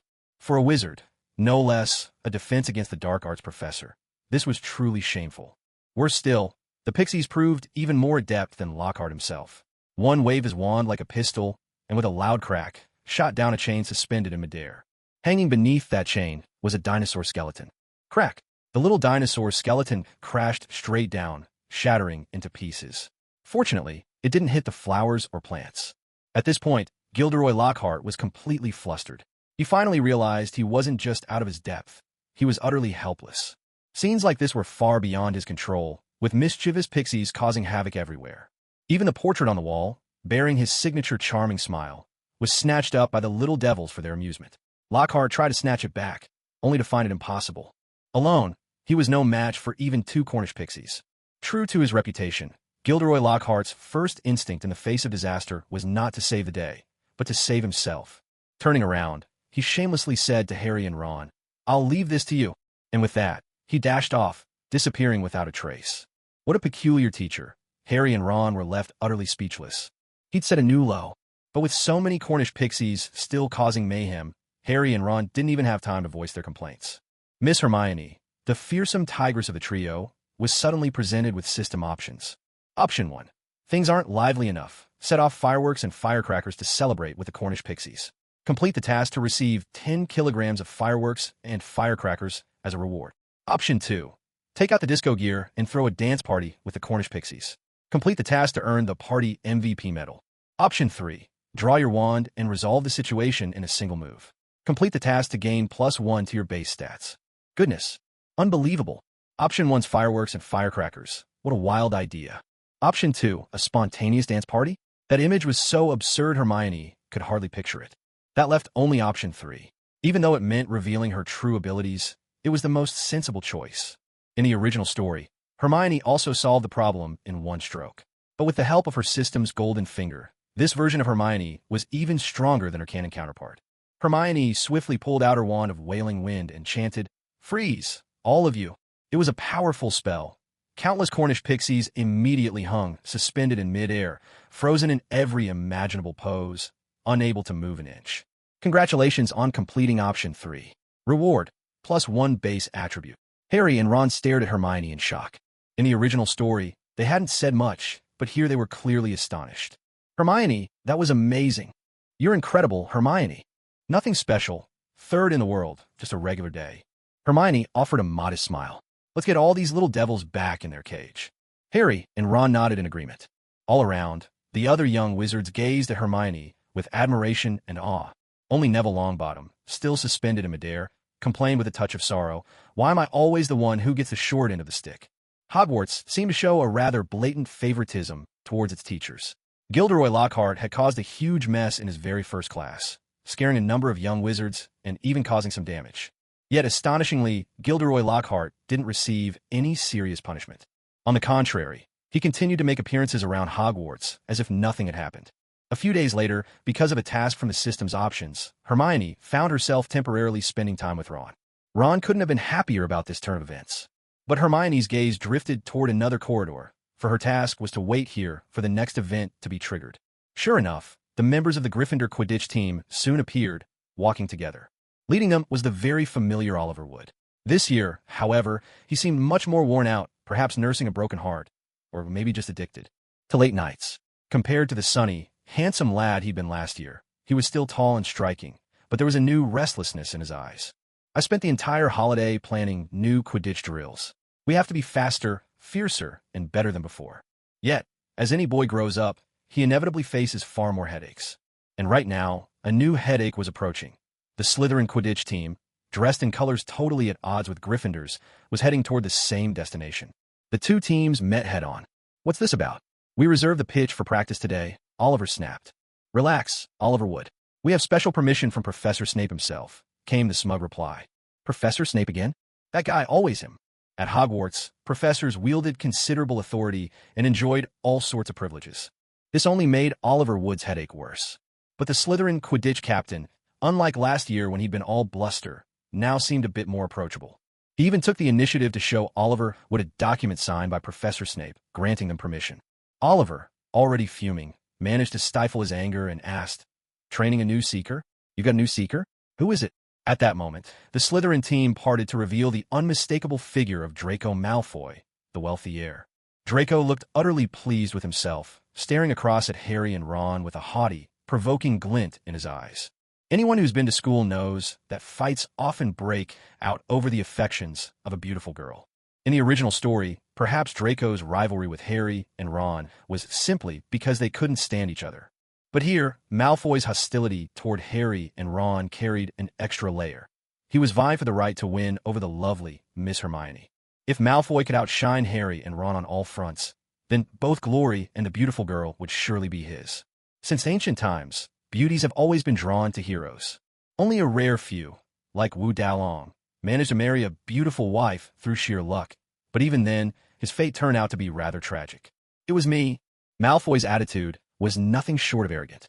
Not only had he become the new Seeker and rising star of the Slytherin Quidditch team, but this year, he was also the apple of Professor Snape's eye within Slytherin. You could say he was enjoying the height of his glory. "We're in trouble." Ron, who was just daydreaming about going on a date with Hermione, was immediately snapped back to reality by the commotion ahead. There was no way he could sit still after seeing what was happening. Little did Ron know, the only reason he happened to be sitting here, witnessing the brewing conflict between the Slytherin and Gryffindor teams, was because Miss Hermione had brought him along. It turned out that triggering this very incident was actually part of Hermione's quest. Congratulations! You completed the option task. Reward, +1 to basic attributes. However, the task was not yet over. Once again, the system popped up with a new set of choices. Option 1. Tell Malfoy to behave himself and let the Gryffindor team use the pitch today. Task reward, 1 roasted sweet potato. Option 2. Offer Malfoy a bag of spicy sticks as a gesture and ask him to give you some face. No quarreling with the Gryffindor team today. Task reward, 1 bowl of Ichiraku ramen. Option 3. Just observe in silence.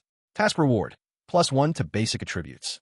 In the original story, it seems Miss Hermione had made a biting remark, something along the lines of, the Gryffindor team earned their places with real talent, to mock Malfoy for getting onto the Slytherin team through connections. And so, Hermione had successfully stirred up another round of animosity. As the saying goes, illness enters by the mouth, and trouble comes from careless words. Twice now, Miss Hermione had provoked Malfoy, which of course led him to retaliate, openly insulting Hermione and calling her a mudblood. Yet here, the radiant and elegant Miss Hermione, even if she stood up to rebuke Malfoy, he would never dare insult her with such a slur. Of course, this Hermione had a much better choice available to her. Just watch in silence. Malfoy, you. How did you manage to become Slytherin's seeker? Ron's voice was full of disbelief. Malfoy might have shown some talent for Quidditch, but in Ron's mind, there were others better suited. What's wrong, Ron? Got a problem with that? Malfoy was bursting with pride. This year, he felt as though he was truly on the rise. Is it a Nimbus 2001? Ron was stunned. Not only was Malfoy holding a Nimbus 2001, an upgrade over Harry's Nimbus 2000, but every member of the Slytherin team had one in hand as well.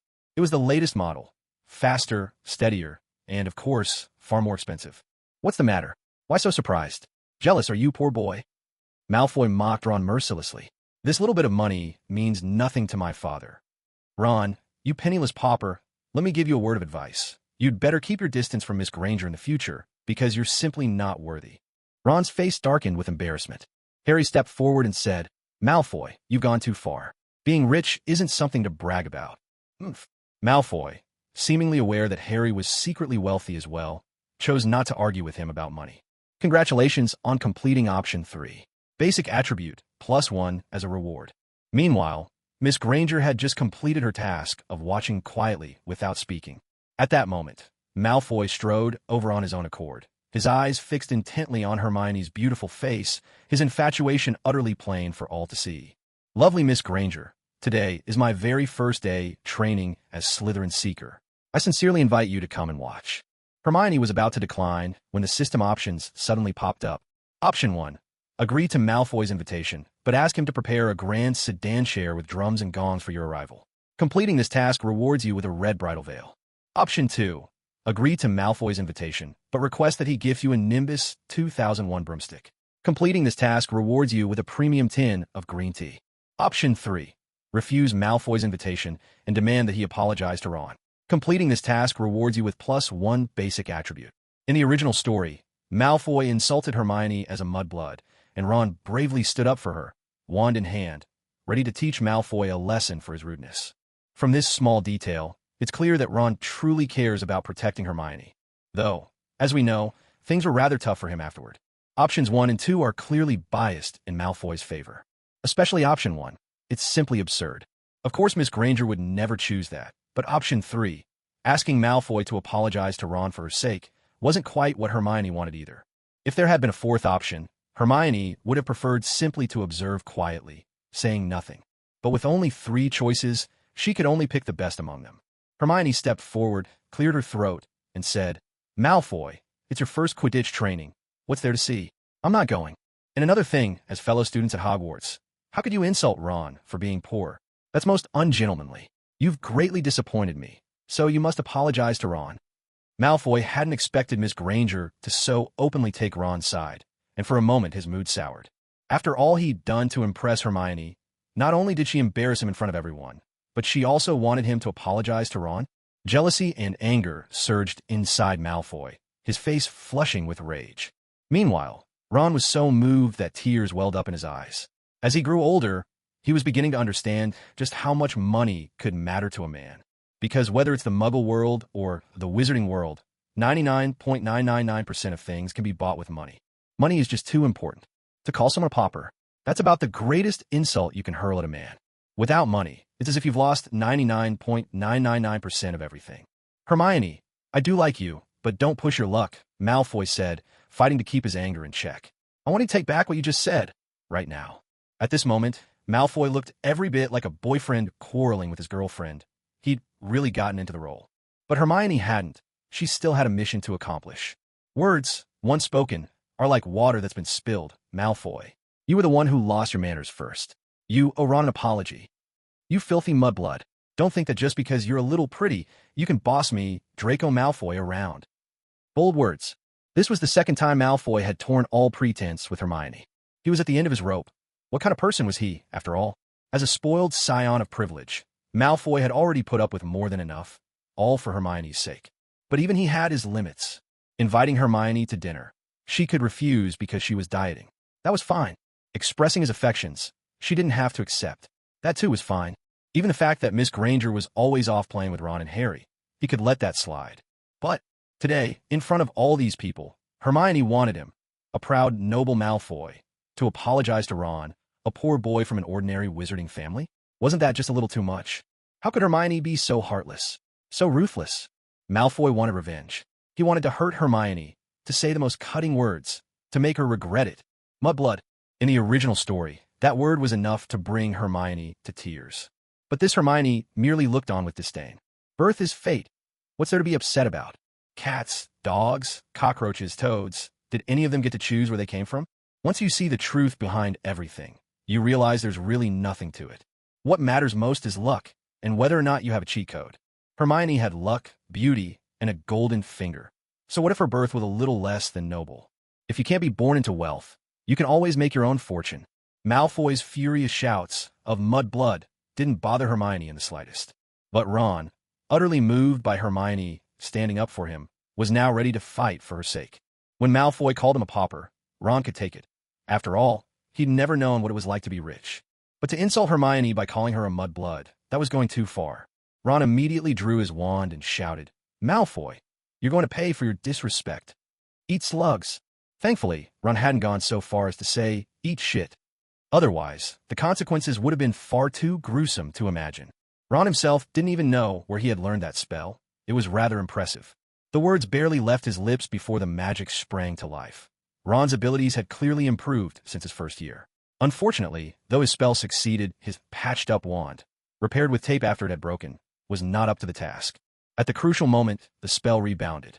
The magic's force turned on Ron himself. With a heavy thud, Ron was sent flying backwards by his own spell. Malfoy, who had just been startled moments before, now burst into raucous laughter. "Ron, you actually tried to cast a spell on me? Are you here to entertain us?" Though Malfoy's laughter made it seem as if he had won, when he saw the ethereal Hermione rush over to help Ron up, jealousy flared within him. In matters of love, he realized he'd lost completely this time. Love truly is a philosophical thing. It can make a boy grow up quickly. Malfoy had tasted every flavor of emotion, sweet, sour, bitter, and spicy, because of Hermione. Now, with a lonely turn, he left behind only his solitary figure, walking away with an air of casual indifference, as if he could leave without a trace. Congratulations on completing option 3. Reward, +1 to basic attributes. Hermione looked at Ron, whose face was extremely pale, and asked anxiously, "Ron, are you all right?" Ron. Even if she had stepped forward because of her task, Hermione couldn't deny that seeing Ron in such a frightening state made her worry. After all, they were friends. Ron was beyond words, sprawled on the grass, his stomach churned violently. Suddenly, he opened his mouth and coughed up a live, wriggling slug. Oh my goodness, that's disgusting. Ron had never experienced anything so revolting in his life, even if he was the one who'd cast the spell. Laughter rippled through the crowd. A tiny first year, clutching a camera ball from the Muggle world, tried to snap a photo, but Harry quickly stopped him. "We need to get Ron to Hagrid. He'll know what to do." Hermione couldn't quite understand why Harry had such faith in Hagrid. At a time like this, wouldn't it be more sensible to take Ron to the hospital wing? Oh well. After all, Ron's spell would wear off in time. The trio set off together, the little adventurers once again on the move. Among the first years, there were some who had come from the Muggle world. When they caught sight of the beautiful Miss Hermione, they were stunned. My gosh, isn't that a superstar? What superstar? That gorgeous girl, don't you know? She's a commercial star in the Muggle world. My family's TV played her ads all through the holidays. I never imagined she was a witch too. She's even prettier in person. I want her autograph. I wonder if I can get one. Miss Hermione Granger, a superstar? This was something Professor Gilderoy Lockhart, passing by, had not expected at all. As a defense against the dark arts professor, his very first class had been an utter disaster. After his hasty retreat, he'd heard it was Hermione who had used a spell to deal with all the Cornish pixies. She truly was an extraordinary witch.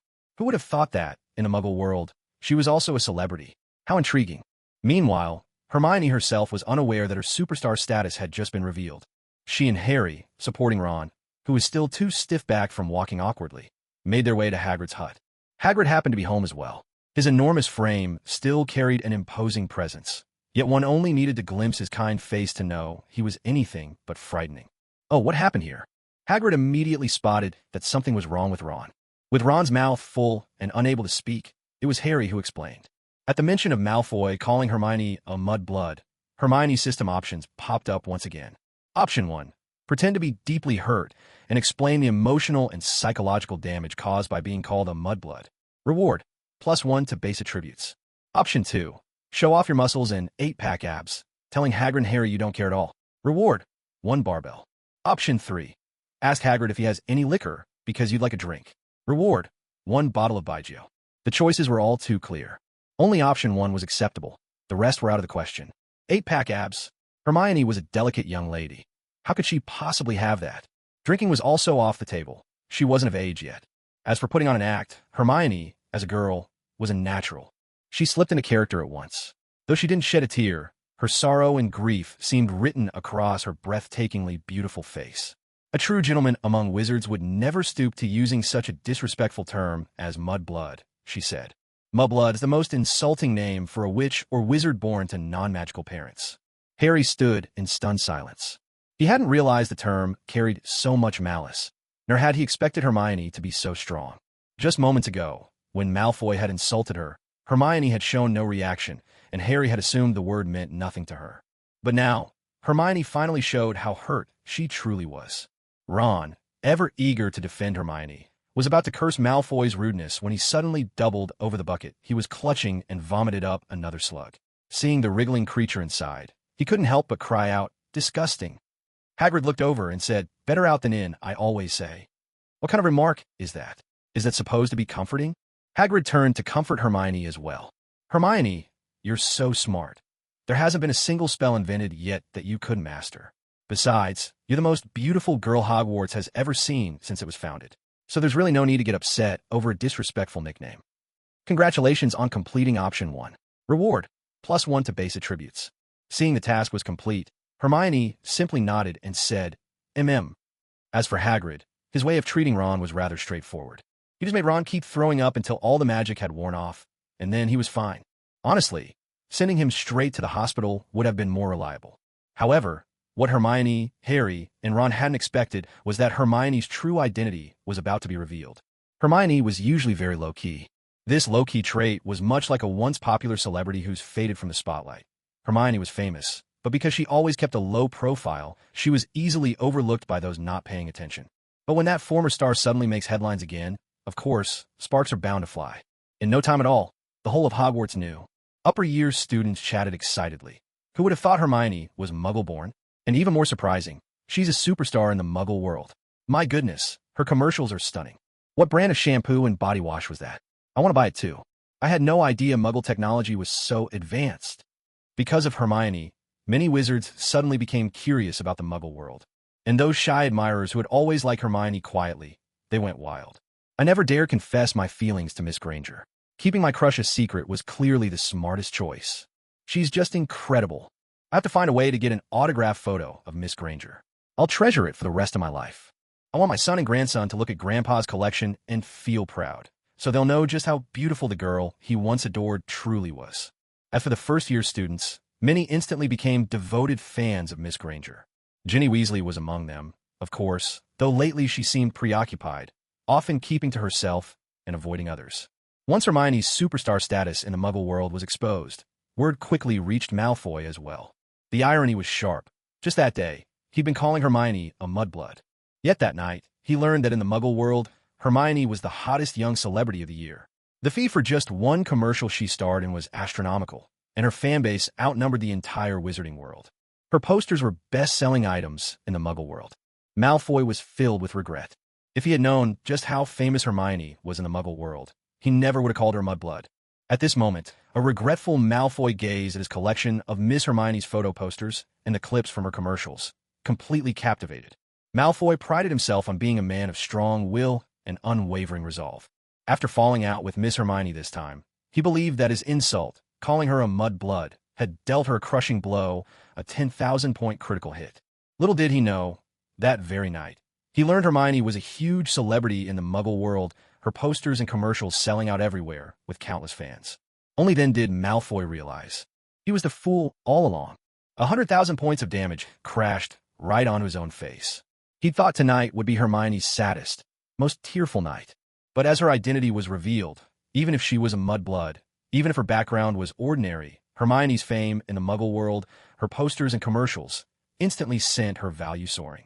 It was as if he'd once thought his ex-girlfriend was worthless, only to discover after breaking up that she was actually a superstar with legions of fans, making more from a single commercial than Malfoy's pocket money for an entire year. A little heiress. Good heavens. The shock was overwhelming. So, Miss Hermione is even more remarkable than anyone imagined. Just being beautiful and smart isn't enough to make someone truly valuable. That could just be a pretty face. But in the Muggle world, the commercials Hermione starred in could boost a product sales by 1,000%.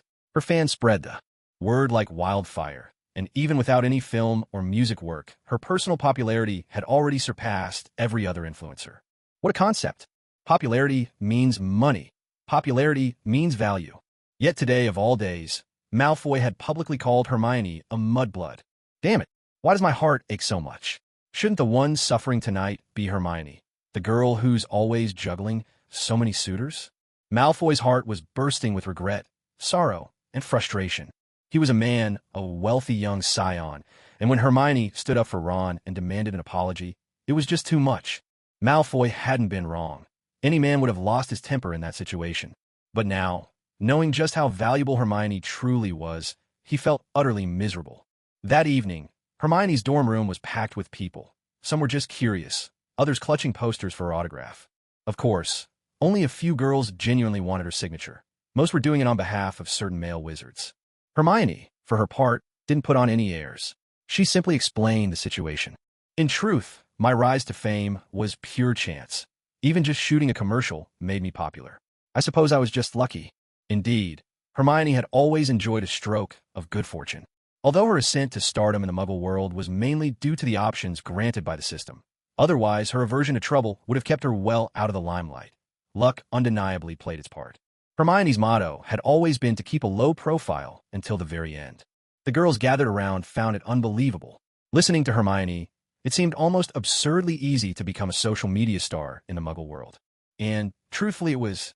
Even in Hermione's original world, countless celebrities with massive followings had little to show for themselves. Music that was, at best, a matter of opinion, and acting skills that defied evaluation. Yet somehow, those stars attracted staggering numbers of fans. Hermione's stunning looks were beyond the reach of ordinary girls, and she possessed a unique style and undeniable charm. With the added boost from financial backers, it was hardly surprising that Miss Hermione had become a Muggle world sensation. As for whether she had any film or music credits, it hardly mattered. What counted was having a following. With a following came commercial value. Of course, becoming a viral celebrity also took luck. Not just anyone with a pretty face could be packaged into a star. There were plenty of attractive people, but only a handful ever made it to the very top. The right time, the right place, and the right people, all three were essential. Hermione remained approachable, and even after her celebrity status was exposed, she never put on airs. She signed autographs for everyone who asked. Among the girls, there was naturally a trace of envy, but Hermione's charm was so overwhelming that 99% of them simply adored her. They all thought someone as wonderful as Hermione, so beloved and radiant, deserved her fame and every bit of her success. The dormitory was particularly lively that night. Even Professor McGonagall, the deputy headmistress, had come by. Professor McGonagall was feeling rather complicated. Hermione was already famous at Hogwarts, but she hadn't imagined that Hermione was even more renowned in the Muggle world, something neither she nor Headmaster Dumbledore had ever paid attention to before. Today, after watching one of Hermione's Muggle commercials, she had to admit it was remarkably catchy. The products Hermione endorsed were always of good quality. Many of them had previously suffered poor market response simply due to a lack of publicity and marketing. But with Hermione's promotion, the results were nothing short of spectacular. Hermione was clever, and with the system giving her a helping hand, her commercials not only sold well, but the products themselves were always up to standard. There hadn't been a single quality issue so far. Children in the Muggle world loved Hermione, but so did adults, who felt that the advertising company behind her must be trustworthy, able to pick out quality products at good prices. Buying felt reassuring. Using the products was a pleasure. Professor McGonagall. As soon as Professor McGonagall arrived, the group of witches quickly dispersed. Hermione greeted her warmly. Professor McGonagall gazed deeply into Hermione's beautiful, clear eyes. Hermione's appearance was as pure as a little angel that had fallen from the sky, untouched by a speck of dust, so lovely, so radiant. She said, "Hermione, although you are exceptionally talented, you must never let it make you proud. There are many famous people in the world, but some, like Gilderoy Lockhart, are renowned in the wizarding world for all the wrong reasons." It wasn't until Dumbledore invited him to teach defense against the dark arts at Hogwarts that everyone began to realize his reputation was nothing but empty show. Professor McGonagall didn't want Hermione to become such a person. After all, Hermione was still very young. Too much fame isn't always a good thing. "I won't let it get to my head, Professor McGonagall," Hermione replied earnestly. "There's always someone out there better than you, and something greater beyond your reach. Tonight, everyone was just curious about how I became so popular, so I told them. Once the excitement dies down, they'll stop wondering about it." Professor McGonagall nodded approvingly. In that case, I couldn't be more relieved. She found herself growing fonder of this clever, beautiful, and above all, humble girl with such a good heart. After a busy day, Hermione was tired and went to bed early. She had long since grown accustomed to being the center of attention among her classmates. Ever since becoming a commercial star in the Muggle world, Hermione knew times like these would come. Curiosity is universal, whether among Muggles or wizards. In the Muggle world, Hermione had a management company. The industry, driven by profit, would naturally find ways to boost her exposure and popularity. But in the wizarding world, things were different. In a few days, once the novelty wore off, everyone would start treating Miss Hermione Granger as just another ordinary student. There's a world of difference between being managed by capital and not. Unless Hermione signed with a company in the wizarding world as well. Then, with the right publicity, she could stay in the spotlight here too. But of course, that was the last thing Hermione wanted. And for now, her system options didn't seem to be planning it either. The next day arrived. Malfoy, ever the picture of haughty pride, showed up with heavy dark circles under his eyes, looking as dashing as ever, blocking Hermione's path with an expensive gift in hand. "I'm sorry, Hermione. Please forgive my rudeness yesterday." Malfoy truly showed his mettle. He had tossed and turned all night before finally deciding he couldn't let Miss Hermione slip away, not even if it meant losing face, not even if it went against his usual aristocratic swagger. After all, for a beauty such as her, what's a little dignity compared to the world? For the sake of a beautiful girl, what did a little pride matter to Malfoy? His sincerity was plain for all to see. A public apology, just as he had publicly insulted Hermione's background the day before. Hermione was still quite surprised. After all, in the original story, Malfoy was such an unpleasant character. Without a doubt, since Hermione arrived at Hogwarts, the biggest change had been Malfoy himself. What is love? That it compels people to pledge their very lives to one another. Hermione possessed a golden finger, a special ability. Whenever a situation required some extra brain power, the system would usually offer her several options. Option 1. Forgive Malfoy and invite him a hot pot. Complete the task to receive a reward of 1 piece of fresh duck blood. Option 2. Tell the noble-born Malfoy to get lost and not get too close to a mudblood, lest he taint his status. Complete the task to receive a reward of 1 kilogram of gold. Option 3. Make Malfoy dance in place, and Hermione will forgive him, otherwise, no deal. Complete the task to receive +1 to base attributes. Not bad at all. Having system choices had its perks. Sometimes, when facing a tricky problem, instead of racking her brain for a solution, she only needed to pick the most suitable option. Given Hermione's proud, mudblood persona, option 2 was definitely the most domineering, and a kilo of gold wasn't a shabby reward. However, Hermione had never been one to go overboard with the comedic choices. After all, in the past, when the protagonist had to do something silly like a spontaneous dance-off, it was always herself in the spotlight. Of course, Hermione wouldn't choose that. But this time, things were a little different. The target was none other than the high and mighty Malfoy. Now, that was actually a bit tempting. She gave up on the gold, mainly because she didn't want to appear heartless in front of others. Malfoy, I can't forgive you, but I have one condition. Malfoy hadn't expected the beautiful and graceful Hermione to be so approachable. After all, when Miss Hermione was gentle, she was truly warm, a kind and understanding girl. What condition? I'll agree to anything. If it were an ordinary girl, maybe she'd ask for a designer bag, because, as everyone knows, a good bag cures all ailments. Gold diggers liked men of noble birth, usually for the money. But our little heiress, Miss Hermione, was anything but short on cash. Her rosy, beautiful lips curled into a graceful, charming arc. Her slender, fair hand made a gentle gesture, natural and as elegant as a work of art. My request is simple. You just need to dance right here on the spot. Dance on the spot. This was the first time Malfoy had ever heard of such a thing. Could this be the Muggle world's most distinguished apology ritual? Malfoy said, "How do I do it?" "I'll do whatever you say." Hermione smiled. "It's easy. Just do this, then that, and then like this." Malfoy grew increasingly uneasy. What was this? Was she asking him to flail about like a madman? "Hermione, you're not making fun of me on purpose, are you?" Malfoy's face had turned ashen, and the students standing around, especially the older girls, couldn't help but giggle, eager to see Malfoy's supposedly brilliant dance moves. Hermione heard the system notification. Congratulations on completing option 3. Reward, +1 to base attributes. She was quite satisfied. After all, the task was simply to give Malfoy some advice, not to make sure he actually followed through. Whether he did or not was entirely his own business. Think what you want. If you're not willing, then forget it. I am Busa. Malfoy, I'd appreciate it if you didn't come looking for me again. I really don't want to see you every day. With that, Miss Granger lifted her pale neck with regal pride and walked away. Indeed, when it comes to love, those who grovel are always the ones left feeling small and insignificant. Damn it! Malfoy clenched his fists, but as he watched Hermione's retreating figure, he couldn't help but be utterly entranced. That night, Harry and Ron heard the news. Malfoy had actually gone out of his way to apologize to Hermione. In the original story, that would have been even more unlikely than the sun rising in the west. Rumor among the students was that the beautiful Miss Granger had even demanded that Malfoy dance on the spot, clearly teasing him in public. Hermione did great. You can't forgive someone like that so easily, not after all his nonsense. Ron recalled the day he'd vomited up a whole bucket full of slugs. Just thinking about it made his skin crawl.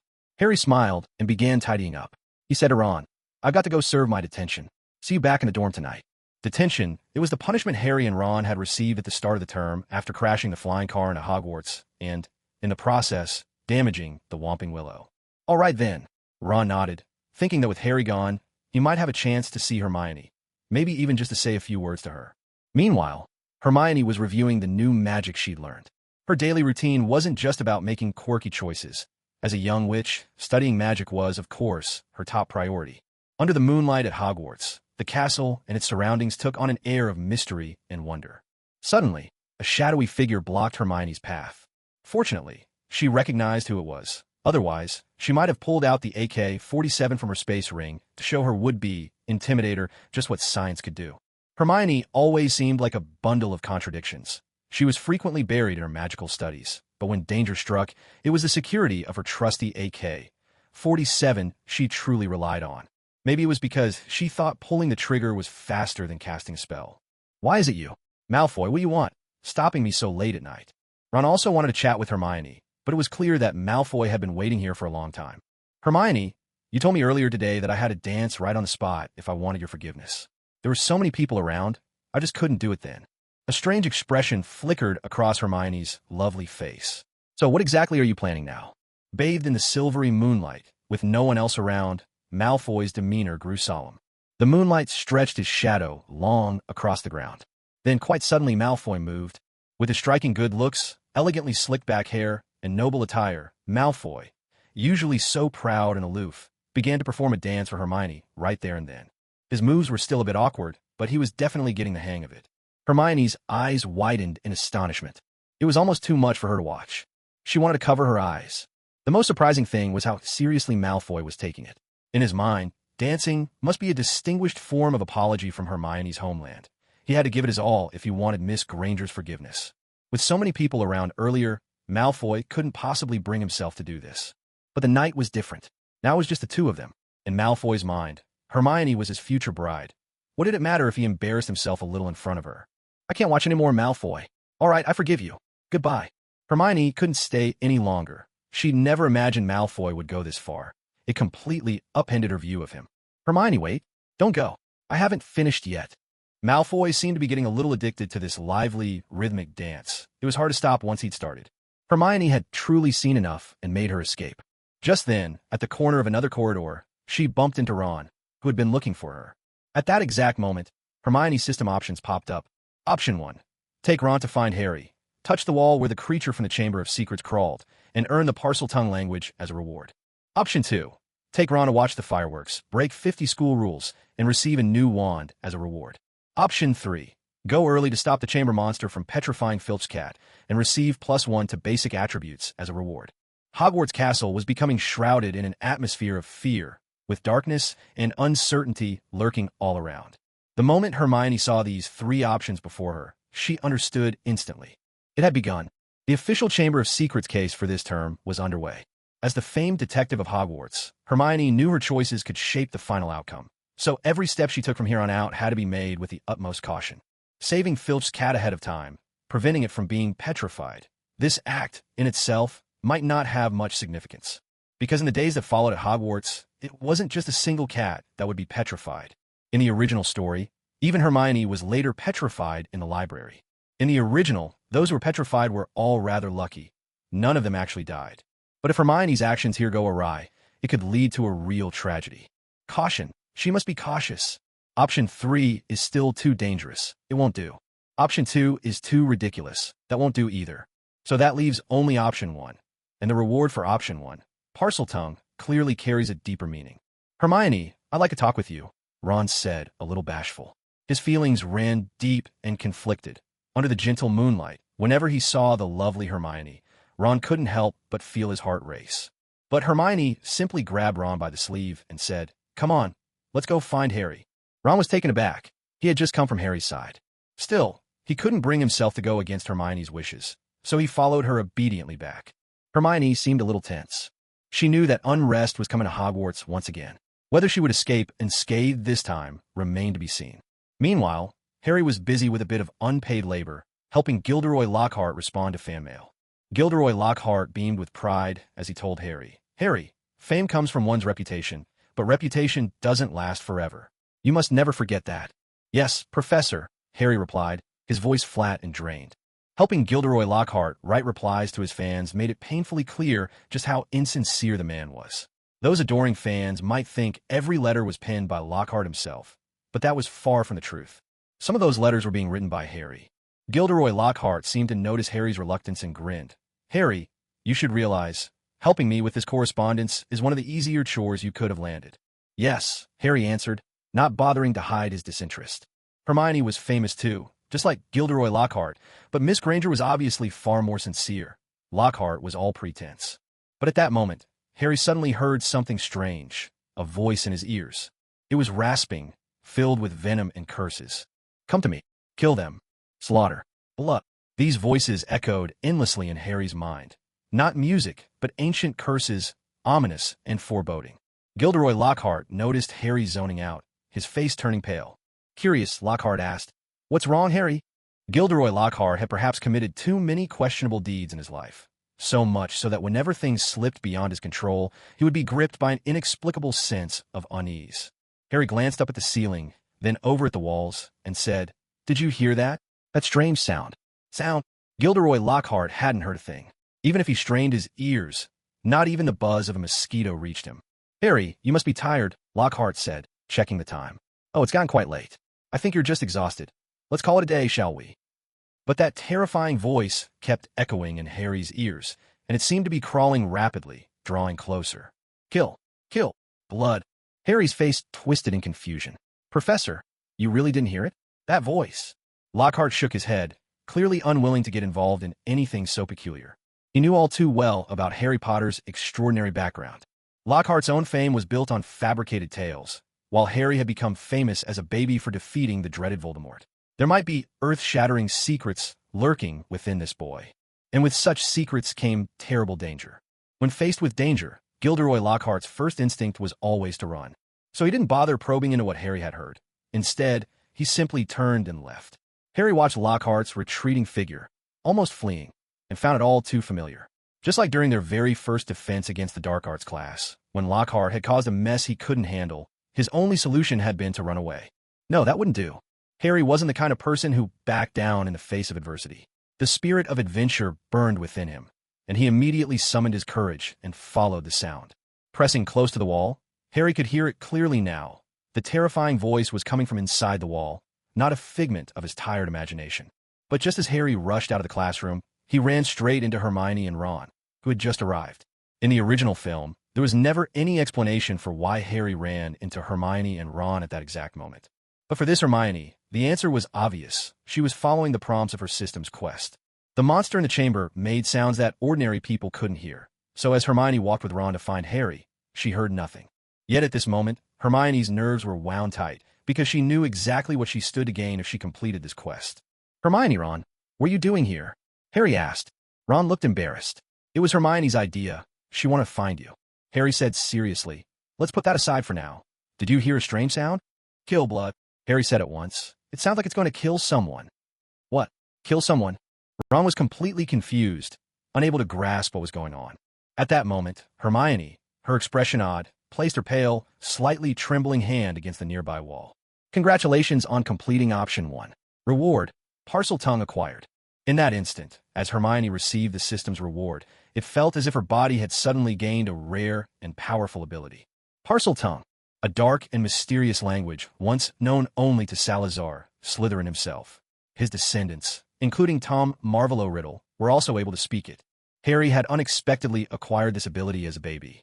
Now, Hermione, born to Muggle parents, had, upon completing the quest, also gained this terrifying language by tracing the path the monster in Hogwarts walls had taken.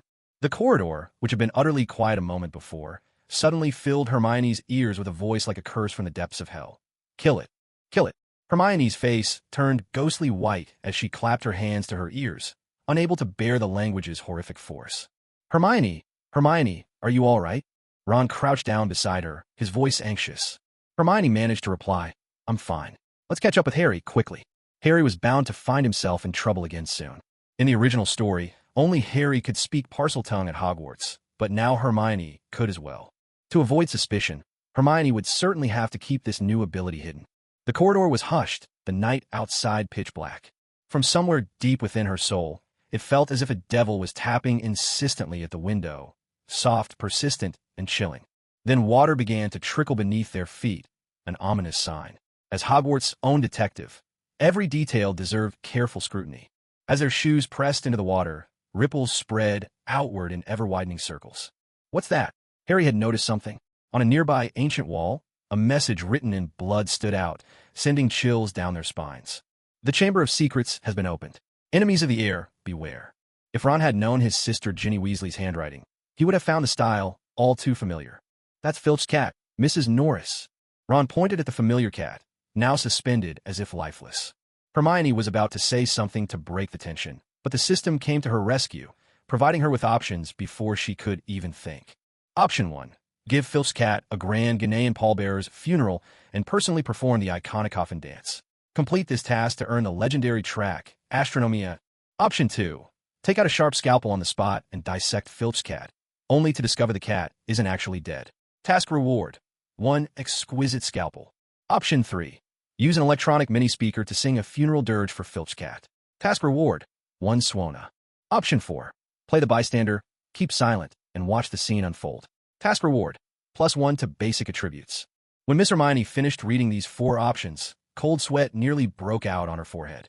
Thankfully, there was at least one reasonable choice, option 4. Otherwise, the first 3 options would be enough to give anyone a heart attack. Option 1, in particular, was unbelievable. Pallbearers in the style of the Ghanaian coffin dance. Absolutely wild. Hermione couldn't help but marvel at how the system came up with such things. And to top it off, the legendary tune, Astronomia. It was almost too perfect. Option 2 was intriguing as well. dissecting the cat only to realize it wasn't dead. And option 3 was just ruthless, using an auto-tuned speaker to sing a funeral dirge. That was most definitely out of Hermione's comfort zone. She wondered if Harry had somehow triggered a hidden mechanism, because although the corridor had just been empty a moment before, now it was suddenly teeming with people. To be more precise, there were two crowds, one group of Gryffindor student wizards and another of Slytherin student wizards. They all looked at Harry, Ron, and Hermione in shock, as if they'd all agreed to meet there ahead of time. Hermione, taking the role of a silent onlooker, stood at the back, while Harry, at the very front, became the center of attention. "Quick, go fetch the headmaster. Something big has happened. The Chamber of Secrets has been opened. The heir's enemies should watch out. Harry Potter, did you write this?" Harry shook his head hurriedly. "No, it wasn't me." In the original story, Malfoy would step forward from among the Slytherins to stir up trouble. But here, he simply cast a complicated look in Hermione's direction. "Hermione, come here." Hermione ignored him. Malfoy's lips twitched, but in the end, he clenched his fists and chose to approach Miss Hermione himself. In the film version, Malfoy would have sneered and spat. "You'll be next, you filthy little mudblood." But this time, his gaze lingered on Hermione's pale, porcelain neck, and finally, in a barely audible voice, he said, "It's dangerous here. You should leave." Hermione feigned confusion and asked, "Malfoy, do you know something?" Malfoy had no idea Hermione was actually the hidden powerhouse. He assumed she was just as clueless as the others. After a moment's hesitation, he said, "It's complicated. Don't ask. Just remember, from now on, don't go out at night. Stay in your dormitory. And don't spend time with Harry Potter or Ron anymore. It's too dangerous." Hermione replied, "Thank you for your concern, but I know what I'm doing. Why won't you listen to reason? You have no idea how serious this is." Malfoy was getting anxious. But at that moment, the Hogwarts staff arrived on the scene. In the earlier films, the school authorities often played minor roles, while the real action was left to the great Harry Potter. "Everyone clear out. It's late. Back to your dormitories now." Filch, the caretaker, was the first to push his way in. His shouting abruptly stopped when his eyes landed on the cat, suspended motionless against the wall. He froze, as if struck by lightning. "Mrs. Norris, my goodness, did you kill my cat?" Filch's face, already far from pleasant, twisted with pain and rage. A storm of anger, grief, and sorrow crashed together inside him, overwhelming his not-so-quick mind and leaving him unable to think. He lunged at Harry Potter, hands going straight for Harry's throat. "You killed my cat. I'll kill you." Filch, unhinged, was even more terrifying than he ever appeared in the films. It might be hard for outsiders to understand, but the solitary Filch had only one companion in the world, his beloved Mrs. Norris. He couldn't imagine life without her. In this regard, Filch was a bit different from Hagrid. Filch's devotion to his pet was absolute, while Hagrid was more like someone who couldn't resist adopting any creature that caught his fancy. "Stop it, Filch." Dumbledore arrived. He looked as if he'd come in a hurry, still wearing his glasses, his clothes resembling pajamas, and his untidy hair hidden under a hat. "Filch, try to stay calm. Your cat is not dead. She's only been petrified." Dumbledore's authority was undeniable. Even without magic, his words alone brought Filch back from the brink. Hearing that his beloved Mrs. Norris was not dead, Filch felt his heart begin to beat again, warmth flooding through his body. One could only imagine Filch's horror if he ever discovered that Hermione's mysterious system had compelled her to dissect his cat to the tune of a viral internet song. "Headmaster Dumbledore, I saw Harry Potter standing right here. He must have petrified my cat. I demand to see him punished." Filch was still overwrought. In all his years at Hogwarts, this was the first time a student had dared to petrify his cat. For him, it was unforgivable. Dumbledore replied, "Filch, calm yourself. Seeing is not always believing. I trust Harry. He's not that kind of student." Filch couldn't help but feel a surge of resentment at such obvious favoritism. Not wanting the situation to escalate, Dumbledore glanced back at Professor McGonagall, the deputy headmistress. Professor McGonagall cleared her throat, immediately instructing the older students to escort the younger ones back to their dormitories. The crowd was dispersed, but of course, Harry, Ron, and Hermione were asked to stay behind. Malfoy cast a wistful glance at the beautiful Miss Granger. He wanted to stay as well, but unfortunately, he didn't have the privilege. At that moment, Professor Snape, who had always been the target of Miss Granger's sharp tongue, stepped forward. His attire stood in stark contrast to Dumbledore's, impeccably tailored, spotless, and neat. It was obvious that, even at this late hour, Professor Snape had no intention of retiring for the night. Professor Snape glanced at Hermione and Ron, but at last, his gaze settled on Harry. Perhaps Harry is innocent. Maybe he just happened to arrive here by chance and was seen by everyone by coincidence. But I don't recall seeing Harry Potter in the Great Hall at dinner tonight. Just then, Gilderoy Lockhart, who was usually unreliable, suddenly showed a rare moment of competence. Dressed flamboyantly, his outfit even more eye-catching than Snape's, he stepped forward. "Professor Snape, I can vouch for that. Harry was with me the entire evening, helping me reply to my dear fans' letters. How do you always manage to show up everywhere?" At this moment, Snape privately scoffed at Gilderoy Lockhart. Although they hadn't worked together for long, Snape's discerning I had already seen through Lockhart's shallow facade. Seeing that Harry was close to being proven innocent, Dumbledore spoke up. "Professor Sprout's mandrakes are nearly mature. Filch, I believe your cat will soon be cured." Filch, watching his stiff, petrified cat being carried to the hospital wing, was still visibly heartbroken. He glanced back at Harry with a glare. Deep down, Filch was convinced that Harry couldn't be entirely blameless in this affair. Of course, Filch also couldn't help but glance once more at the words scrawled in blood on the wall. "The Chamber of Secrets has been opened." One by one, everyone departed. Dumbledore and Deputy Headmistress McGonagall both wore anxious expressions. But it was clear they did not possess the skills of a detective, for they didn't pause to consider why there was suddenly water pooled on the floor. Harry, however, quickly noticed something strange. "Why are there spiders here?" A line of spiders, moving with almost military precision, more orderly than even the students of Hogwarts, filed neatly out the window and vanished into the night. Ron, his imagination running wild, spoke up. "Could it be that Filch's petrified cat has something to do with the spiders?" Miss Granger's system options popped up once again. Option 1. Tell Harry he should try swimming and fitness. Complete this task to gain +1 to basic attributes. Option 2. Mislead Harry. Why did a crowd immediately gather as soon as he discovered the petrified cat? There must be a conspiracy. Task reward: 1 portable mini air conditioner. Option 3. Suggest following the little spiders. Maybe they'll lead to an important clue. Task reward: 1 spider specimen. How about swimming and fitness training? That's just too funny. Is this really the right time to say something like that? Hermione was speechless, but she had to admit that the task seemed quite simple, and completing it could boost her basic attributes by 1 point. A pretty good deal. In the end, though, Hermione decided to go with a more appropriate choice. "Harry, I think there's a conspiracy behind tonight's events." Here we go with another conspiracy theory. Hearing Hermione start off like that, Ron suddenly wasn't tired anymore.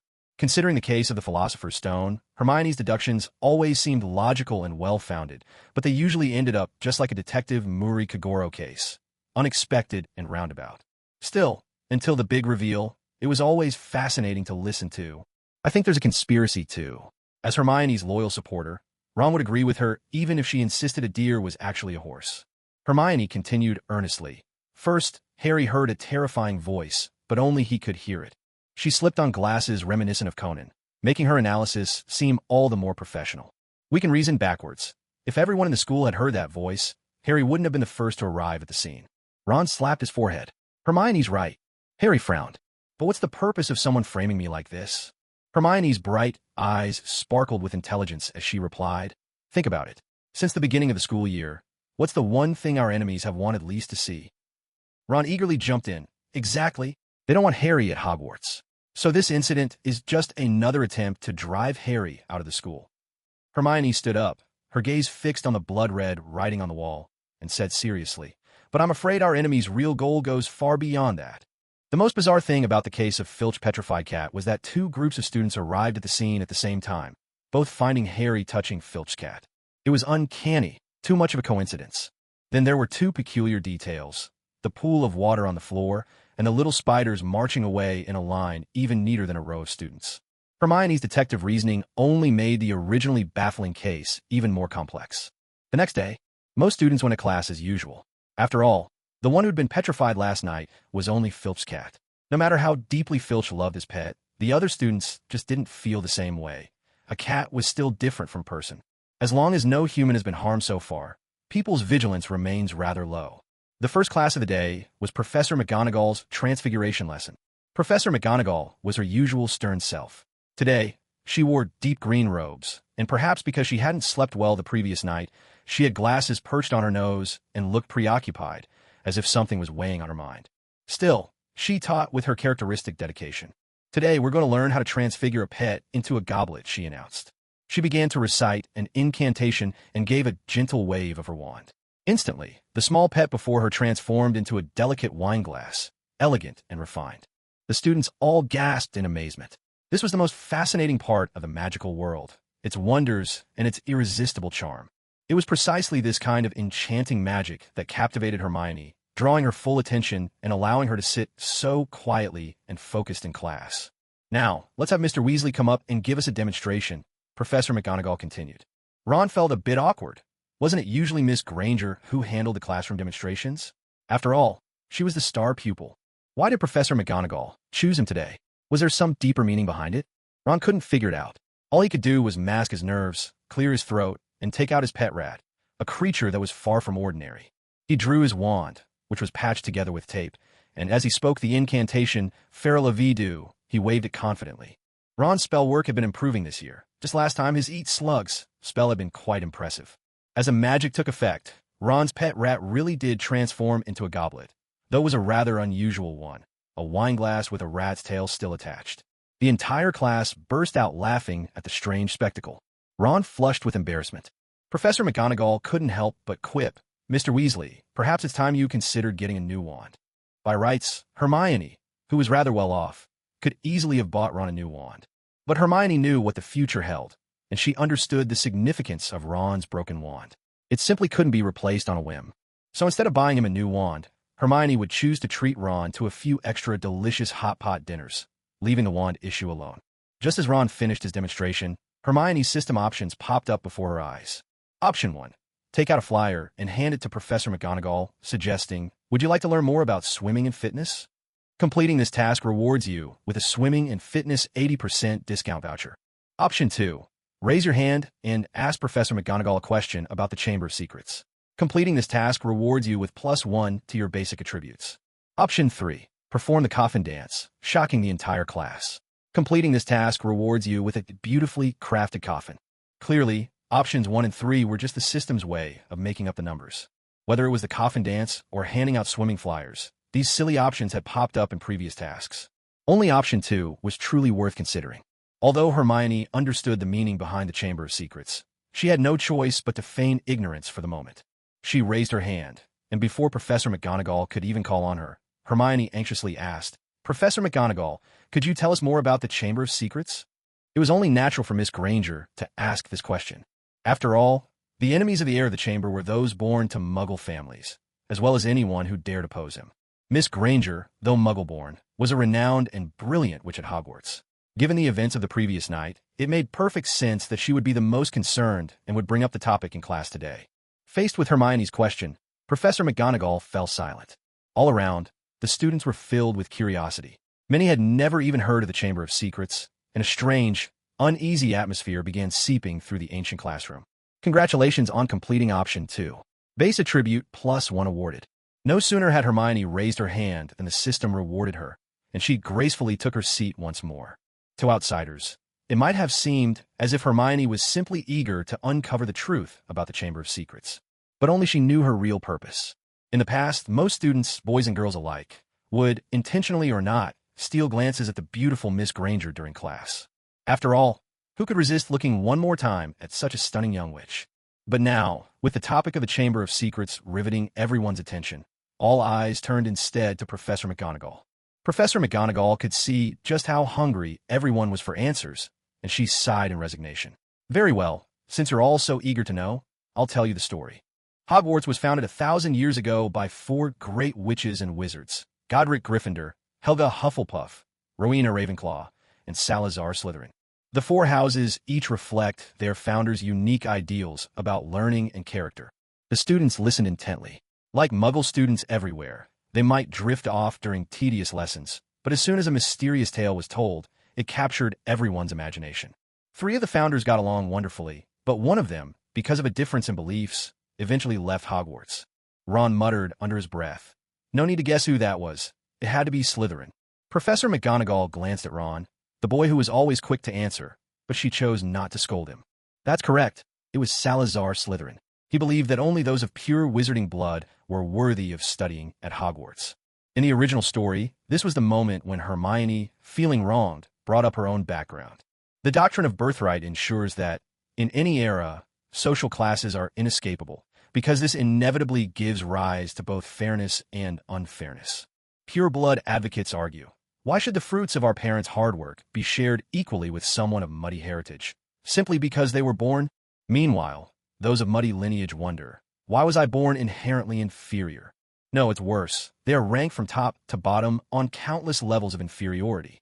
Legend has it that before Salazar Slytherin left Hogwarts, he built a secret chamber within the school, imprisoning a terrifying creature inside. This creature's sole purpose was to destroy all those whom Salazar Slytherin deemed unworthy of learning magic. Professor McGonagall spoke very tactfully, never once mentioning the term mudblood. After all, that's a word laced with prejudice. As the school's deputy headmistress, it certainly isn't right to let such language pass her lips. The students listened, utterly enthralled, realizing for the first time the origins of the Chamber of Secrets. How astonishing! The chamber had existed at Hogwarts for over 1,000 years, and yet, its true location remained undiscovered to this day. One had to admit, Hogwarts' detective skills left much to be desired. In over a millennium, not a single master sleuth had emerged. After class, the students continued to chatter excitedly about the Chamber of Secrets. One student, letting his imagination run wild, suggested there might be a car hidden inside the chamber. He was met with immediate rebuttal. Are you out of your mind? You really should brush up on your history. Cars have only existed in the Muggle world for a century or two. Others speculated that perhaps the chamber was nothing more than a legend. Surely, in over 1,000 years, someone at Hogwarts would have found it if it were real. There's no way everyone could have missed it. Most likely, when Salazar Slytherin was ostracized and left, he made up this tale as a parting shot, just to save face. For all they knew, the chamber could be filled entirely with candy. Get a rest. With all those cavities in your mouth, not even magic can fix them, and you're still dreaming about sweets. Hermione was with Harry and Ron. She had taken on a new mission, to complicate the case even further. Completing it would earn her a pair of golden chopsticks as a reward. Of course, Hermione had no interest whatsoever in golden chopsticks, but the other options were even more ridiculous. Do you guys think the Chamber of Secrets actually exists? Ron asked, curiosity shining in his eyes. Harry remembered the strange noises he'd heard the previous night, and Dumbledore's grave expression afterward. He reasoned, I think it's real. Filch's cat was petrified. We saw it with our own eyes. Ron replied, there are plenty of spells that can cause petrification. Even blood red writing on the walls doesn't prove the chamber truly exists. Maybe someone just knows about the 1,000-year-old legend and is using it as cover to stir up trouble. Hermione, with a task at hand, could only interject, I think you're both right. The legend of the 1,000-year-old chamber. Maybe only we can solve its mystery. How exactly are we supposed to do that? Ron looked at Hermione. Even after spending so much time together, he still couldn't get enough of her beauty. Hermione continued, do you remember the heir of the chamber? To open it, there has to be an heir. So, who do you think at Hogwarts is most likely to be Salazar Slytherin's heir? Ron's first thought was, Malfoy? Honestly, there's no one at Hogwarts who fits the Slytherin heir mold better than Malfoy. Harry kept his opinion to himself. There was no evidence at the moment. Jumping to the conclusion that it was Malfoy just wouldn't be careful enough. This Harry was clearly more mature than the somewhat reckless Harry from the original story. Hermione immediately said, that's right, it could very well be him. But actually, there's someone else you've forgotten. Hermione's sharp intellect often caught Harry and Ron off guard. The two of them blurted out at the same time, Professor Snape? With a look that suggested even she was convinced by her own deduction, Hermione nodded. Exactly. If he was the mastermind behind the Sorcerer's Stone incident, there's a good chance he's the heir of the chamber this time. After all, he's the current head of Slytherin House. Good point, good point. Ron was inclined to agree with anything Hermione said. Harry began to see her reasoning. If Professor Snape really is the heir, then we're in for a real problem. Professor Snape could easily play both sides and cover his tracks. Moreover, Snape's usual arrogance was itself a telling sign. And then there was the first day of term. Professor Snape had intercepted them, obviously trying to get Harry and Ron expelled. That would be a pretty solid motive. Congratulations, mission accomplished. Reward, a pair of golden chopsticks. Just at that moment, Hermione found something else.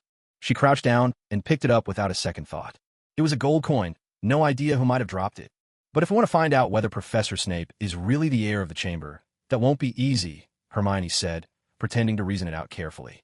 After all, last year, during the Sorcerer's Stone incident, he covered his tracks perfectly. This year, trying to figure out from the outside if he's the heir, that's going to be very, very hard. Ron and Harry fell into deep thought. Last year, in order to find out who was after the Sorcerer's Stone, the three of them had tailed Professor Snape for ages and come up empty-handed. Snape was just too good at hiding, so we have to break through from the inside. Hermione said, this year, Malfoy's status in Slytherin has risen. Not only has he become the Slytherin Seeker, but he's also gotten very close to Professor Snape. Maybe we can find some clues from Malfoy himself. Hermione hadn't wanted things to play out like the original story, but the system's options in front of her made it hard to choose otherwise. She really had no other choice. The system played by its own rules, so Hermione could only pick the most reliable option. Sometimes, she really wondered if she should just give up. After all, life was already so tough. Might as well stop worrying and let things fall apart. No matter how ridiculous or absurd the task, she would just take it on. If it's for Hermione, she'd do it. But after gritting her teeth, she realized she just couldn't bring herself to go that far. You have to have some dignity. Just as a tree needs its bark, a person needs their pride. She couldn't just throw hers away. Ron said, even though Malfoy's always chasing after you, Hermione, he's really unpredictable. When it comes to the heir of Slytherin, I doubt he'd tell you the truth. Harry nodded in agreement. So, if Hermione were to use her looks to try and get information out of Malfoy, both Harry and Ron were firmly against it. Whether it was because they thought the plan had little chance of success, or for some other reason, only they themselves knew. Beauty can be a weapon, sure, but only if you're willing to use it. Besides, Malfoy's fallen out with Hermione more than once, only to swallow his pride later and beg for forgiveness. But with a guy like that, if he ever became someone's husband, he'd probably be the abusive type. Hermione laughed. That's why we should target the person Malfoy trusts most. Professor Snape is sly and cunning. He'll definitely be on guard. But Malfoy probably won't be. Once we get him to talk, we'll finally know who the true heir of Slytherin is. The plan Miss Granger suggested was just like in the original story. Use Polyjuice Potion to transform into someone Malfoy trusts, and then it would all fall into place. In the original story, brewing Polyjuice Potion took Hermione over a month, because the ingredients were almost impossible to find.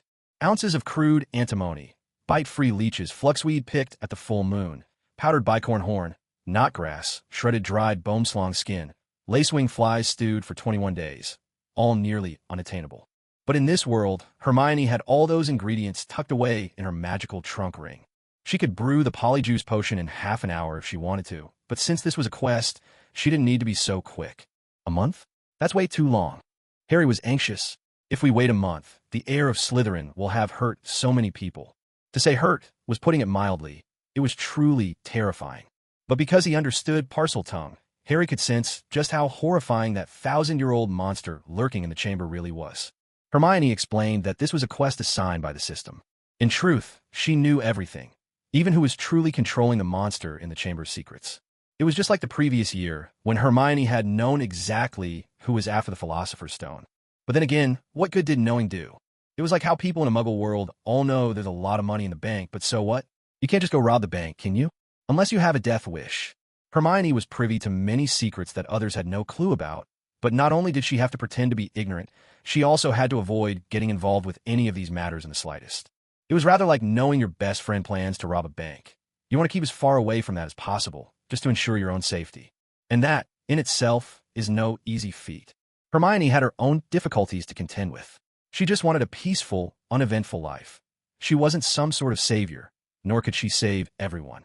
Besides, as someone who'd read the original story, she knew that as long as she did nothing and simply followed the predetermined plot, no one would actually die in the end. On the other hand, if Hermione tried to play the hero, she might just end up causing a real disaster. That's probably why the system designed the task options this way, to take these factors into account. All we can do now is wait, she said. After all, we really don't have enough information yet. Suddenly, Ron had an idea. How about we ask Hagrid? He might know something. Harry remembered the last time Ron had gone to see Hagrid, after falling victim to the slug-vomiting charm, and Hagrid's solution had simply been to let Ron throw up until there was nothing left. Let's wait a bit, Harry suggested. Once we get some important information from Malfoy, we can go see Hagrid. Otherwise, he probably won't tell us anything useful. Ron thought that sounded reasonable. Though Hagrid looked big and strong, giant blood in his veins and all, and gave off a sense of safety, he was actually rather careless and not especially reliable. So, Ron and Harry both settled in to wait for Hermione to finish her Polyjuice Potion. The recipe, detailed in the book, Most Pateni Potions, was kept in a restricted section of the Hogwarts library and was meant solely for human transformations. Miss Hermione had read the whole thing back in her first year. She was, after all, the star pupil. The next stretch of time passed relatively peacefully. Aside from Filch, the caretaker, whose lonely glances at Harry were a bit unnerving whenever they crossed paths, nothing particularly frightening happened at Hogwarts.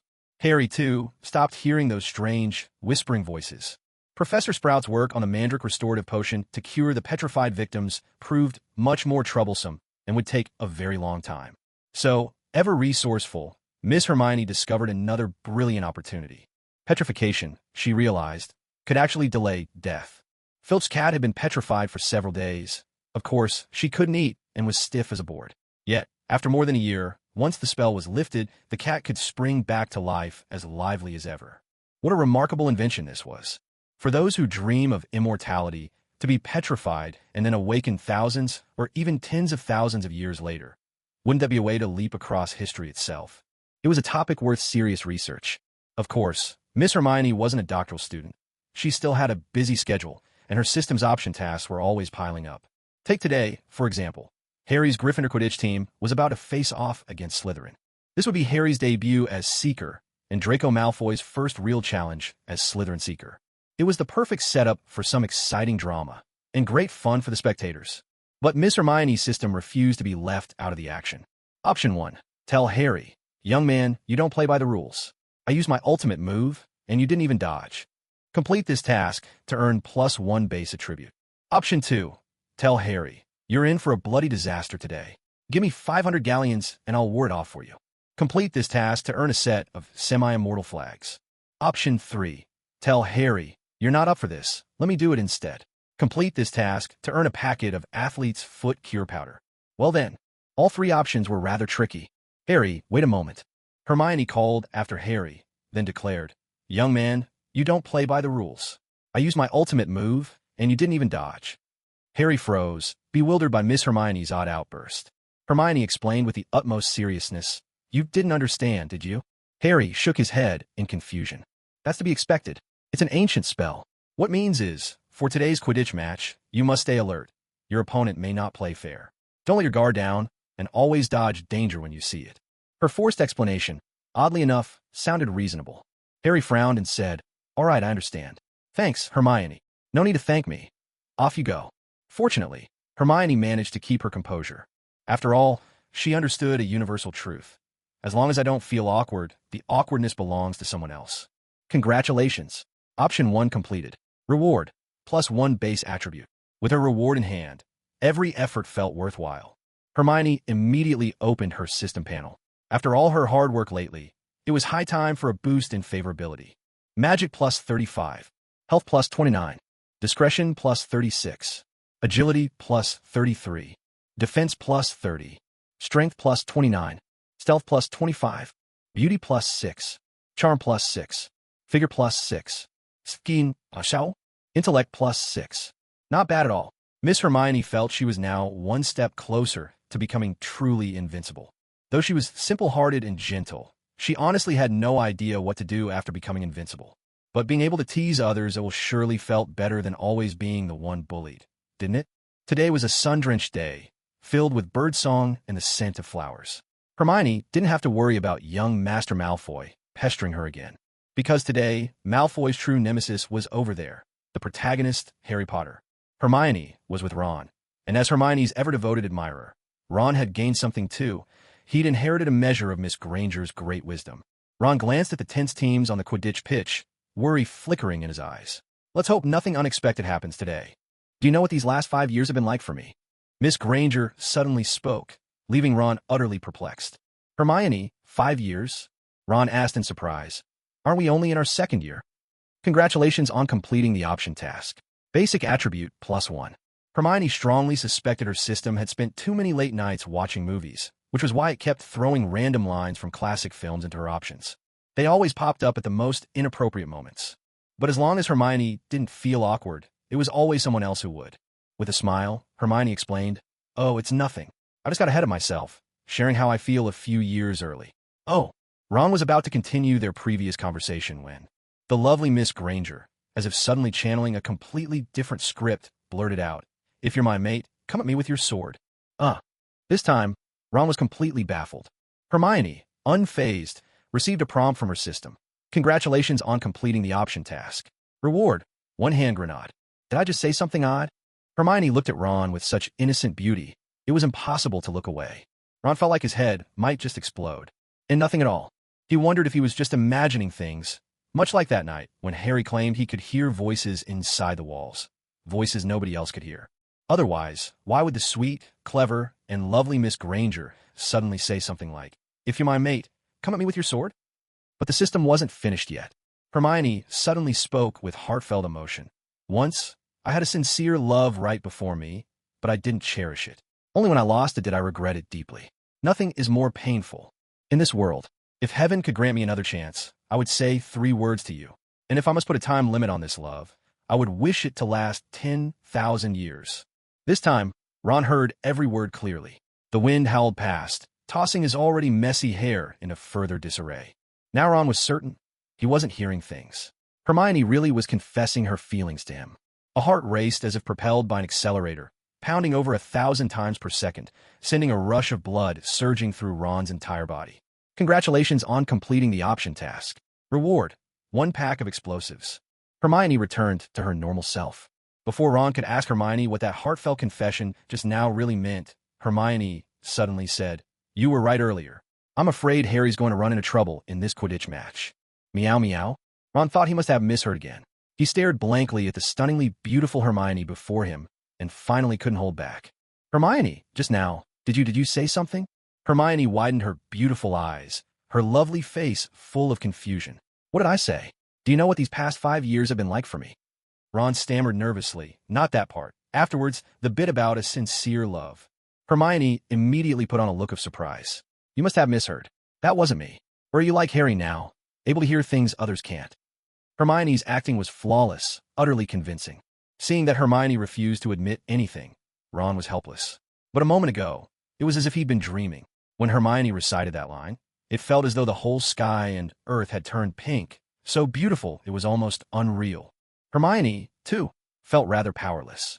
Sometimes the system behaved normally, but other times it was simply baffling. Luckily, Ron was easy to fool. If it had been Harry, things would have been much trickier. Meanwhile, the stadium was buzzing with excitement. Although they were only second-year students and had watched Quidditch matches before, they had to admit this adrenaline-fueled, dangerous sport was still incredibly thrilling to watch. Strangely, something seemed off about today's match. The entire Gryffindor team was performing poorly. In the past, Slytherin would have to rely on dirty tricks just to edge out a win. But today, from the very start, the Slytherin team was utterly dominating Gryffindor. Was it really just because Slytherin had better equipment? Thanks to Malfoy's wealthy father, the whole Slytherin team was outfitted with the latest Nimbus 2001s. With her shrewd business sense, Hermione considered whether she should sponsor the Gryffindor team herself, providing them all with Nimbus 2001s as well. Then, she could have a team endorse her company's products. It seemed like a sound business strategy. Out on the pitch, Harry had clearly noticed the problem too. He knew it was his time to act. Only if he could catch the golden snitch for Gryffindor would they have a chance at victory. Otherwise, defeat was certain. Perched atop his flying broomstick, Malfoy looked every bit the movie star. A striking figure, perhaps even more so than Harry, if Harry weren't the protagonist of the story. Especially with that proud, aristocratic expression he wore. It was infuriating, yet undeniably captivating. Malfoy saw right through Harry's intentions and blocked his way, declaring, "I won't let you succeed." At the same time, Malfoy's gaze swept over to the stands, searching for the beautiful Miss Hermione. Even among a sea of faces, she was the most radiant of all, a snow lotus blooming quietly in a secluded valley, hidden from all but those who truly sought her out. The subtle aura around her was almost overwhelming, making her presence easy to overlook. But for anyone who watched her closely, it was clear just how beautiful and enchanting she truly was. A beauty fit only for the heavens. Today marked Malfoy's first time playing in a match, and he had put in countless hours of effort behind the scenes to prepare for this very moment. What's more, his father, Lucius, was in attendance, sitting alongside Professor Snape, eagerly awaiting Malfoy's star performance. Malfoy simply couldn't afford to let them down. With so much expectation resting on his shoulders, he had to win. And not just win, but win with style. Harry, meanwhile, had no time for such concerns. His eyes were locked on the golden snitch, the tiny, elusive prize that could end the match in an instant and award his team a staggering 150 points.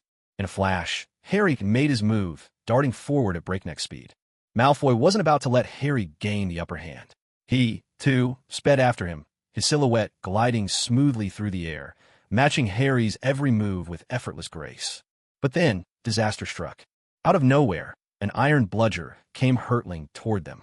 Normally, bludgers attacked any nearby wizard indiscriminately.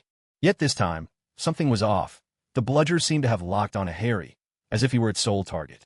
With the size of a small child's head, it rocketed toward Harry like a cannonball, relentless in its pursuit. "Harry, watch out!"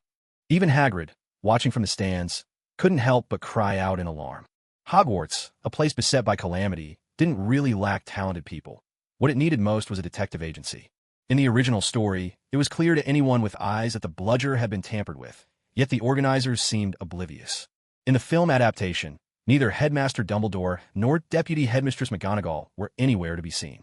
But even if they had been present, their detective skills likely wouldn't have uncovered the culprit behind the cursed bludger. Fortunately, in this heart-stopping moment, Harry didn't let his guard down. With a sudden, nimble twist, he managed to dodge the bludger's dangerous attack just in time. It wasn't until this moment that Harry suddenly remembered. Just before the match began, the lovely Miss Hermione had come up to him and whispered something rather strange. "Youngsters these days have no sense of honor. I'm done for, didn't dodge at all." Turns out, no sense of honor was actually referring to the Slytherin team in this match. And being careless pointed to the dangerous situation happening right now.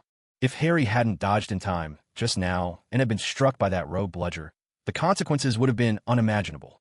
It would have been far worse than simply losing the game. He might very well have earned himself an extended stay in the hospital wing. No exaggeration, the bludger had been enchanted, moving at more than twice its usual speed. With a thunderous crash, the rogue bludger smashed into a wooden post, splitting a column as thick as a man's waist clean in two, sending splinters flying everywhere. It was truly terrifying. And yet, even in the face of such danger, the Hogwarts organizers still hadn't called off the match. That menacing bludger circled back, once again rocketing straight for Harry Potter. There was no doubt about it. Harry was its sole target. That bludger attacking Harry must have been tampered with. "Harry, I'll save you." With that, Ron whipped out his wand, the same one that was broken and patched up with tape. Sure enough, faced with Ron's gallant sense of justice, the system's prompt popped up right on cue. Option 1. Don't stop Ron, let him try. See what kind of spell he can cast. Complete the task to earn 1 jar of stinky tofu. Option 2. Stop Ron, but only to swap out his wand. Give him a new wand and see if he can work a miracle. Complete the task to receive a 5-meter length of hose. Option 3. Tell Ron, give me a chance. I want to be a good person. Complete the task to gain +1 to your basic stats. Good grief. Here we go again. That bizarre line sounded oddly familiar. I shouldn't be on the rooftop. I should be under the car. No, not that one. It was that classic scene where two movie legends squared off atop a building. But for these words to pop up here, it felt a bit awkward to say the least. Oh well, if I don't feel embarrassed, it's everyone else who will. I can't just let Ron cast a spell and risk the chaos getting out of hand. Most importantly, I really don't want a reward of stinky tofu or a 5-meter water hose. Ron, give me a chance. I want to be a good person. All right then, tell that to the judge. See if he'll let you be a good person. Ron, thinking he was hearing things again, clamped his hands over his ears and wore a look of comic anguish. Hermione, I think I just heard you say something strange again. Hermione replied with perfect seriousness. Did you? Looks like you'd better have your ears checked at the hospital after the match. Ron was at a loss for words. Congratulations on completing option 3. Reward, +1 to basic stats. Hermione knocked Ron's wand out of his hand and said, Ron, even though someone tampered with the bludger that attacked Harry, your broken wand is still too unreliable. At once, Ron was reminded of that time with the Eat Slugs incident, as well as the Transfiguration class when he turned a goblet into a cup with a rat's tail. He really did need a new wand, but Ron couldn't bear to part with it. He remembered the first time he met Hermione on the train, when she'd borrowed his wand to fix Harry's glasses. Now, if Ron were to ask Hermione to lend him her wand, she probably wouldn't mind. The real problem, though, was that Ron wasn't sure he could use Hermione's wand to stop a tampered bludger with any accuracy. Such dirty tricks. Hagrid stomped his foot in frustration. Those Slytherin scoundrels. I can't believe they'd stoop so low to go after Harry. Hermione quoted a line from the original story. We have to trust Harry. His flying skills are second to none. He'll pull through. Second to none? Ron, standing nearby, couldn't help but feel that was a rather odd description.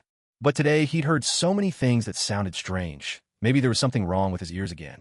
In any case, in the heart of a devoted admirer, it could never be the fault of the beautiful and brilliant Miss Granger. If anything was wrong, it had to be Ron's own issue.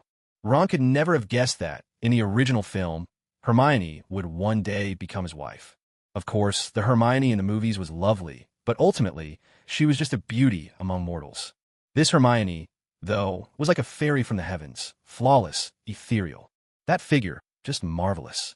That face, exquisite. That skin, absolutely perfect. Back on the pitch, Harry, the master flyer, certainly did not disappoint. He was fast and nimble, dodging every danger, even with the tampered bludger after him and Malfoy pressing close behind. Harry never lost sight of his goal. There was nothing in his eyes but the speeding golden snitch. Whoosh, whoosh, whoosh.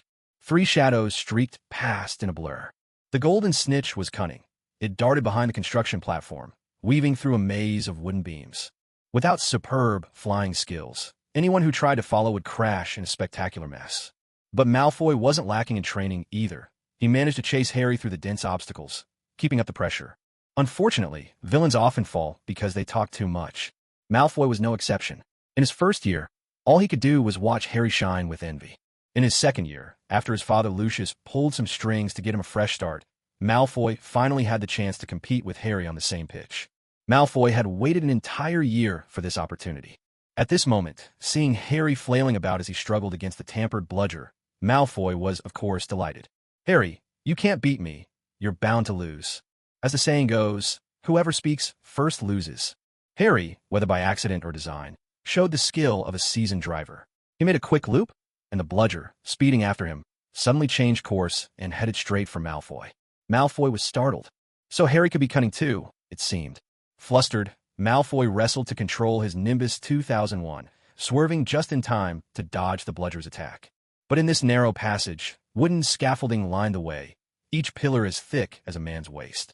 The bludger, made of iron, could easily smash the wood to pieces, but Malfoy was no iron golem.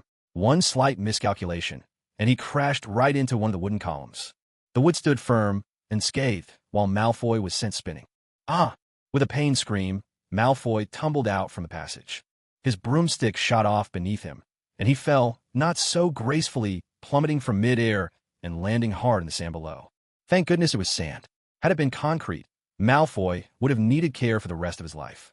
Even so, Malfoy was racked with pain, cold sweat pouring down his face as he cried out again and again, his complexion ashen. Quidditch was simply too dangerous. A single crash, and you were lucky to get away with your life. Up in the stands, Lucius sat next to Professor Snape. As Malfoy's father, he felt not a shred of worry about whether his son might end up paralyzed. Instead, he found Draco's performance utterly humiliating. When he looked at the fearless and unstoppable Harry Potter, Lucius couldn't help but sigh inwardly. How wonderful it would be if this young hero were his own illegitimate son. "Malfoy, you useless wretch," he thought. The sun shone bright as ever, and the world spun on, heedless of human joy or sorrow. The skies changed as they pleased, untouched by the affairs of mortals. Whether you are happy or sad, if it's destined to rain, the sky will rain. If the weather wants to be clear, it will be clear. In the contest with Harry Potter, Malfoy had the misfortune to lose. Aside from his usual disagreeableness, he had actually competed fairly this time. The bludger that had been tampered with, relentlessly pursuing Harry, was not Malfoy's doing. It was just that his reputation was so poor, much like Professor Snape's, that whenever something went wrong, everyone's first suspicion would fall on him. After all, Harry was not Malfoy. Had the tables been turned, had Harry been the one to crash and lose a shoe, Malfoy would have wasted no time mocking him, savoring his triumph with undisguised contempt. That rush, that sense of gloating, was enough to send Malfoy floating on air. Harry, of course, would never lose himself in such a base thrill. As a seeker on the Quidditch team, he had a clear goal: catch the golden snitch. Even now, despite the lingering threat from the bludgers, Harry saw no danger. Only the elusive snitch he had been relentlessly pursuing. Harry's success was no stroke of luck. He possessed a courage beyond the ordinary and a willpower that was unwavering. He would not allow himself to be distracted by anything. Closer. He was drawing nearer still. The delicate flutter of the snitch's wings stirred the air ahead, and the sound was now crisp and clear in Harry's ears. He reached out eagerly, determined to seize the golden snitch and once again secure victory for the embattled Gryffindor team. But then, a sudden, jarring thud. Sometimes, being too focused can bring its own troubles, especially when the danger hasn't truly passed. The iron bludger struck Harry's arm directly, breaking it before ricocheting away. "Ah!" Harry cried out in pain, but he neither gave up nor lost control. He was an experienced flyer. His skill on a broomstick was undeniable. Even with just one good arm, if Harry Potter set his mind to something, he would see it through to the end. Pain coursed through his arm, sweat beading on his brow. But that was nothing.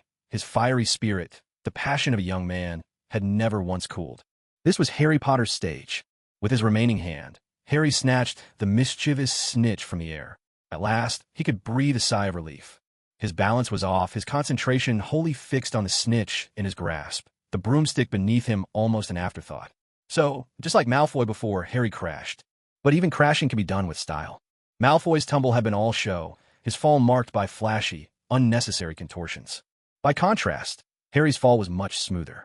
His broomstick spun away as Harry landed squarely on his back, skidding a meter across the sand, steady and with a hint of flair. Harry Potter has caught the golden snitch.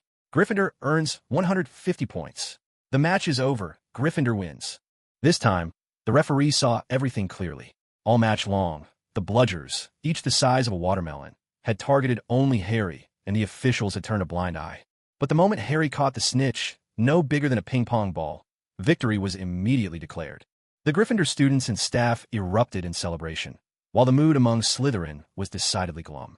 They heaped blame on Malfoy for not delivering when it mattered. After all, aside from the Seekers, Slytherin had actually been far ahead in quaffle points. Unfortunately, when compared with Gryffindor's Seeker, the gap between them was immediately obvious. Especially when a single golden snitch could earn 150 points, it was just too difficult. Fortunately, Malfoy was someone with an incredibly thick skin. Losing a match or being criticized never made him feel guilty. He simply wasn't that kind of person. Just when everyone thought the incident was coming to an end, Harry Potter once again worked a miracle on the pitch, something people had already come to expect from him. Yet, things didn't go quite that way. The rogue bludger was still relentlessly attacking Harry Potter. Much like in the original film, as Harry lay flat on the sandy ground, the bludger came hurtling down from above, aiming a devastating blow right between his legs. That wouldn't do it all. Harry didn't even have a girlfriend yet. He couldn't afford to be rendered useless.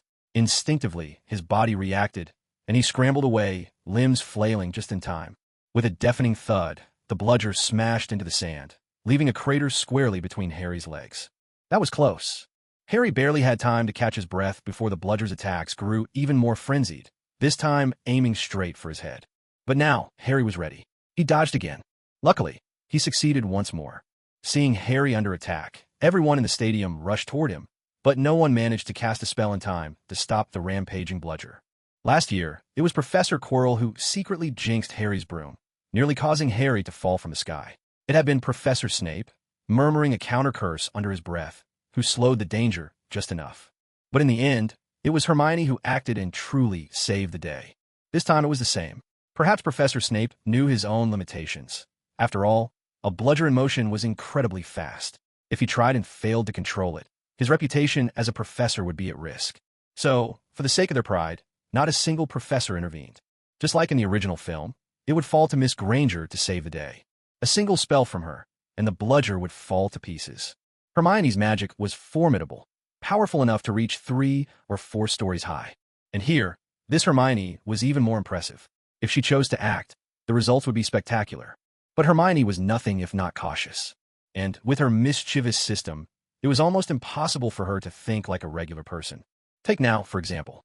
A dialogue box floated before her, offering 3 choices. Option 1. Don't intervene.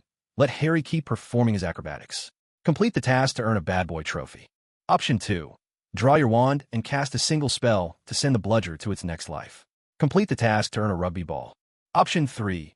Treat the bludger like a puppy, blow it a kiss, and it'll blush and retreat. Complete the task to gain +2 to your basic attributes. Unbelievable. Option 3 nearly made Hermione's eyes pop out in astonishment. Option 1 seemed odd, but for the system's choices, it was business as usual. Even if one of the choices involved Harry getting knocked half paralyzed, Hermione wouldn't have batted an eye. Option 2, on the other hand, was much more in line with the Hermione we know from the original story. But Option 3, Hermione simply couldn't have imagined it. What does Shogo even mean? She wondered. A flying kiss? That bludger could snap a waist-high wooden post without effort, and breaking Harry's arm was child's play for it. For attacks like that, using magic to counter them was at least reasonable. But a flying kiss? Where did that fit in? Was this some kind of rule-breaking counter? Hermione was in utter disbelief. Still, the reward of +2 to basic attributes was pretty tempting. Whatever. She'd just go for maximum benefit. Worst case, if the mission failed, Harry might end up with another broken arm.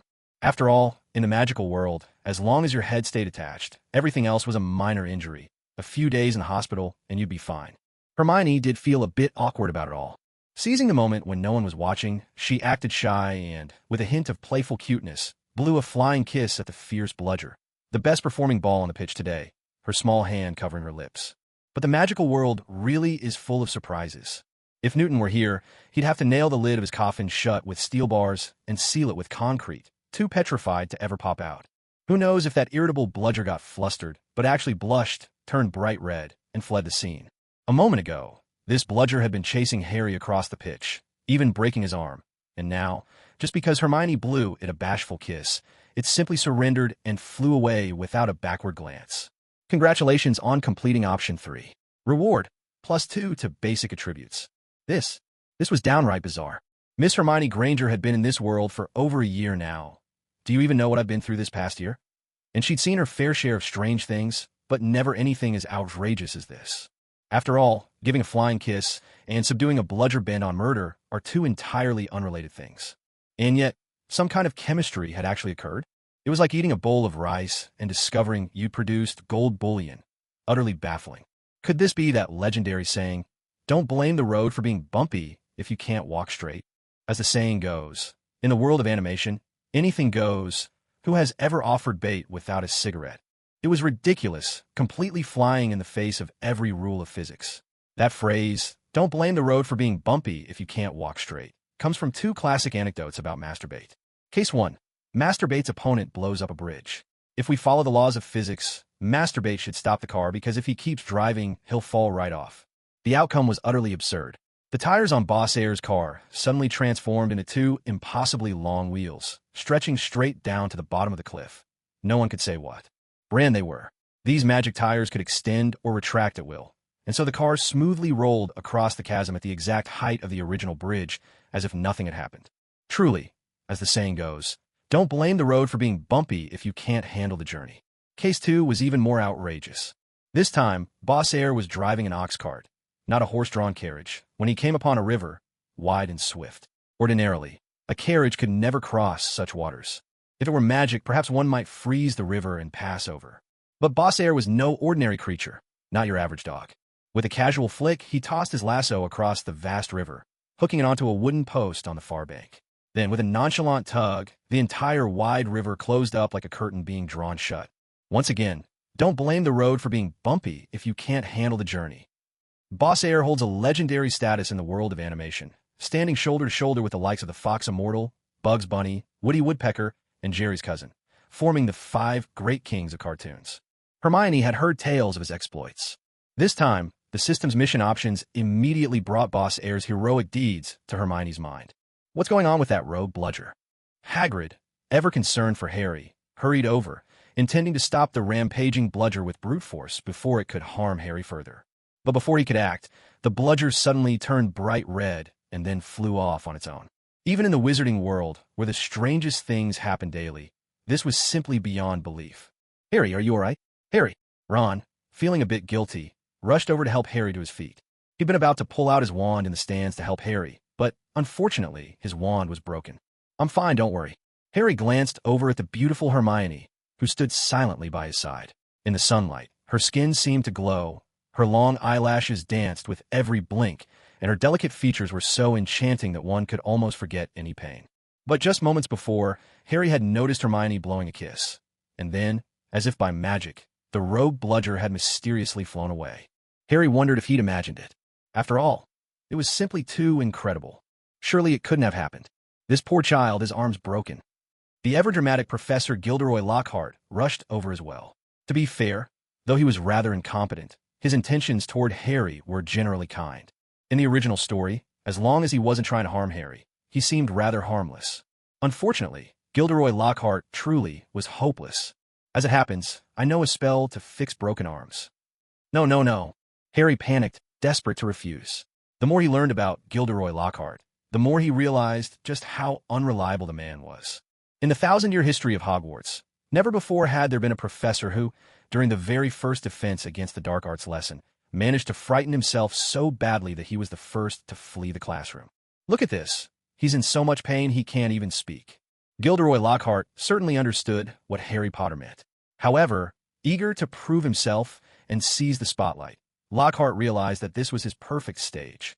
After all, it was just a moment ago that the remarkable Harry Potter, as Gryffindor's Seeker, had bested Draco Malfoy, the Slytherin Seeker, clinching victory for his team. Now was Harry Potter's moment to shine once more. And it just so happened that Harry's arm was broken at this very moment. If, under the watchful eyes of everyone present, Gilderoy Lockhart could heal Harry's arm with a single, instantaneous spell, then surely his own name would become as renowned throughout Hogwarts as Harry Potter's. It would also give him the chance to redeem himself, making the entire school forget the embarrassing mishap with the Cornish pixies in his last class. Yet the crowd gathered around Harry, their faces etched with concern, remained skeptical. To them, Gilderoy Lockhart seemed more like a comic performer than a solemn, seasoned wizard. Still, no one stepped in to stop him. After all, there were no students of medicine here, and no one truly knew whether Lockhart was up to the task or not. Clearing his throat, Gilderoy Lockhart drew his wand and recited an unfamiliar incantation. Even Hermione, with all her encyclopedic knowledge, had never heard of this particular spell. And, incredibly, the result seemed quite promising. Just moments before, Harry's face had been ashen with pain, but now, the ache in his fractured arm vanished, as if by magic. Even Harry himself was amazed. He found himself, for the first time, thinking Lockhart might actually be of some use. But that thought lasted only a second. No, not even two. Because, in that instant, Harry realized he couldn't lift his arm at all. It had gone limp, flopping down like a giant, slippery slug. Gilderoy Lockhart noticed at once. He picked up Harry's arm, and it drooped right back down, limp as a noodle. Everyone was stunned. This was beyond belief. But Lockhart, well aware that as long as he didn't feel embarrassed, it was everyone else who would, continued to admire his handiwork. With an air of self-satisfaction, he played with Harry's noodle-like arm and said cheerfully, "Well, there's been a slight hiccup, but look at that elasticity. At the very least, you'll never break a bone in that arm again." Broken? Hagrid was completely astounded by Professor Lockhart. Harry hasn't got any bones left at all, trying to treat a broken arm. And in the blink of an eye, he'd managed to make the problem so much worse. In the original film, the scene swiftly shifts to Harry being escorted to the hospital by a group of people.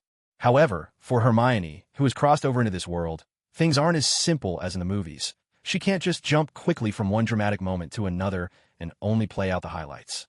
After all, real life is sometimes filled with its own share of monotony. As a child, she always admired the world of martial arts heroes, pictured in the glow of the setting sun, wandering the world with a sword, so carefree and dashing. But the truth is, movies never show that even heroes have to eat, drink water, use the bathroom, or deal with itchy ears and feet. Those small, everyday details that are part of life. Miss Hermione, despite having a system's golden finger that lets her perfect her figure, face, voice, and even her skin, still needs to go to the bathroom every day. It's worth mentioning, though, that the smart toilet she received as an early system reward turned out to be incredibly useful and reliable. Hermione is still using it to this day. Clean and hygienic. When Harry's arm turned into a limp noodle, Hermione's first reaction wasn't sympathy. To her, as long as Harry wasn't dead, everything else was minor. Instead, her mind leapt to Luffy from One Piece. If only she could get her hands on the gum-gum fruit. Wouldn't Harry Potter become absolutely unbeatable? Just imagine. Bite your finger, blow up your stomach like a balloon, and soar into the air. No broomstick required. Hermione gave her head a little shake, ridding herself of these wild imaginings. As a proper lady, she shouldn't have such an overactive imagination. She ought to be learned, courteous, and graceful. And, as always, the system never stays silent at the most opportune moments. The instant Gilderoy Lockhart's spell turned Harry's arm into something like a limp noodle, Hermione's system options popped up. Option 1. Furiously scold Gilderoy Lockhart, this so-called high-quality wizard. My fate is in my own hands, not fate's.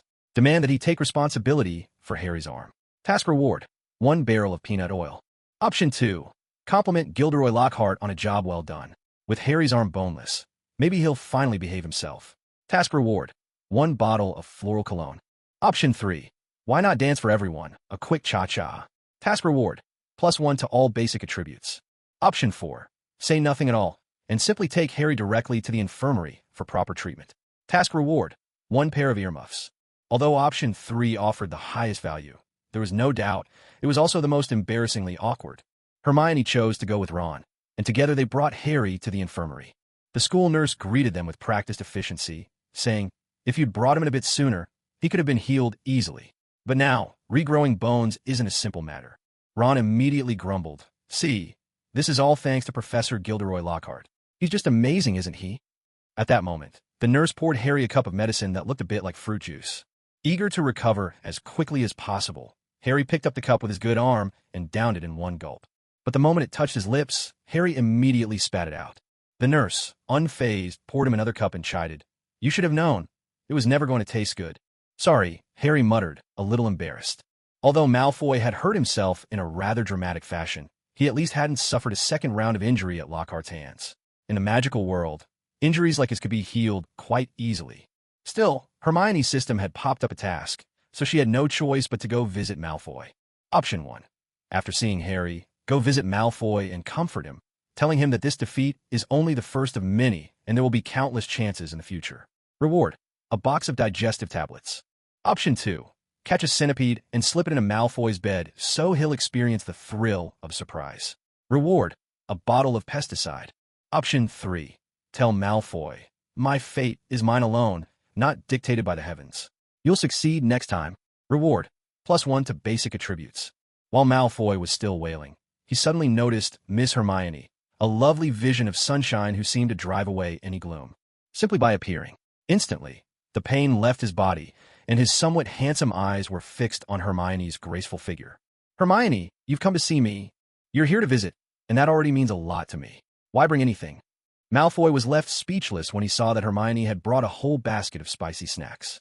Looking at Malfoy, Hermione said, My fate is mine alone, not dictated by the heavens. Malfoy, you may have lost the match today, but next time, I know you can do it. Malfoy was stunned. Miss Hermione was actually encouraging him. Hermione, I'm so touched. My fate is mine alone, not dictated by the heavens. What a wonderful thing to say. Even as an antagonist, he couldn't help but be moved by her words of justice. As an outsider watching a movie, it might be obvious that Malfoy was meant to be the villain, just there to set off Harry Potter as the hero. But for Malfoy himself, living inside the story, he would never see himself as the villain. In fact, he rather fancied himself the main character. So, the words, my fate is mine alone, not dictated by the heavens, truly resonated with him. Well then, take care and get plenty of rest. I'm off now. Seeing that Hermione had come in a hurry and was leaving just as quickly, Malfoy called after her. Hermione, why don't you stay a little longer? Hermione declined. No, I have to go study. With that, she turned and left without looking back. Malfoy gazed at Hermione's graceful silhouette and felt that even if he lost the Quidditch match today, his heart wouldn't ache quite as much. After all, sometimes love matters more than anything else. He looked at the basket of spicy sticks Hermione had brought him. It was the cutest kind of basket, filled with a variety of familiar spicy snacks, many of which Malfoy had tasted before. Brimming with confidence, he picked out a packet he hadn't tried yet, and the moment he took a bite, Malfoy let out a wail of agony. Oh no, it was unbelievably spicy. The packet had a label with a devil on it, but unfortunately, Malfoy couldn't read it. He couldn't take it. The spicy sticks were terrifyingly hot. If Malfoy's pelvis hadn't been fractured, he would have jumped out of bed right then and there. Congratulations on completing option 3. Reward: +1 to base attributes. Hermione was in a good mood. Although both Malfoy and Harry Potter were in the hospital wing, it hardly affected her daily life at Hogwarts. With his rival out of the picture, Ron found himself with the perfect opportunity to spend more time with his goddess. During the day, aside from completing a few system-triggered option tasks, Hermione devoted all her remaining time to studying. There were so many spellbooks in second year, and mastering them all was a demanding, time-consuming endeavor. But the pursuit of knowledge knows no bounds, and Hermione was determined to persevere. Anything that sparked her curiosity, she was eager to take on. Today, faced with Gilderoy Lockhart's arm-softening spell that turned Harry's arm into a limp noodle, Hermione was shocked to realize she'd never heard of it before. For someone as studious as Hermione, such a gap in her knowledge was simply unacceptable. So, even if it meant forcing herself to stomach Lockhart's writings, Hermione was determined to get to the bottom of it. Night fell quickly. Just as Hermione was about to wash up and get ready for bed, a translucent dialogue box suddenly popped up before her eyes. Option 1. Visit Harry in the hospital wing and bring him a fancy chamber pot. Complete the task to receive 1 deluxe chamber pot as a reward. Option 2. Put on the invisibility cloak, sneak close, and overhear news about the newly petrified student. Complete the task to gain +1 base attribute. Option 3. Bring Harry a self-heating hot pot and tell him, Tonight, I miss you. Complete the task to receive, and I control my fate, pure copper badge, as a reward. Without a doubt, the most sensible choice was option 2. Hermione immediately donned her invisibility cloak, along with the witch's mantle and ominous omen she'd obtained earlier. Although Hermione felt there shouldn't be any real danger on this errand, it never hurt to be cautious. A little extra care was always wise. It had been so long since she last wore the invisibility cloak. The feeling was strangely exhilarating, like the thrill of setting off on a long-awaited journey. On a sudden whim, she decided to travel to a place as picturesque as a painting, longing for that sensation of being wrapped up in the beauty of nature, a freshness that seemed to seep through every pore, making her whole body feel wonderfully invigorated. Even if she'd been there before, returning once more brought an entirely different experience. Hermione's invisibility worked wonders, allowing her to move about entirely unnoticed. When she reached the infirmary, she saw Harry resting quietly. But Malfoy, who had also been brought in earlier that day, was nowhere to be found. After all, Malfoy was a member of the nobility. He probably couldn't stand the humble accommodations of the school infirmary. He'd either been taken to some private hospital for the elite or sent home to recover in comfort. Hermione, of course, couldn't care less about Malfoy. She waited patiently for the next event to unfold. As the minutes ticked by and boredom crept in, Hermione even pulled out a book to read. Suddenly, she heard a commotion. Instantly, Hermione rubbed her eyes, slipped her book skillfully into her space ring, and began to observe from her invisible vantage point. She saw Harry startle awake, and as he opened his eyes, he found himself face to face with an ugly yet unmistakably familiar creature. It was Dobby the house elf. This little elf had made quite a few appearances this term. Although he belonged to another family, Dobby took every chance he could to check in on and care for Harry, showing a devotion that ran surprisingly deep. Yet Harry, ever the reluctant recipient, never seemed to appreciate it. "Dobby," Harry exclaimed in surprise. The last time he'd seen this fellow was at his aunt and uncle's house, and Dobby certainly hadn't brought any good news then. Though Dobby's words always claimed to help Harry, his actions told a different story. He managed to make Harry's already miserable life as an unwanted guest even more chaotic. Harry knew all too well what Dobby was capable of, so he was immediately on guard at the elf's sudden appearance. Especially now, when Harry's arm was still healing and he was at his weakest. "Honorable Harry Potter, sir, you mustn't stay at Hogwarts. You should have listened to Dobby. When you couldn't board the train at the station, that was your chance to go home." Despite being a house elf, a word that might sound endearing, Dobby was actually quite hideous, though his expressive face was almost fascinating in its own grotesque way. Hearing Dobby's opening speech, Harry was instantly furious, so much so that he couldn't stay seated. He sprang to his feet, glaring in disbelief. "What did you say? Are you telling me that Ron and I missed the train because of your meddling?" Sharp as he was, Harry had suspected someone was working against him, but he had never imagined it was the very elf before him, the one who always claimed to care for him. The idea was almost too much to comprehend. "You made Ron lose his dad's car, broke his wand, and nearly got us expelled." Harry was absolutely livid. He never imagined that this little creature could cause so much trouble. But Dobby, clearly determined to reveal more, went on as if he were unburdening himself. "Harry Potter, sir, when the bludger was chasing you so wildly, you should have realized you ought not to stay at Hogwarts." "What the—" Harry Potter completely lost it. His arm, still without bones, trembled as he glared furiously. "So during the Quidditch match, that bludger, the one that was tampered with, was your doing as well? Why would you want to kill me?" Indeed, if keeping Harry from boarding the train to school might seem like an act of misguided protection, then letting a heavy iron bludger relentlessly attack him during a match was nothing short of attempted murder. Cold-blooded, blatant murder. Dobby looked as innocent as ever, acting like a house elf who cares for Harry in every possible way. He certainly wasn't the gentle, doting, sisterly kind, just overly concerned and perhaps employing the wrong methods. Dobby stretched out his trembling hands, guilt written all over his face. When Dobby realized what he'd done wrong, Dobby punished himself by pressing a hot iron to his own hands. It was his way of atoning. If not for that, Harry could hardly stop himself from throttling the elf. Nearly every bit of trouble Harry had faced this term could be traced back to this little house elf, acting in the name of concern.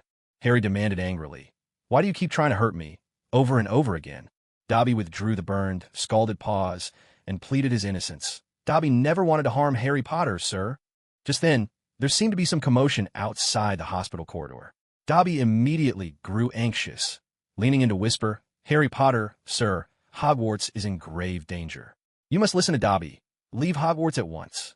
Still with the same refrain. Harry was beyond exasperated. He seized Dobby's ragged clothes and demanded, "Who is trying to harm me? Who is threatening Hogwarts?" He knew Dobby wasn't lying. The chilling prophecy was written in blood on the wall. The Chamber of Secrets had been opened, and Filch's cat was petrified. There was something truly terrifying going on. Panic-stricken, Dobby grabbed a wooden ornament from the table and smashed it over his own head. Bad Dobby! Bad Dobby! Dobby must not betray his master. Bad Dobby! Dobby must punish himself. Again with this pitiful, maddening contradiction in the house elf's nature. This self-punishing, self-tormenting way of coping was completely beyond Harry's understanding. What sort of upbringing could possibly result in someone like Dobby, so prone to self-harm? All right, stop it. Harry snatched the weapon from Dobby's hand and pushed him aside, seeing blood well up on Dobby's forehead, dripping onto his filthy clothes. It was truly pitiful beyond words. It was unbearably infuriating. He remembered the last time Dobby appeared. He was wearing these same ragged, dirty clothes. Harry, ever kind-hearted, worried that if he continued the previous topic, Dobby might start hurting himself again. So, he changed the subject and asked, "Why do you always wear these dirty clothes?" Just now, when Harry grabbed Dobby's clothes, the smell lingered on his hand. Dobby clutched his tattered garment, looking utterly wretched. Because Dobby is a house elf. These clothes, they mark me as a slave. Only if my master gives me new clothes can Dobby be free. What kind of bizarre contract is that? How strange. Harry could hardly make sense of it. But before he could ask more, suddenly, the commotion in the corridor turned into approaching footsteps. Dobby snapped his fingers, and in a swirl of smoke, vanished without a trace. Dobby! Damn! Harry still had so many questions he wanted to ask.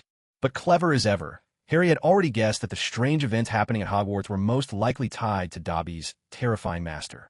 Dobby had grown up under such oppressive, frightening circumstances. It was no wonder his personality was so twisted. He must have overheard something about Hogwarts, something that would put Harry Potter in danger, and try to stop Harry from returning to protect him.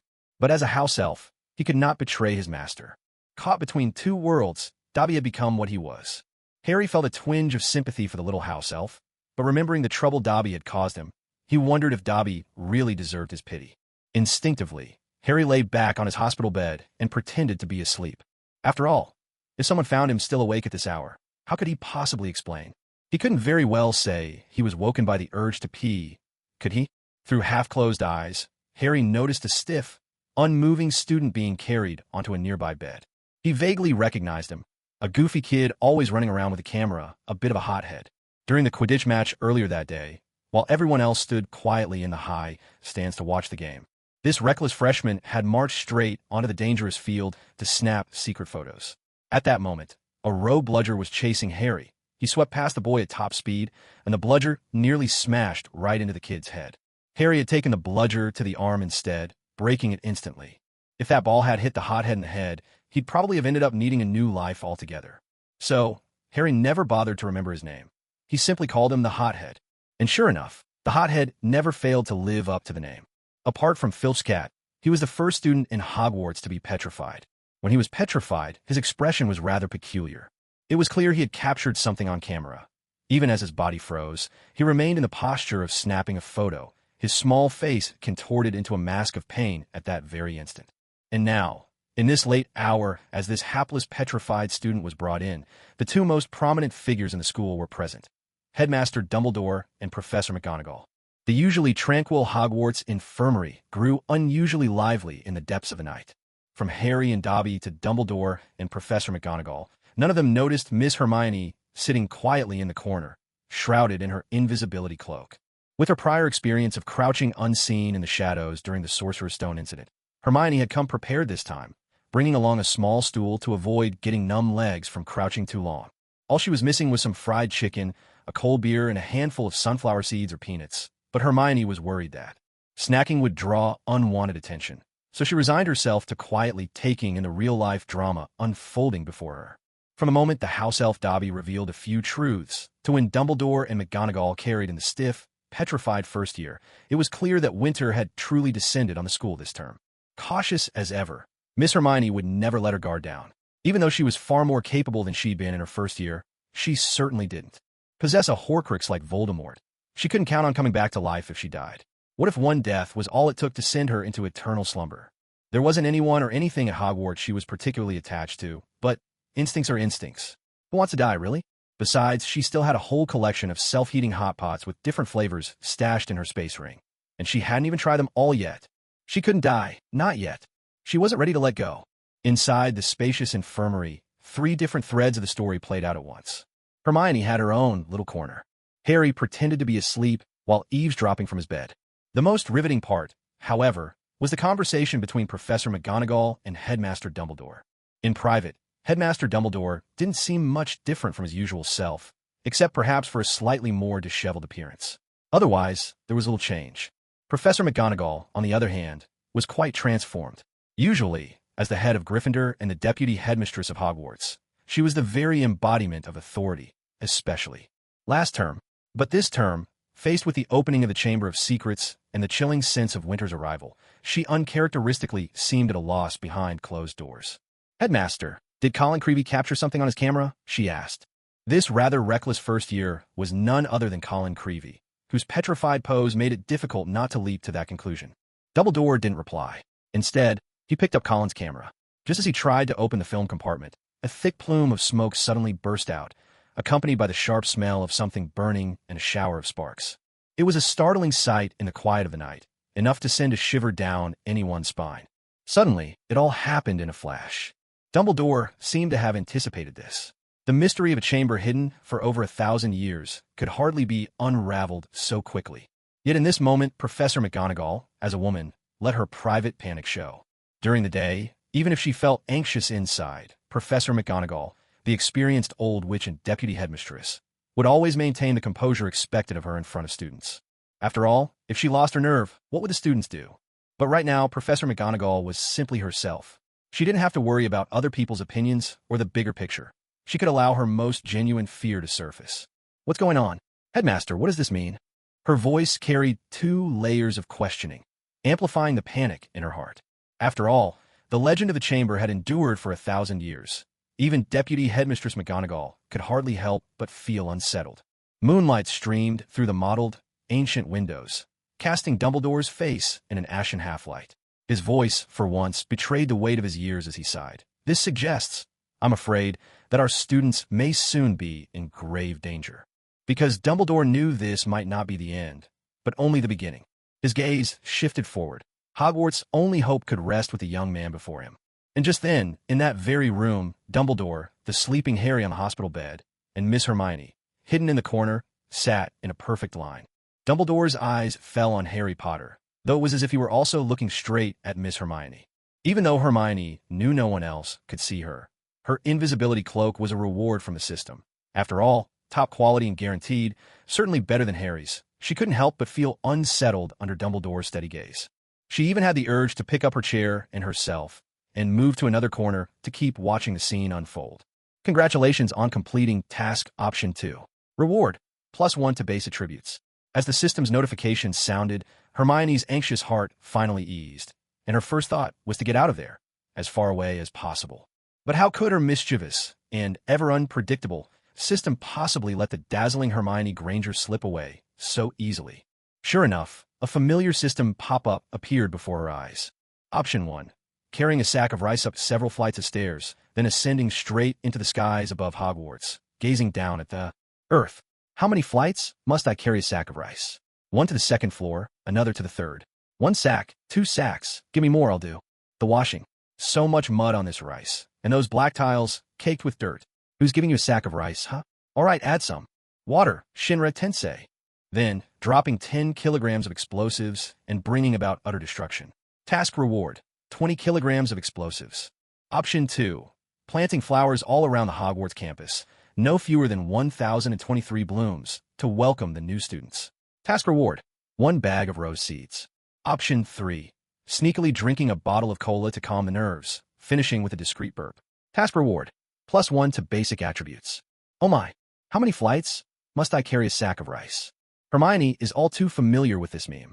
Back in the day, when she was a young, delightfully dramatic girl and the notorious leader of the Akatsuki in the ninja world, how many floors for a sack of rice was her catchphrase, known far and wide.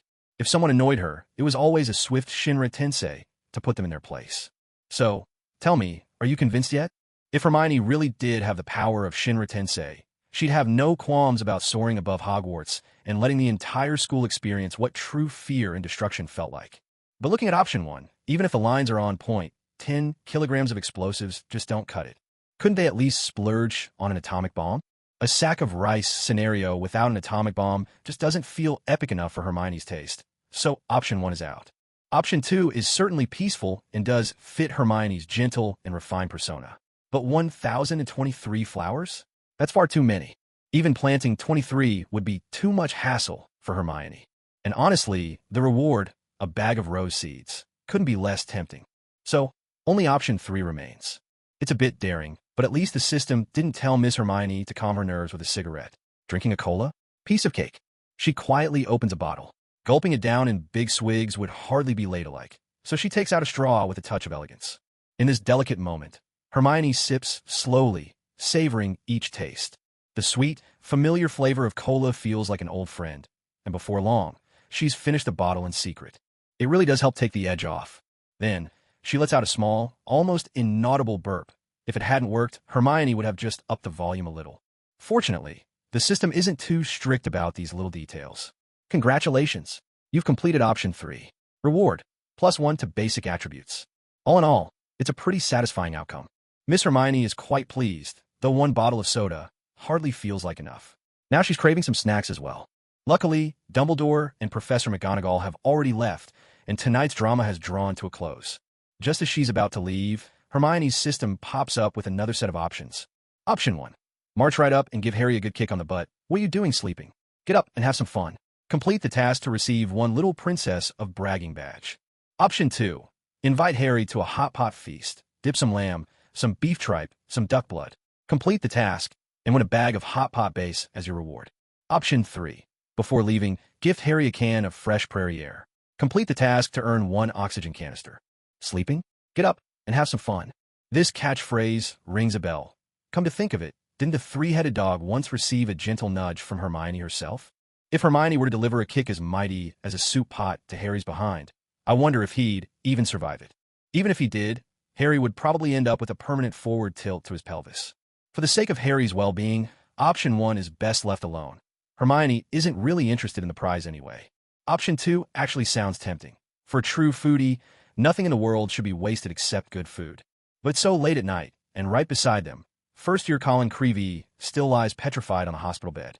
Having a hot pot here, swirling lamb and beef meatballs just doesn't seem right. Slurp. Just thinking about it makes one's mouth water, clear as crystal. Hermione's drool is practically nectar. Just 2 drops diluted in water would send any admirer floating on air. If you breaded it and fried it to a crisp golden brown, even the neighbors' kids would be crying with envy. Just kidding, of course. Late-night hot pot in the hospital isn't exactly appropriate, and a single bag of hot pot base as a reward feels rather lackluster. Option 3. A can of prairie air, something so trivial. Hermione actually owns a few cans herself. Before traveling here, she'd heard they were selling them on Taobao, and not cheaply.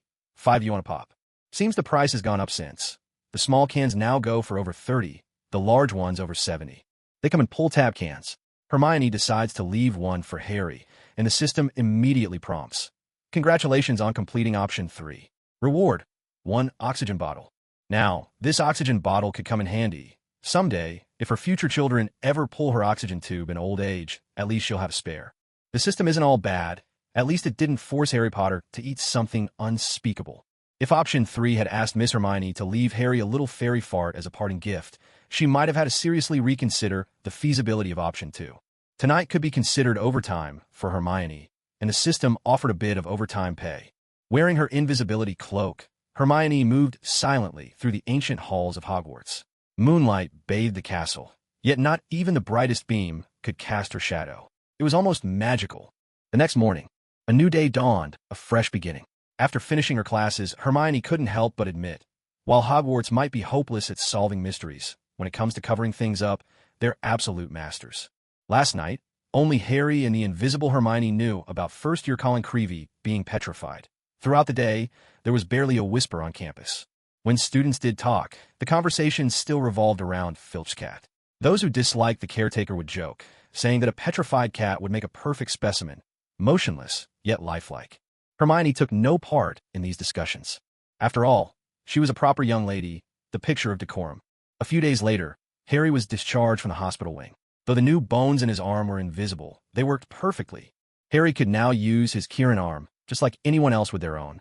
The first thing he did was find Ron, and together they went to look for Hermione. Over these past days, the detective spirit within Harry had been burning ever brighter.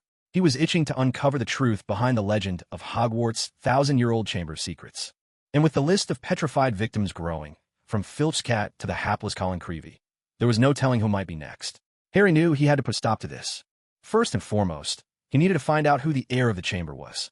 Harry still remembered Hermione mentioning Polyjuice Potion, a way to get close to Malfoy and extract vital information about the heir of Slytherin.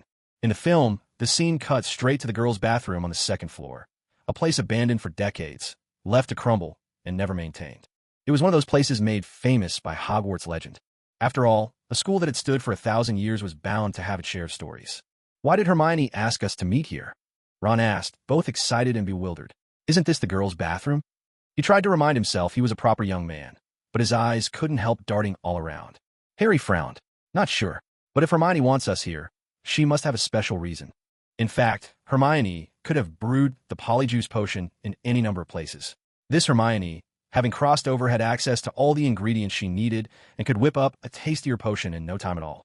In the original story, Hermione's Polyjuice took a month to brew and tasted downright dreadful. But this Hermione was more learned and skilled. Her studies in potion making went far beyond the Hogwarts library and the restricted section. She even had system rewards to draw on. Still, the system's quest options had landed her here, in the abandoned girls' bathroom, and there wasn't much she could do about it.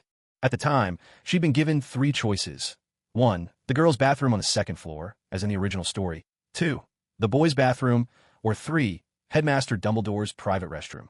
Really now, what was Hermione supposed to choose? She certainly couldn't go brewing Polyjuice in Dumbledore's personal bathroom.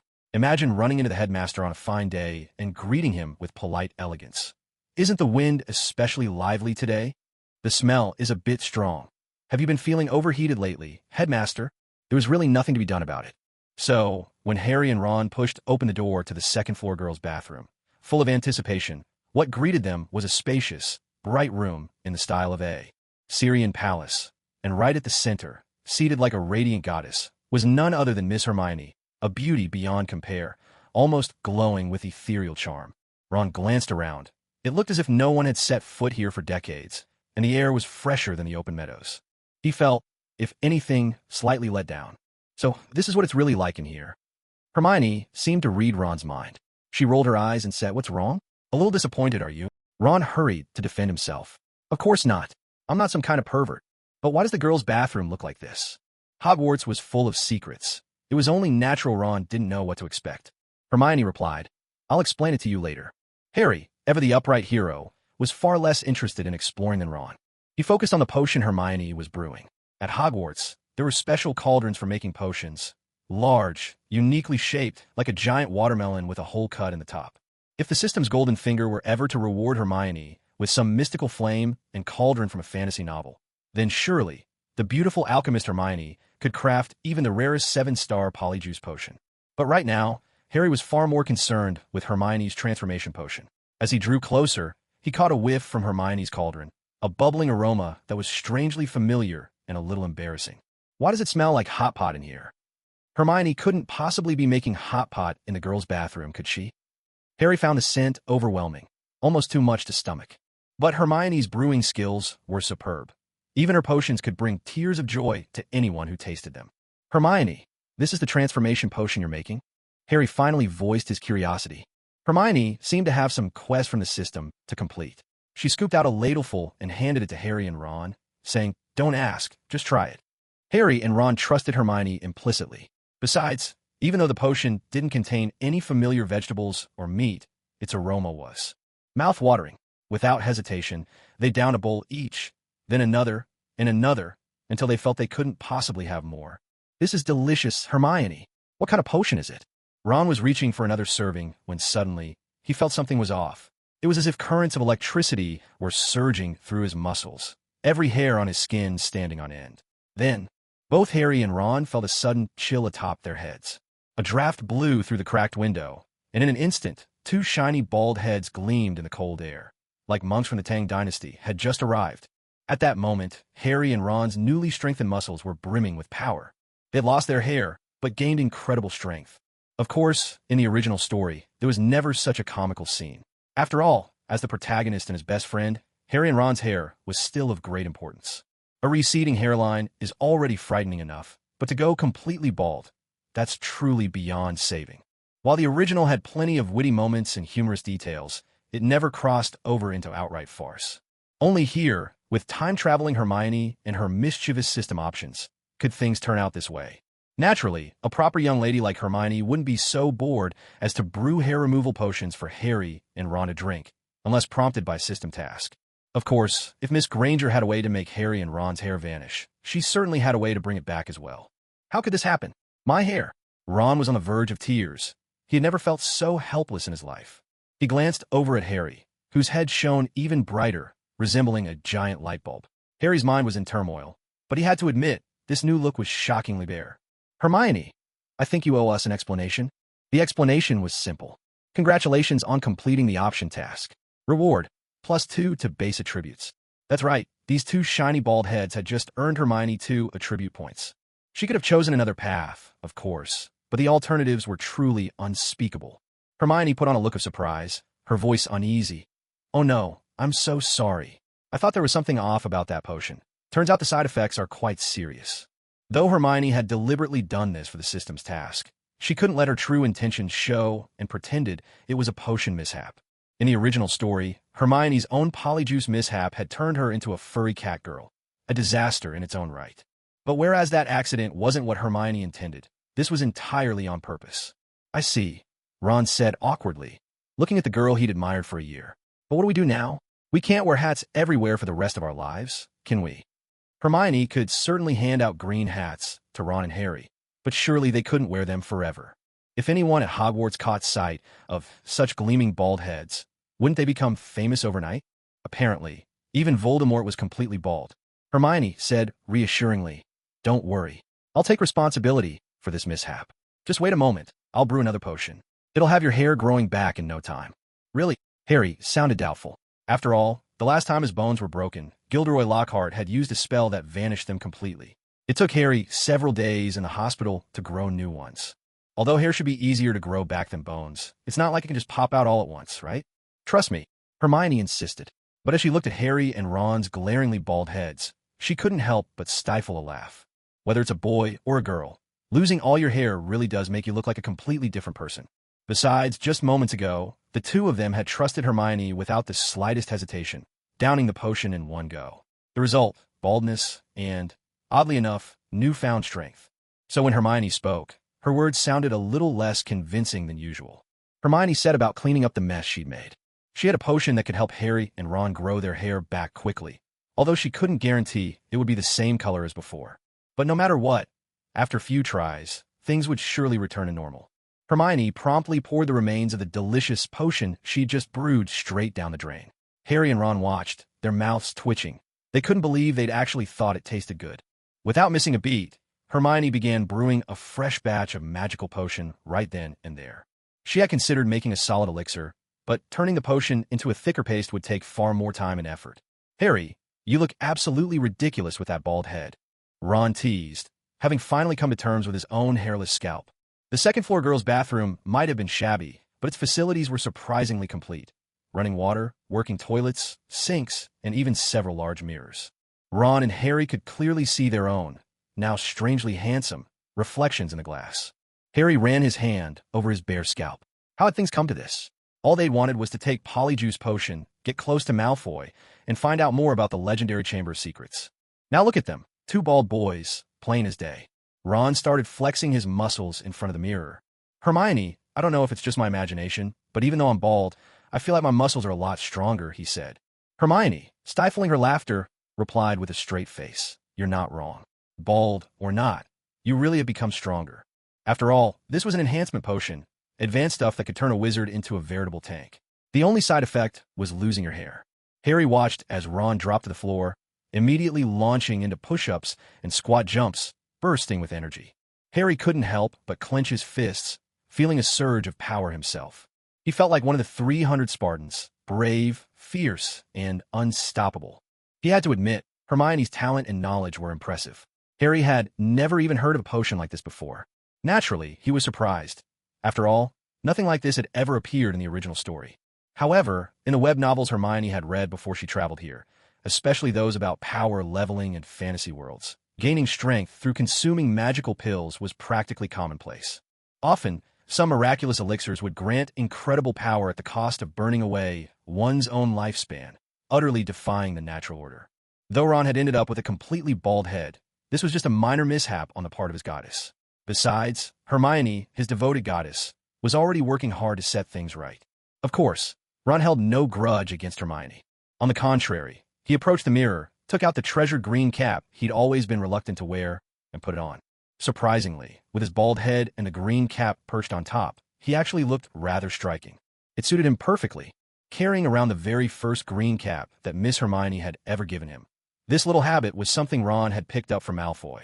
After all, Hermione's gifts to Malfoy were remarkably consistent.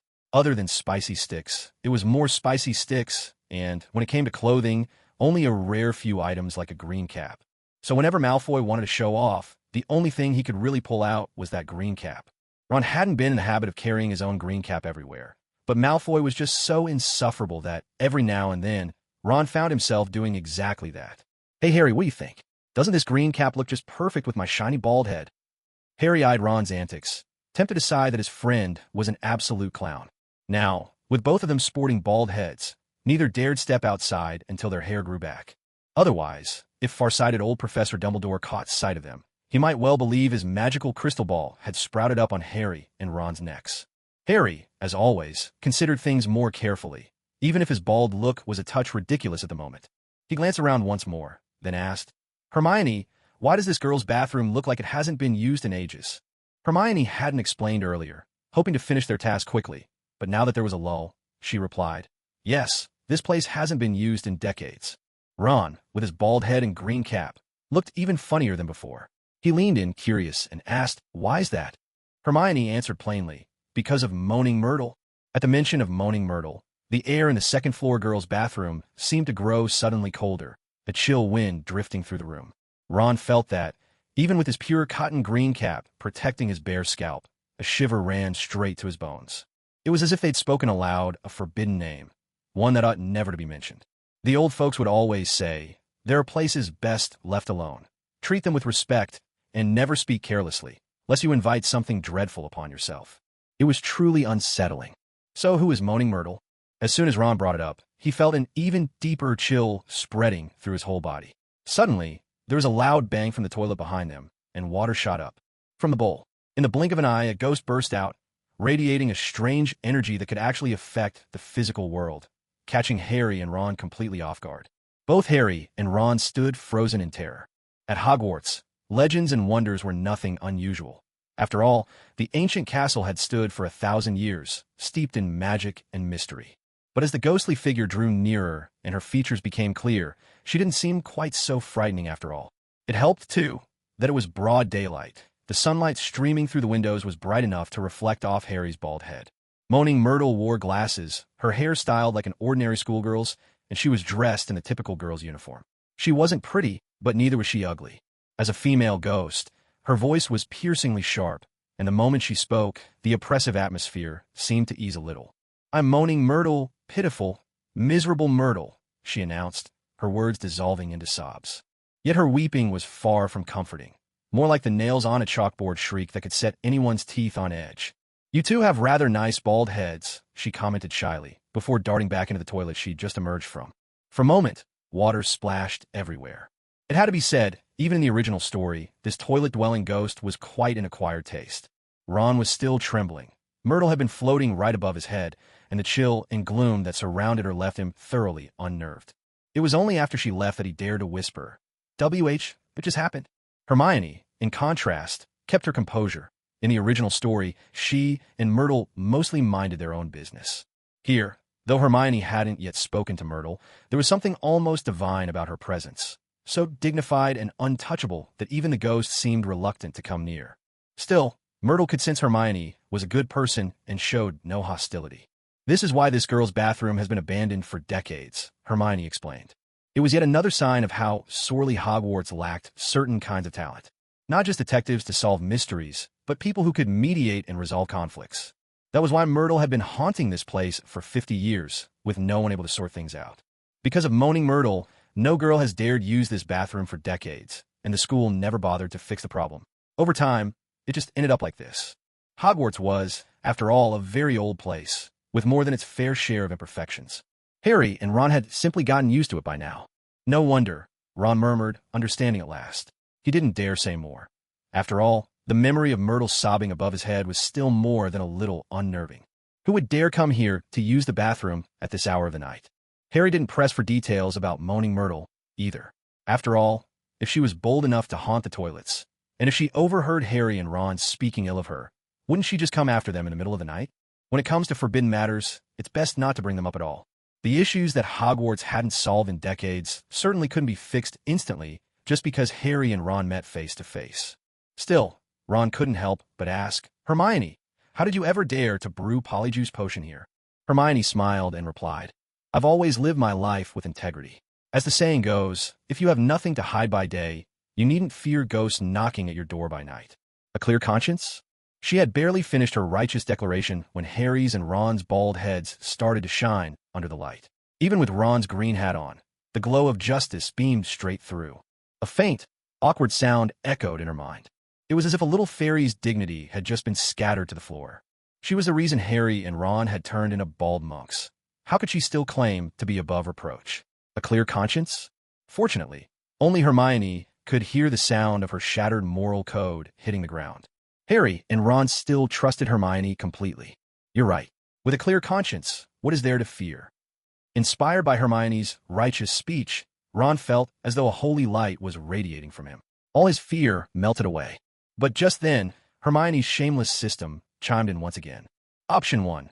Add a special ingredient to the hair tonic for Harry and Ron, so that after drinking it, their hair instantly grows 2 meters long. Task reward, 1 smartphone. Option 2. Add a unique mineral to the hair tonic so that, after drinking it, a golden ingot sprouts from the top of their heads. Task reward, 1 kilogram of gold ore. Option 3. Add a special herb to the hair tonic so that, after drinking it, a lush green meadow grows atop their heads. Task reward, +1 to all basic attributes. Just look at this. Is it fair to say Miss Hermione has no morals or limits? What kind of tasks are these system options? They're simply absurd. 2-meter-long hair. No one, not even a ghost, would dare grow it that long. A golden ingot on top of the head. Hermione didn't even have a recipe for that. Grass growing on their heads. It was admittedly an intriguing idea. While other people grew hair, Harry and Ron would have lawns sprouting up top. It was so cutting-edge, so avant-garde, so trendy, though she doubted they'd be able to accept it. But with only these 3 choices, what else could Hermione do? Hermione, what are you thinking about? Ron noticed Hermione deep in thought, which made him inexplicably uneasy. The place was already unsettling enough, and after that last bowl, even his hair had vanished. At this moment, after all the effort Hermione had put into brewing the hair growth potion, why had she suddenly fallen silent? Could something have gone wrong again? Although Ron was Hermione's most loyal admirer, he certainly didn't want to be her guinea pig for potion testing. Ahem, it's nothing. I'll just add 1 last ingredient, and then the hair tonic will be ready, Hermione said, brimming with confidence. Even Harry's eyes now flickered with doubt. It couldn't be helped.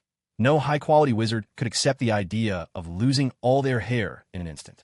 But as Hermione added the final ingredient, a captivating aroma began wafting from the cauldron, a scent strangely reminiscent of roasted sweet potatoes mixed with cola and rose petals. Certainly, but not unpleasant. And considering how delicious the baldness potion had been, this hair tonic probably wouldn't taste too bad either. Hermione ladled out 2 bowls. Just looking at the elegant ladle in her hand, it was clear Miss Granger was a true professional. Here you go, drink it while it's hot. Hermione was so beautiful that, even though she just tricked Harry and Ron, her warm smile at that moment made it hard to stay wary of her. Hermione, I know I shouldn't doubt you, but are you sure this is safe? Ron's smile was a little forced. He was already completely bald. If he lost any more hair, there really wouldn't be anything left to lose. Harry held his bowl, trying to look calm and collected, but the slight tremble in his hands betrayed his nerves. The potion in the bowl gave off a uniquely enchanting fragrance, and its color looked perfectly normal, nothing that would make someone want to gag. With its appealing color, aroma, and flavor, Hermione could easily pass for a master chef-turned-potion maker. Relax, drink up. It won't kill you. Hermione could only offer this reassurance. As long as it didn't kill anyone, it was a good potion in her book. The taste was sweet and pleasant. Hermione's hair tonic was more like a secret recipe beverage, delicious, lingering on the palate, making you want another bowl right after the first. Right after drinking, Ron felt an immediate reaction in his body. His face flushed red, and he quickly took off his hat, exclaiming, "So hot and so itchy." He started scratching his bald head with his fingers. Harry felt the same way, though he tried to endure it. Then, something magical happened. On Harry and Ron's previously bald heads, thick hair began to sprout at once, quickly growing to over 2 meters long, hanging from their heads like seaweed. Ron and Harry were stunned. They looked at each other, both just a step away from shouting, "Ghosts!" Congratulations on completing task option 1. Reward: 1 smartphone. Hermione's system timely popped up a set of choices, almost as if it wanted to ease the awkwardness growing between them. Option 1. Compliment Harry and Ron, saying their long hair could be used as a mop. Reward for completing the task: 1 bottle of calcium tablets. Option 2. Tell Ron and Harry that their hair now grows like chives. Cut it off, and it'll just grow back, so there's no need to worry about going bald. Reward for completing the task: 1 box of hair dye. Option 3. Use barber scissors to cut Harry and Ron's hair. Reward for completing the task: +2 to basic attributes. Interesting, Hermione thought. As long as the system's choices weren't too embarrassing, she could live with it. Still, Hermione had her own little worries and private thoughts to deal with. Meanwhile, Harry and Ron could only describe their mood as utterly miserable. They were both seriously beginning to suspect that Hermione had dragged them into this just to mess with them, from the ghost and the girls' bathroom to being transformed into baldies, and now having 2-meter-long hair. For goodness sake, neither of them was even 2 meters tall. With hair this long, probably only Hagrid at Hogwarts could walk around without sweeping the floors with it. Hermione, even though Harry was well-mannered and never resorted to harsh words, at this moment, he was struggling to keep his cool. "I know what you two are thinking, but you have to trust me on this," Hermione began, her words flowing smoothly now. "People experience joy and sorrow, partings and reunions. The moon waxes and wanes. Perfection is rare in life. To be able to help your hair grow back at all was no small feat," she added. Hermione really was stunning. Her skin as fair as snow, lips like cherry blossom petals, cheeks with the rosy glow of an apple, and her figure as graceful as a lotus stalk. She was truly a sight to behold. Ron wanted to complain a bit, perhaps something like, "The last time I felt this speechless was, well, the last time." But the truth was, he really liked Hermione. With such a beautiful princess, even if she did something a little out of the ordinary, he found it entirely forgivable. "Hermione, we know you did your best. But what are we supposed to do with hair this long?" Ron groaned, certain he was in for nightmares tonight. From bald as a billiard ball to looking like a pair of long-haired ladies, Ron silently vowed to himself. If Hermione ever opened a pharmacy, no matter how tasty the medicine looked, he'd never touch it. This was even scarier than being told, "Drink your medicine now." Hermione, ever thoughtful, took out a delicate pair of scissors and a complete set of professional hairdressing tools. She'd never cut anyone's hair before, but as a girl, she'd certainly trimmed her own bangs a few times. So she had at least some experience. "Whether it was your bald heads or your 2-meter-long hair, it was all my doing, so I'm willing to take responsibility." Even Harry Potter couldn't help but feel a drumline pounding in his chest at this point. "Hermione, it's not that we don't trust you, but are you sure there won't be any more surprises this time?" Hermione thought to herself, as long as the system doesn't throw out any weird surprises, there's nothing to worry about. "Don't worry, I'm actually quite the expert at giving haircuts." She even showed off her own fairy-like hair and said, "See, these flowing, beautiful locks, some of them I trimmed myself." Which part was that? The ends, maybe? For the first time, Ron realized that the dazzling Hermione could be so down-to-earth.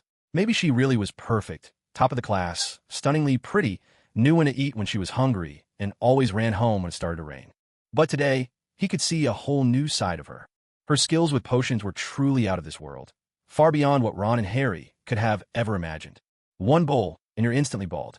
Another bowl, and your hair grows 2 meters long in a flash. And that was just the tip of the iceberg. If Ron ever found out that Hermione could even make grass grow on his head, who knows what he'd think then. That's the magical world for you. Nothing is too strange to happen. Hermione's hair salon was now open for business. Location: girls' bathroom, 2nd floor. Harry didn't argue with Ron over who'd go first. Cradling his own long hair and looking a bit feminine, he squatted off to the side and said, "Ron, you go ahead." Ron's nerves were jangling.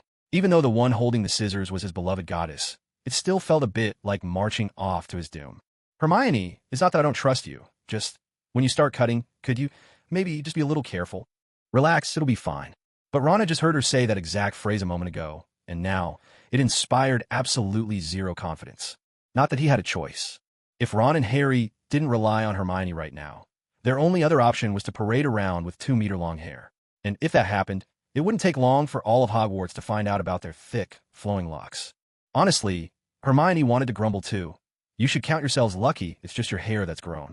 If your nose hair, armpit hair, or body hair had gotten that long, even she, magical hairstylist or not, would be totally out of her depth.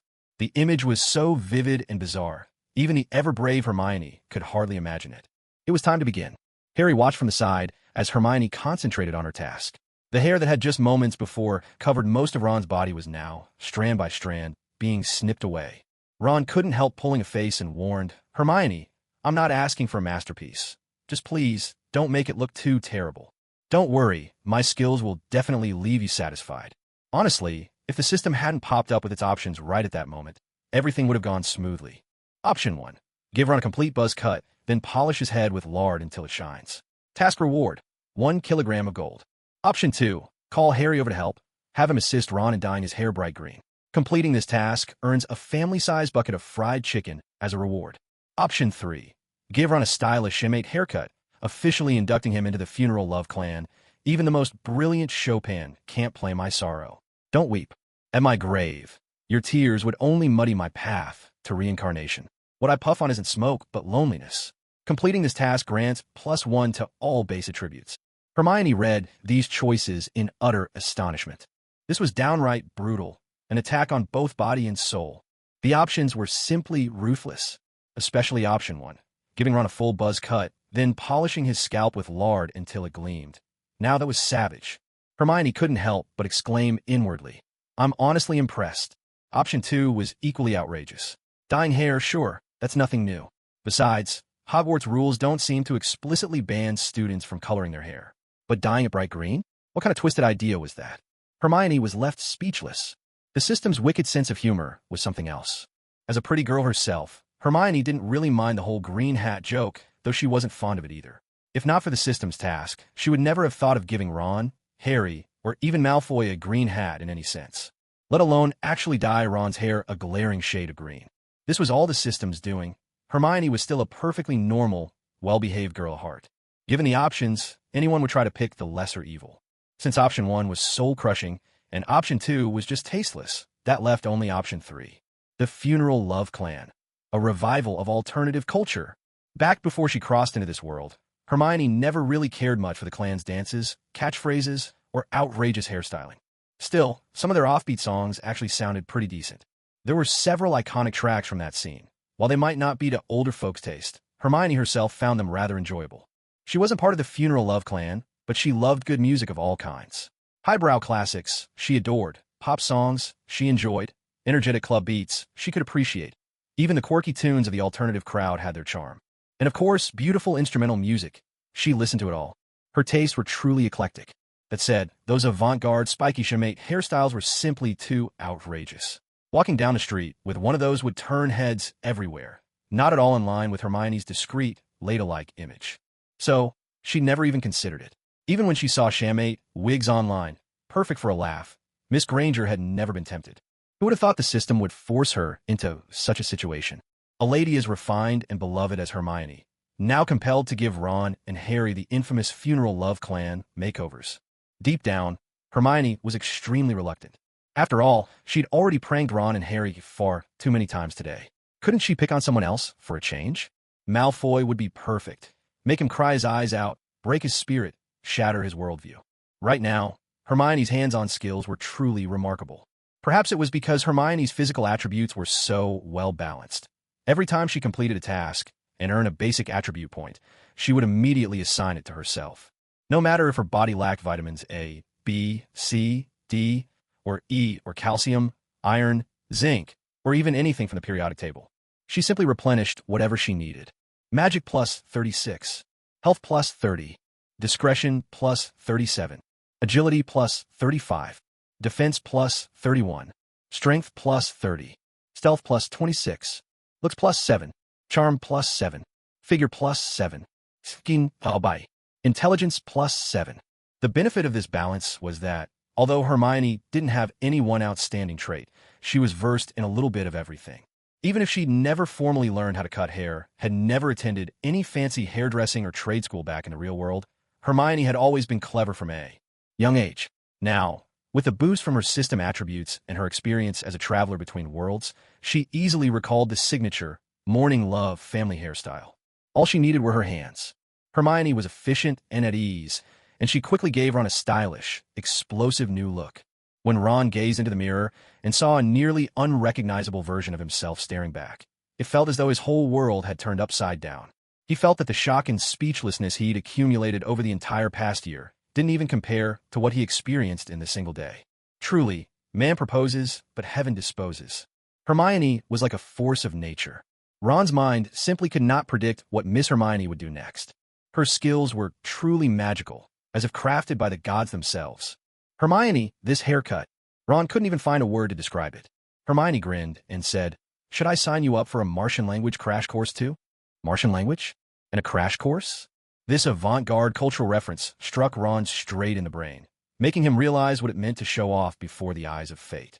Hermione's scissors flashed with a crisp rhythm, feeling smoother and more natural with every snip. Clearly, not only was she as beautiful as a fairy, she was also a true genius. But just cutting Ron's hair would clearly not be enough to complete the task. Hermione's bright, beautiful eyes turned toward Harry, and she whispered gently, "Harry, you're next." Harry, catching sight of Ron's shocking new hairstyle, really found it hard to accept. Awkward but polite, he said, "Hermione, maybe I should just step outside and find an ordinary barber instead." Miss Hermione's hairdressing skills were simply on another level. Harry felt he couldn't keep up. Of course, Hermione couldn't let Harry escape. To prevent her customer from running off to another shop, she pulled out her trump card. "Harry, your 2-meter-long hair is the result of my special hair growth potion, so I have to be the one to cut it, or there might be side effects." That sent a chill straight down Harry's spine. Hermione was truly an angel and a devil all at once. Ron had completely given up. As long as his head stayed on his shoulders, he didn't care what happened anymore. He simply didn't have the strength or will left to resist whatever fate had in store for him. So, sporting his wild, spiky death-love family hairdo, Ron played along and pulled Harry over. "Come on, Harry, we've been holed up in this girl's bathroom way too long. Let Hermione cut that mop of yours already." Ron didn't want to stay in this place a moment longer. It was just too bizarre. He was desperate to get out. If they lingered any longer, Ron couldn't be sure whether he'd walk out upright as a human or slither out as something else entirely. Harry glanced at his hair, now several times longer than any girl's, then at Ron's disaster of a hairstyle, which was somehow even worse. Oh well, such was life. One misstep, and there's no turning back. Resistance was futile. Better to accept fate. If you can't fight it, you might as well join in. Maybe they'd hit rock bottom, and that was why a strange calm had settled over them, a return to simplicity and quiet. The dripping of water in the washroom, the wind sighing through the window, the soft rustling of leaves outside, and above it all, the crisp snip of Hermione's scissors at work over his head. A rhythm all its own. In that unique hush, Harry could clearly catch the pleasant scent that drifted from Hermione, especially when her pale arm brushed against his ear, so smooth, so delicate. It was hard to believe this beautiful little fairy had somehow managed to orchestrate the whole catastrophe they'd endured today. From bald heads to flowing locks, and now to Ron's outrageous punk look. Somehow, all the mishaps had landed on Ron and Harry. Hermione had emerged without a scratch. She seemed more like the architect of chaos than a victim.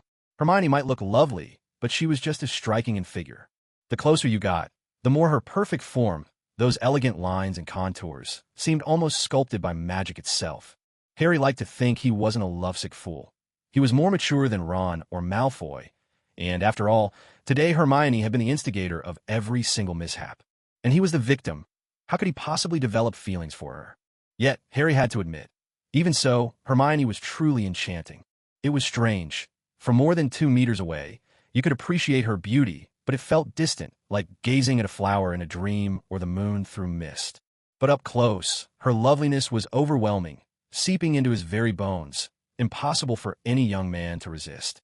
Harry, just an ordinary boy, lost himself in these tangled thoughts for a while, until everything around him faded back to normal. Then, Hermione's lovely melodious voice sounded right by his ear. All done, Harry. Harry's heart gave a jolt. It was only then, belatedly, that he realized this tingling sensation was what people called a crush, a boy's heart stirred by a beautiful girl.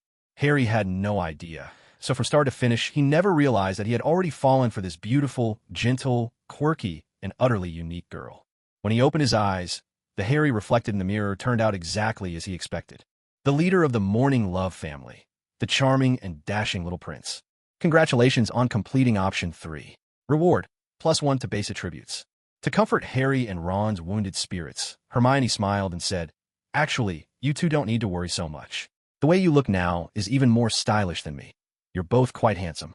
Harry let out a sigh, all his complaints and tangled emotions wrapped up in that single breath. He shook his wildly styled hair and said magnanimously, "Never mind. Let's just head out." Right now, all Harry wanted was to get outside, to escape this pit of chaos as quickly as possible, because it was simply too dangerous here. Never in his whole life had Harry felt so at a loss for words. Even with his hair spiked like a rebellious pop star, even if, from a different angle, you could call it a super scion look, Harry just didn't care anymore. He just needed to get out of here. When Harry and Ron finally stepped outside, sporting their avant-garde and eccentric hairstyles, they breathed in the fresh, safe air, and in that moment, it felt as if they had been reborn. Thinking back on everything that had just happened sent a shiver down their spines. Fortunately, Harry was still brave enough, not letting the string of recent mishaps distract him from the important mission that had brought them here today. "Hermione, how much longer until the polyjuice potion is ready?" So brave. Absolutely fearless. Brave little ox. Ron's eyes had gone wide in disbelief. After everything they'd just been through, from being bald to having 2-meter-long hair, and now this morning love family hairstyle. Did they really still have to drink that potion? Hermione's potions. Far too terrifying, filled with the unknown. Ron genuinely didn't dare drink anything else, no matter how devoted he was. Hermione did some quick calculations and replied gently, "Judging by today's results, it seems the finished polyjuice potion, one without any side effects, will still take a little while yet." Harry couldn't help but feel a little disappointed. As the story's upright hero, he honestly didn't care whether he was bald or had flowing locks. What really mattered was the danger Hogwarts was facing right now. This was no joke. Lives could be at stake. "All right then, we'll wait for your good news." "Don't worry, I promise." Hermione nodded. Ron shivered. Now, whenever he heard Hermione say, "Don't worry," it did the exact opposite. He just couldn't relax at all. After the second-floor girls' bathroom incident, Harry and Ron, with their trend-setting hairstyles, became famous around Hogwarts for a few days. At first, everyone laughed at them. After all, anything new is always met with skepticism and mockery. However, both Harry and Ron were men who had weathered many storms, especially Ron, who, thanks to his humorous nature, was well accustomed to being laughed at. Perhaps it was their strong personalities that led Harry and Ron to become trendsetters. Gradually, the fashion-loving young wizards at Hogwarts began to compete in imitating their style. Malfoy, in particular, was the loudest when it came to mocking them. But later, sensing a shift in the winds, he showed up with gifts in hand and sought out the super stylist, Tony Hermione, asking to have a shemmate, an outlandish, rebellious hairstyle, done for himself. Hermione could hardly keep a straight face at the time. Malfoy even demanded, "Why should Tony Hermione style Harry and Ron's hair, but refuse to style mine? Does she look down on me, Malfoy?" One had seen silly things before, but never anything quite this ridiculous. Even if there hadn't been a system task forcing her hand, Tony Hermione knew she had to grant his wish today. Thanks to Tony Hermione's skillful hands, Malfoy strutted about for days, basking in his flashy new look. But as more and more admirers came, eager to make appointments with Tony Hermione, Miss Granger began to realize just how unhealthy this trend was becoming. What if, one day, this truly became the rage across the wizarding world? Would people feel embarrassed to step outside without donning the signature shammate, funeral love family, hairdo? Absolutely not. If this continued, Hermione feared even she might not escape the whirlpool of this bizarre fashion. She had to put a stop to it, and it would have to be by her own hand. But clever Miss Granger would never slap her own face. She needed to learn how to use another's authority to achieve her goal. Hermione went straight to Professor McGonagall and explained that, as Hogwarts students, everyone should focus on their studies rather than chasing after eccentric hairstyles, lest they lose sight of what truly mattered. Professor McGonagall was surprised. She, too, had noticed the growing number of funeral love family hairdos at Hogwarts, though she hadn't paid it much attention at first. After all, wizards were known for their peculiar tastes. There were even some elderly witches whose costumes were scarier than any shammate style. She had never suspected that the beautiful Miss Hermione Granger was, in fact, the famed Tony Hermione. To Hermione's astonishment, Professor McGonagall responded with remarkable tolerance, saying, "It's perfectly normal for students to express their individuality. Besides, there's been no noticeable decline in grades lately. So, Miss Granger, I appreciate your concern, but there's really nothing to worry about." How infuriating. Everyone was actually okay with this? No way. As the creator of the shammate culture at Hogwarts, Tony Hermione simply could not accept it. Since this plan had failed, Hermione began to hatch another. This time, she decided to strike at the root of the problem. Anyway, since that bizarre task from the system had long been completed, Hermione took the initiative to seek out Harry and Ron, the origin of this virus, and help them get their original hairstyles back. Sure enough, the change was immediate. Everyone noticed that even Harry and Ron had returned to normal and looked more mature. Gradually, the number of outlandish shammate hairstyles around Hogwarts began to dwindle. Once this episode finally came to an end, the school at last began to take students' safety more seriously. Just like in the original story, it was unclear whether the idea came from Gilderoy Lockhart or if it was Headmaster Dumbledore's concern. A dueling club was founded at Hogwarts, with defense against the dark arts teacher Gilderoy Lockhart acting as host and Professor Snape assisting. To put it plainly, it was a place for students to face off against each other in duels. The venue had a long, rectangular platform in the middle for dueling, with students gathered around to watch from below. Of course, the school wasn't trying to encourage fighting. After all, Hogwarts was an extremely dangerous place, especially in times like these now. But the Chamber of Secrets had been opened. A terrifying, ancient monster had already petrified a student and a cat, and neither had woken up since. To ensure that the students had the ability to protect themselves, this beginner's dueling club was officially established, with the main goal of teaching self-defense. Gilderoy Lockhart was in exceptionally high spirits today, as he could once again become the center of attention. It had been a long time since his last public embarrassment, like his first class, or the time he vanished all the bones in Harry Potter's arm, for example. This time, he stood tall and confident on the temporary dueling platform, launching into one of his signature speeches. Even though Lockhart had made a fool of himself more than once, his impressive oratory skills, his fame, and his dazzling looks still earned him plenty of loyal fans. Seeing that he still had a following of adoring female students, Lockhart was delighted. He declared loudly, "Today is an important day. As your defense against the dark arts teacher, I will be demonstrating a duel with your potions master. Watch closely now, and don't even blink. And don't worry about your potions professor. I promise I won't harm him." Professor Snape's eyes were sharp as ever. After spending some time with Lockhart, he had already seen through the man's true nature. Flamboyant, fame-seeking, but lacking real skill. "That's enough, Professor Lockhart," Snape said sternly, showing him no courtesy at all. "What the students need is practical self-defense training, not your endless speeches."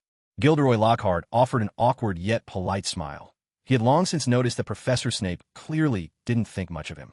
Nevertheless, Gilderoy Lockhart was not one to hold a grudge. As a celebrity, he naturally wouldn't stoop to Snape's level. In fact, Lockhart was convinced that Professor Snape's attitude was nothing more than jealousy, envy of his fame and popularity.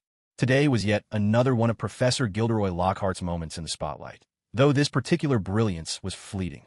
Like a shooting star streaking across the night sky, like fireworks bursting into dazzling color, gone in the blink of an eye. Having never faced off against Professor Snape before, Gilderoy Lockhart was brimming with confidence. Even if he couldn't win, surely he could at least hold his own. These two men, so different in style, yet undeniably Hogwarts' most famous teachers, now stood back to back on the long rectangular dueling stage. Then, like cowboys in an old western, they began to pace forward at the sound of Lockhart's confident countdown. 3, 2, 1. The space between them grew as they walked, until, in an instant, both drew their wands. Snape's incantation was out of his mouth in a flash. The whole sequence bore a striking resemblance to one of those rapid-fire jutsu duels between Kakashi and Zabuza in Naruto, where speed was everything. It was clear that despite his reputation, Gilderoy Lockhart simply couldn't match Professor Snape when it came to speed. Snape finished his spell, his wand already sweeping through the air.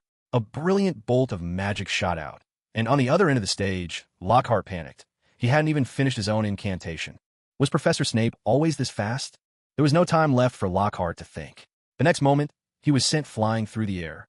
He landed with a thud, hitting the floor in an utterly undignified heap. Fortunately, since this was just a friendly match and neither professor had resorted to anything truly nasty, Gilderoy Lockhart escaped with nothing. More than a few scrapes. Brushing the dust from his robes, he quickly regained his composure and stood up as if nothing at all had happened. A disdainful noise came from the boys watching nearby. To the boys, Lockhart, so adored by the girls, was already something of a nemesis. And besides, he was the sort whose promises always sounded wonderful, but whose actions were consistently disappointing. Still, Lockhart's spirit was unshaken. With a smile, he declared, "I was just going easy on your Professor Snape, you know, didn't want to take away his place in your hearts." Snape, unwilling to engage in further banter, simply cut him off. "Let's have the students begin their training." After all, the only reason Headmaster Dumbledore had approved this duel was to help the students learn how to defend themselves.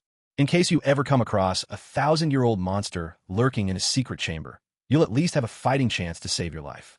As for hoping that every student could be as formidable as Harry and Ron, brave enough in their very first year to take on a mountain troll and actually defeat it, that's far too much to expect. Gilderoy Lockhart cleared his throat and promptly beamed. "I quite agree with Professor Snape. In that case, why not have Harry Potter and Ron come up and give the students a demonstration?" It was hard to tell whether Gilderoy Lockhart genuinely liked Harry Potter or simply enjoyed basking in his fame. After all, Harry was both famous and talented, so every time Lockhart nominated him for something, he managed to share a bit of that limelight. But Professor Snape immediately interjected. "Ron's wand is broken. If he accidentally hurts Harry Potter, that wouldn't do at all." Before Lockhart could respond, Snape pressed on, "Allow me to recommend a student from my own house, Mr. Malfoy." Malfoy was a little different from how he appeared in the original story. Though his good looks hadn't faded, his once distinct slick-back hair had now been replaced by the classic, edgy style favored by the Morning Love clan, courtesy of Hermione Granger's own handiwork as the resident hairdresser. While most students had moved on from the chamois trend, Malfoy still regarded it as the height of fashion. His opponent, Harry Potter, took the stage wearing his glasses, looking much the same as he always did. Harry, of course, never cared for the Morning Love aesthetic. Thanks to Hermione's hairdressing skills, he'd been returned to his usual self, and Harry was perfectly happy with that. "Go on, Harry, don't be nervous."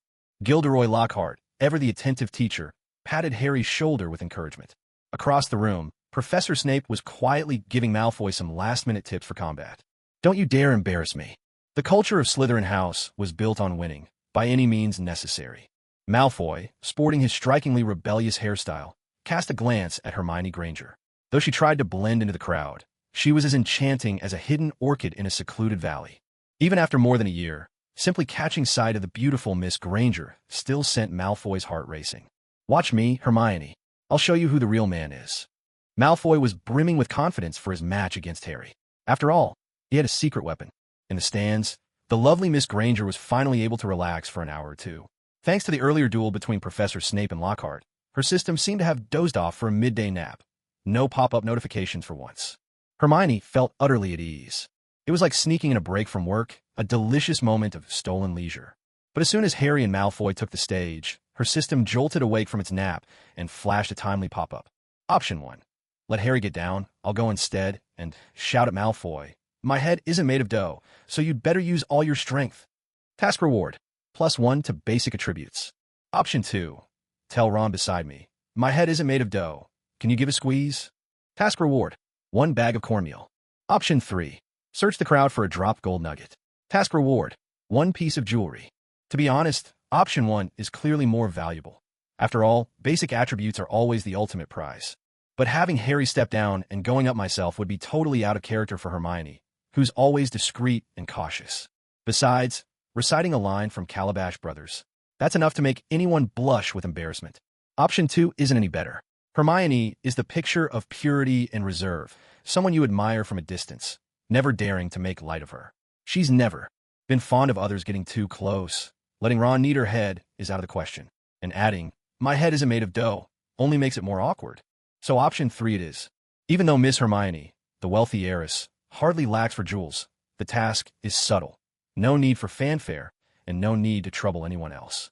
Hermione simply steps back a couple of paces, and sure enough, with her luck running 10% higher than most, her foot lands right on something. The sensation is all too familiar. Gold. Hermione, with a practiced ease that would make anyone's heart ache, bends down in one smooth motion, picks up the gold, and tosses it casually into her space ring. Congratulations. You completed option 3. Reward. 1 piece of jewelry. Ron didn't notice Hermione's small maneuver. He was still sulking. It wasn't jealousy over Malfoy's wild hair, but rather what Professor Snape had said earlier, that his broken wand might accidentally hurt Harry. How infuriating. Why does the whole school know his wand is broken?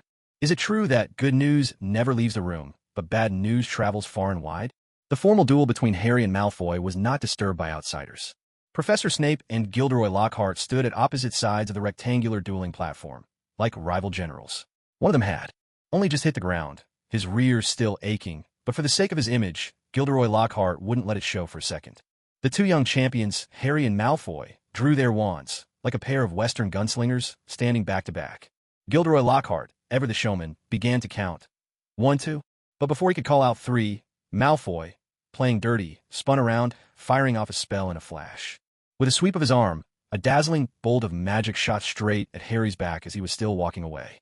The air in the dueling club was always charged with tension and excitement, no different from bullfights, horse races, or boxing matches. And the young witches and wizards of Hogwarts were no exception. Malfoy played dirty, choosing to launch a sneak attack even before the countdown had finished. At this critical moment, a system dialog box suddenly popped up in front of the lovely Miss Hermione. Option 1. Rush forward without hesitation and successfully stop Malfoy's immoral behavior. Task reward, a model citizen banner. Option 2. Throw a grenade directly at Malfoy and shout, "You little rascal, you won't end well." Task reward, a whole crate of grenades. Option 3. Charge forward, press a gun to Malfoy's flamboyant head, and ask, "Is this melon ripe?" Task reward, a watermelon knife. Option 4. Stand completely still for 2 seconds. Task reward, +1 to base attributes. Thank goodness. The system finally had some sense this time and included a 4th option. Otherwise, Hermione's poor heart really might not have been able to take it. Even knowing Harry was about to be ambushed, and that he might fall in quite an embarrassing way, Hermione still didn't want to rush forward. Malfoy's behavior was already out of line. But then, he was a villain. He had every right to break the rules meant for good people. Otherwise, what kind of villain would he be? Hermione, on the other hand, was not a bad person.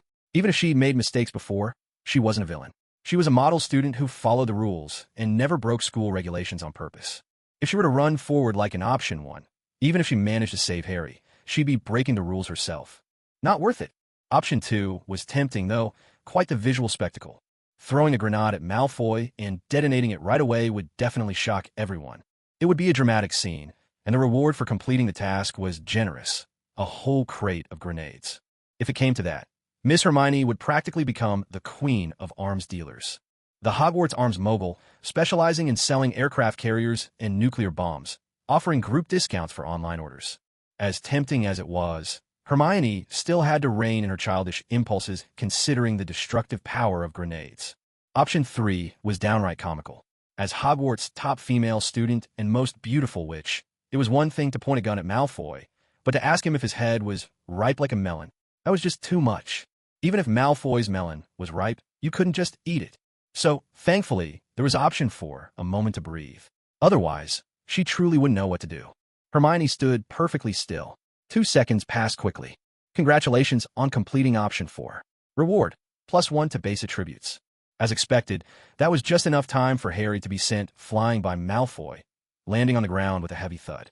You had to admit, as the protagonist, Harry enjoyed certain privileges. Even the way he was knocked over looked far more dignified than Gilderoy Lockhart's tumble earlier. He cheated. How could he do that? That's shameless. The students watching the scene were all especially furious. Although Harry wasn't exactly their idol, none of them feared Malfoy's status. Just moments ago, Professor Gilderoy Lockhart and Professor Snape had demonstrated the duel themselves. After counting to 3, the match was supposed to be fair and square.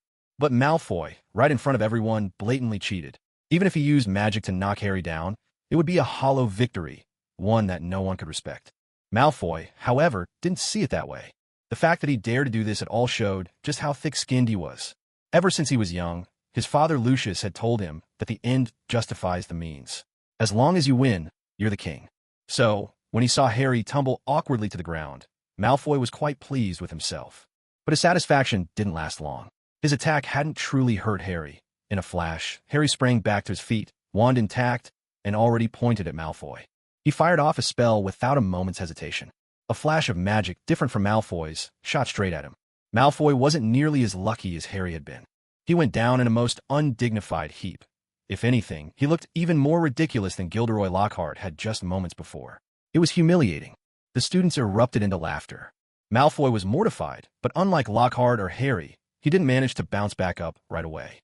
The fall had left him dazed, his mind blank and gasping for air, as if he'd forgotten who he was altogether. How embarrassing. Professor Snape prided himself on appearances, and Malfoy was his own chosen contender. Malfoy's sneak attack didn't bother him. As far as he was concerned, victory was what mattered by any means necessary. But Harry, who managed to get back on his feet right where he'd fallen and strike back immediately, was something else altogether. Malfoy, on the other hand, simply lay there where he'd fallen. So many students watching, and there was Malfoy still sitting on the ground, utterly useless. Get up. Professor Snape finally lost his patience. He strode over and, with the ease of an eagle snatching up a chick, grabbed Malfoy by the back of his collar and hauled him to his feet. Malfoy's expression at that moment was almost comical. He didn't even dare glance in Hermione's direction. He didn't care about making a fool of himself in front of anyone else, but not Hermione. That was different. Get back in there and fight. Professor Snape commanded sternly, giving Malfoy a shove forward. This time, Malfoy looked like a duck forced into the water, but he quickly tightened his grip on his wand, determined to take Harry seriously. Now, face to face, Harry had nothing to fear from another sneak attack. But Malfoy had come prepared, and he was full of surprises. With a slash of his wand, he conjured something truly frightening. A venomous snake materialized right in front of them. The viper was long, and its scales reflected a cold, menacing light under the illumination from the window. Most humans harbor a deep-seated fear of snakes and similar reptiles, a dread seemingly etched into their very bones. None of the students had expected Malfoy to pull such a move. The entire hall was so startled that they nearly screamed. "Harry, don't move. Let me handle this viper," someone called out. Professor Snape's intentions were unclear. Was he feigning concern, like a cat pretending to mourn for a mouse, or had he truly not anticipated Malfoy's maneuver? Yet, as Professor Snape approached the viper, wand in hand and a grave expression on his face, across the room, the flamboyant Professor Gilderoy Lockhart misunderstood, thinking Snape was trying to copy him by setting up a scene to make himself the center of attention. He couldn't let Snape steal the spotlight. After all, Snape had just embarrassed him. There was no way Gilderoy Lockhart would allow him to show off again. So, Gilderoy Lockhart stepped forward at once and declared, "Professor Snape, let me handle this. I know a spell that will deal with this viper faster than any other." Professor Snape, realizing that Lockhart simply wanted to show off, decided to let him. Snape stepped back 2 paces, adopting an expression that said, "Let's see what you can do." A venomous snake was no laughing matter. Gilderoy Lockhart wasted no time. He flourished his wand and chanted a particularly flamboyant spell, sending a special beam of light shooting from his wand. The spell struck the viper, launching it over 2 meters into the air. A wisp of pale smoke drifted across the floor, but before it could dissipate, the viper crashed back down, utterly unharmed. The students in the hall were frightened all over again. Professor Gilderoy Lockhart was, once more, on the verge of becoming a laughingstock. His words always sounded so authoritative and final, but what he did was often the opposite of what he promised. Gilderoy Lockhart managed an awkward, but polite, smile. How could this happen? Not a scratch left behind. This was beyond embarrassing. It must be the viper's fault, not mine. Lockhart could only comfort himself with that thought. Among the crowd, the beautiful Hermione, graceful as ever, was already used to Professor Lockhart's antics. She wasn't concerned about the viper, nor was she worried about Lockhart's reputation. What truly caught her attention was the system prompt that had just popped up before her eyes. Option 1. Step forward and fight the viper, using Parseltongue to control it before Harry does. Complete the task to gain +1 to all basic attributes. Option 2. In these brief seconds that take a lifetime to heal, hug the viper and break into a wild dance, stealing the show and leaving. Countless students in need of a lifetime to recover from the shock. Complete the task to receive a legendary trickster wheelchair. Option 3. Sit back with sunflower seeds and enjoy the show. Complete the task to earn a bag of party peanuts. Just moments ago, everyone was still asking, is this melon guaranteed to be ripe? Now, in the span of just a few seconds, they were talking about traumas that would take a lifetime to heal. Hermione was completely speechless. Thankfully, the system gave her other options. Otherwise, she truly wouldn't have known what to do.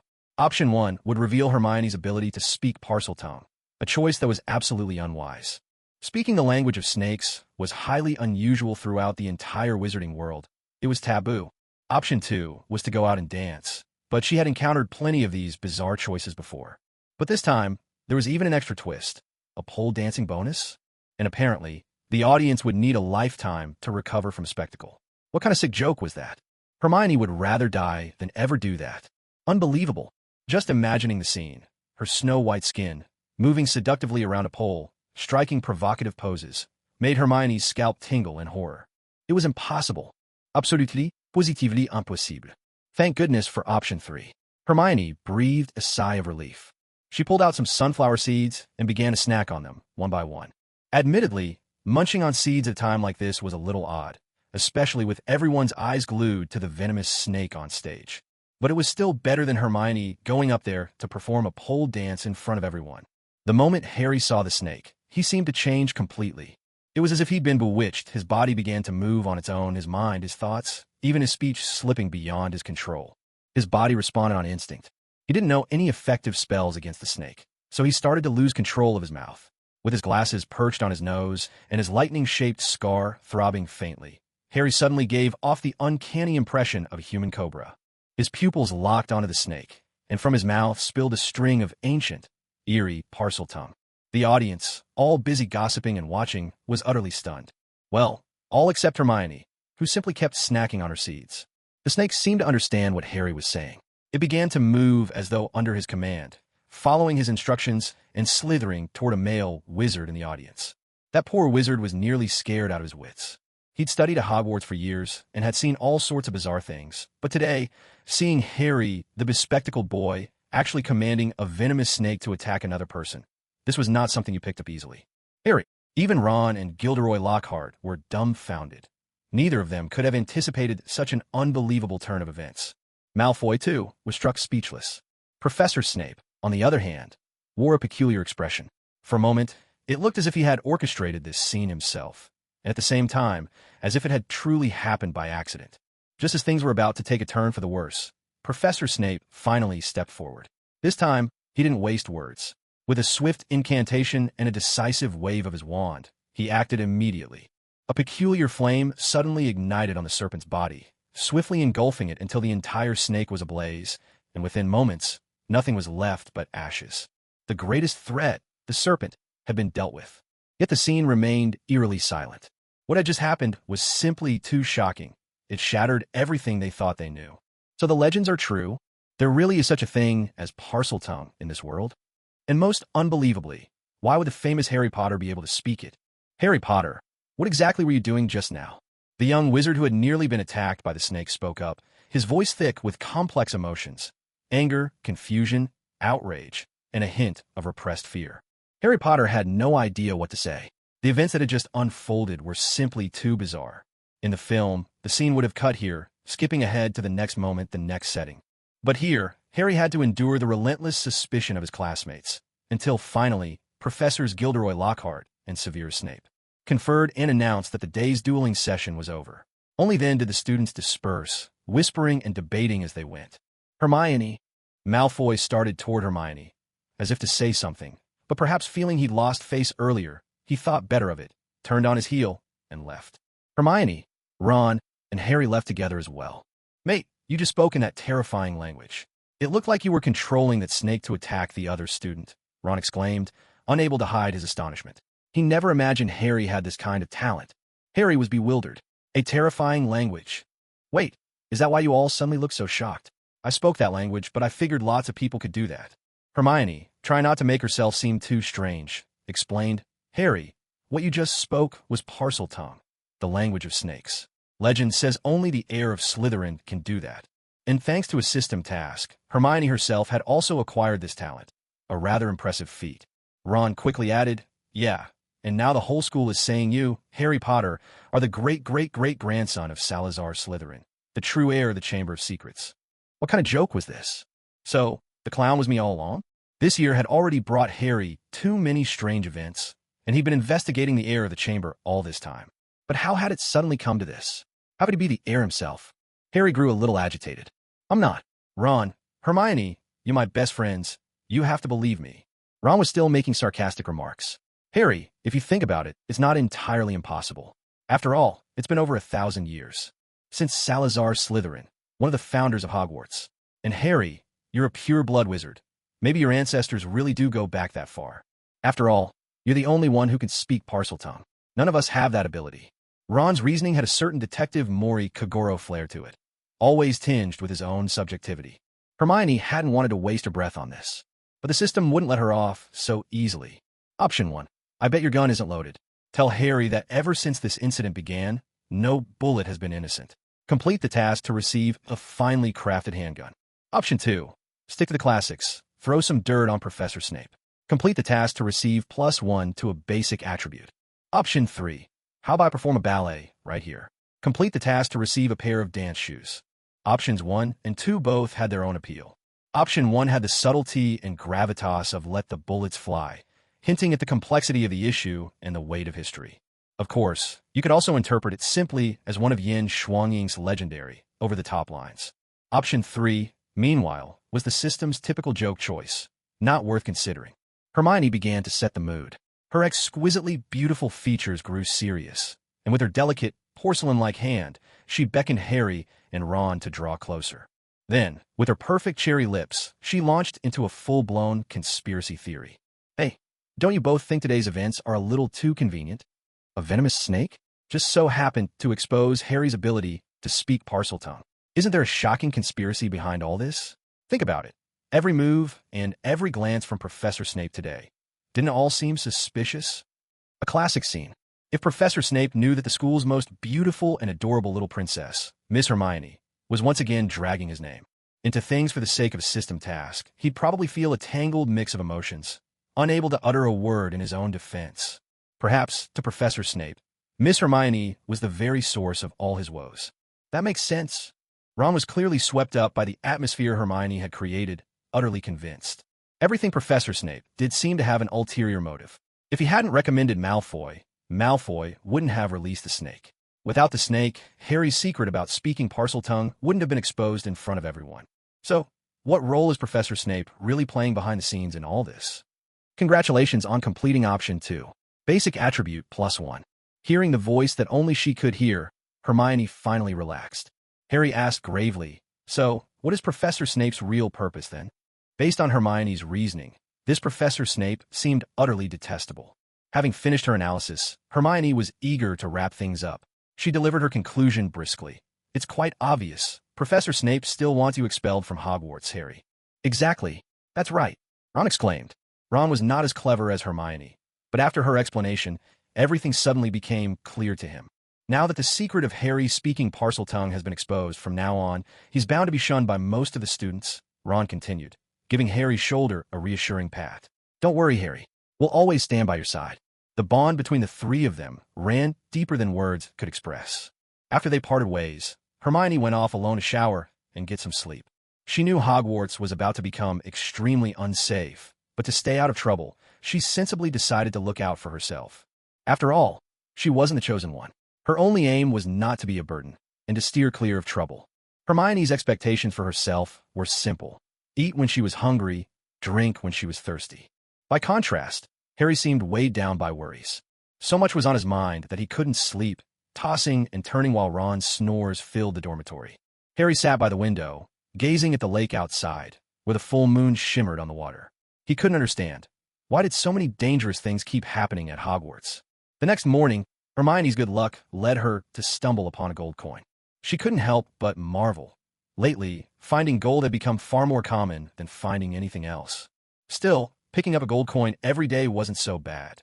There wasn't really anything to complain about. As expected, the other students had already started gossiping about Harry's ability to speak Parseltongue. Gossip, after all, is a universal human trait. No one can resist talking about something juicy. Although Harry had seen this coming, it still made him feel glum.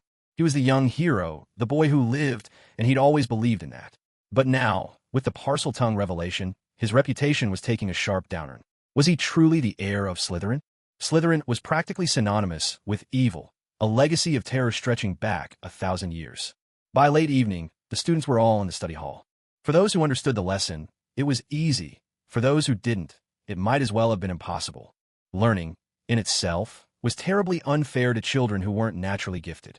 The clever ones picked things up right away, while those less gifted faced an uphill struggle if they wanted to do well. But when it came to gossip, everyone was eager to join in. They even talked openly about Harry's ability to speak Parseltongue right in front of him, as if he couldn't hear every word. Harry had no heart left for studying. He stood up abruptly. I'm going out for some air. A dialogue box popped up in front of Hermione. Option 1. Tell Harry not to go out tonight, or else he'll end up caught at the scene of another incident. Task reward. 1 pack of toilet paper. Option 2. Tell Harry you have a smartphone with some study materials on it. Does he want to take a look? Task reward. 1 crate of green apples. Option 3.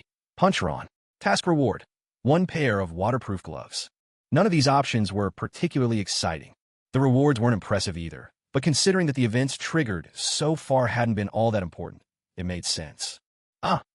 Ron suddenly let out a miserable yelp as Hermione punched him. Option 1 might have saved Harry from trouble, but Hermione had no way to explain how she knew what was about to happen. After all, if it weren't for the system's pop-up options, Hermione wouldn't know there was going to be a new incident tonight. It would be too hard to explain, and she'd risk exposing herself unnecessarily. It was better to let Harry take the risk. Perhaps she could help him from behind the scenes. As for option 2, Hermione did indeed have a smartphone. When she first got it, she'd been overjoyed, thinking she could finally relive the fun of using her phone from before she crossed over. Little did she know, there was no internet at Hogwarts. Of course, the smartphone was empty. No games, no music, no videos at all. Even the built-in apps needed an internet connection, and without it, none of them would open. The bigger the hope, the greater the disappointment. Still, the phone made a decent camera. Hermione had recorded a few study videos with it. Although she was smarter than most students, there were some things that were tricky to memorize, like potions recipes or complicated spell incantations. She'd film short clips for herself, then watch them before bed or during breaks to reinforce her memory, reviewing old knowledge to learn new things. Of course, as a girl, she couldn't resist snapping a few pretty selfies now and then. Letting Harry look at her study materials wouldn't be a big deal, but since the smartphone was such high-tech, Hermione couldn't easily explain where it had come from. So, she discarded option 2 as well. That left option 3, punching Ron. Simple and straightforward. Hermione, why did you hit me? Ron rubbed his sore head, utterly perplexed. Hermione answered casually, there was a mosquito as big as a human head just now. I was afraid it would suck you dry, so I helped you kill it. That explanation was about as believable as a fairy tale. But Ron, being the ultimate simp, simply couldn't help himself. If he'd been born in modern times, he would have surely mastered the art of classic simp quotes, like these. Babe, I was mixing cement today, 1 sack after another, 1 sack after another. My coworker said I was making it too thin, but I didn't dare argue. What he didn't know was, I didn't add extra water. It's just that I missed you so much while mixing, my tears fell into the cement. My darling. Babe, I sent you 99 messages today, and you didn't reply to a single one. It was only later that I realized, love is silent. You stand there, I stand here. You don't say a word, yet I can feel your love. Who would have thought you cared for me this much?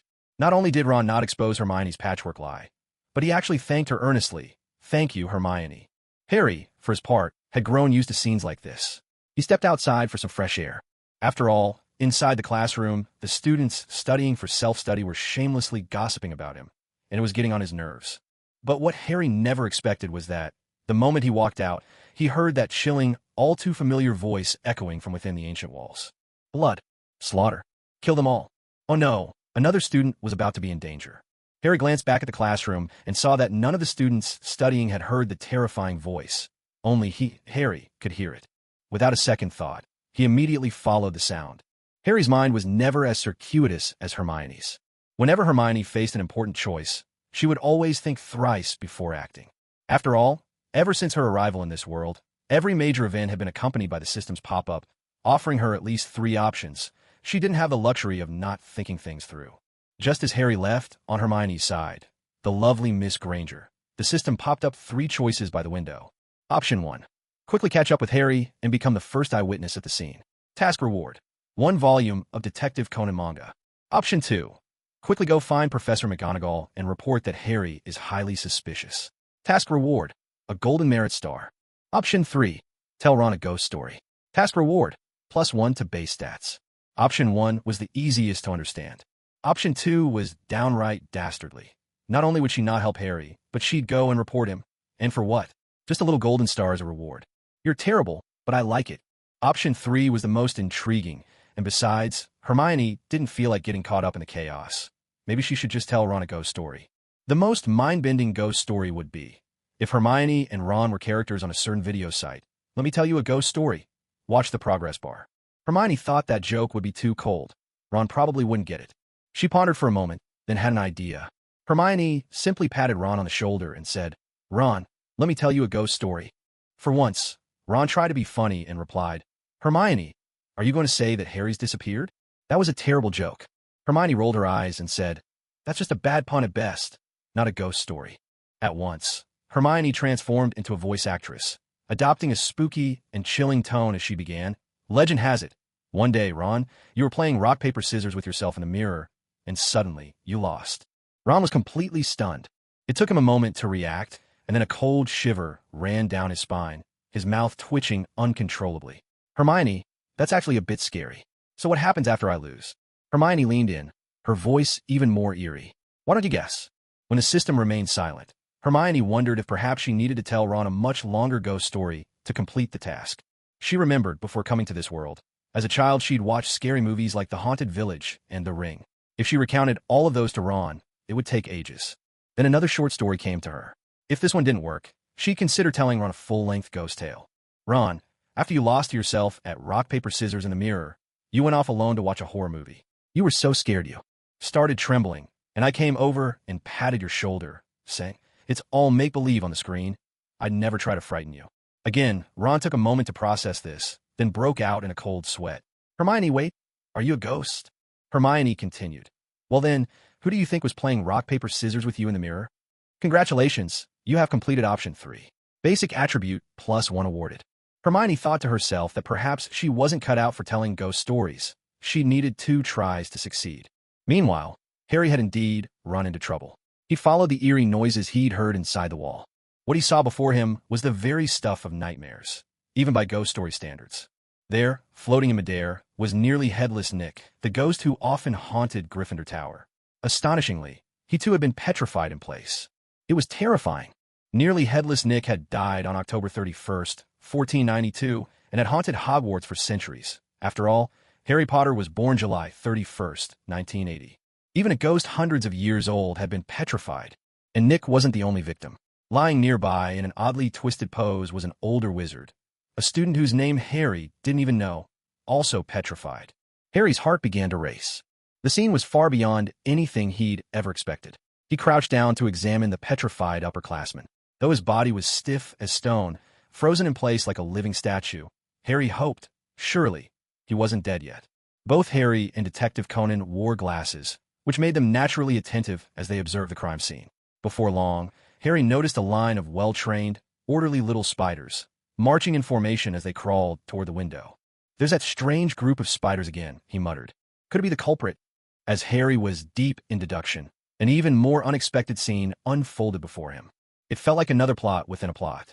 No sooner had Harry arrived than students began to gather around once more, quickly filling the corridors on both sides.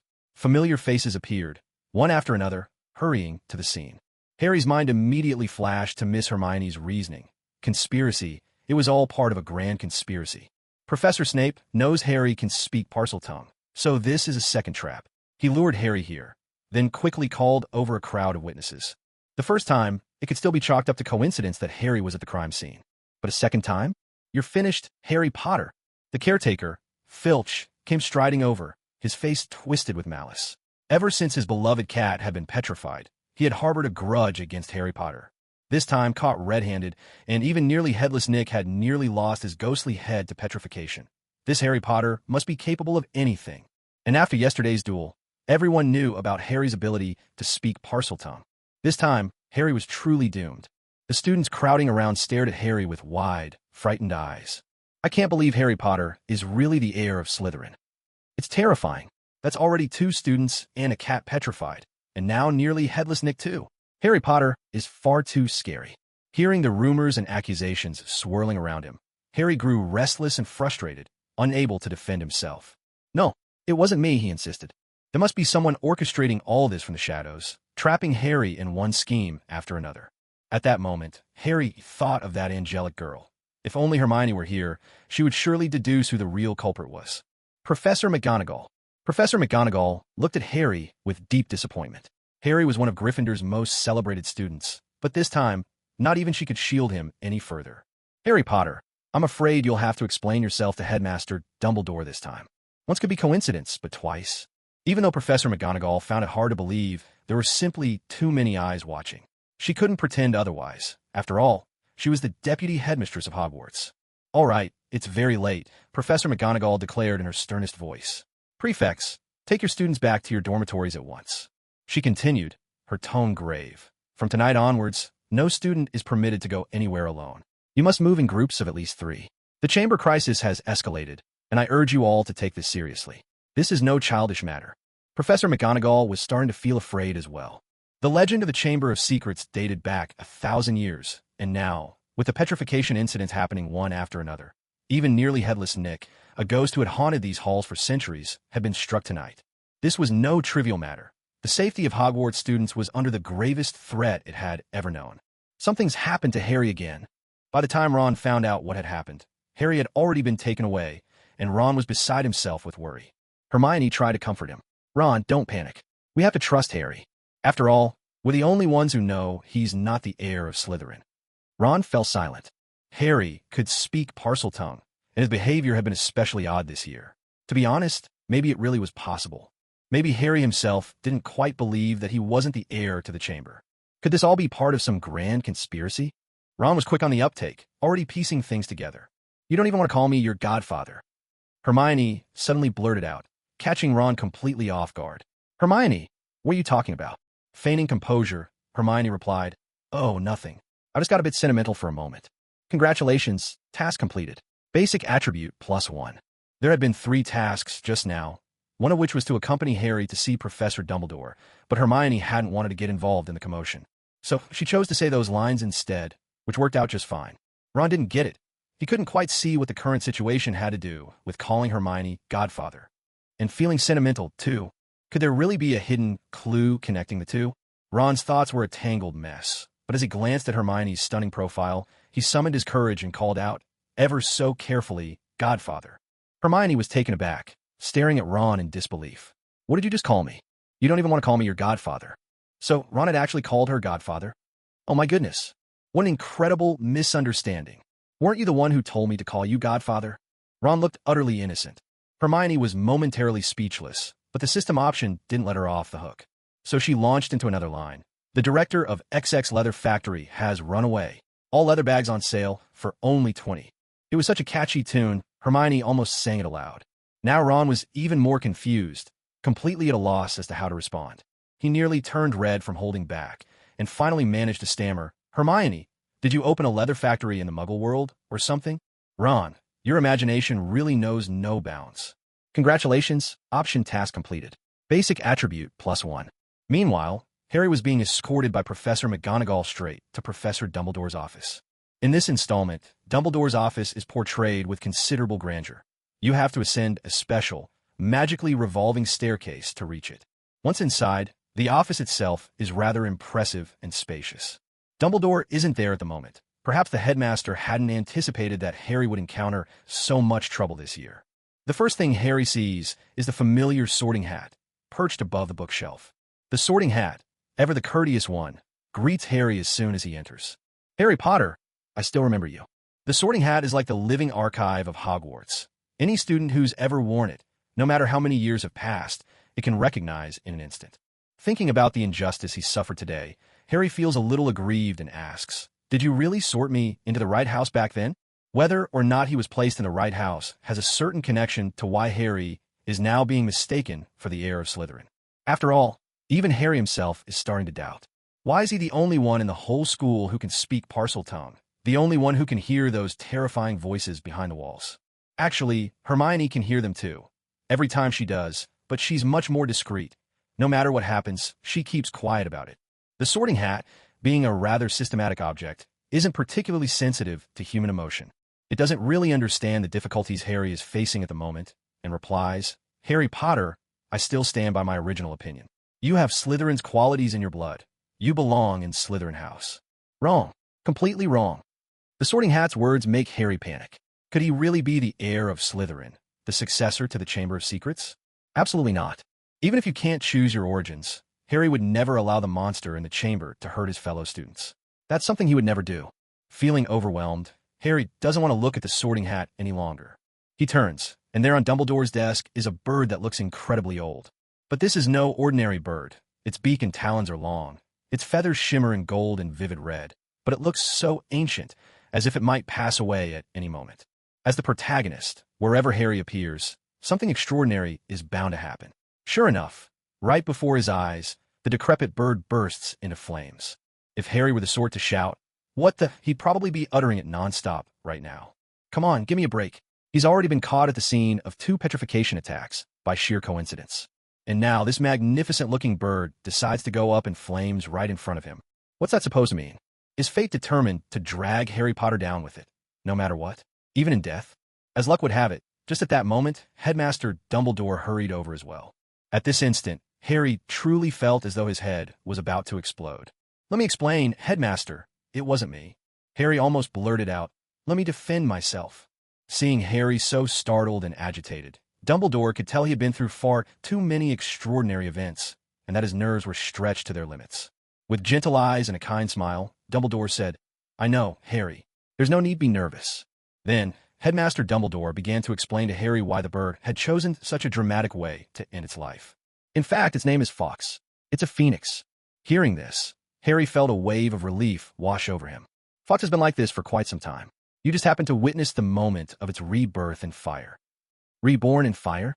Harry's curiosity was instantly piqued. After all, old Dumbledore was the legendary wizard of Hogwarts. In his youth, he had been the leading figure of the school, living through all sorts of legendary adventures. Dumbledore smiled and said, Yes, reborn in fire. Fawkes is a phoenix, you see. As he spoke, from the ashes where Fawkes had burned moments ago, a tiny, downy chick suddenly poked its head out, hungry and full of life. So that's what it was. How amazing. A phoenix, an immortal bird. Dumbledore began to tell Harry about the wonders of the phoenix. As far as I know, Harry, the core of your unique wand comes from this very phoenix, Fawkes. Heavens, what an incredible connection. Not only that, Voldemort's wand, too, had a core from Fawkes. This meant that the wands of both Harry Potter and Voldemort were made from feathers of the very same phoenix, the one now before them. Isn't that extraordinary? Fawkes can carry objects many times its own weight, and its tears possess powerful healing powers. How incredible! Fawkes the Phoenix was truly a divine bird, a savior. How immense must Dumbledore's fortune and destiny be to have a magical creature like this by his side. Miss Hermione had never cared much for keeping pets, finding them troublesome, but that didn't mean she disliked animals. If she could ever have a phoenix, she would be more than willing. At this moment, Harry's eyes shone with a new light. He had been misunderstood, falsely accused, and left with no way to explain himself. Yet, this phoenix, reborn from the flames, seemed to be telling Harry that no difficulty was insurmountable. And just then, the doors to Dumbledore's office swung open once more. A towering figure, Hagrid the Giant, strode in. Headmaster Dumbledore, Harry's been framed. He could never have opened the Chamber of Secrets or harmed another student. If you need me, I'll go to the Ministry of Magic and testify for him. Hagrid was clearly deeply worried about Harry. It was plain to see that he was more family to Harry than anyone else. To be able to stand up for Harry in his most difficult moments, to trust him unconditionally. Hagrid's words moved Harry deeply, and once again, courage welled up inside him. Dumbledore's office was always quiet. It wasn't a place where students typically found themselves. Unless, of course, they'd done something wrong. Hagrid, I know. I believe in Harry too. Though Dumbledore often played a background role, his eyes were sharp and discerning. He could almost always tell who was good and who was not. Harry? Hagrid was about to say more, perhaps to mention Harry's bravery during the Sorcerer's Stone affair. How could a hero like that possibly be the heir of Slytherin? Even if he were Slytherin's heir, with the upright character Harry Potter possessed, he would never unleash the monster from the chamber to attack his classmates. Headmaster, you mean you believe in Harry? It was only then that Hagrid realized what he'd heard. His eyes widened in astonishment as he looked at Dumbledore. But when Dumbledore nodded, Hagrid's face broke into a broad, relieved grin. That's wonderful. In that case, I guess there's nothing more for me to do here. I'll let you continue your conversation. Hagrid was endearing in his own way. When he heard Harry had been caught at the scene of another crime, he'd been terribly worried. Learning that Professor McGonagall had brought Harry to the headmaster's office only heightened his fears, anxious that the whole business would escalate to the Ministry of Magic, or worse, that Harry might end up in Azkaban. That would be too dreadful to even imagine. So Hagrid felt he had to step up. He hadn't expected Headmaster Dumbledore to have such faith in Harry, and this put Hagrid's mind completely at ease. Hagrid came in a rush and left just as quickly. Dumbledore turned to Harry and, with a meaning hard to miss, asked, "But Harry, Is there anything you'd like to tell me? After all, being found at the scene twice. Such coincidences don't just happen by chance. There had to be a reason. Headmaster Dumbledore still hoped Harry would be honest with him and perhaps earn some leniency. I don't have anything to say. In the end, Harry couldn't summon the courage. For one thing, ever since the Sorcerer's Stone incident, he'd gotten used to acting as a trio with Ron and Hermione. Back in first year, they never included the headmaster in their adventures. This term, he was still not used to the idea of teaming up with Dumbledore. Besides, Harry desperately wanted to figure out why he could speak Parseltongue. It had shaken him to his core. Even before he'd arrived at Hogwarts, Harry could talk to snakes. He'd always thought it was just a common wizarding skill. He never imagined it was something only the heir of Slytherin could do. And then there was the Polyjuice potion plan he and Hermione had worked on for so long. He and Ron had already endured enough, bald heads 2 meters long, hair and haircuts fit for a rock band, all for this mission. He couldn't just throw it all away now by confessing everything to Dumbledore. Furthermore, Harry still couldn't quite bring himself to fully trust Dumbledore. The monster in the chamber had existed for 1,000 years, and to this day, no one had been able to deal with it. What did that say? It showed that, for a whole millennium, every wizard at Hogwarts who'd faced this problem had been completely out of their depth. If even they couldn't solve it, what use would it be to tell them? When it came down to it, sometimes you just had to rely on yourself. All right then. Seeing that Harry seemed unwilling to reveal everything, Headmaster Dumbledore didn't press any further. With the headmaster backing him, Harry was lucky enough to come out unscathed after being caught twice. Whenever classmates caught sight of Harry, they'd whisper among themselves, "How come Harry Potter got caught twice and still walks around like nothing happened?" No idea. Maybe he really isn't the culprit? I'm so disappointed in the school's safety. 3 people have been petrified already. I am terrified. Of course, Harry heard their whispers. But after seeing the Phoenix, the emblem of immortality, after feeling Hagrid's concern and Dumbledore's trust, his heart filled with courage once again. Now, the only way to clear his name was to find the true heir of the chamber. Naturally, Harry also considered that maybe the next time he heard that terrifying voice inside the walls, he shouldn't just charge headlong after it. Clearly, Hermione's cautious ways had started to rub off on Harry as well. Rushing in recklessly would only land him in trouble again. After all, the movies only ever show the exciting parts. Meanwhile, Hermione could only wait with Ron for Harry to be released. There was no way to fast forward through real life. When Ron saw Harry emerge safe and sound, he rushed up, exclaiming in relief, "Harry, I'm so glad you're all right." "Ron, Hermione, I'm sorry to make you worry." Harry looked at his dear friends, feeling both comforted and grateful. "Harry, next time, don't go off on your own," Ron said seriously. "Hermione and I talked it over. There's something fishy about the tannery closing down. It has to be a plot. Someone's targeting you." Harry thought back over all the strange events of the term. Of them all, that house elf Dobby seemed the most suspicious, and Harry was certain Dobby knew something. Unfortunately, there was no way to get the answers out of him. Just then, Hermione's system popped up another dialog box. Option 1. Tell Harry that you're experiencing a run of bad luck lately, so you need to burn incense and pray for safety. Task reward: 1 golden Buddha pendant. Option 2. Tell Harry that the Polyjuice potion is almost ready. It'll be finished by Christmas at the latest. Task reward: +1 to basic attributes. Option 3. Harry, let me be honest. I know everything. I know about the chamber and Voldemort, but I'm just too cautious to stick my neck out. Task reward: a box of bubblegum. What a joke. Admit I'm making excuses? And the reward is bubblegum? Go to hell. Hermione would never be so foolish as to expose her own secrets. She knows there's money in the bank, but does that mean she's going to rob it? Knowing something is one thing. What she chooses to do is quite another. In a place as dangerous as Hogwarts, Hermione managing not to cause trouble for others while taking care of herself is already no small feat. People really do expect her to come down from the heavens and be their savior. "Harry, the Polyjuice potion is nearly finished. I'm planning for us to take action on Christmas Day." Ron looked at the beautiful Miss Hermione. Even though this extraordinary girl was his goddess, recalling the last fiasco with the bald head still made him shudder. "Hermione, this time, the potion should be reliable, right?" For once, Hermione patted Ron reassuringly on the shoulder, smiling. "Don't worry. Trust me, there's absolutely nothing to fret about." Ron's smile was a little stiff. So was Harry's. After parting ways, Hermione took a moment to tally up her basic stats. Magic +39, Health +32, Discretion +38, Agility +36, Defense +32, Strength +32, Stealth +29, Beauty +7, Charm +7, Figure +7, Skin by Intelligence +7. All in all, it's quite a lot, but developing everything evenly does mean progress is a bit slow. Still, Hermione's way of surviving is to be cautious. Slow and steady wins the race. Taking her time doesn't matter. What matters is being stable. As for the rest, eat when you're hungry, drink when you're thirsty, and don't let worries weigh on your heart. Time quickly swept Hogwarts in a Christmas day. Both inside and outside the castle, the air was alive with festivity. Last Christmas, it snowed. This Christmas, too, the snow falls gently from above. The lovely and pure Miss Hermione stood alone by the window, dressed beautifully, her fair, delicate hands propped up her flawless porcelain chin. Her exquisite features were enchanting. Her large eyes clearer and brighter than the world's finest crystal, her long lashes seeming to dance with every blink. She gazed into the distance beyond the window.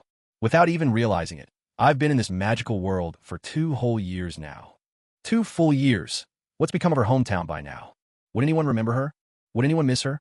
Snowflakes from home seemed to fall in step with those drifting down over the Hogwarts castle, one after another, each carrying memories and longing. Hermione, why are you here? Harry and Ron hurried over. They had endured so much for this day, and anticipation filled their eyes.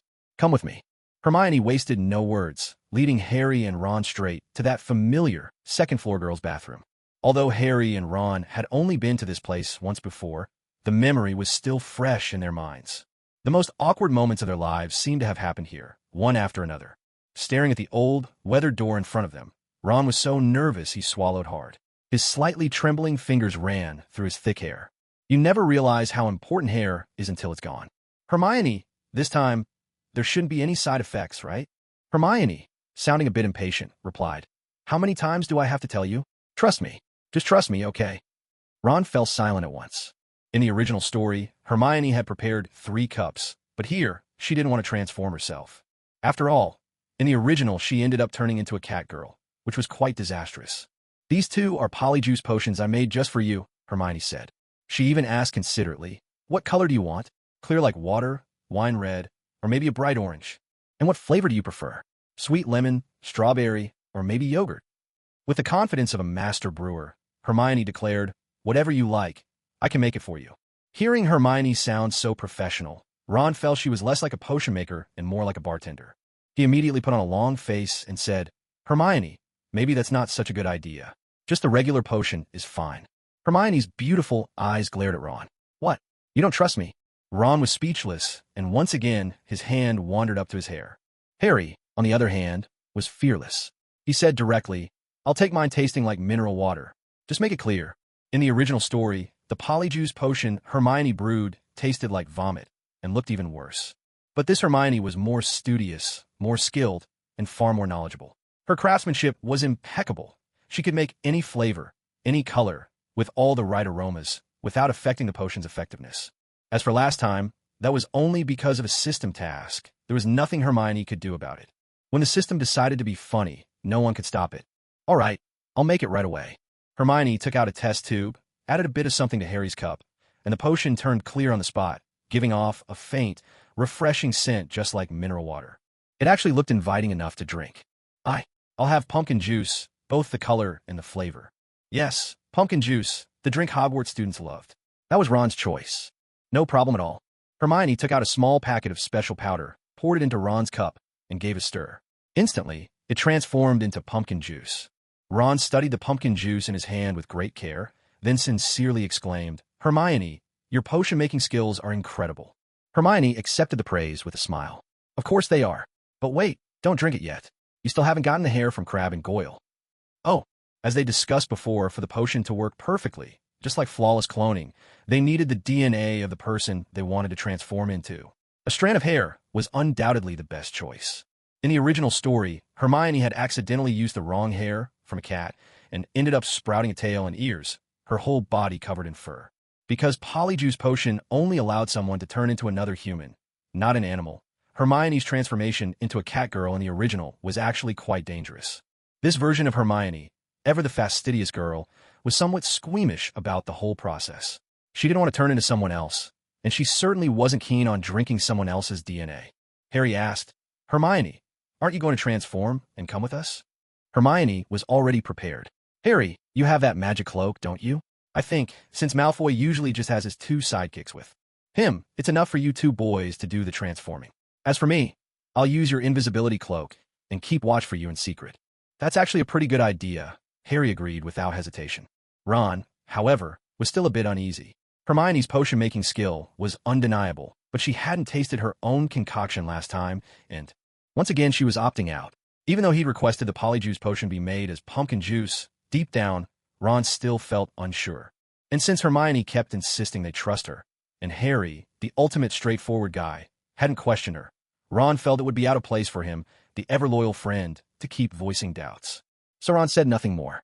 As the two of them headed out to get Crabbe and Goyle's hair, Hermione called out suddenly, "By the way, I've got some pastries laced with potion here. In a bit, just give these to Crabbe and Goyle. Once they eat them, they'll pass out." "Hermione, you're amazing." Ron remembered to give Hermione his customary compliment. Hermione's smile was radiant, though she knew she wasn't that remarkable. After all, in the original story, she'd done exactly the same thing. She was simply standing on the shoulders of giants. Harry and Ron set off. Hermione didn't go with them. For once, the system was behaving itself and hadn't thrown out any bizarre options. Harry and Ron made their way to the corridor where Crabbe and Goyle would soon be returning to their dormitory. Ron felt a bit nervous, pulling out his wand and preparing to cast a spell. Harry, noticing Ron's wand, broken and held together with tape, quickly intervened. "Ron, I think I'd better handle this."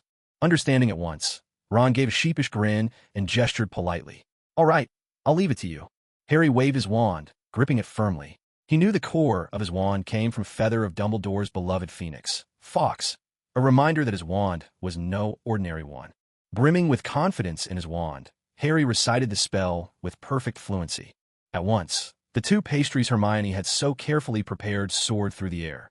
They hovered in midair, an obvious trap to anyone with a hint of sense.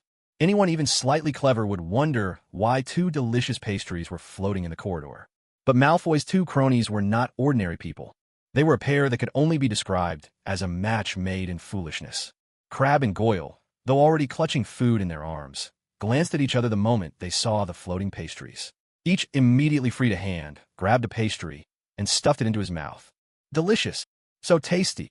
The two of them looked and sounded like a pair of pigs, intellect and all. Before they could take a second bite, their eyes rolled back and dizzy spirals danced above their heads. Then, they toppled straight to the ground. Thud, thud. Ron and Harry sprang out from their hiding place. Surveying the two fallen pigs, Ron couldn't help but sigh. "I've never seen anyone so stupid." Perhaps influenced by spending time with Hermione, Harry found himself thinking from a new angle. Fools have their own kind of luck. Ron blinked, then nodded. "You're right." With strands of Crabbe's and Goyle's hair in hand, the two boys made their way back to the second-floor girls' bathroom. The place was still gloomy and unsettling.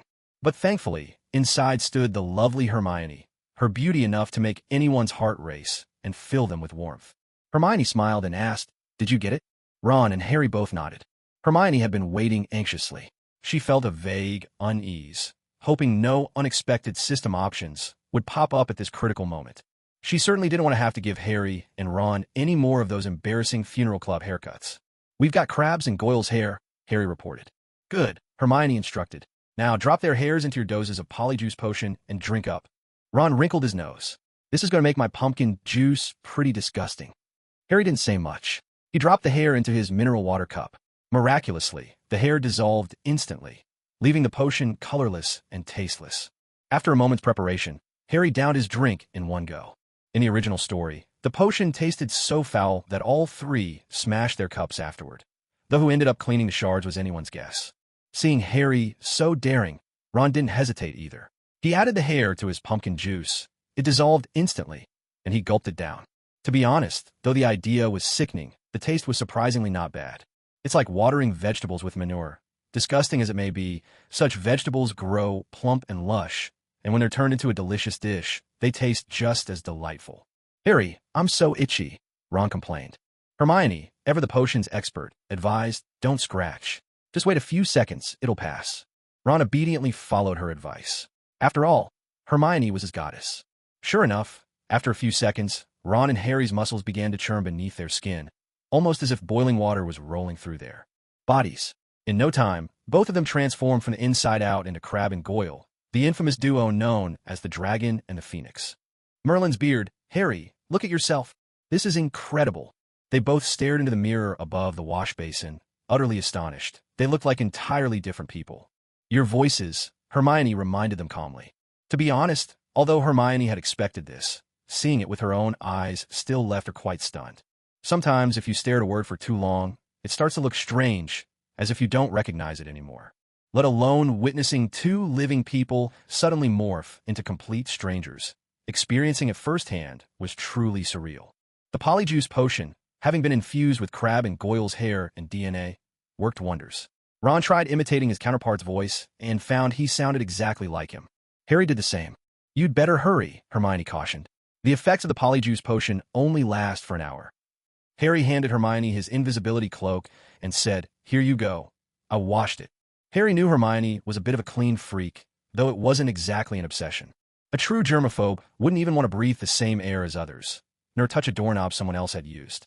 Miss Granger simply liked things tidy. No girl ever likes a boy's sweaty stink, unless something's really off in her mind. Most people, when they're thinking straight, prefer things clean, neat, and fresh. Hermione nodded. Although she actually owned an even more advanced cloak of invisibility, Harry and Ron knew nothing about it. Hermione draped Harry's invisibility cloak over herself and vanished from sight in an instant. "Let's move together," she said. In the original story, Hermione's attempt had gone awry, and she'd ended up as a furry cat girl, forced to hide out in the bathroom and unable to join the boys. So originally, Harry and Ron had acted alone. Here, since Hermione hadn't taken the polyjuice potion, she could accompany them. Cautious and averse to trouble, as she usually was, Hermione wouldn't risk it unless the system's quest compelled her. Of course, this time, Hermione didn't feel there was any real danger. To the current Hermione, Malfoy was someone she could handle with ease. Hermione was never afraid of Malfoy, so naturally, when it came to dealing with him this time, she felt no fear at all. The one she truly feared was Voldemort, because Voldemort was someone she couldn't kill. But Voldemort could kill her. So, until she was absolutely certain she had the power to defeat Voldemort, Hermione chose to act with caution. On the way to Malfoy's quarters, Ron joked, "Hermione, you walk so lightly, I can't even tell you're here beside me." Hermione's voice drifted from far behind them. "Don't talk. I'm not right beside you anyway. I'm keeping my distance and standing guard." Ron gave a helpless sigh. "All right then." Harry couldn't help but smile. The whole situation felt strange and a bit amusing. Hermione was invisible, while Ron and he had taken on the appearances of Crabbe and Goyle. Even their voices had changed. It was a proper three-person mission. As they made their way through the Slytherin corridor, they ran into Percy Weasley, easily recognized by his flaming red hair, neat attire, and tall, thin frame, features he shared with Ron. Yes, this was Ron's third eldest brother. Ron had 5 older brothers in total, and his relationship with Percy had never been particularly close. The two barely spoke at Hogwarts. To be fair, even in the films, Ron hardly spoke to his sister either. "What are you doing here?" Ron felt rather puzzled. After all, Percy was in Gryffindor, whereas this was Slytherin territory. But in Percy's eyes, Ron and Harry were just Crabbe and Goyle. He replied with pride, "Because I'm a prefect. And what about you two? Why are you wandering the halls so late?" At Hogwarts, a prefect is a student appointed by the headmaster or heads of houses, entrusted with special rights and responsibilities. Each house selects one boy and one girl from the 5th year to serve as prefects. Percy Weasley was quite accomplished. He'd been chosen as Gryffindor prefect in his 5th year and, by 7th year, had become head boy. As a prefect, he absolutely had the authority to question them. Professor McGonagall had already made it clear. With all the trouble at Hogwarts this year, the rules were stricter than ever. If Ron and Harry couldn't come up with a plausible excuse, they'd likely be in serious trouble.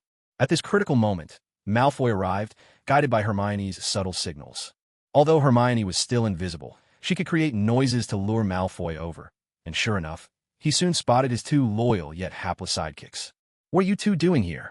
Malfoy's tone was as arrogant as ever. Though he was the shortest of the 3, the commanding air with which he spoke was something neither Percy Weasley nor Harry and Ron could ever truly imitate. This was the kind of arrogance and sense of superiority that could only be ingrained from childhood. Malfoy was quite a character.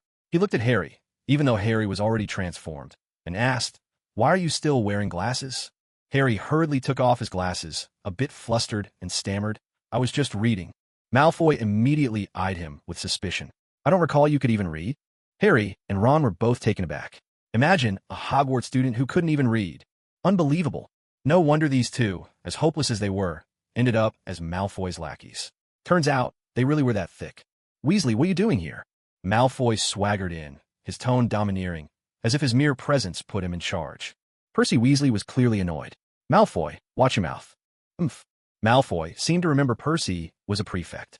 But as a second-year, spoiled and self-important as he was, he couldn't be bothered to stoop to the level of a fifth-year prefect. Crabbe, Goyle were leaving. Without another word, Malfoy led his two sidekicks away. Percy Weasley, though a prefect, didn't confront Malfoy head-on. Having seen enough of the world in his position, he understood Malfoy's complicated background and knew better than to make an enemy over something so trivial. As Malfoy and his entourage left, Percy Weasley felt a sudden itch and scratched his backside, thinking no one had seen him do it. Little did he know, a tiny fairy was hiding, invisible, in the corner, watching everything unfold. Meanwhile, Harry and Ron, disguised as Crabbe and Goyle, followed Malfoy into the Slytherin common room. In front of his two cronies, Malfoy acted completely at ease. He hadn't even settled into the sofa before he began to sneer. "Weasley's supposed to be pure blood? That's an insult to all pure blood wizards. His whole family is." Hearing these words made Ron's ears burn with anger. He struggled to keep his expression neutral, which caught Malfoy's attention as soon as he sat down. "What's wrong with you? Got a thorn stuck somewhere?" Ron thought, "You little brat, your mouth is foul. One of these days, I'll shove a pink sack over your head and give you a proper beating to teach you some manners." "Must have eaten something bad for dinner," Ron replied, doing his best to stay in character. "I told you two to eat less, didn't I? Look at you now like a pair of pigs. Even pigs aren't this fat." Malfoy's mean streak was showing. No sooner had he sat down than he grabbed a gift box off the table, shook it roughly, and asked the Crabbe and Goyle beside him, "Is this yours?"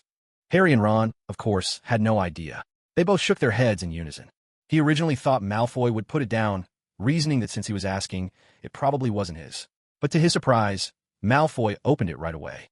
Seeing it was just a cheap toy, Malfoy casually tossed it aside. "Damn, this guy is rotten to the core. He deserves to be struck by lightning." Harry hadn't forgotten the real reason he was here. After waiting so long for Hermione's Polyjuice potion, he could finally transform into Crabbe and Goyle to get close to Malfoy. The opportunity was right here.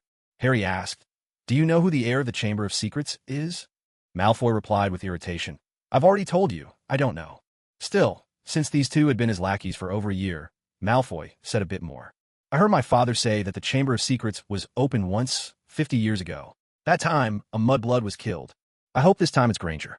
In the original story, Malfoy's line revealed his dislike for Hermione. In the books, Hermione was born to Muggle parents, and despite her humble background, she was brilliant academically. If she'd simply kept to herself, that would have been one thing. But Hermione never quite seemed to accept her status as a mudblood. She always stood up for Harry and Ron, openly opposing Malfoy. So, in the original, Malfoy certainly had reasons to resent Hermione. But this Malfoy was different. In this world, the Hermione who'd traveled through time was captivating enough to have completely bewitched Malfoy. So now, as Harry and Ron, disguised as Crabbe and Goyle, looked on, they witnessed a scene of devoted affection. "I just hope nothing happens to Miss Granger this time. Malfoy, will protect her. By the way, I told you two to guard her in secret. Did you do it?" Harry and Ron were utterly bewildered. Hermione hurts Malfoy 1,000 times over, but Malfoy remains devoted as ever. Though Harry and Ron were stunned, they eventually nodded. Perhaps Malfoy's infatuation stirred some of Ron's own insecurities. He blurted out, "Malfoy, Hermione doesn't even like you. Why do you keep bothering her?" Malfoy frowned and snapped. "Since when is that any of your business, you idiot?" Ron was left speechless. Malfoy, feeling smug, continued, "You don't know anything. Girls as beautiful as Hermione are rare in this world. Besides, haven't you noticed? It's obvious Miss Granger has feelings for me." "Oh, never mind. You lot wouldn't understand. Bunch of morons." "With you? Get real."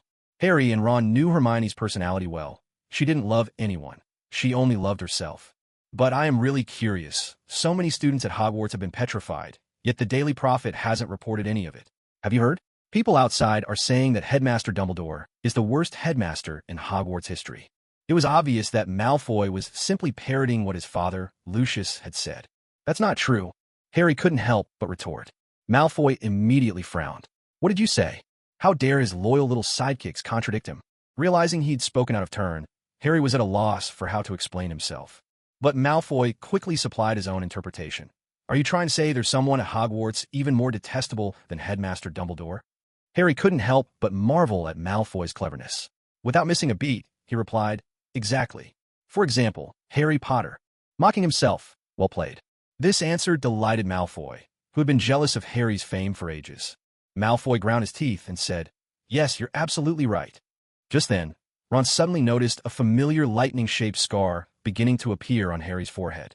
Ron realized that the effects of the polyjuice potion were about to wear off, and he urgently tried to get Harry's attention. "Your scar, on your forehead." Harry reached up and touched it. He immediately understood what was happening. He could already feel his body shifting back to normal, the extra flesh he'd gained starting to recede. Without another word, Harry and Ron jumped to their feet at nearly the same moment and turned away, backs to the others. They exchanged a quick glance. "Let's go." No doubt about it. It was time to make a run for it. The mischievous Malfoy picked up yet another someone else's gift box, giving it a shake. Noticing Ron and Harry's strange behavior, he called out, "Crabbe, Goyle, where are you two going?" The moment they started to speak, they realized their voices were back to normal. That was it, no more talking. The two of them bolted from the room. Those two idiots. Malfoy didn't pay them much more attention. He certainly hadn't anticipated that the Crabbe and Goyle he'd spent the evening with were actually imposters. Meanwhile, Hermione was just about to finish up when, perhaps seeing how lovesick Malfoy looked, her system suddenly triggered a pop-up mission. Option 1. Take off the invisibility cloak, appear before Malfoy, and tell him with deep feeling that his words just now moved you. Reward: 1 bottle of oil control shampoo. Option 2. Sit directly on Malfoy's lap, wrap your arms around his neck, and say, "Darling, I love you." Reward: 1 bottle of oil control facial cleanser. Option 3. While still invisible, give Malfoy a slap. Reward: +1 to a basic attribute. Was there really even a choice? Hermione marched right up and gave Malfoy a good slap. Option 1 had already made Hermione deeply uncomfortable. Option 2, however, was downright nauseating for her. Smack! Never in his wildest dreams did Malfoy expect that, in the empty common room, he would suddenly receive a slap across his handsome face. He was utterly stunned. "What's going on? Who hit me?" Hermione, perfectly concealing her accomplishment, delivered the slap and immediately received a system prompt. "Congratulations on completing option 3. Basic attributes +1. With the matter settled, she turned and left without a backward glance. Hermione glided away, leaving Malfoy behind, who began to panic. "Who's there? Show yourself." But the Slytherin common room remained as silent as ever. What was going on? Was it a ghost? No, that couldn't be. It was impossible not to see Hogwarts ghosts. The more Malfoy thought about it, the stranger it seemed, and fear started to creep in. He didn't dare stay another second and bolted from the room in a frantic rush. In truth, if not for the system's option 2 being so revolting, Hermione could picture it vividly in her mind. She wouldn't have slapped Malfoy so mercilessly. If Malfoy had anyone to blame, it was the system. Back in the Slytherin common room, and then returning to the Gryffindor common room, Harry and Ron had already returned to normal. When they saw Hermione return as well, no longer under the invisibility cloak, she looked stunning. Her fair skin almost seemed to glow, her delicate features angelic, and her graceful figure captivating. "Hermione, you did an amazing job brewing the polyjuice potion this time. I was worried there would be some new side effects, but to my surprise, Harry and I are perfectly fine again." Hermione smiled.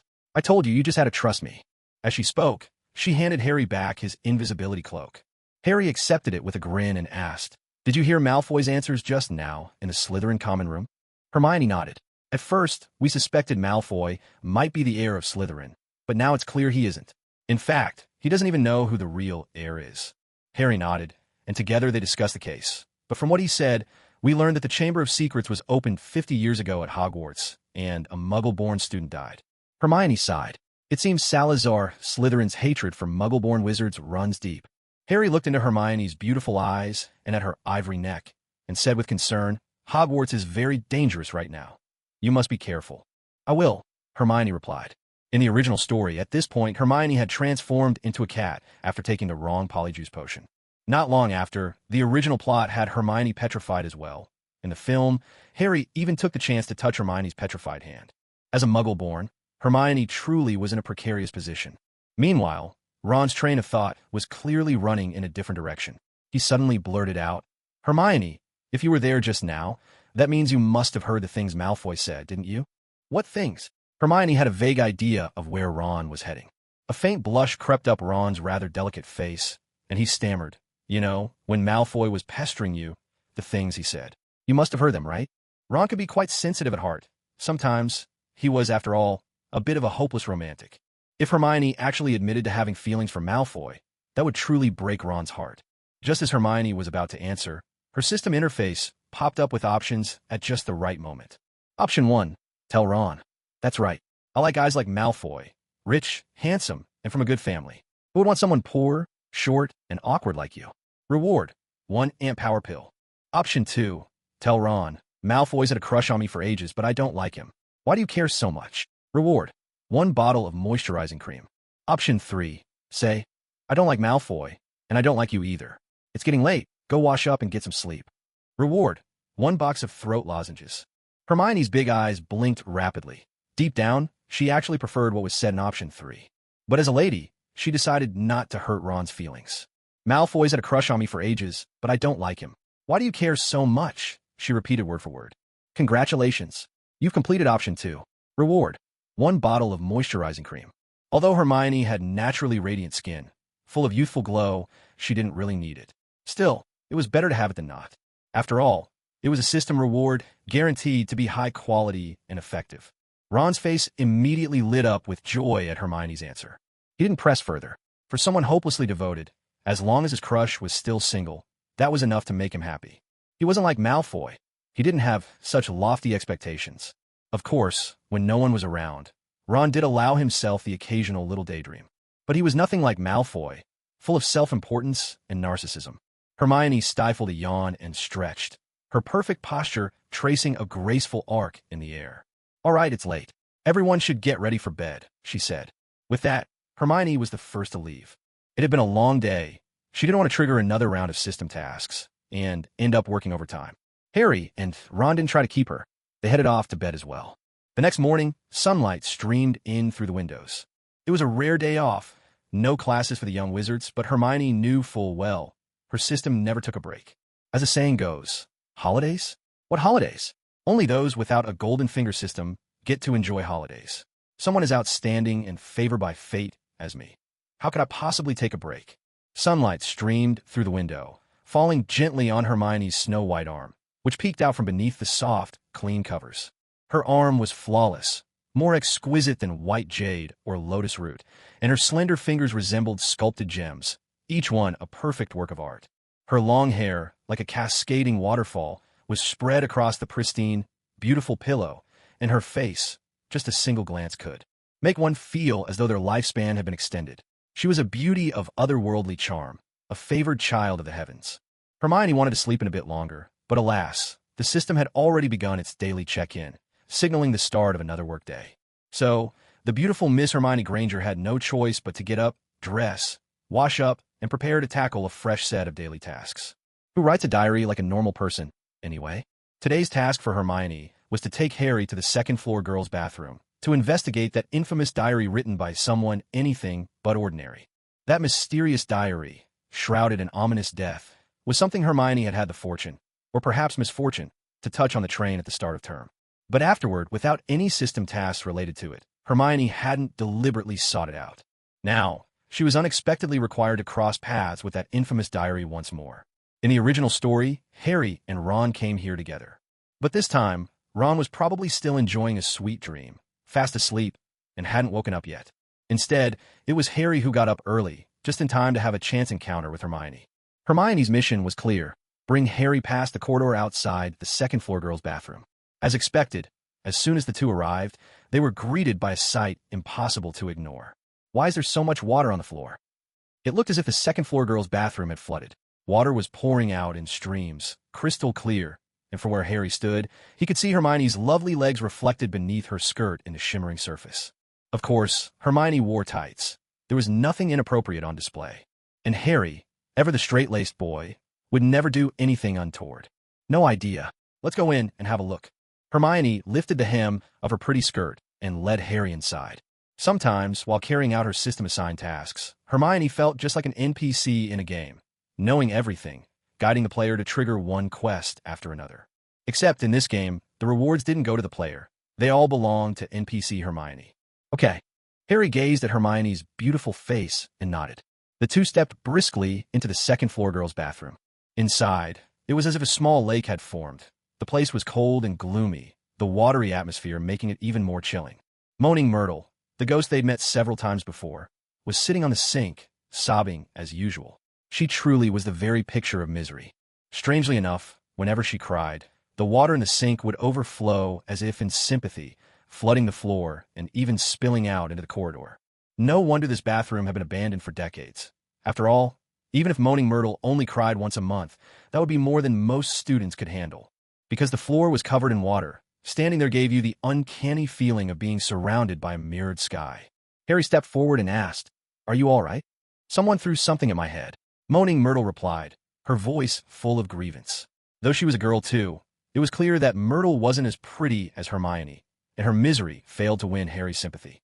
Instead, Harry found himself echoing Ron's line from the original story. "But you're a ghost. Nothing should be able to hit you, right?" That's true. Ghosts are transparent, after all, not human, and things can't hurt them the same way. Myrtle, however, was wound tight. Most people might laugh it off or make a joke, but Moaning Myrtle couldn't take it. She was instantly furious. "Is that polite, Harry Potter? Just because I'm a ghost, does that mean anyone can throw things at me? 5 points if you hit my head, 10 if you throw something right through me." Harry quickly tried to explain, "That's not what I meant." But Myrtle let out a piercing shriek and vanished, diving straight back into the toilet, the place she called home as a ghost. Though Harry and Hermione's arrival hadn't calmed Myrtle at all, in fact, it had only made her more upset, the water at least stopped flowing everywhere. Myrtle seemed pretty upset, Harry said awkwardly to Hermione, trying to make conversation. At that moment, a system dialogue popped up in front of Hermione. Option 1. Guide Harry to discover Tom Riddle's diary. Complete the task to gain +1 to base attributes. Option 2. Order Harry to clean up the place. Complete the task to earn 1 cheeseburger. Option 3. Tell Harry a ghost story. Complete the task to earn a pound of French fries. Another ghost story? Hermione wasn't interested. In her view, Harry was the main character. If anyone was going to deal with the diary, it should be him. If Harry was the king of the fight, then Hermione was the perfect support, beautiful, gentle, and in a pinch, able to transform and escape, just like a clever, cautious white deer. "Harry, aren't you curious who threw that thing?" Hermione asked, her voice gently leading him on. After all, Myrtle's a ghost. Who would go out of their way to throw something at her? Everything could be a conspiracy. Harry thought Hermione might be a bit too cautious, but he didn't argue. It wasn't hard to find the discarded object in the second-floor girls' bathroom. Harry picked up the diary from the water. It was rather impressive. The diary was waterproof, and its leather cover felt quite refined. Clearly, whoever had once owned this diary had exquisite taste. Whose diary did this belong to? Harry wondered aloud, curiosity piqued. On Hermione's side, the system chimed in. "Congratulations on completing option 1. Reward, +1 to basic attributes." Hermione, maintaining her conspiratorial tone, said, "But you could flex your detective muscles and start by investigating this diary." Harry couldn't help but be a little curious as to why Hermione seemed so uninterested in the diary, not even sparing it a proper glance. Wasn't it natural to wonder what secrets might be hidden within its pages? Most people, after all, have a certain urge to peek into someone else's private matters. Yet Hermione showed not the slightest interest. In fact, she almost seemed to be avoiding it. Perhaps, Harry thought, he was just imagining things. "I'm tired. I need to go get my beauty sleep," Hermione said, giving Harry a little wave. "See you at dinner, Harry." Without waiting for a response, she turned and walked away. In Harry's worldview, he was always the protagonist, enduring all sorts of adventures, basking in the spotlight, and garnering applause and admiration as if by right. Still, he couldn't shake the feeling that Hermione was hiding something from him. Sometimes she seemed too clever for her own good, as if she knew everything already. Maybe, Harry mused, everyone is the protagonist in their own story. Harry took Voldemort's diary back to his dormitory. The room was empty. Ron had disappeared somewhere, as usual. A diary, even one that had struck the crying Moaning Myrtle, wasn't all that important in itself. It was only because Hermione had brought it to his attention that Harry felt even a flicker of interest to leaf through its pages. Empty. Nothing inside. Who could have thrown it away? And why? It was left in the second-floor girls' bathroom, a place shrouded in legend and rumors. Was it meant to hit Moaning Myrtle, or was that just a coincidence? Looking at it logically, since it was left in the girls' bathroom, the owner was probably a girl. There was nothing particularly strange about that. But if you let your imagination wander, you can start deducing all sorts of things from anything at all. Like how plants respond to sunlight, or why ants move their colonies. What is the meaning of human existence? What lies at the edge of the universe? Most of these questions seem completely unrelated, and frankly, only someone with too much time would even think about them. Yet once you start down that path, it's hard to stop. For example, taking apart an old clock just to see how it works. In the original story, Harry's reasons for investigating Voldemort's diary weren't entirely compelling. But curiosity doesn't always need a logical explanation. Sometimes, it's reason enough on its own. When Harry, just like in the original play, took out his pen and let a drop of ink fall, something magical happened. The ink seeped into the paper, but in an instant, it vanished without a trace. No wonder it's waterproof, he thought to himself. So that's the secret. It's incredibly absorbent. Whenever Harry's imagination runs wild, he immediately thinks of commercial possibilities. He didn't even need to mention how useful this would be for women's monthly essentials. Men could also use it to make absorbent insoles for shoes. This way, his mother would never have to worry about his sweaty feet again. Its practical uses were vast, and it had impressive commercial prospects. After all, it could soak in water for ages without any problem. Now, even the colored ink just dropped would vanish in an instant, leaving not a single mark on the surface of the paper. What remarkable paper! Of course, before Harry could fully indulge his wild ideas, a line of text appeared on the diary. "You big dummy." Just kidding. A line appeared. "Premium membership. Only $999 a month." Another joke. A line appeared. "Have you eaten yet?" Of course, none of these actually happened. What really happened was that Harry wrote, "I am Harry Potter. Who are you?" Harry had seen the moving portraits on the walls of Hogwarts, including a lady who lived inside one. There were also portraits of gentlemen who would chat with the wizards. So perhaps, inside this magical diary, there was also someone, maybe someone who couldn't afford the rent. A magical object surely required a magical way to unlock its secrets. In the dim light of the room, the ink Harry had just used to write continued to sink into the diary's page, disappearing without a trace. Then, in handwriting even more flowing than Harry's, a line appeared. "My name is Tom Marvolo Riddle." How extraordinary! At that moment, Harry felt as if he'd discovered a treasure trove of toys. It was so incredible that his heart skipped a beat. His breaths came faster, and his mind was suddenly wide awake. Without hesitation, he dipped his pen in ink and kept writing. "Do you know the legend of the Chamber of Secrets?" "I do," the magical diary replied, answering every question. If this diary existed in modern times, many people would probably ask for tomorrow's lottery numbers. Harry grew even more excited. Was the secret that had puzzled him for over a month finally about to be revealed? All thanks to this magical diary. He continued, "Can you tell me who the true heir of the chamber is? And what exactly is inside the chamber?" This time, the diary paused for a moment before replying, "I can't tell you." Harry's spirits instantly deflated. He was so disappointed. He was about to ask why, when new words appeared on the page. "But I can show you what happened when the chamber was opened 50 years ago." This diary had a mind of its own. It refused to simply answer Harry's questions on his terms. It's like when the teacher sternly asks in class, "Xiao Ming, what is 1 plus 1? Xiao Ming stands up, flashes a charming smile, and with a look that says, "I am Sakamoto. What do you need from me?" replies, "I don't want to say what 1 plus 1 is, but I can tell you for sure that 2 plus 2 does not equal 5. So cool. As the class ends, he says, "Don't be obsessed with me, classmates. I'm just a legend." This was Tom Marvolo Riddle, the mysterious tenant of this magical diary. Harry had no choice. Now, faced with the singular Tom Marvolo Riddle, he suddenly saw a brilliant light envelop him. In an instant, Harry was drawn inside. The entire dormitory fell silent, and the magical diary snapped shut. Tom Marvolo Riddle's powers were limitless, pulling Harry, clothes and all, into the diary was nothing to him.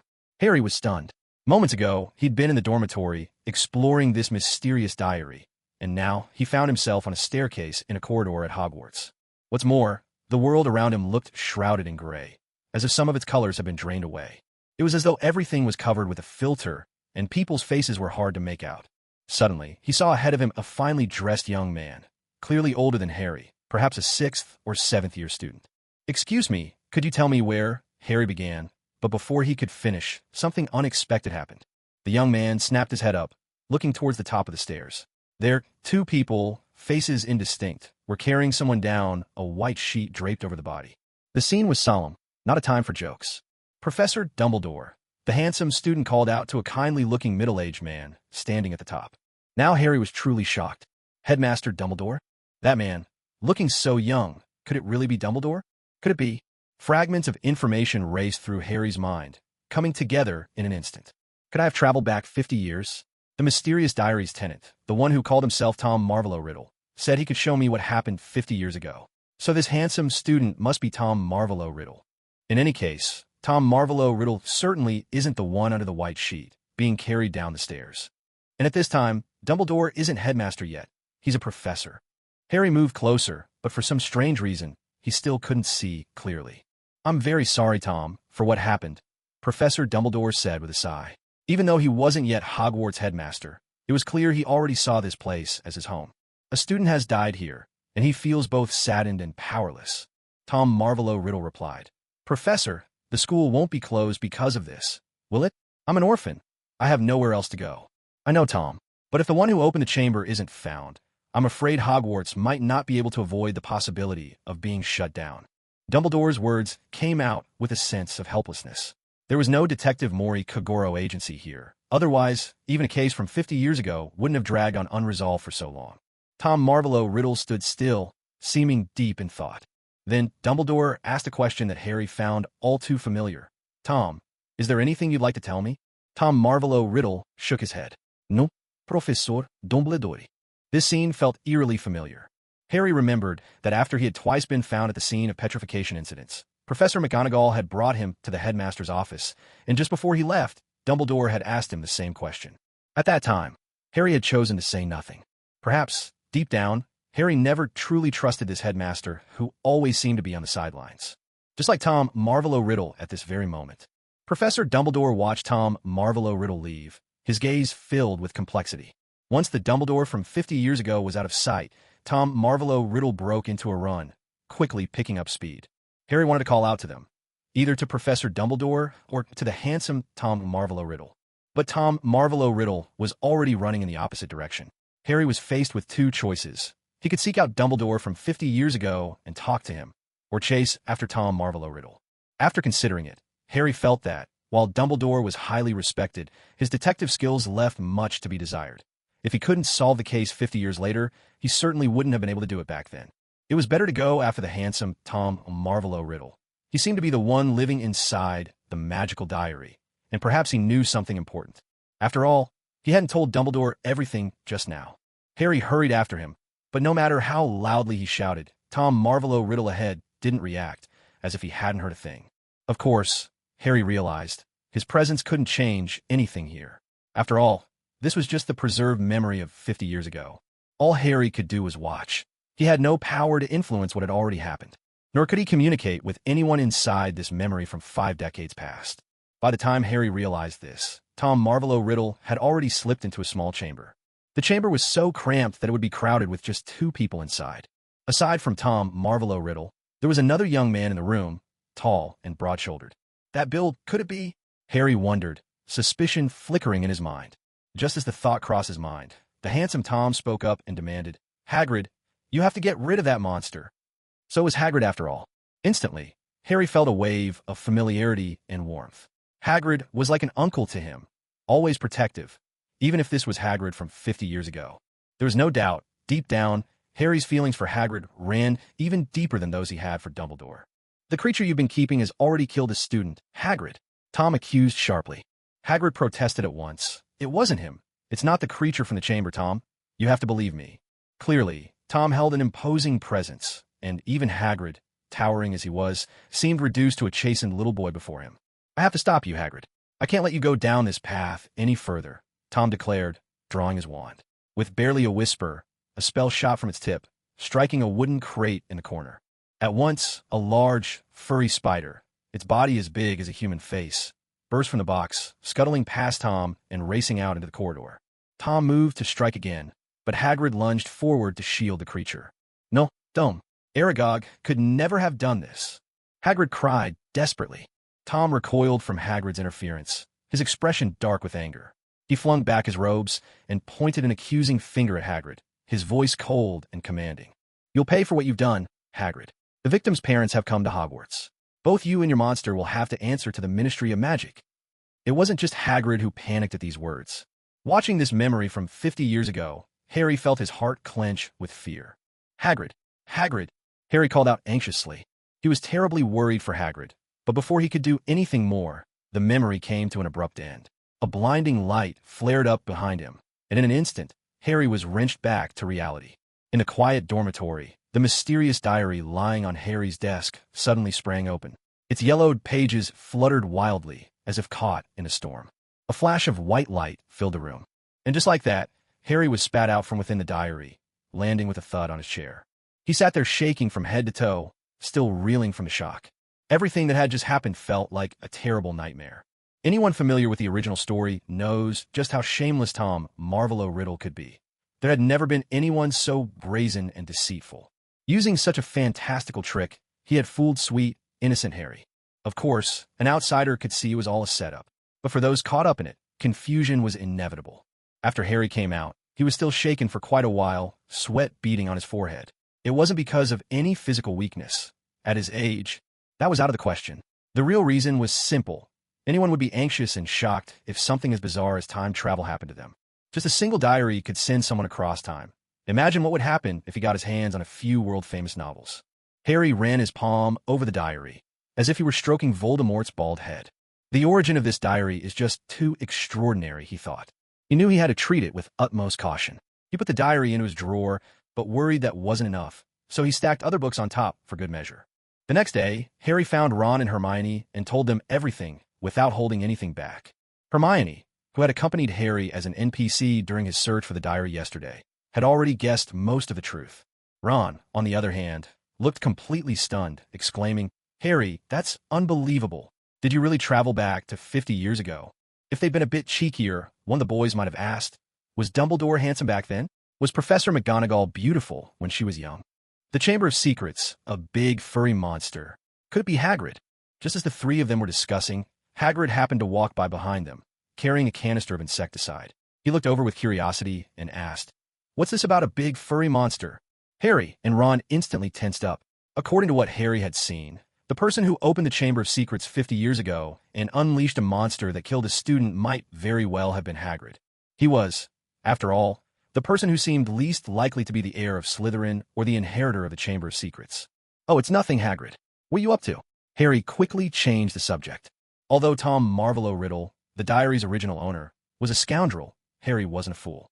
He wasn't about to believe Hagrid was the culprit just because of what he'd seen in the diary. Besides, Hagrid just didn't seem the type. Hagrid lifted the watering can in his hand and said, "Professor Sprout's mandrakes have gotten infested, so I'm off to get some bug spray. The mandrake roots are crucial for curing those poor kids who've been petrified. It's really important." Harry nodded. "That is important. You go on, Hagrid." Hagrid could tell Harry was hiding something from him. But it was a bright, sunny day, and there was no need to dig deeper. Hagrid simply walked away. Ron waited until Hagrid was far off before whispering, "Harry, are you sure you don't want to tell him what you saw from 50 years ago?" Harry hesitated for a moment before replying, "Honestly, I just can't believe Hagrid's the heir of Slytherin. There must be some kind of misunderstanding." He decided to take on the role of Sherlock Holmes for this mystery. He'd wait until he got to the bottom of it before telling Hagrid anything. You can't go around making accusations based on a few hearsay words. As Ron, ever the hopeless admirer, couldn't help but gaze at Hermione, the charming young lady beside him, who under the blazing sun looked so sweet and refreshing that one glance at her was like savoring a bite of delicious ice cream.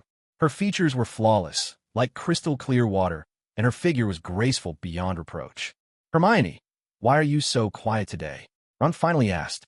After all, she was always a gentle and reserved young lady.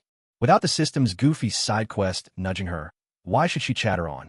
The fact that she bothered to join in at all was already giving Harry and Ron enough face. Hermione replied, "I'm just wondering, what could possibly connect this magical diary to Professor Snape?" There was obviously no connection, but Hermione stubbornly tried to pin the blame on Professor Snape.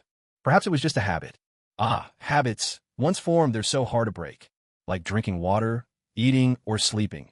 These are habits you just can't change, because if you don't eat, drink, or sleep, well, you might just die. At the mention of Professor Snape's name, Ron and Harry both fell into thoughtful silence. The system, sensing Hermione's boredom, immediately popped up with 3 options. Option 1. Help clear Professor Snape's name. He's taken the blame long enough. Time to set the record straight. Complete this task to receive 1 bottle of whitening cream. Option 2. Mislead Harry and Ron by falsely accusing Hagrid of being the heir of Slytherin and the heir to the chamber. Complete this task to receive an iced pearl milk tea. Option 3. Talk to Harry and Ron about something else, like, how can you describe heavy snowfall without mentioning the word snow? Complete this task to receive +1 to base attributes. These 3 options didn't require Hermione to waste much brain power. Option 1, clearing Snape's name? That was never going to happen.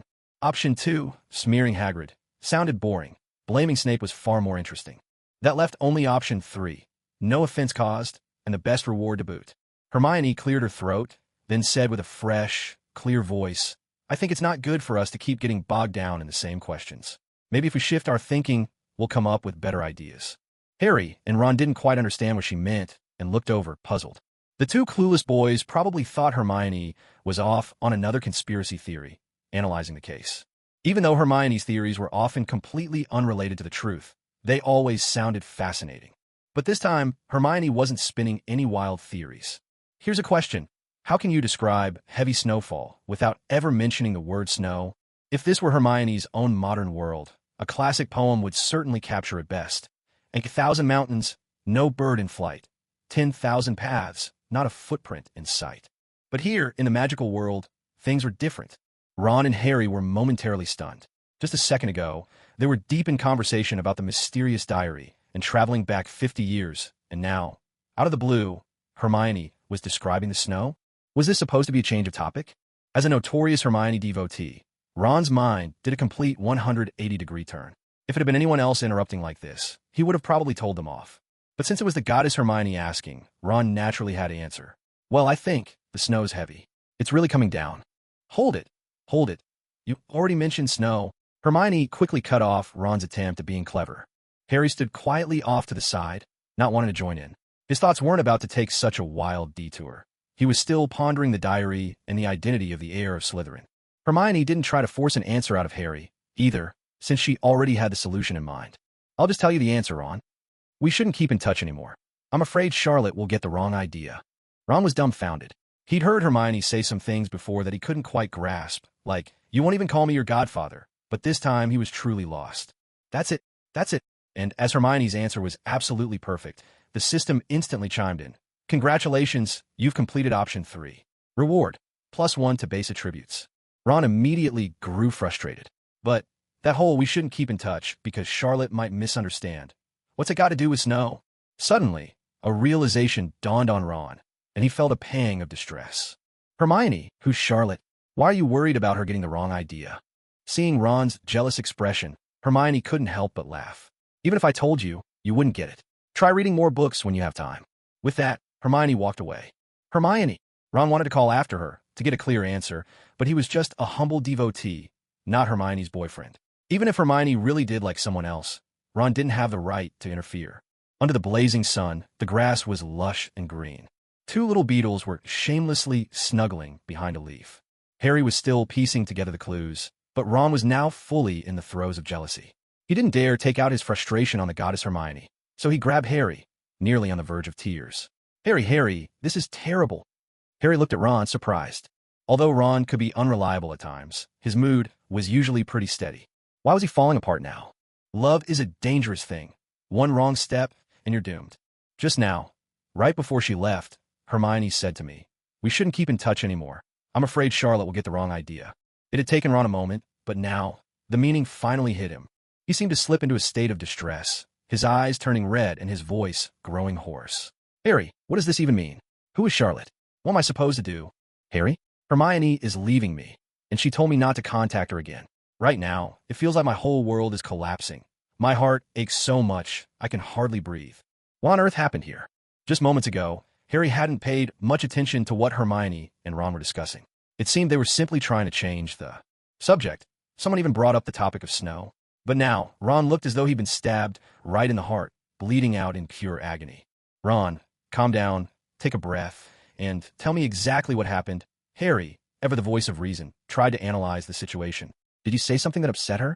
Did you offend her somehow? I didn't. I just mentioned how heavy the snow was, and Hermione told me I should read more books. Completely unraveling, Ron recounted the bizarre, confusing scene from just before. At this point, Harry began to piece things together. Ron, I think you might be misunderstanding Hermione. Of course, at Hogwarts, nobody understood Hermione better than Harry, blunt and straightforward as he was. Harry tried to soothe Ron. You've known Hermione for over a year now. You should know by now. She's incredibly knowledgeable, with a mind bursting with books and ideas. Sometimes, she'll come out with words or stories we've never heard before, just like those phrases I mentioned earlier. A mind bursting with books and knowledgeable. I picked those up from her.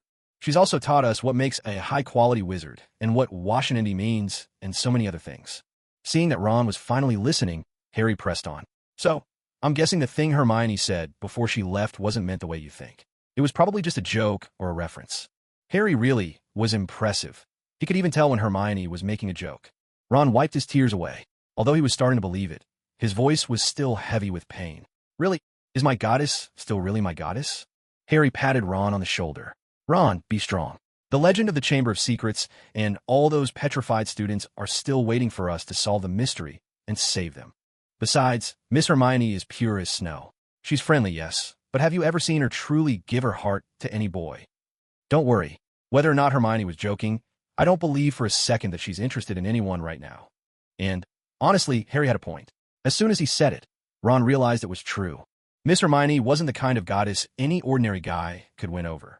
Ron wiped his nose. Harry, I guess I was just being paranoid. That was a bit embarrassing. With newfound resolve, Ron declared, looks like I really do need to read more books. Ron suddenly thought of something and said, Hey, Harry, that mysterious diary you found. Let me take a look too. Maybe I'll notice something you might have missed. Harry thought that sounded like a good idea. The mysterious diary had originally been found in the girls' bathroom on the second floor. Harry had never intended to keep it for himself, and besides, given the current circumstances, solving this ancient riddle as quickly as possible was far more important. So Harry immediately brought Ron back to their dormitory to study the mysterious diary together. But before they got far, they ran into one of their dorm mates in the hallway. Harry, Ron, you've got to come back to the dorm now. Harry frowned and asked, what happened? Our dorm's been robbed. Everything's been turned upside down. Their room had been hit by a thief. What a disaster. This was bad. At Hogwarts, it was practically an unspoken rule that once something was stolen, it was never recovered. Anyone who lost something just had to accept their rotten luck. Harry's mind was sharp. He had a sinking suspicion about what might have happened, but until he saw the scene for himself, he couldn't be sure. Hermione hadn't originally planned to get involved in this commotion, but the system's mission options left her no choice. It was just like most people, weary of endless scheming and competition, wishing to escape the rat race and live a peaceful, carefree life. Alas, how many people ever truly manage to escape the chaos of the world? Hermione had already managed to strike a remarkable balance between ambition and tranquility. Hermione, Harry, and Ron rushed back to the dorm, and there, among the crowd of onlookers, the most dazzling presence was none other than the brilliant Miss Hermione. She stood quietly, yet somehow drew every eye. Hermione explained, I only just heard the commotion myself. When I found out it was your dorm that had been robbed, I hurried over. Because of her system mission, Hermione added, Harry, you'd better go in and see if you're missing anything. Right? Harry dashed into what now looked like a disaster zone. From the utter chaos in the room, it was clear the thief had been in a violent mood. This wasn't just a burglary, it was total destruction. Harry began rummaging through the overturned desks. Ron, on the other hand, wasn't too worried about losing anything. After all, he was already so poor he barely had anything left. The only thing of real value to him was the green hat Hermione had given him on the train, the very first gift from Miss Hermione, which he always kept with him. Ron took a deep breath. His heart felt as if an invisible hand was squeezing it tight. A swirl of emotions, bitterness, confusion, sadness, anxiety, even a glimmer of hope, tumbled together inside him. At last, Ron's courage overcame his hesitation. Hermione, I wanted to ask, when you said earlier that you were afraid Charlotte would misunderstand, what did you mean by that? Are we really not going to talk to each other anymore? Hermione never expected Ron, ever the hopelessly devoted one, to be so sensitive. Anyone with half, and I could tell she'd only been joking just now. You silly goose, we're standing here face to face, aren't we? That's what I call communication. What I said was just a metaphor to describe a heavy snowfall. She went on to explain, Ron, you really ought to read more and study harder.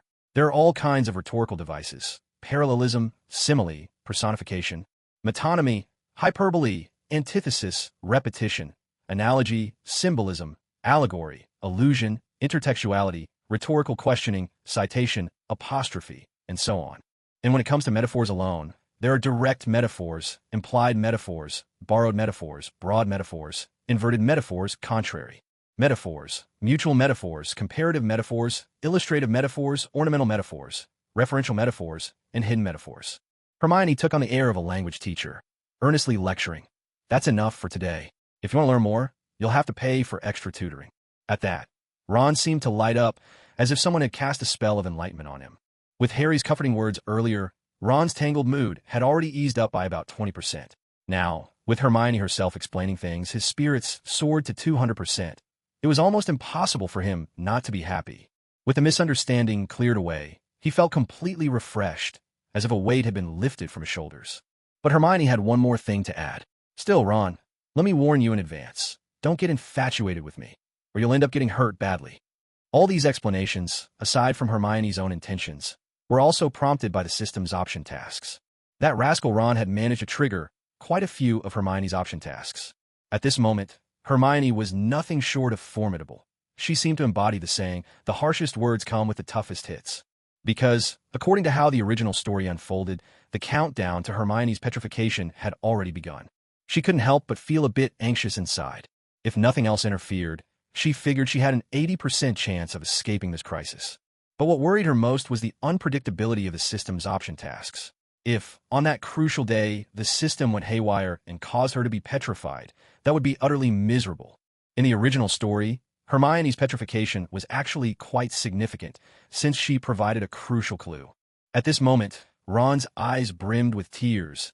As a humble admirer, only he knew how fragile his own heart was. As long as Hermione stayed single, he'd keep on adoring her from afar. But if Hermione ever got divorced and showed up with 8 kids, well, Ron wasn't sure what he'd do then. Meanwhile, Harry was still troubled.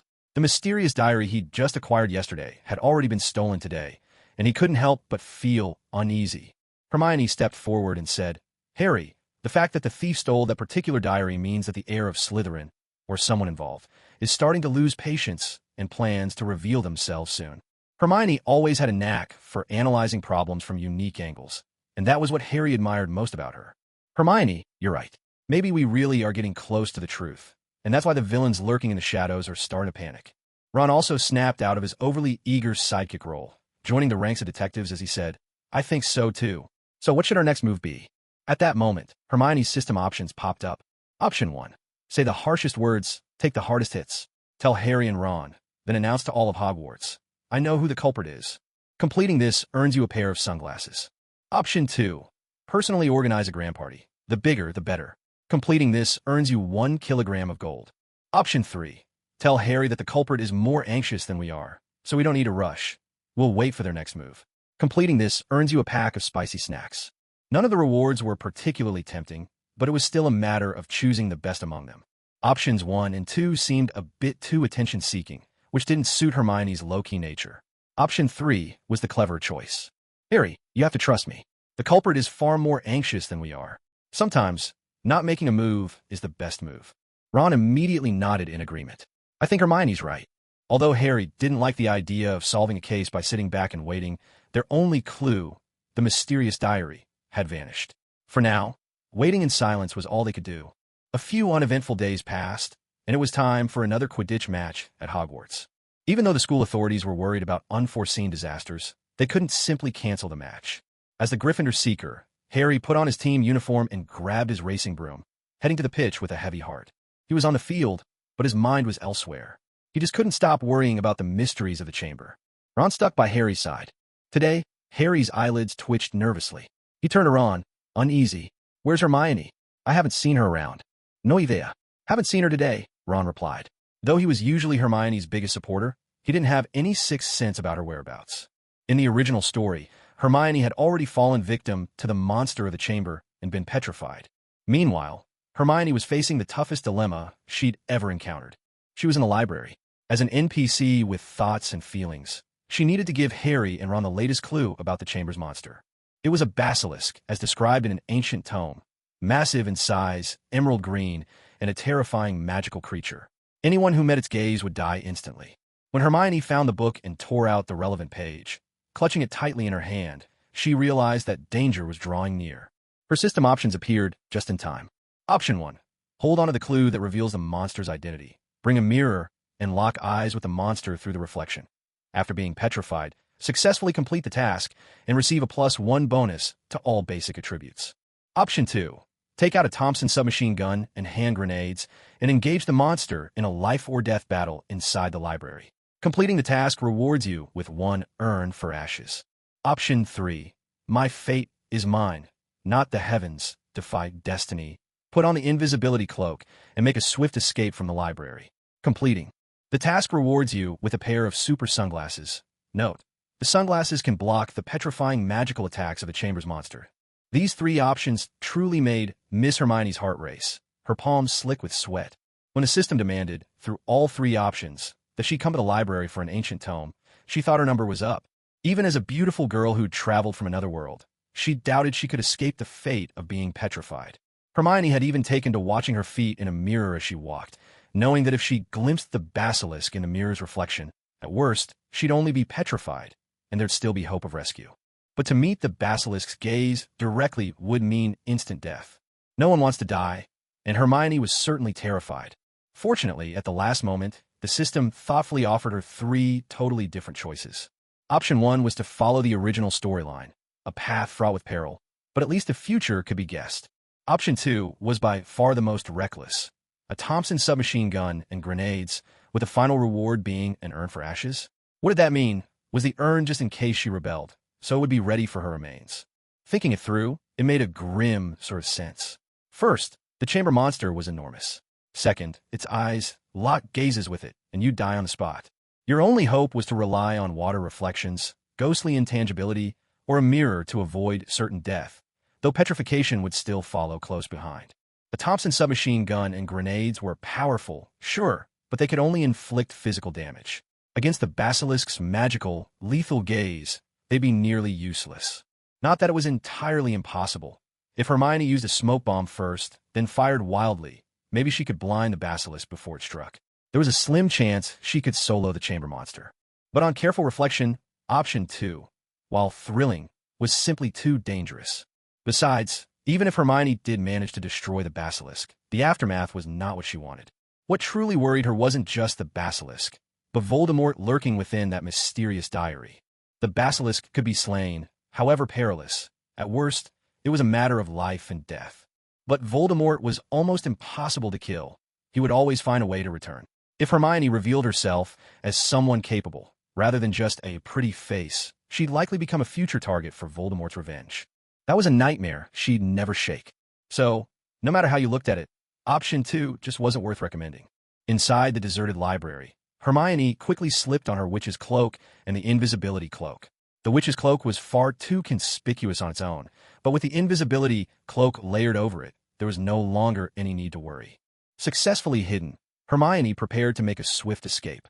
As for the ominous omen, Hermione always wore it as an undergarment, pressed close to her skin. The witch's cloak was just a cloak, normally inconvenient to wear around, but paired with the invisibility cloak, it was no longer a problem. With utmost caution, Hermione slipped away from this dangerous place, never letting go of the mirror in her hand. She needed to be prepared for anything. It was better to be petrified than to die outright. Suddenly, Hermione heard the hissing of parcel tongue, a language only parcel mouths could understand. Kill you, tear you apart. You can't escape. Hermione's heart clenched. She knew this time the basilisk was speaking directly to her.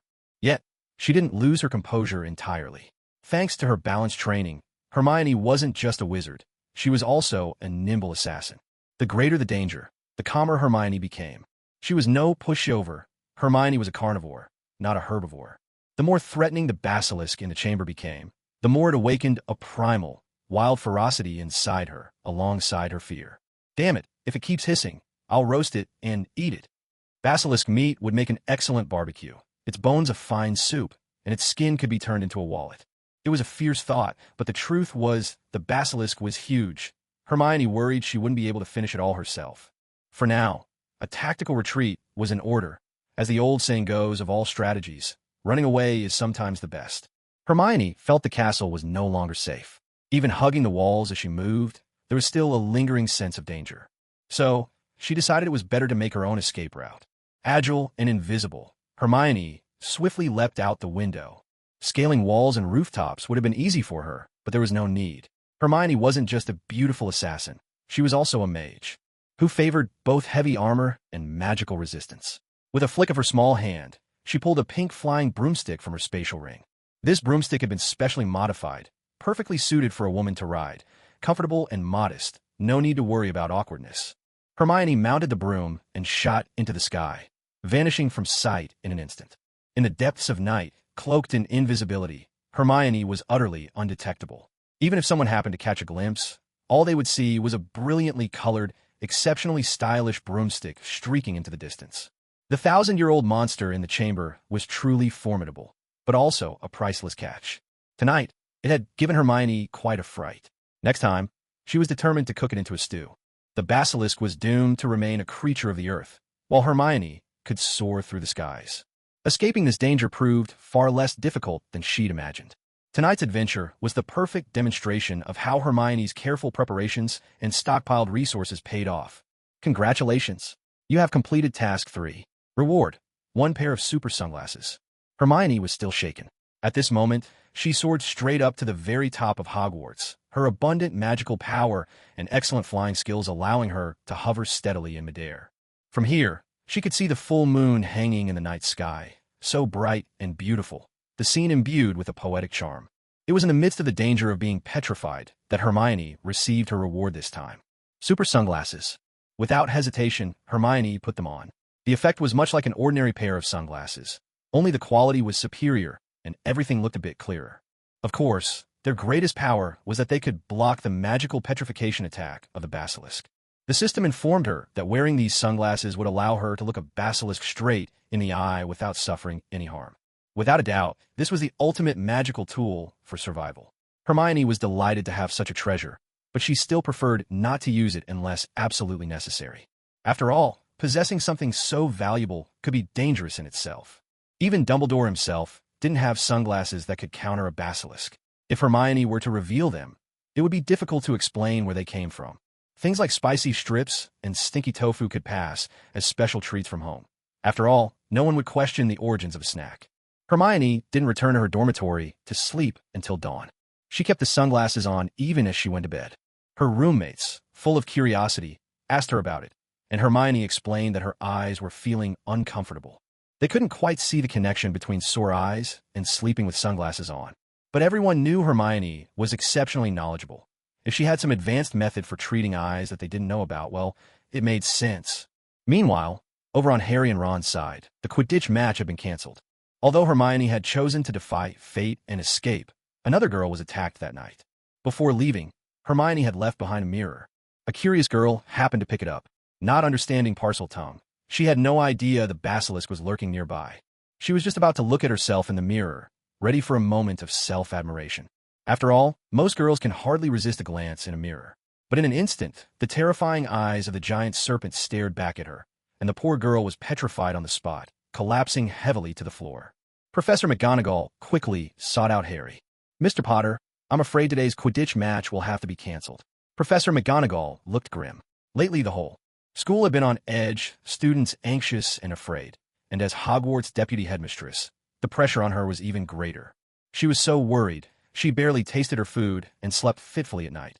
Her hair seemed to be falling out by the handful. Why? What happened? Harry felt a wave of nervousness. Ever since he'd woken up this morning, his eyelid kept twitching. Hermione had taught him that if this side twitches, it's a bad omen. Professor McGonagall answered. Another girl was petrified last night. At the scene, we also found a mirror that Miss Granger had used. Harry was instantly thrown into a panic, as if struck by a bolt of lightning on a clear day. He had never imagined that the girl more careful than anyone, the one who never courted trouble, could actually find herself in real danger. What's more, he never thought that Hermione's disappearance would leave him so uneasy. He had felt out of sorts all day long. Beside him, Ron was even more shaken. He practically lost his mind, trying to dash straight to the hospital wing, shouting Hermione's name as he went. Professor McGonagall quickly blocked Ron's path. "Mr. Weasley, you need to calm down first. Although we found Miss Granger's mirror, we haven't found any sign of her petrified body, which means it's very likely that nothing has happened to her just yet." Professor McGonagall explained, "Since this incident has occurred again at the school, today's Quidditch match must be canceled. I know how close you are to Miss Granger, which is why I came to tell you myself. No sign of a petrified body? Could it be? Could it be that Hermione was eaten? Not even a body left behind?" Ron didn't dare imagine any further. He simply dropped to the floor, utterly overwhelmed, and broke down in tears. Compared to the jealousy he'd felt a few days ago over Charlotte, Ron was far more devastated this time. His goddess was gone. The trio had been together for a year or two, and their bond was impossible to describe. Harry's mind was filled with a deafening roar. It took him a long moment to gather his thoughts. He rushed to comfort Ron, saying, "Hermione's so smart. She'll be all right. We don't need to worry before we know anything for sure. Let's go look for her right now."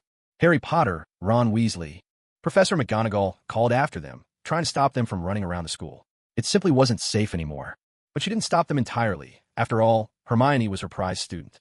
In the original story, Hermione was petrified that very night, and it was also Professor McGonagall who came to tell Harry and Ron the next day. Most students would never receive such personal attention.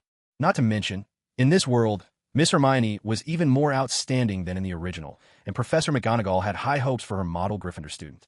So, just like Harry, Professor McGonagall didn't say much aloud, but inside, she was deeply worried. So worried, in fact, she was on the verge of panic. Hermione had only just returned at dawn, narrowly missing Professor McGonagall, who had come looking for her before sunrise.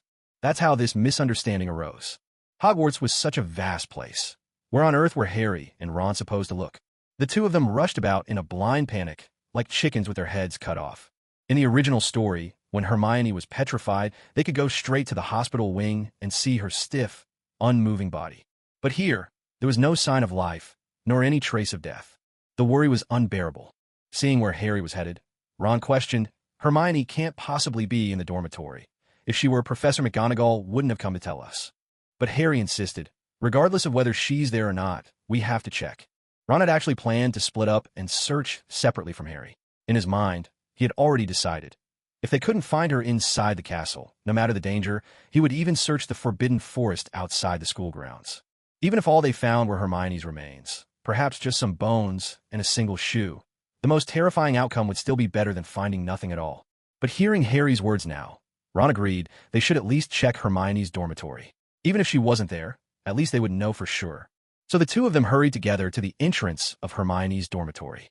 "What are you doing? This is the girls' dormitory. You two perverts." Some of the girls tried to stop them, but they were no match for Harry and Ron, driven by anxiety and desperation. There was a frantic pounding at the door. After a long moment, the door to the girls' dormitory finally swung open, and there stood Hermione. She looked exhausted, her hair a tangled mess, clad in loose white pajamas, clearly drained, and yet her extraordinary beauty still shone through. "What's going on? Did the two of you get sent here by a troop of clowns this early in the morning? Ron, are you crying?" Hermione had only just gone to sleep and had no idea what Harry and Ron had just gone through. Matters of life and death are no joke.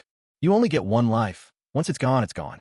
This wasn't a game where you could simply respawn with a top-up. Harry and Ron's concern for Hermione was absolutely genuine. If Ron didn't know Hermione disliked people getting too close to her, he would have rushed over and hugged her, sobbing uncontrollably. Did she have any idea how worried he'd been? If Hermione were gone, what would he do?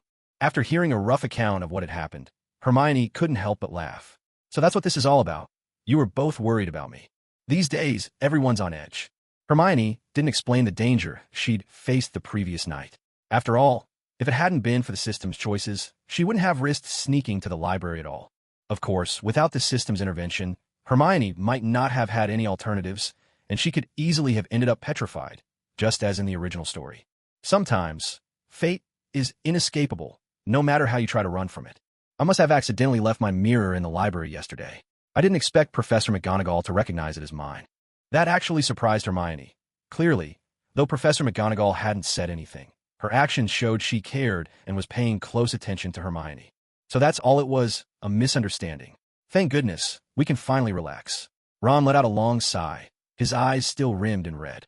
Thoughtful as ever, Hermione handed him a bottle of eye drops to take away the redness. It was a specialty from Hermione's hometown, something Ron was quite familiar with. Harry, with an almost uncanny, detective-like attention to detail, observed, "Hermione, although the misunderstanding has been cleared up, what I'm really curious about is why Professor McGonagall couldn't find you this morning." Hermione replied with a hint of fluster. "It's just that when you care, you get muddled. I went to the bathroom this morning. Maybe that's when I missed her. As the saying goes, the more beautiful a woman is, the better she is at telling little lies." For Hermione to spin a few harmless fibs was only natural, as easy as breathing. Hearing Hermione's answer, Harry found himself with nothing left to question.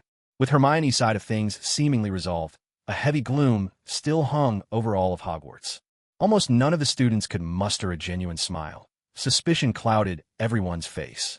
The news of the girl who had been petrified in the library the night before had once again swept through the entire student body. The school made no attempt to keep it secret. The professors and the headmaster were at their wits' end, lacking any true detective skills, as if someone had them by the throat. There was even talk that Hogwarts might be forced to shut down, and this was no idle threat. Another Muggle-born has been petrified. This is terrifying. How many times has it happened now? At this point, I don't even need Professor McGonagall to ban us. I don't dare go to the bathroom alone in broad daylight. Say no more.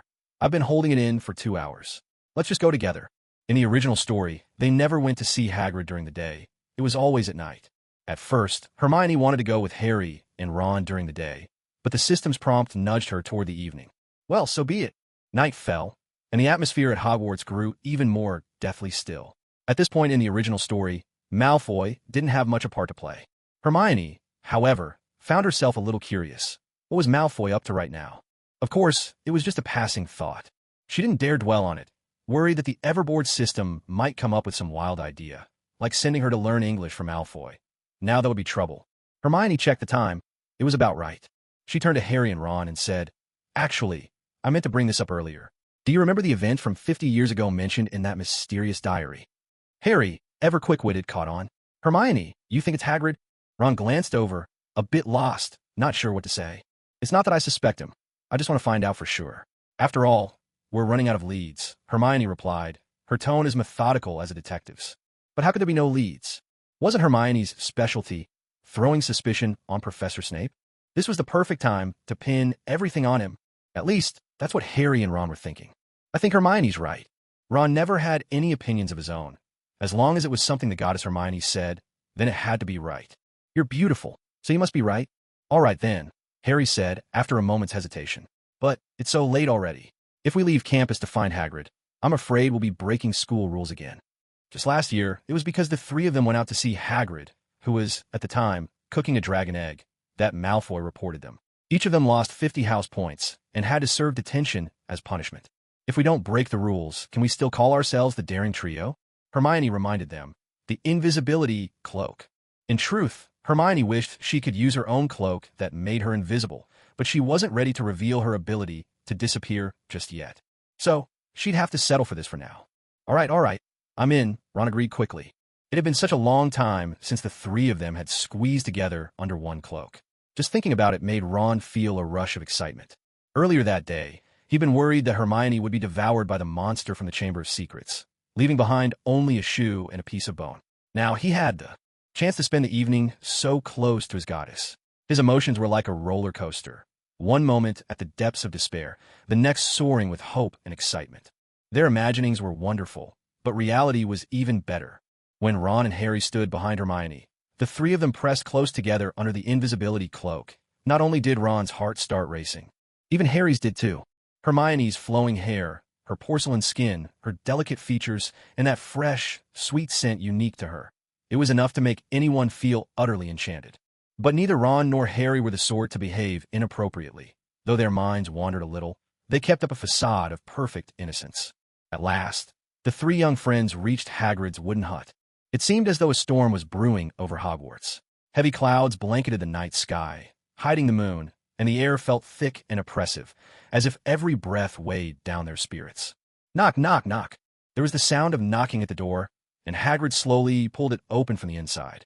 Hagrid's huge frame filled the doorway, but his demeanor tonight was completely at odds with his usual self. He looked cautious and on edge, holding a bow and arrow in his hands, as though he was deeply worried about something. The sight made Hermione almost want to swap Hagrid's bow for an AK-47 assault rifle. Miss Hermione was not just a witch. She was an arms dealer, too. Inside the ring she wore was an arsenal of weapons, all rewards from completed missions. However, Hermione had never used any of them. Ever cautious, she felt that the time for her precious treasures had not yet come. When Hagrid opened the door, he found the space outside empty, but he could still catch the familiar scents in the air. Harry's cleverness, Ron's clumsy confusion, and Hermione's sweet fragrance. Harry's invisibility cloak, after all, did not block scents, unlike Hermione's own, which could. Taking the initiative, Harry pulled off the cloak and revealed himself, feeling puzzled by Hagrid's strange demeanor that night. "Hagrid, what are you doing?" Hagrid looked a bit embarrassed. It was the first time Harry had ever seen him so nervous. Even last year, when the unicorns were attacked by Voldemort, Hagrid had calmly led them into the dark forest at night. But tonight, he seemed genuinely timid, and it left him feeling rather awkward in front of them. "Come in first, and we'll talk," he said. Hagrid seemed to be afraid of something. His eyes darted cautiously toward the darkness outside, and then he stepped aside, ushering the three youngsters quickly into his cabin before shutting the door behind them in a hurry. As if that weren't enough, he made sure to bolt the door as well. These odd, nervous actions were completely out of character for the usually easygoing Hagrid. Inside the cabin, the atmosphere was much cozier. After all, after a year or two at Hogwarts, Hagrid, Harry, Ron, and the brilliant Hermione had grown incredibly familiar with one another. The bond they shared, forged over time and through many shared experiences, meant that just a glance or a meeting of eyes was often enough to remind them all of their friendship. Ahem. Hermione cleared her throat, looking a little awkward. She knew this wasn't the most appropriate moment, but she couldn't help it. The mischievous system had given her a choice, and, compared to the other options, even doing a square dance here seemed reasonable. Goodbye, goodbye. On to the next. The next one's even sweeter, she sang out abruptly. The bizarre line left Hagrid, Harry, and Ron completely dumbfounded. Congratulations, you've completed the task. Your reward, 1 box of sanitary pads. They were being too generous, Hermione thought helplessly. But honestly, it wasn't just that. The other 2 options were simply too embarrassing to even consider. Left with a choice between difficult, very difficult, and downright impossible, she had picked the one she could just about manage. Don't look at me like that, Hermione said, trying to explain. It was just a quick opener to lighten the mood, you know. Her explanation fell flat, and the awkwardness in the room grew so thick it felt as though each of them could scratch out a whole apartment. 3 bedrooms, a kitchen, a bath, and a big sunny balcony, with their toes. Well, you live and learn. None of them had ever imagined, goodbye, goodbye. On to the next. The next one's even sweeter would be anyone's idea of breaking the ice. Still, Harry and Ron were already used to Hermione's sudden, inexplicable bursts of chatter. With time, it had become easy enough to accept. But Harry hadn't forgotten the real reason they'd broken school rules to come see Hagrid tonight. Hagrid, why are you acting like this tonight? Are you hiding something from us? Harry asked. Hagrid put down the bough he'd been holding and sat down with a sigh. Don't go imagining things. There's nothing going on. I'm perfectly fine. Ron chimed in. Hagrid, did you hear? Another girl was petrified in the library last night. Hagrid's expression turned peculiar. He clearly didn't want to talk about it. Hagrid's behavior made people suspicious of him, because he simply couldn't hide his emotions the way Miss Granger could. I've heard about it. Hagrid said, the monster from the chamber is on the loose. Hogwarts isn't safe at all, especially for you, Hermione. I don't mean to look down on your background, but Hermione, you really are in danger. Hermione nodded. She understood. If not for the system's options showing a shred of mercy last night, she might very well be lying stiff as a board in the hospital wing by now. Like a specimen, like a stone statue. Hearing Hagrid say this, Harry and Ron both felt a chill run down their spines. After what happened with Professor McGonagall's misunderstanding yesterday, did anyone realize how worried they had been? Ron had even broken down and cried. Harry started questioning Hagrid seriously. Hagrid, this is a critical time. I shouldn't be keeping secrets. Actually, I know about what happened 50 years ago. Harry intended to tell Hagrid everything he'd seen in a mysterious diary about the events from 50 years before, and then see what Hagrid would say. Last time, he hadn't mentioned it, worried that bringing it up would hurt Hagrid's feelings. After all, Harry, Ron, and the others still trusted him. They figured that once the whole truth came out, everything would become clear. But now, they simply couldn't wait any longer. Hagrid was startled. His burly frame suddenly tensed with an anxiety that was impossible to miss. Just as he was about to say something, a rush of footsteps sounded outside the door. It was obvious that more than one person had arrived. A moment later, there was a series of heavy, forceful knocks at the door, so different from the sneaky tapping of the 3 youngsters earlier. Whoever was this time, they were coming openly and without hesitation. Before anyone inside the little hut could react, a system option box popped up in front of Hermione, visible to her alone. Option 1. Shout for Hagrid, Harry, and Ron to get down immediately. Pull out a grenade, remove the pin, open the door, throw it out, and shut the door again. Task reward. 1 crate of anti-tank grenades. Option 2. Wait a minute, let me dance a bit before you open the door. Task reward. 1 pair of special dancing slippers. Option 3. Silence is golden. Task reward. 1 bar of gold. Time was of the essence, and at that moment, Hermione actually envied those story-driven games from her previous world. When a choice came up, you'd usually have time to think it over. But here, Hermione had no time at all. She could only scan the options quickly. Option 1 offered a tempting reward, a whole crate of anti-tank grenades, definitely heavy weaponry. But if she really did that, she'd probably make the front page of the Daily Prophet by tomorrow, infamous across the wizarding world. Because, barring any surprises, the ones at the door should be none other than the headmaster of Hogwarts, Albus Dumbledore, the Minister for Magic, Cornelius Fudge, and Lucius Malfoy, Draco's father. These three were figures of immense power and influence in the wizarding world. If Hermione were to toss out a hand grenade, even if she didn't know who it might take out, by the next day, she would be the talk of the entire magical world. Her name spread far and wide. Option 2, dancing wildly, was all too familiar to Hermione. Before she traveled here, clubbing and spiral ascension were trending words, but Hermione, or rather, Lin Qingyun, had always been a good girl. She never went to bars, nightclubs, dance halls, or any kind of club, though she did know a thing or two about them. But as for clubbing in slippers, was there really such a thing as special clubbing slippers? Wearing slippers to a dance club? Wouldn't you spend the whole night just looking for your shoes? Option 3, silence is golden, seemed far more fitting for Hermione. Thankfully, time was short, but option 3 was simple. Hermione only needed to remain silent. Hurry, put on a cloak. The three of you, hide in the corner and don't say a word. At the crucial moment, Hagrid urged them in a low, urgent voice. Clearly, Hagrid was hiding something from Harry and the others. His anxious demeanor gave it away. He probably guessed who was at the door. To keep Harry, Ron, and Hermione out of trouble, hiding them was undoubtedly the best solution. Harry and Ron did as they were told at once, not even pausing to question or protest. Hermione, too, said nothing. Instead, she suddenly produced a small spray bottle and spritzed herself, Harry, and Ron. Ron whispered, "What's that?" Hermione didn't answer. Her task wasn't finished yet. Harry, ever perceptive, seemed to catch on. Now, the three of them huddled close together beneath the invisibility cloak. Earlier, Hermione had carried a pleasant fragrance, part perfume, part her own fresh scent. But now, after Hermione's spray, the scent had all but vanished. Even Harry and Ron no longer had any noticeable scent. This was Hermione's caution at work.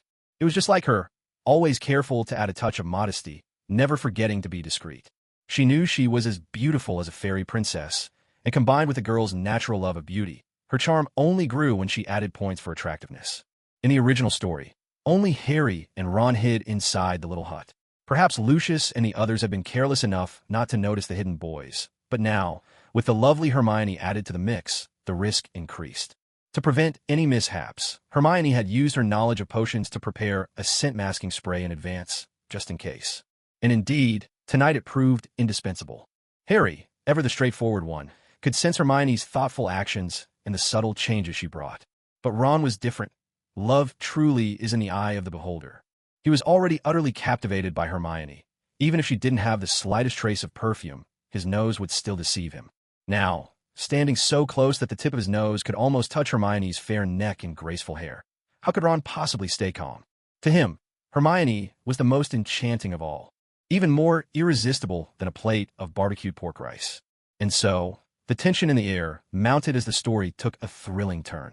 The first to enter, after Hagrid opened the door, was none other than Hogwarts' very own pillar, Headmaster Dumbledore. Most of the time, you can tell how someone's life is going just by the way they dress or the look in their eyes. There was no doubt, Dumbledore, who stepped into Hagrid's wooden hut that evening, was dressed plainly, his hair disheveled and gray, his eyes clouded and weary. It was easy to imagine the immense pressure the headmaster of Hogwarts must have been under lately. Headmaster Dumbledore is here. Hagrid, there are some important things I need to discuss with you tonight, Dumbledore said, his expression both grave and tinged with helpless sorrow. He seemed to have fought hard on Hagrid's behalf, but the tide had turned, and it was now beyond his power to change fate. Hagrid, though often bumbling and naive, was not a fool when it mattered most. He immediately sensed what was coming. "It's about the chamber, isn't it?" Before Dumbledore could answer, the door opened again. In stepped an elderly gentleman dressed in a stately fashion, wearing a hat. A typical old-school Englishman. His face was unremarkable, but the white at his temples suggested he was of Dumbledore's generation. This was Cornelius Fudge, the current Minister for Magic. A side note, in the original story, Miss Hermione Granger would eventually become Minister for Magic herself. At this moment, the minister was dressed in a pinstriped suit, a vivid red tie, a long black cloak, purple-pointed boots, and a dark green bowler hat. Though, he lacked the overwhelming aura of a character from Death Note, and his expression was neither stern nor intimidating. His position spoke for itself. Cornelius Fudge entered, eyes fixed firmly on Hagrid. His intentions were clear enough. Dumbledore was still making one last effort. He spoke first. "Fudge, I trust Hagrid. He's not the one who reopened the chamber." The accusation that had ruined Hagrid's life, framed by Voldemort all those years ago, had hung over him for half a century. Cornelius Fudge looked troubled. Dumbledore, I know, but the case from back then doesn't look good for Hagrid. Now, with so many attacks on Hogwarts students, someone has to be held responsible. Hagrid, now quick to respond, blurted out, "What? Are you taking me to Azkaban?" Dumbledore, seeing Hagrid's panic, quickly tried to reassure him. Although Fudge's tone was not severe, his resolve was unmistakable. "I'm afraid so, Hagrid. You're going to have to take the blame for this." This time, Hagrid was truly being made the scapegoat. There had been too many petrification incidents at Hogwarts. Dumbledore could no longer keep things under control. Someone unfortunate had to be put forward to take the fall, at least for now. Hagrid was big and strong. He might be able to bear the burden a little longer. Yet neither Dumbledore nor Cornelius Fudge had foreseen that while they were busy hunting the mantis, the Oriole was quietly waiting behind. The real hunter, Lucius, could wait no longer. He hurried through the night, clutching important documents. It was his intention to give Dumbledore an enormous surprise. With every passing second, as Lucius thought of his scheme coming to fruition, he felt as though his forehead gleamed a little brighter. "Oh, so you're all here. Excellent. Fudge, you can serve as a witness." The Minister for Magic, Cornelius Fudge, seemed to get along with everyone. He looked as though he were old friends with both Dumbledore and Lucius. If tonight Cornelius Fudge and Headmaster Dumbledore had come to hunt down Hagrid, then Lucius, with his secret documents, was here to impeach Dumbledore. Yet Hagrid, ever the brave soul, was the first to speak. "Lucius, you're not welcome here. Get out of my house." Hagrid made no attempt to hide his utter contempt for Lucius. Lucius, much like his son Draco, always looked down on those who opposed him, carrying himself with an air of supreme arrogance. "House!" Lucius burst out in mocking laughter. "You call this a house? That's rich, Hagrid. This wretched little place of yours. Believe me, if it weren't for urgent business, I wouldn't stay here a second longer." "Then get out now." Hagrid's fierce presence made it clear that he was ready to force Lucius out by hand if necessary. "Hagrid, calm yourself." In the end, it was Dumbledore who intervened. He could see that Lucius had not come with good intentions. It was obvious that Dumbledore himself was the true target. He also understood why Hagrid was suddenly so agitated. He knew Hagrid meant well. But chasing Lucius away would do nothing to solve the real problem. Better to face it head on. Lucius sneered. "Dumbledore, in light of the recent attacks on students at Hogwarts, I and the 12 school governors are united in our belief that you're simply too old and no longer able to control Hogwarts. So we have jointly decided to remove you from your post as headmaster. Dumbledore, pack your things and leave." Lucius was staggeringly arrogant and rude. He didn't even hesitate to speak this way to the headmaster of Hogwarts. Hagrid panicked. He could accept being sent to Azkaban himself.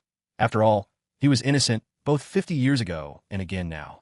But Dumbledore must not be removed. "No, you can't do this." Hagrid blocked the way, insisting, "Hogwarts can't do without Headmaster Dumbledore. If the headmaster leaves, more Muggle-born students are bound to be in danger." While Dumbledore's detective skills were average, and he often seemed to be just a bystander, his magical power was indisputable. Voldemort feared him, whether it was the Sorcerer's Stone incident last year or the Chamber of Secrets business this year. Every time, Voldemort chose to act under cover of darkness, simply because he dreaded being caught by Headmaster Dumbledore. So, there was definitely some truth to what Hagrid was saying. Dumbledore might not be perfect, but in these times, it would be nearly impossible to find a better headmaster for Hogwarts. Seeing Hagrid growing flustered and speaking without restraint, Lucius Malfoy couldn't help but laugh. "Is that really what you think, Hagrid?" After all, Hagrid had his own secrets, and his words might only worsen Dumbledore's situation. "That's enough, Hagrid. Please, say no more." Dumbledore intervened, stopping Hagrid. It was clear Hagrid wasn't skilled in the art of conversation. If he fell into one of Lucius's traps, both he and Dumbledore would be in even greater trouble. Lucius was no ordinary opponent. He had strutted about the wizarding world for decades with arrogance. He certainly had the means and influence to back it up. Dumbledore, even Cornelius Fudge, the Minister for Magic, hadn't anticipated Lucius would go so far, collecting signatures from all 12 governors to launch this surprise move, seeking Dumbledore's removal. Don't worry. Dumbledore seemed to have foreseen this outcome. He appeared even calmer than Cornelius Fudge himself. Facing Lucius, Dumbledore spoke with unwavering dignity. "Lucius, if this is truly the decision of all the governors, then I, Albus Dumbledore, will accept it. But know this, if ever a student at Hogwarts is in danger and sends out a cry for help, I will never stand by and do nothing." Once again, Lucius broke into a self-satisfied grin. "Stop your grandstanding, Dumbledore. Your era is over." Go home and enjoy your retirement." With that, Lucius strode away, triumphant. Today couldn't have gone better for him. To Lucius, it was a delight to see the minister himself come to arrest Hagrid, whom he regarded as nothing more than a clown. And he, Lucius, personally saw Dumbledore off, sent home as if to sell potatoes on the street. Bringing these two events together was a stroke of genius. Such a double victory made Lucius feel years younger, his steps practically floating. They were all seasoned performers. The display these old players had just put on was absolutely brilliant. Hermione, watching from the sidelines, couldn't help but be enthralled by the drama. Perhaps Harry and Ron, standing behind her, were more anxious, for in their eyes, both Hagrid and Headmaster Dumbledore were good people, and good people should never be framed by villains. But Hermione knew that justice would prevail, they would return, so she wasn't all that worried at the moment. Instead, she found herself thoroughly entertained by their breathtaking performance, just now, unable to help but exclaim with delight. Of course, you can't just watch the show for free. You have to buy a ticket. Right on cue, the system options popped up. Option 1. Set off a few sticks of dynamite to spice things up for the season actors. Complete the task to receive one-time bomb as a reward. Option 2. Take out my microphone and sing Little Apple to liven up the atmosphere. Complete the task to receive a deluxe sound card. Option 3. Pick your nose as a sign of respect. Complete the task to gain +1 to your basic attributes. There is no doubt about it. Ever since the system had started rewarding Hermione with explosives, there always seemed to be some kind of demolition option. To set off a few sticks? That's hardly satisfying. Do they underestimate Hermione, the queen of firepower? One day, she'd really put on a show. As for singing Little Apple, it was a wildly popular song. Whether you liked it or not, most people could hum a few lines. But this wasn't exactly the right time or place for a performance. So, picking her nose, it was a respectful gesture to the veteran actors. Congratulations, you've completed option 3. Reward, +1 to your basic attributes. Perhaps it was this tiny gesture that drew Hagrid's attention, who was still buzzing with excitement from moments before. The old stage veterans were past their prime. The future would belong to the young. One was captured, another dismissed. Now, Hogwarts could only be entrusted to the 3-second-year wizards hiding in this very room. Hagrid, it's time to go. Cornelius Fudge knew Hagrid, and he sincerely hoped Hagrid wouldn't resist. Just come along quietly, and things would go more smoothly for everyone. Hagrid coughed, and with a glance that seemed casual yet deliberate, looked over at Harry and Hermione before turning his head away. In the end, Hagrid was still wary of arousing Fudge's suspicion with any strange behavior. If you want to know what happened back then, follow the spiders. Yes, follow the spiders. As Fudge escorted Hagrid to the doorway, Hagrid seemed to recall something and added, "Oh, and while I'm gone, look after Fawn for me." With words as pointed as these, Fudge would have to be truly senile not to suspect something. He lifted his head and glanced curiously around the hut. Nothing, not a soul. Could it be that Hagrid has some peculiar hobby, he wondered. Perhaps, like Filch, the Hogwarts caretaker, who called his cat Madam. Hagrid, single all these years, kept some odd company in this cottage. Fudge quickly decided he was overthinking it, dismissed the thought, and left with Hagrid in tow. Only Harry, Ron, and Hermione understood that Hagrid's strange words just now were, in fact, meant for them. Once they were certain there were no strangers inside the cabin, Harry promptly pulled off the invisibility cloak. To be honest, Ron was a little reluctant to let it go. After all, wrapped in the cloak, he had been able to spend every moment, day and night, with his beloved Miss Hermione. Every minute and second felt precious, worthy to be cherished and remembered. As soon as Harry lifted the cloak, Hermione felt she could finally breathe freely again. Headmaster Dumbledore and Hagrid are both in serious trouble, Hermione said, putting on an air of deep concern. Hermione, don't worry. Before he left, Hagrid told us to follow the spiders. That has to be a crucial clue. In fact, Harry was the most anxious of them all, but he understood that panicking wouldn't help in the slightest. Only by calming down and thinking carefully could they hope to find any useful leads. Ron, meanwhile, finally snapped out of his reverie beneath the glow of his goddess. As soon as he heard the words, "Follow the spiders," his whole demeanor changed for the worse. In the original story, Ron was terribly afraid of spiders. This Ron was no different, but with the goddess Hermione by his side, he lowered his voice and muttered, "Follow the spiders? Why can't it ever be follow the butterflies?" Hermione replied, "It must be nighttime.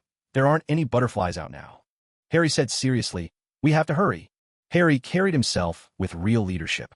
If it were any ordinary student, faced with Hagrid being taken away and the headmaster being dismissed, they'd either be gawking from the sidelines or trembling in fear at a complete loss. But not Harry. Even at his young age, he was capable of taking charge. Perhaps it was because of the way he'd grown up, always living under someone else's roof, without anyone to stand up for him. Every hardship he had to face alone.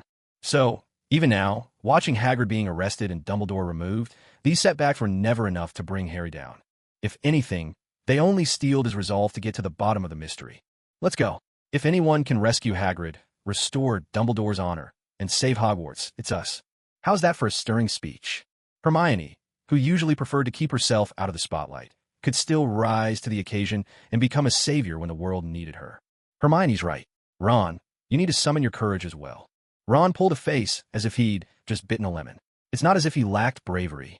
Just last year, during the Sorcerer's Stone affair, he hadn't embarrassed himself too much. But he really was terrified of spiders. Just the thought of those eight-legged things was enough to raise goosebumps all over his skin. Forget getting close. He could barely stand to picture them. If only those creatures weren't spiders, Ron wouldn't be nearly so frightened. In the original story, Ron spends the whole journey miserably sobbing, Harry, I'm scared, let's go back. But even so, Ron still bravely sticks with Harry until the very end of their adventure. Now, however, there's an obvious change in the team. A beautiful girl has joined the group. The lovely Hermione is no ordinary person. She's famously clever and quick-witted. With a line of well-trained little spiders leading the way, they venture into the Forbidden Forest. The moonlight, pure and silvery, slips through the cracks in the leaves and bathes Hermione in its glow. Her flawless skin and ethereal hair, her delicate features and translucent ears make her seem like a flower fairy straight out of the woods. With such a dazzling companion by his side, how could Ron possibly bring himself to complain about being scared? Even as more and more spiders appear in the depths of the forest, his knees shaking, scalp tingling, and lips trembling, Ron grits his teeth and refuses to utter a single word about his fear. Now that's a real man. How could he dare to admit defeat in front of his goddess? As for Hermione, she doesn't spare much thought for Ron's shifting emotions. Instead, she's focused on the system options that have just popped up before her eyes. Option 1. I am the witty one. Watch my graceful dance. If you dare say it's not beautiful, I'll bop you on the head. Complete this task to gain +1 to your basic attributes. Option 2. No more pretending. Time to come clean. Actually, I'm a food blogger, and the most delicious thing here is the naturally raised mini spider, best enjoyed deep-fried or barbecued. Complete this task to receive a set of exquisite cookware. Option 3. Oops, accidentally and quietly step on one. Complete this task to earn a crate of AK-47 automatic rifle ammunition.